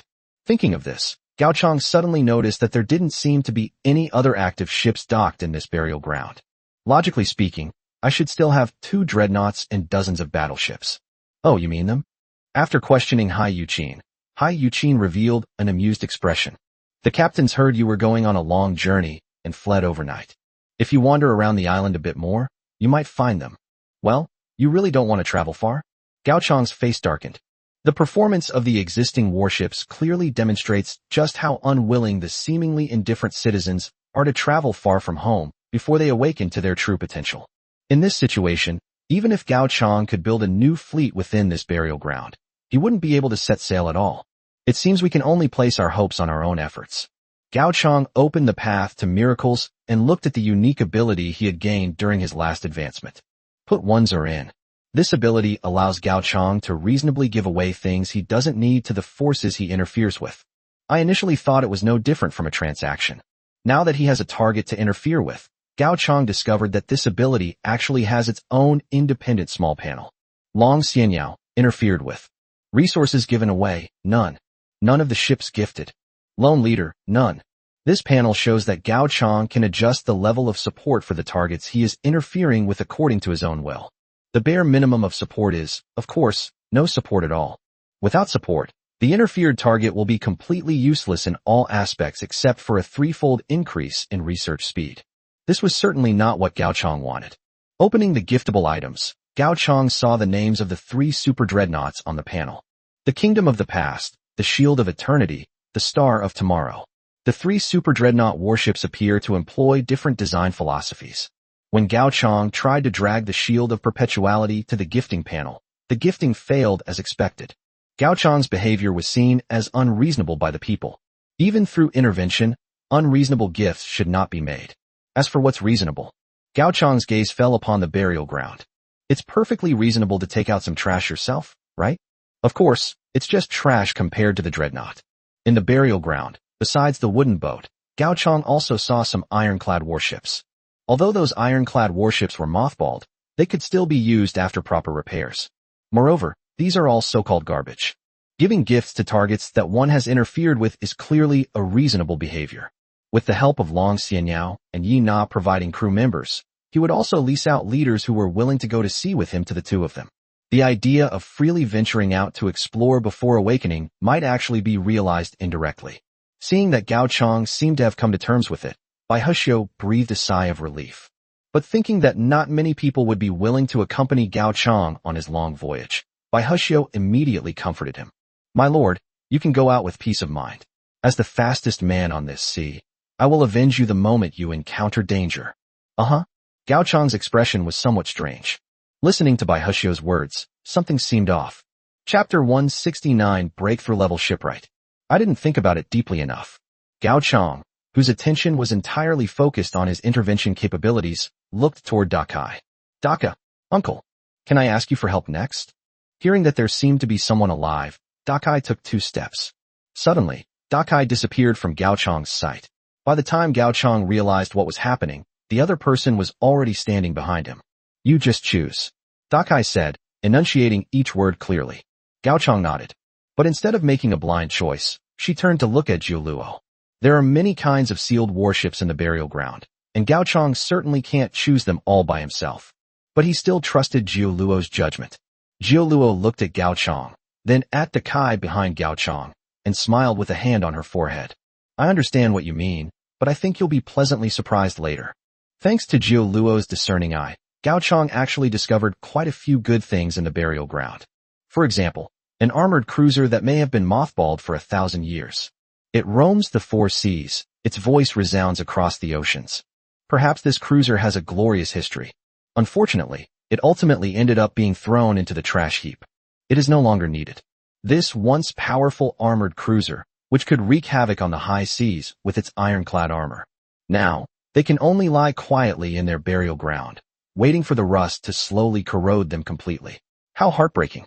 I stroked the rust on the cruiser. Gao Chang already had a plan in mind. Turning to Dakai, he asked, Uncle, can you make it move again? Dakai nodded. Then, to Gao Chang's astonishment, he reached out and slammed his hand into the cruiser's hull. Then, with a forceful pull of both hands, he tore off a completely rusty piece of the outer shell as easily as tearing paper. Then Dakai walked to another scrapped ironclad ship in the burial ground, tore off a piece of armor plate that looked intact, and nailed it to the empty spot on the cruiser. Under Dakai's sweeping modifications, parts of one abandoned ship after another were forcibly dismantled and then hammered into the cruiser's interiors with hammers and nails. Looking at the cruiser that has begun to change drastically, a strong sense of wasteland atmosphere swept over us. Gao Chang clicked his tongue in amazement. Is this a beginner shipwright? Is this really not a shipwright of the lowest rank? Gao Chang was truly impressed by the incredible strength with which the steel plate was torn apart by hand. Back then, the chef who sold hand-shredded roast duck that Gao Chang met at the roast duck shop couldn't shred a roast duck as easily as Dakai shredded a steel plate. No wonder Bai Hushio didn't want Dakai to repair the shield of perpetuality. If Dakai were to repair it, the word eternal in eternal shield would come to an end. Waiting time is always tedious. By the time Dakai had repaired the cruiser, it was already the afternoon of the second day. The once rusty cruiser is now completely renovated. The armor plates made of several layers of sheet metal gave people a deep sense of security, and the small deck was crammed with hundreds of howitzers. Unless it's a metal coffin that falls apart at the slightest touch, this kind of design must be a terrifying and deadly weapon. Looking at the warship in front of him, which was built by Dakai hammer by hammer, Gao Chang couldn't help but marvel at the ocean's inclusiveness. This warship, which resembles an abstract painting, can actually sail on the sea. He ordered Dakai to repair another cruiser. A few days later, Gao Chang shook his head as he looked at another cruiser that seemed to have stepped out of an abstract painting. In any case, both of them are genuine ironclad warships, in a state where one is not yet awakened. Exploring the age of exploration can finally be put on the agenda. Open the interference interface, find Long Xianyao and Yina's windows, and Gao Chang sent one armored cruiser over by himself. Passion Island. Long Xianyao looked at the numerous sea creatures landing from the coastline and bit her lip tightly with her teeth. All the warships on the shore have been sunk.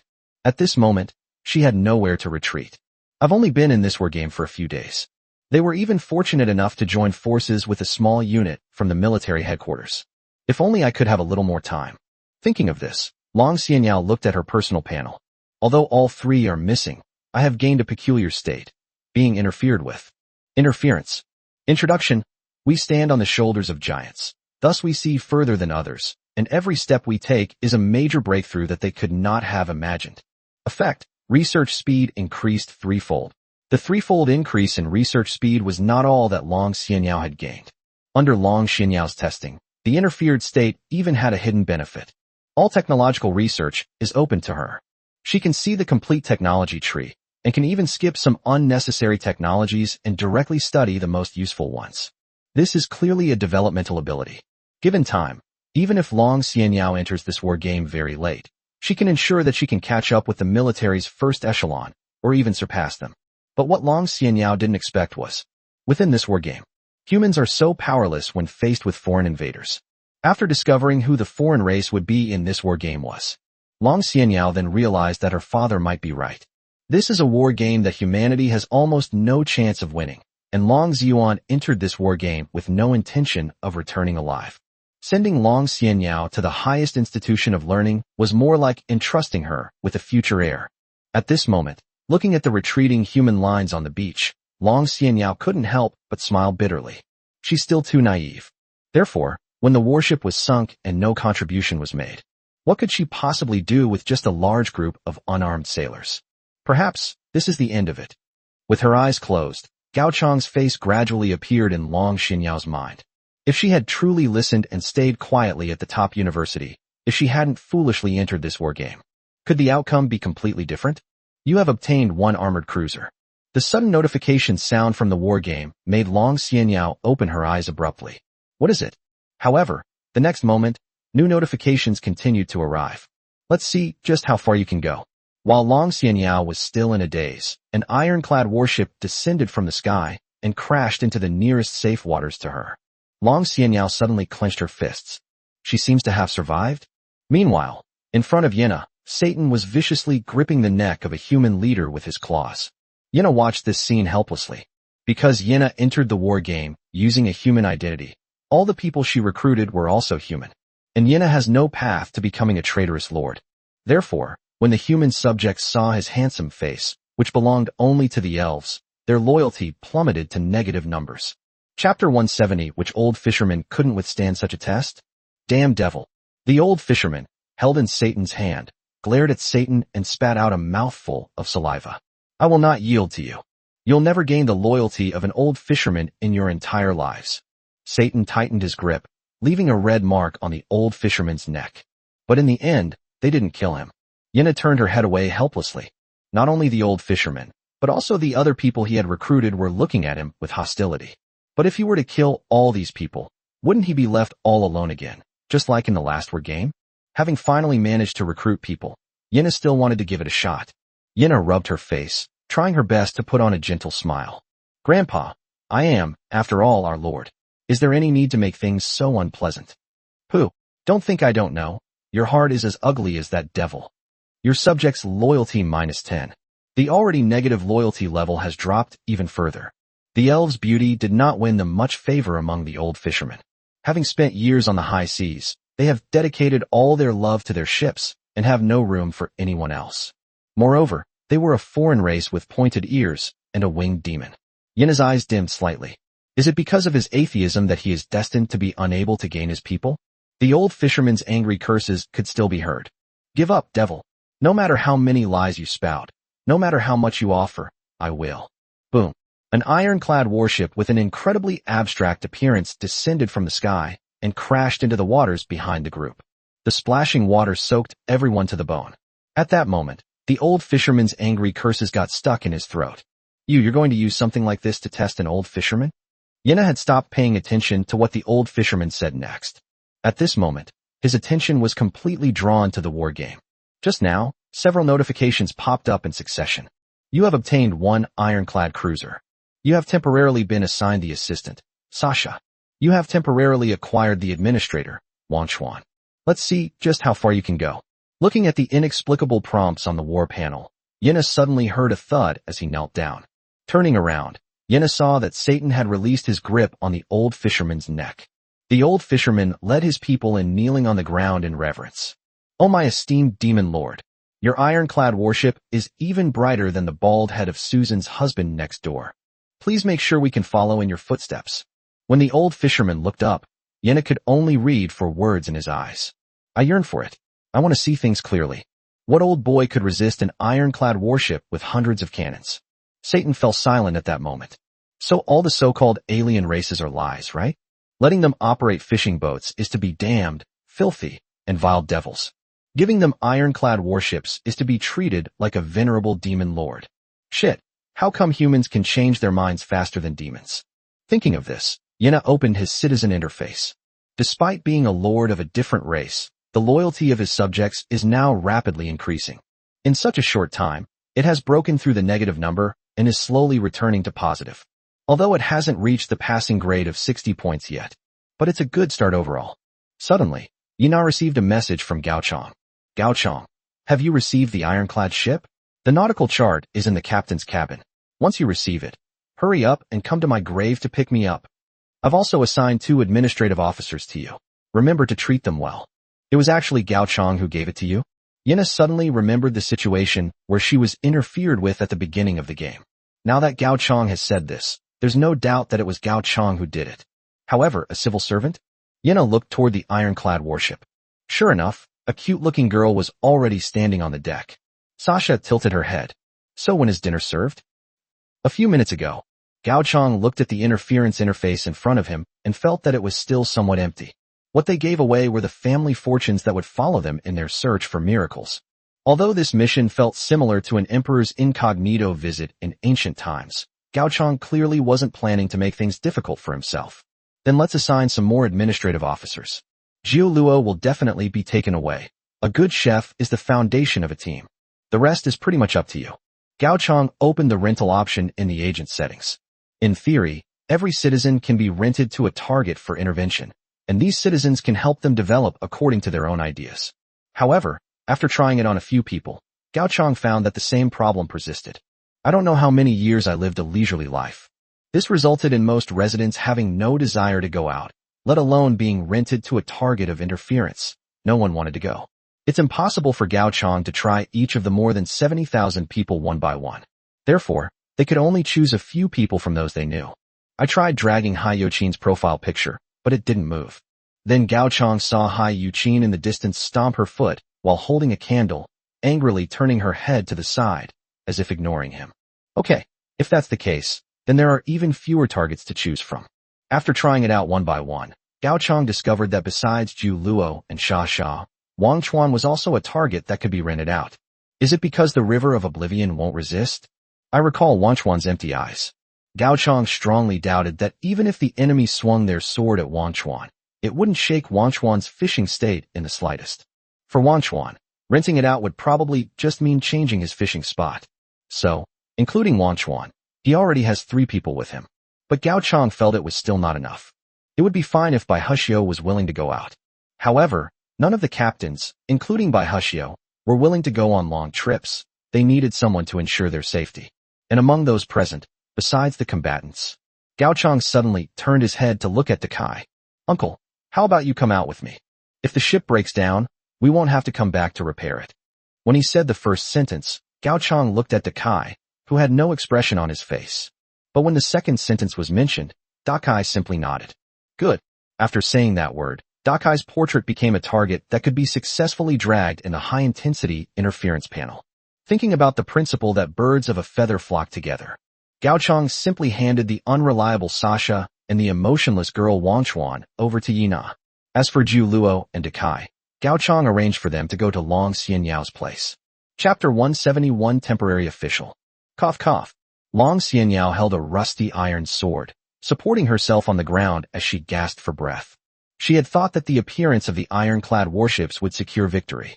But who would have thought that after discovering the existence of the ironclad warship, the Sea Lord directly ordered the warriors to block Long Xianyao's land route to board the warship. Between Long Xianyao and the ironclad warship, there are now thousands of sea warriors wielding fine iron tridents or spears, eyeing her menacingly. Even with several military lords as allies, Long Xianyao seemed powerless to turn the tide of the battle, given that she only had sailors and no warships. Damn it! Long Xianyao cursed under her breath. The sea creatures are now sending reinforcements in droves, clearly intending to annihilate all of their human lords on this island. The longer the delay goes on, the more disadvantageous it will be for Long Xianyao. Even according to the intelligence provided by the military's intelligence department, the sea tribe lord who besieged Passion Island this time was led by a female sea tribeswoman named Kama. The other party possesses a divination artifact called the Crystal Night Shining Pearl. If the opponent doesn't destroy the strange object in their hands, any plan Long Xianyao makes will be detected during its execution. The enemy has an absolute advantage in every aspect, including manpower, technology, and tactics. From this perspective, the opponent seems to be born in an invincible position. Having only experienced 2 low-level dungeons, Long Xianyao had never encountered such a formidable opponent. Compared to the current age of exploration, Long Xianyao felt that the war games she had experienced were simply a bunch of noobs fighting each other. After entering this age of exploration, Long Xianyao realized what the dangers of the world truly meant. The enemies here won't wait until both sides have fully developed before attacking. If we're going to fight, we won't give the enemy even the slightest chance to survive. He gripped the hilt of the sword tightly in his hand. Clearly, all we need to do is board the ironclad warship. Now that we've given her hope, why bring despair back to her? You have temporarily acquired the administrator, Zhu Luo. You have temporarily been assigned the administrator, Dakai. Has that person who interfered with me given me something new again? Long Xianyao's eyes lit up at first, but upon seeing that they were 2 administrative officers, his gaze dimmed again. The enemy has deployed no fewer than 10,000 sea warriors, and having lost their ships, we are at a significant disadvantage. Could 2 mere administrative officers possibly persuade the other side to surrender and withdraw their troops? With a sigh, Long Xianyao looked around. I wonder if these 2 officers will suddenly appear like that ironclad warship from before. If we end up within the sea creatures' lines, things could get really bad. Fortunately, what Long Xianyao feared did not happen. Zhu Luo and Dakai stepped out of the armored cruiser. After stepping outside, Zhu Luo glanced at the sky. The position of the sun is not much different from what we just saw at Gao Chang's place. This place should not be far from the burial site. That is. Zhu Luo frowned slightly and looked down at the bottom of the cruiser. Not far away, on the ground, a group of weirdos with fish heads and human legs were chattering and laughing wildly. Why are these ingredients making such a racket? He raised a finger and gestured towards the sea creature. Zhu Luo discovered that, in fact, only a part of the body needs to be removed, and the rest is mostly edible. Of course, this new type of food ingredient looked strange, and neither human nor ghost. This was the first time Zhu Luo had ever seen such a thing in all her years of life. They look like they're done for, Dakai said, pointing to Long Xianyao's location in the distance, emphasizing each word. Jiuluo looked out over the distance. Long Xianyao struggled to hold on against a small group of sea warriors. These fish-headed, human-bodied monsters remain as powerful as ever even on land. On the contrary, the sailors under Long Xianyao's command did not have the same strong individual combat power as the sea tribe. In close combat, almost all of them were injured. That won't do. Jiuluo shook her head. Gao Chong needs the sailors recruited by Long Xianyao to start the warships. Otherwise, he can only harass his people one by one within the wall of size. If they all die, the Lord will not be happy. As Jiuluo spoke, she turned her head and said, "Uncle, it's up to you now. Saving Long Xianyao and protecting the crew of the ship is clearly good for everyone." Dakai did not refuse. After gesturing with the hammer for a while, suddenly he tucked the hammer into his waistband, then flexed his muscles and forcefully removed a 105mm howitzer from the deck. Aiming at the direction where Long Xianyao was, Dakai fired a shot at the besieging sea creatures. Boom. The sudden burst of flames drew everyone's attention to the ironclad warship. When he saw Dakai carrying a 105mm howitzer, he couldn't help but gape. Lifting a naval cannon with one hand, whose general is this? In the shallow sea area, Kama frowned slightly. Humans. After witnessing Dakai's terrifying power, Kama did not appear particularly nervous. It wasn't that she felt confident in her sea warriors, but rather in herself. The appearance of most sea creatures is indescribable. Some have fish heads and human bodies, some have fish bodies and human legs, and some are completely monstrous. But Karma is clearly an exception. She is one of the few beings among the sea creatures with a human body and a fish tail, and she is also a woman. Many human lords had a very good first impression of Kama. With her personal talent, the Siren's Song, Kama even caught the eye of a native governor. The Siren's Song. Description: your singing voice is so beautiful it's almost otherworldly. Any living being that hears your voice would be compelled to offer you everything, even becoming your food. Trait: when you sing, intelligent life forms that have never seen you before will increase their affinity towards you by 0% to 100% after hearing your voice. This personal talent is also why Karma often remains hidden during combat. Her trump card has always been herself. As long as an intelligent life form that has never seen or heard its own singing voice has never seen itself, it will unconsciously increase its affinity for itself. This goodwill, when transferred to the people, manifests as loyalty. Once one's affection for oneself exceeds one's loyalty to the Lord, then betrayal will follow. Kama hadn't used this ability before because he was afraid the humans would be on guard. But now we see Dakai appearing. She knew it was time. No. Seeing that a sea lord had taken the lead, Kama stopped what she was doing. Perhaps she can wait a little longer. By this time, Dakai had already rowed a lifeboat onto Passion Island. Faced with the siege of the sea warriors, Dakai did not hesitate to pull out a grenade launcher and forcefully shove it into the mouth of one of the sea warriors. Then, with a sudden burst of force, he pierced directly through the opponent's gills. Boom. A cannon shot blasted another warrior behind the enemy into mincemeat. Dakai then swung the grenade launcher behind him with his other hand. With several loud bangs, the area hit by the grenade launcher was left with only a pile of mangled flesh. Chapter 172, What's Broken Can Be Fixed. Dakai's overwhelming power stunned the sea warriors who had surrounded him.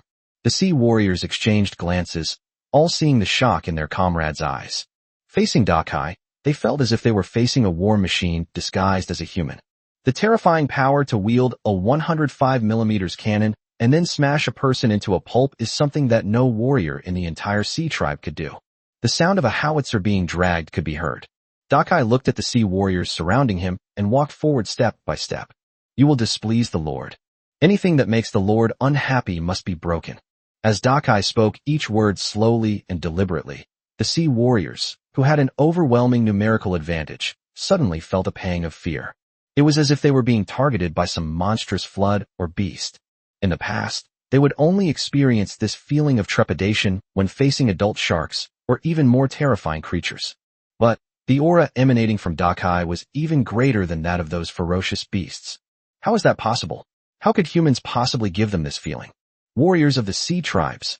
Suddenly, a sea lord swam out of the sea and stood on land. He observed Dakai from directly behind for a long time and found that Dakai did not have the habit of retracing his steps, which is why he dared to boldly step onto land. After he stepped onto land, the sea warrior's morale increased significantly. This stems from his advancement to the third-tier lord path, Orator. The orator is a highly proactive leader path, where most abilities must be actively triggered. The first and second stages only brought him the initiative to mobilize and inspire, respectively.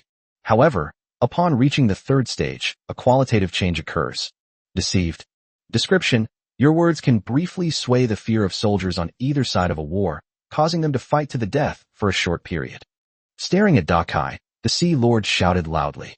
We have over 1,000 men. If all our warriors attack together, no matter how strong he is, he won't be able to kill us all before he runs out of energy. An invisible sound wave emanated from the Sea Lord as its center.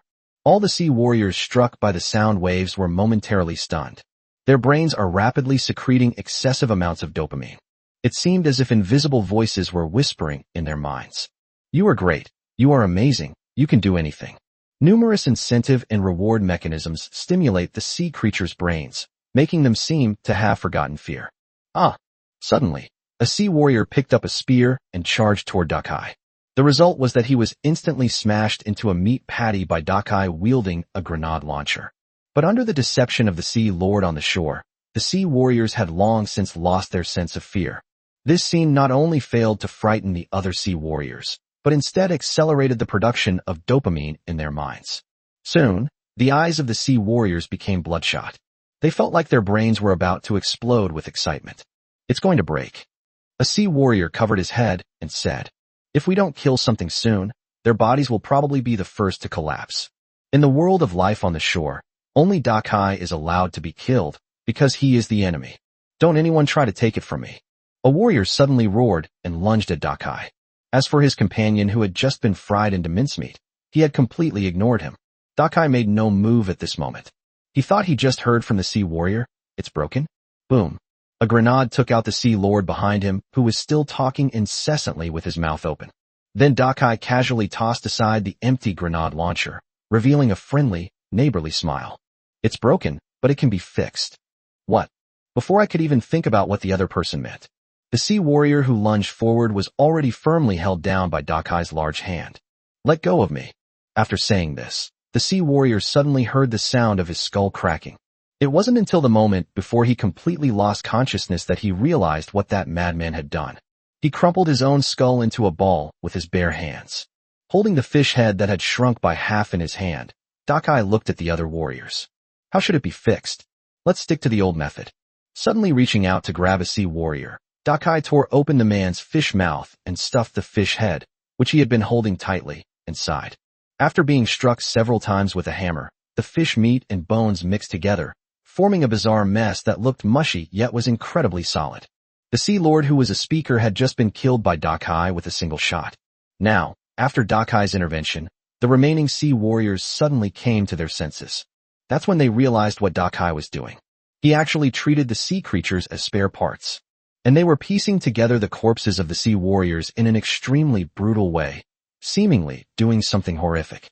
Is that building a ship? The observant sea creatures noticed it. What Dakai is building is a ship with fish bones as the keel, which is then hammered together with flesh and scales and finally fused together. Thump, thump, thump. Dakai's hammer continued to clang. Almost every so often, warriors of the sea tribe would perish. This sense of disparity made the sea warrior momentarily unsure whether he was the one surrounding him or not. He was still the only one who surrounded himself completely. War weariness plus 10%. Just when the morale of the sea creatures was about to collapse, a heavenly voice suddenly rang out on the shallow beach. The lord of the military suddenly realized that his subjects were not moving. Everyone, including the sailors recruited by Long Xianyao, fell into a state of obsession. Everyone was enjoying the heavenly music, and even the spear that the sea warrior was about to thrust down seemed to be ignored. The sea creatures actually have a trump card? Seeing that Dakai had also stopped in the distance, Long Xianyao's expression froze. Dakai's fighting prowess is undeniable. If he was also affected by this singing, the consequences would be unimaginable. On the armored cruiser, listening to the song rising from the sea, Jiu Luo suddenly smiled. Oh, so you finally decided to show your face? The cruiser was equipped with sonar radar, which, although rusty old equipment, was still usable. Kama probably thought she was hiding it well. What she didn't know was that the moment she sang the first melody, her position as the war commander was thus laid bare before Jiu Luo. Staring at the location marked on the sonar, Jiu Luo stretched out her foot and stepped on a pedal. That was the modified depth charge triggering device of Dakai. Jiu Luo squinted and smiled slightly. It's a shame to waste such a good ingredient. Bye-bye. Chapter 173. Is he really not an old man who just appeared out of nowhere? In the shallow waters, Kama unabashedly displayed her singing voice. Although some sea warriors were arranged to symbolically protect them, but she didn't think she was in any danger. The age of exploration was undoubtedly the most suitable era for sea creatures. Few other races have been able to effectively harm the sea creatures that lurk in the deep sea during this era. And this is the foundation of Karma's confidence. My lord. Suddenly, a sea warrior called out to Kama. The sound seemed incredibly abrupt amidst the melodious tune. Kama didn't stop singing. She simply opened her eyes and looked at the sea warrior with displeasure, as if blaming him for interrupting her good time. Faced with Kama's slightly angry gaze, the sea warrior shivered, but still quickly pointed towards the sea. My lord, what do you think that is? Kama looked in the direction he was pointing, puzzled. Several huge, spherical objects were falling towards them. Wait a minute, Kama's eyes suddenly widened. What is that thing? Boom, boom, boom. Several columns of water, tens of meters high, rose from the sea surface. Then, specks of blood rose from the shallow sea to the surface, mixed with the broken limbs of sea creatures. Jiu Luo rested her chin on her hand, leaning against the cruiser's railing, watching this scene with an indifferent expression. The consequence of frying fish is that you only get a bunch of scraps. It's a pity that such novel ingredients were wasted. On the other side, the sea warriors on land were stunned when they heard the song abruptly stop. Then, in horror, they looked back at the shallow sea and remained silent for several seconds. The sound of the depth charge explosion was amplified by the seawater and was not easily heard on land. But the sudden burst of water, coupled with the blood on the water's surface and the now vanished song, made me think of the moment. What happened on the shallow beach seems self-evident. They killed Kama? A sea lord frowned, already beginning to consider retreating. Kama's death means that the enemy has the ability to attack underwater. This means that even when the lords of the sea creatures are hiding underwater, they are not absolutely safe.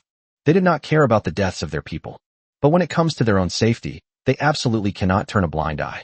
This small-scale, localized war against humanity was originally intended to weaken the power of human lords on a daily basis, preventing humanity from developing further. If too many lords are lost in this war, it would be a case of losing more than one gains. I noted down what the warship looked like on the sea. He glanced again at his soldiers' ever-increasing war weariness. We will come back for revenge. The Sea Lord finally made a decision. Withdraw.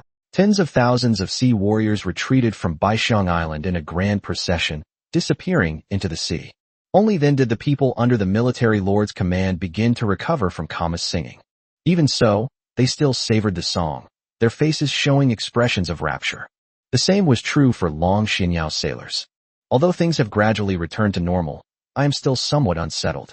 The song seemed to possess some kind of magic, almost captivating their minds and leaving them unable to recover for a long time. But I still managed to survive. Just then, Dakai came to his senses and kicked the small boat made of sea creature bones and blood next to him. The small boat rolled a few times on the shore and then plunged into the sea with a splash. Then it started to float up, swaying and drifting little by little towards the distant sea. Dakai's action startled the sailors under Long Xinyao's command awake. Looking at the small boat made of flesh and blood by brute force, the sailors couldn't help but swallow hard. Let alone sea creatures. If anyone sees this little boat at sea in the future, they'll probably have nightmares every night. But soon they discovered that Dakai was walking in their direction. To Long Xinyao's astonishment, her sailors threw down their weapons one by one and raised their hands to indicate that they posed no threat. Dakai walked up to Long Xinyao without any hindrance. The lords of the military headquarters watched this scene in silence. They didn't know what the relationship was between Dakai and Long Xinyao, but it's clear they don't intend to get involved in this mess. The ironclad warship on the coastline is still watching them. Thanks. Long Xinyao threw away the rusty iron sword in her hand and forced a smile at the official in front of her. If it weren't for the two agents who appeared out of nowhere, she would have had no chance of survival, surrounded by the sea creatures. Even the most powerful ironclad warship can only be used if you board it. Thinking of this, Long Xinyao couldn't help but cautiously examine the figure in front of her. Dakai was very strong. Long Xinyao had to tilt her head up to see the other person's chin. At this moment, Dakai slowly opened his mouth and spoke slowly, word by word. Get on the boat. Long Xianyao was stunned for a moment, then nodded obediently. In fact, she didn't even need to nod. The sailors around her were already running eagerly toward the ironclad ship. On the one hand, warships of this class are too tempting for sailors. Let alone driving. Some sailors would be satisfied just to go up and lick it. On the other hand, it was also out of fear of Dakai's terrifying personal fighting power. He can crush the skulls of sea creatures with his bare hands, so crushing the skulls of these sailors would probably be a piece of cake for him. Seeing the sailors abandon her like this, Long Xianyao shook her head with a wry smile and followed the others onto the cruiser. Jiu Luo had been waiting on the deck for a long time. Upon seeing Long Xianyao, a person dressed completely differently from a sailor, board the ship, they immediately understood her identity. Opening the door to the captain's cabin reveals a nautical chart inside. Now that the Dragon Lord is safe and sound, let's get the warship started without delay, so that the Lord won't get impatient. Jiu Luo's words carried an unquestionable tone. For a moment, Long Xianyao was confused as to whether she was the Lord or the Lord. Just then, a loud bang came from the deck. Long Xianyao subconsciously turned her head to look. Dakai actually knocked the dismantled howitzer back into place. Jiu Luo smiled calmly. As a qualified shipwright, it's reasonable for Uncle Dakai to be a little strong, isn't it? Long Xianyao nodded stiffly. So is this really a loan to his own civil servant? Is he really not an old man who just parachuted in? Due to Dakai's tyrannical power, Long Xianyao held back many questions she wanted to ask. At that moment, she also saw the message sent by Gao Chong in her friends list. Gao Chong, have you received the ship? If you have, come to my burial site to pick me up. A burial ground? Using the nautical charts carried on the cruiser, Long Xianyao located the burial site. Just like the 100 Fragrance Island where Long Xianyao is at this moment. The burial site is also located on the 9th trade route. Chapter 174 Situation Analysis. Before leaving, Long Xianyao glanced back at the actions of the military lords. He then shook his head in disappointment. The lords in the military didn't care whether she lived or died. I had originally planned to leverage the military's power to some extent, but now it seems. He sighed.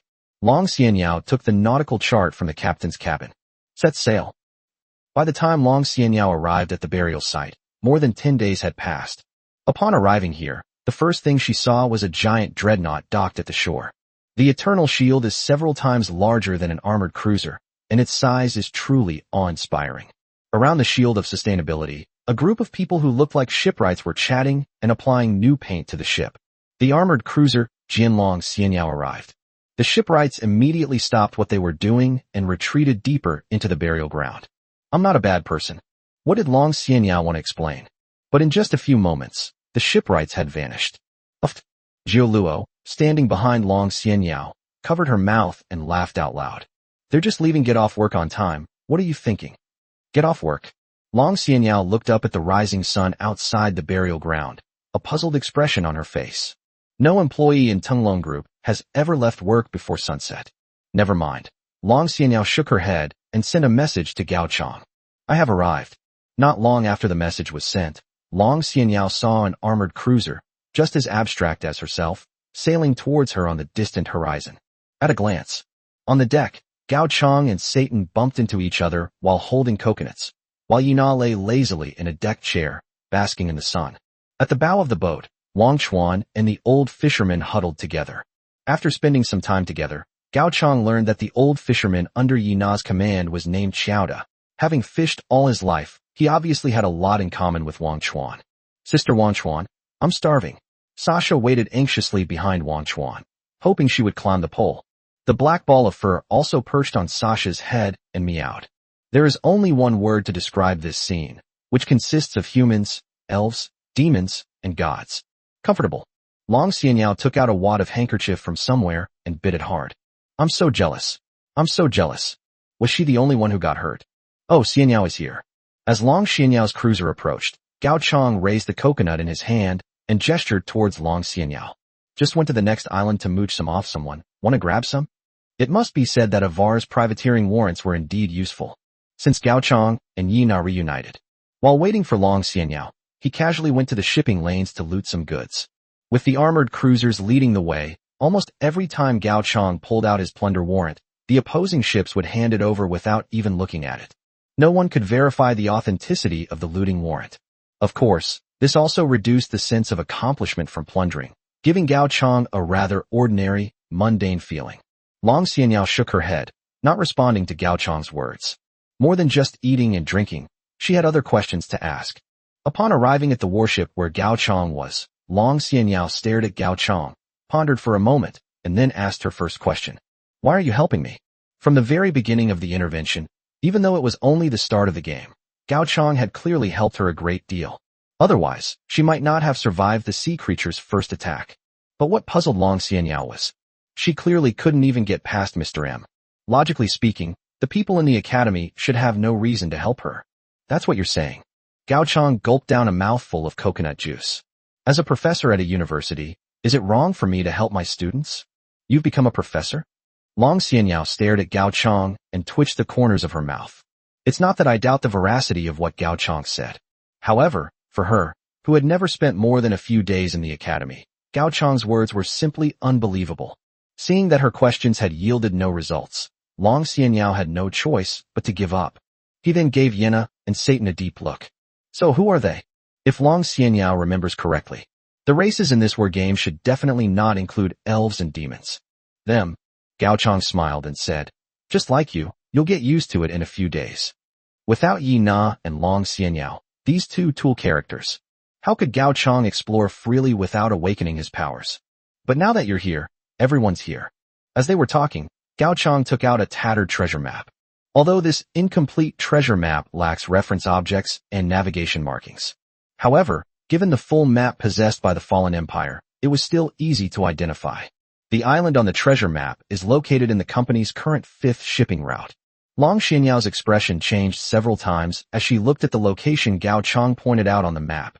There were concerns and hesitations. What's wrong? Gao Chang noticed Long Xianyao's expression and asked curiously. He had told Bai Huxiao and others about these coordinates, as well as Yina.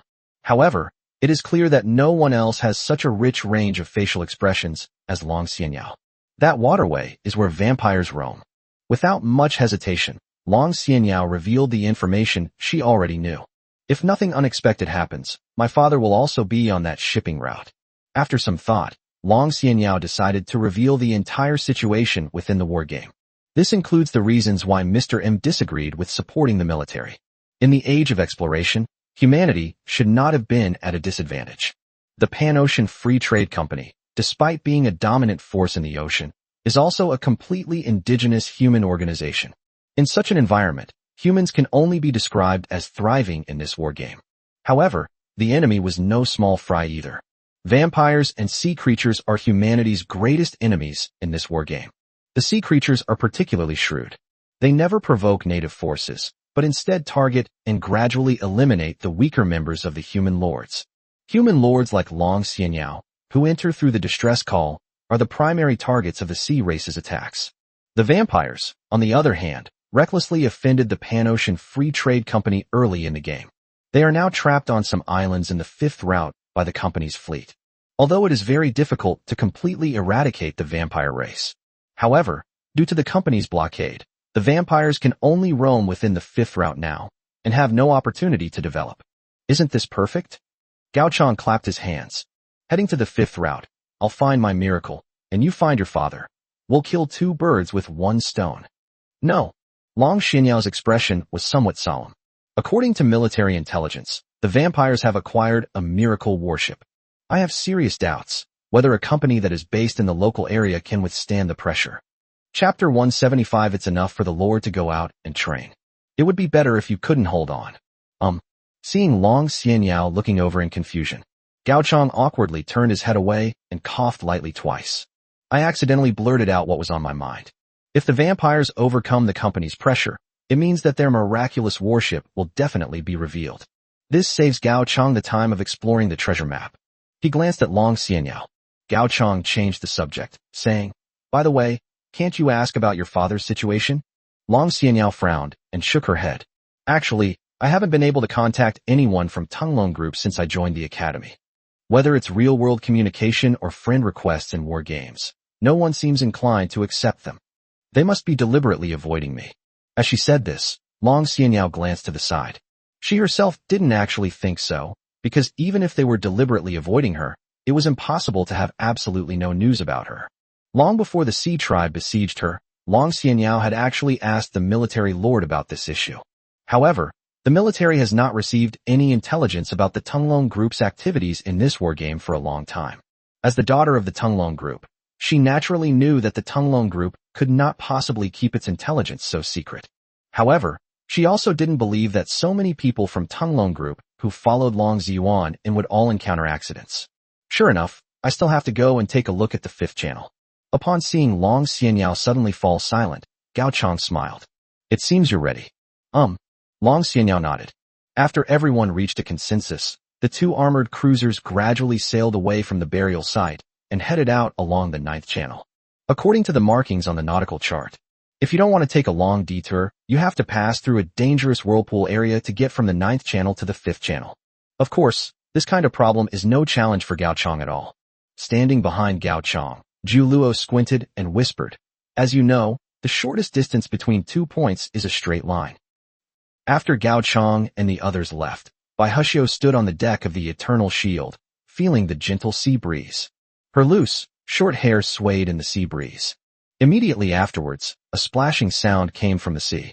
On the sea surface completely opposite to Gao Chong's, a massive fleet of steel ships was slowly sailing towards them. Just as they approached, a figure leaped from the deck of another giant ship and tackled Bai Hushio to the ground. "Hey, Xiaobai, you didn't leave." Bai Hushio pushed the other person away in disgust. The one rushing towards them was the captain of the Rising Star, a little girl wearing a pink tulle dress. Although she was a young girl, she clearly hadn't learned what it meant to be quiet and reserved. Lifting her skirt, she stepped directly onto the turret's protrusion, then turned sideways to Bai Hushio, revealing a small tiger tooth. "Hee, is Xiaobai shy? Huanjiro, how dare you come back, you ungrateful wretch." Bai Hushio said irritably. "You won't believe how amazing this burial site is until you come here. It's truly shocking." So everyone else left except him, and he almost got caught going on a long trip. "Oh, is Xiaobai angry with me because of this?" Huanjiro drew out her words and walked up to Bai Hushio, stretching out her hand to compare her height with his. "Is it really not because I'm taller than Xiaobai? And I'll continue to grow later." "All right, Jiro, say no more." A mature, older woman's voice came from another giant ship. A woman in a cheongsam stood with her arms crossed at the very front of the deck, stopping the 2 men from playing around. "It would be good for the Lord to go out and gain some experience." "Huh? Training?" Huanjiro plopped down on the cannon platform, spread her hands helplessly, and said, "But Uncle has already gone out with them. And it's really too much to go out and not take me, the most beautiful girl in the world and the most information expert in the world, with you." As she spoke, Huanjiro swung her leg in Bai Hushio's direction. Right, little white, the world's fastest gunslinger." Bai Hushio was speechless. "Why does it sound like you're praising me when you say that? Besides, I'm different from you guys, okay?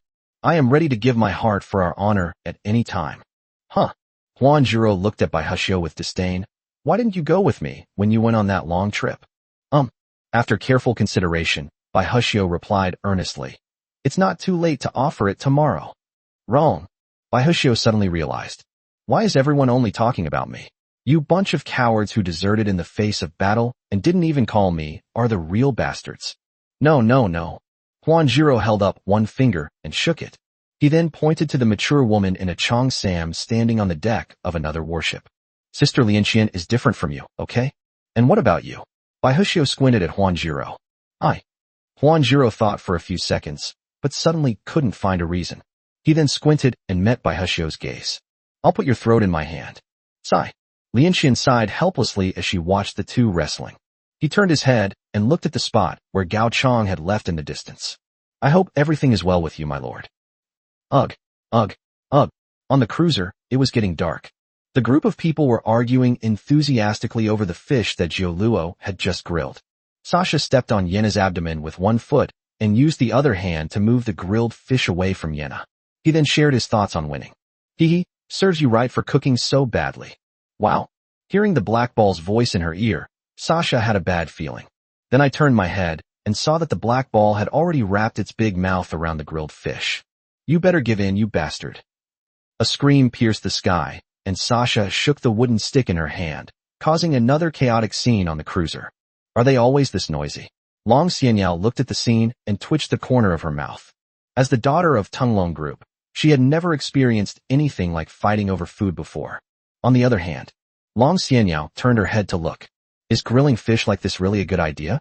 On the cruiser's deck, Jiu Luo made full use of the local materials.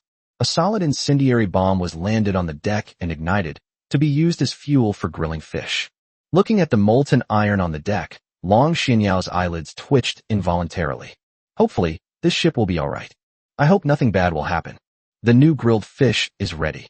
Jiu Luo brought over a plate of grilled fish sprinkled with seasoning, picked up a skewer, and stuffed 2 grilled fish into the mouths of Gao Chang and Long Xianyao respectively.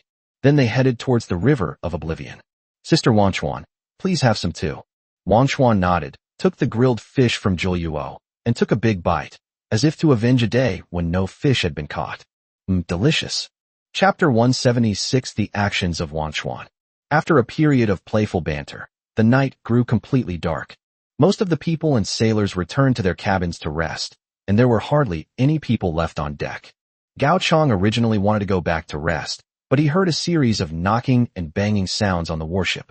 Uncle, are you still up so late? Gao Chang rubbed his sleepy eyes and walked over. Then they discovered that it wasn't Dakai who was doing the work, but Wanchuan, a seemingly weak and emotionless girl. Go around to the back of the River of Oblivion. Gao Chang watched Wanchuan's actions at that moment. She was holding a broken plank she had just fished out of the water that afternoon, and was carving something crookedly on a rock she had caught at noon. The black ball was lying on Wanchuan's shoulder, its body stretched out in a long strip, as if it had already fallen asleep. Gently removing the black ball from Wanchuan's body, Gao Chang asked in a low voice, "What are you writing?" The writing in Wanchuan does not appear to be human language. Just by looking at it, it doesn't look any different from scribbles. It's actually a bit scary to watch at night. Wanchuan turned his head, glanced at Gao Chang with empty eyes, and then replied, "It was Black Dumpling who asked me to write it." A black lump of dough? Gao Chang looked at the long, rectangular block in his hand, somewhat puzzled. I don't know what the point is of hanging a creepy sign in the cabin late at night. A while later, Wanchuan placed the wooden sign directly in front of the cabin door and straightened it. It's done. He then turned around, grabbed his fishing rod, and walked out. Seeing that Wanchuan was also fishing late at night, Gao Chang shook his head helplessly. In the 10 days or so before Long Xianyao arrived, Gao Chang stayed on Yina's warship, and thus he also discovered a very special situation. The River of Oblivion does not need to sleep. At least, Gao Chang doesn't seem to have seen Wanchuan sleeping. Every morning when I wake up, Wanchuan is fishing, and every night when I fall asleep, Wanchuan is still fishing. That's a very regular daily routine. Unfortunately, he couldn't do it. Gao Chang yawned and carried the black ball of fur deeper into the building. There are comfortable beds and blankets in the lounge, which is much more comfortable than being outside exposed to the wind and rain. Shoo, watching the 2 armored cruisers slowly come to a stop. Deep in the ocean, a faint light gradually appeared. A sea lord with 4 limbs looked up with a sneer. It wasn't for nothing that he followed that human lord for so long. He really did have accomplices. The ships capable of killing Kama must be destroyed. After observing these ships for several days, he discovered a weakness in the 2 ironclad warships. Too few crew members. The lord on the ship was clearly a newcomer to this war game, with very few subjects under his command. These lords also looked quite young. At least he had never seen either of these ironclad warships have the habit of having someone keep watch at night. However, this also made things easier for him. Chao Chi, we'd better be careful, the other sea lords behind us suddenly warned. After all, they were facing 2 ironclad warships. Once they were discovered and alerted, it would be much more difficult to launch a surprise attack in the future. Humph, be careful? You only need to be careful if the other party has a future. Chao Chi sneered, looked at the group, and pointed to the location on the sea. Haiyan, Haining, you are the strongest. Later, you will lead the warriors to sneak in from the deck, and see if you can take the opportunity to kill the humans inside the ship. Then Long Hao and I tried to sink the ship. Fragile humans cannot breathe underwater, and once the ship sinks, they will surely die. As for the others, they shall remain on standby for now. The sea lords behind Chao Chi exchanged glances and nodded. Seeing this, Chao Chi smiled with satisfaction. Kama's death dealt a significant blow to the sea creature forces in this area. In the past, most of the ironclad warships were in the hands of the company. As long as they don't clash with the native forces, the sea creatures still hold a considerable advantage in this war game. But things are different today. The human lords of the 9th route now possess 2 more ironclad warships, posing a significant threat to the sea creatures. Once this threat is eliminated, unifying the sea tribes in this area will be a piece of cake for Chao Chi. At that time, he will become the commander of this sea area. Having already considered the strategic development for the next few years, Chao Chi made a gesture with a cold smile. Seeing this, several sea lords led their warriors into action. Uft! A wave surged up, and Haiyan was the first to leap from the sea onto the cruiser's deck.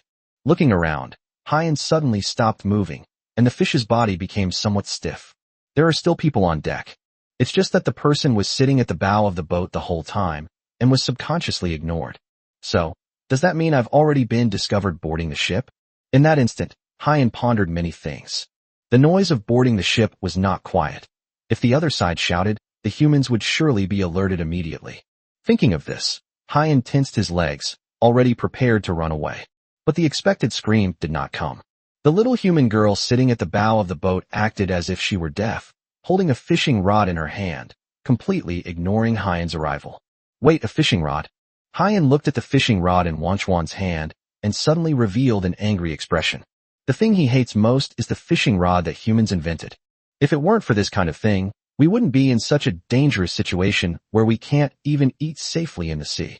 In a moment of rage, Haiyan took a step forward and kicked Wanchuan into the sea. That's all there is to it. He gave a cold sneer. Haiyan sent a signal to the sea. The next instant, Haining led hundreds of sea warriors to leap up. Everything is safe. Haining and Haiyan nodded to each other, then turned their attention to the cruiser's hatch. Walk! Sea clan warriors surged into the cruiser through the hatches. But no one noticed that a thick fog had already enveloped the sea behind them, making it impossible to see their own hand in front of their face. Once inside the ship, the dense fog made it impossible for them to see the outside world through the hatches. Suddenly, a giant wave crashed through the thick fog, causing the cruiser to rock slightly. After the giant wave subsided, Wanchuan, soaked to the bone, stood up again, grabbed his fishing rod, and resumed his original posture. This time, however, her luck seemed to be much better. Before long, the fishing rod in my hand began to shake slightly, clearly indicating that something had taken the bait. Splash! Wanchuan gently raised his hand and lifted the fishing rod in his hand. A sea lord hung on a fishing rod, his two small fish eyes filled with bewilderment. What happened? How did he suddenly end up on the sea? Who is this human in front of me? For some reason, looking into Wanchuan's empty eyes, a deep sense of fear rose from the heart of this sea lord. Chapter 177 Contents on the Wooden Board. Inside the cabin, Haiyan and Haining had already led over 100 sea warriors a distance. At this moment, thick fog from outside filled the cabin. The two fish also sensed that something was wrong. No, this ship can't possibly be that big. Haiyan recalled the size of the cruiser. Although this ironclad warship was not small, it carried over 100 sea warriors. This is only the first level of the ship's cabin. How could they not have reached the end after walking for so long? Realizing something was wrong, Haiyan suddenly put his arm around Haining's shoulder, startling the other man. What are you trying to do? Haining screamed instinctively. He immediately covered his fish mouth with both arms. She breathed a sigh of relief when she noticed that there was no unusual activity within the thick fog. Thankfully, humans sleep soundly enough. Don't go any further, Haiyan warned. Ignoring Haining's emotions, he immediately summoned a sea warrior and instructed him to walk back the way he came. However, after waiting for a full 20 minutes, there was still no sign of the sea warrior returning. Even without Haiyan's reminder, Haining felt a little dazed at this moment. Something's not right. They walked around the first floor of the ship's cabin for a few minutes, which is fine. Let's assume that the ship's cabin is very large.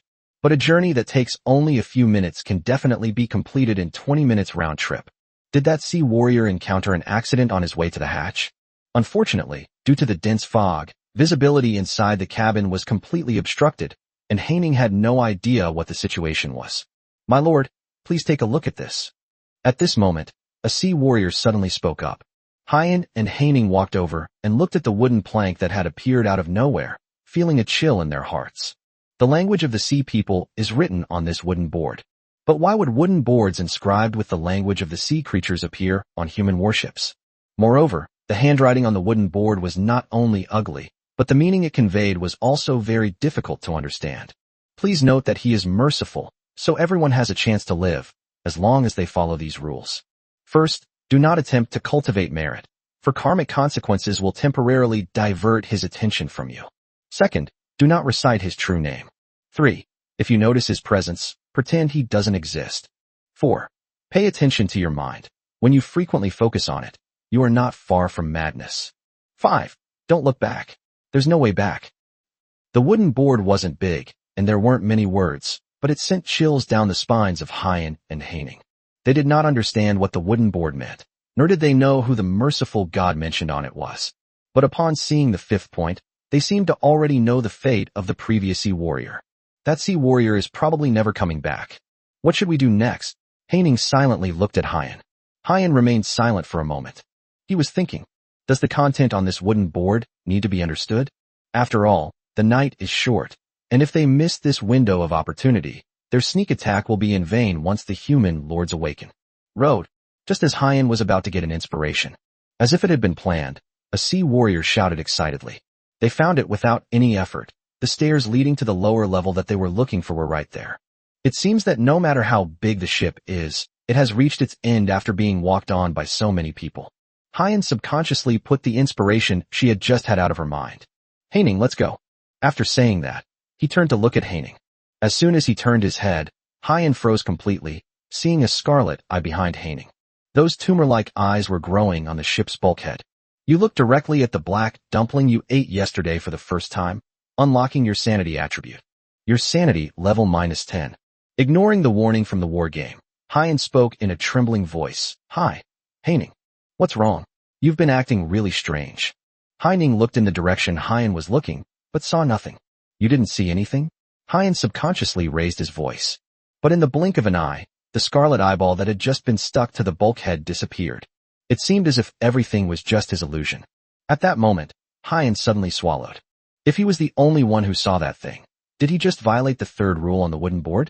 Someone has their eye on me. To prevent myself from going crazy from staying in the thick fog for too long, Hyan plucked a fish scale from his body and then wrote a string of characters in the language of the sea tribe on the back of the wooden board. Next, they found a sea warrior and had him read the text aloud. The leftover black dumpling from yesterday?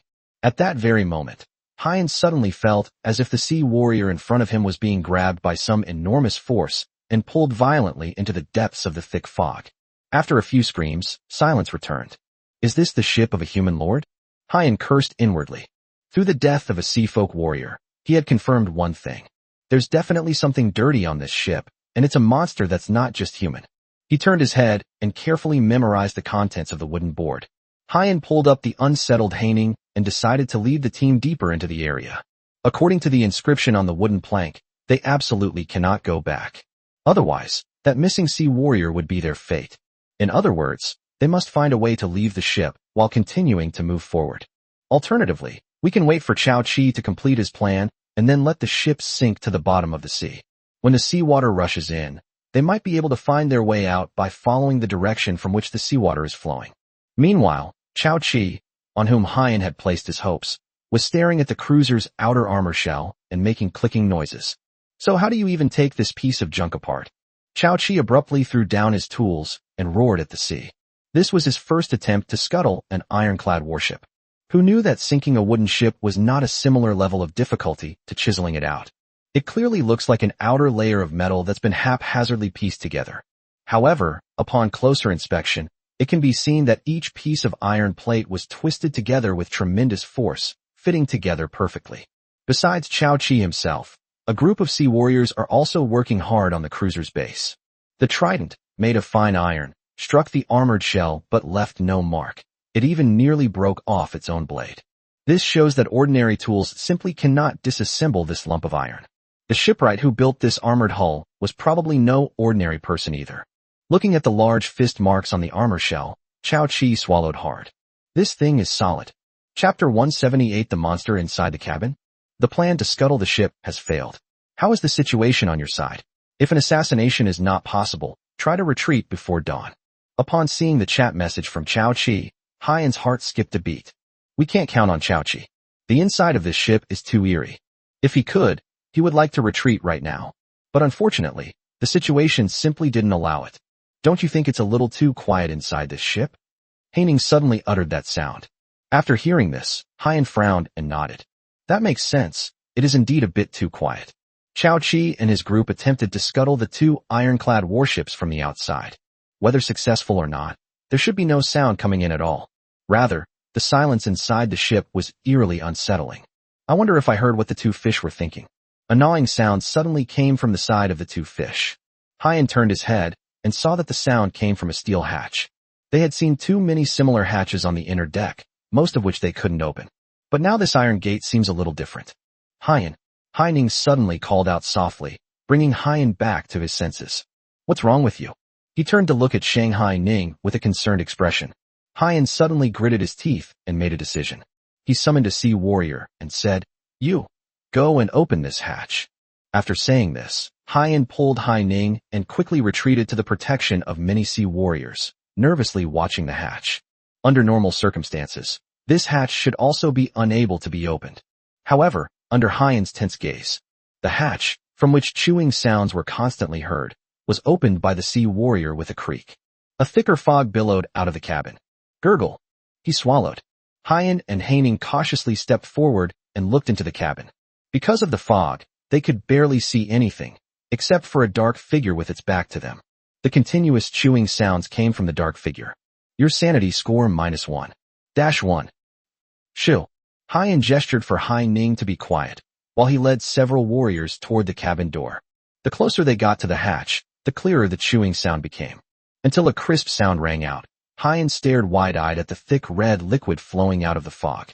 Thinking of the sea warrior who had just been pulled away by an invisible force, and then looking at the indistinct figure in the thick fog. Could it be that he is? Thump. Hyan rushed forward and slammed the hatch shut. Run. Huh. Inside the cabin, the lights were bright. Hearing the loud slam of the door behind her, Sasha turned around in confusion. She was happily eating a basket of fruit and had no idea who had just walked by. Suddenly, Sasha's eyes widened. Near the hatch, a bottle of ketchup was spilled on the ground. I didn't do it. Hyan, who had already run far away, heard faint sounds coming from her ears and increased her speed even more. Because they were already some distance apart, and there was a wall in between, he couldn't hear the sounds behind him very clearly. But it must have been the roar of some kind of ferocious beast. It seems their bold actions just now have made them a target. Hyan. Haining suddenly reached out with trembling hands, grabbed Hyan, and pulled him down. Before Hyan could get angry, Haining said in a tearful voice, "Eyes, so many eyes." From Haining's perspective, the ship's windows have completely disappeared at this moment. Instead, there were large, fleshy eyeballs. Those eyes looked at her with curiosity, although it was not malicious. However, it gave her a sense of threat from a natural enemy. Where are the eyeballs? Hyan spoke up without thinking. But the next moment he realized that Haining had fallen into the same state as he had been. He covered Haining's eyes and shook her forcefully. By the time Haining regained her senses, all the strange phenomena had disappeared. It was as if everything that had just happened was just an illusion she had seen. I don't want to play anymore, Haining said, her voice trembling with tears. When fighting other lords, at worst you'll get blasted to pieces by a cannon shot or killed quickly with a single blow. Even if the threat is significant, it's still out in the open. But since boarding this ship, not only have they not seen a single enemy, they have been constantly on edge. This assassination attempt was nothing short of psychological torture for her. Hyan clenched his fists. He knew he absolutely could not let Haining collapse now. Many of the Sea Tribe warriors present were local people from Haining. Once Haining collapses and the Sea warriors fall into chaos, the threat level will increase exponentially. Thinking of this, Hyan placed his hand on Haining's scales. Don't worry, we'll be out soon. This statement is not false. Hyan has actually found some clues. Judging from the journey so far, the ship was definitely not as big as they perceived it to be. What truly affected them was the thick fog that enveloped the cabin. Because of this dense fog, a very short distance may be magnified several times or even dozens of times in their perception. Hyan calculated the size of the ships he had previously seen. Given the size of this ironclad warship, even if the passageway were expanded dozens of times, they would definitely be able to get out of here before dawn.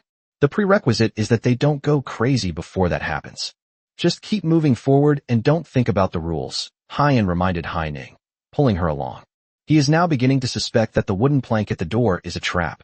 The third one on the wooden board. If you notice his presence, pretend he doesn't exist. If it weren't for the wooden plank reminding me, they might not even notice his presence in the thick fog. With Hyan's reminder, the road ahead became much easier. The group of sea creatures went down to the next deck, and this time nothing unexpected happened. There was no sound of chewing, nor any loss of sea warriors. Upon reaching this deck, the group of sea creatures stopped in their tracks. This is... Hyan pushed open a door and rubbed his eyes. Human lords? Unbeknownst to them, they had actually walked into the human lord's rest area. Inside a separate cabin, Gao Chang was fast asleep on his pillow. Hearing the soft sound of the door opening, she turned over in her sleep and scratched her armpit. Because the rules weren't considered, the SAN values of Hyan and Haining are currently at a safe level.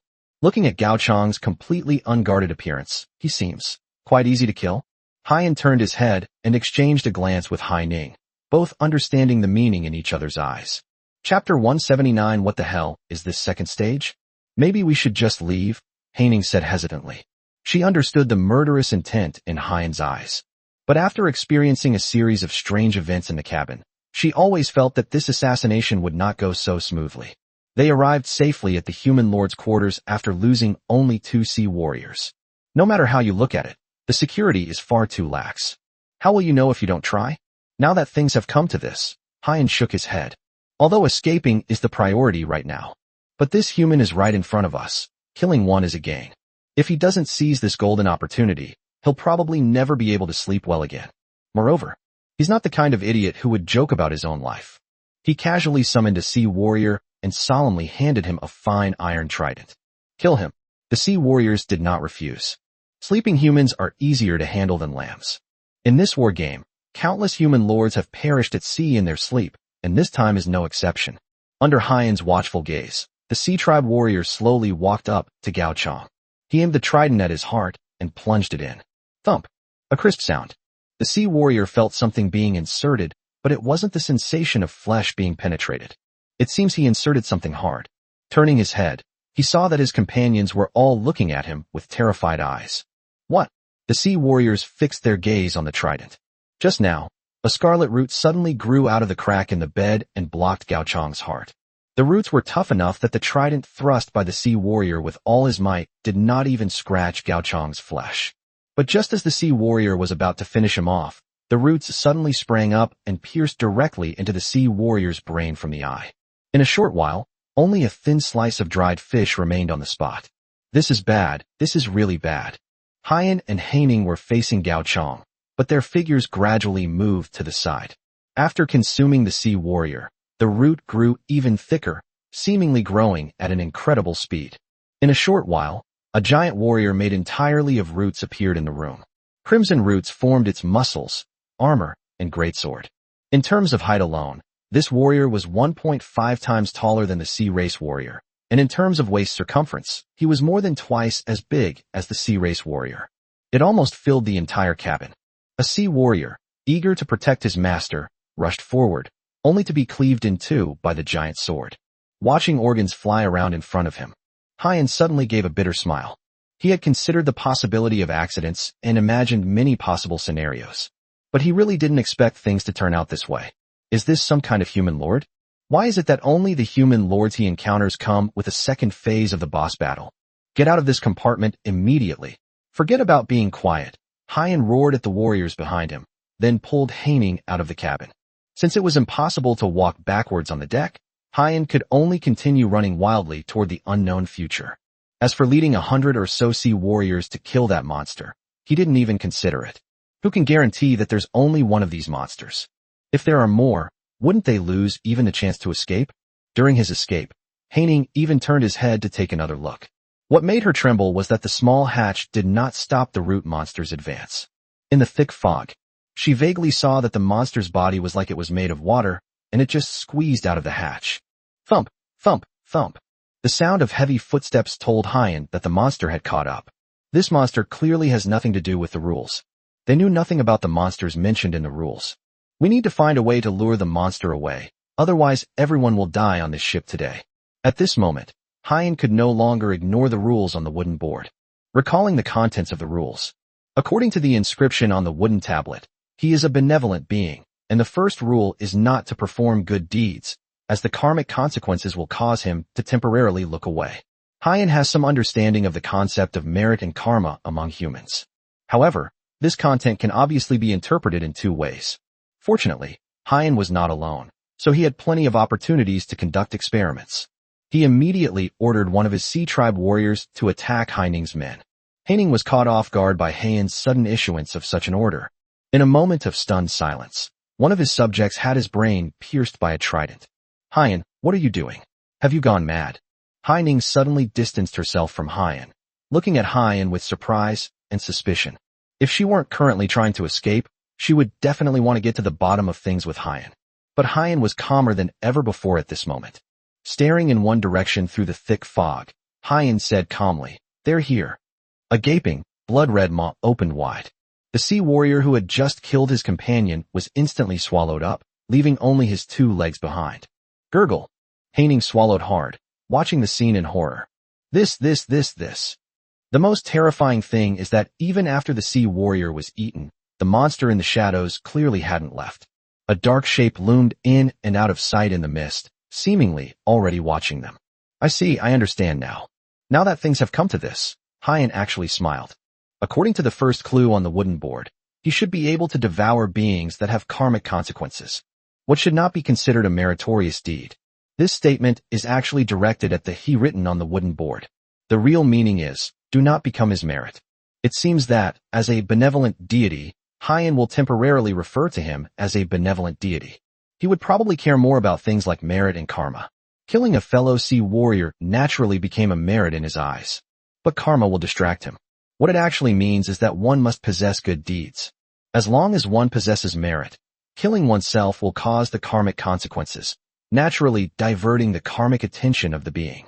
In the current situation of being hunted down, it is obviously impossible to gain merit.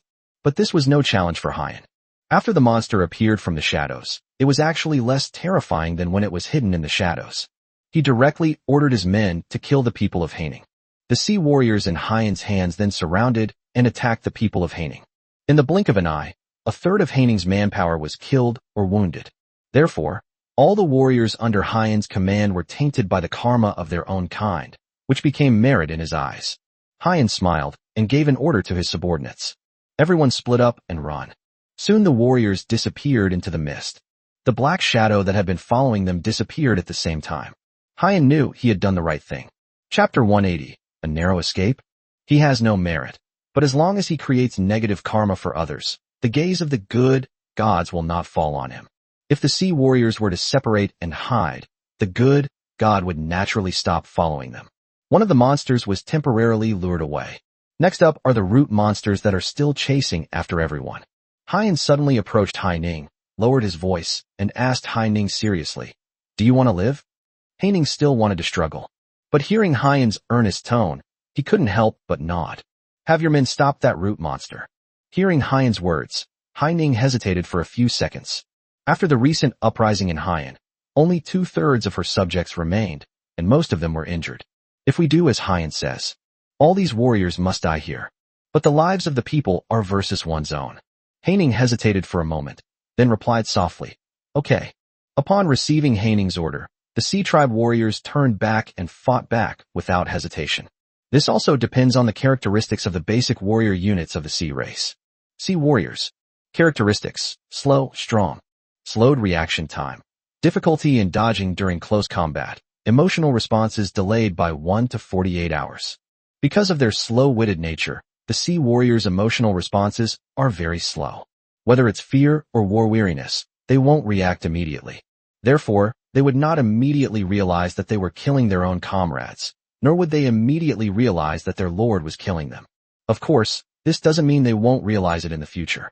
Several hours later, various emotions began to erupt, which was the moment they retaliated. Therefore, whenever an incorrect command is given, it means that the Sea Lord has no intention of letting these warriors return alive. Only a few warriors were left to protect the two. After abandoning most of the warriors, the voices of the root monsters gradually faded away.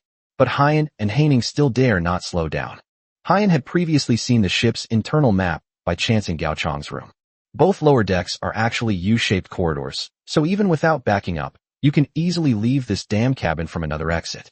Suddenly, a staircase leading upwards appeared in front of Hyan. Just as I thought. They traveled a long enough distance through the fog.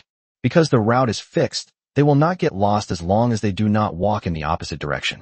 Without triggering the lost state, the fog at most only increases the length of the corridor. We continued forward, mimicking the actions of others. Because the benevolent god in the shadows did not reappear, Haiyan successfully helped Hai Ning up to another deck. The original root monsters didn't catch up either. Haiyan muttered. They had originally planned to send out the last few warriors from Haining to buy time if the enemy caught up. But now it seems that it's no longer necessary. Because the hatch is right in front of us. He pushed open the cabin door, and the bright moonlight broke through the thick fog, shining on Haiyan's face. The thick fog is gradually dissipating. They survived. They made it out alive. Haiyan and Haining gradually relaxed. Haining still seemed a little incredulous. They actually escaped so easily? So, is escaping this ship really that simple? Do not act with malice. Do not think about the rules, and certainly do not attempt any assassination. If you do nothing and simply walk through all 3 decks, you can successfully get off the ship alive. Haiyan also glanced behind him with lingering fear. Judging from the fact that the other party did not stop him and Haining from escaping, that so-called he seems to actually be a benevolent god? However, at that moment, Haiyan heard Hai Ning's cry of pain. Ah! Turning his head, he saw that a piece of Haining's body had been cut off. The Sea Tribe warriors who protected Haining were cut into slices of fish meat. Because the thick fog had dissipated, Haiyan could clearly see who had done all of this. A demon with long horns on its head and wings on its back. How could a demon appear in this war game? Before Haiyan could make a move, Satan raised his hand and clapped. Look what I see. A few lucky ones who made it out alive. Satan casually picked up a slice of raw fish from the sea warrior and put it in his mouth to savor it. Oh, it's filled with the feeling of surviving a disaster. It's so satisfying. Looking at Haiyan with the eyes of a cat playing with a mouse, Satan didn't seem to mind letting the other die knowing why, like a villain. Do you know that the beings that are hunting you down all have their own reasons? One is for justice, and the other is for protection. While analyzing escape methods, Haiyan listened to what Satan was saying. Something just doesn't sound quite right. Those 2 monsters in the thick fog would be considered good people if they were in Satan's mouth. But I'm different. Satan suddenly grinned maliciously. Satan took out a solid incendiary bomb left over from dinner and threw it at Haining. Haiyan quickly hid to the side. However, Haining, whose body had been partially removed, was completely unable to move. They could only watch helplessly as a ball of flame emerged from Satan's nostrils, detonating the solid incendiary bomb. Boom! In Haining's desperate gaze, raging flames engulfed the area around the hatch. Satan turned to Haiyan and said with a smile, I'm different from all of them. I don't need a reason to kill you. I love seeing your expressions shift from relief to despair. This feeling makes me incredibly happy. He's absolutely insane. Haiyan finally stopped listening to Satan's lies. He turned around and was about to plunge into the sea. But the next moment, a bamboo skewer used for grilling fish pierced right through his body. He then realized that Satan had just sliced several sea warriors into sashimi in an instant. At that speed, he simply can't escape. The cruiser gradually quieted down, with only the occasional crackling sound of the flames remaining. Before long, the aroma of grilled fish wafted up. As the sky gradually brightens, deep in the ocean, Chao Chi's complexion was not very good. Lang Hao was hooked by a fishhook from who knows where, and his fate is unknown. Haiyan and Haining were also unable to return before dawn. At this moment, all the messages sent by Chao Chi from the friend's interface disappeared without a trace. It is likely that Haiyan and Haining have also met with misfortune. With 3 lords suddenly lost, what exactly is going on with these 2 ships? Seeing that the sun had fully risen and knowing that humans would soon wake up, Chao Chi temporarily put aside his plan to board the ship and investigate. Without waiting for Haiyan and Haining, Chao Chi turned around and led his men to swim in one direction. I will come back again. Chapter 181 Supply Plan. After Chao Chi left, the sun gradually rose from the sea level. Gao Chong slept until noon before yawning, sitting up in bed and stretching, rubbing his sleepy eyes. I'm sleeping so soundly. It was another uneventful night. The age of exploration was indeed peaceful and calm. The morning sunlight streamed in through the cabin window, and a commotion broke out outside the cabin door. As he lowered his hand, Gao Chong suddenly touched something soft. Looking down, I saw the little black ball lying on the bed, looking at me with a dried fish in its mouth. Seeing Gao Chong looking over, the black ball tilted its head. Wow, you woke up pretty early. Gao Chong smiled and patted the black ball on the head, then picked it up and put it on his shoulder. As soon as I stepped onto the deck, I saw Sasha being scolded by Jiu Luo, who was pulling her ear. Well, so you've learned to waste food, huh? It hurts, it hurts, it hurts. Sasha pleaded tearfully. I really didn't spill the ketchup. Seeing Gao Chong walk out of the cabin, Sasha looked at him with a pleading gaze. My lord. Hearing Sasha say that, Jiu Luo then let go of Sasha's ear, turned her head and smiled slightly at Gao Chong. Good morning, my lord. Breakfast has been prepared and placed on the upper deck. Taking advantage of this time, Sasha naturally made a quick escape to the upper deck. When Gao Chong reached the upper deck, everyone else except him had basically started their day's work. The sailors and fishermen carefully wiped the stains off the turrets with cloths, looking at the cruiser as if it were their own flesh and blood. Meanwhile, Yena and the others sat together, holding nautical charts and seemingly deep in thought. Seeing Gao Chong only now emerging from the lower deck, Long Xianyao rolled her eyes. Hey, you're finally awake. Gao Chong is sleeping well. He can eat lunch as breakfast. However, Gao Chong didn't care about any of that. Gao Chong took the food from Jiu Luo and held the plate up to the group. What are you looking at? Well, this brings us to our dear Sasha. Jiu Luo glared fiercely at Sasha. Sasha sneaked a bite last night and spilled some of the seasonings in the kitchen, so we had to resupply before crossing the vortex zone. Meanwhile, Sasha was happily eating the food that Jiu Luo had prepared, completely forgetting the pain once the wound had healed. Seeing this, Jiu Luo spread her hands and sighed helplessly. He then walked behind Gao Chong and pointed to an area on the nautical chart. This is Yushan Island, a large island in the 9th navigation route, which is also a place we will pass through next. As for why we chose this place, Jiu Luo glanced at the old fisherman following behind Yina. Old fisherman Xiao didn't help with baiting the riverbank today. He was there to discuss this matter. Seeing Jiu Luo looking over, Xiao quickly explained to everyone. Today, Yushan Island is home to one of the most prosperous trading ports on the 9th shipping route. On our way forward, only Yushan Island has a large enough dock to accommodate our ironclad warships. Gao Chong nodded and continued looking at the other parts of the nautical chart. This nautical chart actually came with a decommissioned cruiser, and it's a slightly outdated version. The coordinates of all the islands are known, but it is unclear which faction controls each island and what structures have been built on them. In Jiu Luo's words, it makes no difference to him who owns these islands. However, Jode, as one of the recruited subjects, actually knew something about the power distribution on the island. Gao Chong glanced at Long Xianyao. The sailors recruited by Long Xianyao did not carry this kind of intelligence with them, which is enough to prove the special nature of fishermen.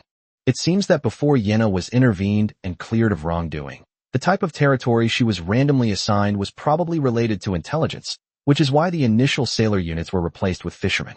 But Yushan Island? Gao Chong put down the nautical chart and said, you can handle it as you see fit. Have you predicted their course? Deep in the ocean, Chao Chi asked a sea lord in front of him. After the night raid failed, Chao Chi temporarily abandoned the plan and instead sought cooperation with other well-developed sea lords. The man before him was Chuan Ming, a sea lord whose skill was no less than his own. He possesses a unique military camp capable of training elite sea creature hunters, a formidable weapon of the deep sea. Elite hunters of the Sea Clan. Synopsis: Hunters of the deep sea, true warriors born to hunt. They are no longer fearless, but more intelligent, more elite, and more powerful. Traits: Hunter's perception, advanced trident mastery, advanced underwater combat mastery. What Chao Chi valued was naturally the hunter's perception ability of elite hunters. This feature allows elite hunters to observe the prey's movements from a safe position. Only by understanding Gao Chong and his group's route could he better formulate his next plan. In response to Chao Chi's question, Chuan Ming nodded. I sent some elite hunters to observe the 2 ships you mentioned. Based on the current route, they will pass by dozens of islands along the way. But after eliminating most of the impossible coordinates, I came to a conclusion. Yushan Island, Onjin Trading Port. If they want to dock, this is the only huge trading port along the way where their ships can dock. Yushan Island? Upon hearing this name, Chao Chi's eyes narrowed. Yushan Island is not special, and although Onjin Trading Port is huge, it is not the only one in the 9th shipping route. What's truly special are the people on Yushan Island. I'm going to Yushan Island. Why are you going to the human island? Chuan Ming seemed a little puzzled. Yushan Island is under the control of indigenous humans. Although these humans are not on the same side as the Lord, they are not much better off than the sea people. However, judging from Chao Chi's tone, which didn't seem like a joke. He didn't try to stop him. After all, the two are only in a cooperative relationship. He had no say in what Chao Chi was doing. However, I must emphasize again that I will not participate in any campaigns targeting ironclad warships, Chuan Ming stressed. This is also a major premise for his cooperation with Chao Chi. He would not directly participate in battles involving ships of ironclad class or higher. A wise hunter knows his own strength. Only in this way can he avoid becoming the prey instead of the hunter. After emphasizing this, Chuan Ming turned and left with his men. His views differed somewhat from Chao Chi's. In Chuan Ming's view, instead of attacking the opponent, it is better to find a way to make oneself stronger. He will then have to continue hunting marine life to grow his power through blood and goat food. Chapter 182 Death and Bargaining Chips. Without stopping Chuan Ming from leaving, the water in front of Chao Chi quickly calmed down. He knew that his cooperation with Chuan Ming was complete, as Chuan Ming had helped him locate the ironclad warship's target. As for how to plan next, that's up to you. Compared to Chuan Ming, he has more inside information. For example, the governor of Yushan Island is a target that can be won over. The area at the bottom of the Yushan Island official residence is unusually quiet tonight. A portly man, dressed in fine clothes, was already waiting there, holding a token in his hands with rapt attention. A conch shell from the deep sea. When she wanted to see him, she would use this conch shell to communicate with him. At such times, he would dismiss most of his servants and stay alone at night on the ground floor of the mansion, just to see her. He knew this was not something a governor should do, but he became addicted to it and couldn't extricate himself. Thump! Suddenly, a jet of water shot up from the puddle in front of them. A terrifying-looking fishman emerged from the puddle. Ah! Screams echoed throughout the mansion.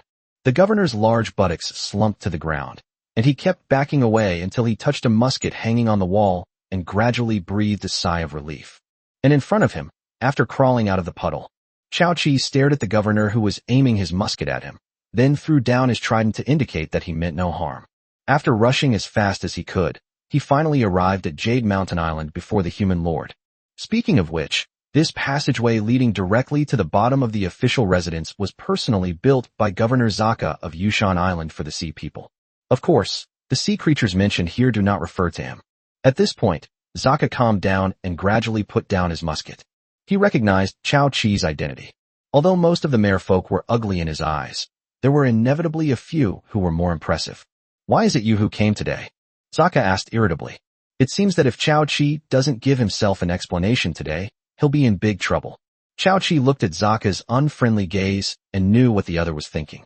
He didn't want to see himself, but rather Karma. Karma used her song to kill many human lords. But during this time, her singing also won the favor of an indigenous governor. This governor was none other than Zaka, the governor of Jade Mountain Island. "Karma is dead," Chao Chi suddenly said. Upon hearing Chao Chi speak in human language, Zaka showed little surprise, seemingly unfazed by it. But after quickly realizing what Chao Chi had said, Zaka frowned, his chubby face contorting into a grimace. This joke isn't funny at all. Chao Chi lowered his head and did not rush to defend himself. The relationship between Zaka and Karma is rather unique.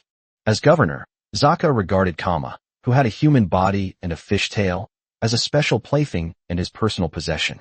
Therefore, a passage connecting to the sea was specially built beneath the official residence, just to provide Karma with the opportunity to travel to her own residence. On the other hand, Karma used Zaka as a tool to be conquered by her singing. With just a flick of her finger, Zaka would be at her mercy like a puppet on a string. Of course, all of this is predicated on Karma still being alive. Even if Zaka was not the best, he was still the governor of a large island, and this island also controlled an extremely prosperous trading port. Now that Karma is dead, Chao Chi's solo trip to see Zaka is tantamount to venturing into a tiger's den alone.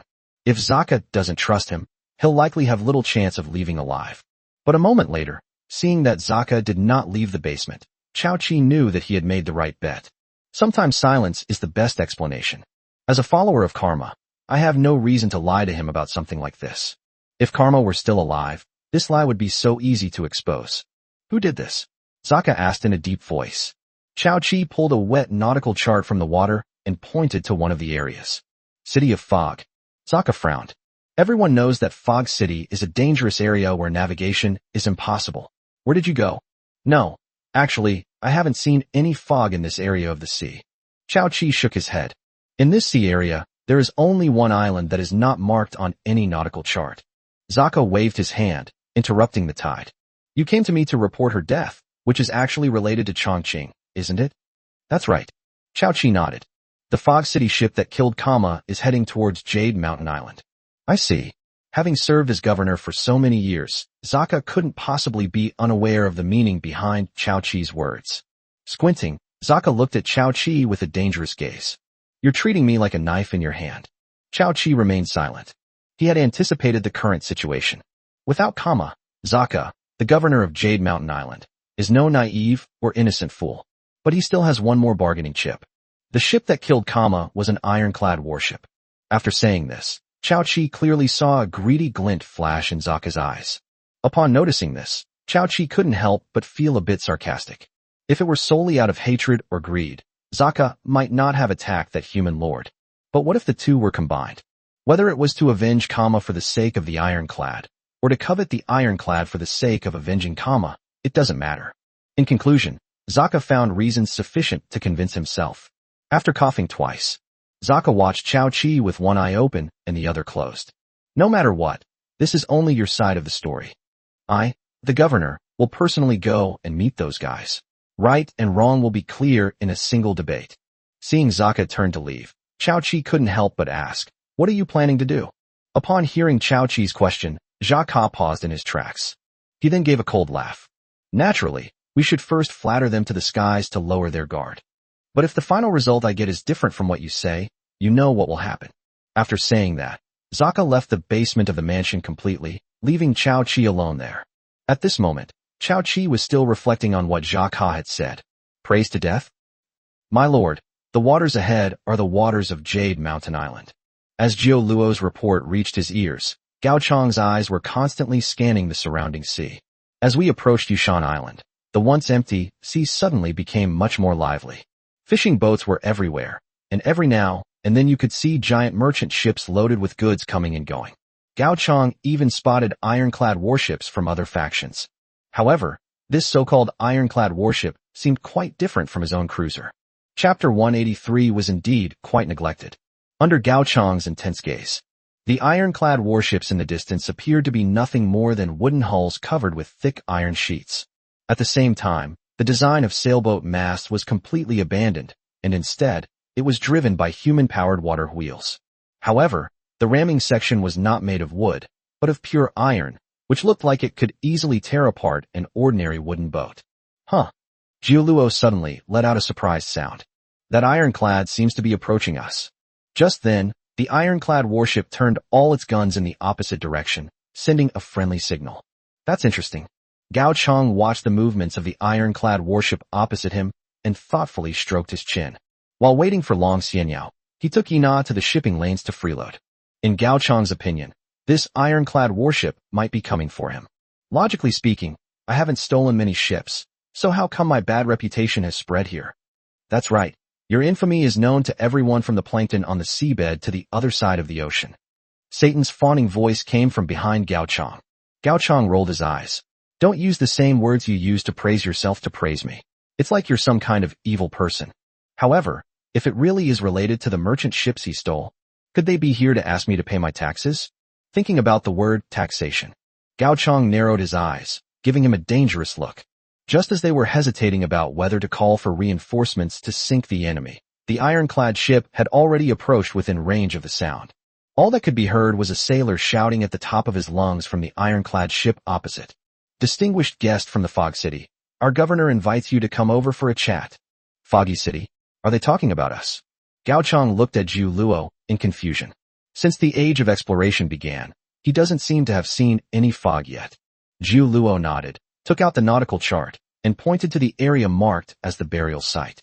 Our area of the sea seems to be referred to by outsiders as the Fog City Sea. It's just a different name, you don't need to worry about it. After understanding the situation, Gao Chong nodded. He then gathered Long Xianyao and the others together. We'll have to go to the island to resupply anyway. Since the governor of Yushan Island is so insightful, it has saved us a lot of trouble. Following the ironclad warship, Gao Chong finally saw the massive trading port that Xiaoda had mentioned. Looking around, several giant four-masted sailing ships were moored there, and there were countless other sailing ships of all sizes. Countless sailors in rough work clothes were loading and unloading cargo, sweating profusely, just like hard-working ants. This is the largest port dock that Gaochang has ever seen, apart from the burial ground dock. But the ironclad warship did not stop there. Instead, it led Gaochang in another direction from the port. This time, Gaochang saw fewer and fewer merchant ships along the way, but on the contrary, there were more warships. These warships are floating on the ocean, keeping merchant ships away from approaching. During this time, Gaochang also spotted another ironclad warship. To possess two ironclad warships, Yushan Island certainly has some ability. By the time the ironclad warship came to a stop, there was no trace of any merchant ships left in the vicinity. This port area appears to have been completely cleared out. A group of honor guards were waiting on the shore. The ground was spotless and even covered with a clean red carpet. This contrasted sharply with the scene of the sailors working enthusiastically that Gaochang had just witnessed. I couldn't help but sigh at the extravagance of the ruling class. After mooring the cruiser at the port, leaving the sailors and fishermen to guard the ship, Gaochang and his group went ashore. Zaka squinted at Gaochang and the others as they stepped off the ironclad warship. He wasn't stupid. He naturally noticed the difference between the other side's ironclad warship and his own. Although the tonnage difference appears small, the opposing ironclad warship seems to be completely unpowered by human propulsion. The company's ship? A thought suddenly popped into Zaka's mind. Only the Pan-Ocean Free Trade Company, with its monopoly on technology, could manufacture ships that far surpassed those of their local governors. A sense of apprehension arose in his heart. But Zaka had no intention of changing his original plan. With a wave of his hand, the surrounding honor guard played rousing music. Zaka, with a friendly smile on his face and his large pregnant belly, walked past the bureaucratic procession toward Gaochang. You must be from the fleet that came from the Fog City, right? I am Zaka, the governor of Yushan Island. I didn't expect you to win such a big prize, so I can only rush here to welcome you. Please forgive me if I've been too slow, haha. Hearing Zaka use honorifics so readily, anyone would develop a slightly favorable first impression of him. But at this very moment, Sasha glanced around and, seeing there was no food at all, muttered to herself, "They're really neglecting us." The air froze for a few seconds. Long Xianyao looked at Sasha in astonishment. So, should we respond to someone's polite remarks with these kinds of words? It was clear to the naked eye that Jaka almost couldn't maintain his smile. People from the unknown foggy city came to us. In situations where the other party might be his enemy, his first reaction is to flatter them. The higher he flatters them, the harder they will fall later. The current honor guard is already the highest level of hospitality on Yushan Island. He had considered what the other party would say about his grand welcome. For example, feeling flattered or something. But to my utter surprise, the other party actually said something like, "You're really being quite dismissive." Cough cough. Forcing a smile, Zako whispered to Gaochang. "You see the sea breeze is damp on the shore? How about we meet at my residence?" Is he a tortoise? How can he be so patient? Sasha blurted out her thoughts again. The atmosphere on the field became noticeably awkward after hearing Sasha's unfiltered remarks. Gaochang gave Zaka an apologetic look. Sasha is a perfect diplomat, but unfortunately, she only excels at insulting diplomacy. Judging from the clenched fist in Zaka's hand, he must not be calm at this moment. Despite the prominent fat on his face, he still managed to maintain a kind smile. Gaochang found it hard to imagine how the other party could remain calm. Ahem, I'm so sorry. Just when the atmosphere was getting too tense, Long Xianyao suddenly stood up and laughed it off. They pushed Sasha and hid behind Dakai. Long Xianyao walked confidently to Zaka. "You must be Governor Zaka of Yushan Island. I've long admired your name." Although she had only learned the other person's name a few minutes ago, it did not stop Long Xianyao from being polite. Finally, there's a normal person here. Zaka also breathed a sigh of relief. If Sasha had said a few more words, the conversation definitely wouldn't have continued. Chapter 184. The person is actually quite nice. By the way, our distinguished guests from the Fog City have come from afar. They must be hungry. I have prepared a grand feast at my residence, and was just thinking of entertaining you all. Why don't you all come and rest at my residence for a while? Sasha's eyes lit up noticeably when she heard the words feast. I didn't expect that although he looks fat, he's actually a really nice person. Does he look fat? Hearing Sasha's words, Zaka's fat jiggled involuntarily. But by this time, Zaka had already learned to ignore Sasha's words. As long as you ignore everything Sasha says, you won't lose your composure. Otherwise, several hearts wouldn't be able to withstand the pressure. When faced with Zaka's invitation, Long Xianyao first glanced behind her out of the corner of her eye. Seeing that everyone seemed indifferent, I knew what they were thinking. Going or not going is fine, but Sasha clearly really wants to go. Once you understand this. Long Xianyao gave Zaka a formulaic, polite smile. Since it is Governor Zaka's kind offer, then we shall respectfully accept it. Zaka narrowed his eyes. Although Long Xianyao's demeanor at this moment was still somewhat immature, it had the air of someone from the company. When he was discussing cooperation with the company's tax officer, he had a similar feeling. This made him even more convinced that Gao Chong and his group had some connection with the company. Suddenly, Zaka let out a few hearty laughs. Ha ha ha, then what are we waiting for? He patted his big belly and gestured towards the harbor. Please. At this moment, the honor guard dispersed to both sides, leaving a path for everyone to pass through. After escorting everyone to Zaka's official residence, the honor guard bowed to Zaka and many officials and nobles of Yushan Island before turning and leaving. At that moment, two maids came out and bowed to open the gate of the mansion. A magnificent scene came into view. Inside Zaka's residence, crystal pendants hung from the ceiling, and the table was covered with gold and silver tableware. Even the pools of water available to everyone were filled with fine wines. One delicious dish after another was laid out on the table, which was enough to show the high standard of this hospitality. Please, everyone. Glancing at the group's actions, Jacques couldn't help but curl the corners of his mouth into a confident smile. What Governor Yushan could produce was something these country bumpkins had never even seen. So what if it's the legendary Foggy Sea area? He had never heard of any large trading port in the waters off Chongqing. Once the veil of mystery is removed, it's nothing at all. Thinking of this, Zaka couldn't help but adopt a certain demeanor.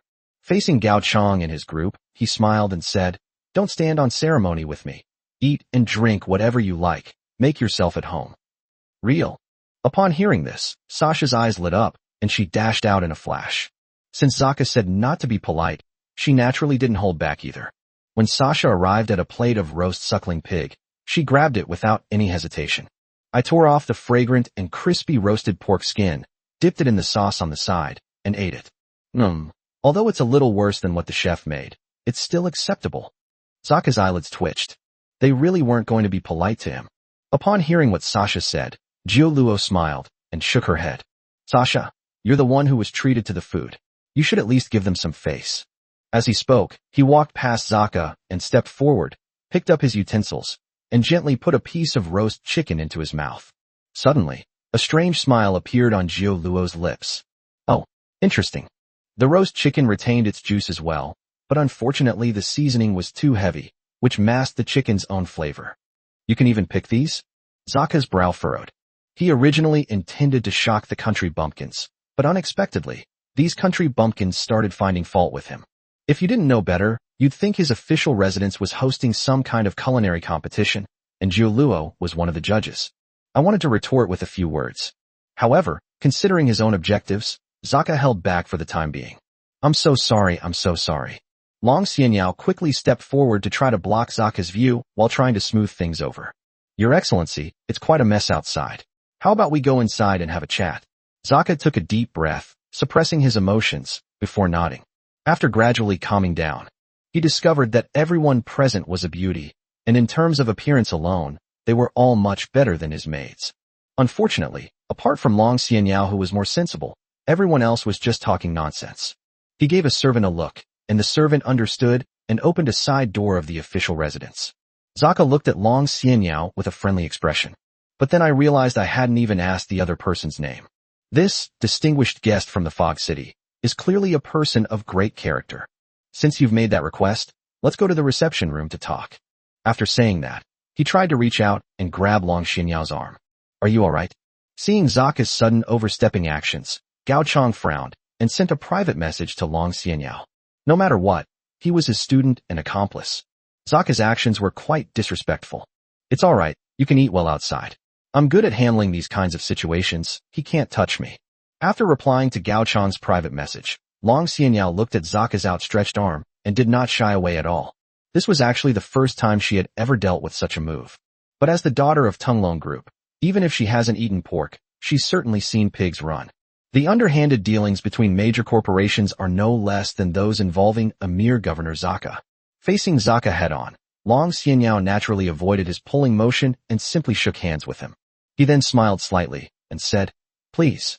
Zaka was taken aback by Long Xinyao's actions, but he couldn't make any further moves in public. Therefore, he could only awkwardly withdraw his hand and walk towards the reception room. The two gradually disappeared from the group's sight. After Zaka left, the banquet hall quickly became a lively scene. The leadership of each island of Yushan flattered each other and cultivated relationships. However, Gao Chang and the other protagonists of the banquet were sidelined by the powerful and wealthy of Yushan Island because of Zaka's departure. With such an obvious stance, how could Gao Chang not know what was going on? It seems that their so-called welcome to us is entirely out of respect for Zaka. Now that Zaka is gone, the true colors of the powerful and wealthy have all been revealed. Just then, Gao Chang felt Zhu Luo gently tug at his sleeve. Turning around, Zhu Luo was squinting and smiling at him. "Can we talk privately?" Chapter 185 was the food poison? Because the nobles did not care about strength. Gao Chang easily followed Zhu Luo to a secluded corner. Zhu Luo was holding a tray with several different dishes on it, some meat and some vegetables. Gao Chang frowned. It had gotten to the point where Zhu Luo needed to directly remind herself. Could there be something wrong with the dish? Is there poison in this dish? Gao Chang asked instinctively. Is Zaka planning to poison us? If there were any problems with the food, this would be the most serious thing that Gao Chang would think of first. Zhu Luo chuckled. You're overthinking it. It's not that serious. However, the first half of your statement is not entirely wrong. The first half of the sentence? Gao Chang thought for a few seconds, then suddenly widened his eyes and asked in a low voice. Is there poison in the food? Zhu Luo nodded. Actually, I don't know whether to say that the chefs who made these dishes were too clever or simply stupid. Zhu Luo picked up a piece of meat and put it in her mouth to savor it. The sauce in the dish contains a numbing element, but it is so mild that it is difficult to have any effect on the body. Because these elements are so subtle, many professional chefs may not be able to taste them. So, I had a suspicion before that maybe the chef at the governor's mansion was too bad and couldn't handle the ingredients properly. But Zhu Luo picked up another piece of pumpkin and ate it. As I tried different dishes, I discovered that every dish contained this slightly numbing element. After hearing Zhu Luo's words, Gao Chang looked strangely toward the noisy banquet hall next to him. If what Zhu Luo said is true, and the other party poisoned the food, that doesn't make sense. So many nobles have eaten the banquet food. Does Zaka want to poison them all? You don't need to think about it too seriously. Seeing Gao Chang's gaze, Zhu Luo realized that Gao Chang had made the situation serious, and quickly tried to explain. There's an old saying in the culinary world, discussing toxicity without considering dosage is just being irresponsible. Actually, with this level of estrogen, as long as you don't eat like Sasa, even if you eat until you're full, you won't have much of a reaction. In most cases, nothing unusual will happen. The worst case scenario is that you will experience muscle cramps when you engage in strenuous exercise. Hearing Zhu Luo's words, Gao Chang's expression also looked somewhat strange. If this is the worst case scenario, then Zaka doesn't seem to have any reason to poison himself. Because the dose of toxin was so small, the effect was only mild anesthesia. Even Zhu Luo wasn't quite sure whether the chef who prepared the banquet did so intentionally or unintentionally. So this dish.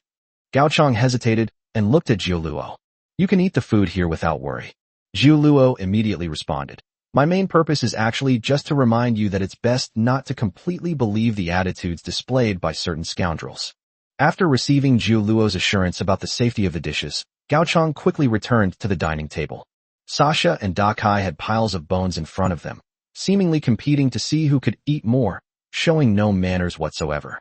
Among the people who came with Gao Chang, at this moment, only Yena was sitting at the dining table, elegantly picking at the seafood. While sucking on the lobster meat and juices, Yena muttered self-repentance for her sins. Ah, the scent of life. Damn it, it smells so good. As a spirit who reveres life and nature, Yena once swore that she would not eat those who die naturally. He absolutely refuses to eat any creature that has been killed. During the time spent on the ship, Yena relaxed her strict requirements for herself a little. For example, eating one of the killed creatures a day isn't actually excessive. As partners of nature, if those fish, shrimp, and crabs knew that they had contributed to the continuation of an elf's life, they would surely rest in peace. Thinking about it, Yena's eyes welled up with tears of emotion, and then she took another plate of seafood and placed it in front of her. Actually, because Zhu Luo's cooking skills were so good, Yena had already increased the target of eating and killing creatures from 1 to 50 per day. But unfortunately, The feast hosted by Zaka today, while lacking in quality, certainly had plenty of quantity. Eating only 50 servings of seafood a day seems incredibly harsh on myself. Let's increase it by another 50. After crossing her bottom line without any psychological pressure, Yena stuffed the peeled crab roe into her mouth with a face full of guilt. Gao Chong, who had been watching Yena's antics for a while, shook his head. As expected, he had too high expectations for these people. Apart from Jiu Luo, there isn't a single reliable one. With a sigh, Gao Chong casually picked up a glass of fine wine from the table. You have discovered a rare item, a jadeite glass cup. What the heck? The hand reaching for the wine glass paused for a moment. Gao Chong stared at the wine glass in front of him, his eyes narrowing into slits. Even a random wine glass can be labeled as a rare item. Was it because Governor Zaka was too wealthy, or? Gao Chong thought of another possibility. War games, even though you can actually die, are still just games. Zaka, this kind of NPC, might be equivalent to a faction leader who issues quests. He would occasionally offer some bounties, and then take some junk he had as a reward. Just as Gao Chong was thinking this. Inside the reception room, Zaka and Long Xianyao were exchanging jokes. To Long Xianyao's surprise, although Zaka's actions had been somewhat indecent earlier, he did not do anything inappropriate now that the two of them were alone in a room. On the contrary, Zaka seemed more concerned with the situation at sea. I've heard things are getting unsettled at sea lately, Zaka remarked. Merchant ships traveling to and from Yushan Island often mention hearing the songs of Siren while sailing. After each song ended, some of the sailors would disappear without a trace. I had intended to issue a bounty and use the assets of the manor to deal with that monster that was causing widespread panic, but I haven't had the chance to do it yet. Our distinguished guest from the Fog City happened to come from that sea area. He shouldn't have encountered any danger, right? Upon hearing Zaka's words, Long Xianyao vaguely remembered it. Previously, when she was on Baisheng Island, this strange song seemed to have appeared among the sea creatures who besieged her and the military lord. But the person who sang that song is already dead. The abrupt end of the song was also a major reason for the sea tribe's retreat. If that's what Governor Zaka is worried about, I think there's really no need for that, Long Xianyao said softly. I suppose such songs will no longer disturb your territorial waters in the future. Chapter 186 Bad ideas kept popping up. Zaka paused for a few seconds. He then burst into laughter. Okay. How could he not understand the meaning behind Long Xianyao's words? Where Long Xianyao couldn't see, Zaka's large, fat hands clenched into fists. But on the surface, Zaka still maintained a friendly demeanor. The people of Fog City have rid the people of a scourge. I will personally present a banner to the Pan-Ocean Free Trade Company to praise your achievements. Long Xianyao took a sip of tea and nodded with a smile. From his expression, Zaka didn't seem to have anything useful to say. It's too formulaic, just like those damn corporate dogs. Without revealing anything amiss, Zaka quickly steered the conversation in another direction. As the two began chatting, Gao Chong gradually began to examine the properties of the strange object in his hand. Jadeite glass cup, rare item. Effect 1. Wine served in a glass dish will remain chilled and aerated, gradually developing an aging effect.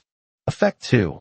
Collecting the jadeite glass cup, the glass luminous pearl, and the amber gold thread cup simultaneously will unlock the clues for the miracle ship, Dark Deep Sea. This is the fourth clue about the miracle ship that Gao Chong has learned of so far. The first three clues are the company's meteor, a legendary explorer's treasure map, and an unnamed miracle ship belonging to the vampires. However, it seems that this new clue is the most demanding one yet. You need to collect 3 rare items first in order to obtain a clue. It's nowhere near as good as the treasure maps of legendary explorers. At least the treasure map can be directly compared with one's own complete nautical chart, which can save time needed to find the fragments. However, since it's already in my hands, even if it's junk, I won't put it back. Gao Chong reached into his pocket. The privateering warrant lay there quietly. He's a man with the legal right to plunder. I just don't know if this letter of marque applies to a governor. Let's look at it from a different perspective. Gao Chong glanced around the banquet hall. What if the remaining 2 strange items are also here? Hiss. That's not entirely impossible. With a quick glance around, Gao Chong suddenly walked to Sasha's side and pulled her into a corner. Sasha's mouth was still full of food, and she was speaking incoherently. What the hell are you doing with Dragon Ball?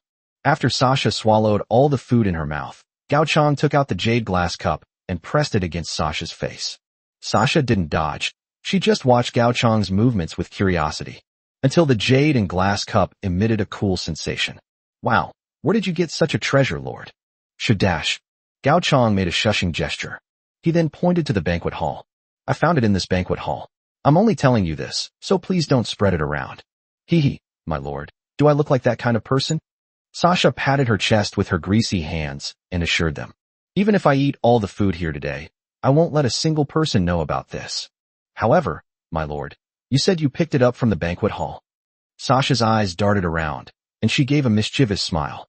I always felt that Governor Zaka probably didn't need this kind of junk anymore. Why don't we kindly help him get rid of them all? Gao Chong looked at Sasha with a knowing expression. Sasha only becomes so savvy when she starts coming up with bad ideas. I wonder which scoundrel encouraged me to demolish Stonehenge. However, Gao Chong still appeared hesitant. They're treating us to good food and wine. If we don't show proper etiquette, won't we give outsiders something to talk about? So what if it gives people something to talk about? Sasha stared into Gao Chong's eyes and gave him her assurance. Don't worry, leave it to me. We definitely won't be the ones to start it. Sigh. Gao Chong sighed and patted Sasha's shoulder heavily. I acknowledge your sense of justice. Has the Lord finished speaking? Sasha suddenly blinked. I'm going back to eat now that I've finished talking. Having said that, without waiting for Gao Chong's agreement, Sasha had already disappeared in a flash. Looking at the jade glass cup that Sasha was clutching tightly in her hands, Gao Chong subconsciously clenched his palm. Well, I've lost everything. If anyone's going to pick it up, it has to be Sasha. I just grabbed a quick bite to eat.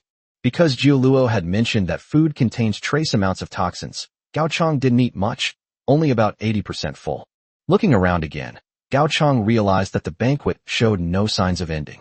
The nobles didn't eat much at all.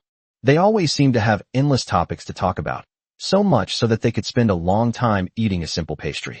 Yenna, on the other hand, was already nearing the end of her meal. Afterwards, 2 large plates of various seafood scraps were laid out in front of them. Yenna let out a satisfied burp. However, when she turned her head, she saw Gao Chong's face was already inches away from hers. What are you going to do? Yenna jumped up in fright and took several steps back. How was the food? Gao Chong asked. It's all right, but not as good as your cook's cooking. In that case, come with me out for a walk to digest your food. Why should I be with you? Before Yenna could finish speaking, her entire body froze. His eyes then reddened, and he gave a strange smile. Okay. Gao Chong knew that Satan had taken over Yenna's body again. In fact, in order not to frighten the people on Jade Mountain Island, Satan had already cooperated by returning to Yenna's body. Otherwise, who knows how Zaka would react to seeing such a huge demon flying in the sky. If your lordship wishes to go out for a walk to digest your food, I'll accompany you. At this moment, Jiuluo also came over. Gao Chong noticed that she had a small cloth bag attached to her waist. This. Jiuluo picked up the small cloth bag and tossed it around. I just borrowed the common currency for the shipping route from the governor's steward. I was planning to buy some seasonings later. If there is anything your lord wishes to buy, please feel free to do so. The 3 men's departure went unnoticed, although several maids discovered the 3's whereabouts. However, Gao Chong was heading in the most bustling central area of Yushan Island, which was completely opposite to the port. They simply pretended not to see it and didn't meddle. Outside Zaka's residence was a dense forest. As a governor, Zaka clearly had no intention of living with his subjects. But what appears to be a series of loopholes in the forest is actually a trap set in stone. In just a few hundred meters, Gao Chong had already encountered several musketeer teams. Fortunately, they all knew Gao Chong, the man Zaka had brought back. They simply greeted us and quickly let us through. Finally, after passing another patrol, Yenna sniffed the air. Then a chilling smile appeared on his face. I can sense the tension. Chapter 187, The Military's Conspiracy. A tense atmosphere. Gao Chong looked in the direction that Yina, or rather, Satan, was looking. There, a musketeer squad, though well disguised, exuded a timid and hesitant air. This temperament is completely different from the musketeers we just encountered, especially after noticing Gao Chong and others. Their first reaction was not to approach and question or greet them, but to pretend they didn't see them and retreat directly towards the edge of the forest. They don't know themselves. Gao Chong suddenly had this feeling. How about it?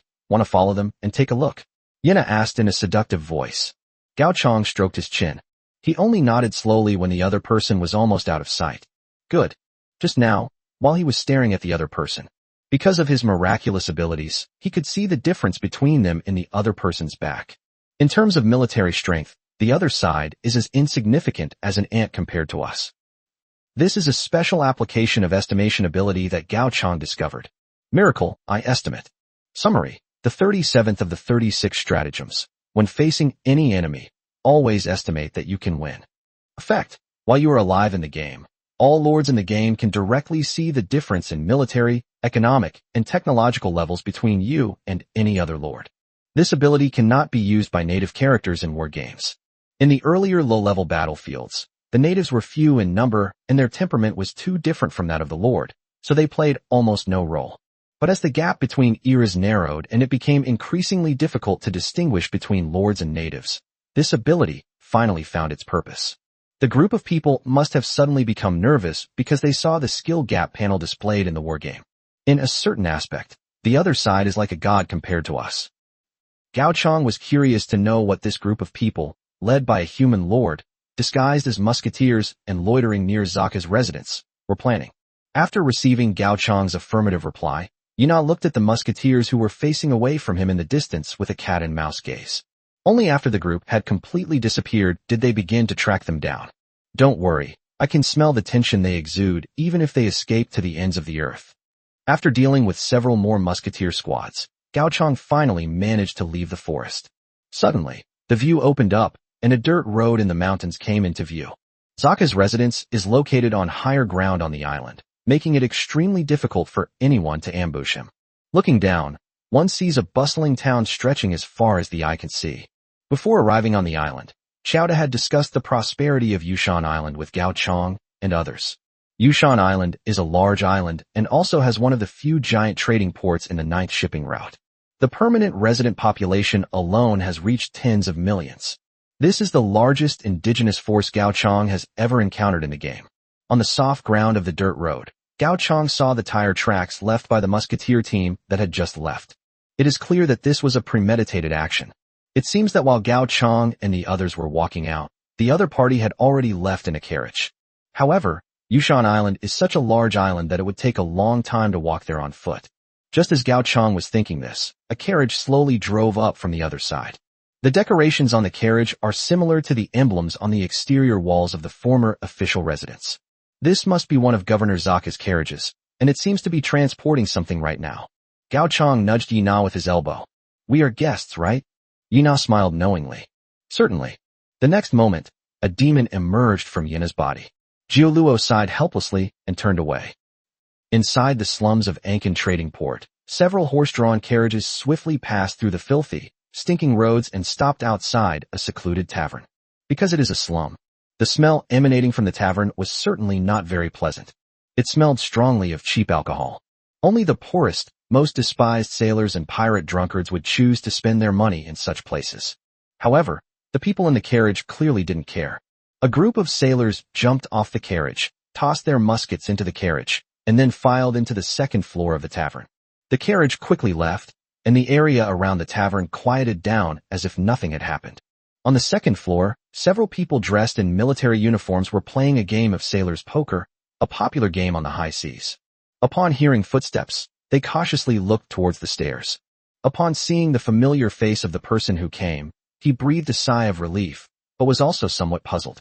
Lishan, didn't you take some men to observe Zaka's residence? Stop talking. The man called Lishan shook his head, dismissed his sailors, and sat down at the table. He casually picked up a bottle of cheap liquor that someone had drunk from, and took a swig. Cough, cough, cough. We feel more at ease drinking the stuff we make ourselves. Listen to what Lishan said. A woman with the rank of lieutenant sitting next to him frowned, and threw the remaining deck of cards on the ground. Okay, so what exactly happened? Upon hearing this, Lishan could only sigh. The terrain survey plan failed. Zaka was very cautious and deployed too many musketeers near the residence. We were almost discovered. I knew it would turn out like this. Beside the table, another man with the rank of second lieutenant threw down his cards and said, Zaka may look fat, but he's not stupid. Given Zaka's personality, he would never give outsiders a chance. Fortunately, Lishan was quick-witted enough, otherwise he might have ended up in the same situation as his colleagues. I'm telling you guys.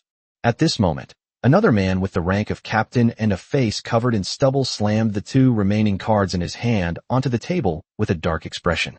Have you made enough of a scene? Hearing what the other person said, everyone except Lishan was startled. He quickly picked up the cards from the ground with an embarrassed smile, and threw them onto the table, scattering them. Captain Chong, don't be angry. We're just worried about Lishan. Yes, Brother Shinrong, this might be our last day anyway. Calm down, don't get upset and hurt yourself. Chong Shinrong snorted coldly. Looking into Lishan's eyes, he asked, You didn't leave any loose ends when you came back, did you? Lishan immediately stood up straight and saluted. Don't worry, Captain, absolutely no one has discovered me. Just then, a loud bang came from beneath their feet. Boom. Chapter 188 Contact with the Military. The previously noisy and chaotic sounds on the first floor of the tavern suddenly stopped. Hold head high. Is someone causing trouble? A group of pirates with numerous scars on their faces, looking fierce and menacing, stood up, grabbed their bottles of liquor, and headed towards the tavern's door. They wanted to see which fool had come to cause trouble while they were having a good time drinking. However, a moment later, inside the tavern, many drunkards rubbed their eyes and stared incredulously at the tavern's entrance. The pirate who had just left was now back, carrying a bottle of wine. Good heavens, are they still drunk? The next moment, they saw a monster with bright red skin and 2 horns on its head walk in. This monster was even several heads taller than those ferocious pirates. He was indeed drunk. The drunkard picked up the bottle beside him and hit his head with it. Instantly, his vision went black, and he collapsed onto the table. You should feel better after a good night's sleep. But not everyone is as mentally challenged as an alcoholic. Satan was seen walking completely into the tavern. Most of the guests who were drinking stood up and stared at Satan in fear. For every step Satan takes forward, they take a step back. Oh, it seems I'm not welcome here. Satan clutched his chest and said with great sorrow, That's such a pity. Because I won't leave. Ha ha ha ha. Laughing wildly, Satan sat down at the bar in the tavern, looking mockingly at the bartender who was sweating profusely. 4 glasses of your best wine, please. Well, it's astonishing that Satan even used honorifics. The bartender bent down, trembling, and groped for the fine wine stored under the counter. Meanwhile, his eyes remained fixed on Satan. I was afraid that if I looked away for even a moment, my head would separate from my neck. Soon, the bartender brought out 4 wooden glasses. The bartender poured the drinks with trembling hands, but in doing so, he spilled the drinks all over the table. I'll wipe it right now. I'll wipe it right now. No need, I don't drink. Gao Chang's voice came from outside the door. He is not as heartless as Satan. After tying the coachman to the fence to ensure the carriage wouldn't drive away on its own, Gao Chang led Yina and Jiu Luo inside. At that moment, Yina was clutching his lower back in pain and casually found a chair to sit down. It seems Satan emerged too quickly this time, and it must have hurt him quite a bit. Looking at Yina's handsome face, some of the pirates couldn't help but swallow hard. After all, people who make a living at sea don't always need to distinguish between men and women so clearly. But seeing Satan standing guard beside Yina, the pirates decided to back down. Upstairs, Satan casually remarked, gesturing to Gao Chang that the person he was looking for was upstairs. Gao Chang nodded and got up to walk upstairs. Jiu Luo then went to the bar and gave the bartender a friendly smile. Do you have anything on this list here? The bartender hesitated before taking the list from Jiu Luo's hand. Then his expression turned strange. Actually, anyone who can open a tavern in a slum must have some connections. He wondered what the other side was up to with such a large entourage. Perhaps they wanted contraband such as cannons from active warships. So, after seeing the list, this is it? Salt, a pinch. Spices, lots of them. Oranges, in large quantities. Is this a pub, a fruit shop, or a general store? There are also small and large quantities. Someone who doesn't know better might think this is for cooking. If Satan hadn't been sitting right next to him, he would have suspected that Jiu Luo was there to cause trouble. But the next moment, a small money pouch slammed onto the table, plunging the already quiet tavern into complete silence. Is this small cloth bag from an item in Governor Zaka's residence? The bartender swallowed hard. Whether the other party stole or robbed, or was one of Zaka's men, he couldn't afford to offend either of them. How long will it take? Jiu Luo asked. It'll be ready soon. Almost done. The bartender nodded frantically and held up 3 fingers. If I don't buy all the fruits and seasonings you want within 3 hours, I'll bring you my head. Then 3 hours. Jiu Luo ignored the small cloth bag on the bar and turned to chase after Gao Chang upstairs. Because Satan did not move, the first floor remained silent. Lishan, are you really sure you didn't leave any loose ends? Chang Xingrong's expression was rather unpleasant. You know, if we get found by Zaka now, even escaping Yushan Island will be a problem. Should dash. At this moment, the female lieutenant raised her finger to signal for silence. Her gaze was fixed on the stairwell. Someone else is coming up. Gao Chong and Zhu Luo came into view. They were clearly taken aback when they saw that only 2 people had arrived. But the next moment, a group of sailors carrying scimitars and muskets rushed out from all directions on the 2nd floor, surrounding Gao Chong and Zhu Luo. Sorry, we meant no harm, Chang Xingrong said first. But we must make sure you have no ill intentions towards us. When Chang Xingrong spoke, Gao Chong also noticed the clothes worn by the people on the 2nd floor. Although it is somewhat worn and wrinkled, the original style is still clearly visible. He's from the military. His eyes darted around, and Gao Chong immediately said, I am Bai Yunyan, the brigade commander of the 24th Special Operations Brigade. Bai Yunyan. They all noticed the confusion in each other's eyes. A brigade commander is equivalent to a senior colonel. Does Yushan Island actually have one of our own with such a high rank? However, they are not part of the same system, and they don't know much about it.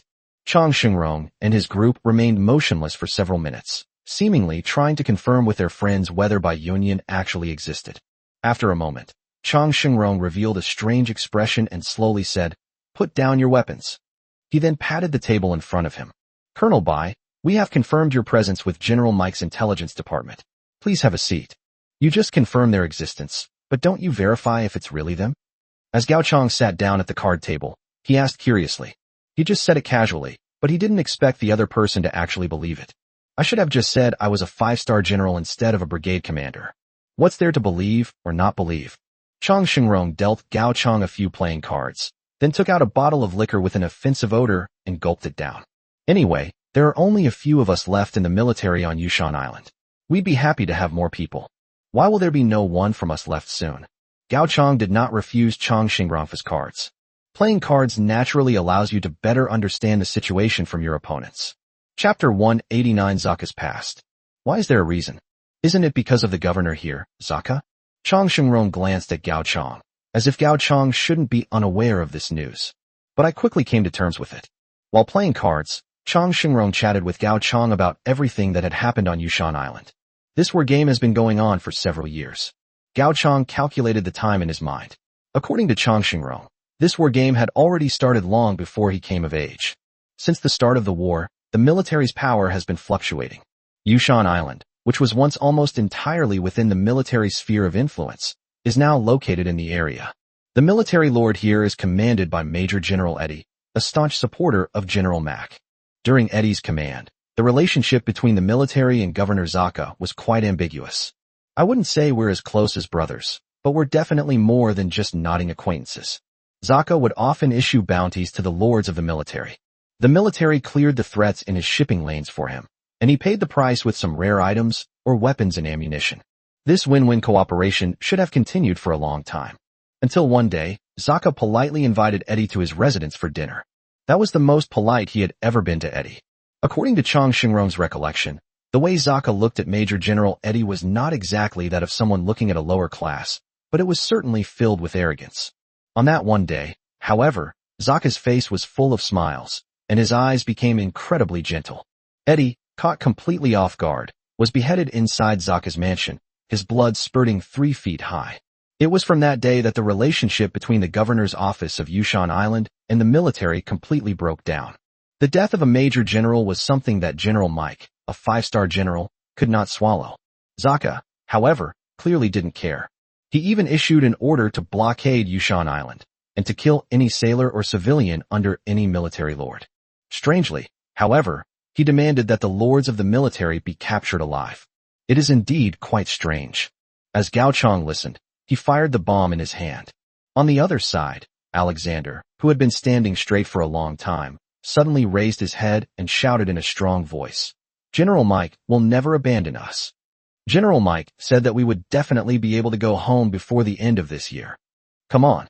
The female lieutenant looked at the cards in her hand, shouted pass, and then rolled her eyes at Lishan. It's time to face reality. We've already been abandoned. If General Mike really still cared about us, there wouldn't be only a few of us left on Yushan Island. So you still haven't explained what it means that today is the last day? Gao Chong asked curiously. Chang Xingrong sighed. Because of our time lying in wait, we have found some clues. All the captured military lords are being held in the basement of Zaka's residence. It is said that every once in a while, Zaka would kill all the lords in the basement, and we don't know how many are still alive. We would have ended up like them, because we had nowhere to run. But today is a special day. According to our observation, Zaka has moved all his warships to a corner, and the port has become a safe place. This may be a trap, but we have no choice. This is our only chance. He threw the remaining pile of cards on the ground. Chang Xingrong looked at Gao Chong intently. Today we're going to infiltrate Zaka's residence to see how many of our colleagues we can rescue, though we might not make it back. But at the same time, we have also prepared evacuation vessels at the port. You can go with the sailors to the ship and wait for us. If you don't see us by midnight tonight, don't hesitate. Leave Yushan Island immediately. It's time to settle this karmic debt. Chang Xingrong stood up and walked past Gao Chong, stepping on playing cards. Lifting a floorboard revealed a secret passage. Judging from the appearance, part of the wall on the first floor should be hollow, so that a secret passage on the second floor can lead directly to the underground. Chang Xingrong and others had been preparing for this day for a long time. Are you just going to watch them leave? After everyone had left, Zhu Luo stood behind Gao Chong and asked, "No, I'm just curious about the basement they're talking about." Gao Chong looked up and exchanged a glance with Zhu Luo. As distinguished guests, it's not unreasonable for us to take a look at Zaka's basement, is it? When they went down to the first floor, the bartender had already prepared everything Zhu Luo needed. There were so many things that they filled an entire carriage. As for the money that Zhu Luo paid, it remained quietly lying on the bar, untouched by anyone. Given Governor Zaka's current influence, these untouchables from the slums dared not defile Zaka's cloth. When they returned to the governor's mansion, it was already close to dusk, and Satan had re-entered Yina's body. As soon as Gao Chong and his two companions stepped into the banquet hall, they saw Zaka and Long Xianyao walking out of the reception room side by side. It seems that Zaka did nothing to Long Xianyao, and the two chatted quite pleasantly. Zaka glanced at Gao Chong as he walked in through the gate, but said nothing. Instead, he turned to Long Xianyao and suggested, "It's getting late, why don't you all stay at my governor's mansion tonight? Tomorrow, I will arrange supplies for our distinguished guests in the Fog City and buy some fine sailors so that you may be ready to embark on your journey." Long Xianyao initially wanted to refuse with a smile, but then I received a private message from Gao Chong. Say yes. After a moment's hesitation, Long Xianyao agreed to Zaka's suggestion. Seeing that Long Xianyao agreed so quickly, Zaka instructed his servants to prepare rooms for Gao Chong and the others, and then left the banquet hall under some pretext. Watching Zaka's departing figure, Gao Chong curled the corners of his mouth into a smile. According to Chang Xingrong, there will definitely be a good show tonight. Besides, he clearly didn't know Zaka, so why was Zaka treating them with such courtesy? This scene is so similar to the death of Major General Eddie, as described by Chang Xingrong. If he were to leave now, would Zaka really be willing to let him go? They were led by servants to a room to rest. Just like Zaka had done before, he treated Gao Chong and the others with the utmost respect, even using the highest standard guest rooms. Sasha was carried back by Dakai while clutching her swollen belly. Having eaten for most of the day, Sasha was so full that she was almost too weak to walk. At this point, everyone on Gao Chong's side, except for Wang Chuan who was still fishing on the boat, had arrived. He glanced at the soft, large bed in front of him. Gao Chong showed no intention of simply waiting for time to pass. "We need to find a way to get to the basement here," Gao Chong said in a low voice. He was genuinely curious about what Zaka was doing. Chapter 190, The Tragic Condition of the Basement. But the problem now is, Long Xianyao tugged at the door frame, but it didn't budge. He then turned around, spread his hands, and shrugged. It seems like the door is locked from the outside. She actually wanted to leave first, because she could sense Zaka's hesitation during their conversation. Zaka is wary of something. This fear doesn't necessarily originate from them. But as long as Zaka doesn't make up his mind to harm them, he will always be benevolent, and they will have the opportunity to leave Yushan Island. But now it seems that their decision to stay behind gave Zaka the opportunity to unleash his malice. Zaka's inner balance has begun to falter. Locking the door was probably his last act of hesitation. The door? Where's the door? Gao Chong crossed his arms and gestured towards Dakai with his lips. With a novice shipwright like Dakai around, do you think you can lock everyone inside? No way. Uncle, please. Gao Chong shouted to Dakai. Dakai nodded and walked to the door. Boom. A gust of wind swept by, and the door next to Long Xianyao vanished without a trace. Turning my head, I saw that the door had been smashed against the wall of the corridor, and a deep fist mark was now visible on the gold-embroidered surface. Dakai stood motionless in the aisle. Uncle, are you all right? Long Xianyao asked hesitantly. Like everyone else, she got used to calling Dakai uncle during this period of the voyage. Dakai slowly moved his muscles, which twitched visibly a few times before returning to calm. I had a cramp, but it's nothing. The group came out of the house into the corridor. The sky had now passed dusk and turned completely into night. What's puzzling is that during the short time everyone was in the room, the entire mansion fell silent. It's understandable that the officials and nobles who were in the banquet hall this morning have already left. But the mansion, which was usually filled with maids and servants, was now completely deserted. Looks like I can finally get out and move around. Satan's incoherent voice came through. As he spoke these words, he had already emerged from Yena's body. Floating in midair, Satan's lips curled into a sinister smile. I smelled fear. Deep beneath the official residence, a once clean puddle was now stained red with blood. How's it going? Zaka asked coldly to those behind him. The old butler bowed slightly. We have locked and reinforced the door, so even if they wanted to break it down, they would be powerless due to muscle cramps. But, are you really going to take action against them? The old butler hesitated for a moment before continuing. I suppose you sense that these people from Fog City might have some connection with the company. They are different from the people here. As they spoke, the old butler glanced out of the corner of his eye at the iron cage that had just been delivered to the basement. These iron cages were connected by chains. Each iron cage contained one or more scantily clad men and women. Some of them showed signs of military involvement, but others looked much younger and were likely just innocent lords caught up in the mess. That's enough. Zaka, in a hoarse voice, stopped the old butler from continuing. I have made my own decision. The old butler sighed and withdrew. After the old steward left, Zaka coldly grabbed the hair of the female lord beneath him. Where were we just now? The female lord watched in horror as Zaka picked up a boning knife. She had just witnessed firsthand how many lords Zaka had killed with that knife. He would use this knife to sever the lord's bones, from hand to foot, piece by piece, and then throw him into the puddle in front of him. It was clearly a gift prepared for her. But why did she die before you? Zaka seemed to recall something painful, and he slashed his boning knife down hard at one of the female lord's finger bones. The lord wanted to scream, but having been locked in the cage for so long, she barely had the strength left to scream. Zaka naturally felt no pity for her. One strike after another, each one delivered with all one's might. He hated that someone had killed his beloved concubine, but he hated his own hesitation even more.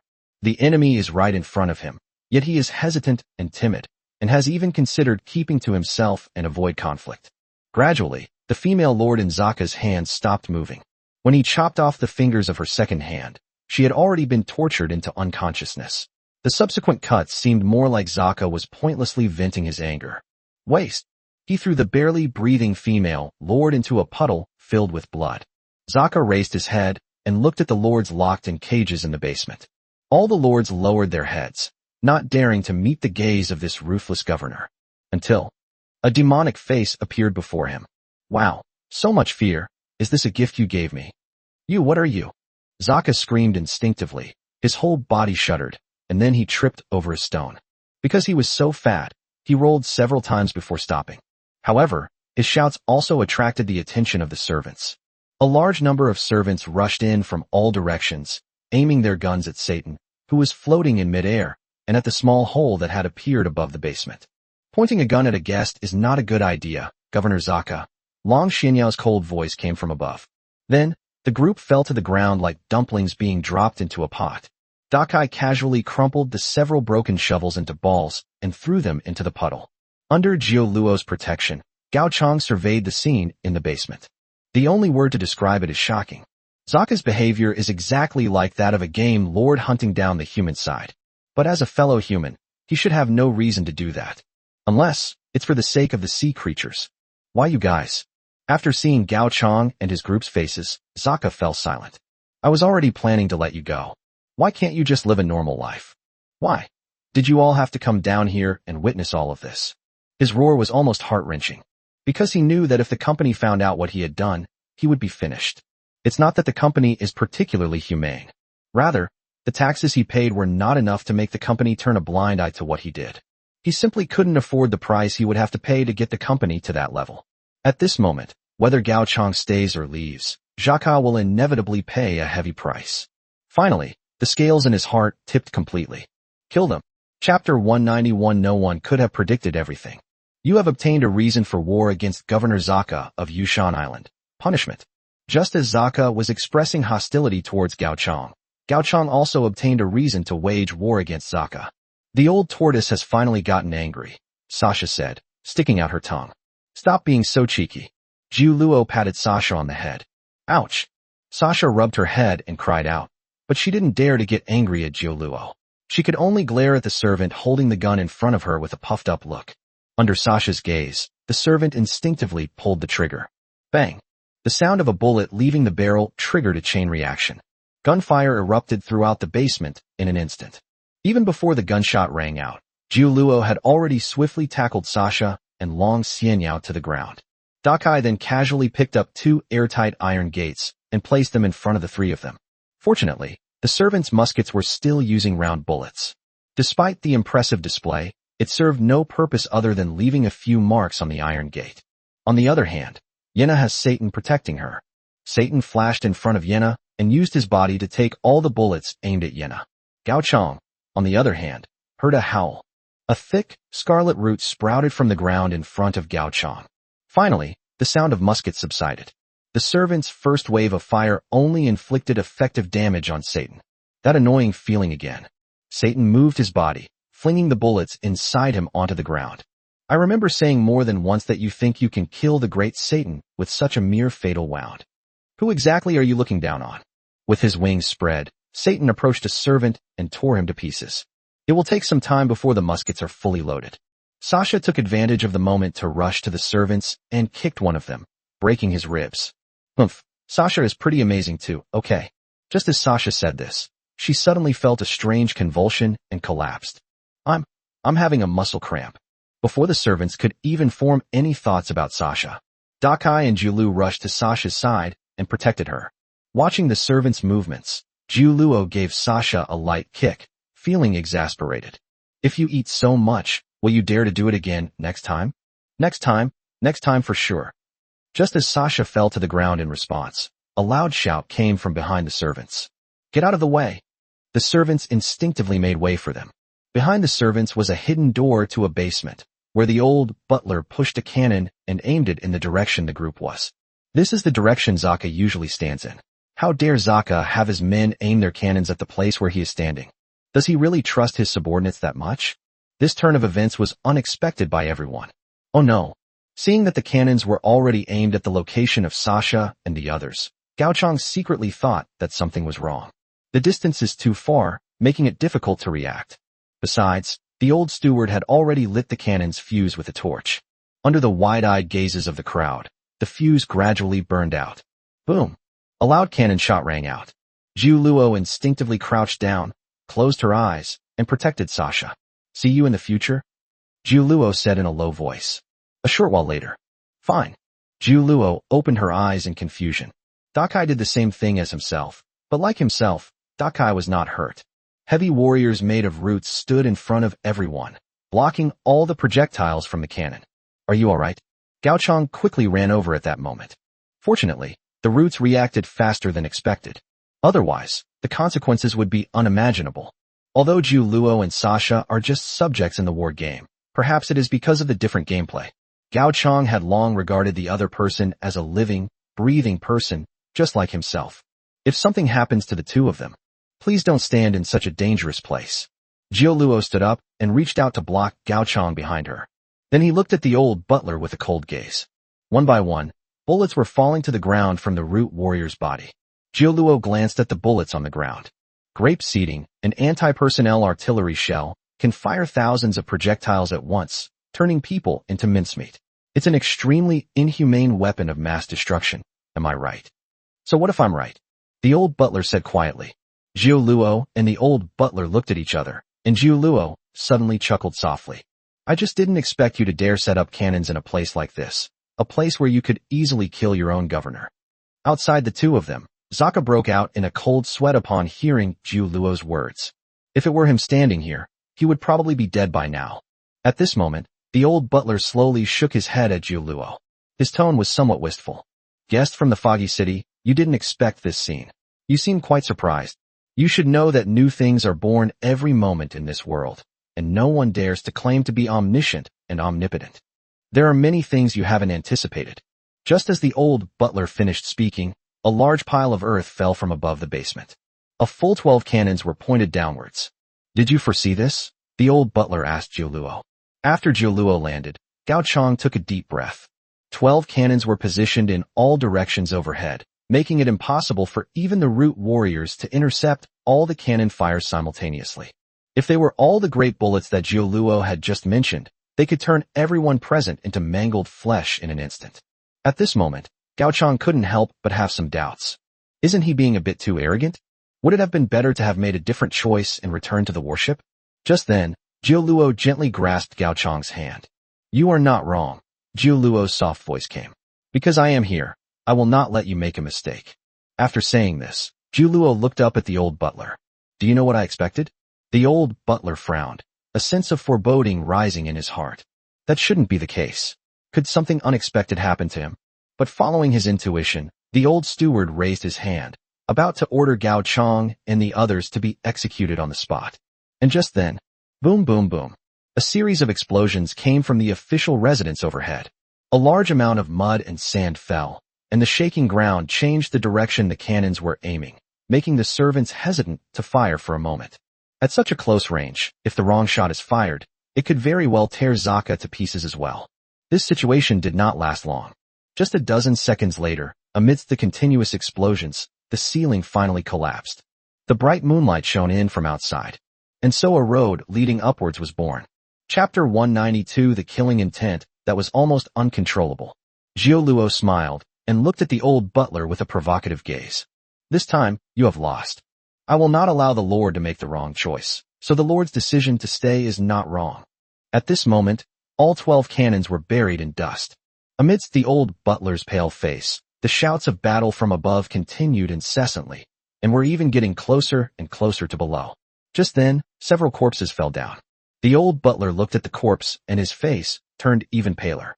These corpses belonged to the guards of Zaka's mansion, who were the elite of the elite as his personal guards.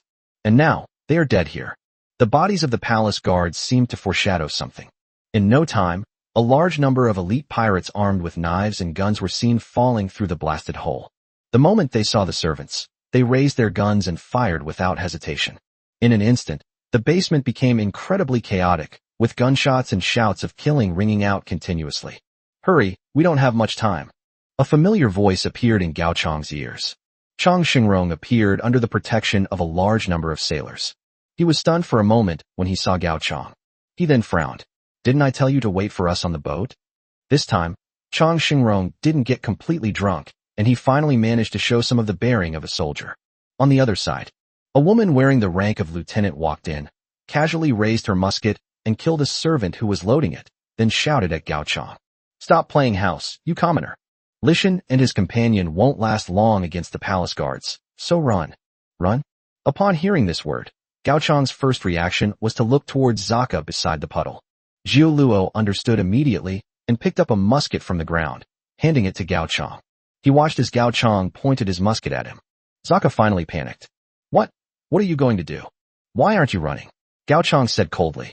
You. Zaka roared in fury. He hasn't lost yet. If the guards come down, everyone here will die? Bang. A gunshot rang out, and Zaka felt a chill in his groin. Looking down, he saw a bullet had hit him there. Gao Chang casually tossed the musket aside. He then took another loaded musket from Jiuluo. I won't miss with my next shot. Because of Zaka's impressive movements, several elite pirates also saw his current awkward situation. He then walked toward Zaka with a sinister grin. Just then, several spears shot out from the puddle, piercing the pirates' hearts. Gao Chang could vaguely hear a sentence. Chao Chi, I'll help you one last time. As soon as he finished speaking, several sea creatures leaped out of the puddle and dragged Zaka into the water. Governor. Seeing this, the old butler ignored the hail of bullets in the basement and rushed anxiously toward the water pit. He knew nothing about Zaka's dealings with the sea creatures. Similarly, the sea creatures did not know who he was. Seeing the old steward running over like this, another spear flew out from under the puddle, piercing the heart of the old steward, who was full of resentment. Why did it turn out like this? The old butler's eyes widened as he collapsed. I calculated everything perfectly, so why did it turn out like this? So it really is related to the sea creatures. Gao Chang squinted at the location of the puddle. The puddle, now stained red with blood, has become a forbidden zone. Any human who gets close will have their heart pierced by a spear, whether they are on the military's or Zaka's side. But his reasons for war against Zaka still exist, which means that Zaka is still alive and well.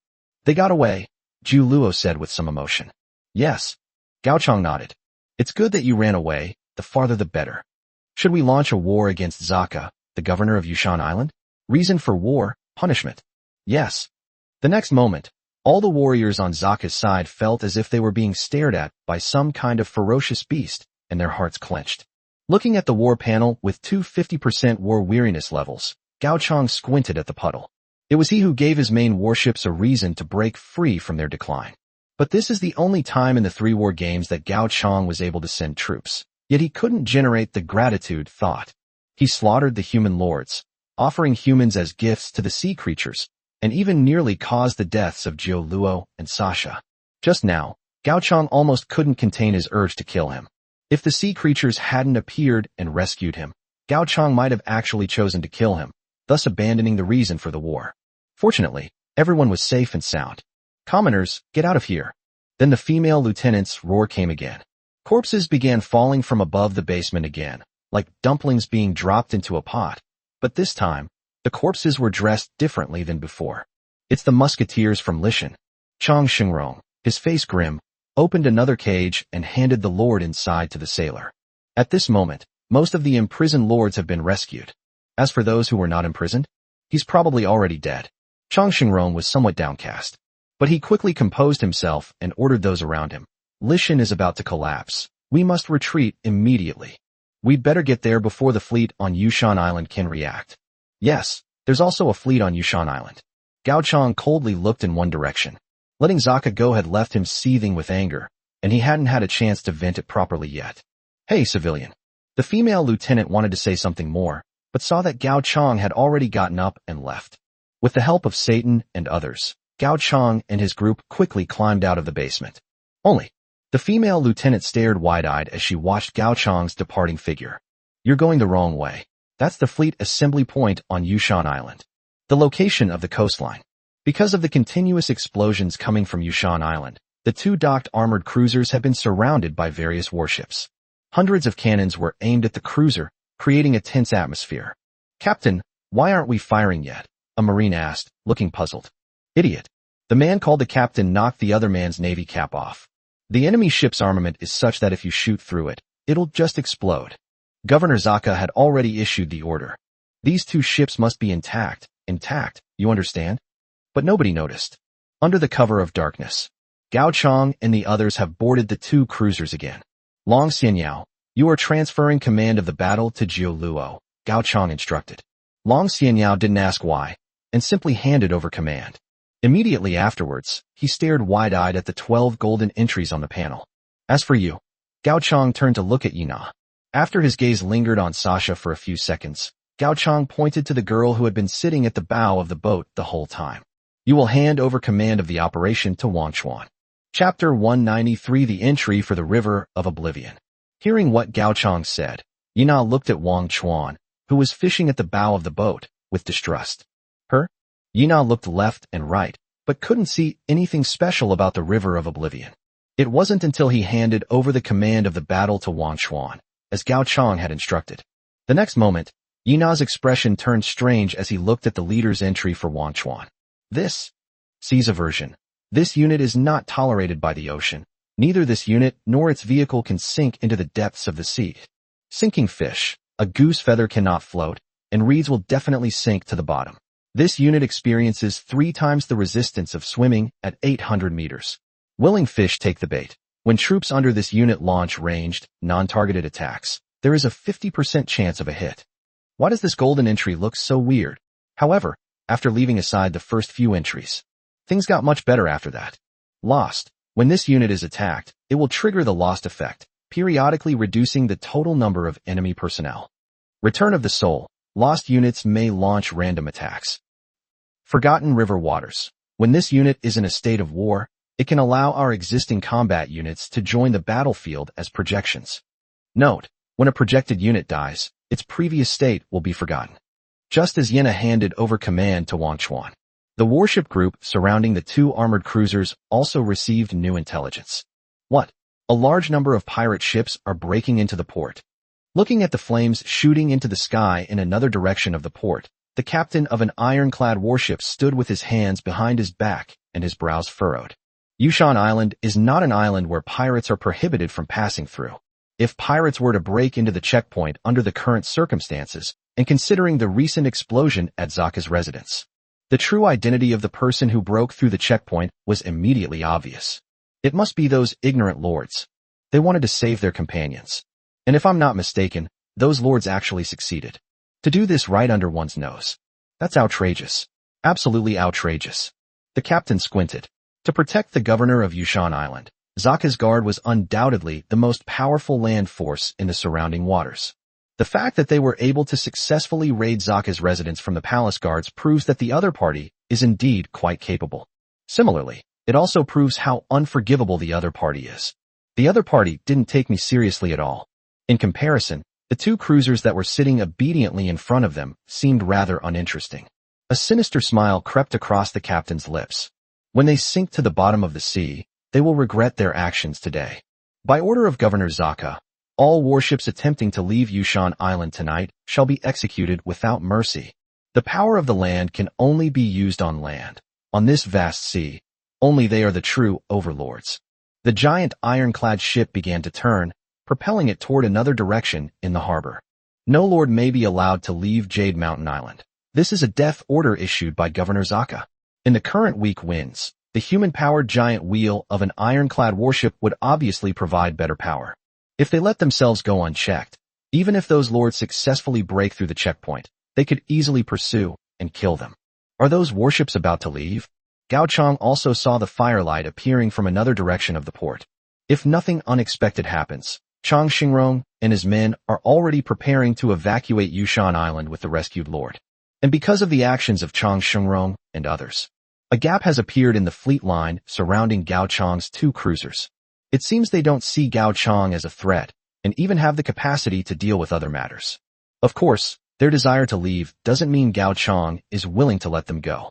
You're really hot-tempered tonight, Gao Chang said, squinting. At this moment, Zhu Luo and Dakai had boarded another cruiser, and both cruisers were ready to go. Just as Gao Chang finished speaking, the two armored cruisers gradually began to emit black smoke and slowly moved forward. This move clearly caught the Yushan Island fleet off guard. Seeing Gao Chang and his group gradually leaving the port, many captains surrounding Gao Chang rubbed their eyes and showed incredulous expressions. How dare they? These two warships are not allowed to leave port, but that was an order given by Governor Zaka. Gao Chang and his group are trying to defy the rules of Yushan Island. Moreover, just now, they received an order from the fleet commander. Tonight, any warships attempting to leave port will be slaughtered without mercy. By order of the commander-in-chief, fire. Since these two ships chose to die, they can't be blamed for it. Finally, one of the captains gave the order to fire. Dozens of cannons on the sides fired first. As if receiving a command, the guns, already aimed at the cruiser, fired in rapid succession. Because Zhu Luo was positioned relatively far forward on the cruiser, she took the first volley of enemy fire head-on. It can only be said that it was ultimately a warship pieced together from the shipwrecks in the burial ground. Although the first round of fire from the Yushan Island fleet did not achieve effective penetration, it still dealt a heavy blow to the cruiser's first armor plate. The armor plates that Dakai had forcibly assembled were now falling off piece by piece. Fortunately, this situation was anticipated, and when Dakai repaired the warship, he did not simply add one layer of armor plating. The fact that the heavy first armor plate had fallen off actually increased the cruiser's speed. What we really need to be concerned about are the shells being fired at the deck. Boom, boom, boom. Several explosions followed, destroying howitzers one after another. Fortunately, the cruiser had more guns than sailors, and many of its howitzers were idle, so there were no casualties. Uncle, Zhu Luo suddenly called out to Dakai. Hearing Zhu Luo call his name, Dakai stretched out a hand and gave a thumbs up. He then picked up the damaged howitzer and threw it directly into the sea. Then, Dakai lifted up some of the excess armor layers and easily repaired the damaged parts of the deck. As the cruiser turned around, now it's their turn to fight back. The sailors on the cruiser could hardly contain their excitement. With a resounding thud, it was launched. Hundreds of solid incendiary bombs were launched by the howitzer. Because the inner side of the encirclement net was too small, several sailboats were just within the range of the incendiary bombs. In an instant, the entire sea surface was illuminated by raging flames. This also alerted the two ironclad warships that were attempting to support the port. One of the captains turned around, his eyes fixed dangerously on the sinking sailboats. These outsiders actually dared to bite their people on their own turf? Chapter 194 The Descent of the Fog City Sea. We have tied down a group of troops and brought them back. Long Xianyao stood beside Gao Chong, looking at the distant battle with some worry. At this moment, Jiu Luo's cruisers were in the lead, having already widened the gap between themselves and Gao Chong's vessel. This is also related to the entries that Jiu Luo possesses. This general is adept at both advancing and retreating. He will not get bogged down in a difficult battle, and his actions cannot be hindered. It is precisely because of this gold label entry. Despite facing a barrage of shells and constantly falling armor plates, the cruiser under Jiu Luo's command did not retreat due to the resistance. That ship is like a dump truck at sea, and it's still accelerating even now. After losing 2 layers of armor plates in succession, as Jiu Luo's speed gradually increased, the old-fashioned cannons posed little threat to her. Those old-fashioned guns, slow to turn, extremely inaccurate, and with very long reload times, were becoming increasingly difficult to hit the hull of this cruiser. In contrast, the howitzers forcibly installed by Dakai, unlike those on the Dreadnought, could not be automatically loaded. But reloading is very easy. The ignition-based firing method gives these howitzers firepower that exceeds that of fuse-fired artillery by several orders of magnitude. A single cruiser managed to hold its own against repeated bombardments from multiple four-masted warships and a large number of sailing ships. Asshole! A captain slammed his fist on the rudder. Solid incendiary bombs can burn at sea, so under the repeated bombardment by cruisers, several damned fire zones appeared on the sea. Wooden boats are definitely something you should never touch. Everyone, disperse and retreat. Don't give the enemy a chance to group us together. In order to prevent the entire area from being burned down, this is the only option left. And so, a scene appeared on the sea that made Long Xianyao's jaw drop. Under Jiu Luo's command, the cruiser charged straight into the fleet's encirclement, shattering the original fleet formation. Conversely, due to the difficulty of turning ships and aiming cannons, those sailing ships simply could not catch the slippery loach, Jiu Luo. More and more ships that were originally intended to support the port are turning back. This increased the success rate of the human lord's evacuation plan at the port. But Gao Chong always felt that. That's not enough. Of the ironclad warships on Yushan Island, only one was attempting to meet Jiu Luo. The other ironclad warship did not change its course. As soon as that ironclad warship arrives on the battlefield, based solely on the quality of the ships in the port, perhaps the next time we meet, those human lords will all be scattered and disorganized. Just as Gao Chong had this thought, the sailboats that had been left behind by Jiu Luo finally turned their attention to Gao Chong. Gao Chong's vehicle moved quite smoothly, just like the calm and even fishing line in Wan Chuan's hand. They knew that Jiu Luo's warships couldn't catch up. The cannons on the sailboat were pointed directly at Gao Chong. Boom, boom, boom. The projectiles flew through the air in an arc, most of them landing in the water, but a small number of them struck the cruiser's deck. That is, when the ship was damaged. Gao Chong saw a faint mist rising from the sea level. Subsequently, the fog gradually thickened, engulfing the Yushan Island fleet's view. City of Fog. One of the ship captains realized this. Is it the fog of Chongqing? We're so far from the Fog City area. How did the fog from Fog City drift here? Thinking of the various legends about the Foggy City, one of the captains hurriedly got up from the helm and ran towards the deck. They were all people who made a living at sea. In a sense, they are simply fishermen who are at a higher level in the food chain. However, the fishermen catch fish and eat their flesh and blood. They capture people and eat their flesh and blood. Some captains, like ignorant fishermen, firmly believe in all sorts of legends about the sea. Hanan, Jamek, Shaoqi. He counted the heads of his sailors one by one. Soon, captains were horrified to discover that sailors had disappeared without warning.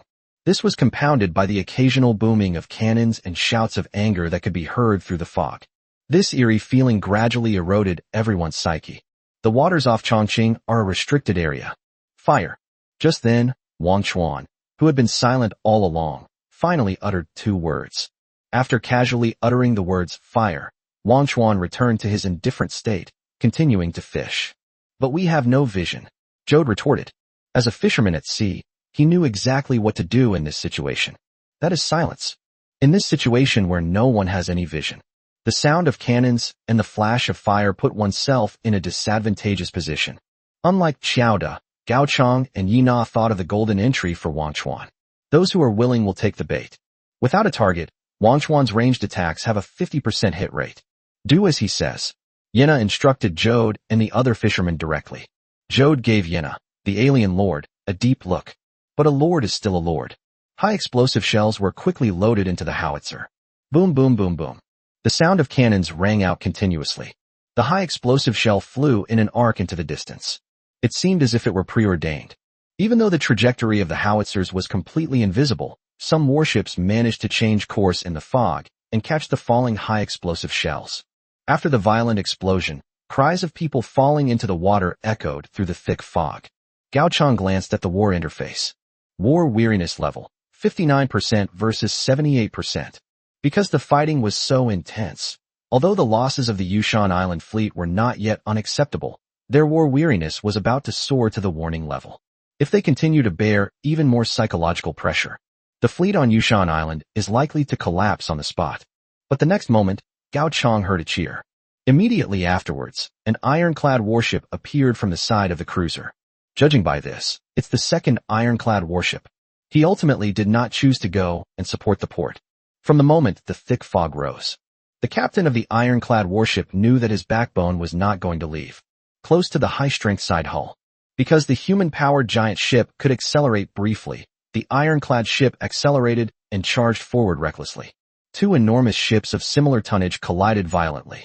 Since the ram of the ironclad warship was also made of pure metal, the immense force tore a gash through the belly of Gao Chong's cruiser. Seawater rushed into the cruiser. But Wang Chuan's attention was not on the other person at all, simply because she caught a fish. Chapter 195 The Once in the Day Heavenly Kingdom Super Dreadnought. A huge, fat fish was caught by the Wangchuan River. Then Wang Chuan presented it to Gao Chong with both hands, blinking his empty eyes. Wow! The black ball of fur unceremoniously carried the fish onto Gao Chong's shoulder. While eating the fish, he rubbed it against Gao Chong's mouth, giving Gao Chong a first-hand experience of what fishy smell really meant. Your blessing for blindly eating fish has taken effect. Suddenly, a notification for a war game appeared. Due to the blessing blindly eating fish, you will receive the random buff, Eye of Insight, within 3 days. The Eye of Insight. Effect. Your vision will not be affected by weather, triggers, or medication. The very next second after receiving this buff, Gao Chong suddenly felt his vision become clear again. Although the view ahead is still shrouded in gray. However, Gao Chong could already see the locations of all the warships within his field of vision. The ironclad ship beside him had already withdrawn its ram. The ironclad warship did not fire its cannons, seemingly waiting for Gao Chong's warship to sink into the sea on its own. It's alright, we can still open the ship, even if it's flooded. Yeno was trying to explain to his people what the sea's aversion meant. But the ship looks like it's about to fall apart. Jode pointed helplessly to the ground. Holy crap. Yeno looked down at her feet. If Dakai were here, he could easily repair the ship by dismantling and patching it up. But Dakai was not there. This hastily assembled warship is already showing signs of falling apart. Open it even if it falls apart. Jode asked. No. Yena quickly waved his hand, interrupting Jode's dangerous idea. If we fall apart, we're doomed. Gao Chong ignored Yi Na's situation and looked into the depths of the thick fog. In the distance, an ironclad warship was engaging Jiu Luo in combat.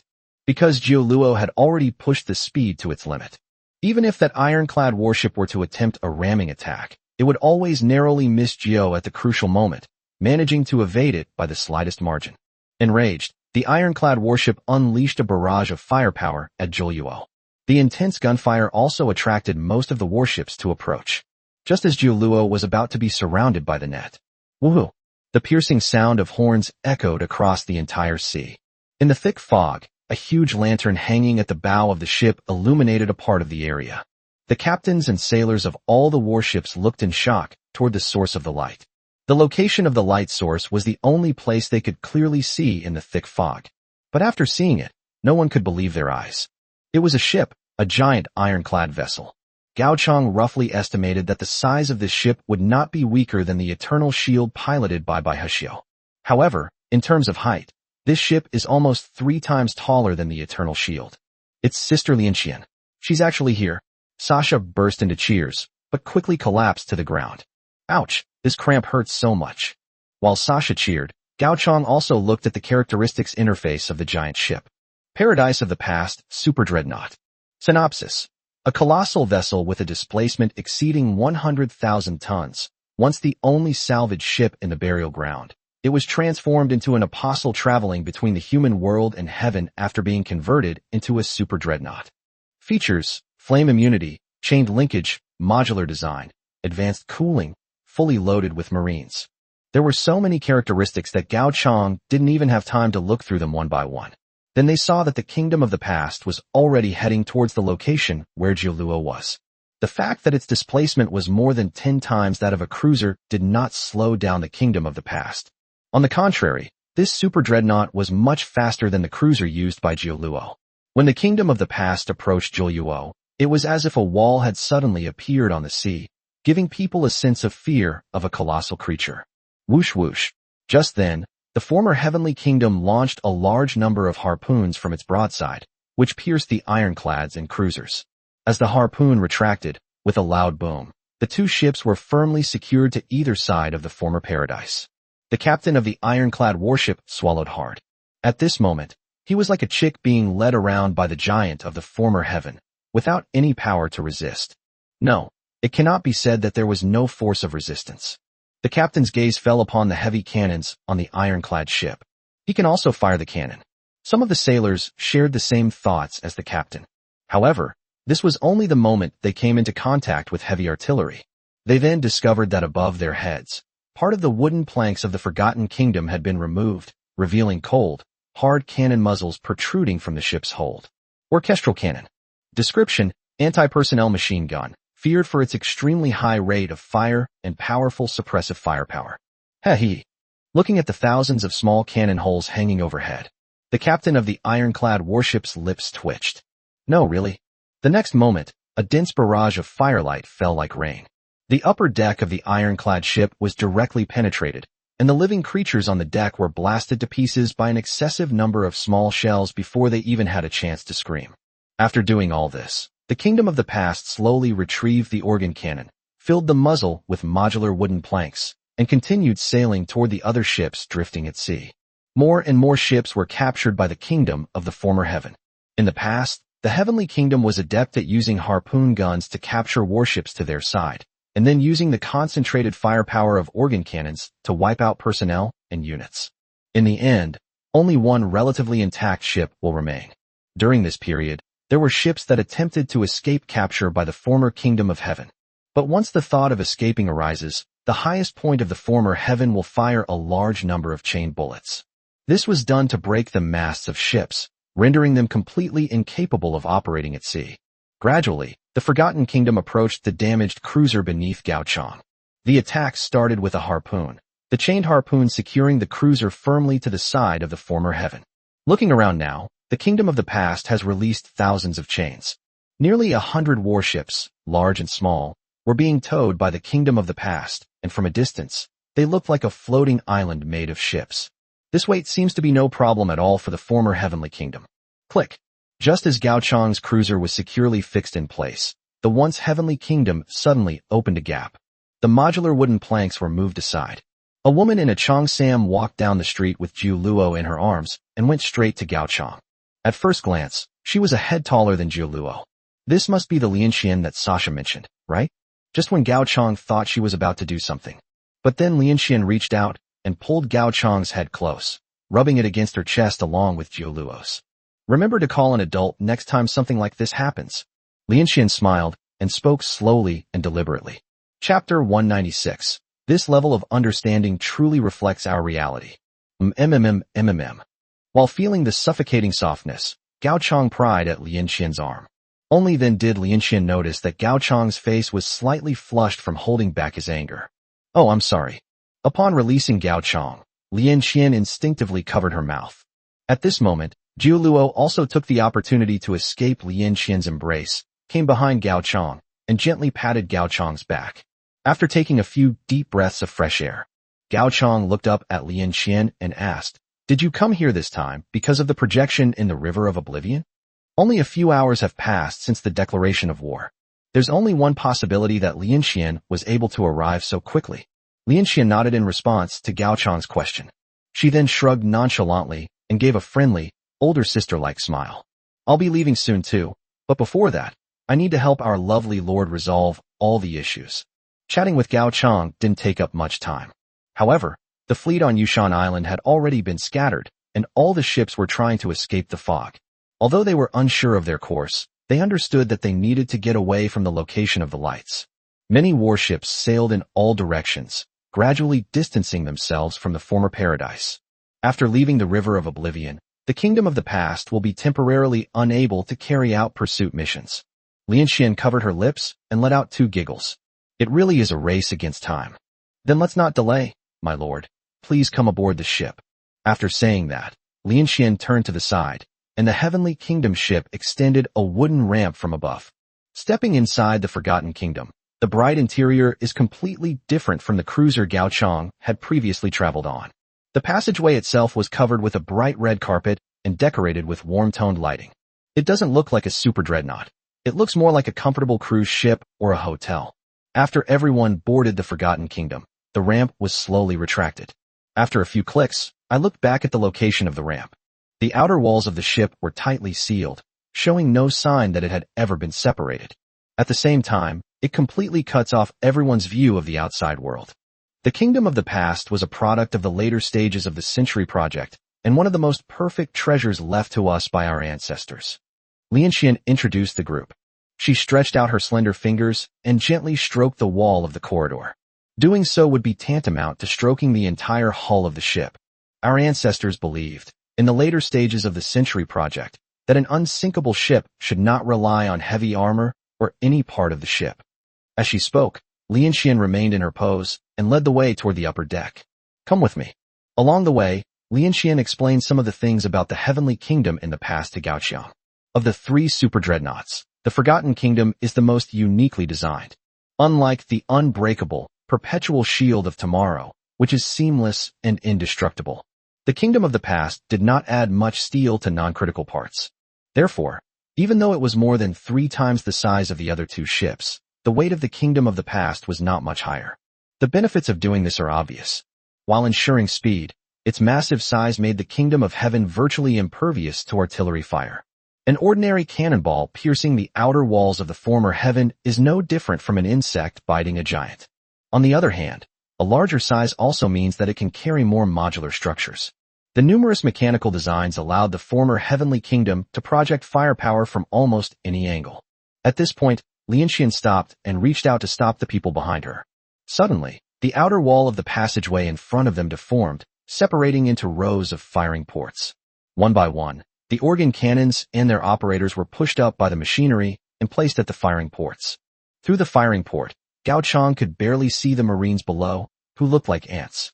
The Marines belonging to Yushan Island were almost entirely filled with fear at this moment. Clearly, the Forgotten Kingdom has successfully salvaged another new ship. Boom, boom, boom. The organ cannons fired continuously. The heated cannon barrels even slightly raised the temperature in the corridor, but the heat quickly dissipated after the shelling stopped. Click-clack. The organ cannon was retrieved, and the corridor returned to its original state. Only then did Lian Qian start walking again. "Please, my lord." The journey from the lower deck to the upper deck was very smooth. From stable to highly suspicious, even if you put a glass of water on the ground, the water inside the glass might not shake violently. At this moment, only the occasional cannon fire from the warships hinted that the outside world was not as peaceful as people imagined. By the time everyone reached the upper deck, the battle on the sea was almost over. After the 2 ironclad warships, which posed no real threat, were captured, the remaining warships were like fish on a chopping board, at the mercy of others. Lian Qian walked to the huge lantern at the bow of the ship, took out a folding fan from her chest, and gently opened it. Then he turned around with a smile, and gently fanned himself with a folding fan. "Come and see, this is the most accurate portrayal of us." Gao Chang moved to Lian Qian's spot, and a cool sea breeze blew towards him. Only by standing at the very top can one truly appreciate the vastness of the ancient kingdom of heaven. If Gao Chang were merely standing on the deck looking straight ahead, all you can see is the distant sea. You can't see the giant floating island below, which consists of hundreds of ships of various kinds. If you look down, you'll find that it's incredibly small, whether it was an ironclad warship or a massive four-masted sailing ship. From Gao Chang's vantage point, everything appeared incredibly small, simply because he stood high enough. When you reach the summit, you'll see all the mountains below, Gao Chang said subconsciously. Giggle giggle. Turning his head, Gao Chang saw Lin Qian gently smiling while covering her lower abdomen with one hand. Where did you hear such a sentence, my lord? However, it's not exactly wrong. Lin Qian gently waved her folding fan. However, this statement is not entirely accurate for us, because we did more than just climb the highest peak. We are still giants, giants who can move mountains. As Lin Qian finished speaking, another sea breeze blew across Gao Chang's face. After listening to Lin Qian's words, look down again. From this vantage point, he could barely see the bodies of the Marines who had died tragically on the warship, nor could he hear the echo of the waves crashing against the hull. It seemed as if all the storms and suffering beneath his feet were isolated from him. From this vantage point, all one can feel is the tranquility of life. Those who died seemed to have become like bugs that were casually trampled to death by a giant as he walked. If the giant had never bowed his head, he would never have even realized that he had taken the life of an ant. Chapter 197 Port Breakthrough. The location of Anjin Trading Port. Chang Xingrong was carrying two lords on his back, glancing nervously at the area behind the port every now and then. Lishan and a group of musketeers had already set their sights on that spot. However, at this moment, everyone, including Lord Lishan, was seriously injured. They have repelled several waves of attacks from Yushan Island. However, as the war escalated, they would face more than just Zaka's palace guards. As a large island with a population of tens of millions, the number of standing army troops on Yushan Island has exceeded 10,000. The few hundred men that Chang Xingrong and a few others from the military could easily crush would be overwhelmed by the enemy. How much longer until the warships can leave port? Chang Xingrong couldn't help but roar. As soon as he finished speaking loudly, Chang Xingrong couldn't help but kneel down and suddenly vomited a mouthful of blood. He had actually already been hit by a musket. But he was lucky. The musket bullet hit his armor just in time. Therefore, he only broke one rib and won't die anytime soon. It'll be ready soon. The female lieutenant bit her lip, directing her elite pirate crew to deal with the restraints on the warship. It was as if they had anticipated their actions. Today, most merchant ships in the port were ordered by Zaka to be prohibited from setting sail, and Zaka also erected many obstacles at the port. These obstacles will only be gradually removed after the Yushan Island incident is perfectly resolved. Leaving aside those merchant ships, only a few warships belonging to the Yushan Island Navy were outside the obstacle range and could set sail directly. What Chang Xingrong and his men were planning to seize were these warships. But now there is a problem. These warships were chained to the port. To get these warships out of the way, the problem of the chains must first be solved. Damn it! They could hear the faint sounds of gunfire gradually returning from outside the port.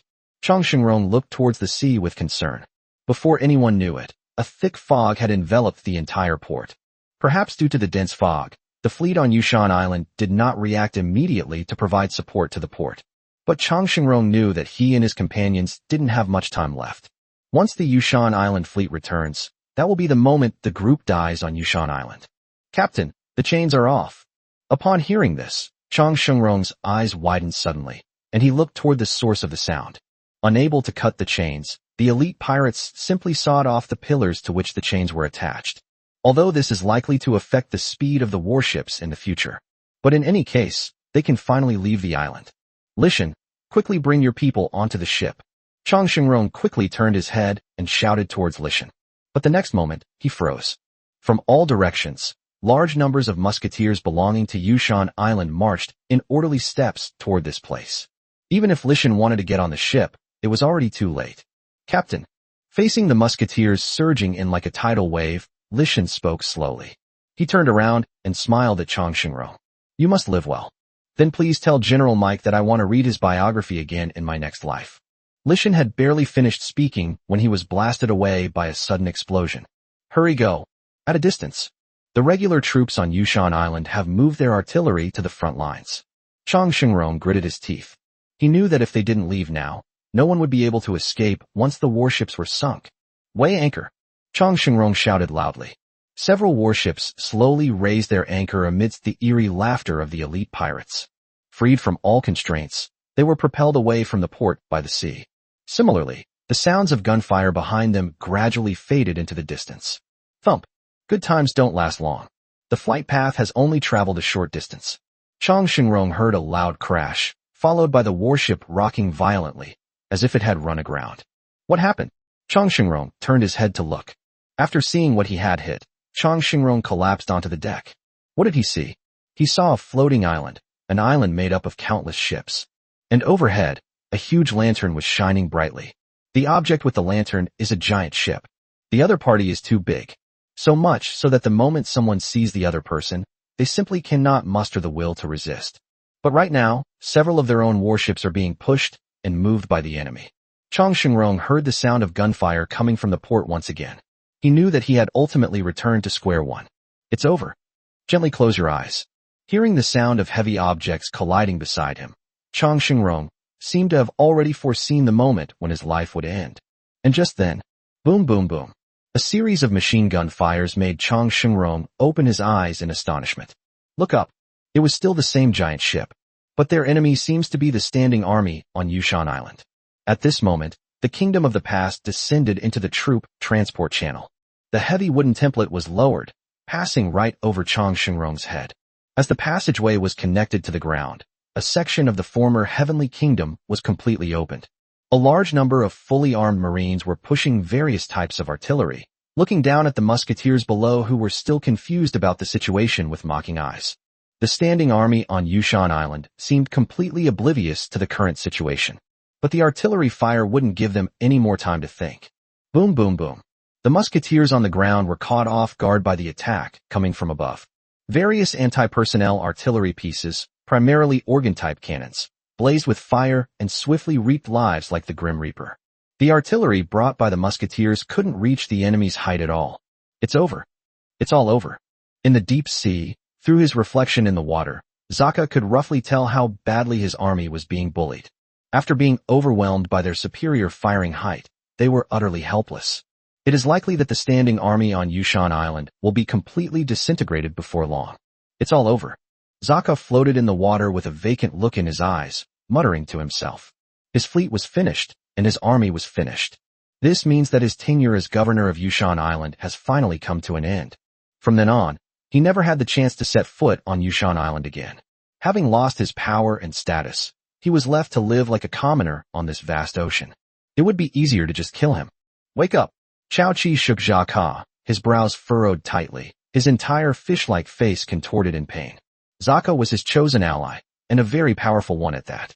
But setting aside his governorship, the rare treasures that Zaka has amassed over the years are also quite enviable. Chapter 198 Promotion to Major General? For example, what allows Zaka to breathe underwater right now is a strange object called the Water Dragon's Tear. It was thanks to this magical object that Zaka was able to enter the water and be intimate with Kama. Now, this strange object has become the key to Zaka's survival. Zaka has many more such strange objects. You haven't lost yet. While shaking Zaka, Chao Chi encouraged him. As long as we unite, we will definitely be able to take back everything that belongs to us. It's everything that belongs to me. Encouraged by Chao Chi, Zaka slowly came to his senses and looked up at the horizon with a gloomy expression. Chao Chi is right. He still has a chance. The savings accumulated over so many years will not be completely depleted by the fall of Yushan Island.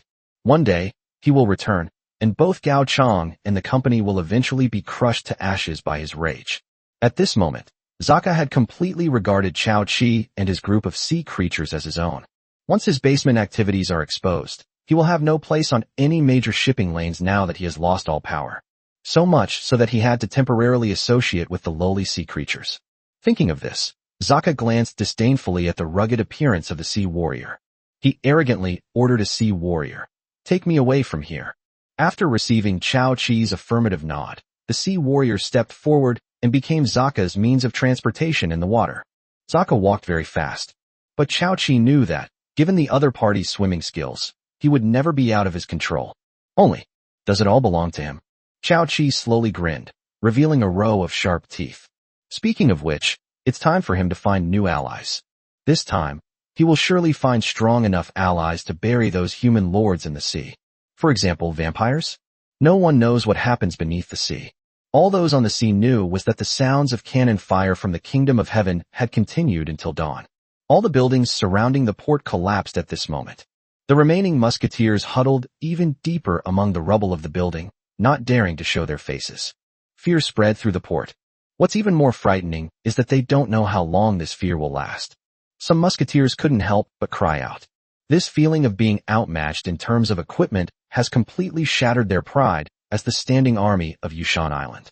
Chang Shengrong and his lords were now obediently lying under the module, trying to remain invisible, hoping that the giant ship would notice them later.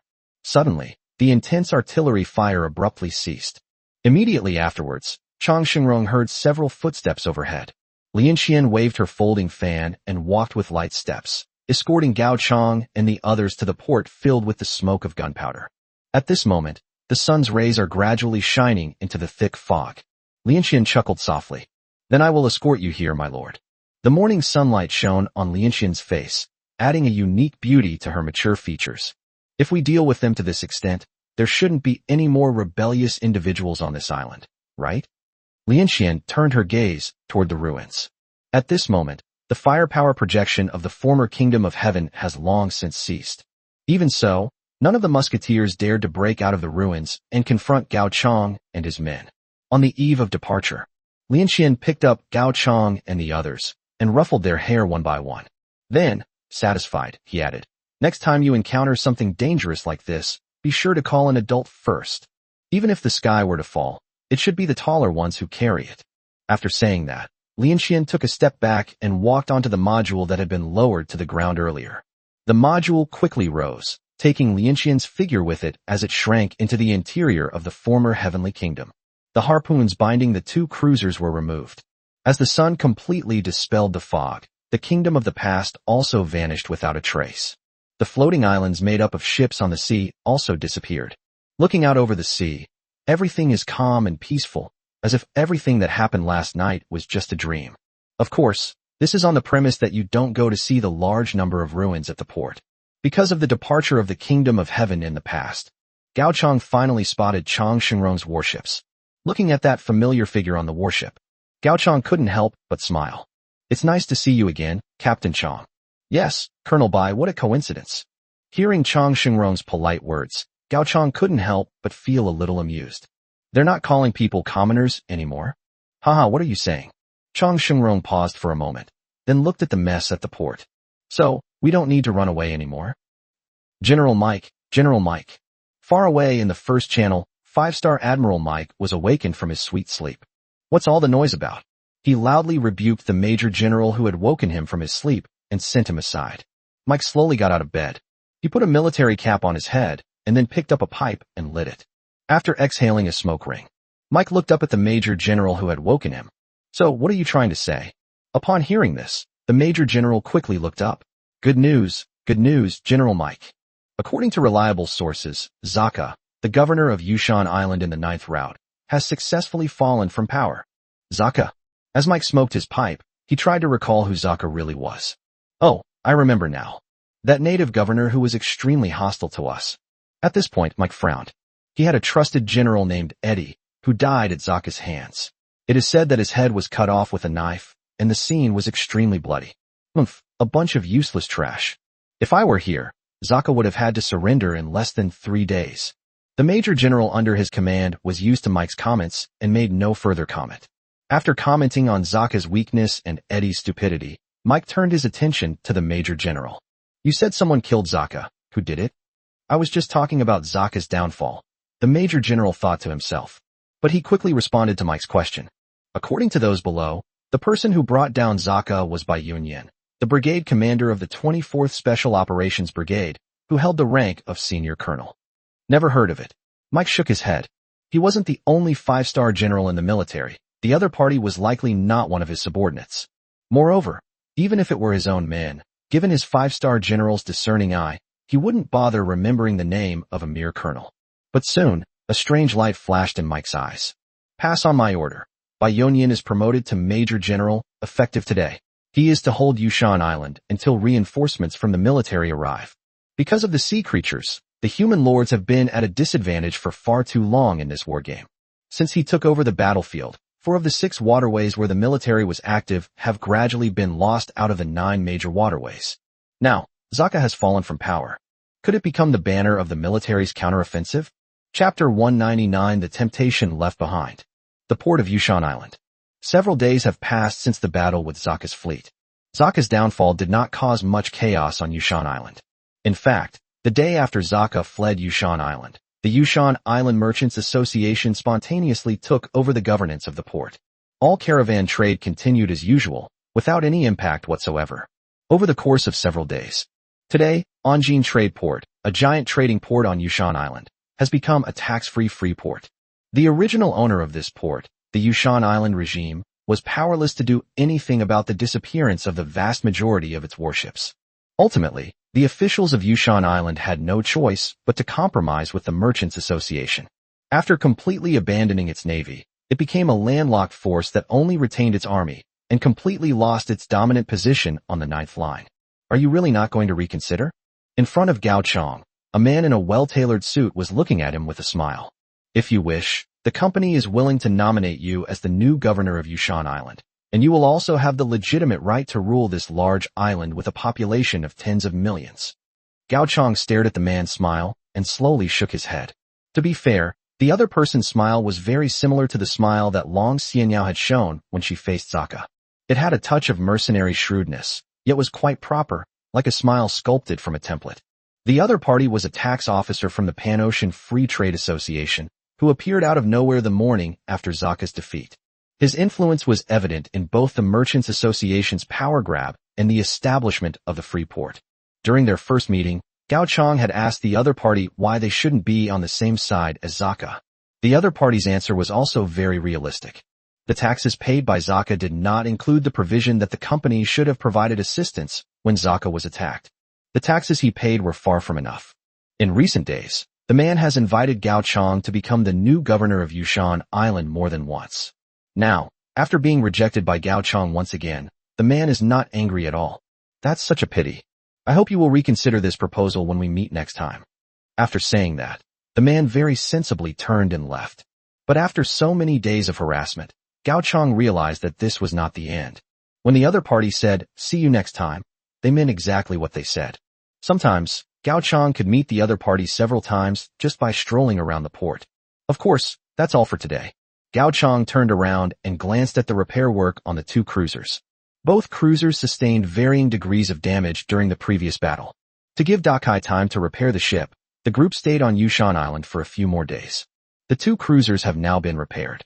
The group also took the opportunity to get some real rest, and, using the treasures Sasha found in Zaka's residence, went on a shopping spree on Jade Mountain Island. Thinking of this, Gao Chong took out a small cup with his other hand. Amber and gold wire cup, rare item. Effect 1. When a non-toxic liquid is placed in a glass, it acquires a heating, brewing-like property. Effect 2. Collecting the jadeite glass lamp, the glass luminous pearl, and the amber gold thread cup simultaneously will unlock the clues for the miracle ship, Dark Deep Sea. Because of Sasha's actions, Gao Chong has already collected 2/3 of the prerequisites for unlocking the miracle ship clues. Logically, the last rare item, the luminous glass pearl, should also be in Zaka's residence. Even after turning Zaka's residence upside down these past few days, they still couldn't find a trace of the glass luminous pearl.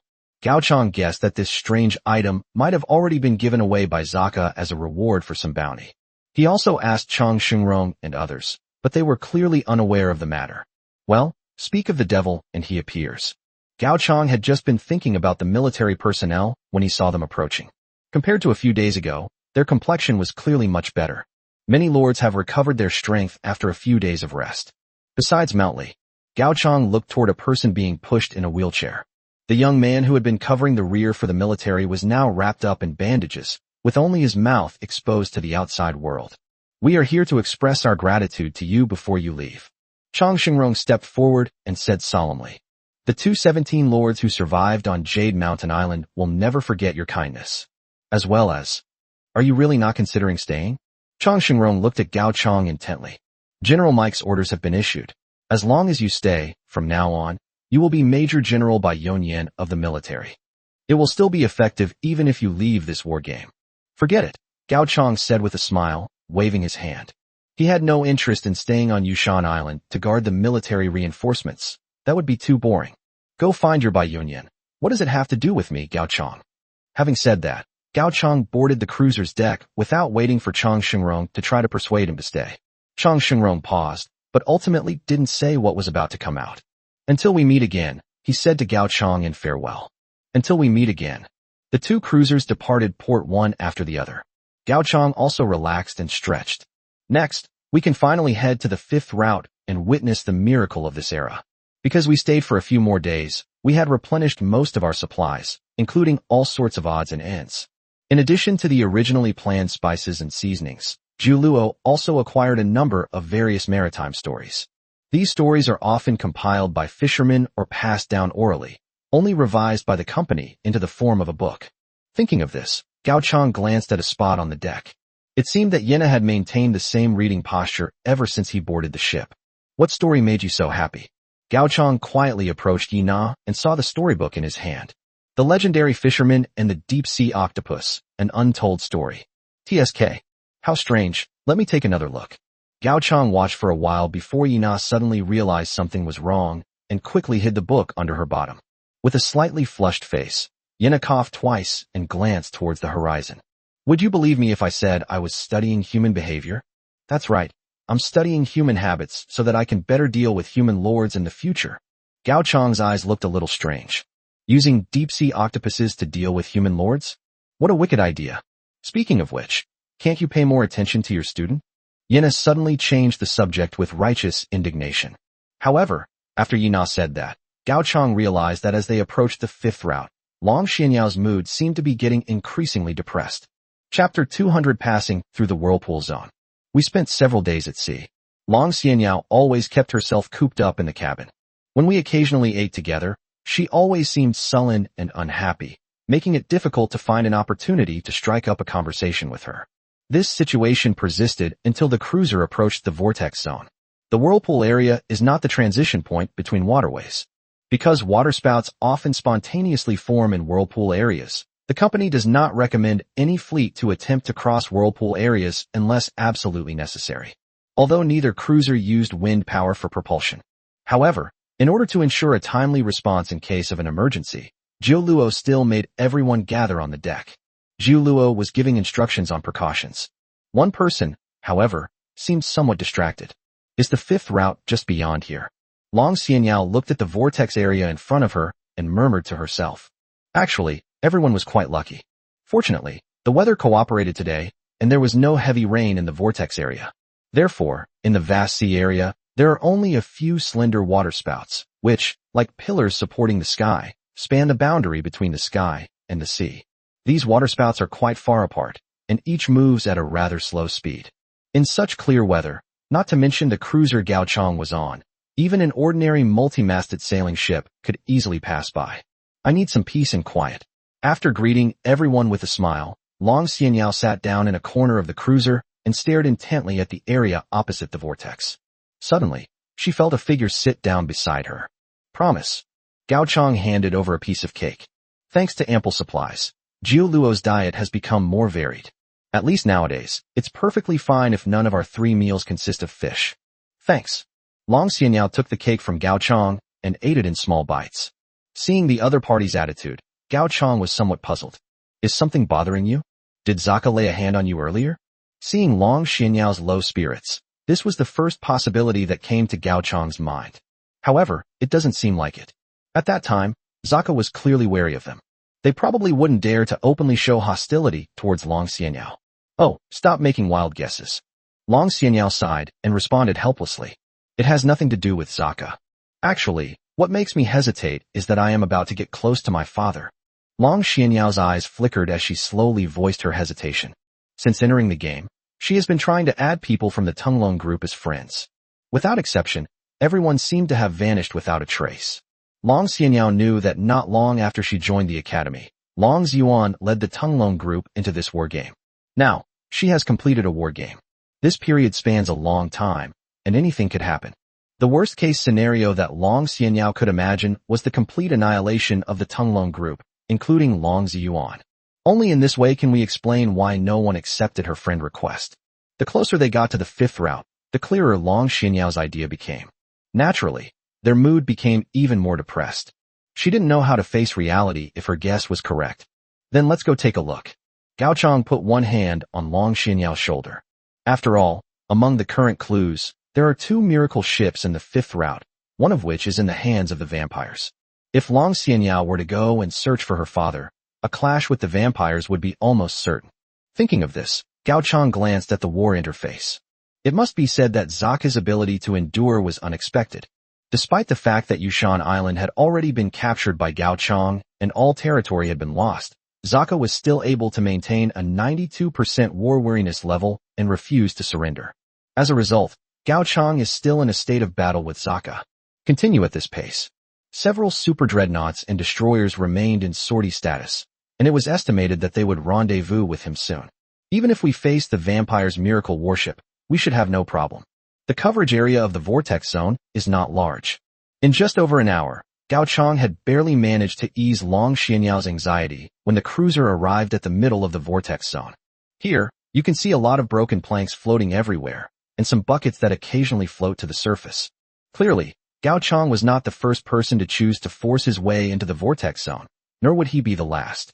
The vortex area allows for rapid passage between the 2 shipping lanes. The potential profits for any caravan that manages to navigate the whirlpool are unimaginable. Those who couldn't get through the whirlpool area naturally became driftwood on the surface of the whirlpool, and might even become spoils for those who came later. After taking a quick look at the trash on the sea surface, Gao Chang shook his head in disappointment. Clearly, these items are mainly high-volume commodities such as daily necessities. As a necessity, the profit from a single trip involving bulk commodities can even exceed that of luxury goods, while the risk is also lower. However, there are also drawbacks. After being soaked in seawater, these items became moldy and damaged, rendering them worthless for salvage. Just like the protagonist in a novel, who can find good things just by walking around, this obviously doesn't apply to this sea. They passed through the vortex area without incident, and the situation developed more smoothly than anyone had imagined. And drive through the vortex zone. Gao Chang thus officially moved from the 9th route to the 5th route. Before everyone could rest, a fleet appeared on the horizon and approached the ship where Gao Chang was. This is different from the attitude that Zaka displayed when he lured his opponent into a trap. The current fleet has all its cannons poised to fire, seemingly ready to launch an attack at any moment. It's the fleet of the Pan-Ocean Free Trade Company. After squinting and analyzing the situation, Zhu Luo gave her conclusion. Over the past few days, she has learned the characteristics of various governors or forces at sea. If we were to say which aspect of the company is most impressive, that's advanced. The company holds patents for many advanced weapons, and many lords have to pay the company a considerable amount of patent fees just for manufacturing these weapons. This patent fee is not only for lords. Even governors or merchants, and even savages living on wild islands, cannot escape paying this fee as long as they live on this sea. Unless, of course, they don't use weapons that the company has patented. This is why they fought against Zaka back then. Despite possessing 2 ironclad warships, Zaka was unable to equip them with cannons befitting their size and capabilities. The main reason is the exorbitant patent fees that Zaka paid. Chapter 201, The Legend of the Crimson Dawn. Routine inspection. At this point, the company's ships had already made contact with the cruiser. As they closed the distance, the Marines scrutinized Gao Chang and his group with their eyes. Compared to ordinary Marines, these Marines, who belonged to the company, looked much neater and had rosier complexions, clearly indicating that they were doing well. At the same time, they are very different from ordinary Marines in terms of knowledge and temperament. Although Gao Chang's 2 ships are considered ironclad warships by outsiders. However, these Marines belonging to the company did not show any visible fear. However, Gao Chang and his group had just entered the 5th route from the vortex zone. To avoid unnecessary conflict, the Marine explained his reasons for doing so to Gao Chang. It's mainly because of the vampires. After the vampires provoked the company, the 5th route was completely blocked by the company. This blockade cannot be easily lifted until all vampires are eliminated. Therefore, sensitive areas like whirlpool zones, which span 2 shipping lanes, are naturally subject to routine patrols by the company's fleet. Marines don't actually have many requirements regarding strength. They need to send someone to confirm the safety inside the high-strength ship's cabin. Because vampires are creatures that cannot stand in the light, during the day, they often choose to hide in places like ship cabins. We are just following the company's orders, so please don't make things difficult for us. Gao Chang squinted. For the sake of his reputation, he shouldn't have agreed to have his ship searched. But the Marines' reasons were perfectly valid. Do you think I don't know if there are vampires on my own ship? There is no need for unnecessary conflict. Otherwise, I'd have to collect the bodies of the enemy. All right. Gao Chang waved his hand, signaling everyone to stop the cruiser and giving the other party the opportunity to board. Thank you for your understanding. The Marine bowed slightly and was about to walk past Gao Chang. Behind him, the rest of the company staff were not actually letting their guard down. The artillery remains in aiming position. If anything unusual happens inside the high-strength ship's cabin, even ironclad warships need to be sunk immediately. However, just as Hai Bing brushed past Gao Chang narrowed his eyes and suddenly felt that something was not quite right. Two small cuts were hidden in the Marine's neck. The small opening is actually not easy to spot. What really caught Gao Chang's attention were the purplish-red bruises on his neck. This strange appearance made Gao Chang think of vampires. After all, he had heard quite a few legends about vampires. Wait! Gao Chang suddenly called out to Hai Bing. Is there anything else you need? The Marine turned around and asked in confusion. At first glance, there seems to be nothing unusual. However, at this moment, Zhu Luo spoke softly. You saw it too? Before the Marine could even ask questions, Dakai's thick arms slammed him onto the deck. As Dakai made his move, Long Xianyao and Yena's subjects also understood and operated the turrets, aiming at the company's fleet. Out of caution, they refrained from taking any rash action. What are you doing? The company representative exclaimed in shock and anger. One moment they were talking nicely, the next they were pinning the person searching them to the ground. For a moment, they were all unsure what Gao Chang really meant. Don't rush. Zhu Luo crouched down and moved close to the Marine who had been pinned to the ground by Dakai. Gently touched the two small holes on the Marine's neck. Finally, Zhu Luo simply tore off his collar, exposing two small holes that looked like they had been cut by a sharp object to everyone in the company. I'm a little curious. Gao Chang watched Zhu Luo's actions, turned to face the people in the company, and slowly asked, if something happens to him in my cabin, will it be your fault or mine? This? Looking at the two small holes on the Marine's neck. Some people in the company immediately changed their expressions. Clearly, they were aware of something as well. That's enough. A captain from the company, dressed in a suit, broke the deadlock by speaking up. He turned his gaze to the sailors in his fleet. Everyone should conduct a self-examination to see how many people are in the same situation as him. Upon receiving the order, the group of sailors pulled down their collars and showed their necks to their companions for inspection. But it was this very investigation that made the captain's face darken.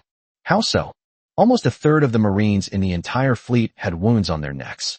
The patterns of these wounds are very similar, which is clearly not a coincidence. What does it mean for a Marine to have this kind of wound? It's still daytime. It's hard to guarantee that these Marines won't do anything strange after nightfall.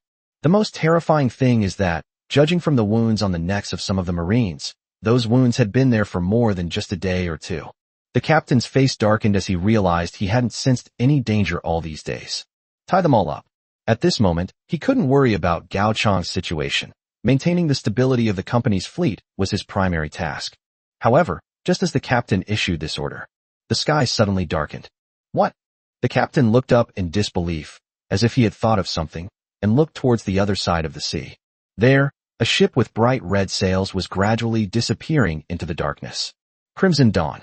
The captain uttered these 4 words slowly and deliberately, through gritted teeth.